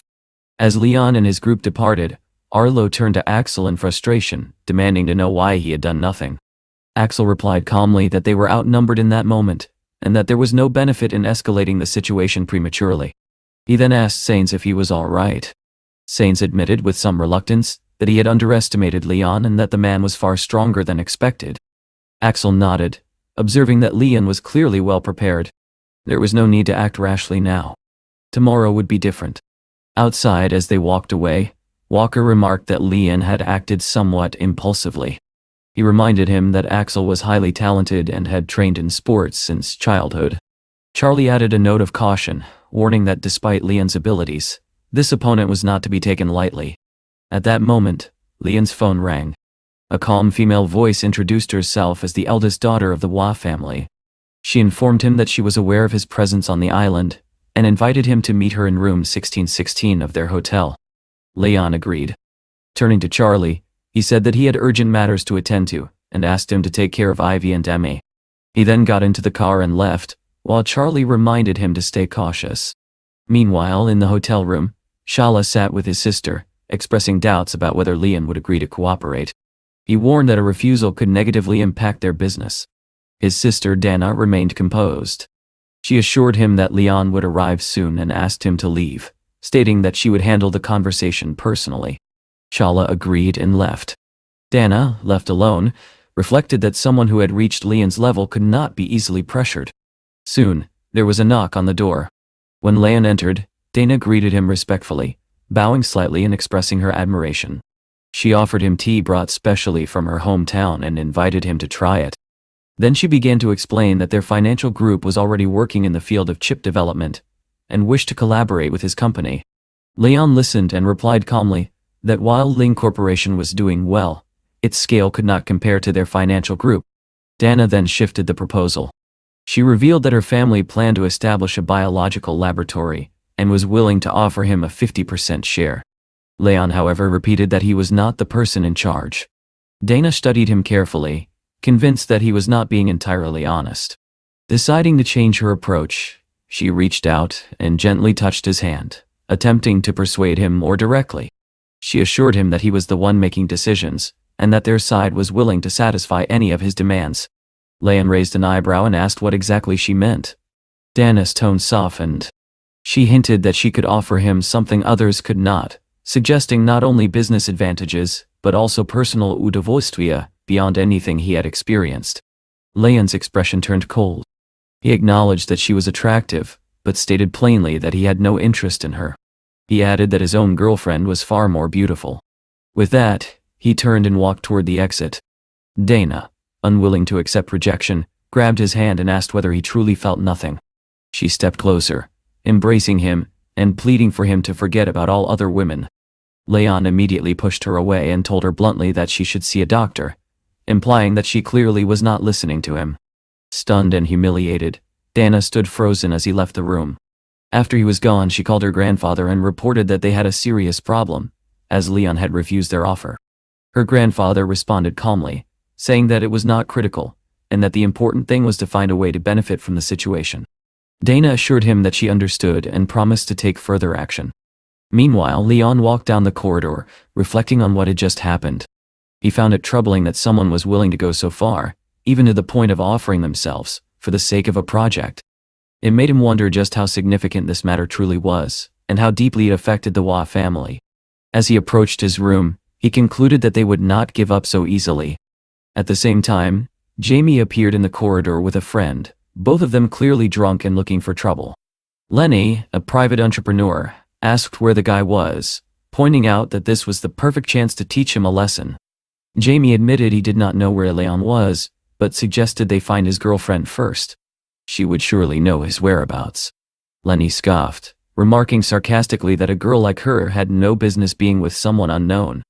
Jamie, growing more agitated, declared that he would deal with Leon first, and then make his ex, Ivy, regret everything. His friend laughed, agreeing that it was time for revenge and that they would show no mercy. Before long, the men found Ivy's room. Jamie entered the code he had obtained from the hotel receptionist, and they let themselves inside. Once in, they searched for Ivy, but the room was empty.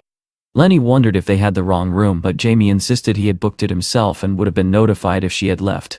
He guessed she might be with Leon instead. At that very moment, Ivy appeared behind them. Calm but cold, she asked who they were and what they were doing in her room. Jamie immediately demanded to know where Leon was. Ivy, slightly irritated, asked if he meant Leon, then sat down and questioned why they needed him at all. Jamie claimed Leon had hit him and demanded to know if she thought he would simply let it go. Ivy pointed out that it had not been Leon himself, but his friend.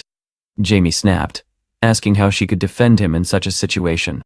Ivy replied that despite their separation, there was no reason for hostility, and that she was acting in part for his own good. Lenny stepped in, saying that unless Ivy gave them Lion's room number, they were not leaving. He added that no one wanted to make things difficult for her, but she needed to cooperate. Ivy, with tired irony, remarked that she was always surprised by how reckless people could be. Then she stood up and told them to follow her. She would take them to Leon. A few minutes later, she stopped at the correct room and knocked. Leon opened the door, immediately noticing Ivy and the group behind her. Jamie, Lenny, and the others began to push their way inside. Leon closed the door and asked why they had come in the middle of the night. Ivy awkwardly explained that they wanted revenge, and that she had no choice, as they had threatened her. Lenny told Leon to step forward and raised his hand, ready to start a fight. Jamie's friends were equally prepared.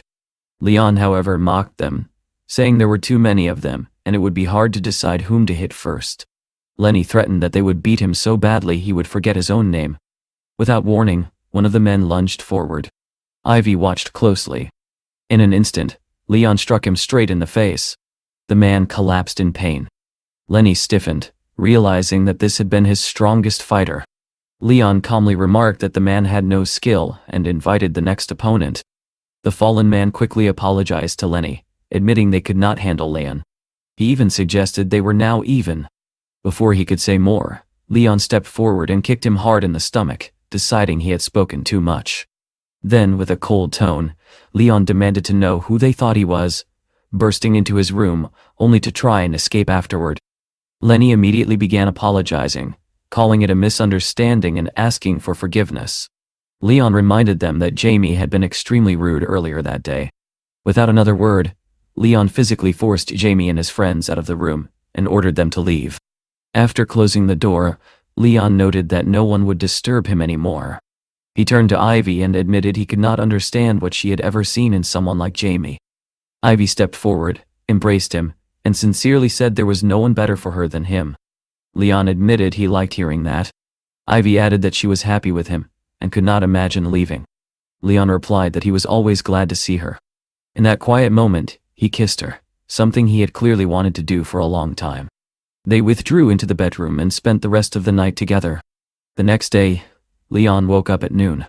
He noticed money left nearby and, looking at it, could not help but grin at the unusual situation. Soon the front door opened. Charlie saw Leon in a robe and asked why he had woken up so late.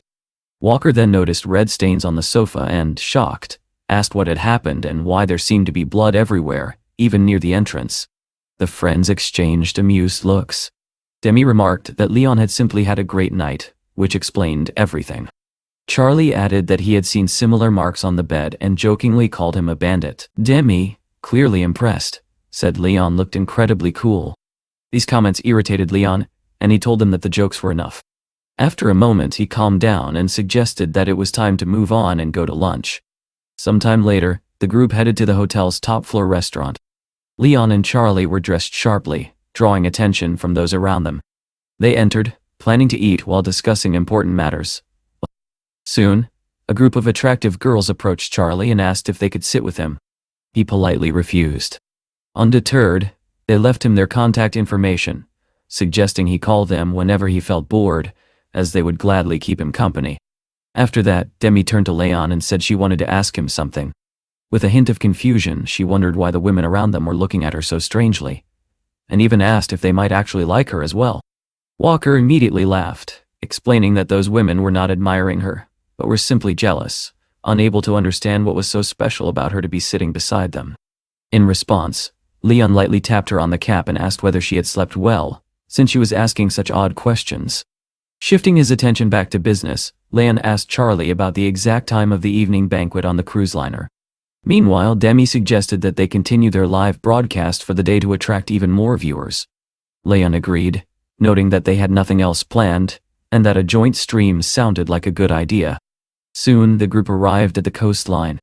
Demi immediately noticed how beautiful the scenery was and remarked that it would serve as the perfect backdrop for their broadcast. However, at that very moment, Leon received a call from an unknown number. The caller introduced himself as Luther, the operations director of Kwao. He calmly stated that he was aware of the contract Leon had signed with another company, but offered him a better deal, even promising to cover any penalties. Leon politely declined, explaining that he was no longer interested in such arrangements. On the other end of the call, Luther, sitting in a van, grew visibly irritated and remarked to his colleagues that Leon was far more troublesome than expected. Another man added that dealing with this mysterious, masked figure seemed nearly impossible, but the company director proposed filing a complaint as their last remaining option. Meanwhile, back on the beach, Leon relaxed while Demi admired the yachts nearby. Suddenly, her phone screen went black, cutting off the live broadcast entirely. Confused, she said this had never happened before. Leon quickly realized that their stream had likely been blocked. He contacted Lillian to find out what had happened. She told him not to worry and promised to investigate before calling him back. Demi grew anxious and asked whether she might have said something wrong during the stream that caused the issue. Leon reassured her, explaining that even if there had been a violation, they should have received a warning rather than being blocked outright. This made Demi suspect that someone had deliberately targeted them. Soon, Lillian called back and confirmed that numerous complaints had been filed, leading to the indefinite suspension of their broadcast. Leon immediately understood that this was no coincidence. Demi suggested that it might have been a rival streamer trying to eliminate competition after seeing his rising popularity. At that point, Leon already had a clear idea of who was behind it. Without hesitation, he called Luther. Luther answered with feigned surprise, claiming he had not expected a call so soon. Leon coldly informed him that his broadcast had been blocked, and that he held him responsible. Luther denied any involvement, but smoothly offered to help, and suggested they meet in person. He invited Leon to room 187, at the Yun Hotel. Now fully convinced of Luther's involvement, Leon decided that this would not go unanswered. He told Demi to return to Charlie and the others, explaining that he had urgent business to attend to. Without wasting time, he headed straight for the Yun Hotel. Upon arrival, Leon located the room and knocked. Luther opened the door and welcomed him in, saying he had been expecting him. Leon entered without hesitation and immediately demanded to know why Luther had created unnecessary trouble for him. Sitting down on the sofa, he asked directly what all of this meant. Luther attempted to play innocent, claiming that Leon had misunderstood him, and that he had only arrived on the island that very afternoon. Leon cut him off, making it clear he had no patience for excuses and wanted answers. Luther then presented him with a contract worth 20 million, assuring him that all losses would be covered. Leon showed no interest in the offer, and instead demanded to know who had filed the complaints against his broadcast. Luther responded that if the contract were signed, he would assist with anything Leon needed. At that moment, Leon's patience ran out. He kicked the documents aside and asked whether Luther truly expected him to trust someone who resorted to such underhanded tactics. Seeing that negotiations were failing, Luther coldly remarked that Leon would have to deal with his problems alone. Just then, Bronson entered the room, mockingly greeting the masked man. Denzel followed, taking a seat and casually commenting that even public figures could face serious financial trouble. Leon remained calm and directly asked Denzel whether he was behind everything. Denzel suggested that Leon should simply accept the money, switch platforms, and make things easier for everyone. Luther once again encouraged him to sign the contract and forget the past. Leon responded with a simple question, asking what would happen if he refused. Luther pretended that such a possibility did not exist, and claimed he was acting in Leon's best interest, trying to prevent his career from ending badly. At that point, Leon made his intentions clear. He stated that he had not come to sign any contract. He had only come to see who dared to act against him from the shadows. Hearing this, Denzel suddenly stood up, alarmed, and asked what he was planning to do. Leon answered coldly, remarking that their upbringing must have been deeply flawed for them to behave in such a disgraceful manner. Without another word, he took action. In a matter of moments, he subdued everyone in the room. One by one, his opponents fell, unable to resist him. When it was over, all of them lay unconscious on the floor. Leon grabbed Ansel by the hair and warned him not to repeat such schemes again if he valued his life. Nearby, Luther sat frozen on the floor, staring at Leon in sheer terror, finally realizing just how badly he had underestimated him. After dealing with his enemies, Leon calmly removed his mask and called Lillian, informing her that everything had been resolved and that the broadcast could now be unblocked. Not long after, he arrived at Phoenix Pier, where he was supposed to meet his friends. However, his arrival was immediately interrupted by an unexpected encounter. A man approached him alongside a woman and the atmosphere instantly turned tense. Esther spoke first, clearly displeased, remarking that meeting him here was the last thing she had hoped for. She added that it would be better for him to stay out of Jaime's sight. Leon, unfazed, suggested that she should first ask Jaime what had actually happened the previous night before offering advice. This only made Esther angrier, and she demanded an explanation on the spot. Jaime quickly tried to downplay everything, claiming that nothing significant had occurred. Trying to regain his dignity, Jaime declared that knowing how to fight meant nothing in the real world. Without money, he argued, a person had neither status nor influence. Leon simply laughed, finding his words amusing, and asked where he had gotten the idea that he lacked money. Esther immediately questioned why, if that were true, Leon was doing live broadcasts at all. Leon was about to respond, but instead asked them to wait, explaining that he needed to make an important call. At that moment, Hugo suddenly rushed over, announcing that he had brought all the necessary documents.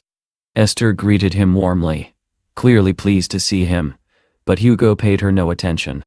Instead, he went straight to Leon and explained that he had brought the contract, which he had accidentally left behind earlier.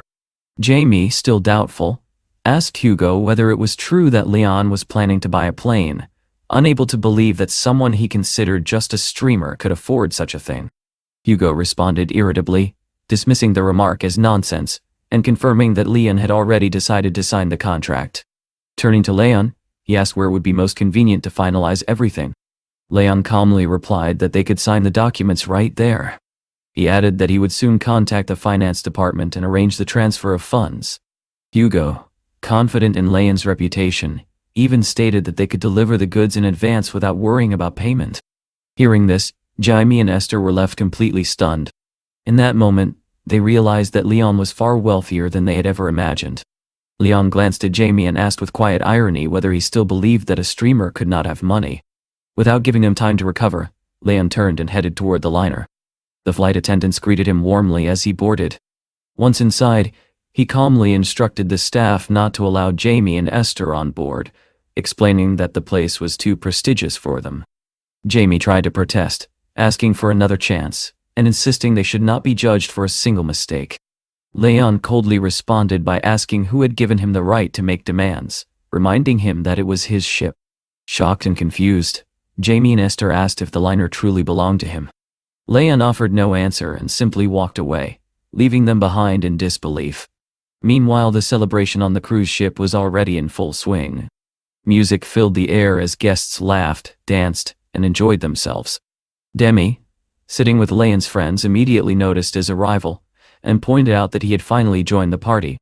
She asked whether he had resolved the issue with the broadcast, and Leon confirmed that everything had been taken care of.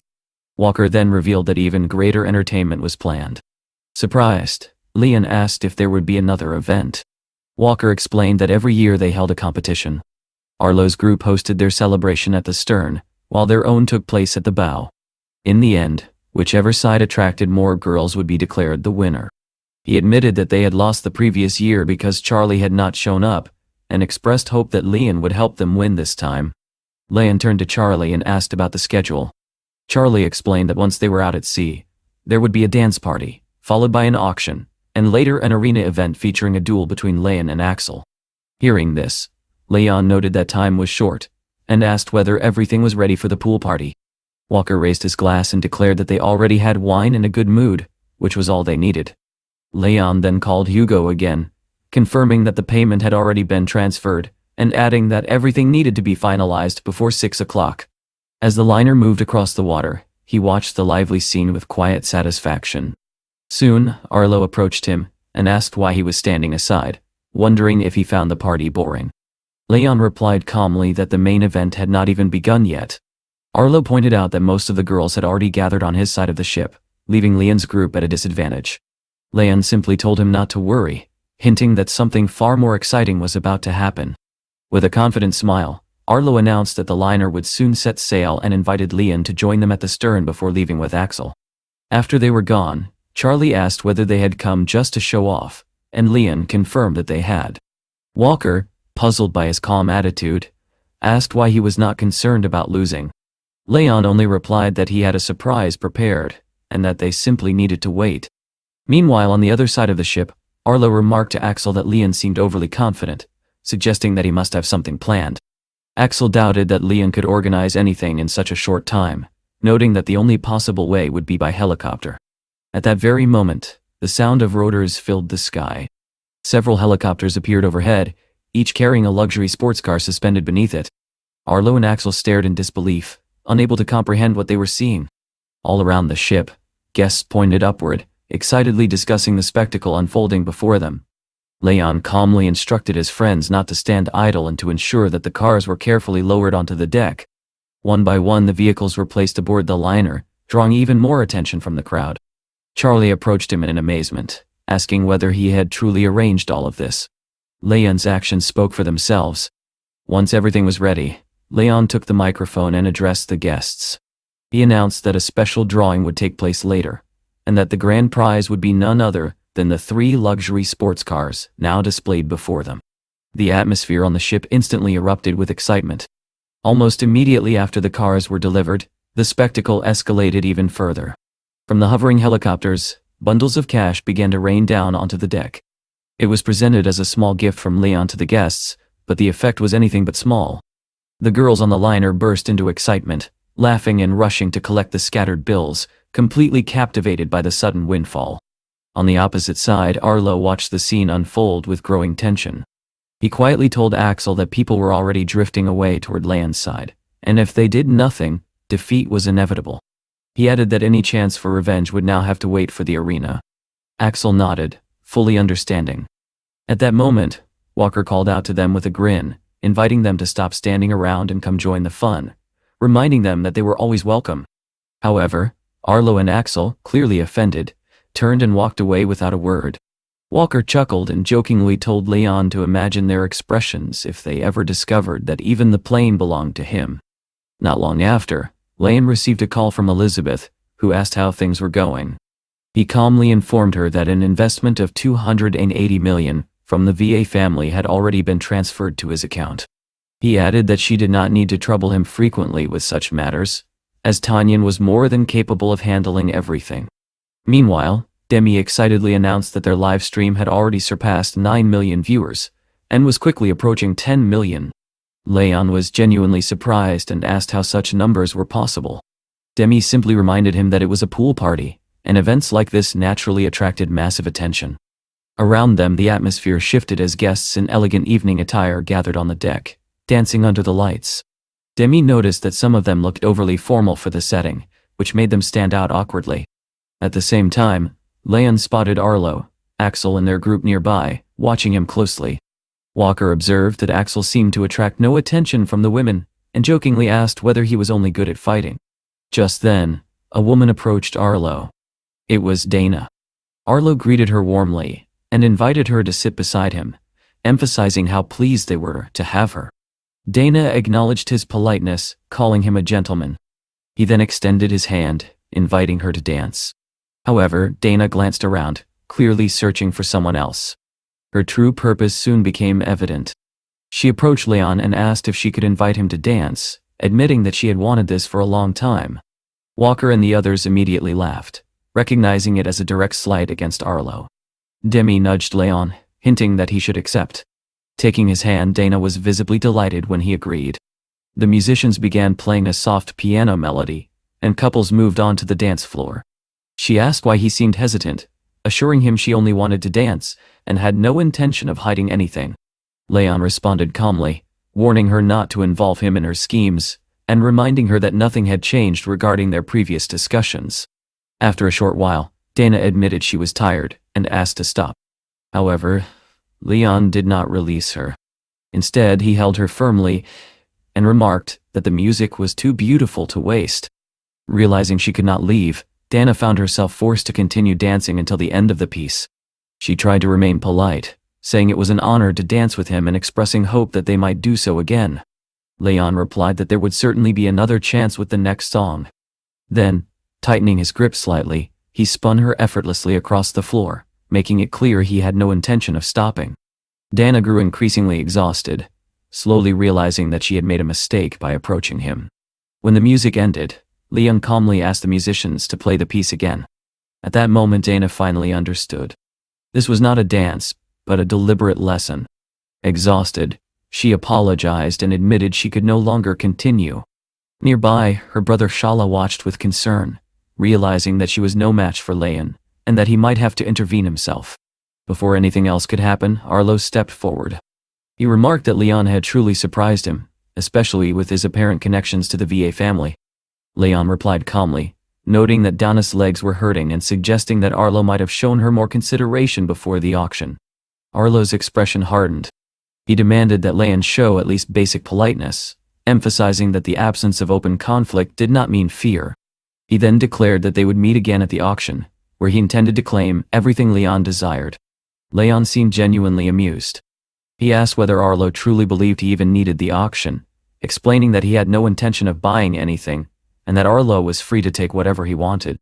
Arlo dismissed this, reminding him that auction details were confidential, and that such claims made no sense. Leon smiled slightly and revealed the truth. Since it was his ship, he already knew exactly what would be offered. This revelation visibly unsettled Arlo, who asked if the liner truly belonged to him. Leon responded that they had known each other for a long time, yet still failed to understand who he really was. If they wanted to defeat an opponent, they needed to know everything about him. At that moment, Axel stepped forward, declaring that the auction was uninteresting and suggesting they move straight to the arena. He added that even if the ship belonged to Leon, he had no intention of remaining there with him. The loser, he said, would leave the ship. Leon agreed, seeing it as an efficient way to settle matters. Arlo pointed out that they were already at sea and could not simply leave. Axel replied that there were plenty of boats available and demanded that the duel begin. Soon, the host addressed the gathered guests, announcing the start of the warm-up and introducing the fighters. On one side stood Axel, widely regarded as a formidable opponent. On the other stood Leon. The crowd cheered, with many placing their confidence in Axel. Axel smirked and told Leon that this was meant to be entertaining, with few rules, and that the fight would begin immediately, unless he was afraid. Leon answered calmly that he had no intention of dragging things out and would end it quickly. In the very next moment, he moved. With sudden speed, Leon closed the distance and struck Axel directly in the nose. The impact sent him stumbling backward. Shock spread through the audience as they struggled to comprehend what had just happened. Axel himself realized that he had seriously underestimated his opponent. Recovering quickly, Axel admitted that Leon's confidence now made sense. Without hesitation, he launched a fierce counterattack, refusing to give Leon any room to breathe. Arlo watched closely, noting that he had not seen Axel this serious in years, which meant the fight would be intense. Axel swung forward, aiming for Leon's face. But before the blow could land, Leon reacted instantly, driving a powerful kick into his stomach and stopping the attack completely. Axel's body folded under the force. Overwhelmed by pain, he collapsed onto the arena floor, unable to understand how Leon had moved so quickly. Looking down at him, Leon calmly remarked that he had expected far more from his opponent. Arlo rushed to Axel's side, asking anxiously about his condition. Axel, though clearly shaken, insisted that he was fine, and promised that he would find a way to win the next round. Without giving himself time to recover, he charged at Leon again, his irritation now turning into reckless determination. Declaring that the fight had dragged on long enough, he threw a powerful punch, convinced that this time he would succeed. However, Leon reacted instantly. With precise timing, he delivered a sharp blow straight to Axel's chin. The impact was decisive. Before Axel could recover, the judge stepped forward and announced that time was up. Leon was declared the winner, while Axel lay unconscious on the ground. Arlo approached his fallen companion once more, asking if he could stand. Axel weakly reassured him that he would be fine and that there was no need to worry. Leon, maintaining his calm demeanor, ordered his people to prepare a boat for them, making it clear that their presence on the ship was no longer welcome. Arlo bristled at the remark, anger flashing across his face, but in the end he said nothing. Supporting Axel, he quietly led him away from the arena. Behind them, Demi watched with shining eyes, openly admiring Leon's strength. Walker added that Axel's defeat had been so severe that he would not recover anytime soon.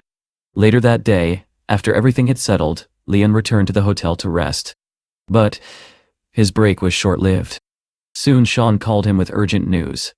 Serious problems had arisen at the factory they had recently acquired, and the situation required immediate attention. Leon, having just woken up, asked for details. Sean explained that since his departure, a large number of employees had left the company, leaving the plant nearly empty. Leon initially remained calm, suggesting that they could simply hire new workers, even if it took some time. However, Sean clarified that the situation was far more complicated. Other factories in the industrial zone were actively poaching their staff. Even after raising salaries, competitors had immediately matched or exceeded their offers.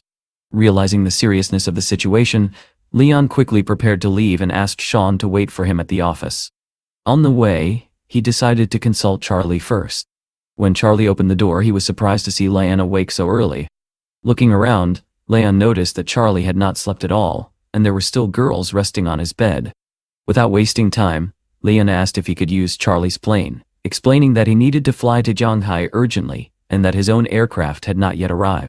Charlie immediately grew concerned and asked what had happened. Leon briefly explained that there were problems at the company. Charlie offered help, but Leon reassured him that he could handle it himself and only asked him to inform the others of his departure. A few hours later, Leon arrived at the office. Sean was visibly relieved to see him, while Helga added that there had also been issues with communication lines. Leon replied that he already knew where their former employees had gone, and asked whether they had gathered detailed information. Helga confirmed that most workers had moved to new technology and K Electronics, both major players in the industry. Leon acknowledged that they were facing strong competitors. He then suggested going out personally to assess the situation, and asked which employees were available to accompany him. Helga agreed to join, noting that Sean needed to remain at the office. As they arrived at the industrial zone, Leon observed the surroundings carefully. Helga pointed out their newly acquired factory, and indicated that it was located directly between their main competitors. Leon noted that these rival enterprises had once been far larger, and acquiring such a position would have been impossible before. Near the entrance to new technology, several workers stood outside on break, smoking and watching them with curious expressions. Leon noticed this, and asked Helga about their reaction. She explained that she recognized them as former employees, Lionel and Nico. Leon decided to speak with them directly, believing that bringing back experienced workers would help restore production more quickly. Lionel and Nico recognized Leon and Helga immediately and seemed surprised to see them. Helga greeted them politely and said she was glad to see them again.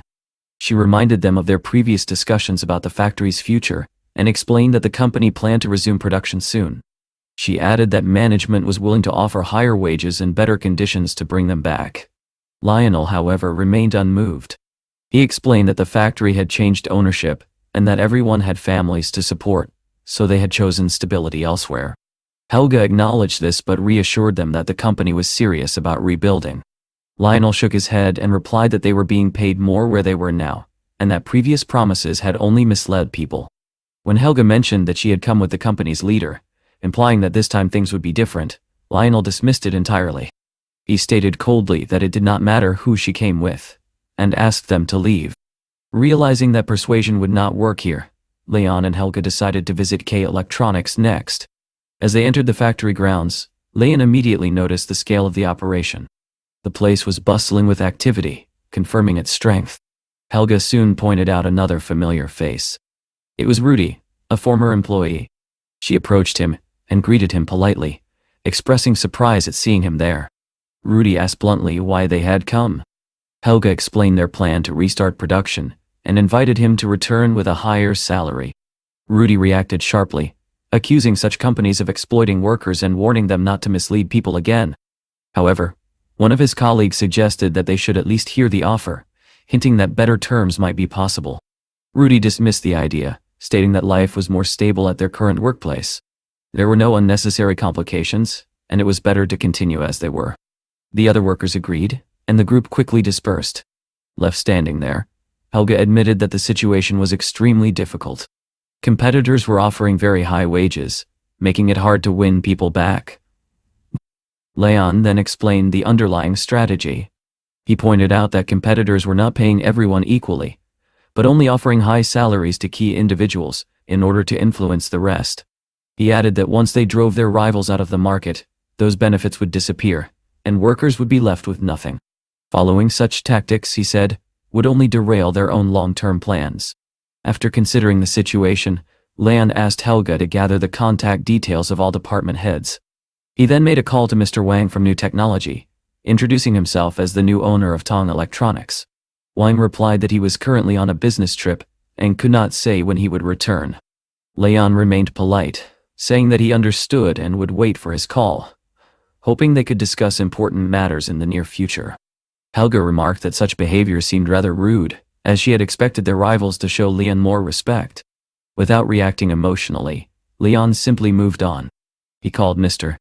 Kefny from K Electronics, introduced himself as the head of Tong Electronics, and invited him to dinner. The response, however, was polite but firm. Kefny explained that his fiancée had recently given birth to their second child, and he had already returned to his hometown.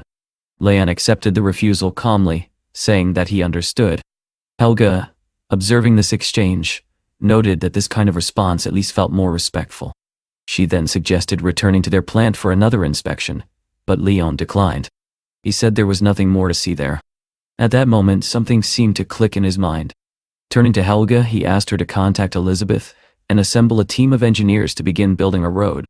Helga did not immediately understand what he was planning.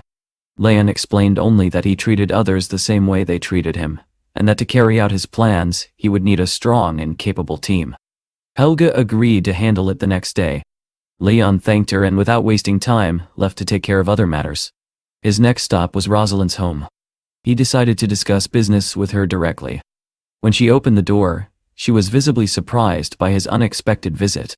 Leon greeted her with a faint smile and handed her a cup of milk tea, knowing it was her favorite. Still puzzled, Rosalind asked why he had come. Leon explained simply that he had brought her the drink because she liked it. Getting straight to the point, Rosalind asked what he actually wanted. Leon told her that the road in the industrial park was in poor condition and that he intended to repair it. He asked for her help with the necessary application, emphasizing that the project was, at least on the surface, charitable. Rosalind was skeptical. She questioned why he would go to such lengths and suggested that he simply had more money than he knew what to do with. At that moment, Leon unexpectedly took the cup of tea back from her, looked at her closely, and remarked that she seemed to have gained a little weight. Rosalind immediately flushed with indignation and demanded to know where exactly he saw any such thing. Leon, as if nothing had happened, returned to the topic, explaining that he had already instructed his people to find suitable construction companies and that funding would not be an issue. A week later, construction began. Near the industrial zone, engineers from Kiayong Company discussed the plan with Mr. Sun. They explained that in order to proceed, several key roads, including Shuaning and Fu, would need to be dug up, effectively blocking all vehicle access. Sun hesitated, pointing out that closing all routes at once would paralyze traffic around the factories. The engineer, however, confidently insisted that this was part of the plan. After a moment, Sun agreed and gave the order to begin. At the same time, back at the corporation, Leon was discussing ongoing matters with Helga. Once the meeting ended, she left the office. In the corridor, however, an unexpected incident occurred. A man brushed past her roughly, knocking her to the ground. Her documents scattered across the floor, and the man made no attempt to help. He was Trevor, the head of New Technology, accompanied by Herman from K Electronics. Leon immediately stepped in, anger flashing in his eyes. He accused them of poaching his employees. Trevor and Herman were momentarily taken aback, realizing that the young man standing before them was far from ordinary. They helped Helga up, and Trevor attempted to smooth things over, saying that he believed Lion to be a reasonable and forward-thinking person. He added that they had no intention of acting in secret and hoped to resolve matters peacefully. Leon cut him off coldly, telling him not to pretend at friendship. He then ordered security to remove them immediately. Guards rushed in, and one of them asked how to proceed. Without hesitation, Leon instructed them to take the two men to the police station, accusing them of assaulting a woman. Trevor was outraged and demanded to know what nonsense this was, insisting they had done nothing. At that moment, Helga, still on the floor, began complaining of dizziness and pain, saying she felt as if she might lose consciousness. The police looked uncertain, trying to determine whether she truly held her position or if something else was going on. Leon pointed at her and demanded whether they could not see how badly she had been injured. What? The officers quickly apologized and moved to detain Trevor and Herman. Desperate, Herman pleaded with Leon to call them off so they could resolve things properly. Leon refused, stating that he had nothing to discuss with people who attacked his deputy director. Trevor insisted they had not touched her, and that she was perfectly fine. Leon responded with quiet irony, questioning whether they truly believed that. At that moment, Helga cried out again, claiming she needed immediate medical attention. Trevor and Herman were stunned. Just moments ago she had been standing without issue. Now, the situation had completely turned against them. Slowly rising, Helga declared that she would demand compensation for both moral and physical damages. Leon calmly stated that she would receive around 500,000 yuan, and that she had nothing to worry about, as he would handle everything. Helga herself was surprised by the amount and silently appreciated the outcome. Trevor, confused and frustrated, asked whether Leon was serious, and what exactly they were expected to pay for. Leon explained that the amount was for a single person, and if they refused, the matter could be settled in court. Trevor protested, claiming that no judge would believe such accusations, and insisted they would not pay. Leon showed no interest in arguing further. Security had already begun escorting them out. At that point, panic set in. Trevor and Herman quickly asked the guards to wait, saying they were willing to pay and wanted to resolve the matter peacefully. Leon replied coldly that they should have thought of that earlier. Helga then held out her bank card, suggesting they transfer the money immediately and forget the incident. Once the payment was confirmed, the guards withdrew, leaving Leon alone with the two men. Trevor then revealed the real problem. All the roads in the industrial area had been dug up, completely blocking transportation. He expressed hope that Leon would stop the construction and reopen access, emphasizing that they preferred to handle matters peacefully. Leon reminded them that just days ago, they had claimed to be too busy to talk. Now, suddenly, they had found the time. Trevor tried to shift the conversation back to business, suggesting they continue operations and wait for shipments as planned. Leon refused. He stated that this project was of utmost importance and would not be delayed. Frustrated, Herman slammed his fist on the table, demanding to know why such drastic road work had even begun. Leon answered calmly that his time was valuable, and from that moment on, every minute of conversation would cost them 20,000. Trevor warned him not to assume they were afraid, insisting that while their company was not the largest, they would not be easily intimidated. Leon ended the discussion without hesitation. He told them they were wasting his time and made it clear that he had no intention of continuing the conversation any further. Trevor's anger finally broke through. He demanded to know who Leon thought he was, insisting that everything he had achieved came from his own hard work, and that Leon was no better than him. With that, he and Herman stood up and left, clearly intending to settle the score later. After they were gone, Helga turned to Leon and asked what they should do next, since the negotiations had clearly failed. Leon remained completely composed. He told her not to worry, assuring her that they would return on their own. According to him, everything had gone exactly as planned, and now they understood who they were dealing with. His calm confidence reassured Helga, and she said she would return to work. However, Leon stopped her and casually asked whether she really intended to keep all the compensation for herself, pointing out that a large portion of that money was technically his. Helga immediately protested, asking what kind of person he was. She had just risked herself playing the victim, and he was already asking for a share. At that moment, one of the buttons on her shirt suddenly popped off, creating an awkward pause. Leon, slightly taken aback, asked if she intended to repay him in such a way. It quickly became clear that Helga had been preparing to call Elizabeth and complain about him instead. In the end, Leon waved it off and told her to keep the money. Helga thanked him sincerely, while Leon quietly noted to himself that she was far more cunning than she appeared. Soon after, Leon decided to contact Ivy, believing she could assist him with the next step of his plan. Meanwhile, Trevor and Herman were driving, still fuming. They convinced themselves that Leon simply did not understand how the real world worked. Trevor told Herman to calm down and mentioned that they were about to contact Mr. Zhang, implying that everything ultimately traced back to him. After speaking with Zhang, Trevor seemed reassured.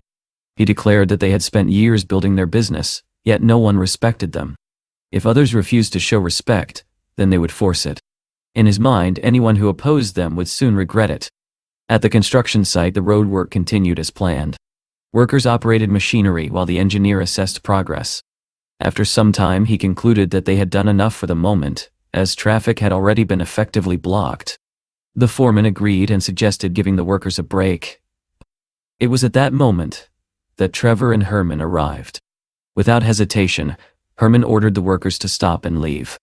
The engineer questioned their authority, pointing out that the road work was being carried out legally. Trevor responded with a threat, warning that if the road was not restored immediately, they would no longer be so polite. The engineer stood firm. He explained that they had proper authorization and told them to leave. Trevor, now openly hostile, warned that they would regret this defiance. He immediately called for backup, ordering his men to come to the site. Within minutes, a group of men arrived.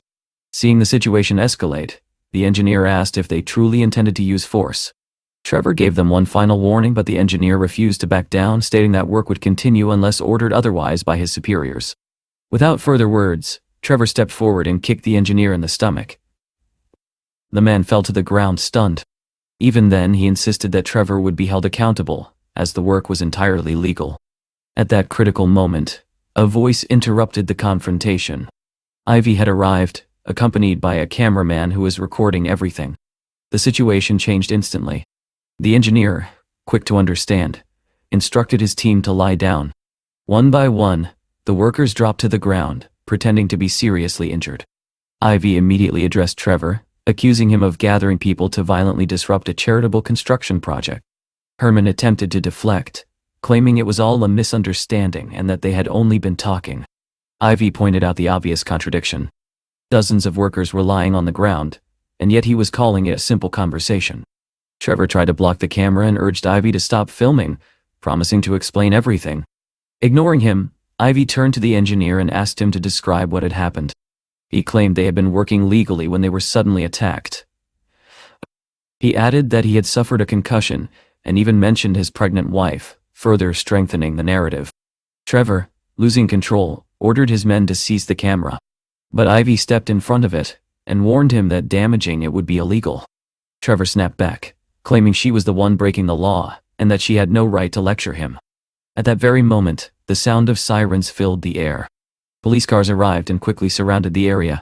Ivy had anticipated trouble and called them in advance. Realizing they were trapped, Trevor and his men froze. Herman, in particular, understood immediately that this entire situation had been orchestrated by Leon as retaliation. The police officer confronted Trevor, questioning how he could so openly attack people, and even threaten a reporter. Trevor tried to argue that it was all a misunderstanding, but the officer was unmoved. He ordered Trevor and his men to come with them to the station for questioning. Sometime later, they were all detained. As they sat in the holding area, someone entered. Trevor and the others looked up in shock. It was Leon Da. He had come personally to see how things had turned out. Trevor, now stripped of his earlier arrogance, admitted that they had made a mistake and asked for another chance. Leon replied calmly that if they had behaved properly from the beginning, none of this would have happened. Desperate, Trevor offered to comply with whatever Leon wanted. He promised to repair the road and compensate for all damages. Leon then laid out his terms. One of them specialized in screen production, the other in phone components, and he himself intended to enter the same industry. If they were willing to supply him with goods free of charge, he would consider the matter settled. At first, the two men hesitated. Seeing this, Leon simply wished them luck and turned to leave. The silence that followed was heavy. Finally, Trevor relented and agreed to all of Leon's conditions. A moment later, Herman did the same, realizing they had no other choice. Leon listened carefully as Trevor and Herman finally revealed what they knew. He asked directly who had been backing them, certain that someone more powerful was standing behind their actions. After a brief hesitation, Trevor admitted that shortly after they acquired the factory, a man named Juan had approached them. It was Juan who had instructed them to poach workers and disrupt Tong Electronics. Leon narrowed his focus and asked about Juan's position within Titan. Herman responded cautiously, explaining that anyone connected to Titan was not to be taken lightly, as the organization wielded enormous influence. Trevor added that a deputy director from Titan had promised to supply them with phone screens and components, ensuring their operations could continue smoothly. Without wasting time, Leon asked for Juan's contact information and had Trevor input the number directly into his phone. Once that was done, Trevor cautiously asked whether they were now free to leave. Leon allowed it, but made it clear that their involvement was far from over. As he watched them go, he reflected that Titan had acted faster than expected. Still, he seemed almost intrigued, as if ready to engage in a much larger game. Outside, Helga was waiting. She asked why everything had ended so quickly. Leon replied that construction should now be stopped, and that their focus needed to shift toward rebuilding the workforce. Salaries, workloads, and insurance conditions, he emphasized, must remain stable to regain trust. Helga then mentioned that Tanya had brought new information regarding the VA Financial Group. Tanya explained that Bank Y had unexpectedly transferred an investment of $40 million into Lunin without even discussing terms. She admitted she had no idea what the purpose of the funds was. Leon instructed her to invest the entire amount into Tong Electronics, avoiding distractions from other projects. Tanya agreed, saying she and Helga would return to handle matters at the company. Later, Leon returned home to Elizabeth. She greeted him warmly and asked whether his problems had been resolved. He reassured her that everything was under control. Noticing her appearance, he commented that she seemed to have lost weight, despite his short absence. Elizabeth replied that she had decided to slim down. Leon smiled and promised to take care of her meals, while she teased that he might actually make an ideal husband. That evening, in a light-hearted moment, Elizabeth joked that in the future, he would take care of the children while she would earn money. Leon agreed without hesitation, saying that her happiness mattered most to him. She was surprised by how easily he accepted such an idea, as she had not expected someone like him to compromise so readily. The next morning, Leon prepared breakfast for her. When she entered the kitchen, she asked whether he had made something light, but upon seeing the meal, she complained that it was too rich in calories and would undo her progress. Leon argued that she should eat more for her health, but Elizabeth accused him of being selfish.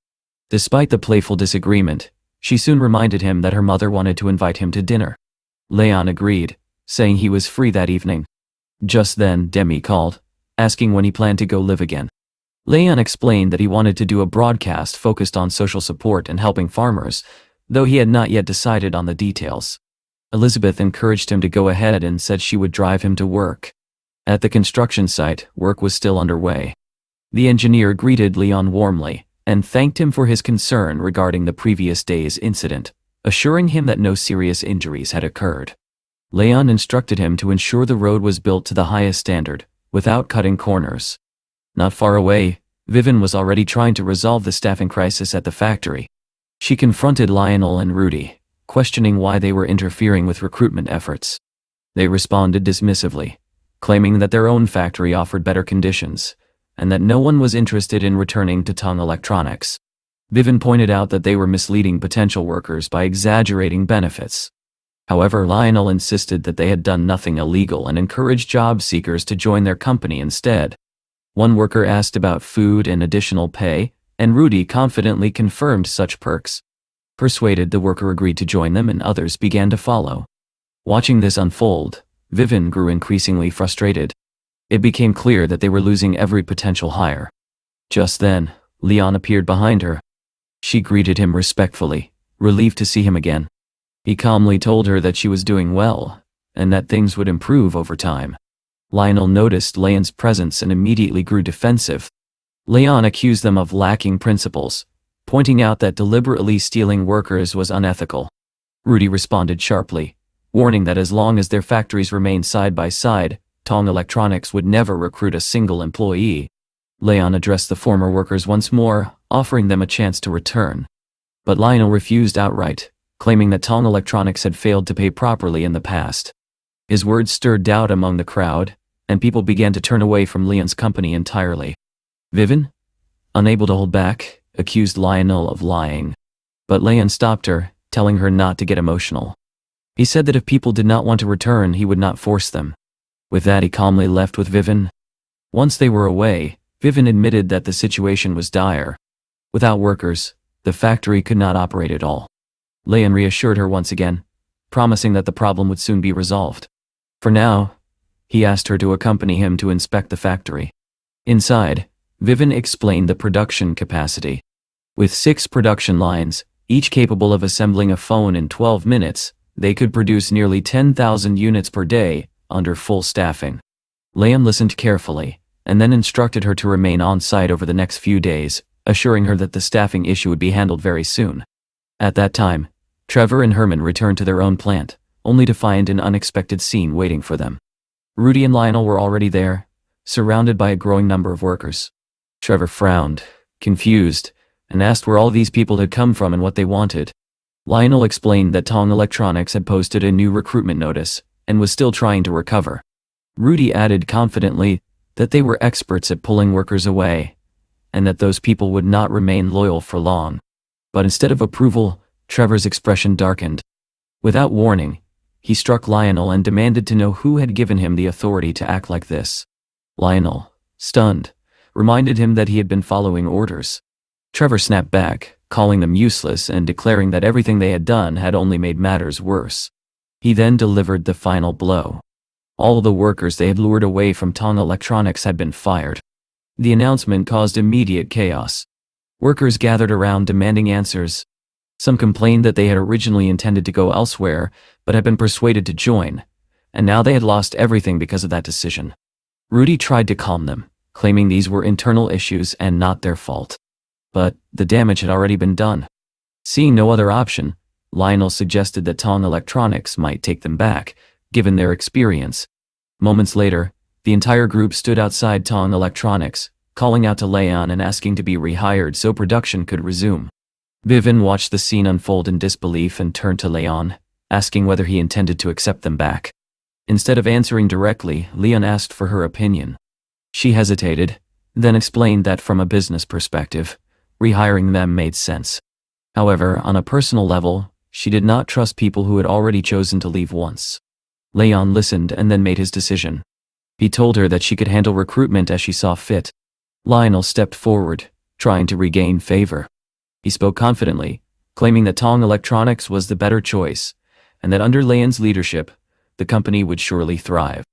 Leon stopped him mid-sentence, and reminded him of his earlier words, when he had dismissed the company and claimed it had no future. When Lionel attempted to justify himself, Leon coldly told him to look for work elsewhere and not disgrace himself further. He then ordered him to step aside. Instead, Lionel blocked his path, declaring that they would not move until they were rehired. Leon did not argue. He simply instructed security to remove him. The guards immediately stepped in and escorted the troublemaker away. Turning to the remaining workers, Leon allowed them to enter, signaling that decisions would be made properly, not under pressure. Soon after, Leon received a call confirming that the live broadcast in support of farmers had been scheduled for the coming Friday. He was informed that several processed products would be sent to him as samples. Leon remarked that a company involved in processing should not be struggling financially. Lillian explained that low-cost land would be used for production, and that multiple stakeholders were involved, meaning the final decision would require approval from the company's head. Later, Leon told Vivian that he had a family dinner to attend that evening and needed to prepare properly. She reassured him that everything at the factory would be handled without issue. Before heading to dinner, Leon stopped by a jewelry store, realizing he should not arrive empty-handed. He told the consultant he was looking for a gift for his future mother-in-law. When asked about his budget, he replied that price was not important, only quality. The consultant recommended an ice jade bracelet, praising its elegance. Leon agreed immediately and asked for it to be packaged. He then inquired about another bracelet nearby, which was priced at $320,000 and described as a rare pineapple blossom jade piece. At that moment, a well-dressed older woman approached him, remarking that she had noticed his interest in the jewelry. She suggested that she could give him the bracelet if he agreed to spend time with her. Leon responded sharply, asking if she thought herself too young to be making such offers, and made it clear he was not for sale. Offended, the woman said nothing more as Leon collected his purchase and left, reflecting briefly on how strange people could be. Later, he arrived with Elizabeth at her parents' home. Her father welcomed them, noting they were right on time. Leon presented the gifts, but the man waved it off, saying there was no need for such formalities since they were practically family already. He then spoke directly, suggesting that since Leon had won his daughter's heart, it might be time to think about marriage. Leon responded carefully, saying that he still had much work to focus on, but that they would return to the topic in the future. At that moment, Elizabeth's mother emerged from the kitchen, inviting everyone to sit down and announcing that dinner was ready. Leon sat comfortably on the sofa and asked Elizabeth to sit beside him. She teased him for being too relaxed, saying he behaved as if he were already part of the family. He jokingly complained to her mother, saying her daughter was teasing him. Elizabeth responded by pinching his cheek and warning him not to get too comfortable. Soon, everyone gathered at the table. Elizabeth's father mentioned that he had heard about Leon's live streaming work. Leon replied modestly that it was simply something to pass the time. He even joked about helping him top up his account if he was interested in the platform. During the meal, Elizabeth's mother served him fish, and unable to hide her curiosity, once again asked when the two of them planned to get married. Elizabeth quickly intervened, saying they were both focused on their careers, and that it was too early to discuss such matters. Her mother, however, insisted that they made a perfect couple, and that marriage seemed like the natural next step. Feeling the pressure, Elizabeth suddenly stood up and announced that they needed to leave, citing other plans. As they prepared to go, Leon remarked that he had drunk a little and suggested resting before driving. Elizabeth looked at him in confusion and pointed out that he had only been drinking orange soda. Leon, with a straight face, insisted that even soda could contain alcohol and claimed he felt slightly dizzy, suggesting they take a short break before leaving. Elizabeth's mother immediately insisted that there were plenty of free rooms in the house, and that they should simply stay the night and leave comfortably in the morning. Leon gave a subtle wink but politely protested, saying he did not want to cause any inconvenience. The hostess dismissed his concern at once, assuring him that he was not troubling anyone. Elizabeth quickly realized there was no way out of the situation. They would have to stay. A few minutes later, everything was arranged, and the two of them were shown to a room. Once inside, Elizabeth hugged Leon and accused him of planning this all along, so they would end up spending the night together. Leon denied it calmly, saying there were plenty of empty rooms and she was free to choose another if she wished. Instead of arguing further, Elizabeth kissed him and declared that this was her house and her room. If anyone had a problem, they were free to leave. The next morning, Leon arrived at Lingyun Corporation. As soon as he entered the meeting room, Sean and Helga stood to greet him. He asked everyone to sit and announced that he wanted to hold a general meeting. Noticing their tension, he reassured them that there was no need to be nervous, as he had come for personal reasons. He then asked how many impoverished regions they had identified based on their data. An employee reported that there were 52 such areas, most of which relied heavily on agriculture, yet suffered from extremely poor living conditions. Leon asked whether this was due to poor harvests or deeper issues. The response was clear. The problem was not only production, but also the lack of investment and infrastructure. Leon then revealed something unexpected. He told them that he had already begun live streaming and intended to use it as a tool to help farmers. The room fell silent in shock. No one had imagined their boss was also a streamer. Leon seemed slightly surprised by their reaction and asked if they truly had no idea. Once the surprise settled, he explained his plan. He wanted to use live broadcasts to identify struggling regions and help farmers sell their products directly. One employee mentioned a county near Yancheng where residents grew peaches, but were forced to sell them at very low prices. Another spoke of a village producing hand-roasted tea that no longer sold well due to modern competition. Leon immediately instructed them to gather all relevant materials and establish contact with these communities. He wanted to begin promoting their goods as soon as possible. With that, he concluded the meeting and told everyone to return to work. Later, he visited Demi to discuss the upcoming broadcast. She welcomed him warmly and invited him inside. Sitting on the sofa, Leon explained that the staff had prepared a list of potential products, and she could select the most suitable options. Demi reviewed the materials and noted that the products included fruits, flowers, and rice. However, she pointed out a major issue. These were fast-perishing goods, which might lead to poor sales and damage his reputation if not handled properly. Leon acknowledged her reasoning but argued that if the products could be processed, farmers would no longer suffer losses. Demi immediately built on the idea. She suggested using Leon's resources to establish processing solutions, such as turning fruit into preserved goods. This would extend shelf life and increase value. Leon agreed, praising her insight. She added that they could also introduce creative products like rice tea to attract more buyers. Once again, Leon commended her, and the two quickly decided to visit the farmers in person. Soon they were on their way. When they arrived, the atmosphere in the village was heavy. People moved through their routines with little energy, their expressions reflecting poor sales and growing frustration. Leon approached one seller and asked about the price of yellow peaches. The man explained that he sold wholesale at 4 yuan per 500 grams and had around 5,000 kilograms in storage. The quality, he assured, was good. Demi suggested comparing offers from multiple sellers before making a decision, and Leon agreed. He then contacted his team and explained his plan.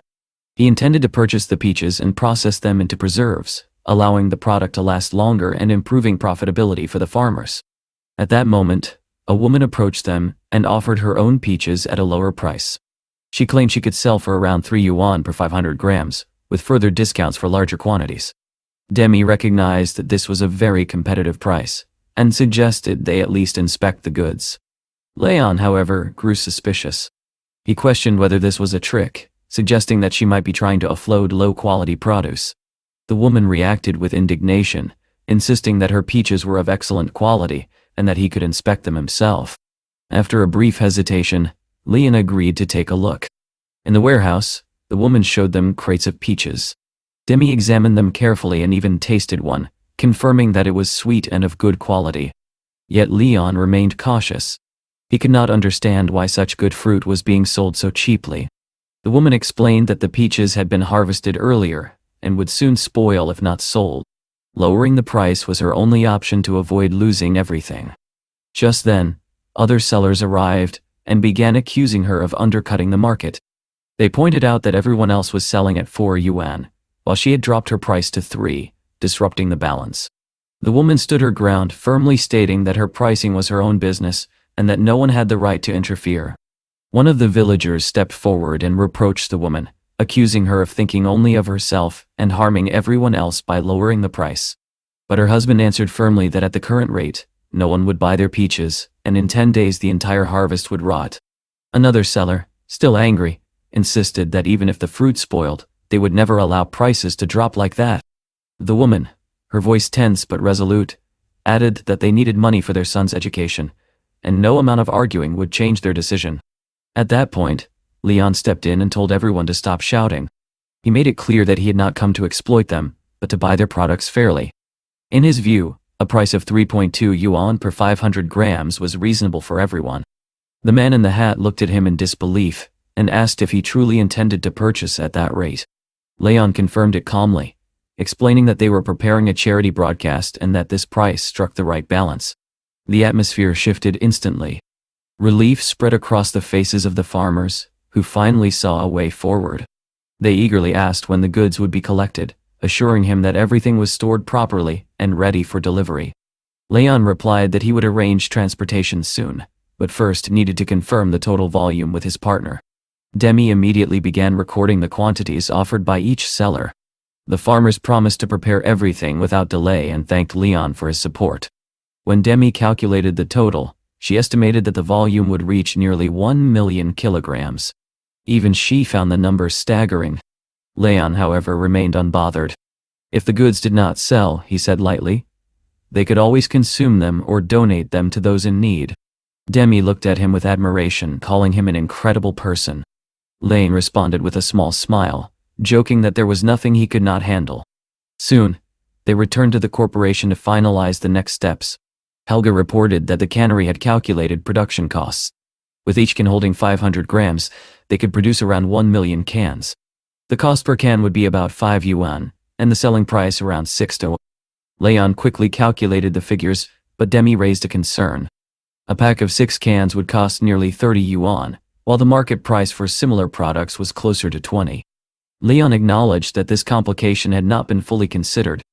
Demi reminded him that viewers on streaming platforms were extremely sensitive to price differences, and even small gaps could significantly affect sales.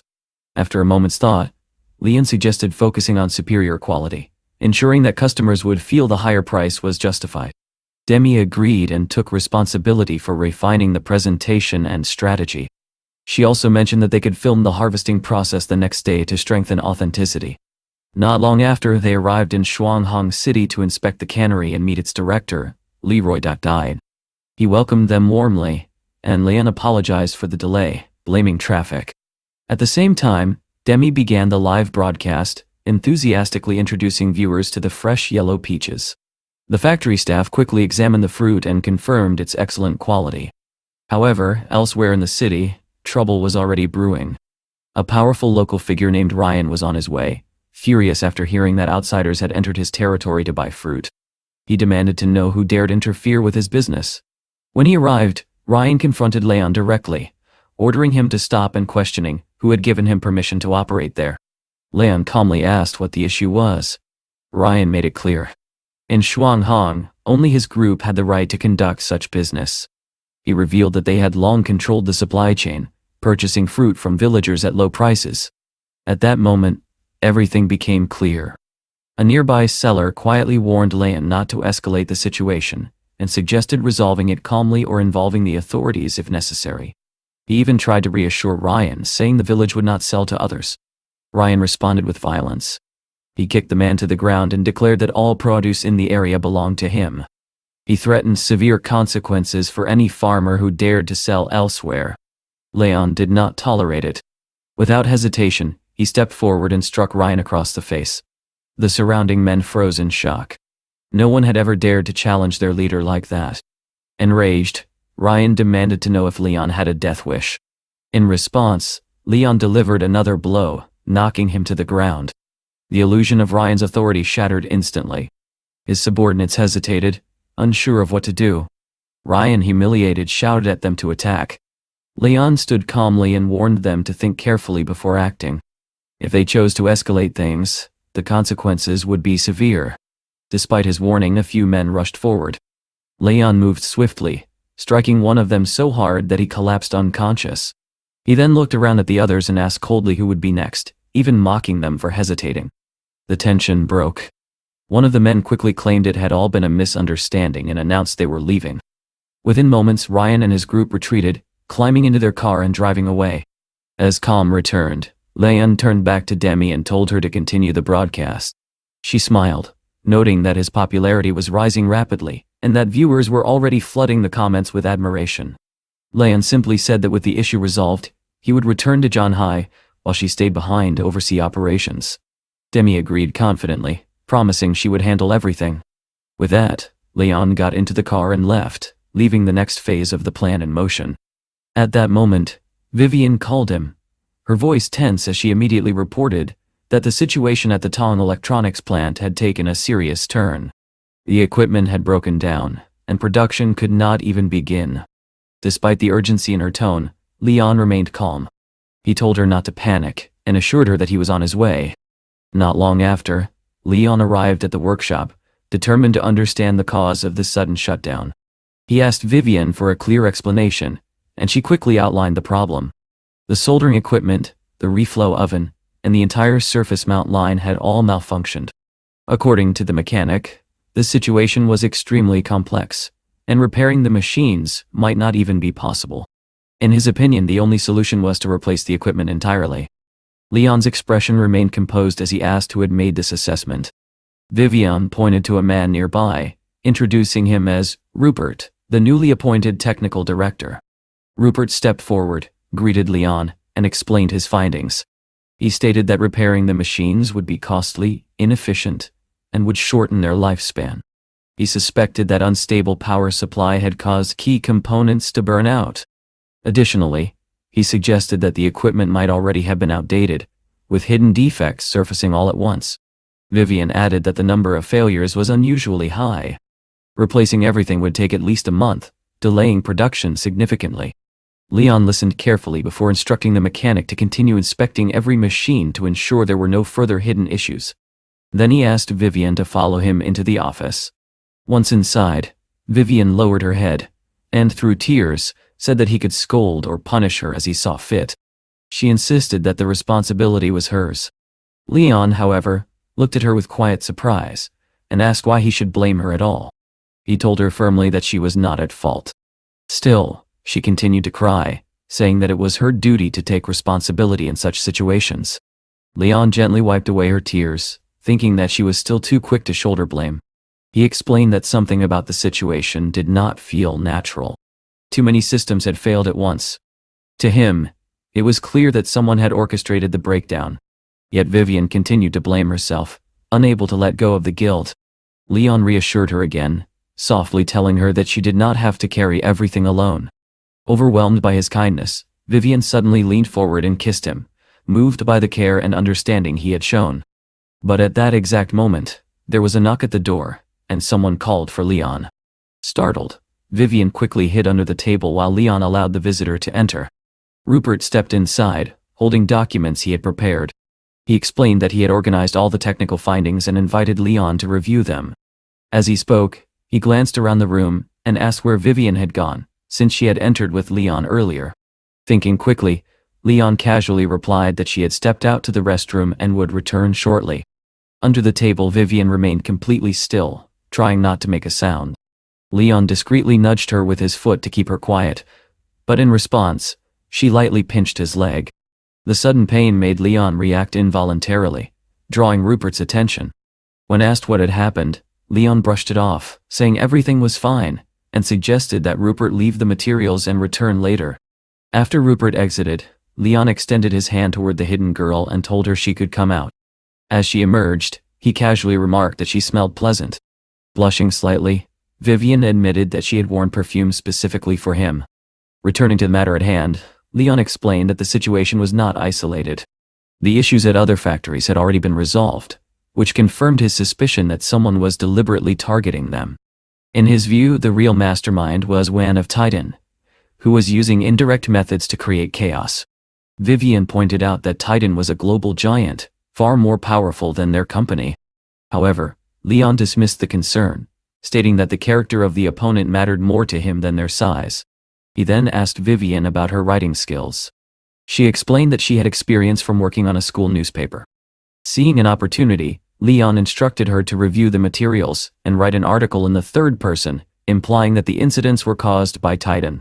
Vivian hesitated, warning that such an article could provoke a direct conflict. Leon reassured her that this was not about open competition, but about sending a message. He asked her to proceed. Later, Leon went to a bar, hoping to meet an old acquaintance who had once helped him in the past. There, he found Cassandra relaxing after work. She was surprised to see him again, and he told her that he had already dealt with Cisco. Their conversation was familiar yet cautious, shaped by their shared business ties. She reminded him that he was both her investor and partner, and jokingly warned him not to cause trouble for his own interests. As they talked, Cassandra recalled that the last time Leon had sought her help, he had been trying to bypass pharmaceutical companies. This time, Leon told her that he needed assistance dealing with Titan. She confirmed that he was referring to the same company that nearly monopolized chip production. Leon then outlined his plan in detail. After leaving the bar, he contacted Helga, instructing her to transfer all the funds from the Yua family into Tong Electronics' account, and to prepare the article under a specific name. With everything set in motion, he returned home. Early the next morning, Leon was awakened by an unexpected phone call. It was Cherise, who had already seen the news about his apparent move against Titan. She questioned whether he truly understood the consequences of such actions. Leon calmly explained that he had no desire for conflict, but Titan had forced his hand. He was simply responding. Cherise warned him that any cooperation between them and Titan was now impossible, and that retaliation could follow, possibly affecting Ling Yun. Leon assured her that he would not involve Ling Yun, and that he had other ways to pressure his opponent. Satisfied, she gave him her support and told him to proceed as he saw fit. Later, Leon arrived at the office to assess the situation. He asked whether the article had triggered any reaction from Titan. The employees reported that most people had dismissed it as a joke. Since Tong Electronics was still small, few took the claims seriously. Industry representatives had also shown little interest, treating the situation with indifference. Helga then voiced her concern. In her view, Leon had walked straight into a trap. The factory had experienced real problems, and yet he had publicly blamed Titan without solid proof, making it appear as though he was acting recklessly. The protagonist calmly sat down in his chair and stated that this outcome was exactly what he had intended. He explained that everything unfolding now was part of a plan he had set in motion several days earlier, and that soon everyone would understand his actions. At that moment, Juan called him directly, his tone sharp and dissatisfied. He demanded to know whether Leon believed he had gone too far, and questioned why it had been necessary to bring the matter into the public eye. Leon, however, remained composed. He replied that there was no need for agitation, as everything happening was entirely normal, and the truth would soon reveal itself. Juan responded with cold confidence, advising Leon not to waste resources on public relations, claiming that bankruptcy was already inevitable. These words struck a nerve. Leon's calm demeanor hardened instantly, and he declared that Wen would be held accountable for his statements. Without another word, he ended the call. Afterward, Leon turned his attention back to his team. He approached an employee and asked whether all the documents he had requested the previous day were ready. The girl replied confidently that everything had been prepared in advance. The materials focused primarily on investments, and deliberately avoided any direct mention of Taidan. Leon nodded and added that another article needed to be written, this time on behalf of the company itself. He explained that it should express their position and emotions openly. The employees were surprised and asked whether they were truly expected to share their own perspective so publicly. Leon clarified that this approach would draw attention to Tong Electronics, especially since the BA Financial Group had already invested in the company. Sean supported the idea, pointing out that such a move would clearly divide the sides, placing the W Group and Taidan in opposition. At that moment, Helga asked where Leon was going, reminding him that not all issues had been discussed. Leon simply told the team to continue working, explaining that he had urgent business to attend to. Meanwhile, Rosalind sat in her office with her mother, Cherise. She asked if her mother had seen the news about Tong Electronics and Titan. Cherise confirmed that she had read everything that morning. Rosalind reflected on the growing tension, noting that the situation already resembled the beginning of a corporate war. She wondered aloud whether Leon truly had a chance. Cherise responded calmly, reminding her daughter that Leon was a capable strategist who had already overcome formidable opponents like Arlo. She advised her to trust him. Rosalind admitted that she did believe in his abilities, but this time, his opponent was Juan, a far more dangerous adversary. Cherise then revealed that her concern was not about Leon failing, but about how devastating such a failure could be for him personally. Rosalind added that Leon's pride might make any defeat even more damaging. Attempting to ease the tension, Cherise changed the subject and showed her daughter a dress she planned to wear to an upcoming charity dinner. However, Rosalind was not willing to drop the matter. She pressed her mother again, asking what might happen if things went wrong for Leon. Cherise admitted that the future was impossible to predict, but she remained confident that Leon was not reckless and would find a way through. She urged her daughter to calm down.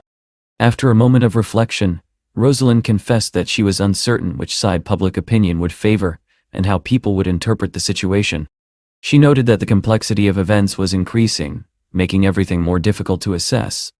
Cherise listened and then pointed out that Tong Electronics had already become a focal point of attention, especially with the involvement of a major financial group. In her view, this was a strategic move. Even if Juan managed to gain the upper hand, Leon would still have a path to withdraw without catastrophic losses. Hearing this, Rosalind could not help but admire how skillfully her friend was navigating such a dangerous situation. Elsewhere, late at night, Dana sat alone in her room at the Shangri-La Hotel, staring at her computer. She felt restless, as though everything she attempted was falling apart. Suddenly, there was a knock on the door. When she allowed the visitor inside, she saw that it was her brother, Kaladatnik. He urged her to check the latest news, claiming that Leon had deceived them. Dana, however, remained calm. She told her brother not to be overly emotional, pointing out that given their family's powerful financial position, they had little to lose. But Shala revealed that the entire family was already aware of the situation, and that it needed to be resolved quickly to avoid further scrutiny. Dana assured him that she would personally take control of the matter, and promised that everything would soon be handled. Satisfied, Shala left the room. As he walked away, he silently decided that he would not miss this opportunity. In his mind, his sister had unknowingly given him the perfect chance to carry out his own plans. Later that night, Leon was at home when Charles contacted him with new information. She reported that there had been significant developments within Titan, and that one had been dismissed. At the same time, There had been no visible action from the Via group, suggesting that they were still preparing their next move. Leon thanked her for the intelligence and ended the call. The following morning, Leon arrived at Tong Electronics, ready to restore order. Inside the office, Vivian was sorting through documents. Moving quietly, Leon approached her from behind, attempting to remain unnoticed. Then, without warning, he gently embraced her and asked what she was working on. Vivian informed him that Master Rupert had suddenly resigned, which he found suspicious. Leon was taken aback and asked her to confirm whether he had truly left. She suggested that Rupert might have been involved in the equipment failure, though she admitted she had no evidence to support the claim. Leon immediately dismissed the idea of making conclusions without proof. He stated firmly that if there was any real suspicion, the proper course of action would be to involve the police.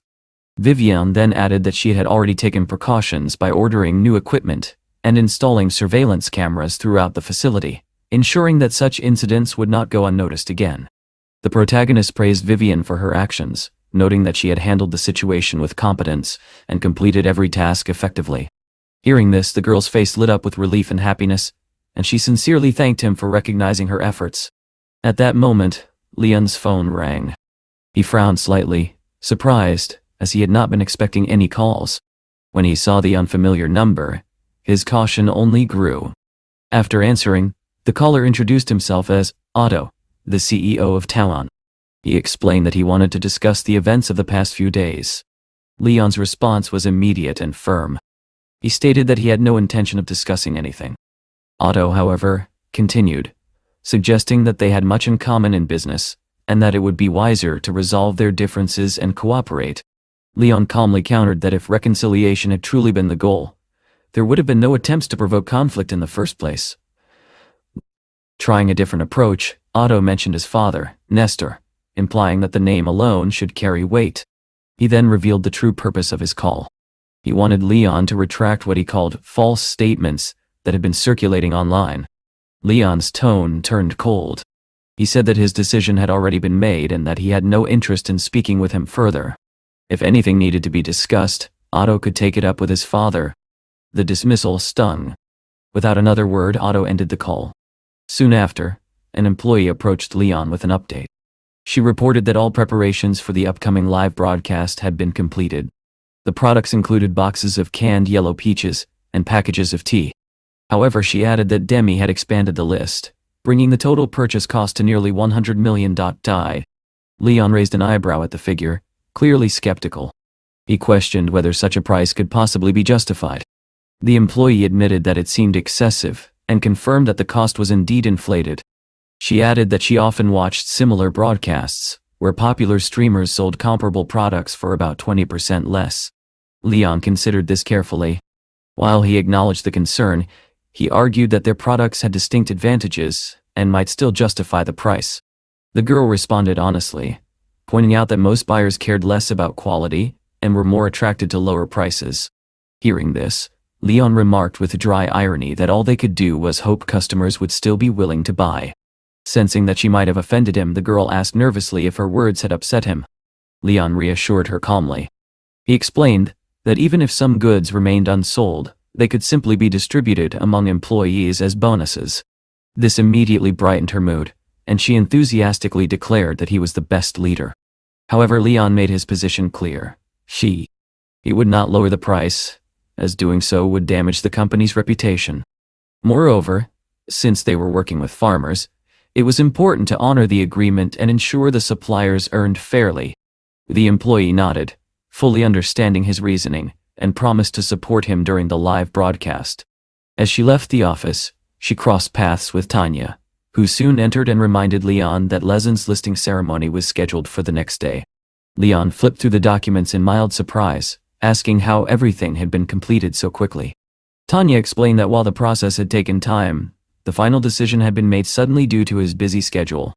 Leon admitted that he disliked public events and suggested that someone else, such as Mr. Gregory, could attend in his place. Tanya accepted his reluctance, but with a playful smile, she brought up his upcoming live broadcast.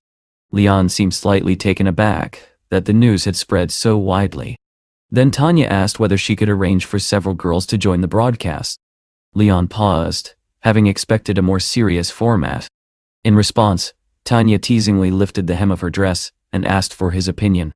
Leon reminded her that such behavior was not appropriate for an employee, but after a brief moment, he allowed an exception this time and agreed to let her handle the arrangements as she saw fit. Later, Leon visited a cafe. Just as he entered, a man approached him and asked if he was the masked streamer. The stranger introduced himself as Tony, the agent of Nicholas. Leon casually replied that he had no need for hairdressing services, clearly uninterested. Tony did not appreciate the remark. He insisted that whether Leon knew him personally was irrelevant, but he should at least recognize Nicholas, a top figure in the entertainment industry. Leon calmly admitted that he had no idea who Nicholas was. This response visibly irritated Tony. He declared that despite Leon's growing popularity as a streamer, he could not compare to someone like Nicholas. Leon, unfazed, pointed out that he had not invited him and asked why he was there at all. Realizing that the conversation was going nowhere, Tony stood up, calling Leon stubborn and unpleasant. He announced that he would not cooperate and warned that he would contact the platform's management, hinting at consequences. With that, he left. Almost immediately after, Leon received a call from Helga. Assuming it was about the listing, he answered without hesitation. Helga confirmed that the IPO had been successful, but her tone soon shifted. A serious problem had emerged. Right after the listing, a wave of negative information about Lawson had appeared online, causing the company's shares to fluctuate dangerously. Rumors were already spreading, suggesting that the company might collapse before it even properly began operations. Helga stated that this was clearly a coordinated attack, though she remained confident that Leon could handle it. Leon responded with quiet irony, acknowledging her composure, and asked her to send all the related news immediately. He prepared to head to the company without delay. The reports were harsh. They accused Lawson of producing low-quality goods, and even stealing research from competitors. Elizabeth reacted with outrage, insisting that the accusations were completely false and baseless. She could not understand how anyone could believe such claims. Helga, however, urged a more careful analysis. She pointed out that many of the sources spreading the rumors were established media outlets, which suggested that someone influential was backing the attack. Leon agreed, noting that one person had ignited the situation, and others had eagerly fueled it. Elizabeth remained firm, declaring that the truth would soon prevail. Helga stated that she intended to respond actively rather than remain passive. Meanwhile, Elizabeth began challenging the accusations directly in the comments, demanding explanations from those spreading the slander. Leon intervened gently, asking her to calm down. He explained that panic would not solve anything, and assured her that they would resolve the situation. He even suggested that she learn from Helga's composure, as she continued calmly eating her porridge despite the growing scandal, refusing to give in to anxiety. Elizabeth finally admitted the true reason for her agitation. She was not simply reacting to rumors, but to the possibility that her own family could suffer financial losses, since she was directly connected to the company. Leon listened without interruption, and then reassured her in a calm, steady tone. He explained that fluctuations in stock prices were entirely normal, especially during such turbulent moments. The company's research and development had been funded independently, so there was no immediate danger. More importantly, Leon pointed out that the person behind the attack had a far more complex objective than it seemed. In his view, this was not a random smear campaign but a calculated move, and sooner or later, the one responsible would reveal themselves. He told Elizabeth not to dwell on the news for now, as reacting emotionally would only play into the opponent's hands.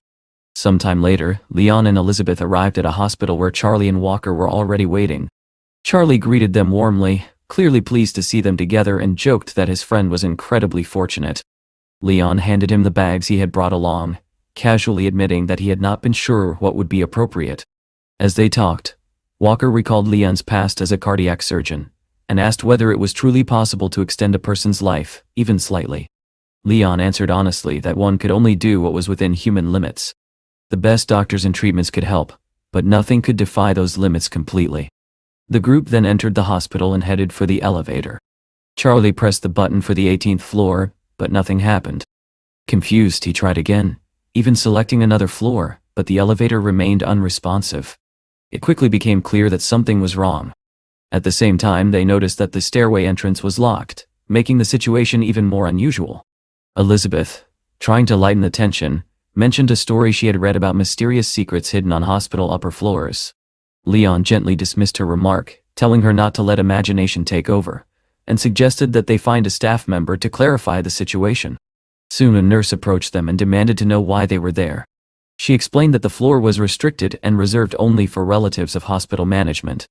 Elizabeth tried to explain that they had come to visit a patient, and found it strange that access was denied even during the day. The nurse responded firmly that the intensive care unit was located on that floor, and that entry for outsiders was strictly forbidden. Elizabeth attempted to negotiate, suggesting they could contact the patient's relatives for permission, as was common in other hospitals. However, the nurse refused outright and ordered them to leave.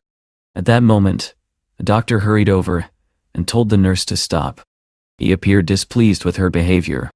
The doctor greeted Leon respectfully and admitted that he had not expected to meet him there. Leon, slightly surprised, confessed that he did not recognize him. The man introduced himself as Dr. Liu, the head of the orthopedic department. Upon hearing that they had come to visit a patient, he immediately offered to assist and personally called the elevator. Charlie could not help but question the sudden change, pointing out that they had just been told the opposite. Dr. Liu simply smiled and remarked that hospital rules could be adjusted when necessary. Soon the elevator arrived, and he allowed them to proceed. After they left, the nurse asked in astonishment whether the doctor truly knew that man. The director calmly explained that Leon had once led the cardiac surgery department at Hashan Hospital, and was regarded as an exceptional surgeon. He added that even the hospital's chairman held him in high esteem. Hearing this, the nurse realized that she had completely underestimated Leon. Meanwhile, the group reached the patient's room. They were warmly welcomed by Aunt Fan, who seemed surprised by the unexpected visit, but quickly invited them in and offered them seats. She asked Charlie about the family business, and he replied that everything was going well. He then introduced Leon and Elizabeth, mentioning that the doctor might already have spoken about him. As they settled in, the elderly woman in the bed slowly opened her eyes. Aunt Fan was overjoyed and gently told her mother that she had visitors. The old woman, seeing so many familiar faces, began to speak, sharing fragments of stories from her childhood. The atmosphere in the room softened, filled with quiet warmth. After some time, Aunt Fan reminded them that they had been there for quite a while, and suggested that they should go and have dinner. Charlie reassured her that there was no need to worry, as they were not strangers and would return again soon. Still, she expressed regret that the guests had not eaten. Leon calmly replied that everything was fine and promised to treat them next time, asking her to stay with her mother instead of seeing them off. Once outside, Leon called Tanya to check on the situation. She reported that Laozin's shares had already dropped by 5% following the negative news, and warned that trading might be suspended after the market closed.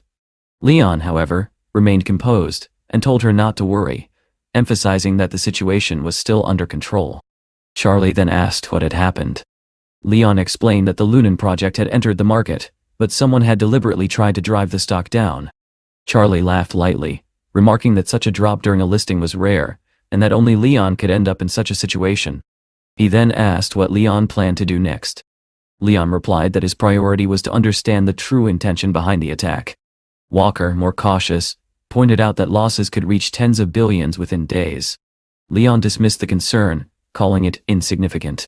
He was confident that the stock would recover, and believed that patience was key.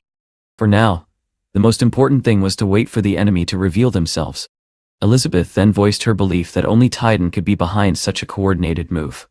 Charlie agreed that it was a strong possibility, but warned that Titan was not an ordinary company. Facing them alone would not be easy, and cooperation might be worth considering. Elizabeth urged Leon not to act impulsively and to carefully plan every step with the team. She reminded him that Titan's operations were far more complex than those of a typical company, and that many of its investors were powerful international corporations. Walker supported her reasoning, acknowledging that her concerns were valid. Charlie, however, looked at them in confusion and asked whether they were really going to do nothing and simply let events unfold. In response, Leon asked everyone to remain calm. He explained that they were currently in a defensive position, and there was no need to act hastily. What mattered most was understanding the enemy's true motives before making any move. Charlie nodded and told him to reach out if he needed support. As Leon got into his car, his phone rang again. The unfamiliar number immediately caught his attention, and he sensed that this was no ordinary call. The man on the other end introduced himself as Nigel, and spoke with measured politeness. He remarked that Leon's company had recently entered the market but was already facing difficulties. Then in a calculated tone he suggested a meeting, hinting that he might be able to help resolve these issues. Leon's eyes narrowed slightly. Turning to Elizabeth, he remarked that the enemy had finally made contact, just as he had anticipated. He agreed to meet and was given a location and time. The meeting would take place in an hour at June's tea house. Elizabeth grew uneasy, pointing out that their sudden willingness to meet suggested ulterior motives. If they had intended to cooperate, they would have reached out much earlier. Leon, however, remained unfazed. He simply asked if she had anything else to attend to, and whether she needed a ride. Not long after, Leon arrived at the tea house. The staff greeted him respectfully, and informed him that Mr. Zhang was already waiting inside. At that moment, Leon understood that his opponent had prepared thoroughly for this encounter. Inside, a man seated calmly at the table commented on Leon's punctuality before introducing himself as Nigel, the same person who had called earlier. Beside him sat Shala, who also expressed interest in discussing certain matters. Leon wasted no time. He stated coldly that their persistence was excessive, reminding them that he had already made his position clear. Shala responded calmly, saying that Leon possessed something they needed, and that he clearly had no intention of cooperating willingly. That was precisely why they had come with another option. Leon lifted the cup of tea placed before him and asked what exactly they were proposing. Shala did not hesitate. He stated that he wanted access to Leon's research results and was willing to negotiate any conditions in return. For a brief moment, Leon was genuinely surprised.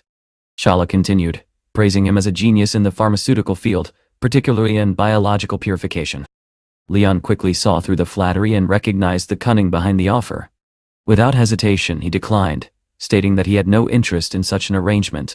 Shala then tested him further, asking whether that meant Leon no longer needed the Lunan project, which was central to his business. Leon responded with quiet confidence, pointing out that over the past 2 days, his opponents had done nothing of substance. To him, this only revealed their weakness. At this point, Nigel leaned closer to Shala and suggested, in a low voice, that if Leon was beginning to provoke them, perhaps more extreme measures should be considered. Shala appeared willing to listen, but Nigel advised caution. He explained that there was no need to rush into reckless actions. A measured response would be enough to teach Leon a lesson and demonstrate their strength. Even failure, in his view, would not be disastrous. Shala, however, was clearly dissatisfied. He criticized Nigel's cautious approach, calling it cowardly, and dismissed him without ceremony. As he watched Nigel leave, Shala reflected that Titan still did not fully understand the situation. They were unaware that Laozen had already developed a second generation of chips, and was capable of producing a third. At that moment, his bodyguard and assistant, Miles, entered the room and asked for instructions. Shala immediately ordered him to assemble a team and investigate both Leon's home and company. He was convinced that such rapid technological progress could not have been achieved alone. There had to be partners involved, and he intended to uncover every detail. Meanwhile, Leon arrived at Ling Yun Corporation. Soon, Demi approached him with updates about the upcoming live broadcast scheduled for the next day. She asked whether the venue had been finalized. Leon replied that he could handle the arrangements himself, though the company had still sent personnel to oversee the process. Demi then suggested choosing a location by the pier, perhaps even broadcasting from a boat. Leon considered this briefly before asking whether the Bandao Hotel would be suitable instead. Demi's eyes widened with excitement, but she quickly pointed out that the hotel was extremely popular and usually required advance reservations. Leon answered calmly that there was no need for reservations, as the Bandao Hotel belonged to him. Demi was left speechless, unable to process the revelation. At the same time, several streamers had gathered at the hotel, discussing strategies to increase their popularity. Luther questioned how the mass streamer had managed to sell out every product so consistently. Goshibo admitted that even he did not understand it. Despite the short time since the first broadcast, the mysterious figure had already built an enormous following. Bridget, however, dismissed their concerns. She believed they held the advantage with their low-priced goods, which would be difficult to compete against. Luther agreed partially but warned her not to underestimate Leon, pointing out that he had recently reached an audience of 10 million viewers. Goshibo added that he had heard the next broadcast would take place at the Bandao Hotel itself. Bridget remained unconcerned, but Luther observed that this opponent seemed unusually resilient and they would need to act carefully. Goshibo agreed, and suggested that every strong figure must have a weakness. He then raised an unusual point, asking whether it seemed strange that Leon always appeared wearing a mask. Luther began to follow his reasoning, joking that perhaps the streamer was simply hiding an unattractive face. Goshibo expanded on the idea, suggesting that such a revelation could spark controversy, especially since many viewers were drawn by appearances. The next morning, Leon arrived at the Bandao Hotel, preparing for the broadcast. However, before anything could begin, a staff member rushed toward him in panic. She reported that a serious problem had emerged. Numerous videos had suddenly appeared online, all claiming that the mysterious streamer was actually unattractive. Leon nearly choked on his drink in disbelief, and turned to Demi, asking in shock what kind of absurd rumor this was. Demi replied that many people believed the rumors surrounding him. Some claimed that his ex-girlfriend had disfigured him, while others insisted he had been born that way. Leon pointed out that these stories had only begun circulating just before the broadcast, and he was convinced that competitors from another platform had orchestrated the entire situation. Demi agreed, but she emphasized that they could not afford to remain passive, otherwise they would fail to sell their products. Leon noticed her restless energy and understood that her motivation was not entirely about justice, but also about humiliating their rivals. When she tried to object, reminding him of their long acquaintance and insisting she was not capable of such pettiness, Leon cut her off. He told her firmly to stop talking and return to work, reminding her that the broadcast would begin that very evening and that there was still much to prepare.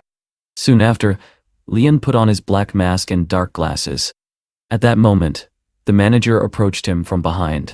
Leon was genuinely surprised and asked whether he had really recognized him despite the disguise. The manager simply smiled and replied that even with the mask, Leon's presence and energy were unmistakable. Leon then admitted that he had seen potential in him from the very beginning and felt reassured that he had made the right decision.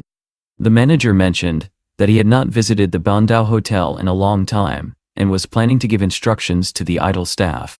However, Leon stopped him, saying that this could wait because he had a far more important task. He explained that he wanted to introduce special membership cards that would confirm the status of their holders. These cards would grant exclusive privileges, allowing access to any place without queues or reservations. The manager immediately understood and replied that such a VIP system would not be difficult to implement. Satisfied, Leon praised him and promised to provide a list of the first recipients later. Afterward, Leon went to check on the preparations for the broadcast. Entering the room, he saw Demi standing beside Lillian. The presenter asked whether he had any updates, and whether he planned to remove his mask during the broadcast to put an end to the rumors. Leon answered playfully that he feared the audience would not be able to handle his charm. Lillian then carefully pointed out that many people were secretly watching him, trying to figure out his true appearance. Leon found this strange. He understood the curiosity from women, but he was puzzled by the attention from men as well. Lillian explained that everyone was eager to uncover his identity, as viewers were becoming increasingly obsessed with seeing his face. She suggested that revealing himself could greatly boost his popularity. However, Leon refused, saying that his girlfriend would never allow him to remove the mask, as maintaining an air of mystery was essential. Lillian then remarked that the director of the Ling Yun Corporation and the Bandao Hotel also happened to be named Leon. Leon asked whether she had figured it out. After a moment of thought, she realized the truth and finally understood the source of his influence. Meanwhile, on the other side, competing streamers were actively working to sabotage him. Luther approached his team and asked whether their plan to stir up controversy had been successful. Goshibo reported that they had recorded numerous videos, hired people, and flooded platforms with negative comments, expecting visible results by evening. Pleased, Luther declared that everything was under control. Bridget added that their own products had clear advantages, while Leon's goods were overpriced. Luther, now completely confident, stated that he would show everyone who truly held power. About an hour before the broadcast, Leon continued walking through the Bandao Hotel, discussing final details with an employee. Suddenly he encountered Elizabeth, accompanied by Helga and Tanya. Surprised, he asked why they were there. Elizabeth explained that since it was his first live sales broadcast, they had come to support him. Leon invited them to sit and suggested they wait until the broadcast began before talking further. They agreed and decided to watch him in action. Later, Demi curiously asked whether the mysterious masked woman was his lover. Leon smiled, and replied that Elizabeth never removed her mask, so no one could be certain of her appearance. Demi argued that it did not matter, as her figure alone was enough to make others envious. Soon Lillian interrupted them, announcing that everything was ready. She asked everyone to take their positions, began the countdown, and officially started the live broadcast. Demi greeted the audience and introduced the session as their first live sales event. Watching from the side, Elizabeth quietly pointed out Leon's professionalism. Helga teased her for being overly impressed, while Tanya remarked that if Leon revealed his identity, all the products would sell out instantly. Elizabeth disagreed, saying that without the mystery, the experience would lose its uniqueness. Back in the studio, Demi presented the first product, fresh yellow peaches from Xuanhong City. However, the chat remained fixated on Leon's appearance. Lillian instructed the moderator to remove negative comments, but the volume was overwhelming. She quickly realized that these attacks were likely organized by competitors. Helga noted that the comments would not stop unless Leon revealed his face. Elizabeth admitted she had once thought the mask was just a whim, but now it had become a defining feature. She also pointed out that people were being unfair, as appearance had nothing to do with the quality of the products. Tanya reassured everyone that their boss would handle the situation. At that moment, Leon addressed the audience directly. He said he appreciated their concern but reminded them that his appearance had nothing to do with the purpose of the broadcast. He added that people were free to think he was unattractive, but it made no difference.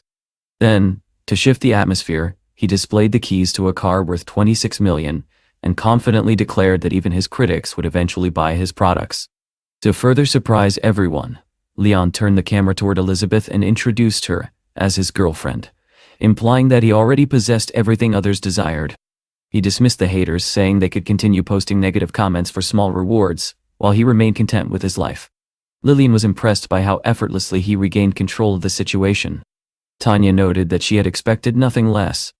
However, Elizabeth warned that the calm might only be temporary, as those spreading negativity would continue as long as they benefited from it. Helga agreed, stating that such people had no conscience. Meanwhile, Demi proceeded with the sales, announcing that one package contained 6 peaches priced at nearly 30 yuan. Viewers immediately complained that the price was too high, saying that although they liked Leon, they were unwilling to pay so much. At that point, Helga signaled Tanya to step in. Tanya introduced herself as the vice president of the Baba Company and announced a special promotion.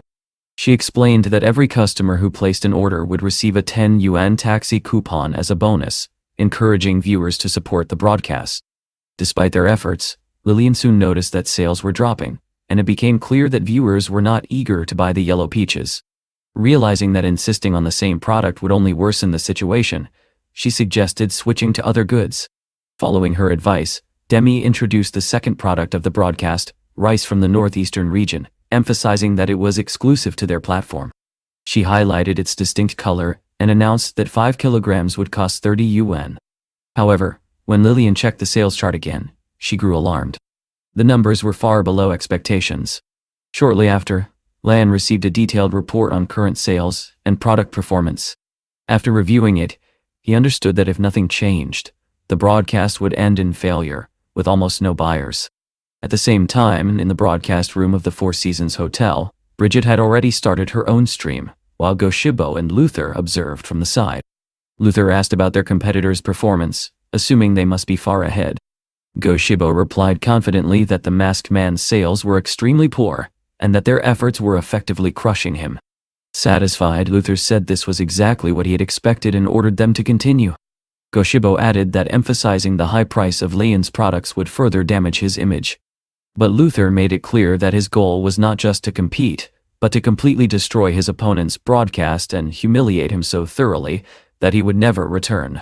He stressed that in a world where appearance mattered most, attacking that aspect was the easiest way to break someone. Meanwhile, Demi tried to reassure the audience, boldly claiming that the man behind the mask was more handsome than anyone they had ever seen. Even so, Lillian could sense that the situation was on the verge of collapse. At that very moment, her boss called, demanding to know why the products were not selling, and why the broadcast felt lifeless. Lillian explained that the masked man had already paid for all the goods, so there would be no financial loss, but internally she struggled to find a way to reverse the situation as the numbers continued to decline. Nearby, Elizabeth quietly asked Helga about the girl standing next to Leon, and learned that her name was Demi. After thinking for a moment, Elizabeth told Helga to send Demi a message suggesting that they remove Leon's mask, since the audience could no longer be persuaded otherwise. Helga agreed immediately, convinced that this plan would work, and sent the message. When Demi read it, she hesitated, asking whether she truly had permission to do such a thing. She was assured that management had already approved it. With that, Demi turned to the audience and addressed the haters directly, accusing them of spreading negativity without knowing the truth. She declared that she would now reveal what the streamer really looked like. Without giving Leon time to react, she reached out and suddenly tore the mask from his face. In an instant, everything changed. The viewers saw his face and realized that he was extraordinarily handsome. The chat exploded with excitement, filling with admiration and praise. Even Lillian was stunned, only now understanding just how striking Leon's appearance truly was. Demi quickly explained that he had worn the mask precisely because his looks were so dazzling that viewers might not be able to handle it. Watching this unfold, Elizabeth reflected on how superficial people could be, remembering how quickly they had insulted him just moments earlier. Suddenly, a team member rushed to Lillian and reported that orders were surging at an incredible rate, already exceeding 1,000 per second. The audience had gone into a frenzy. Lillian could hardly believe it, and excitedly told her assistant that the turnaround was astonishing. Meanwhile, back at the Four Seasons Hotel, an employee rushed into Luther's room with urgent news.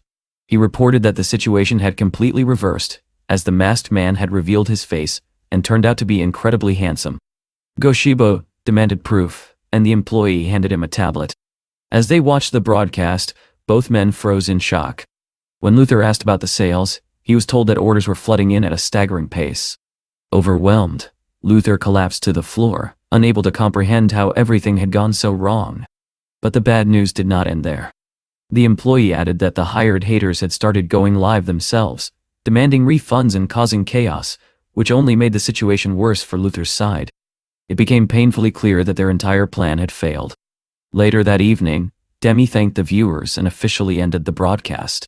She happily announced that in just 2 hours, they had sold over 2 million units, leaving the warehouse completely empty. Leon remarked jokingly that it was fortunate he did not have back problems, otherwise he would not have been able to sit for so long. Demi replied that she had endured the same, to which he teased that it was because she was special. Demi then suggested celebrating their success, and soon Lillian approached with the final results. The total sales had reached 280 million, with a net profit in the hundreds of thousands. At that moment, Leon received a system notification informing him that he had successfully completed the task and would receive a reward. Lena then assigned him a new mission, challenging him to become the best at surviving in the wild. Leon found it surprising, recalling that Livy had already mentioned something similar, and wondered how Lena seemed to anticipate his thoughts. Lillian noticed that he appeared distracted and asked if everything was all right. Leon apologized, saying he was simply processing everything, and expressed his satisfaction with the successful broadcast. He then told Demi that she could take her share of the profits after deducting costs. She was delighted but remarked that he was too generous. In response, Leon lightly pinched her cheek and told her to come back to her senses. Afterward, he thanked Elizabeth and Helga for their support and invited everyone to go out for dinner. Elizabeth commented that things might have been easier if he had removed the mask earlier, though she admitted that the way it unfolded made it more memorable. Helga agreed, adding that he should have revealed himself from the start. Just then, Leon received a call from Charlie, who asked whether the broadcast had ended and revealed that he had personally bought over 1 million yellow peaches. Leon confirmed that it was over and said they were heading out to celebrate. Charlie replied that they were already in Mecopolis, had reserved a table, and were waiting for them. Leon then told Elizabeth and Helga to get ready, promising to treat them as they headed to Mecopolis. Go! Soon the group arrived at a restaurant, where they finally relaxed after a long and exhausting day. They raised their glasses to celebrate their success, enjoying the moment together. However, the celebration was suddenly interrupted when Leon received an unexpected message. To his surprise, it was from Liana. She urgently asked him to come to her house. Without hesitation, he replied that he would arrive as soon as possible. Turning to Elizabeth, he explained that he had to leave due to an urgent matter. Concerned, she asked whether it was truly so serious that he would leave his own celebration. Leon answered that Liana would never contact him like this unless something important had happened, making it clear that he had no choice but to go. Hearing this, Elizabeth calmly told Leon that he should go without worrying, while she and Helga would head home as it was already late. She said goodbye to everyone, adding that she was glad to have seen them. Charlie smiled and asked if they were really leaving so early, noting how enjoyable the evening had been, but he also reminded them not to forget about their responsibilities. Meanwhile, Leon took a taxi to Liana's house. As soon as he arrived, he was surprised to see her sitting outside on the street. Getting out of the car, he immediately asked why she was there at such a late hour instead of being inside, since her father and brother were likely worried. Liana replied that she did not think they were concerned, but admitted that she had the unsettling feeling that someone had been inside her house. Leon grew alert and asked whether she suspected a break-in. Liana explained that nothing had been stolen, but she was certain that someone had touched her belongings. Before leaving earlier, she had deliberately marked the doors of every room, and when she returned, she noticed that the marks had shifted. Leon asked again if anything was missing, and she confirmed that everything was still there. Deciding to investigate, Leon suggested they go inside together. After examining the front door, he noted that the lock showed no signs of being forced, and asked whether anyone else had a key. Liana admitted that Sasha sometimes came over to study, and had been given a spare key. Leon then opened the door and cautiously led them inside. Once inside, he asked what exactly seemed out of place. Liana replied that her clothes and personal items were untouched, but she had the strong impression that someone had gone through her documents. Nothing was missing from her office, yet things had clearly been moved. Leon asked her to show him the room. In the office, the situation appeared even more unusual. Papers and laboratory reports had been shifted, and even the computer mouse was no longer in its original position. Leon decided to check the computer and asked whether it contained anything valuable. Liana admitted that it held 6 unpublished scientific articles that could be of interest to someone. Hearing this, Leon concluded that the situation was becoming serious and told her to inform him immediately if similar work appeared anywhere. Still, Liana found it strange, noting that even plagiarists would rarely risk stealing multiple studies at once. Leon agreed, pointing out that it was equally suspicious that someone had entered without leaving any obvious trace or taking anything. Exhausted, Liana sat beside him and asked what they should do next. Leon placed a glass on the table and gently told her that she was too tired to continue. He insisted that she needed rest, and that they would resume their investigation in the morning. He reminded her that it was nearly dawn and she had barely slept. Reluctantly, she agreed but asked him to take her to the bedroom as she did not feel comfortable staying in the office. Without hesitation, Leon lifted her in his arms and carried her to the bedroom, making sure she could finally rest. The next morning, Leon woke up and was surprised to find no one nearby. Soon he noticed that the kitchen appliances were already on. Liana appeared and asked if she had woken him, explaining that she had tried to be quiet. Leon hugged her and admitted that he was very hungry. He then asked whether Sasha would be working that day.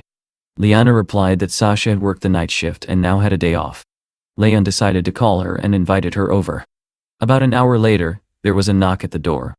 Sasha entered cheerfully, saying that her shift had gone smoothly without any incidents. Leon welcomed her and said he had invited her to join them for breakfast, adding that Liana was not only skilled in surgery but also an excellent cook. As they ate, Leon asked Sasha whether she had noticed anyone following her or approaching her with unusual questions. However, Sasha seemed completely unconcerned and instead commented on how delicious the sausages were. At that moment, Leon realized that even if someone had been watching her, she likely would not have noticed. He then asked whether she still had a key to Liana's house. Sasha showed it to him and asked what had happened. Liana explained that she suspected someone had entered her home and gone through her documents. In response, Sasha mentioned that there were surveillance cameras installed in the building hallway, meaning the area should be under constant monitoring. Hearing this, Leon suddenly struck the table with his fist, surprised that he had not considered such an obvious solution earlier. Within minutes, all 3 of them were on their way to the management office, where the security recordings were stored. An employee greeted them, and Leon explained that they needed to speak with the manager. After hearing their request, the employee asked about the situation so she could inform management. Liana explained that she suspected a break-in, and wanted to review the footage to check for any suspicious activity. The employee asked them to wait while she called the manager. A few minutes later, the manager arrived and asked what had happened. Leon politely explained that someone had entered their home and that they needed access to the surveillance recordings. However, the manager hesitated, questioning whether it was truly a robbery, as such claims were serious. Leon assured him that he was confident and only wanted to review the footage. The manager replied that they would first need to contact the police, and only then could the recordings be accessed. Sasha immediately grew frustrated, questioning why they needed to go through such a complicated process when they could simply check the footage. She added that they were doctors from Hashan Hospital and trustworthy individuals. Despite this, the manager firmly stated that he could not break the rules. Leon stepped in and calmed Sasha down, telling the manager that he understood the importance of following procedures. At the same time, he discreetly handed him an envelope with money, presenting it as a small gesture and asking whether he might reconsider. After a brief pause, the manager agreed to help and asked them to follow him. He inquired which building they were referring to, and Lyanna specified Building 14, Entrance 3. Upon hearing this, the man became visibly uneasy. He explained that there had been issues with that building, as the CCTV system had stopped working 4 days earlier. Leon immediately realized that this was no coincidence. The timing was far too precise, suggesting that the situation was far more complicated than it first appeared. The manager then returned the envelope, saying he could not assist them further. However, Leon insisted that he keep the money, explaining that while it was a small amount, he hoped the manager would at least keep an eye on the house in the future, as his girlfriend lived there. Later, everyone gathered at Lyanna's house to piece together what had happened. As they discussed the situation, Leon came to the conclusion that finding the intruder would not be easy. The person responsible had clearly acted with precision and skill, suggesting the involvement of a professional. He explained to his friends that although their earlier attempt to obtain evidence had failed, it had still confirmed his suspicions. Leon reminded Sasha that someone had entered Lyanna's house recently, yet nothing valuable had been stolen. Instead, only her research materials and work computer had been disturbed. Sasha suggested that this must have been exactly what the intruders were after. Leon agreed that this was likely, but pointed out a crucial detail. There were no signs of forced entry, which meant that whoever had entered the house must have used a key. He then looked directly at Sasha and asked if she understood what that implied. Shocked, Sasha immediately denied any involvement, asking how he could suspect her. Leon calmly reassured her that if he truly suspected her, he would not have shared all the details so openly. His intention was not to accuse, but to understand. Sasha then turned to Lyanna and asked whether she had ever left her keys unattended. Lyanna replied that she always kept them in her bag along with her phone and wallet. However, as she thought more carefully, something suddenly came to mind. She recalled a recent visit to a clothing store, where she had been trying on dresses. During that time, 2 women had approached her in the fitting room and struck up a conversation. Her bag had been left behind in the booth, and although nothing had been stolen, she now realized that this moment might not have been as harmless as it seemed. Sasha immediately pointed out how suspicious that incident was and suggested that someone could have taken the opportunity to copy the key. Lyanna found it hard to believe, but Leon explained that there were devices capable of creating a duplicate key within minutes. The realization began to settle in. Sasha then reflected on the situation, noting how strange it was that someone had broken into the home of a renowned cardiac surgeon without stealing anything. At that moment, Leon suddenly nudged her chair and told her to stop overanalyzing like a detective. However, Sasha calmly insisted that he had misunderstood her. She claimed that she had already begun to understand the true intention behind the intrusion. A moment later, she stated with confidence that Lyanna was not the real target. Before she could elaborate further, Leon's phone rang. It was Samuel, who urgently informed him that someone was attempting to hack into his computer system. Leon immediately stood up, asking for confirmation. Without wasting time, he told Samuel to wait for him at the institute. Sasha, now even more concerned, asked whether his personal computer had also been compromised. Leon quickly clarified that the attack was on the system at the Lunan Research Institute, where critical data was stored. Hearing this, Sasha became certain that the real target behind everything was Leon himself. Leon instructed the girls to stay where they were for the time being, but added that it would not be safe for them to remain at Lyanna's house for long. He decided to arrange temporary accommodation for them at the Bandau Hotel. Both Sasha and Lyanna reassured him that they would be fine. Soon after, Leon arrived at the Lunan Research Institute and met with Samuel. He immediately asked to review the security data. Samuel explained that the code they had detected was unfamiliar and resembled a Trojan program designed to scan the entire system. Fortunately, their security measures had managed to block it. Leon praised their efforts, but stressed that constant monitoring was now essential. He then went to see Professor Santiago in the laboratory and asked him to double-check whether the system had been compromised. The professor assured him that everything was secure, having already verified it twice. Leon was relieved but remained cautious, emphasizing how critical the situation was. Santiago, sensing the gravity of the matter, asked what was happening. Leon admitted that he did not fully understand the situation, but he had a strong feeling that he was being targeted and watched. He explained that they needed to strengthen their information security immediately. The professor reassured him that the system would remain safe and promised to take all necessary precautions. As Leon prepared to leave, Santiago suddenly asked whether he had checked the security of his own home. That question struck him immediately. Realizing he had overlooked something important, Leon rushed out without hesitation. He quickly returned to his apartment and checked his personal laptop, only to discover that it had also been targeted with a similar Trojan program. At that moment, a system prompt appeared, offering to activate security software to prevent any data leakage. As he analyzed the situation more carefully, Leon became convinced that the VA family was behind the entire operation. Meanwhile, in a room at the Shangri-La Hotel, Chala sat calmly, confident in his plan. However, Miles reported that their attempts to gather information from Leon's associates had failed. Even professional hackers had been unable to breach the system. Chala, unfazed, suggested that their focus should shift to Leon's personal computer, especially considering their company's expertise in chip development. The bodyguard confirmed that agents had already been sent to copy the data from Leon's laptop. Chala then instructed them to pay close attention to Liana, as she was likely connected to his research. At that point, Miles mentioned another person close to Leon, a woman named Rosalind. He proposed investigating her as well. Upon hearing her name, Chala's expression changed. He immediately rejected the idea, warning that Rosalind was not someone they could afford to provoke. He added that her mother, Charisse, held significant power, and crossing her would bring serious consequences. The bodyguard acknowledged the warning and assured him that they would avoid any involvement with her. Meanwhile, Leon arrived in Juhuga, but instead of heading to his usual residence, he went to Villa Number 9. As he traveled, he carefully considered his next move. Since he rarely visited this villa, he believed his presence there would go unnoticed, making it the perfect place to set a trap. Although he was uncertain whether it would succeed, he saw no better alternative. For several days he waited patiently. On the 5th day, he finally checked the surveillance cameras at his primary residence. That was when he saw it. A masked intruder had entered the villa through a window. At that moment, Leon realized that his patience had paid off. The trap had worked. Inside his office, 2 masked men moved quickly. One of them began searching through the computer, attempting to locate and copy all relevant data.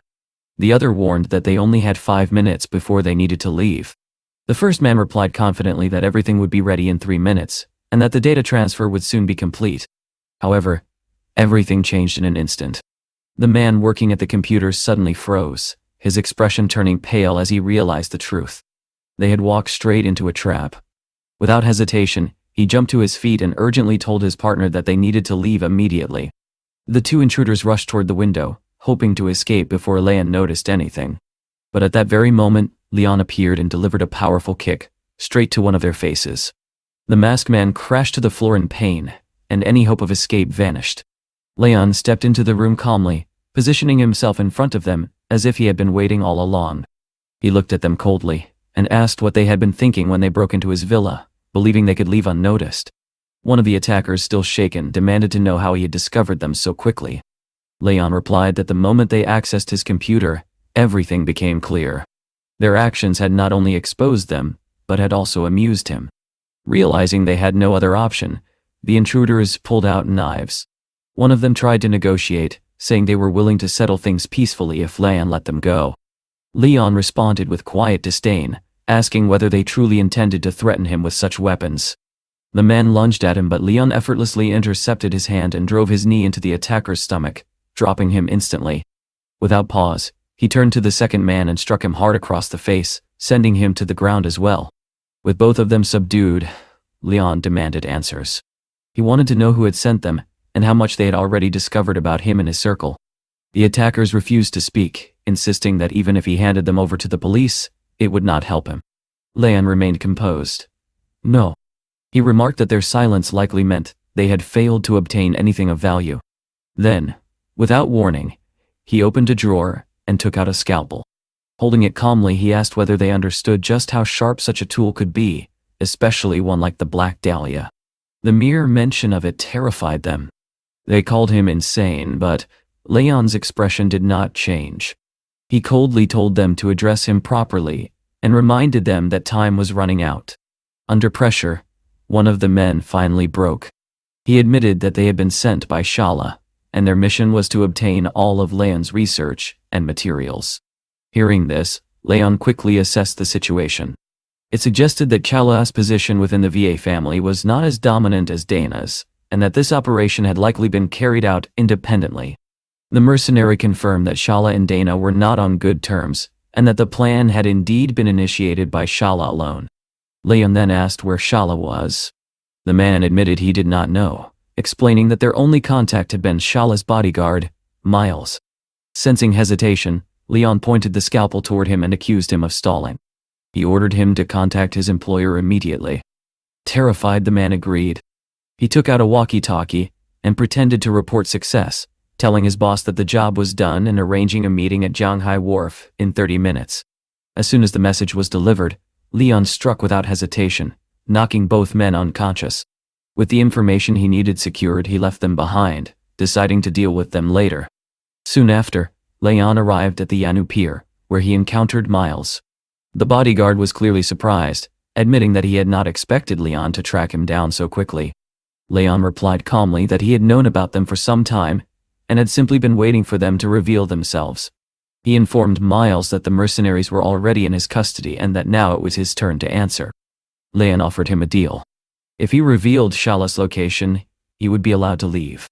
Miles refused, stating that he was not afraid of death and would not be intimidated. Without another word, Miles attacked. He declared that if Leon handed over his research, he might still be spared. He launched a kick, but Leon blocked it effortlessly. Miles quickly realized that Leon was far stronger than he had anticipated. Even so, he continued his assault, delivering a powerful strike, but Leon dodged it with ease. In the next moment, Leon counterattacked. He feinted to distract his opponent, then struck him hard in the stomach. Miles collapsed, unable to continue fighting. Lying on the ground, he declared that Leon could do whatever he wanted, as he did not fear death. Leon observed him carefully, and then pointed out that Dana was likely unaware of Shala's actions. He added that if she learned the truth, the consequences would not be mild. Miles, confused, demanded to know what Leon was trying to achieve. In response, Leon grabbed his arm and applied a painful hold, making it clear that the situation was far from over. Miles angrily insulted him, but Leon remained unfazed. He reminded him that everyone had something to lose, including loved ones. He asked how long those people would remain safe if he decided to escalate matters by involving Dana. That statement struck its mark. Miles tensed, accusing Leon of crossing the line. In the end, the pressure proved too much. Miles gave in and pleaded with him not to involve his family. He revealed that Shala was staying in room 244 of the Shangri-La Hotel. Satisfied, Leon released him and remarked that he had made a wise decision. Just then, Leon's phone rang. It was Sasha. Her voice was filled with panic as she asked whether Liana was with him. Leon immediately sensed something was wrong and replied that she was not. Sasha explained that Liana had received a call earlier, and her expression had suddenly changed. She left without explanation, and had not answered any calls since. Leon told Sasha not to panic and assured her that he would find Liana. The moment the call ended, his expression hardened. He turned back to Miles and demanded to know whether Liana had been taken by them. Miles claimed he knew nothing, and suggested that she might have gone to the hotel on her own. Realizing the urgency of the situation, Leon wasted no time. He rushed off immediately, determined to find her. At that very moment, in room 244 of the Shangri-La Hotel, Shala sat calmly with Liana. He was certain that once Leon learned of this, he would come straight to him. Acting as though nothing was wrong, he offered her a rare tea, claiming it was difficult to obtain in China. Liana refused outright. She stated that she was only interested in one thing, a clear explanation for the break-in at her house. Shala admitted that since she was close to Leon, they were naturally interested in his research. He suggested that she already understood the situation, and hinted that they expected Lian to cooperate. However, Liana firmly denied any involvement, stating that Leon had independently developed his patented medical work, and that she had nothing to do with it. Chala then calmly explained that Liana had misunderstood their intentions. He claimed that they were not interested in drug formulas at all. Instead, what truly attracted him was the innovative biopurification technology developed by Lian. Confused, Liana asked what exactly he was referring to. She apologized and insisted that she knew nothing about such technology, suggesting that they had chosen the wrong person. However, before she could leave, Chala's men blocked her path. Chala's expression turned cold as he asked whether she really believed they would simply let her walk away. He made it clear that she would not be leaving and advised her to think carefully about her situation, adding that she would have plenty of time to reconsider. At that moment, everything shifted. Chala's men suddenly turned around and froze. Standing behind them was Leon, his expression filled with fury after realizing that Liana had been taken. Chala smirked slightly and remarked that Leon had come after all. Ignoring him, Leon reassured Liana, telling her not to be afraid and promising to take her home. Chala immediately shouted orders to his men, commanding them not to let either of them leave. At the same time, he demanded to know how Leon had managed to find them, convinced that no one should have known he was staying at the Shangri-La Hotel. Leon replied calmly, asking whether Chala truly believed he could hide so easily given his connections. Without another word, Leon kicked a chair toward Chala. The impact knocked him to the ground before he could react. Furious, Chala threatened that Leon would regret this, and insisted that he was not afraid, though he claimed he simply had no desire to fight. Leon paid no attention. He had already moved toward the guards, fully aware that they intended to overwhelm him with numbers. The first guard was struck hard in the back, collapsing instantly. The others rushed forward with sticks, attempting to subdue him together. But their advantage in numbers meant nothing. Within moments, Leon overpowered them all, leaving every one of Chala's men unconscious on the floor.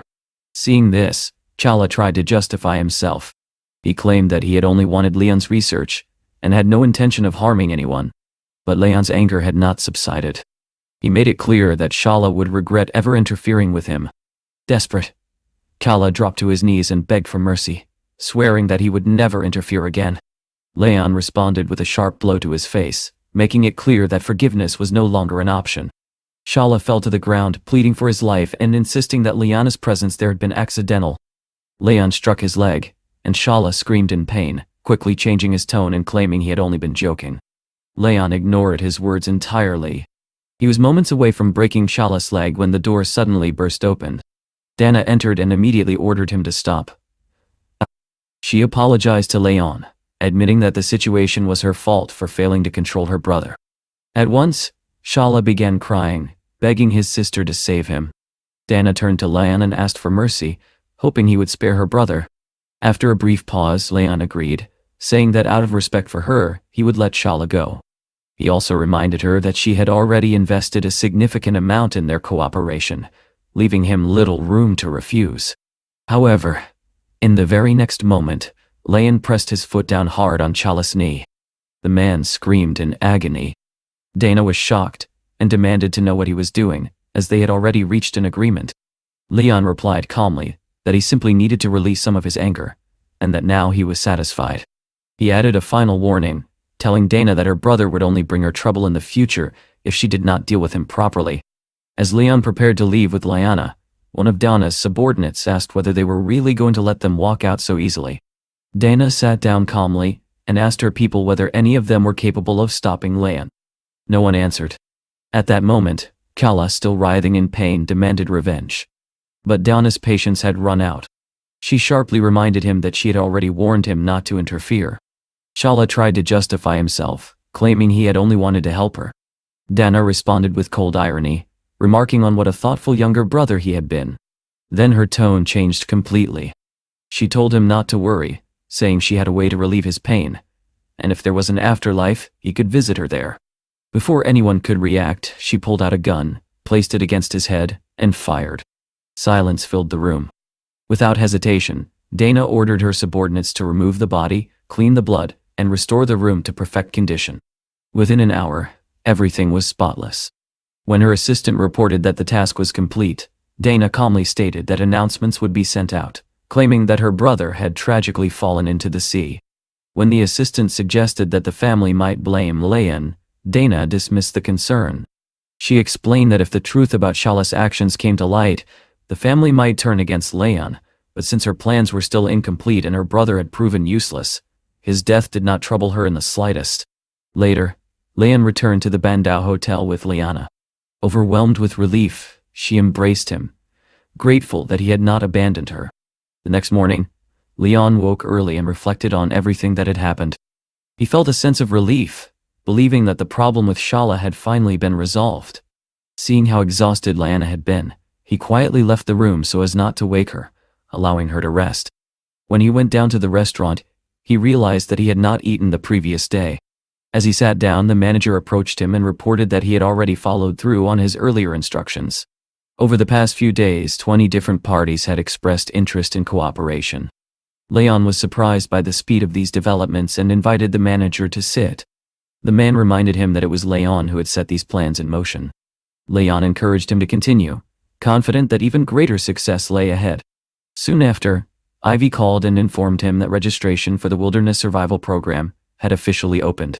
She explained that all participants needed to do was pass a physical fitness test and sign the agreement. Half an hour later, Leon arrived at the television center, where he saw a massive crowd gathered.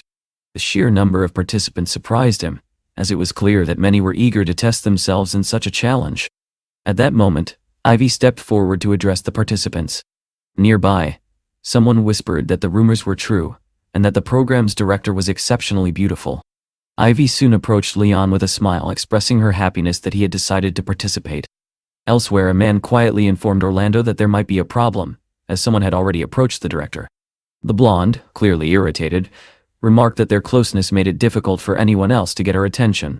Meanwhile, Ivy led Leon toward the registration area, explaining that they needed to proceed quickly. As they approached the counter, the program director noticed Leon and asked who he was. Ivy replied that he was someone with exceptional abilities, and that she had personally invited him. However, the director looked him over skeptically and remarked that his physique did not seem suitable for such a demanding program. Ivy immediately cut him off, stating firmly that there was nothing to discuss. The decision had already been made, and she would personally handle his registration. At that moment, Leon was sitting calmly in the registration area, reading a newspaper while waiting. Ivy approached him and asked him to come along, explaining that she would take him to sign the contract and brief him on the safety measures. However, before they could leave, Orlando suddenly stepped in and asked them to wait. Ivy frowned slightly and asked what the issue was. Orlando stated that in his opinion, only participants who had passed the test should be allowed to sign contracts. Clearly irritated, he demanded to know why Leon was being given special treatment before the trials had even begun. Ivy explained that the program included a list of special guests, and Leon was one of them. Because of this, he could bypass certain stages.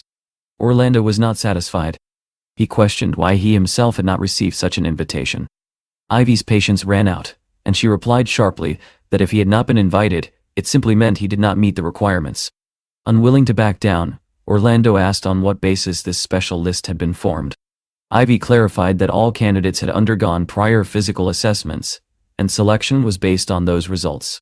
Orlando glanced at Leon's physique and mockingly questioned whether he looked capable of handling such challenges. Before the argument could escalate further, another man stepped forward and suggested that instead of arguing, they should test Leon's abilities in practice. Ivy was taken aback, unsure of what the director intended. Meanwhile, the atmosphere in the hall shifted. Several participants grew excited, with one of them loudly declaring that he was ready to fight anyone.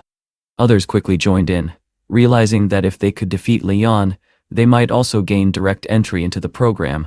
Seeing no way to avoid the situation, Ivy reluctantly agreed. She announced that anyone who could prove themselves stronger than Leon would receive an invitation and advance without trials. The moment the challenge was declared, one of the participants rushed forward, eager to seize the opportunity. He launched an attack, but Leon effortlessly stepped aside. Observing his opponent, Leon noted that the man was both slow and inexperienced. With a simple counterstrike, he knocked him down instantly.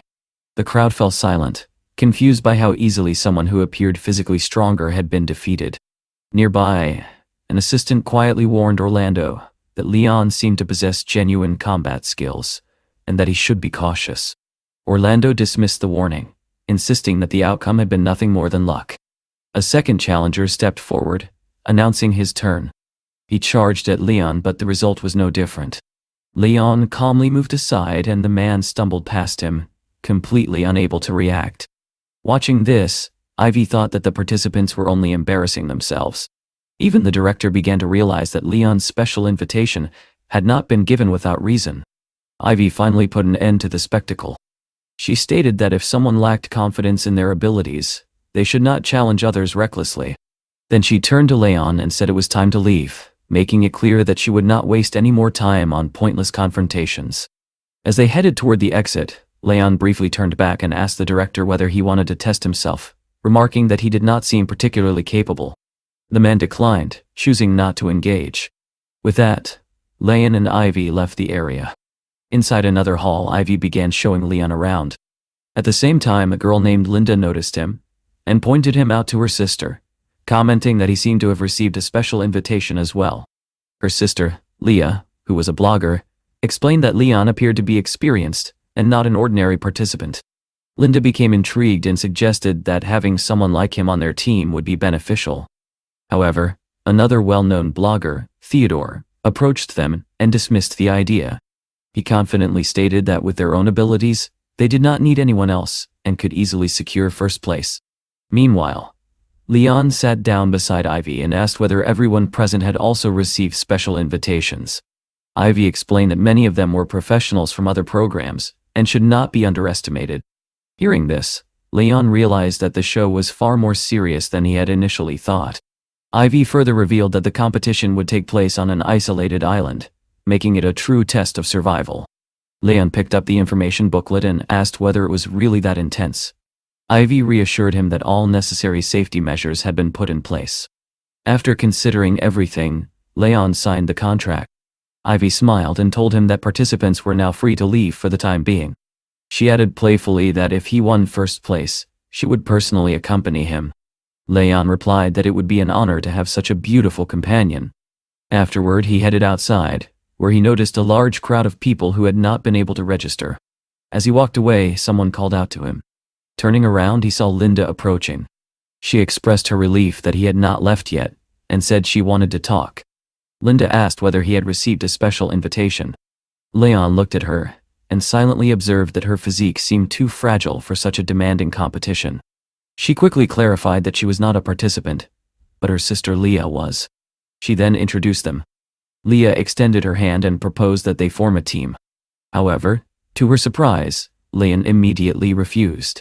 Without offering any explanation, he turned, got into his car, and drove away.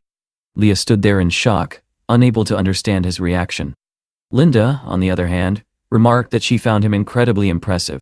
Though still stunned by the rejection, Leah eventually decided that it did not matter and that she would find another partner. Meanwhile, Leon returned home. At the entrance to his villa, a guard handed him his mail. After thanking him, Leon opened one of the envelopes and froze. The document inside stated that Shala had drowned, and his memorial ceremony was scheduled for Sunday. Leon immediately understood what this meant. Dana had proven herself far more ruthless than he had anticipated, and it was clear that she would not hesitate to act again. Realizing the urgency of the situation, he decided to accelerate the development of the third-generation chip. At that moment, his phone rang. It was Helga. She informed him that the company was facing serious trouble. Inger had filed a lawsuit against them, accusing them of monopolizing the market, and an official summons had already been issued. She stressed that they needed to discuss the matter immediately. Without delay, Leon headed to the corporation. Upon arrival, he instructed Helga not to panic or focus too much on the lawsuit for now. He told her to continue operations as usual. Confused, she asked whether they were simply going to do nothing. Leon replied that this was not an ordinary business dispute, but part of a larger scheme, and it was something he intended to handle personally. Leon soon made his way to the Lunan Science Institute and entered Santiago's laboratory, relieved to find him there. The professor, already aware of the situation, immediately asked about the trouble surrounding the company. He pointed out that Inger was a major force in the industry, and that such news could severely affect their stock. However, Leon remained calm, convinced that his employees were overreacting. He had anticipated this development, and did not consider it a serious threat. Santiago, however, warned him that this was only the beginning of a much larger industrial conflict. Leon listened, then asked whether the professor understood the true reason for his visit. Intrigued, Santiago said he was ready to hear it. In response, Leon took a small object from his pocket and handed it over. He explained that it represented the most advanced third-generation chip technology in the world, placing them several months ahead of their British competitors. Santiago was stunned. He immediately declared that Leon was a genius, as this breakthrough meant they could begin full-scale production. Leon admitted that he had intended to present the chip earlier, but due to recent complications, he had simply forgotten about it. Santiago laughed, remarking that Inger's company would be thrown into chaos once this became known. He estimated that such a development could reduce Inger's market share by at least 30%. Manhwa. Leon reflected on this and admitted that, since founding his business, he had never been involved in a conflict of such magnitude. Santiago smiled, noting that Leon might still underestimate the scale of what lay ahead. In response, Leon expressed complete trust in him and asked him to carefully examine the system for any flaws. Soon after, Leon received a call from Sean. He reported that representatives from Inger had reached out and requested a meeting. Leon thought briefly of Zunyu Estate, found the proposal appropriate and agreed. By evening, the representatives had already arrived at the mansion and were waiting. Inside the hall sat several women, including Jenny. Also present was Andy Alice, the deputy general manager of Inger and the daughter of the company's president. She noticed Jenny's silence and asked why she seemed unwilling to speak. Jenny replied that she had already said everything she needed to and did not wish to be involved in the negotiations. Alice pressed further, asking whether Leon was truly so intimidating. Jenny admitted that she had encountered him before in the pharmaceutical field and had come to realize that he was not merely dangerous, but something far more unpredictable.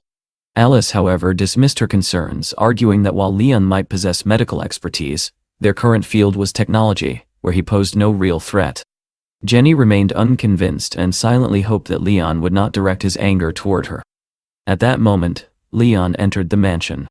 As soon as he stepped into the hall, his gaze fell on Jenny, and he was visibly surprised to see her there. He asked what she was doing and how she was connected to the situation. Jenny explained that she had come merely as a companion and had no role in the negotiations. Alice then stepped forward and extended her hand, welcoming Leon. However, he ignored the gesture entirely. Instead, he sat down at the table and casually suggested they eat first, explaining that he had been busy all day. Slightly unsettled, Alice handed him the menu, but he waved it off and asked the staff to bring anything available. Soon the table was filled with dishes. Leon began eating as if he had not had a meal all day, calmly focusing on his food. Watching this, Alice finally asked whether he intended to discuss business at all. Leon replied that she was right and thanked her for the reminder. Then, to her surprise, he began saying a prayer before continuing his meal. Regaining her composure, Alice moved straight to the point. She stated that Inger was willing to withdraw the monopoly lawsuit, but in exchange they wanted a share in Lunan. Leon looked at her with mild disbelief and asked whether she truly thought such a demand was reasonable. Alice insisted that it was a mutually beneficial arrangement, emphasizing Inger's dominance in the industry. Leon acknowledged their strength but pointed out that his own position had grown significantly, and the gap between them was already narrowing. He even suggested that it might soon be enough to challenge their dominance. At that moment, he took out a flash drive and placed it on the table. Alice reacted instantly, grabbing it and inserting it into a laptop. A folder labeled "Review Materials" appeared. Curious, she opened it, expecting technical data. Instead, a completely unrelated video appeared on the screen. She froze, clearly caught off guard. Leon quickly removed the flash drive and explained that there had been a mistake. He claimed he had mixed up the drives and produced another one, assuring her that this was the correct one. Although skeptical, Alice allowed him to continue. Leon then explained that the drive contained the foundational code for their third-generation chip, and that the patent had already been filed. He asked calmly whether she understood the consequences if such technology were sold to another powerful family. Jenny was visibly shocked and asked whether they had truly succeeded in developing the third-generation chip. Alice admitted that her company had spent over 2 years attempting the same breakthrough without success. She could not comprehend how Leon had achieved it. Leon responded coolly, asking whether she believed he spent his time idly. Alice pressed further, asking whether he had developed the technology alone. Leon dismissed the question, stating that the only thing that mattered was that the technology now existed. Jenny quickly realized the gravity of the situation, comparing its importance to that of a strategic weapon capable of shifting the balance of power. Alice then argued that such advanced technology would place too much pressure on Leon's company, and that it would be wiser for him to sell it to them instead. Leon refused outright, stating that money did not interest him. Surprised, Alice asked what someone who already possessed everything could possibly want. Leon answered without hesitation. Since Inger specialized in lithography technology, he wanted a share in their company. Alice's expression hardened immediately. She rejected the proposal, stating that such cooperation was impossible. Hearing this, Leon calmly removed the flash drive and concluded that he now had enough leverage to dictate his own terms. He stood up and told Alice that they could continue their discussion another time, as he had another meeting scheduled with the a family. After saying goodbye, Leon added one final remark, stating that in the near future, the family would stand several generations ahead of Inger. With that, he left the mansion. As soon as he was gone, Jenny turned to Alice and told her that she should have listened earlier. Alice admitted that she had indeed underestimated him. However, she quickly regained her composure and claimed that Leon no longer had the ability to threaten her. She then revealed that while he had been distracted, she had secretly copied the code from his flash drive. But her confidence lasted only a moment. Suddenly, a message appeared on her screen. It was from Leon. In it, he coldly pointed out that she had acted foolishly by attempting to steal his code. Alice was stunned. She could not understand how this was possible, especially since the laptop had not been connected to any network. Jenny quickly realized what had happened. She explained that the moment Alice inserted the first flash drive, a virus had likely been installed. Not only that, but Leon could have accessed and stolen the contents of her system. Alarmed, Alice immediately checked the company's files, only to discover that they were gone. All the data had been completely erased. She stood there in disbelief, unable to comprehend how everything had vanished so thoroughly. Meanwhile, Leon walked calmly down the street, already thinking ahead. With Christmas approaching, he decided it was time to prepare gifts for the people important to him. On his way home, he stopped at a jewelry store to choose something special. The saleswoman greeted him warmly and asked whether he was looking for a gift for his girlfriend. She eagerly offered her assistance and presented a bracelet, explaining that it was part of a limited Christmas collection. Only 20 such pieces were available in the entire city, and most had already been sold. Leon examined it and noted that the price seemed high, but he liked the design. Without hesitation, he told her to pack it. For a moment, everyone in the store froze. Leon smiled, confused by their reaction, and asked why they were staring at him. The saleswoman quickly clarified that he had misunderstood the price. It was not 18 million, but 1,800,000. Leon realized his mistake and admitted that he had misread the tag. Then, instead of reconsidering, he asked whether there was another identical bracelet available. The saleswoman was surprised and asked if he truly intended to buy a second one, noting that such gifts were usually given individually. Leon casually explained that he planned to give presents to each of his girls. His words left the entire store in stunned silence. People exchanged glances, clearly puzzled by his statement. The saleswoman then suggested a pendant from the latest Genji series. Leon immediately took an interest in it, deciding that it would also make a perfect gift. He announced that he would take it as well and asked for 2 more pieces of jewelry. One of the customers, impressed, remarked that Leon must have 4 girlfriends, and jokingly called him his idol. Leon replied calmly that it was simply a matter of charisma. When the man asked how he managed such relationships, Leon patted him on the shoulder and said that not everyone was equally fortunate, and that someone had to carry such a burden. After completing his purchases, Leon left the store, leaving the others still trying to process what they had witnessed. Next, he decided to visit Hannah, whom he had not seen in a while. When he knocked on her door, she asked who it was. In a playful tone, Leon pretended to be a delivery man. As soon as she opened the door and saw him, she was surprised and asked why he was there instead of with Elizabeth. Leon explained that Elizabeth was busy, so he came to visit her instead. He then asked why she had opened the door so easily. Hannah smiled and said that she had recognized his voice immediately. Then, slightly embarrassed, she joked that she did not have cash to pay and asked if she could compensate him in another way. Leon asked whether she was serious, and she confirmed it, playfully pulling his hand toward her. But the moment quickly shifted as she began lightly hitting him, complaining about his sudden appearance. Then she suddenly remembered something important, and realized that his timing was perfect. She hurried into the room and returned with a package, saying that she had prepared a Christmas surprise for him as well. She asked him to open it, adding modestly that it was not expensive, and hoping he would like it. Leon opened the box and found a belt inside. He smiled and assured her that he genuinely liked it. He then handed her his own gift. When Hannah opened it and saw the bracelet, she was overjoyed. She admired its beauty and guessed that it must have been expensive. She admitted that she had expected him to bring a gift, but not something so exquisite. The next morning, Leon decided to visit his former workplace at the hospital. The nurses were delighted to see him and warmly greeted him. Leon told them that he had come to visit and admitted that he had missed them. The nurses smiled knowingly and told him that Liana was currently in the break room.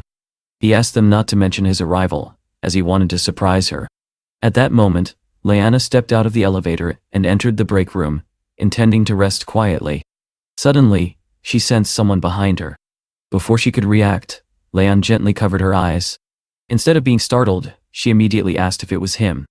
Leon was surprised, unable to understand how she had recognized him so easily. Liana explained that she could identify him even by touch. Leon laughed, realizing that his attempt at a surprise had failed, but he assured her that he was not upset. He then told her that with the holiday approaching he had brought her a gift. Liana modestly replied that there was no need, as she was already happy just to see him.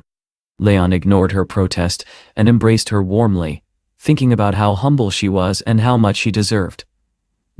He then took out a small box and revealed a beautiful necklace. Carefully, he placed it around her neck and said that what mattered most was that she liked it. As soon as she felt it, Liana's eyes filled with tears. Leon was startled and asked if he had done something wrong. But instead of answering, Liana hugged him tightly and thanked him. She told him that no one had ever treated her with such care, except her mother, and that he always made her feel safe and valued. Leon, still slightly surprised by Liana's reaction, told her with a faint smile that she was a foolish girl for crying despite already being an adult. Wiping away her tears, Liana admitted that he was right. Then she suddenly remembered something and asked him to wait. She quickly went to the closet and returned with a bag, explaining that she had also prepared a Christmas gift for him. Leon looked at the package curiously and jokingly wondered if it was a belt. When he opened it, he was momentarily taken aback, because it really was a belt. Liana shyly explained that she had spent a long time choosing it. Leon smiled warmly and said that it was exactly what he needed. Hearing this, she hugged him tightly, while he laughed softly, slightly awkward but clearly pleased. Late that night, Leon returned to his villa. Not long after, Elizabeth quietly entered his room, trying not to wake him, and carefully placed a box on the nightstand. However, as she turned to leave, she realized that he was already awake. Leon asked if she was planning to leave just like that, then reached out, caught her hand, and pulled her gently toward him. Surprised, Elizabeth asked whether he had really been awake all along. Leon replied that just because the lights were off did not mean he was asleep, and asked why she had come so late. Elizabeth smiled and told him to be quiet, saying that she had not come on her own, but had been sent by Santa Claus to deliver a gift. She turned on the light, and Leon noticed the box. Curious, he asked what kind of gift it was. Elizabeth explained that she would show him herself. Opening the box, she revealed a collection of her childhood photographs, explaining that no one had ever seen them before, and that he would be the first. She scattered the photos across the floor so they could look through them together. As Leon examined them, he remarked that it was obvious even then that she would grow into a beautiful woman. Elizabeth responded confidently that she had always known it. She went on to talk about her school years, mentioning that she had graduated with honors and had always been her parents' pride. At one point, Leon picked up a photo of a jar filled with stars and asked whether it had been a gift from a boy. Elizabeth shook her head and explained that it was something she had once wanted to give to someone. Leon seemed surprised and asked how anyone could refuse such a gift. Elizabeth then pointed to a boy in one of the photos and asked him to look closely. Leon immediately dismissed him, saying the boy was clearly not as good as he was. Elizabeth replied with a faint smile that otherwise, she would never have even considered him. She then asked Leon to share a story from his own childhood. After a brief pause, He mentioned that when he lived in the Lantern orphanage, the children would compete in strange ways, and he always ended up winning. Elizabeth then asked whether he had ever thought about finding his real parents, or if he resented them. She pointed out that with his current resources, it would not be difficult. Leon answered calmly that he did not hate them. To him, they were simply strangers now, no different from people who no longer held any place in his life. Elizabeth was slightly surprised by how easily he spoke about it and asked if he was truly certain. Leon nodded and explained that he remembered his mother crying when she left him. He believed that if his parents had made that decision, they must have had their own reasons. He also mentioned that they had left him money, which suggested they had not abandoned him without thought. Hearing this, Elizabeth told him that he had grown into a remarkable man. She then hugged him tightly, adding that she did not want to continue discussing such a painful topic. Leon returned the embrace and quietly admitted that he did not want to sleep alone that night. The next morning, Elizabeth woke up and realized they had gone to bed very late. She hurriedly said she needed to get to work. Leon, however, teased her, saying that he had not woken her, and that she should not blame him for her reluctance to get up. Elizabeth replied that although she had work, she wanted to go to the cinema with him sometime. She pointed out that despite everything, they had never gone together before. Leon smiled and agreed, saying that he would buy tickets whenever she wanted. As he got dressed, he thought about the busy day ahead. Glancing at his watch, he realized he still had a few hours left, and considered using that time to prepare yet another gift. Soon, he arrived at the company. As he pulled up, he greeted the security guard and casually asked whether he planned to spend Christmas with his wife. The guard replied indifferently that he did not care much for foreign holidays, then asked whether Leon had come to see Rosalind. Leon confirmed that he had come to see Rosalind and asked whether she was still at work. The guard replied that she had not left, and that he had arrived just in time for lunch. At that moment, Rosalind entered the cafe. Everyone greeted her warmly, and she responded with a smile, wishing them a pleasant meal and a good day. She ordered a modest lunch, a small portion of rice with omelette, tomatoes, spinach, nuts, and a cup of soup. Just as she was about to sit down, a voice came from behind, suggesting that vegetables alone would not be enough and that she should eat some meat. Annoyed, Rosalind turned around and demanded to know who dared to lecture her. Leon removed his mask and smiled. Her irritation vanished instantly, replaced by genuine happiness as she realized he had come to see her. She suggested they move to her office and have lunch there instead. Once inside, Leon closed the door. Rosalind teased him, saying he was bold to visit her so openly without worrying about what others might think. Leon replied that the holiday was approaching, and that he had come to make her happy. She immediately guessed that he had brought a gift, and he confirmed it, wishing her a Merry Christmas. He handed her the box and encouraged her to try it on, noting that it was not something inexpensive. Rosalind opened it and found a beautiful bracelet. Delighted, she immediately wanted to wear it. Leon asked whether she liked it, and she smiled before saying that she had a gift for him as well. She took out a bag from the closet, and Leon instantly sensed a familiar pattern. Rosalind explained that she had chosen the gift the day before, thinking it would suit him.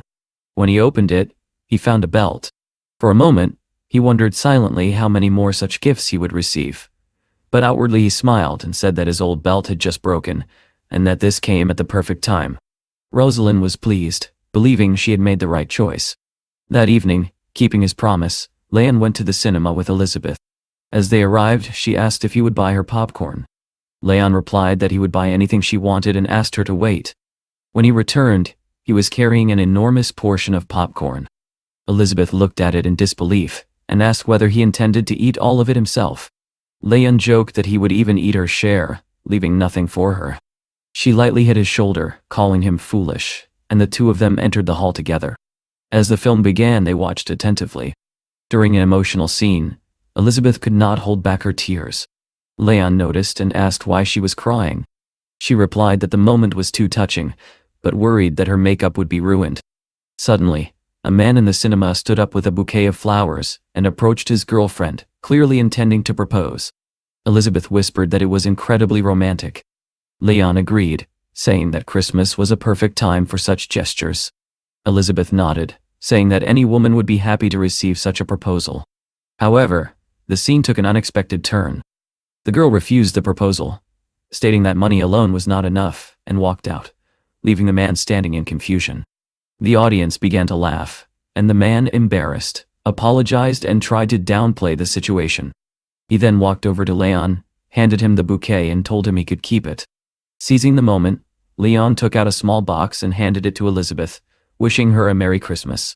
Surprised, she asked if he was proposing to her. Leon clarified that it was simply a pendant, and that he knew she was not ready for marriage yet. Elizabeth smiled, kissed him, and thanked him. She said that his attention meant more to her than any gift. Overcome with emotion, she began to cry again. Leon sighed and teased her for crying like a child despite being an adult. Then Elizabeth suddenly remembered something, and said she also had a gift for him. She reached into her bag and handed him a box. When Leon opened it, he found yet another belt. For a brief moment, he wondered whether all the girls had somehow coordinated their gifts, but he simply thanked her and suggested that they head home. Outside, Elizabeth mentioned that the new year was approaching, and asked whether he planned to go to Yangchang. Leon confirmed that he intended to go on the 29th and that preparations for the Chinese New Year would be necessary. Elizabeth happily said that she would go with him and help organize everything. Leon agreed and jokingly added that he would ask his mother to prepare a large red envelope for her. The next morning, Leon woke up and reflected on the previous day, feeling that it had been a success. He got up quietly so as not to wake Elizabeth, who was still asleep. Thinking about how exhausting the holiday had been, he realized he needed to regain his strength before returning to work. Sitting down, he decided to reconnect with the system, something he had not done in a while. Almost immediately, Lena appeared before him, ready to respond. Leon casually remarked that she looked beautiful and suggested having a conversation since he had some free time. Lena replied that she was merely a machine without emotions, and could not be trusted in such a way. Leon then asked what would happen to her if he were to die. She answered plainly that she would disappear along with him. Curious, Leon asked whether that meant he would never learn her true origins, and whether other civilizations existed on Earth. Lena responded that such civilizations dated back to prehistoric times, and that humanity had only recently begun to sense their existence and search for them. Leon was deeply surprised. It felt as though he had touched upon a vast and hidden truth.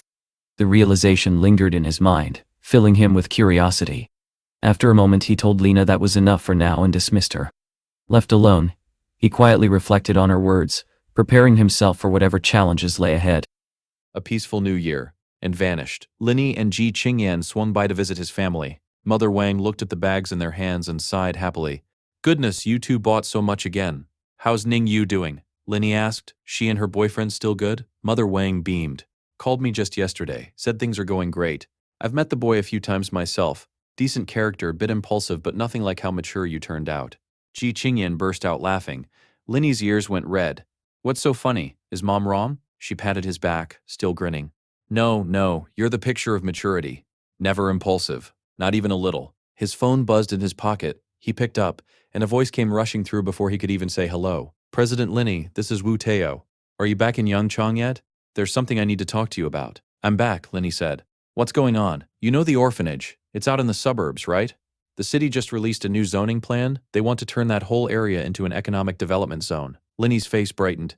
That's good news. Just go through the proper channels, but give me a little time to find a new location first. That part's easy, the man said. The real issue is the project itself is massive, and we need a construction company we can trust. Would Xiaoyang Group be able to take it on? Sure, Linny said easily. Appreciate the offer. We can hash out the details later. Mother Wang had been listening. Son, is this about the relocation? Yeah, Linny said. It's the suburbs. We were always going to have to move sooner or later. He glanced at Ji Qingyan. This project's going to Xiaoyang Group.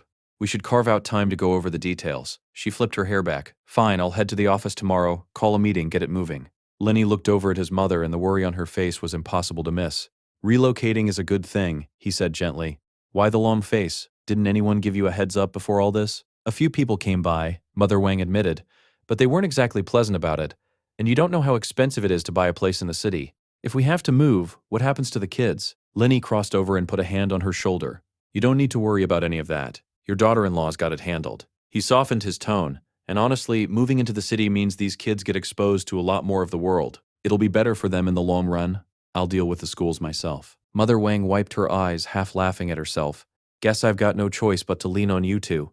You're this old and still tearing up over nothing? Linny teased. Kind of embarrassing, don't you think? He clapped his hands together. All right, it's settled. Tomorrow you moms take the kids out for the day. We'll handle everything. She smiled at last. Fine, let's eat before it gets cold. She turned and headed back inside. Ji Qingyan tugged at his sleeve once she was gone. Do you know why Uncle Zhao's got that black eye? Linny's brow furrowed. What black eye? Some of the kids mentioned it, said Uncle Zhao got into it with a few people a couple days ago. With who? The ones who came to talk about the relocation.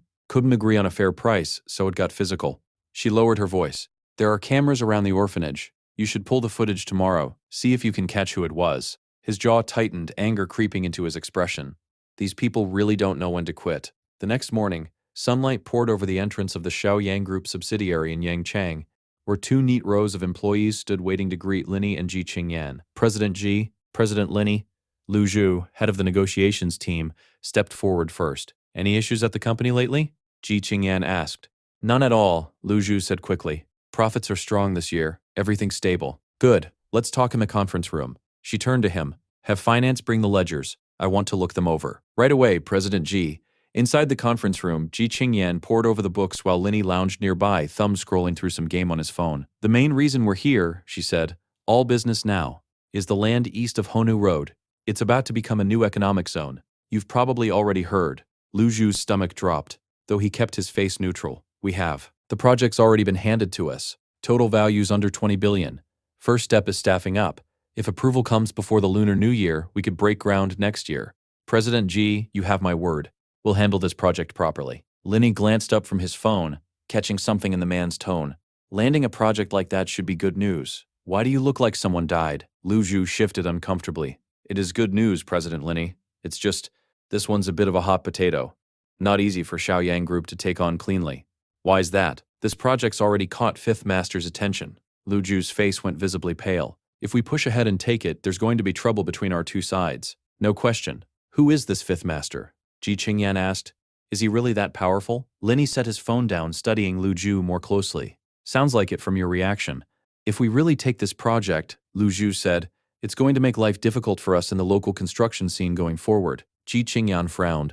What do you think we should do? Should we get Wu Taiyou to smooth things over? Before Lu Zhu could answer, Linny let his phone drop onto the table with a soft clack. Just take it.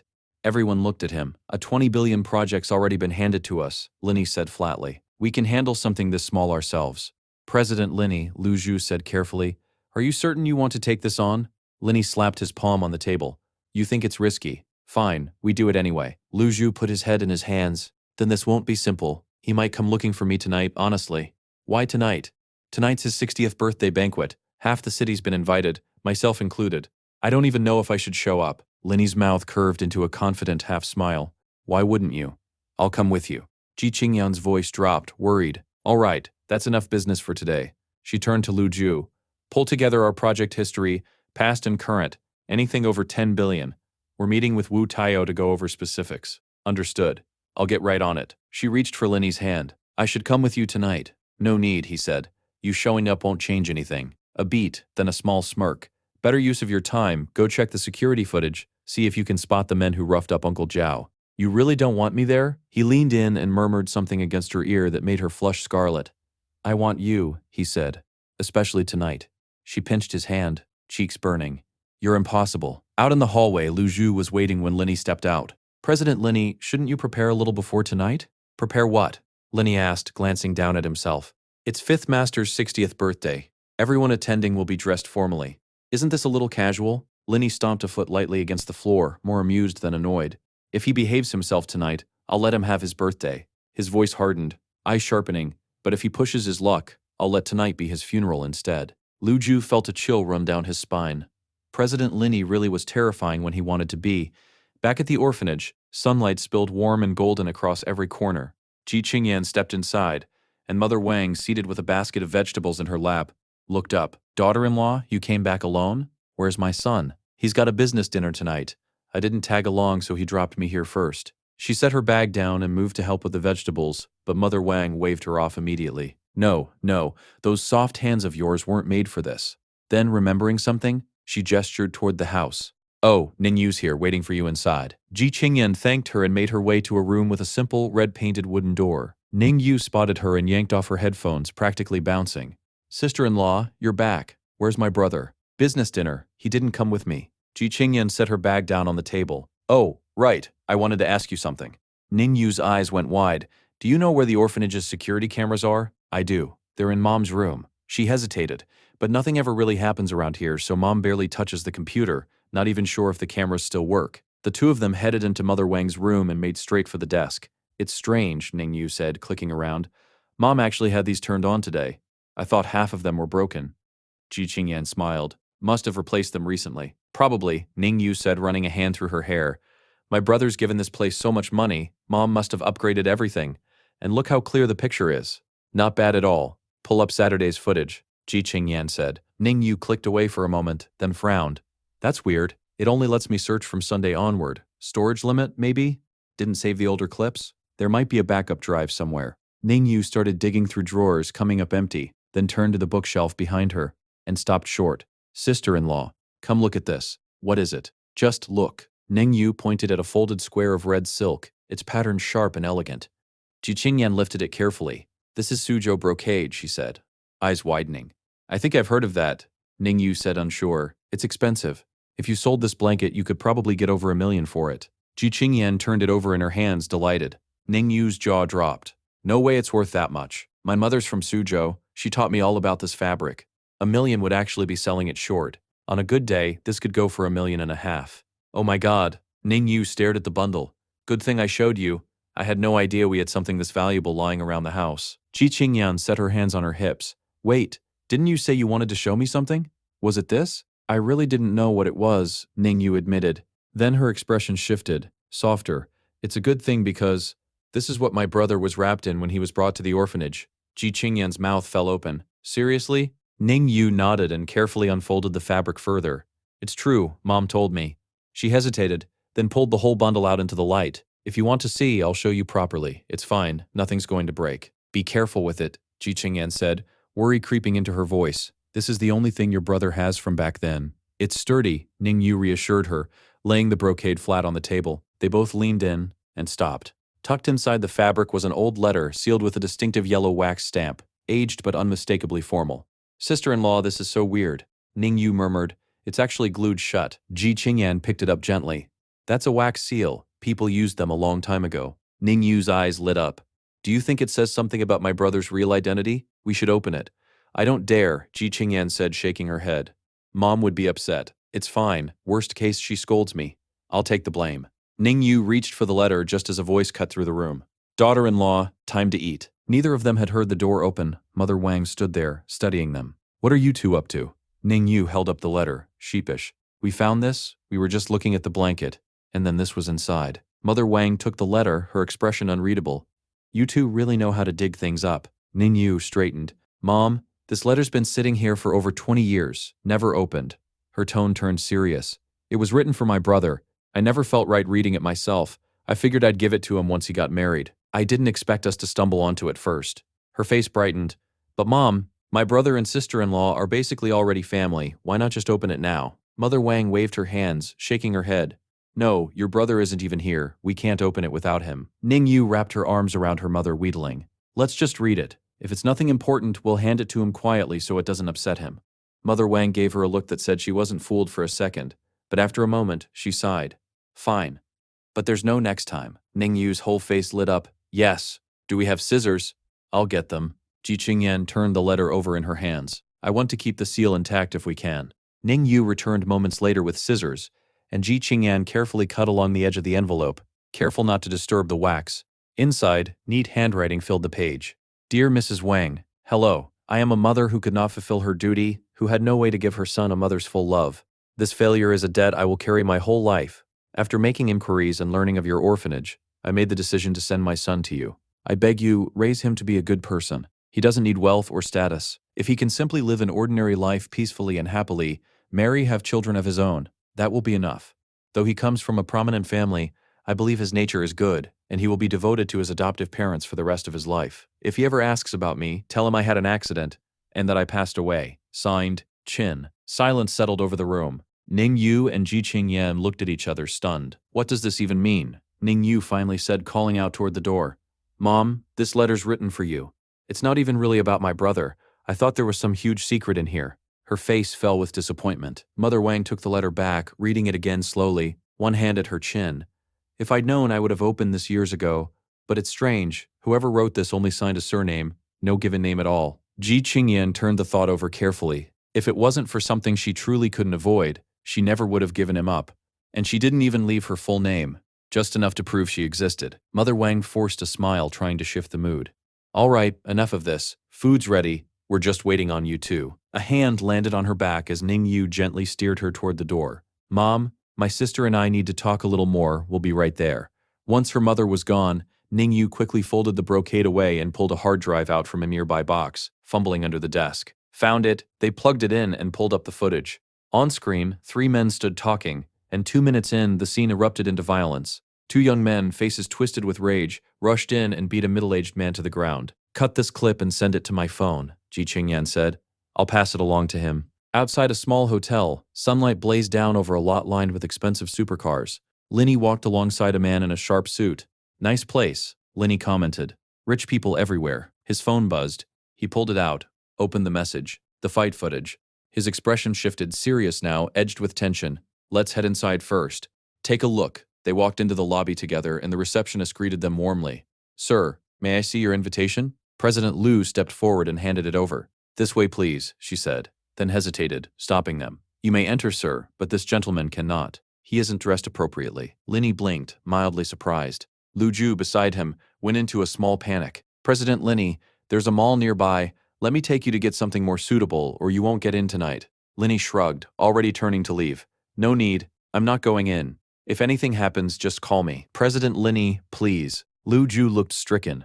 If you leave now, what am I supposed to do in there alone? Just as Linny reached the door, a voice cut through the lobby. Isn't this President Linny? A well-dressed man approached, dripping with provocation. Wu Jintong, 5th Master's son. Who's this? Linny asked flatly.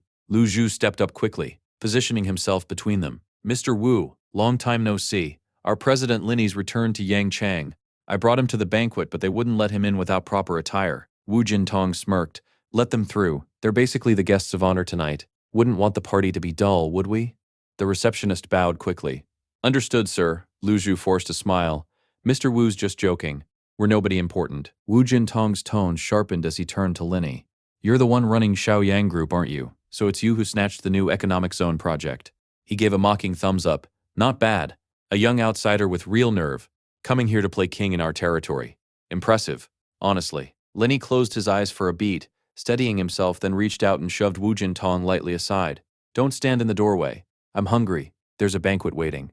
A vein stood out on Wu Jintong's forehead. He ground his teeth but said nothing as the elevator doors slid shut. Once inside, Lu Ju pulled out a handkerchief and mopped at his forehead, hands shaking. We're taking an elevator, Linny said dryly, not bungee jumping. What's got you so worked up? President Linny, we're finished, Lu Ju muttered. 5th Master already knows we took the new economic zone project. Linny's expression eased into something almost amused. Perfect. Saves us the trouble of explaining. That's exactly why we came tonight. The doors opened, and he stepped out with his hands in his pockets, unbothered. You can hide for a while, he said, but not forever. Even if you don't go looking for trouble, trouble comes looking for you. The banquet hall was packed with the city's elite. Lu Ju leaned in as they surveyed the room. President Linny, everyone's staring at us. They probably already know. Linny poured himself a glass of red wine, unbothered. Let them, Mr. Linny. A voice cut through the crowd, accompanied by the click of heels. A woman with pink-tinted hair approached, wineglass in hand, tucking a strand of hair back with a bright smile. Your sister's dating my little brother? Funny running into you here. I brought my best friend to see the sights.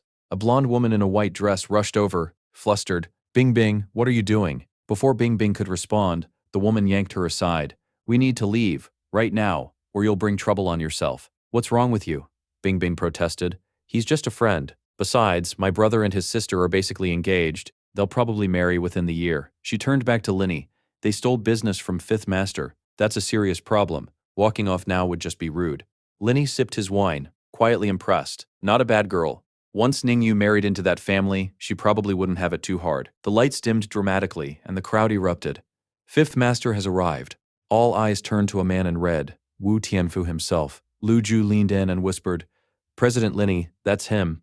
Behind Wu Jintong is his adopted son, Zhao Guanli. Took over most of the business, carries a lot of weight around here. Linny raised his glass and took a slow sip, thinking to himself, just a bunch of showmen who know how to perform. Wu Tianfu clasped his hands together, beaming. Thank you all for taking time from your busy schedules to attend my birthday. I've prepared fine wine. I hope it's to your liking. Someone in the crowd raised a glass. A toast to Fifth Master. Fortune as vast as the eastern sea, a life as long as the southern mountains. May every year be as blessed as this one. Linny nearly gagged and spat his wine straight back into the glass. One look told him exactly what these people were. Flatterers, every last one. Wu Tianfu lifted his own glass, delighted. Thank you all. Cheers. The main doors swung open. Make way, make way. Two men hauled in a massive Tathagata Buddha statue. Zhao Guangli stepped forward with a broad smile. Foster father, this is my gift to you. Wu Tianfu's face glowed with pleasure. May your prestige shake all of Yangchang, Zhao Guangli continued, and your name spread across the 4 seas. The 2 men carrying the statue disappeared toward the back. Something about them tugged at Linny's memory. He pulled out his phone, compared the footage, and there it was, the exact same 2 men from the video. A slow, meaningful smile crossed his face. Here I was worrying I couldn't track you down, and you deliver yourselves right to my door. Zhao Guanli stood at the center of the hall, phone raised, voice booming with self-importance. Today, in honor of my adoptive father's birthday, I want to say this to everyone here. If anyone doesn't understand the scale of what they're dealing with and ruins my father's good name. His tone turned arrogant. Don't blame me, Zhao Guanli, for being impolite. Every eye in the room turned toward Linny. He only smiled, unbothered. Wu Tianfu approached, leaning on his cane. President Liu, do you have a moment? There's a private matter I'd like to discuss. Lu Zhu's face twisted. Fifth Master, please, go ahead. Wu Tianfu's frown deepened. I recall telling you about the new economic zone project, and yet your side stepped in and took it. That surprised me. Behind him, Wu Jintong sneered. Father, he's just a manager of a subsidiary. Doesn't have real authority. There's someone else with him tonight. Why not talk to whoever's actually in charge? The one actually in charge? Wu Tianfu repeated. Linny reached up, adjusted his collar with an easy, confident air. Young man, Wu Tianfu said, are you the one behind this project? Anything you'd like to say to this old man? Linny answered without a trace of concern. What would I say to you?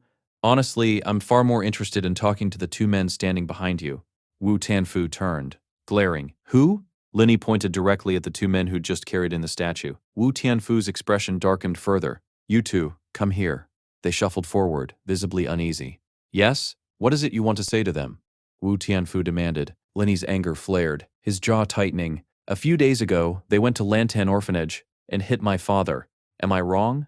One of the men in a gray suit jabbed a finger toward Linny's face, defiant. So what if we did? What are you going to do about it? Hand over the Wu family's project. Or else, he never finished the sentence. Linny caught his hand mid-air, twisted it sharply until it bent unnaturally, and let go. The man crumpled to the floor, screaming, cradling his mangled hand. Panic rippled through the crowd. Wu Tianfu's face went darker still. It's my 60th birthday. Did you come here just to ruin it? In business, Linny said calmly, harmony brings wealth. But you don't seem to have any harmony in you at all.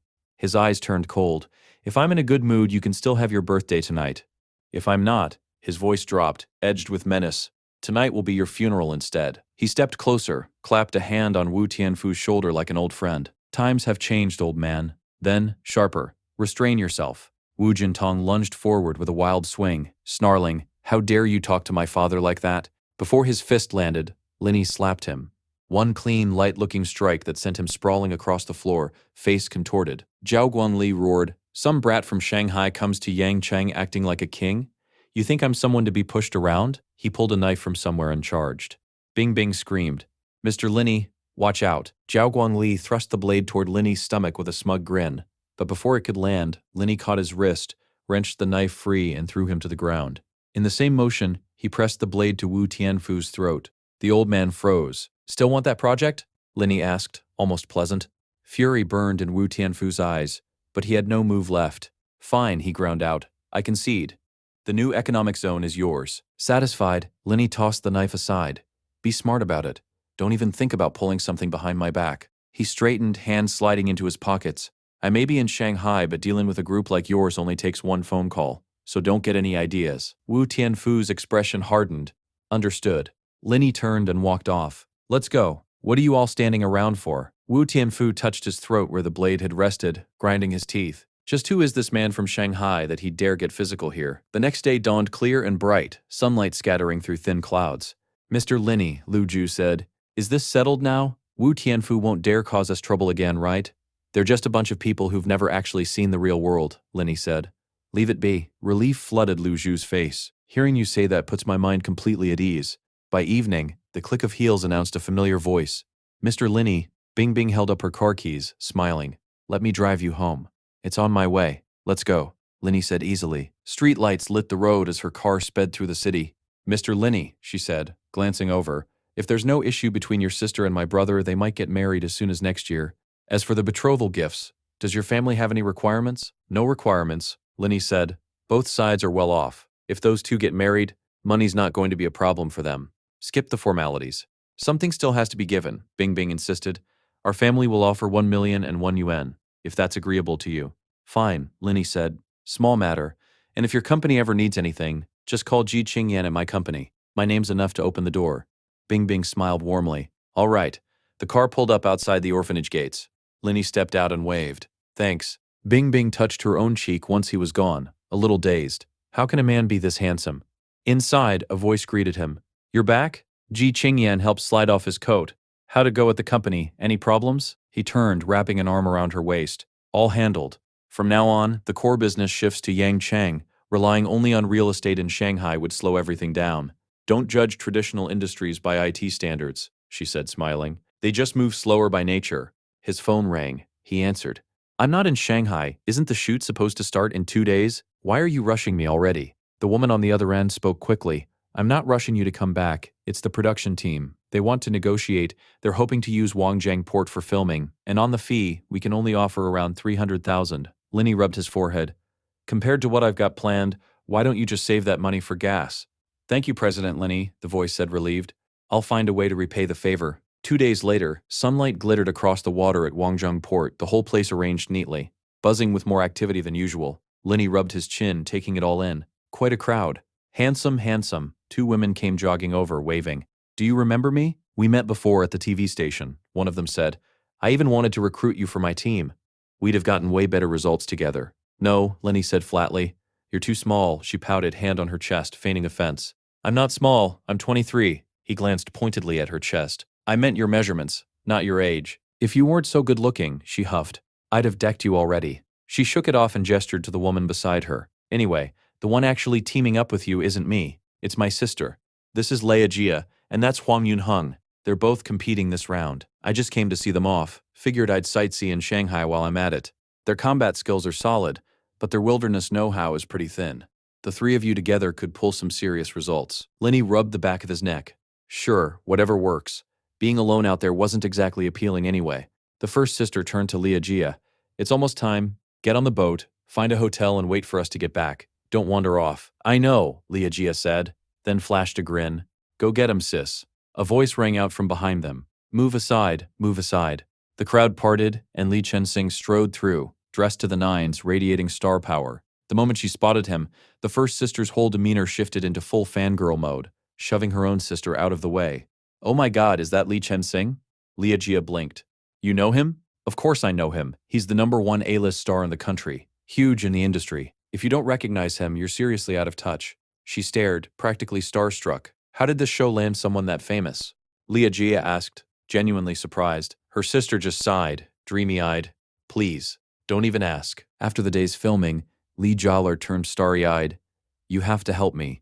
My favorite idol's right there. Just get me his autograph. Li Jia shot her a flat look. Someone like him is dead weight. He'd only slow us down. Stop dreaming and go home. With that, the 3 of them headed for the ship together. Linney rubbed his chin, thinking. That celebrity who wouldn't cooperate before, that's him. Small world. Enemies really do keep crossing paths. Inside, the main hall buzzed with activity. Huang Yunheng crossed his arms, mildly impressed. Didn't expect this many big names. Not bad. Ignore them, Li Jai said, smoothing her hair. We just need to focus on ourselves. The host's voice rose above the noise. Attention, all contestants. The ship departs in 10 minutes. Please gather quickly. Standing on the raised platform, the host gave a brief rundown of the show. This wilderness survival competition had no fixed schedule. Their destination was an island called Juo Island, where the ship would anchor 1 nautical mile offshore. Whoever reaches the summit first, he said with a practiced smile, wins the whole thing. Good luck, everyone. From the stage, Yancy glanced over and noticed Linney looking utterly unbothered. She sighed inwardly and said nothing. The interior of the cruise ship was decked out like a 5-star hotel. Linney's trio walked and talked as they made their way through. Mr. Linney, Huang Yunheng said, According to the rules, we could be sent to the island at any moment. We should get ready now. It's fine. Let's eat first. Huang Yunhong frowned. The director already said the show could start any time. What if they call us mid-meal and we miss our window? Linny turned back, unbothered. Didn't I already say we're stopping 1 nautical mile from the island? It's 900 nautical miles from Shanghai to Juo Island. At our current speed, that's at least 36 hours. What's the rush? You think they're going to toss us into the middle of the Pacific? The two of them blinked, caught off guard. Lai Jia said, dejected. But we still can't cross that last nautical mile ourselves. Linny raised a hand. We'll grab a lifeboat when the time comes. He turned and walked off toward his room. Huang Yunhong wasn't convinced. Lijia, don't listen to him. Everyone's already in competition mode. Securing a boat is basically the first elimination round. No guarantee we even get one. I'm starting to think teaming up with him was a mistake. Lai Jia thought for a moment. I don't think he's bad, honestly. At the very least, he won't hold us back. Let's just go eat. The dining room was far less crowded than the main hall. Most people had already gone off to prepare on their own. Linny had just picked up his tray when a voice called out, "Brother, we've got an empty seat here. Want to join us?" 3 men sat at the table, 2 with tanned skin, 1 pale, all wearing thin, sinister smiles. Linny walked over, looked them over. "Is this about me knocking out your man last time? Still bitter?" One of them puffed up. "Don't think you're some big shot just because you beat him once. There are plenty of real experts on this boat." A blonde woman slipped between them, linking her arm through Linny's. "Sir, would you care to share a meal with me?" She looked up at him, eyes bright. "If that's all right." They ended up at a random table together. Linny chewed his food. "Why'd you pull me over here?" "Worried I'd start something." She rested her chin on her hands, pouting slightly. "Those 2 are American representatives. Very dangerous." Then more serious. "But don't worry. I'll protect you." Back at their own table, Martin, squad leader of the wilderness survival experts, leaned in. "That Asian guy really that tough?" "Very tough." The man across from him, Brown said through gritted teeth, "My disciple got sent flying with 1 hit." Martin's eyes darkened with something close to bloodlust. "Shame the rules don't let us settle it here. I'd love to trade blows with him." Brown's smile turned sly. "Tonight then, we disguise ourselves, sneak into his room, teach him a lesson. Even if he complains to the production team," the pale man added, "our faces will be covered. No way to prove it was us. We just deny everything." The table settled into an atmosphere thick with conspiracy. Meanwhile, Huang Yunhong muttered, "See, someone with a personality like that is bound to make enemies." He shrugged. "Doesn't matter. He's the one who got the invitation. Personally invited by the director too, so his skills can't be nothing. Otherwise he wouldn't have laid out that whole route breakdown earlier." He gritted his teeth. "Still, when he gets jumped, I'm not lifting a finger. Not my problem." Linny's phone buzzed. A text from Yancy. "Got time to swing by my office? Room 7003. "Sure, on my way." He typed back, pocketing the phone and standing. "I've got somewhere to be," he told the others. "Sorry." Room 7003 was full of people when he walked in. Yancy jumped up immediately. "You're here." She hurried over to introduce the room. "These 2 are the assistant directors, Chu and Sun Liang, and this, in the middle, is Wu Wenshu." Wu Wenshu looked Linny over, unimpressed. "Chen Yen, this the one you found? You sure his physique's up to it?" Yancy bristled. "Contestant Lim Yi is first-rate in both strength and skill. One of the strongest we have." Wu Wenshu waved a hand dismissively. "Fine, sit down. This is Jolie Dong, wilderness expert. The others will arrive shortly. We'll start once everyone's here." The door opened again, and Li Chenxing walked in trailing an entourage. Wu Wenshu practically leapt up to greet him. "Now that we're all gathered, this is Li Chenxing. Frankly, the rest of you are a step behind him professionally." He smiled brightly. "So here's what I want. Everyone teams up, competes together for the show's glory." Jolie Dong shot to his feet, slamming both hands on the table. "Are you serious? Every contestant here is top tier. Even we're not guaranteed a good result on our own. Dragging dead weight along guarantees failure." Wu Wenshu turned to the other 2, annoyed. "What about you 2? With respect, one said, "Even though you're running this program, we can't accept that condition." Wu Wenshu forced calm into his voice. "I'm not asking you to do this for nothing. Tony," arms crossed, chin lifted, cut arrogantly, "just name your price. Whatever it is." Jolie Dong didn't hesitate. 600,000 per person, and we only guarantee protection for a week. Can't promise the whole trip." Linny had heard enough. His face darkened, and he slammed a hand on the table hard enough that every head in the room turned. Nobody had bothered to ask his opinion. They were talking about him like he wasn't even there. Without waiting for a reaction, he stood and walked straight for the door. Yancy shot up. "Where are you going?" He turned, eyes sharp. "Next time, sort your business out before you drag me over here. Don't waste my time." Li Chenxing rose unexpectedly, surprising everyone. "Wait a second. You look familiar? Aren't you the masked streamer? The one on Doan?" Tony's face twisted. "You've got nerve showing up here. I still haven't settled the score from last time." Linny pointed at him, mocking. You want to settle a score with me? Tony's eyes narrowed to slits, jabbing a finger toward Linny's face. If I don't teach you a lesson now, you'll never learn. Wu Wenshu jumped in, all smiles, buttering Tony up. Brother Tony, he's with Xiao Yan. Give her some face, let it go. Tony rolled his eyes and turned on Yancy instead. Director Yan, I hope you keep your friend in line. Next time, I'm collecting on both the old debt and the new one. Lenny was already rolling up his sleeves. Tell you what. Forget the face saving. Whatever this is about, let's just settle it right now. In one clean motion, not too hard, not too soft, he slapped Tony across the face, snapping his head sideways. Tony hit the floor, clutching his cheek, sputtering in disbelief. You actually hit me. He whipped around and shouted at the men behind him. What are you standing there for? Get him. They rushed forward. One swung a fist. Linny dodged easily, caught the man's face with his palm, and slammed it into the ground before he could react. Another charged, despite clearly having a death wish. Linny kicked him square in the face. Within seconds, both men were on the floor, one hand pinning a head down, one foot planted on the other. Wu Wenshu pointed a shaking finger at him. Lin Yi, you've gone too far. Do you understand what you just did? You actually hit someone.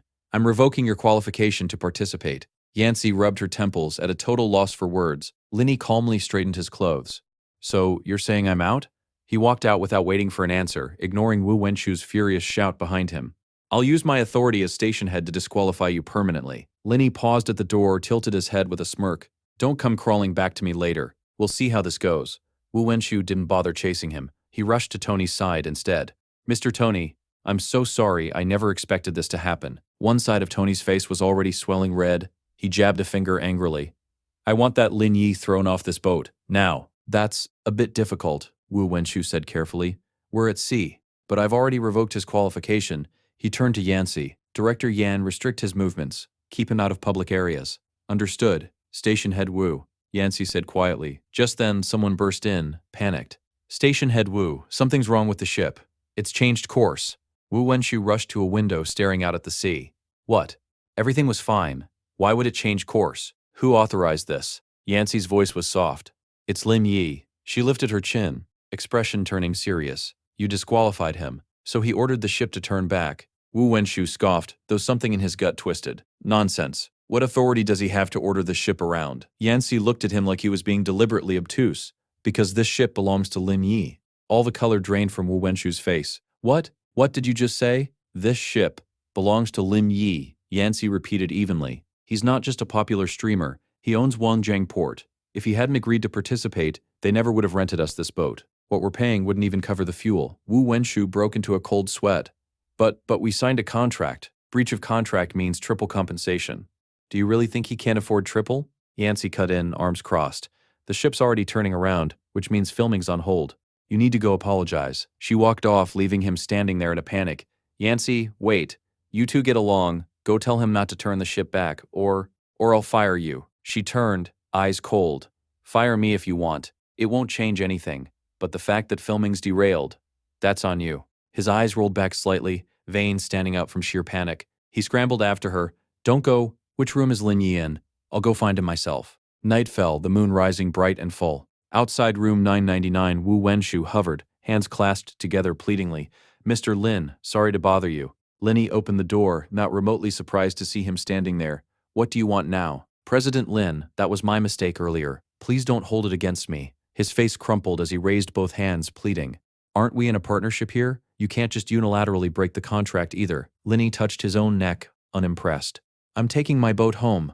What does that have to do with breaching a contract? Panic flooded Wu Wenshu's face. President Lin, I know I was wrong. I was talking nonsense earlier. Please just compete normally. Once we reach the island, I'll personally tell the production team to look out for you, protect your interests, make sure you get good results. Boring. Linny started to close the door. Not necessary. I'd rather rely on my own skill. Wu Wenshu threw both hands against the door to stop it, tears practically welling up. Then, what about the ship's course? The door clicked shut, but not before Linny called through it. I'll take care of it. Outside, the hallway lights were dim.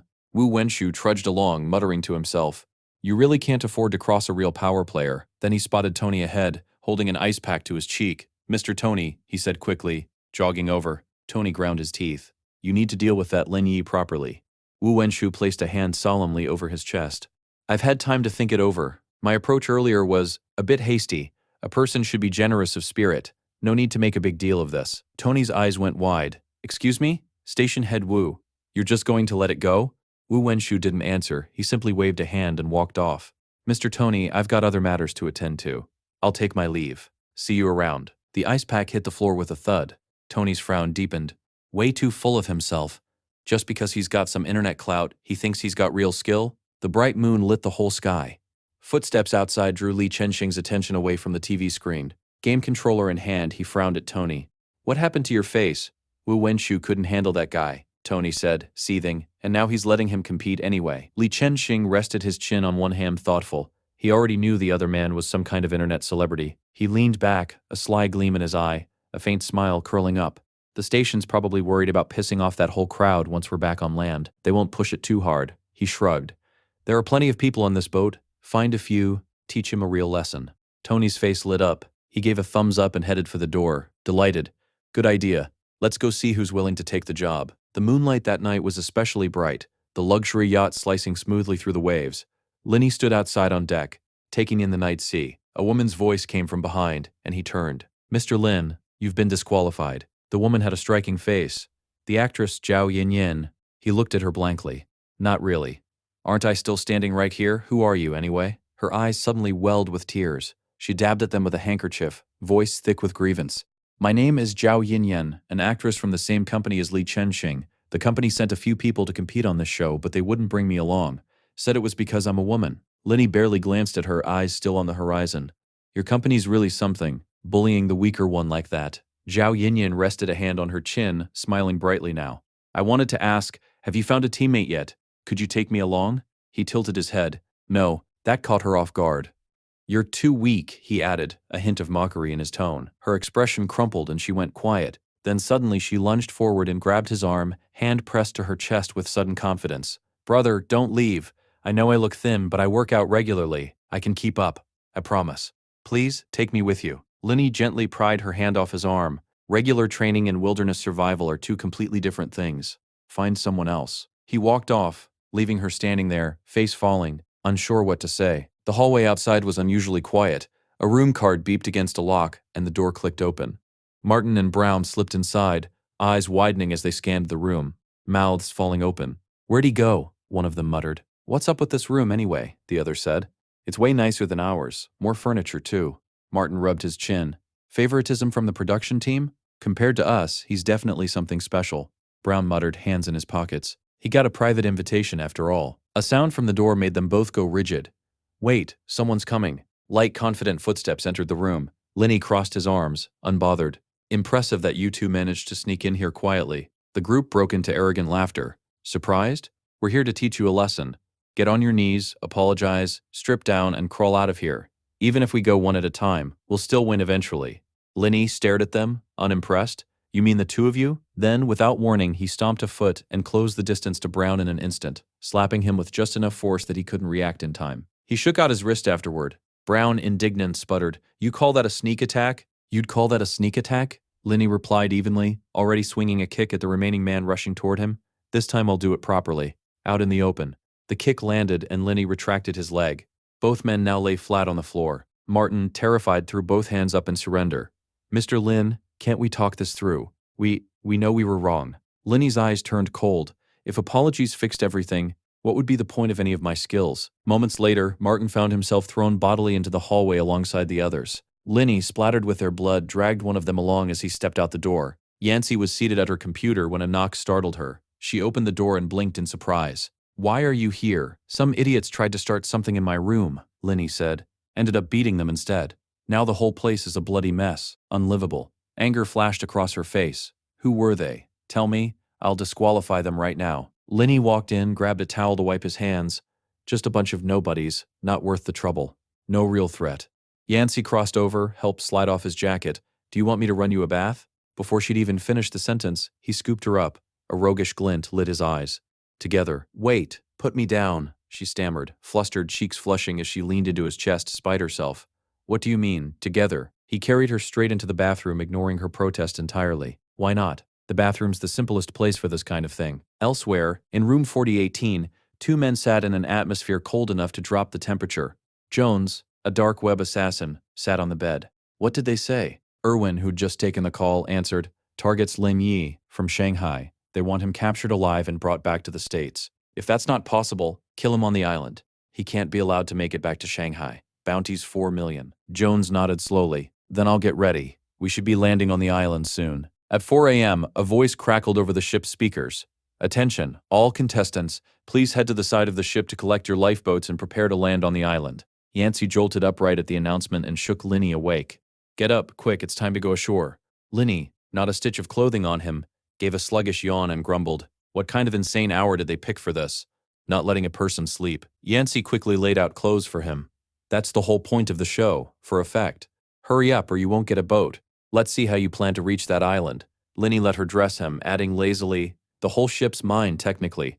I could just tell it to sail there. Move it, Yancey said, shoving him toward the door. That's against the rules. Fine, stop pushing, he said, then added, almost as an afterthought, it's only 1 nautical mile.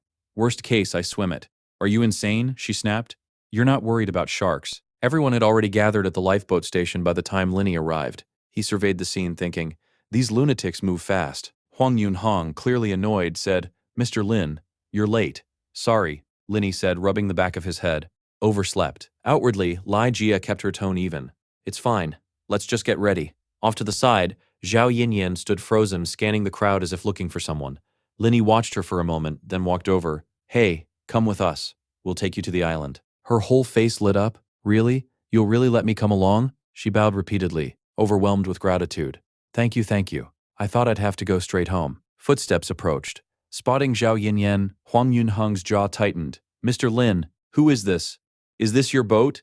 You can't just let strangers on without asking anyone. She'll slow us down. Linny gave an easy apologetic smile. It's just one more person. Not a big deal. Furious, Huang Yunheng started to shout, but Li Jia cut him off. Wait. She turned to Linny, calm and measured. Mr. Lin, as long as our progress isn't affected, I don't mind you doing this good deed. But the boat has a weight limit. 4 of us together might be a problem. Linny snapped his fingers lightly. No issue. I'll just find another boat. He scanned the lineup of boats. Then Zhao Yinyan spoke up beside him. But there are only 50 lifeboats, and they've all been claimed. Something flickered in Linny's eyes, like he'd just spotted an opportunity. He walked over to Brown and Martin. Not bad. You two actually managed to secure one. The moment they saw him, their faces went pale, and they both yelped. It's you. Linny flashed a bright smile, tone light but pointed. The island's dangerous. Who knows what could happen out there? His expression turned cold. For your own safety, I really don't think you two should go. Head back and rest instead. Terrified, they scrambled to agree. Yes, we'll listen. We're not going to the island. Huang Yunheng and Li Jia stared, mouths hanging open. What on earth just happened? A voice rang out through a megaphone. Yancey's. Everyone with a secured lifeboat, come collect your gear before heading to the island. Once equipped, Linny immediately handed a backpack to Zhao Yinyan. Here, take this. Yes, she said brightly, reaching for it. He let go the instant she grabbed it, and she staggered under the weight, hugging it to her chest. Is it supposed to be this heavy? Linny frowned slightly. What did you think this was? A sightseeing trip. Once gear had been distributed, the announcement continued. Everyone choose the correct route to your destination. Recording has now officially begun. One by one, the boats lowered into the water, everyone rowing hard for the island. Zhao Yinyan panicked. When are we leaving? If we don't hurry, we'll fall behind. Linny used the strength in his legs to push off the ship's railing, landing cleanly in the lifeboat below. Zhao Yinyan's face lit with visible admiration. Linny put his hands on his hips, looking up. What are you waiting for? Get down here, she hesitated, gripping the rope ladder tight as she climbed. Don't rush me. I have to go slow. He rested a hand against his cheek, watching her fumble. Just jump. I'll catch you. Zhao Yinyan turned her head away, gritted her teeth, and finally let go of the rope. Weightless for a moment, she plummeted straight down. Linny panicked and lunged to catch her just in time, seawater splashing everywhere from the impact. Up above, Yancey gripped the ship's railing, watching with quiet exasperation. That man and yet another girl clinging to him, crushed beneath Zhao Yinyan's weight. Linny groaned. So heavy. Zhao Yinyan touched her face and shrieked. My makeup's ruined. His face darkened. You nearly died and you're worried about your makeup? My lifetime of glory destroyed in your hands. Undeterred, she dug out her powder compact and started dabbing furiously. I have to touch it up. Steam practically rose off his head. Are you competing in a dating show? You're on a survival program and you're fixing your makeup? Zhao Yinyan's expression crumpled, tears welling. This guy has zero warmth. She burst into tears. You think so little of me. The lifeboats gradually closed in on the island, deep blue water surrounding it, and at its center, beneath the tree canopy, a massive dark sinkhole ringed by jagged, steep cliffs. Linny's boat finally reached the shore. Zhao Yinyan, exhausted from lugging her heavy pack, spotted him and called out cheerfully, "Mr. Lin." Li Jia approached with a map, Huang Yun hung beside her. "Let's study the route. This island's too remote. We need to be careful." Linny reached up and pulled off his shirt. "All right, let's look it over. I need to dry my clothes first." He struck two flintstones together, and within moments a fire crackled to life. Shirt off, his sculpted physique on full display, Zhao Yinyan practically forgot to breathe. "Brother, your body is incredible. Even entertainment industry stars don't look like this." "Really?" Linny asked, mildly surprised. Li Jia, watching from a distance, flushed deep red. This man's body is genuinely dependable, she thought. His clothes dried quickly and he pulled them back on. Walking over to Li Jia and Huang Yunhong. "Found a route yet?" Li Jia held up the map. "There are 3 routes that are relatively close." She traced them with her finger. "But all 3 cut through a restricted zone. We need another option. There's a route that's longer but much safer." Linny tapped a section on the map. "Let's just cut through here." Huang Yunhong's eyes widened. "That's marked off for a reason. There's no just cutting through. There's clearly serious danger around there." Linny touched his chin, smiling. "Usually a swamp like that just has crocodiles. Not a big deal." His casual tone left all 3 of them speechless. Zhao Yinyan burst into tears. "Crocodiles? And it's not a big deal?" Linny gave himself a confident thumbs up. "It's fine, I run fast." Li Jia could only ask flatly, "Is that so?" Huang Yunhang finally lost his patience. "The 2 of us are the core of this operation. As wilderness survival experts, we're supposed to chart a reasonable route that minimizes risk, not throw out reckless bravado. Keep this up and you'll be dead weight." Li Jia stepped in quickly. "That's enough." She turned to Linny, decisive. "Mr. Lin, that route is too dangerous. For safety's sake, I can't agree to it." Linny rubbed the back of his head. "Then there's no other way. When it comes down to it, we'll just split up." Li Jia stared at him, momentarily lost for words. She sighed and rubbed her temples before finally continuing. "This stretch of road overlaps for a while. We can travel together that far, then split." Linny nodded, touching his chin. "Works for me." The cameraman beside them spoke up, anxious. "Wait, you're actually planning to go into the swamp?" "That's right," Linny confirmed. The cameraman's face went pale. "But I'm your cameraman. I can't go in there." Linny sat down and hoisted his backpack. "Here's an idea. You stick to the safe path with me up to a point, and once we hit the dangerous part, I go alone." He shouldered the pack fully. "You don't have to follow me the whole way." "No, that won't work," the cameraman said, eyes wide with panic. "Director Yan gave me strict orders to stay close to you. Said your footage was too valuable to miss." Linny's face twisted slightly. She really is something. He started walking, waving a hand behind him. "Well, I've made up my mind. If you're not afraid to die, come along." The cameraman groaned, cursing his luck. "Why is this happening to me?" Linny led the way. "I think we're good. Let's move out." Zhao Yinyan cheered, delighted. "Let's go, let's go." Time to set off. Li Chenxing crouched behind a rock, a sinister smile spreading across his face. "We'll trail them," he murmured. "Wait until they're somewhere isolated, then take everything they've got." At that very moment, Linny's group of 4 had already landed in someone else's crosshairs entirely, the dark web assassins. "Equipment ready?" Irwin asked. "All set," Jones replied. He cut a cold glance toward the cameraman. "We wait until they're deeper in.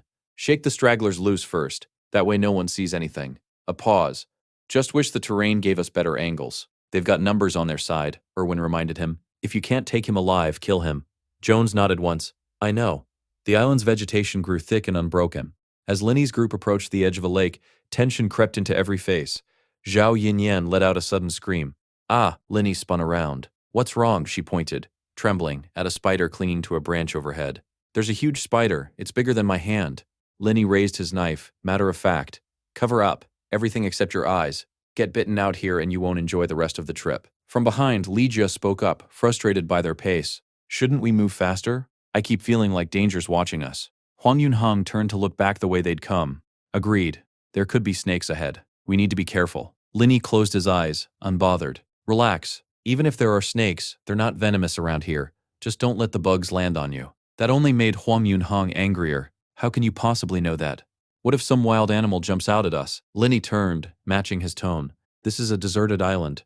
Crocodiles are already nature being generous. You're imagining some man-eating beast leaping out like it's a horror novel? Are you slow?" "Who are you calling slow?" Huang Yunhong snapped, eyes rolling in fury. Zhao Yinyan rushed to smooth things over. Okay, let's not fight." She raised a hand and, to everyone's mild surprise, launched into an explanation.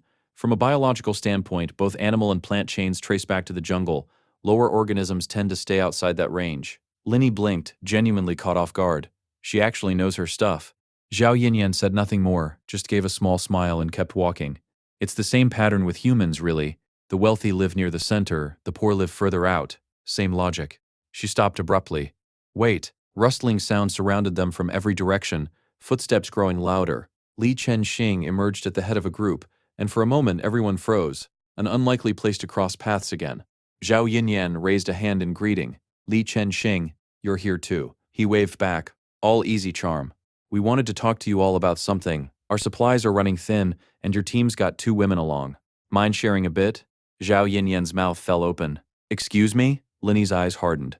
From the look of you four, you could survive on nothing but the wind. So how about this instead? You hand your supplies over to us. Zhou Langdong jabbed a finger toward his face. What's that supposed to mean? We came here to negotiate, not get insulted. Linny's expression darkened, his voice going cold and sharp. Insulting you would be letting you off easy. Get out of my sight before you become an eyesore. Zhou Langdong's jaw clenched. Not happening. Not unless you hand your supplies over first. Though this was technically a television show, its premise was wilderness survival, and that meant supply theft was, unfortunately, a legitimate part of the format. Oh? Linny's eyebrows rose, and a slow, meaningful smile crossed his face. Well, isn't that convenient? You've basically laid the mousetrap yourselves. Rob you blind now, and I won't have to worry about supplies for the next 2 weeks. Huang Yunhong and Li Jia had already dropped into fighting stances behind him. Huang Yunhong muttered through gritted teeth. This guy really isn't helping. If anything, he's stirring up more trouble. Overhead, a helicopter passed, tracking the situation on the island from above. Back on the yacht, someone burst into the cabin. Director Yan, it's bad. That man Linny is about to fight the guests. Yancy wasn't remotely surprised. Is this about the supply theft? She and Tony made their way to the monitoring room to watch the feed. Tony glanced sideways at her, studying her focused, silent expression. Miss Yan, your man's a bit dangerous, don't you think? Mr. Tony, Yancy said flatly, you and I both know exactly why Li Chenxing is on this show. If you're smart, you'll keep your people away from him. Otherwise, Elimination Day won't be far off. Something flickered across Tony's face, though he covered it with a forced smile. Leave the competition out of it, Director Yan. Are we talking about Linny here or my Li Chenxing? His tone sharpened. You're overstepping. I know exactly what you and Linny are to each other. You wouldn't be bending rules to protect your friend, would you? That's a violation, coming from the director of this crew. Believe what you want, Yancy said, unmoved. There's nothing more I can say to convince you otherwise. On the island, Zhou Langdong lunged at Li Jia with a smug grin. Not bad form. Question is how many hits you can take. She dodged easily, then drove her knee into his stomach hard enough to send him crashing backward into a tree trunk. Zhao Yimyan clapped a hand over her mouth. Oh my god. Zhou Langdong staggered up, teeth gritted, and barked over his shoulder. Old Meng, attack together. Huang Yunhong and Li Jia surged forward as one taking the fight to the rest of the group. She landed a hard punch across one man's face. Huang Yunhong dropped another almost simultaneously. Working in perfect sync, the two of them made short work of the whole group. Zhou Langdong ended up on his knees, hands flat against the ground, bowing frantically. Boss, I was wrong. Please let me go. Up on the ship, Tony stared at the monitor, jaw hanging open in disbelief. Yancy calmly smoothed a hand over her hair. Go ahead and get the pickup crew ready. The rest of this segment doesn't need to be filmed. Li Jia's voice cut through, stern. Leave your things and get off this island. A voice called out from a distance. Wait. 2 tall, muscular silhouettes stepped into view, grinning through gritted teeth. It's still up for debate whose hands these supplies end up in. Huang Yunhang rolled his neck, loosening it. You two here to rob us as well. The 2 men closed the distance fast. One snarling, enough talk. Make your move. Huang Yunhong swung hard for the closer man's face, and found his fist caught mid-air. One-handed, the man's smile turning eerie. That's the spirit. He drove his own fist into Huang Yunhong's jaw with a growl. Who sent you people, anyway? The other man kicked out at Li Jia. Not good. She muttered, barely twisting aside in time. Linny was already moving. He surged toward the bun-haired attacker bearing down on Li Jia. The man threw up his arms to block, gritting his teeth, thinking there was no way this defense would hold. And it didn't. A shoe print bloomed across his face as the kick sent him flying clear across the clearing. Li Jia sat frozen on the ground, stunned. How was that even possible? The remaining silver-haired man panicked. One hit. Linny hadn't even used full force. He rushed to drag his companion upright, calling back over his shoulder, We concede. We're leaving. Linny turned toward Li Chenxing's defeated group, still sprawled on the ground. And you lot, that was answer enough. They abandoned the supplies entirely and bolted. Linny crouched to check the contents of a backpack. Not bad stuff in here. Li Jia walked up beside him, genuinely curious. Who are you? How are you this strong? He turned and gave her nothing but a smile, leaving her more exasperated than informed. Maybe I just eat a lot of kidney and oysters. Behind them, two of the others screamed, "Snake! There's a snake!" A massive brown python, black-spotted, bared its fangs as it slithered into view. "Run! It's poisonous!" someone shouted.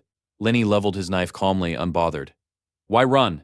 We're having snake for dinner tonight." The cameraman edged back. "Mr. Lin, are you sure that thing's edible?" Lenny raised the blade with a faint smile. "Absolutely. Living off dry rations every day makes my scalp itch." He glanced at the others. "Step back. I've got this." Zhao Yinyan hadn't moved an inch. "Why aren't you retreating?" he asked her. "Not scared of dying?" She studied the snake, thoughtful rather than frightened. "That thing looks familiar, actually." "Familiar? Not like that," she clarified. "I mean, I think I've seen this species before. I studied biology in university, before I ended up in acting. I've handled specimens like this. Looks like a grass python, non-venomous." Lenny gave her a thumbs up. "Not bad. You're proving useful after all." Still, Zhao Yinyan eyed the snake warily. "That said, it's incredibly strong. Get wrapped up by it, and you'll suffocate before anyone can help." Lenny spun the knife between his fingers. Cocky.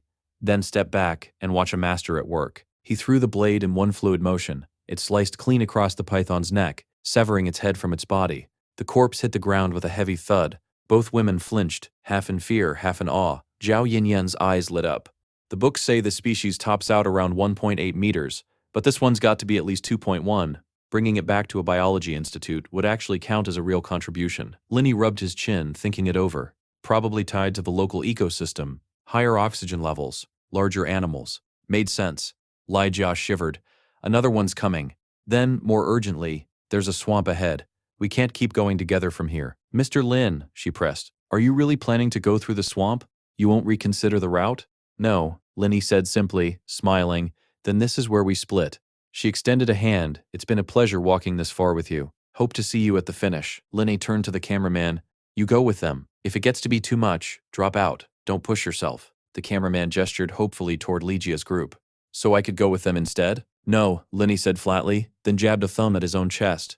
"You're still on the hook for capturing my legendary heroics. Whether I break through depends entirely on your footage." Zhao Yinyan piped up cheerfully. "I still want to come with you." Lenny raised a hand, suddenly serious. "Fine, but one condition. The moment I decide you can't keep going, you stop. No arguing. Understood?" "Okay," she agreed happily. With that, the group split in two, heading in opposite directions. Lenny raised a hand in farewell. "See you all later." Lai Jia's expression darkened thoughtfully as she watched them go. Cutting through the swamp saves 3 days. If he actually makes it through, he wins this whole thing. On Lenny's side, he and Zhao Yinyan pressed forward, the cameraman scrambling to keep pace behind them. Irwin, watching through binoculars from a distance, murmured, "Guy's got nerve, heading into the swamp like that. Doesn't he know there are crocodiles in there?" Jones smiled thinly, eyes glinting cold. "Perfect, actually. Swamp terrain works in our favor. Plenty of cover to strike from." The canopy thickened the deeper they went. The cameraman spoke up. "Mr. Lin, Director Yam wants a word." Lenny took the earpiece and pressed it to his ear. Yancey's voice came through. "We surveyed that swamp route earlier. It's genuinely dangerous. If there's any way you can reroute, I'd feel better about it." He smiled faintly. "Don't worry, it's nothing. Once this episode blows up, I fully expect you to make station head." Then cryptically he added, "Get cleaned up and wait for me." Zhao Yinyan waved both hands frantically at the cameraman. "Please don't air that last part." Lenny tossed the earpiece back and said, "Let's keep moving." "Mr. Lin," Zhao Yinyan said, "Curious, is the swamp route really just about efficiency?" "Partly," Lenny admitted, smiling. "Mostly I want to reach the summit in record time and plant the Chinese flag there myself." They kept talking as they walked. "What about you?" he asked. "Why are you still following me? I might leave you behind in the second half." "It's fine," she said. "I know my limits. Honestly, getting this far already feels like an achievement. But I want to push further." Soon, the three of them reached a river's edge. The cameraman's voice cracked with anxiety. "Mr. Lin, the swamp's right ahead. If we make it across, the worst should be behind us." Zhao Yinyan had gone pale. "Let's move fast. This place is genuinely unsettling." Lenny raised a hand, eyes narrowing at something in the distance. "I just saw a shadow in the water. Might be a crocodile." Zhao Yinyan, already frightened, grabbed his arm without thinking. Bubbles broke the water's surface, a pair of eyes fixed on Lenny with unmistakable hostility. Zhao Yinyan spun and screamed. "Crocodile!" The massive creature lunged, jaws wide, fangs bared. She clung tighter, shrieking. "Crocodile!" Its huge white eyes burned with primal fury. Lenny drew his knife calmly. "Everyone stand back." He settled into a ready stance. The cameraman squeezed his eyes shut, too terrified to watch. Zhao Yinyan's breathing turned ragged as the creature surged forward. "Mr. Lin, Be careful. Lenny charged to meet it head-on, driving the blade straight into its open mouth, blood spraying across the mud.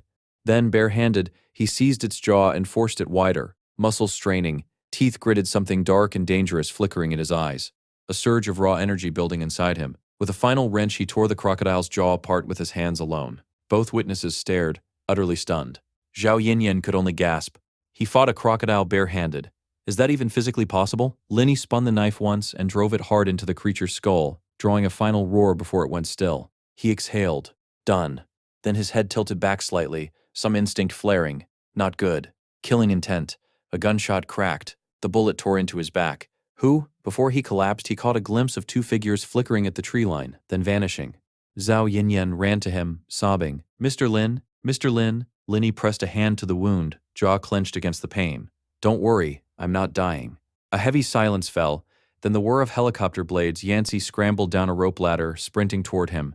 Don't move. She reached his side, gripping his arm. Let them check the wound. Sweat poured down his face. Just disinfect it and get the bullet out. It's nothing. Are you sure that's fine? She asked, panicked. Small clouds drifted across the clear blue sky. 2 hours later, a blood-slicked bullet was finally pulled free from his shoulder. Yancy raised a hand. You're coming back with me. You're done with this competition. I'm taking you to a hospital for real treatment. Lenny rotated his shoulder, testing it. I'm not a child who doesn't know his own limits. He thrust a fist forward.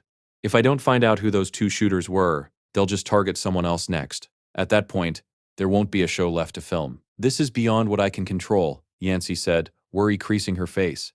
Do you have any leads? Have you crossed someone recently? Someone with a reason to come after you? Lenny pulled his shirt back on.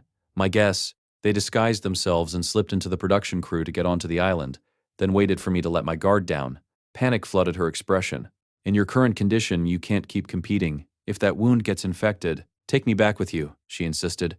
What is this, a scratch? Lenny said, unbothered. Don't worry so much. Then his tone shifted, darker. Besides, it'd be rude of me not to return the favor. Yancy sighed, relenting. Leave him the medical supplies. Filming continues as scheduled. Her expression flickered, a trace of fear, before she composed herself and turned away. Fine. The helicopter lifted off. Zhao Yinyan asked, Mr. Lin, what now? Lenny looked skyward. We keep moving. This is just a temporary bandage. No strenuous activity, that's all. I'm not crippled. Let's not fall behind. A day later, the pair reached the base of the mountain. Finally, Lenny said. This is Yunjun Mountain, just over 800 meters, not huge as volcanoes go. Zhao Yinyan beamed. Even though I relied on you to get here, I feel pretty proud of myself too. The cameraman added, Mr. Lin, my job's basically done. Once you start the climb, it's all drone footage from here. Lenny waved. You've earned your rest these past 2 days. Half an hour into the climb, Lenny turned back. How are you holding up? Still good, Zhao Yinyan said. I can keep going. She smiled, genuinely surprised at herself. It's strange though, I planned to let you go ahead and take it slow myself, but I'm not even tired. I feel unusually light too, Lenny admitted as he climbed. Something's off about this place. He considered it. My guess, the oxygen content up here is higher than normal, which means our lungs and hearts are working better than they should. He handed her a length of rope.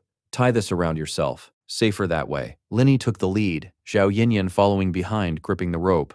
As they climbed further, exhaustion began to set in for real. Her breathing grew ragged, her face flushed, sweat streaming down as she wiped it away with the back of her hand. Mr. Lin, wait a moment, she finally said, needing rest. He pointed ahead instead. Look, it's not much further. Then he glanced sideways and the view stopped him cold. A breathtaking sweep of earth and sky spread out beneath them, wordless in its scale. Zhao Yinyan pointed suddenly upward, shouting, What's that? There are people up there. 2 dark shapes darted past above them. Lenny unclipped the carabiner from his rope in an instant, tossing it aside. Stay here, he told her. I'll go take a look. He sprinted up the slope. At the top he found a figure in black standing with their back to him. Who are you? Lenny demanded. The 2 men turned, clown masks concealing their faces, hostility radiating off them instantly. Lenny stepped forward. One of them threw a punch without warning. Lenny blocked it clean. When the strike failed, the man pivoted into a kick instead. Lenny almost admired it. He liked opponents who skipped the talk and got straight to business. He ducked the kick smoothly. In the same instant, the second man closed in and drove a kick into his chest, hard enough to leave his face bruised and pale. The 2 masked men glanced skyward at the approaching helicopter and, sensing the risk, retreated fast, though not before privately noting how formidable this kid actually was. Lenny clutched his chest, furious. If I weren't already hurt, I wouldn't have let them get away that easily. He pulled a small flag from his pack and planted it firmly into the summit's ground. then raised his hand triumphantly beside it. The helicopter descended. Linny wiped sweat from his brow and called to Yancy over the radio, asking her to pull surveillance footage of the two stalkers. Any luck finding them? Yes, she said. Actually, I just got word. 2 contestants withdrew from the show entirely, no trace of them in the surveillance system since, and the camera crew couldn't keep up. I want to meet them, Linny said, with quiet certainty. Aboard the high-end yacht, the 2 clown-masked men were packing their gear. The taller one, black-haired, spoke first. Since this attempt failed, next stop is Zhonghai. The leaner one, hair slicked back in an orange-brown, replied, We won't get another opening this clean again. That man's strength wasn't low at all. We tested him ourselves. If he weren't formidable, the black-haired one said, his life wouldn't be worth $2 million. He exhaled. Guess we go for long range next time. The orange-haired man smiled thinly. Exactly.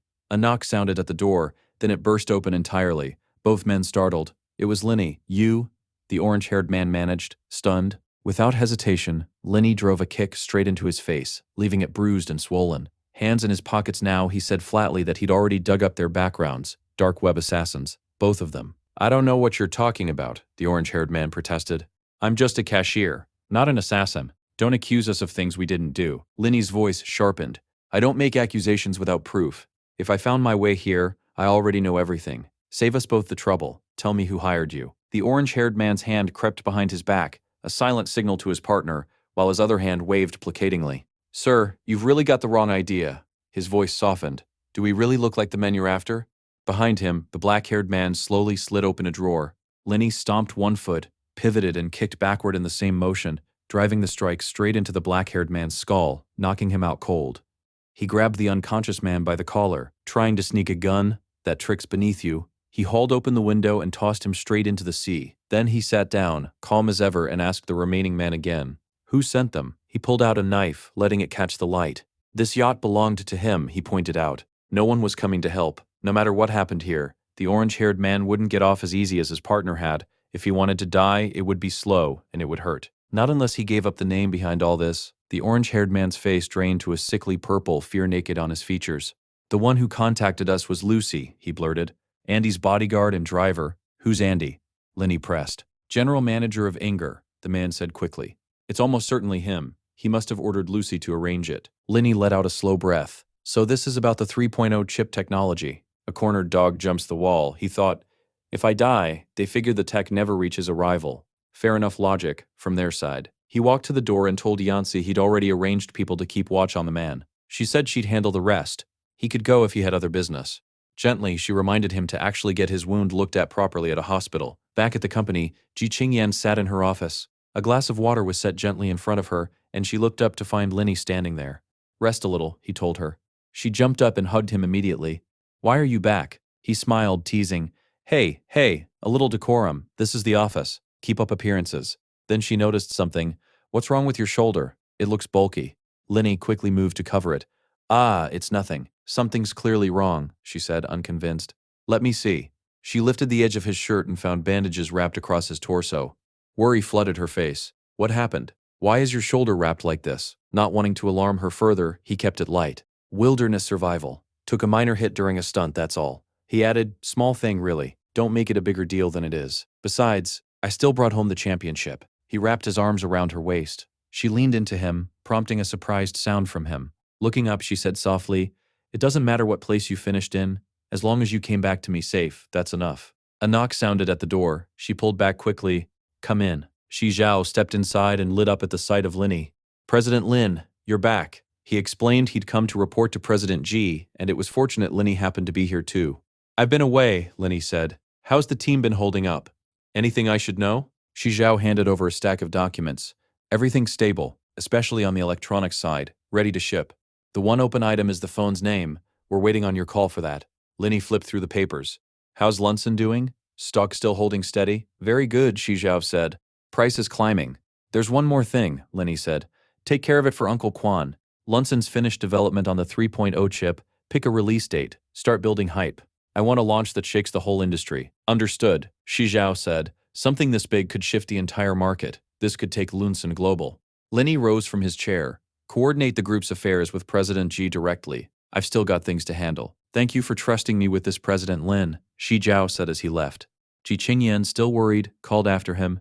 If you get the chance, go see a doctor. Make sure there's nothing serious going on. Linny walked over, gave her a soft smile, and murmured something that made her blush deep red. Nothing's wrong on the inside, I promise. Back on the yacht, Linny turned to the orange-haired man and asked directly, since he was an assassin, what would it cost to have Andy killed? The man's eyes went wide. Kill Andy? Do you have any idea what you're asking? He shook his head. You don't understand how the wealthy abroad operate. Men like that spend billions a year on personal security. Killing him quietly is impossible. Then post the job on the dark web, Linny said. The moment you post that listing, the man warned, your own information becomes a target. Before anything happens to him, you'll already be dead. Linny sat back, weighing it. Then this won't be simple. His fists clenched. Looks like I'll have to handle it myself. The orange-haired man raised both hands anxiously. I failed my job, but out of respect, since you didn't torture me, let me give you one piece of advice. Don't do anything reckless. If your company isn't as large as his, moving against him is suicide. Then they'll find out this operation failed soon enough, Linny said flatly. They might send more people after that. You expect me to just sit here and wait to die? The man sighed, resigned. There's no other way. That's just how the world works. The strong prey on the weak. Linny stood. Don't go back to your country. Stay here. Work for me instead. The man blinked, incredulous. I was sent here to kill you. You're sure you want to keep me around? Linny smiled, confident. Happens I'm short a good hand. Perfect timing, really. The man could barely process it. Thank you, he said finally. Honestly, this mission failing means there's no surviving a return home anyway. He bowed in gratitude. Yancey, waiting outside, asked, will they still come after him? Linny smiled, unbothered. Guaranteed. Which meant he needed to finish this before they made their next move. The next day at the company, Linny was on a call.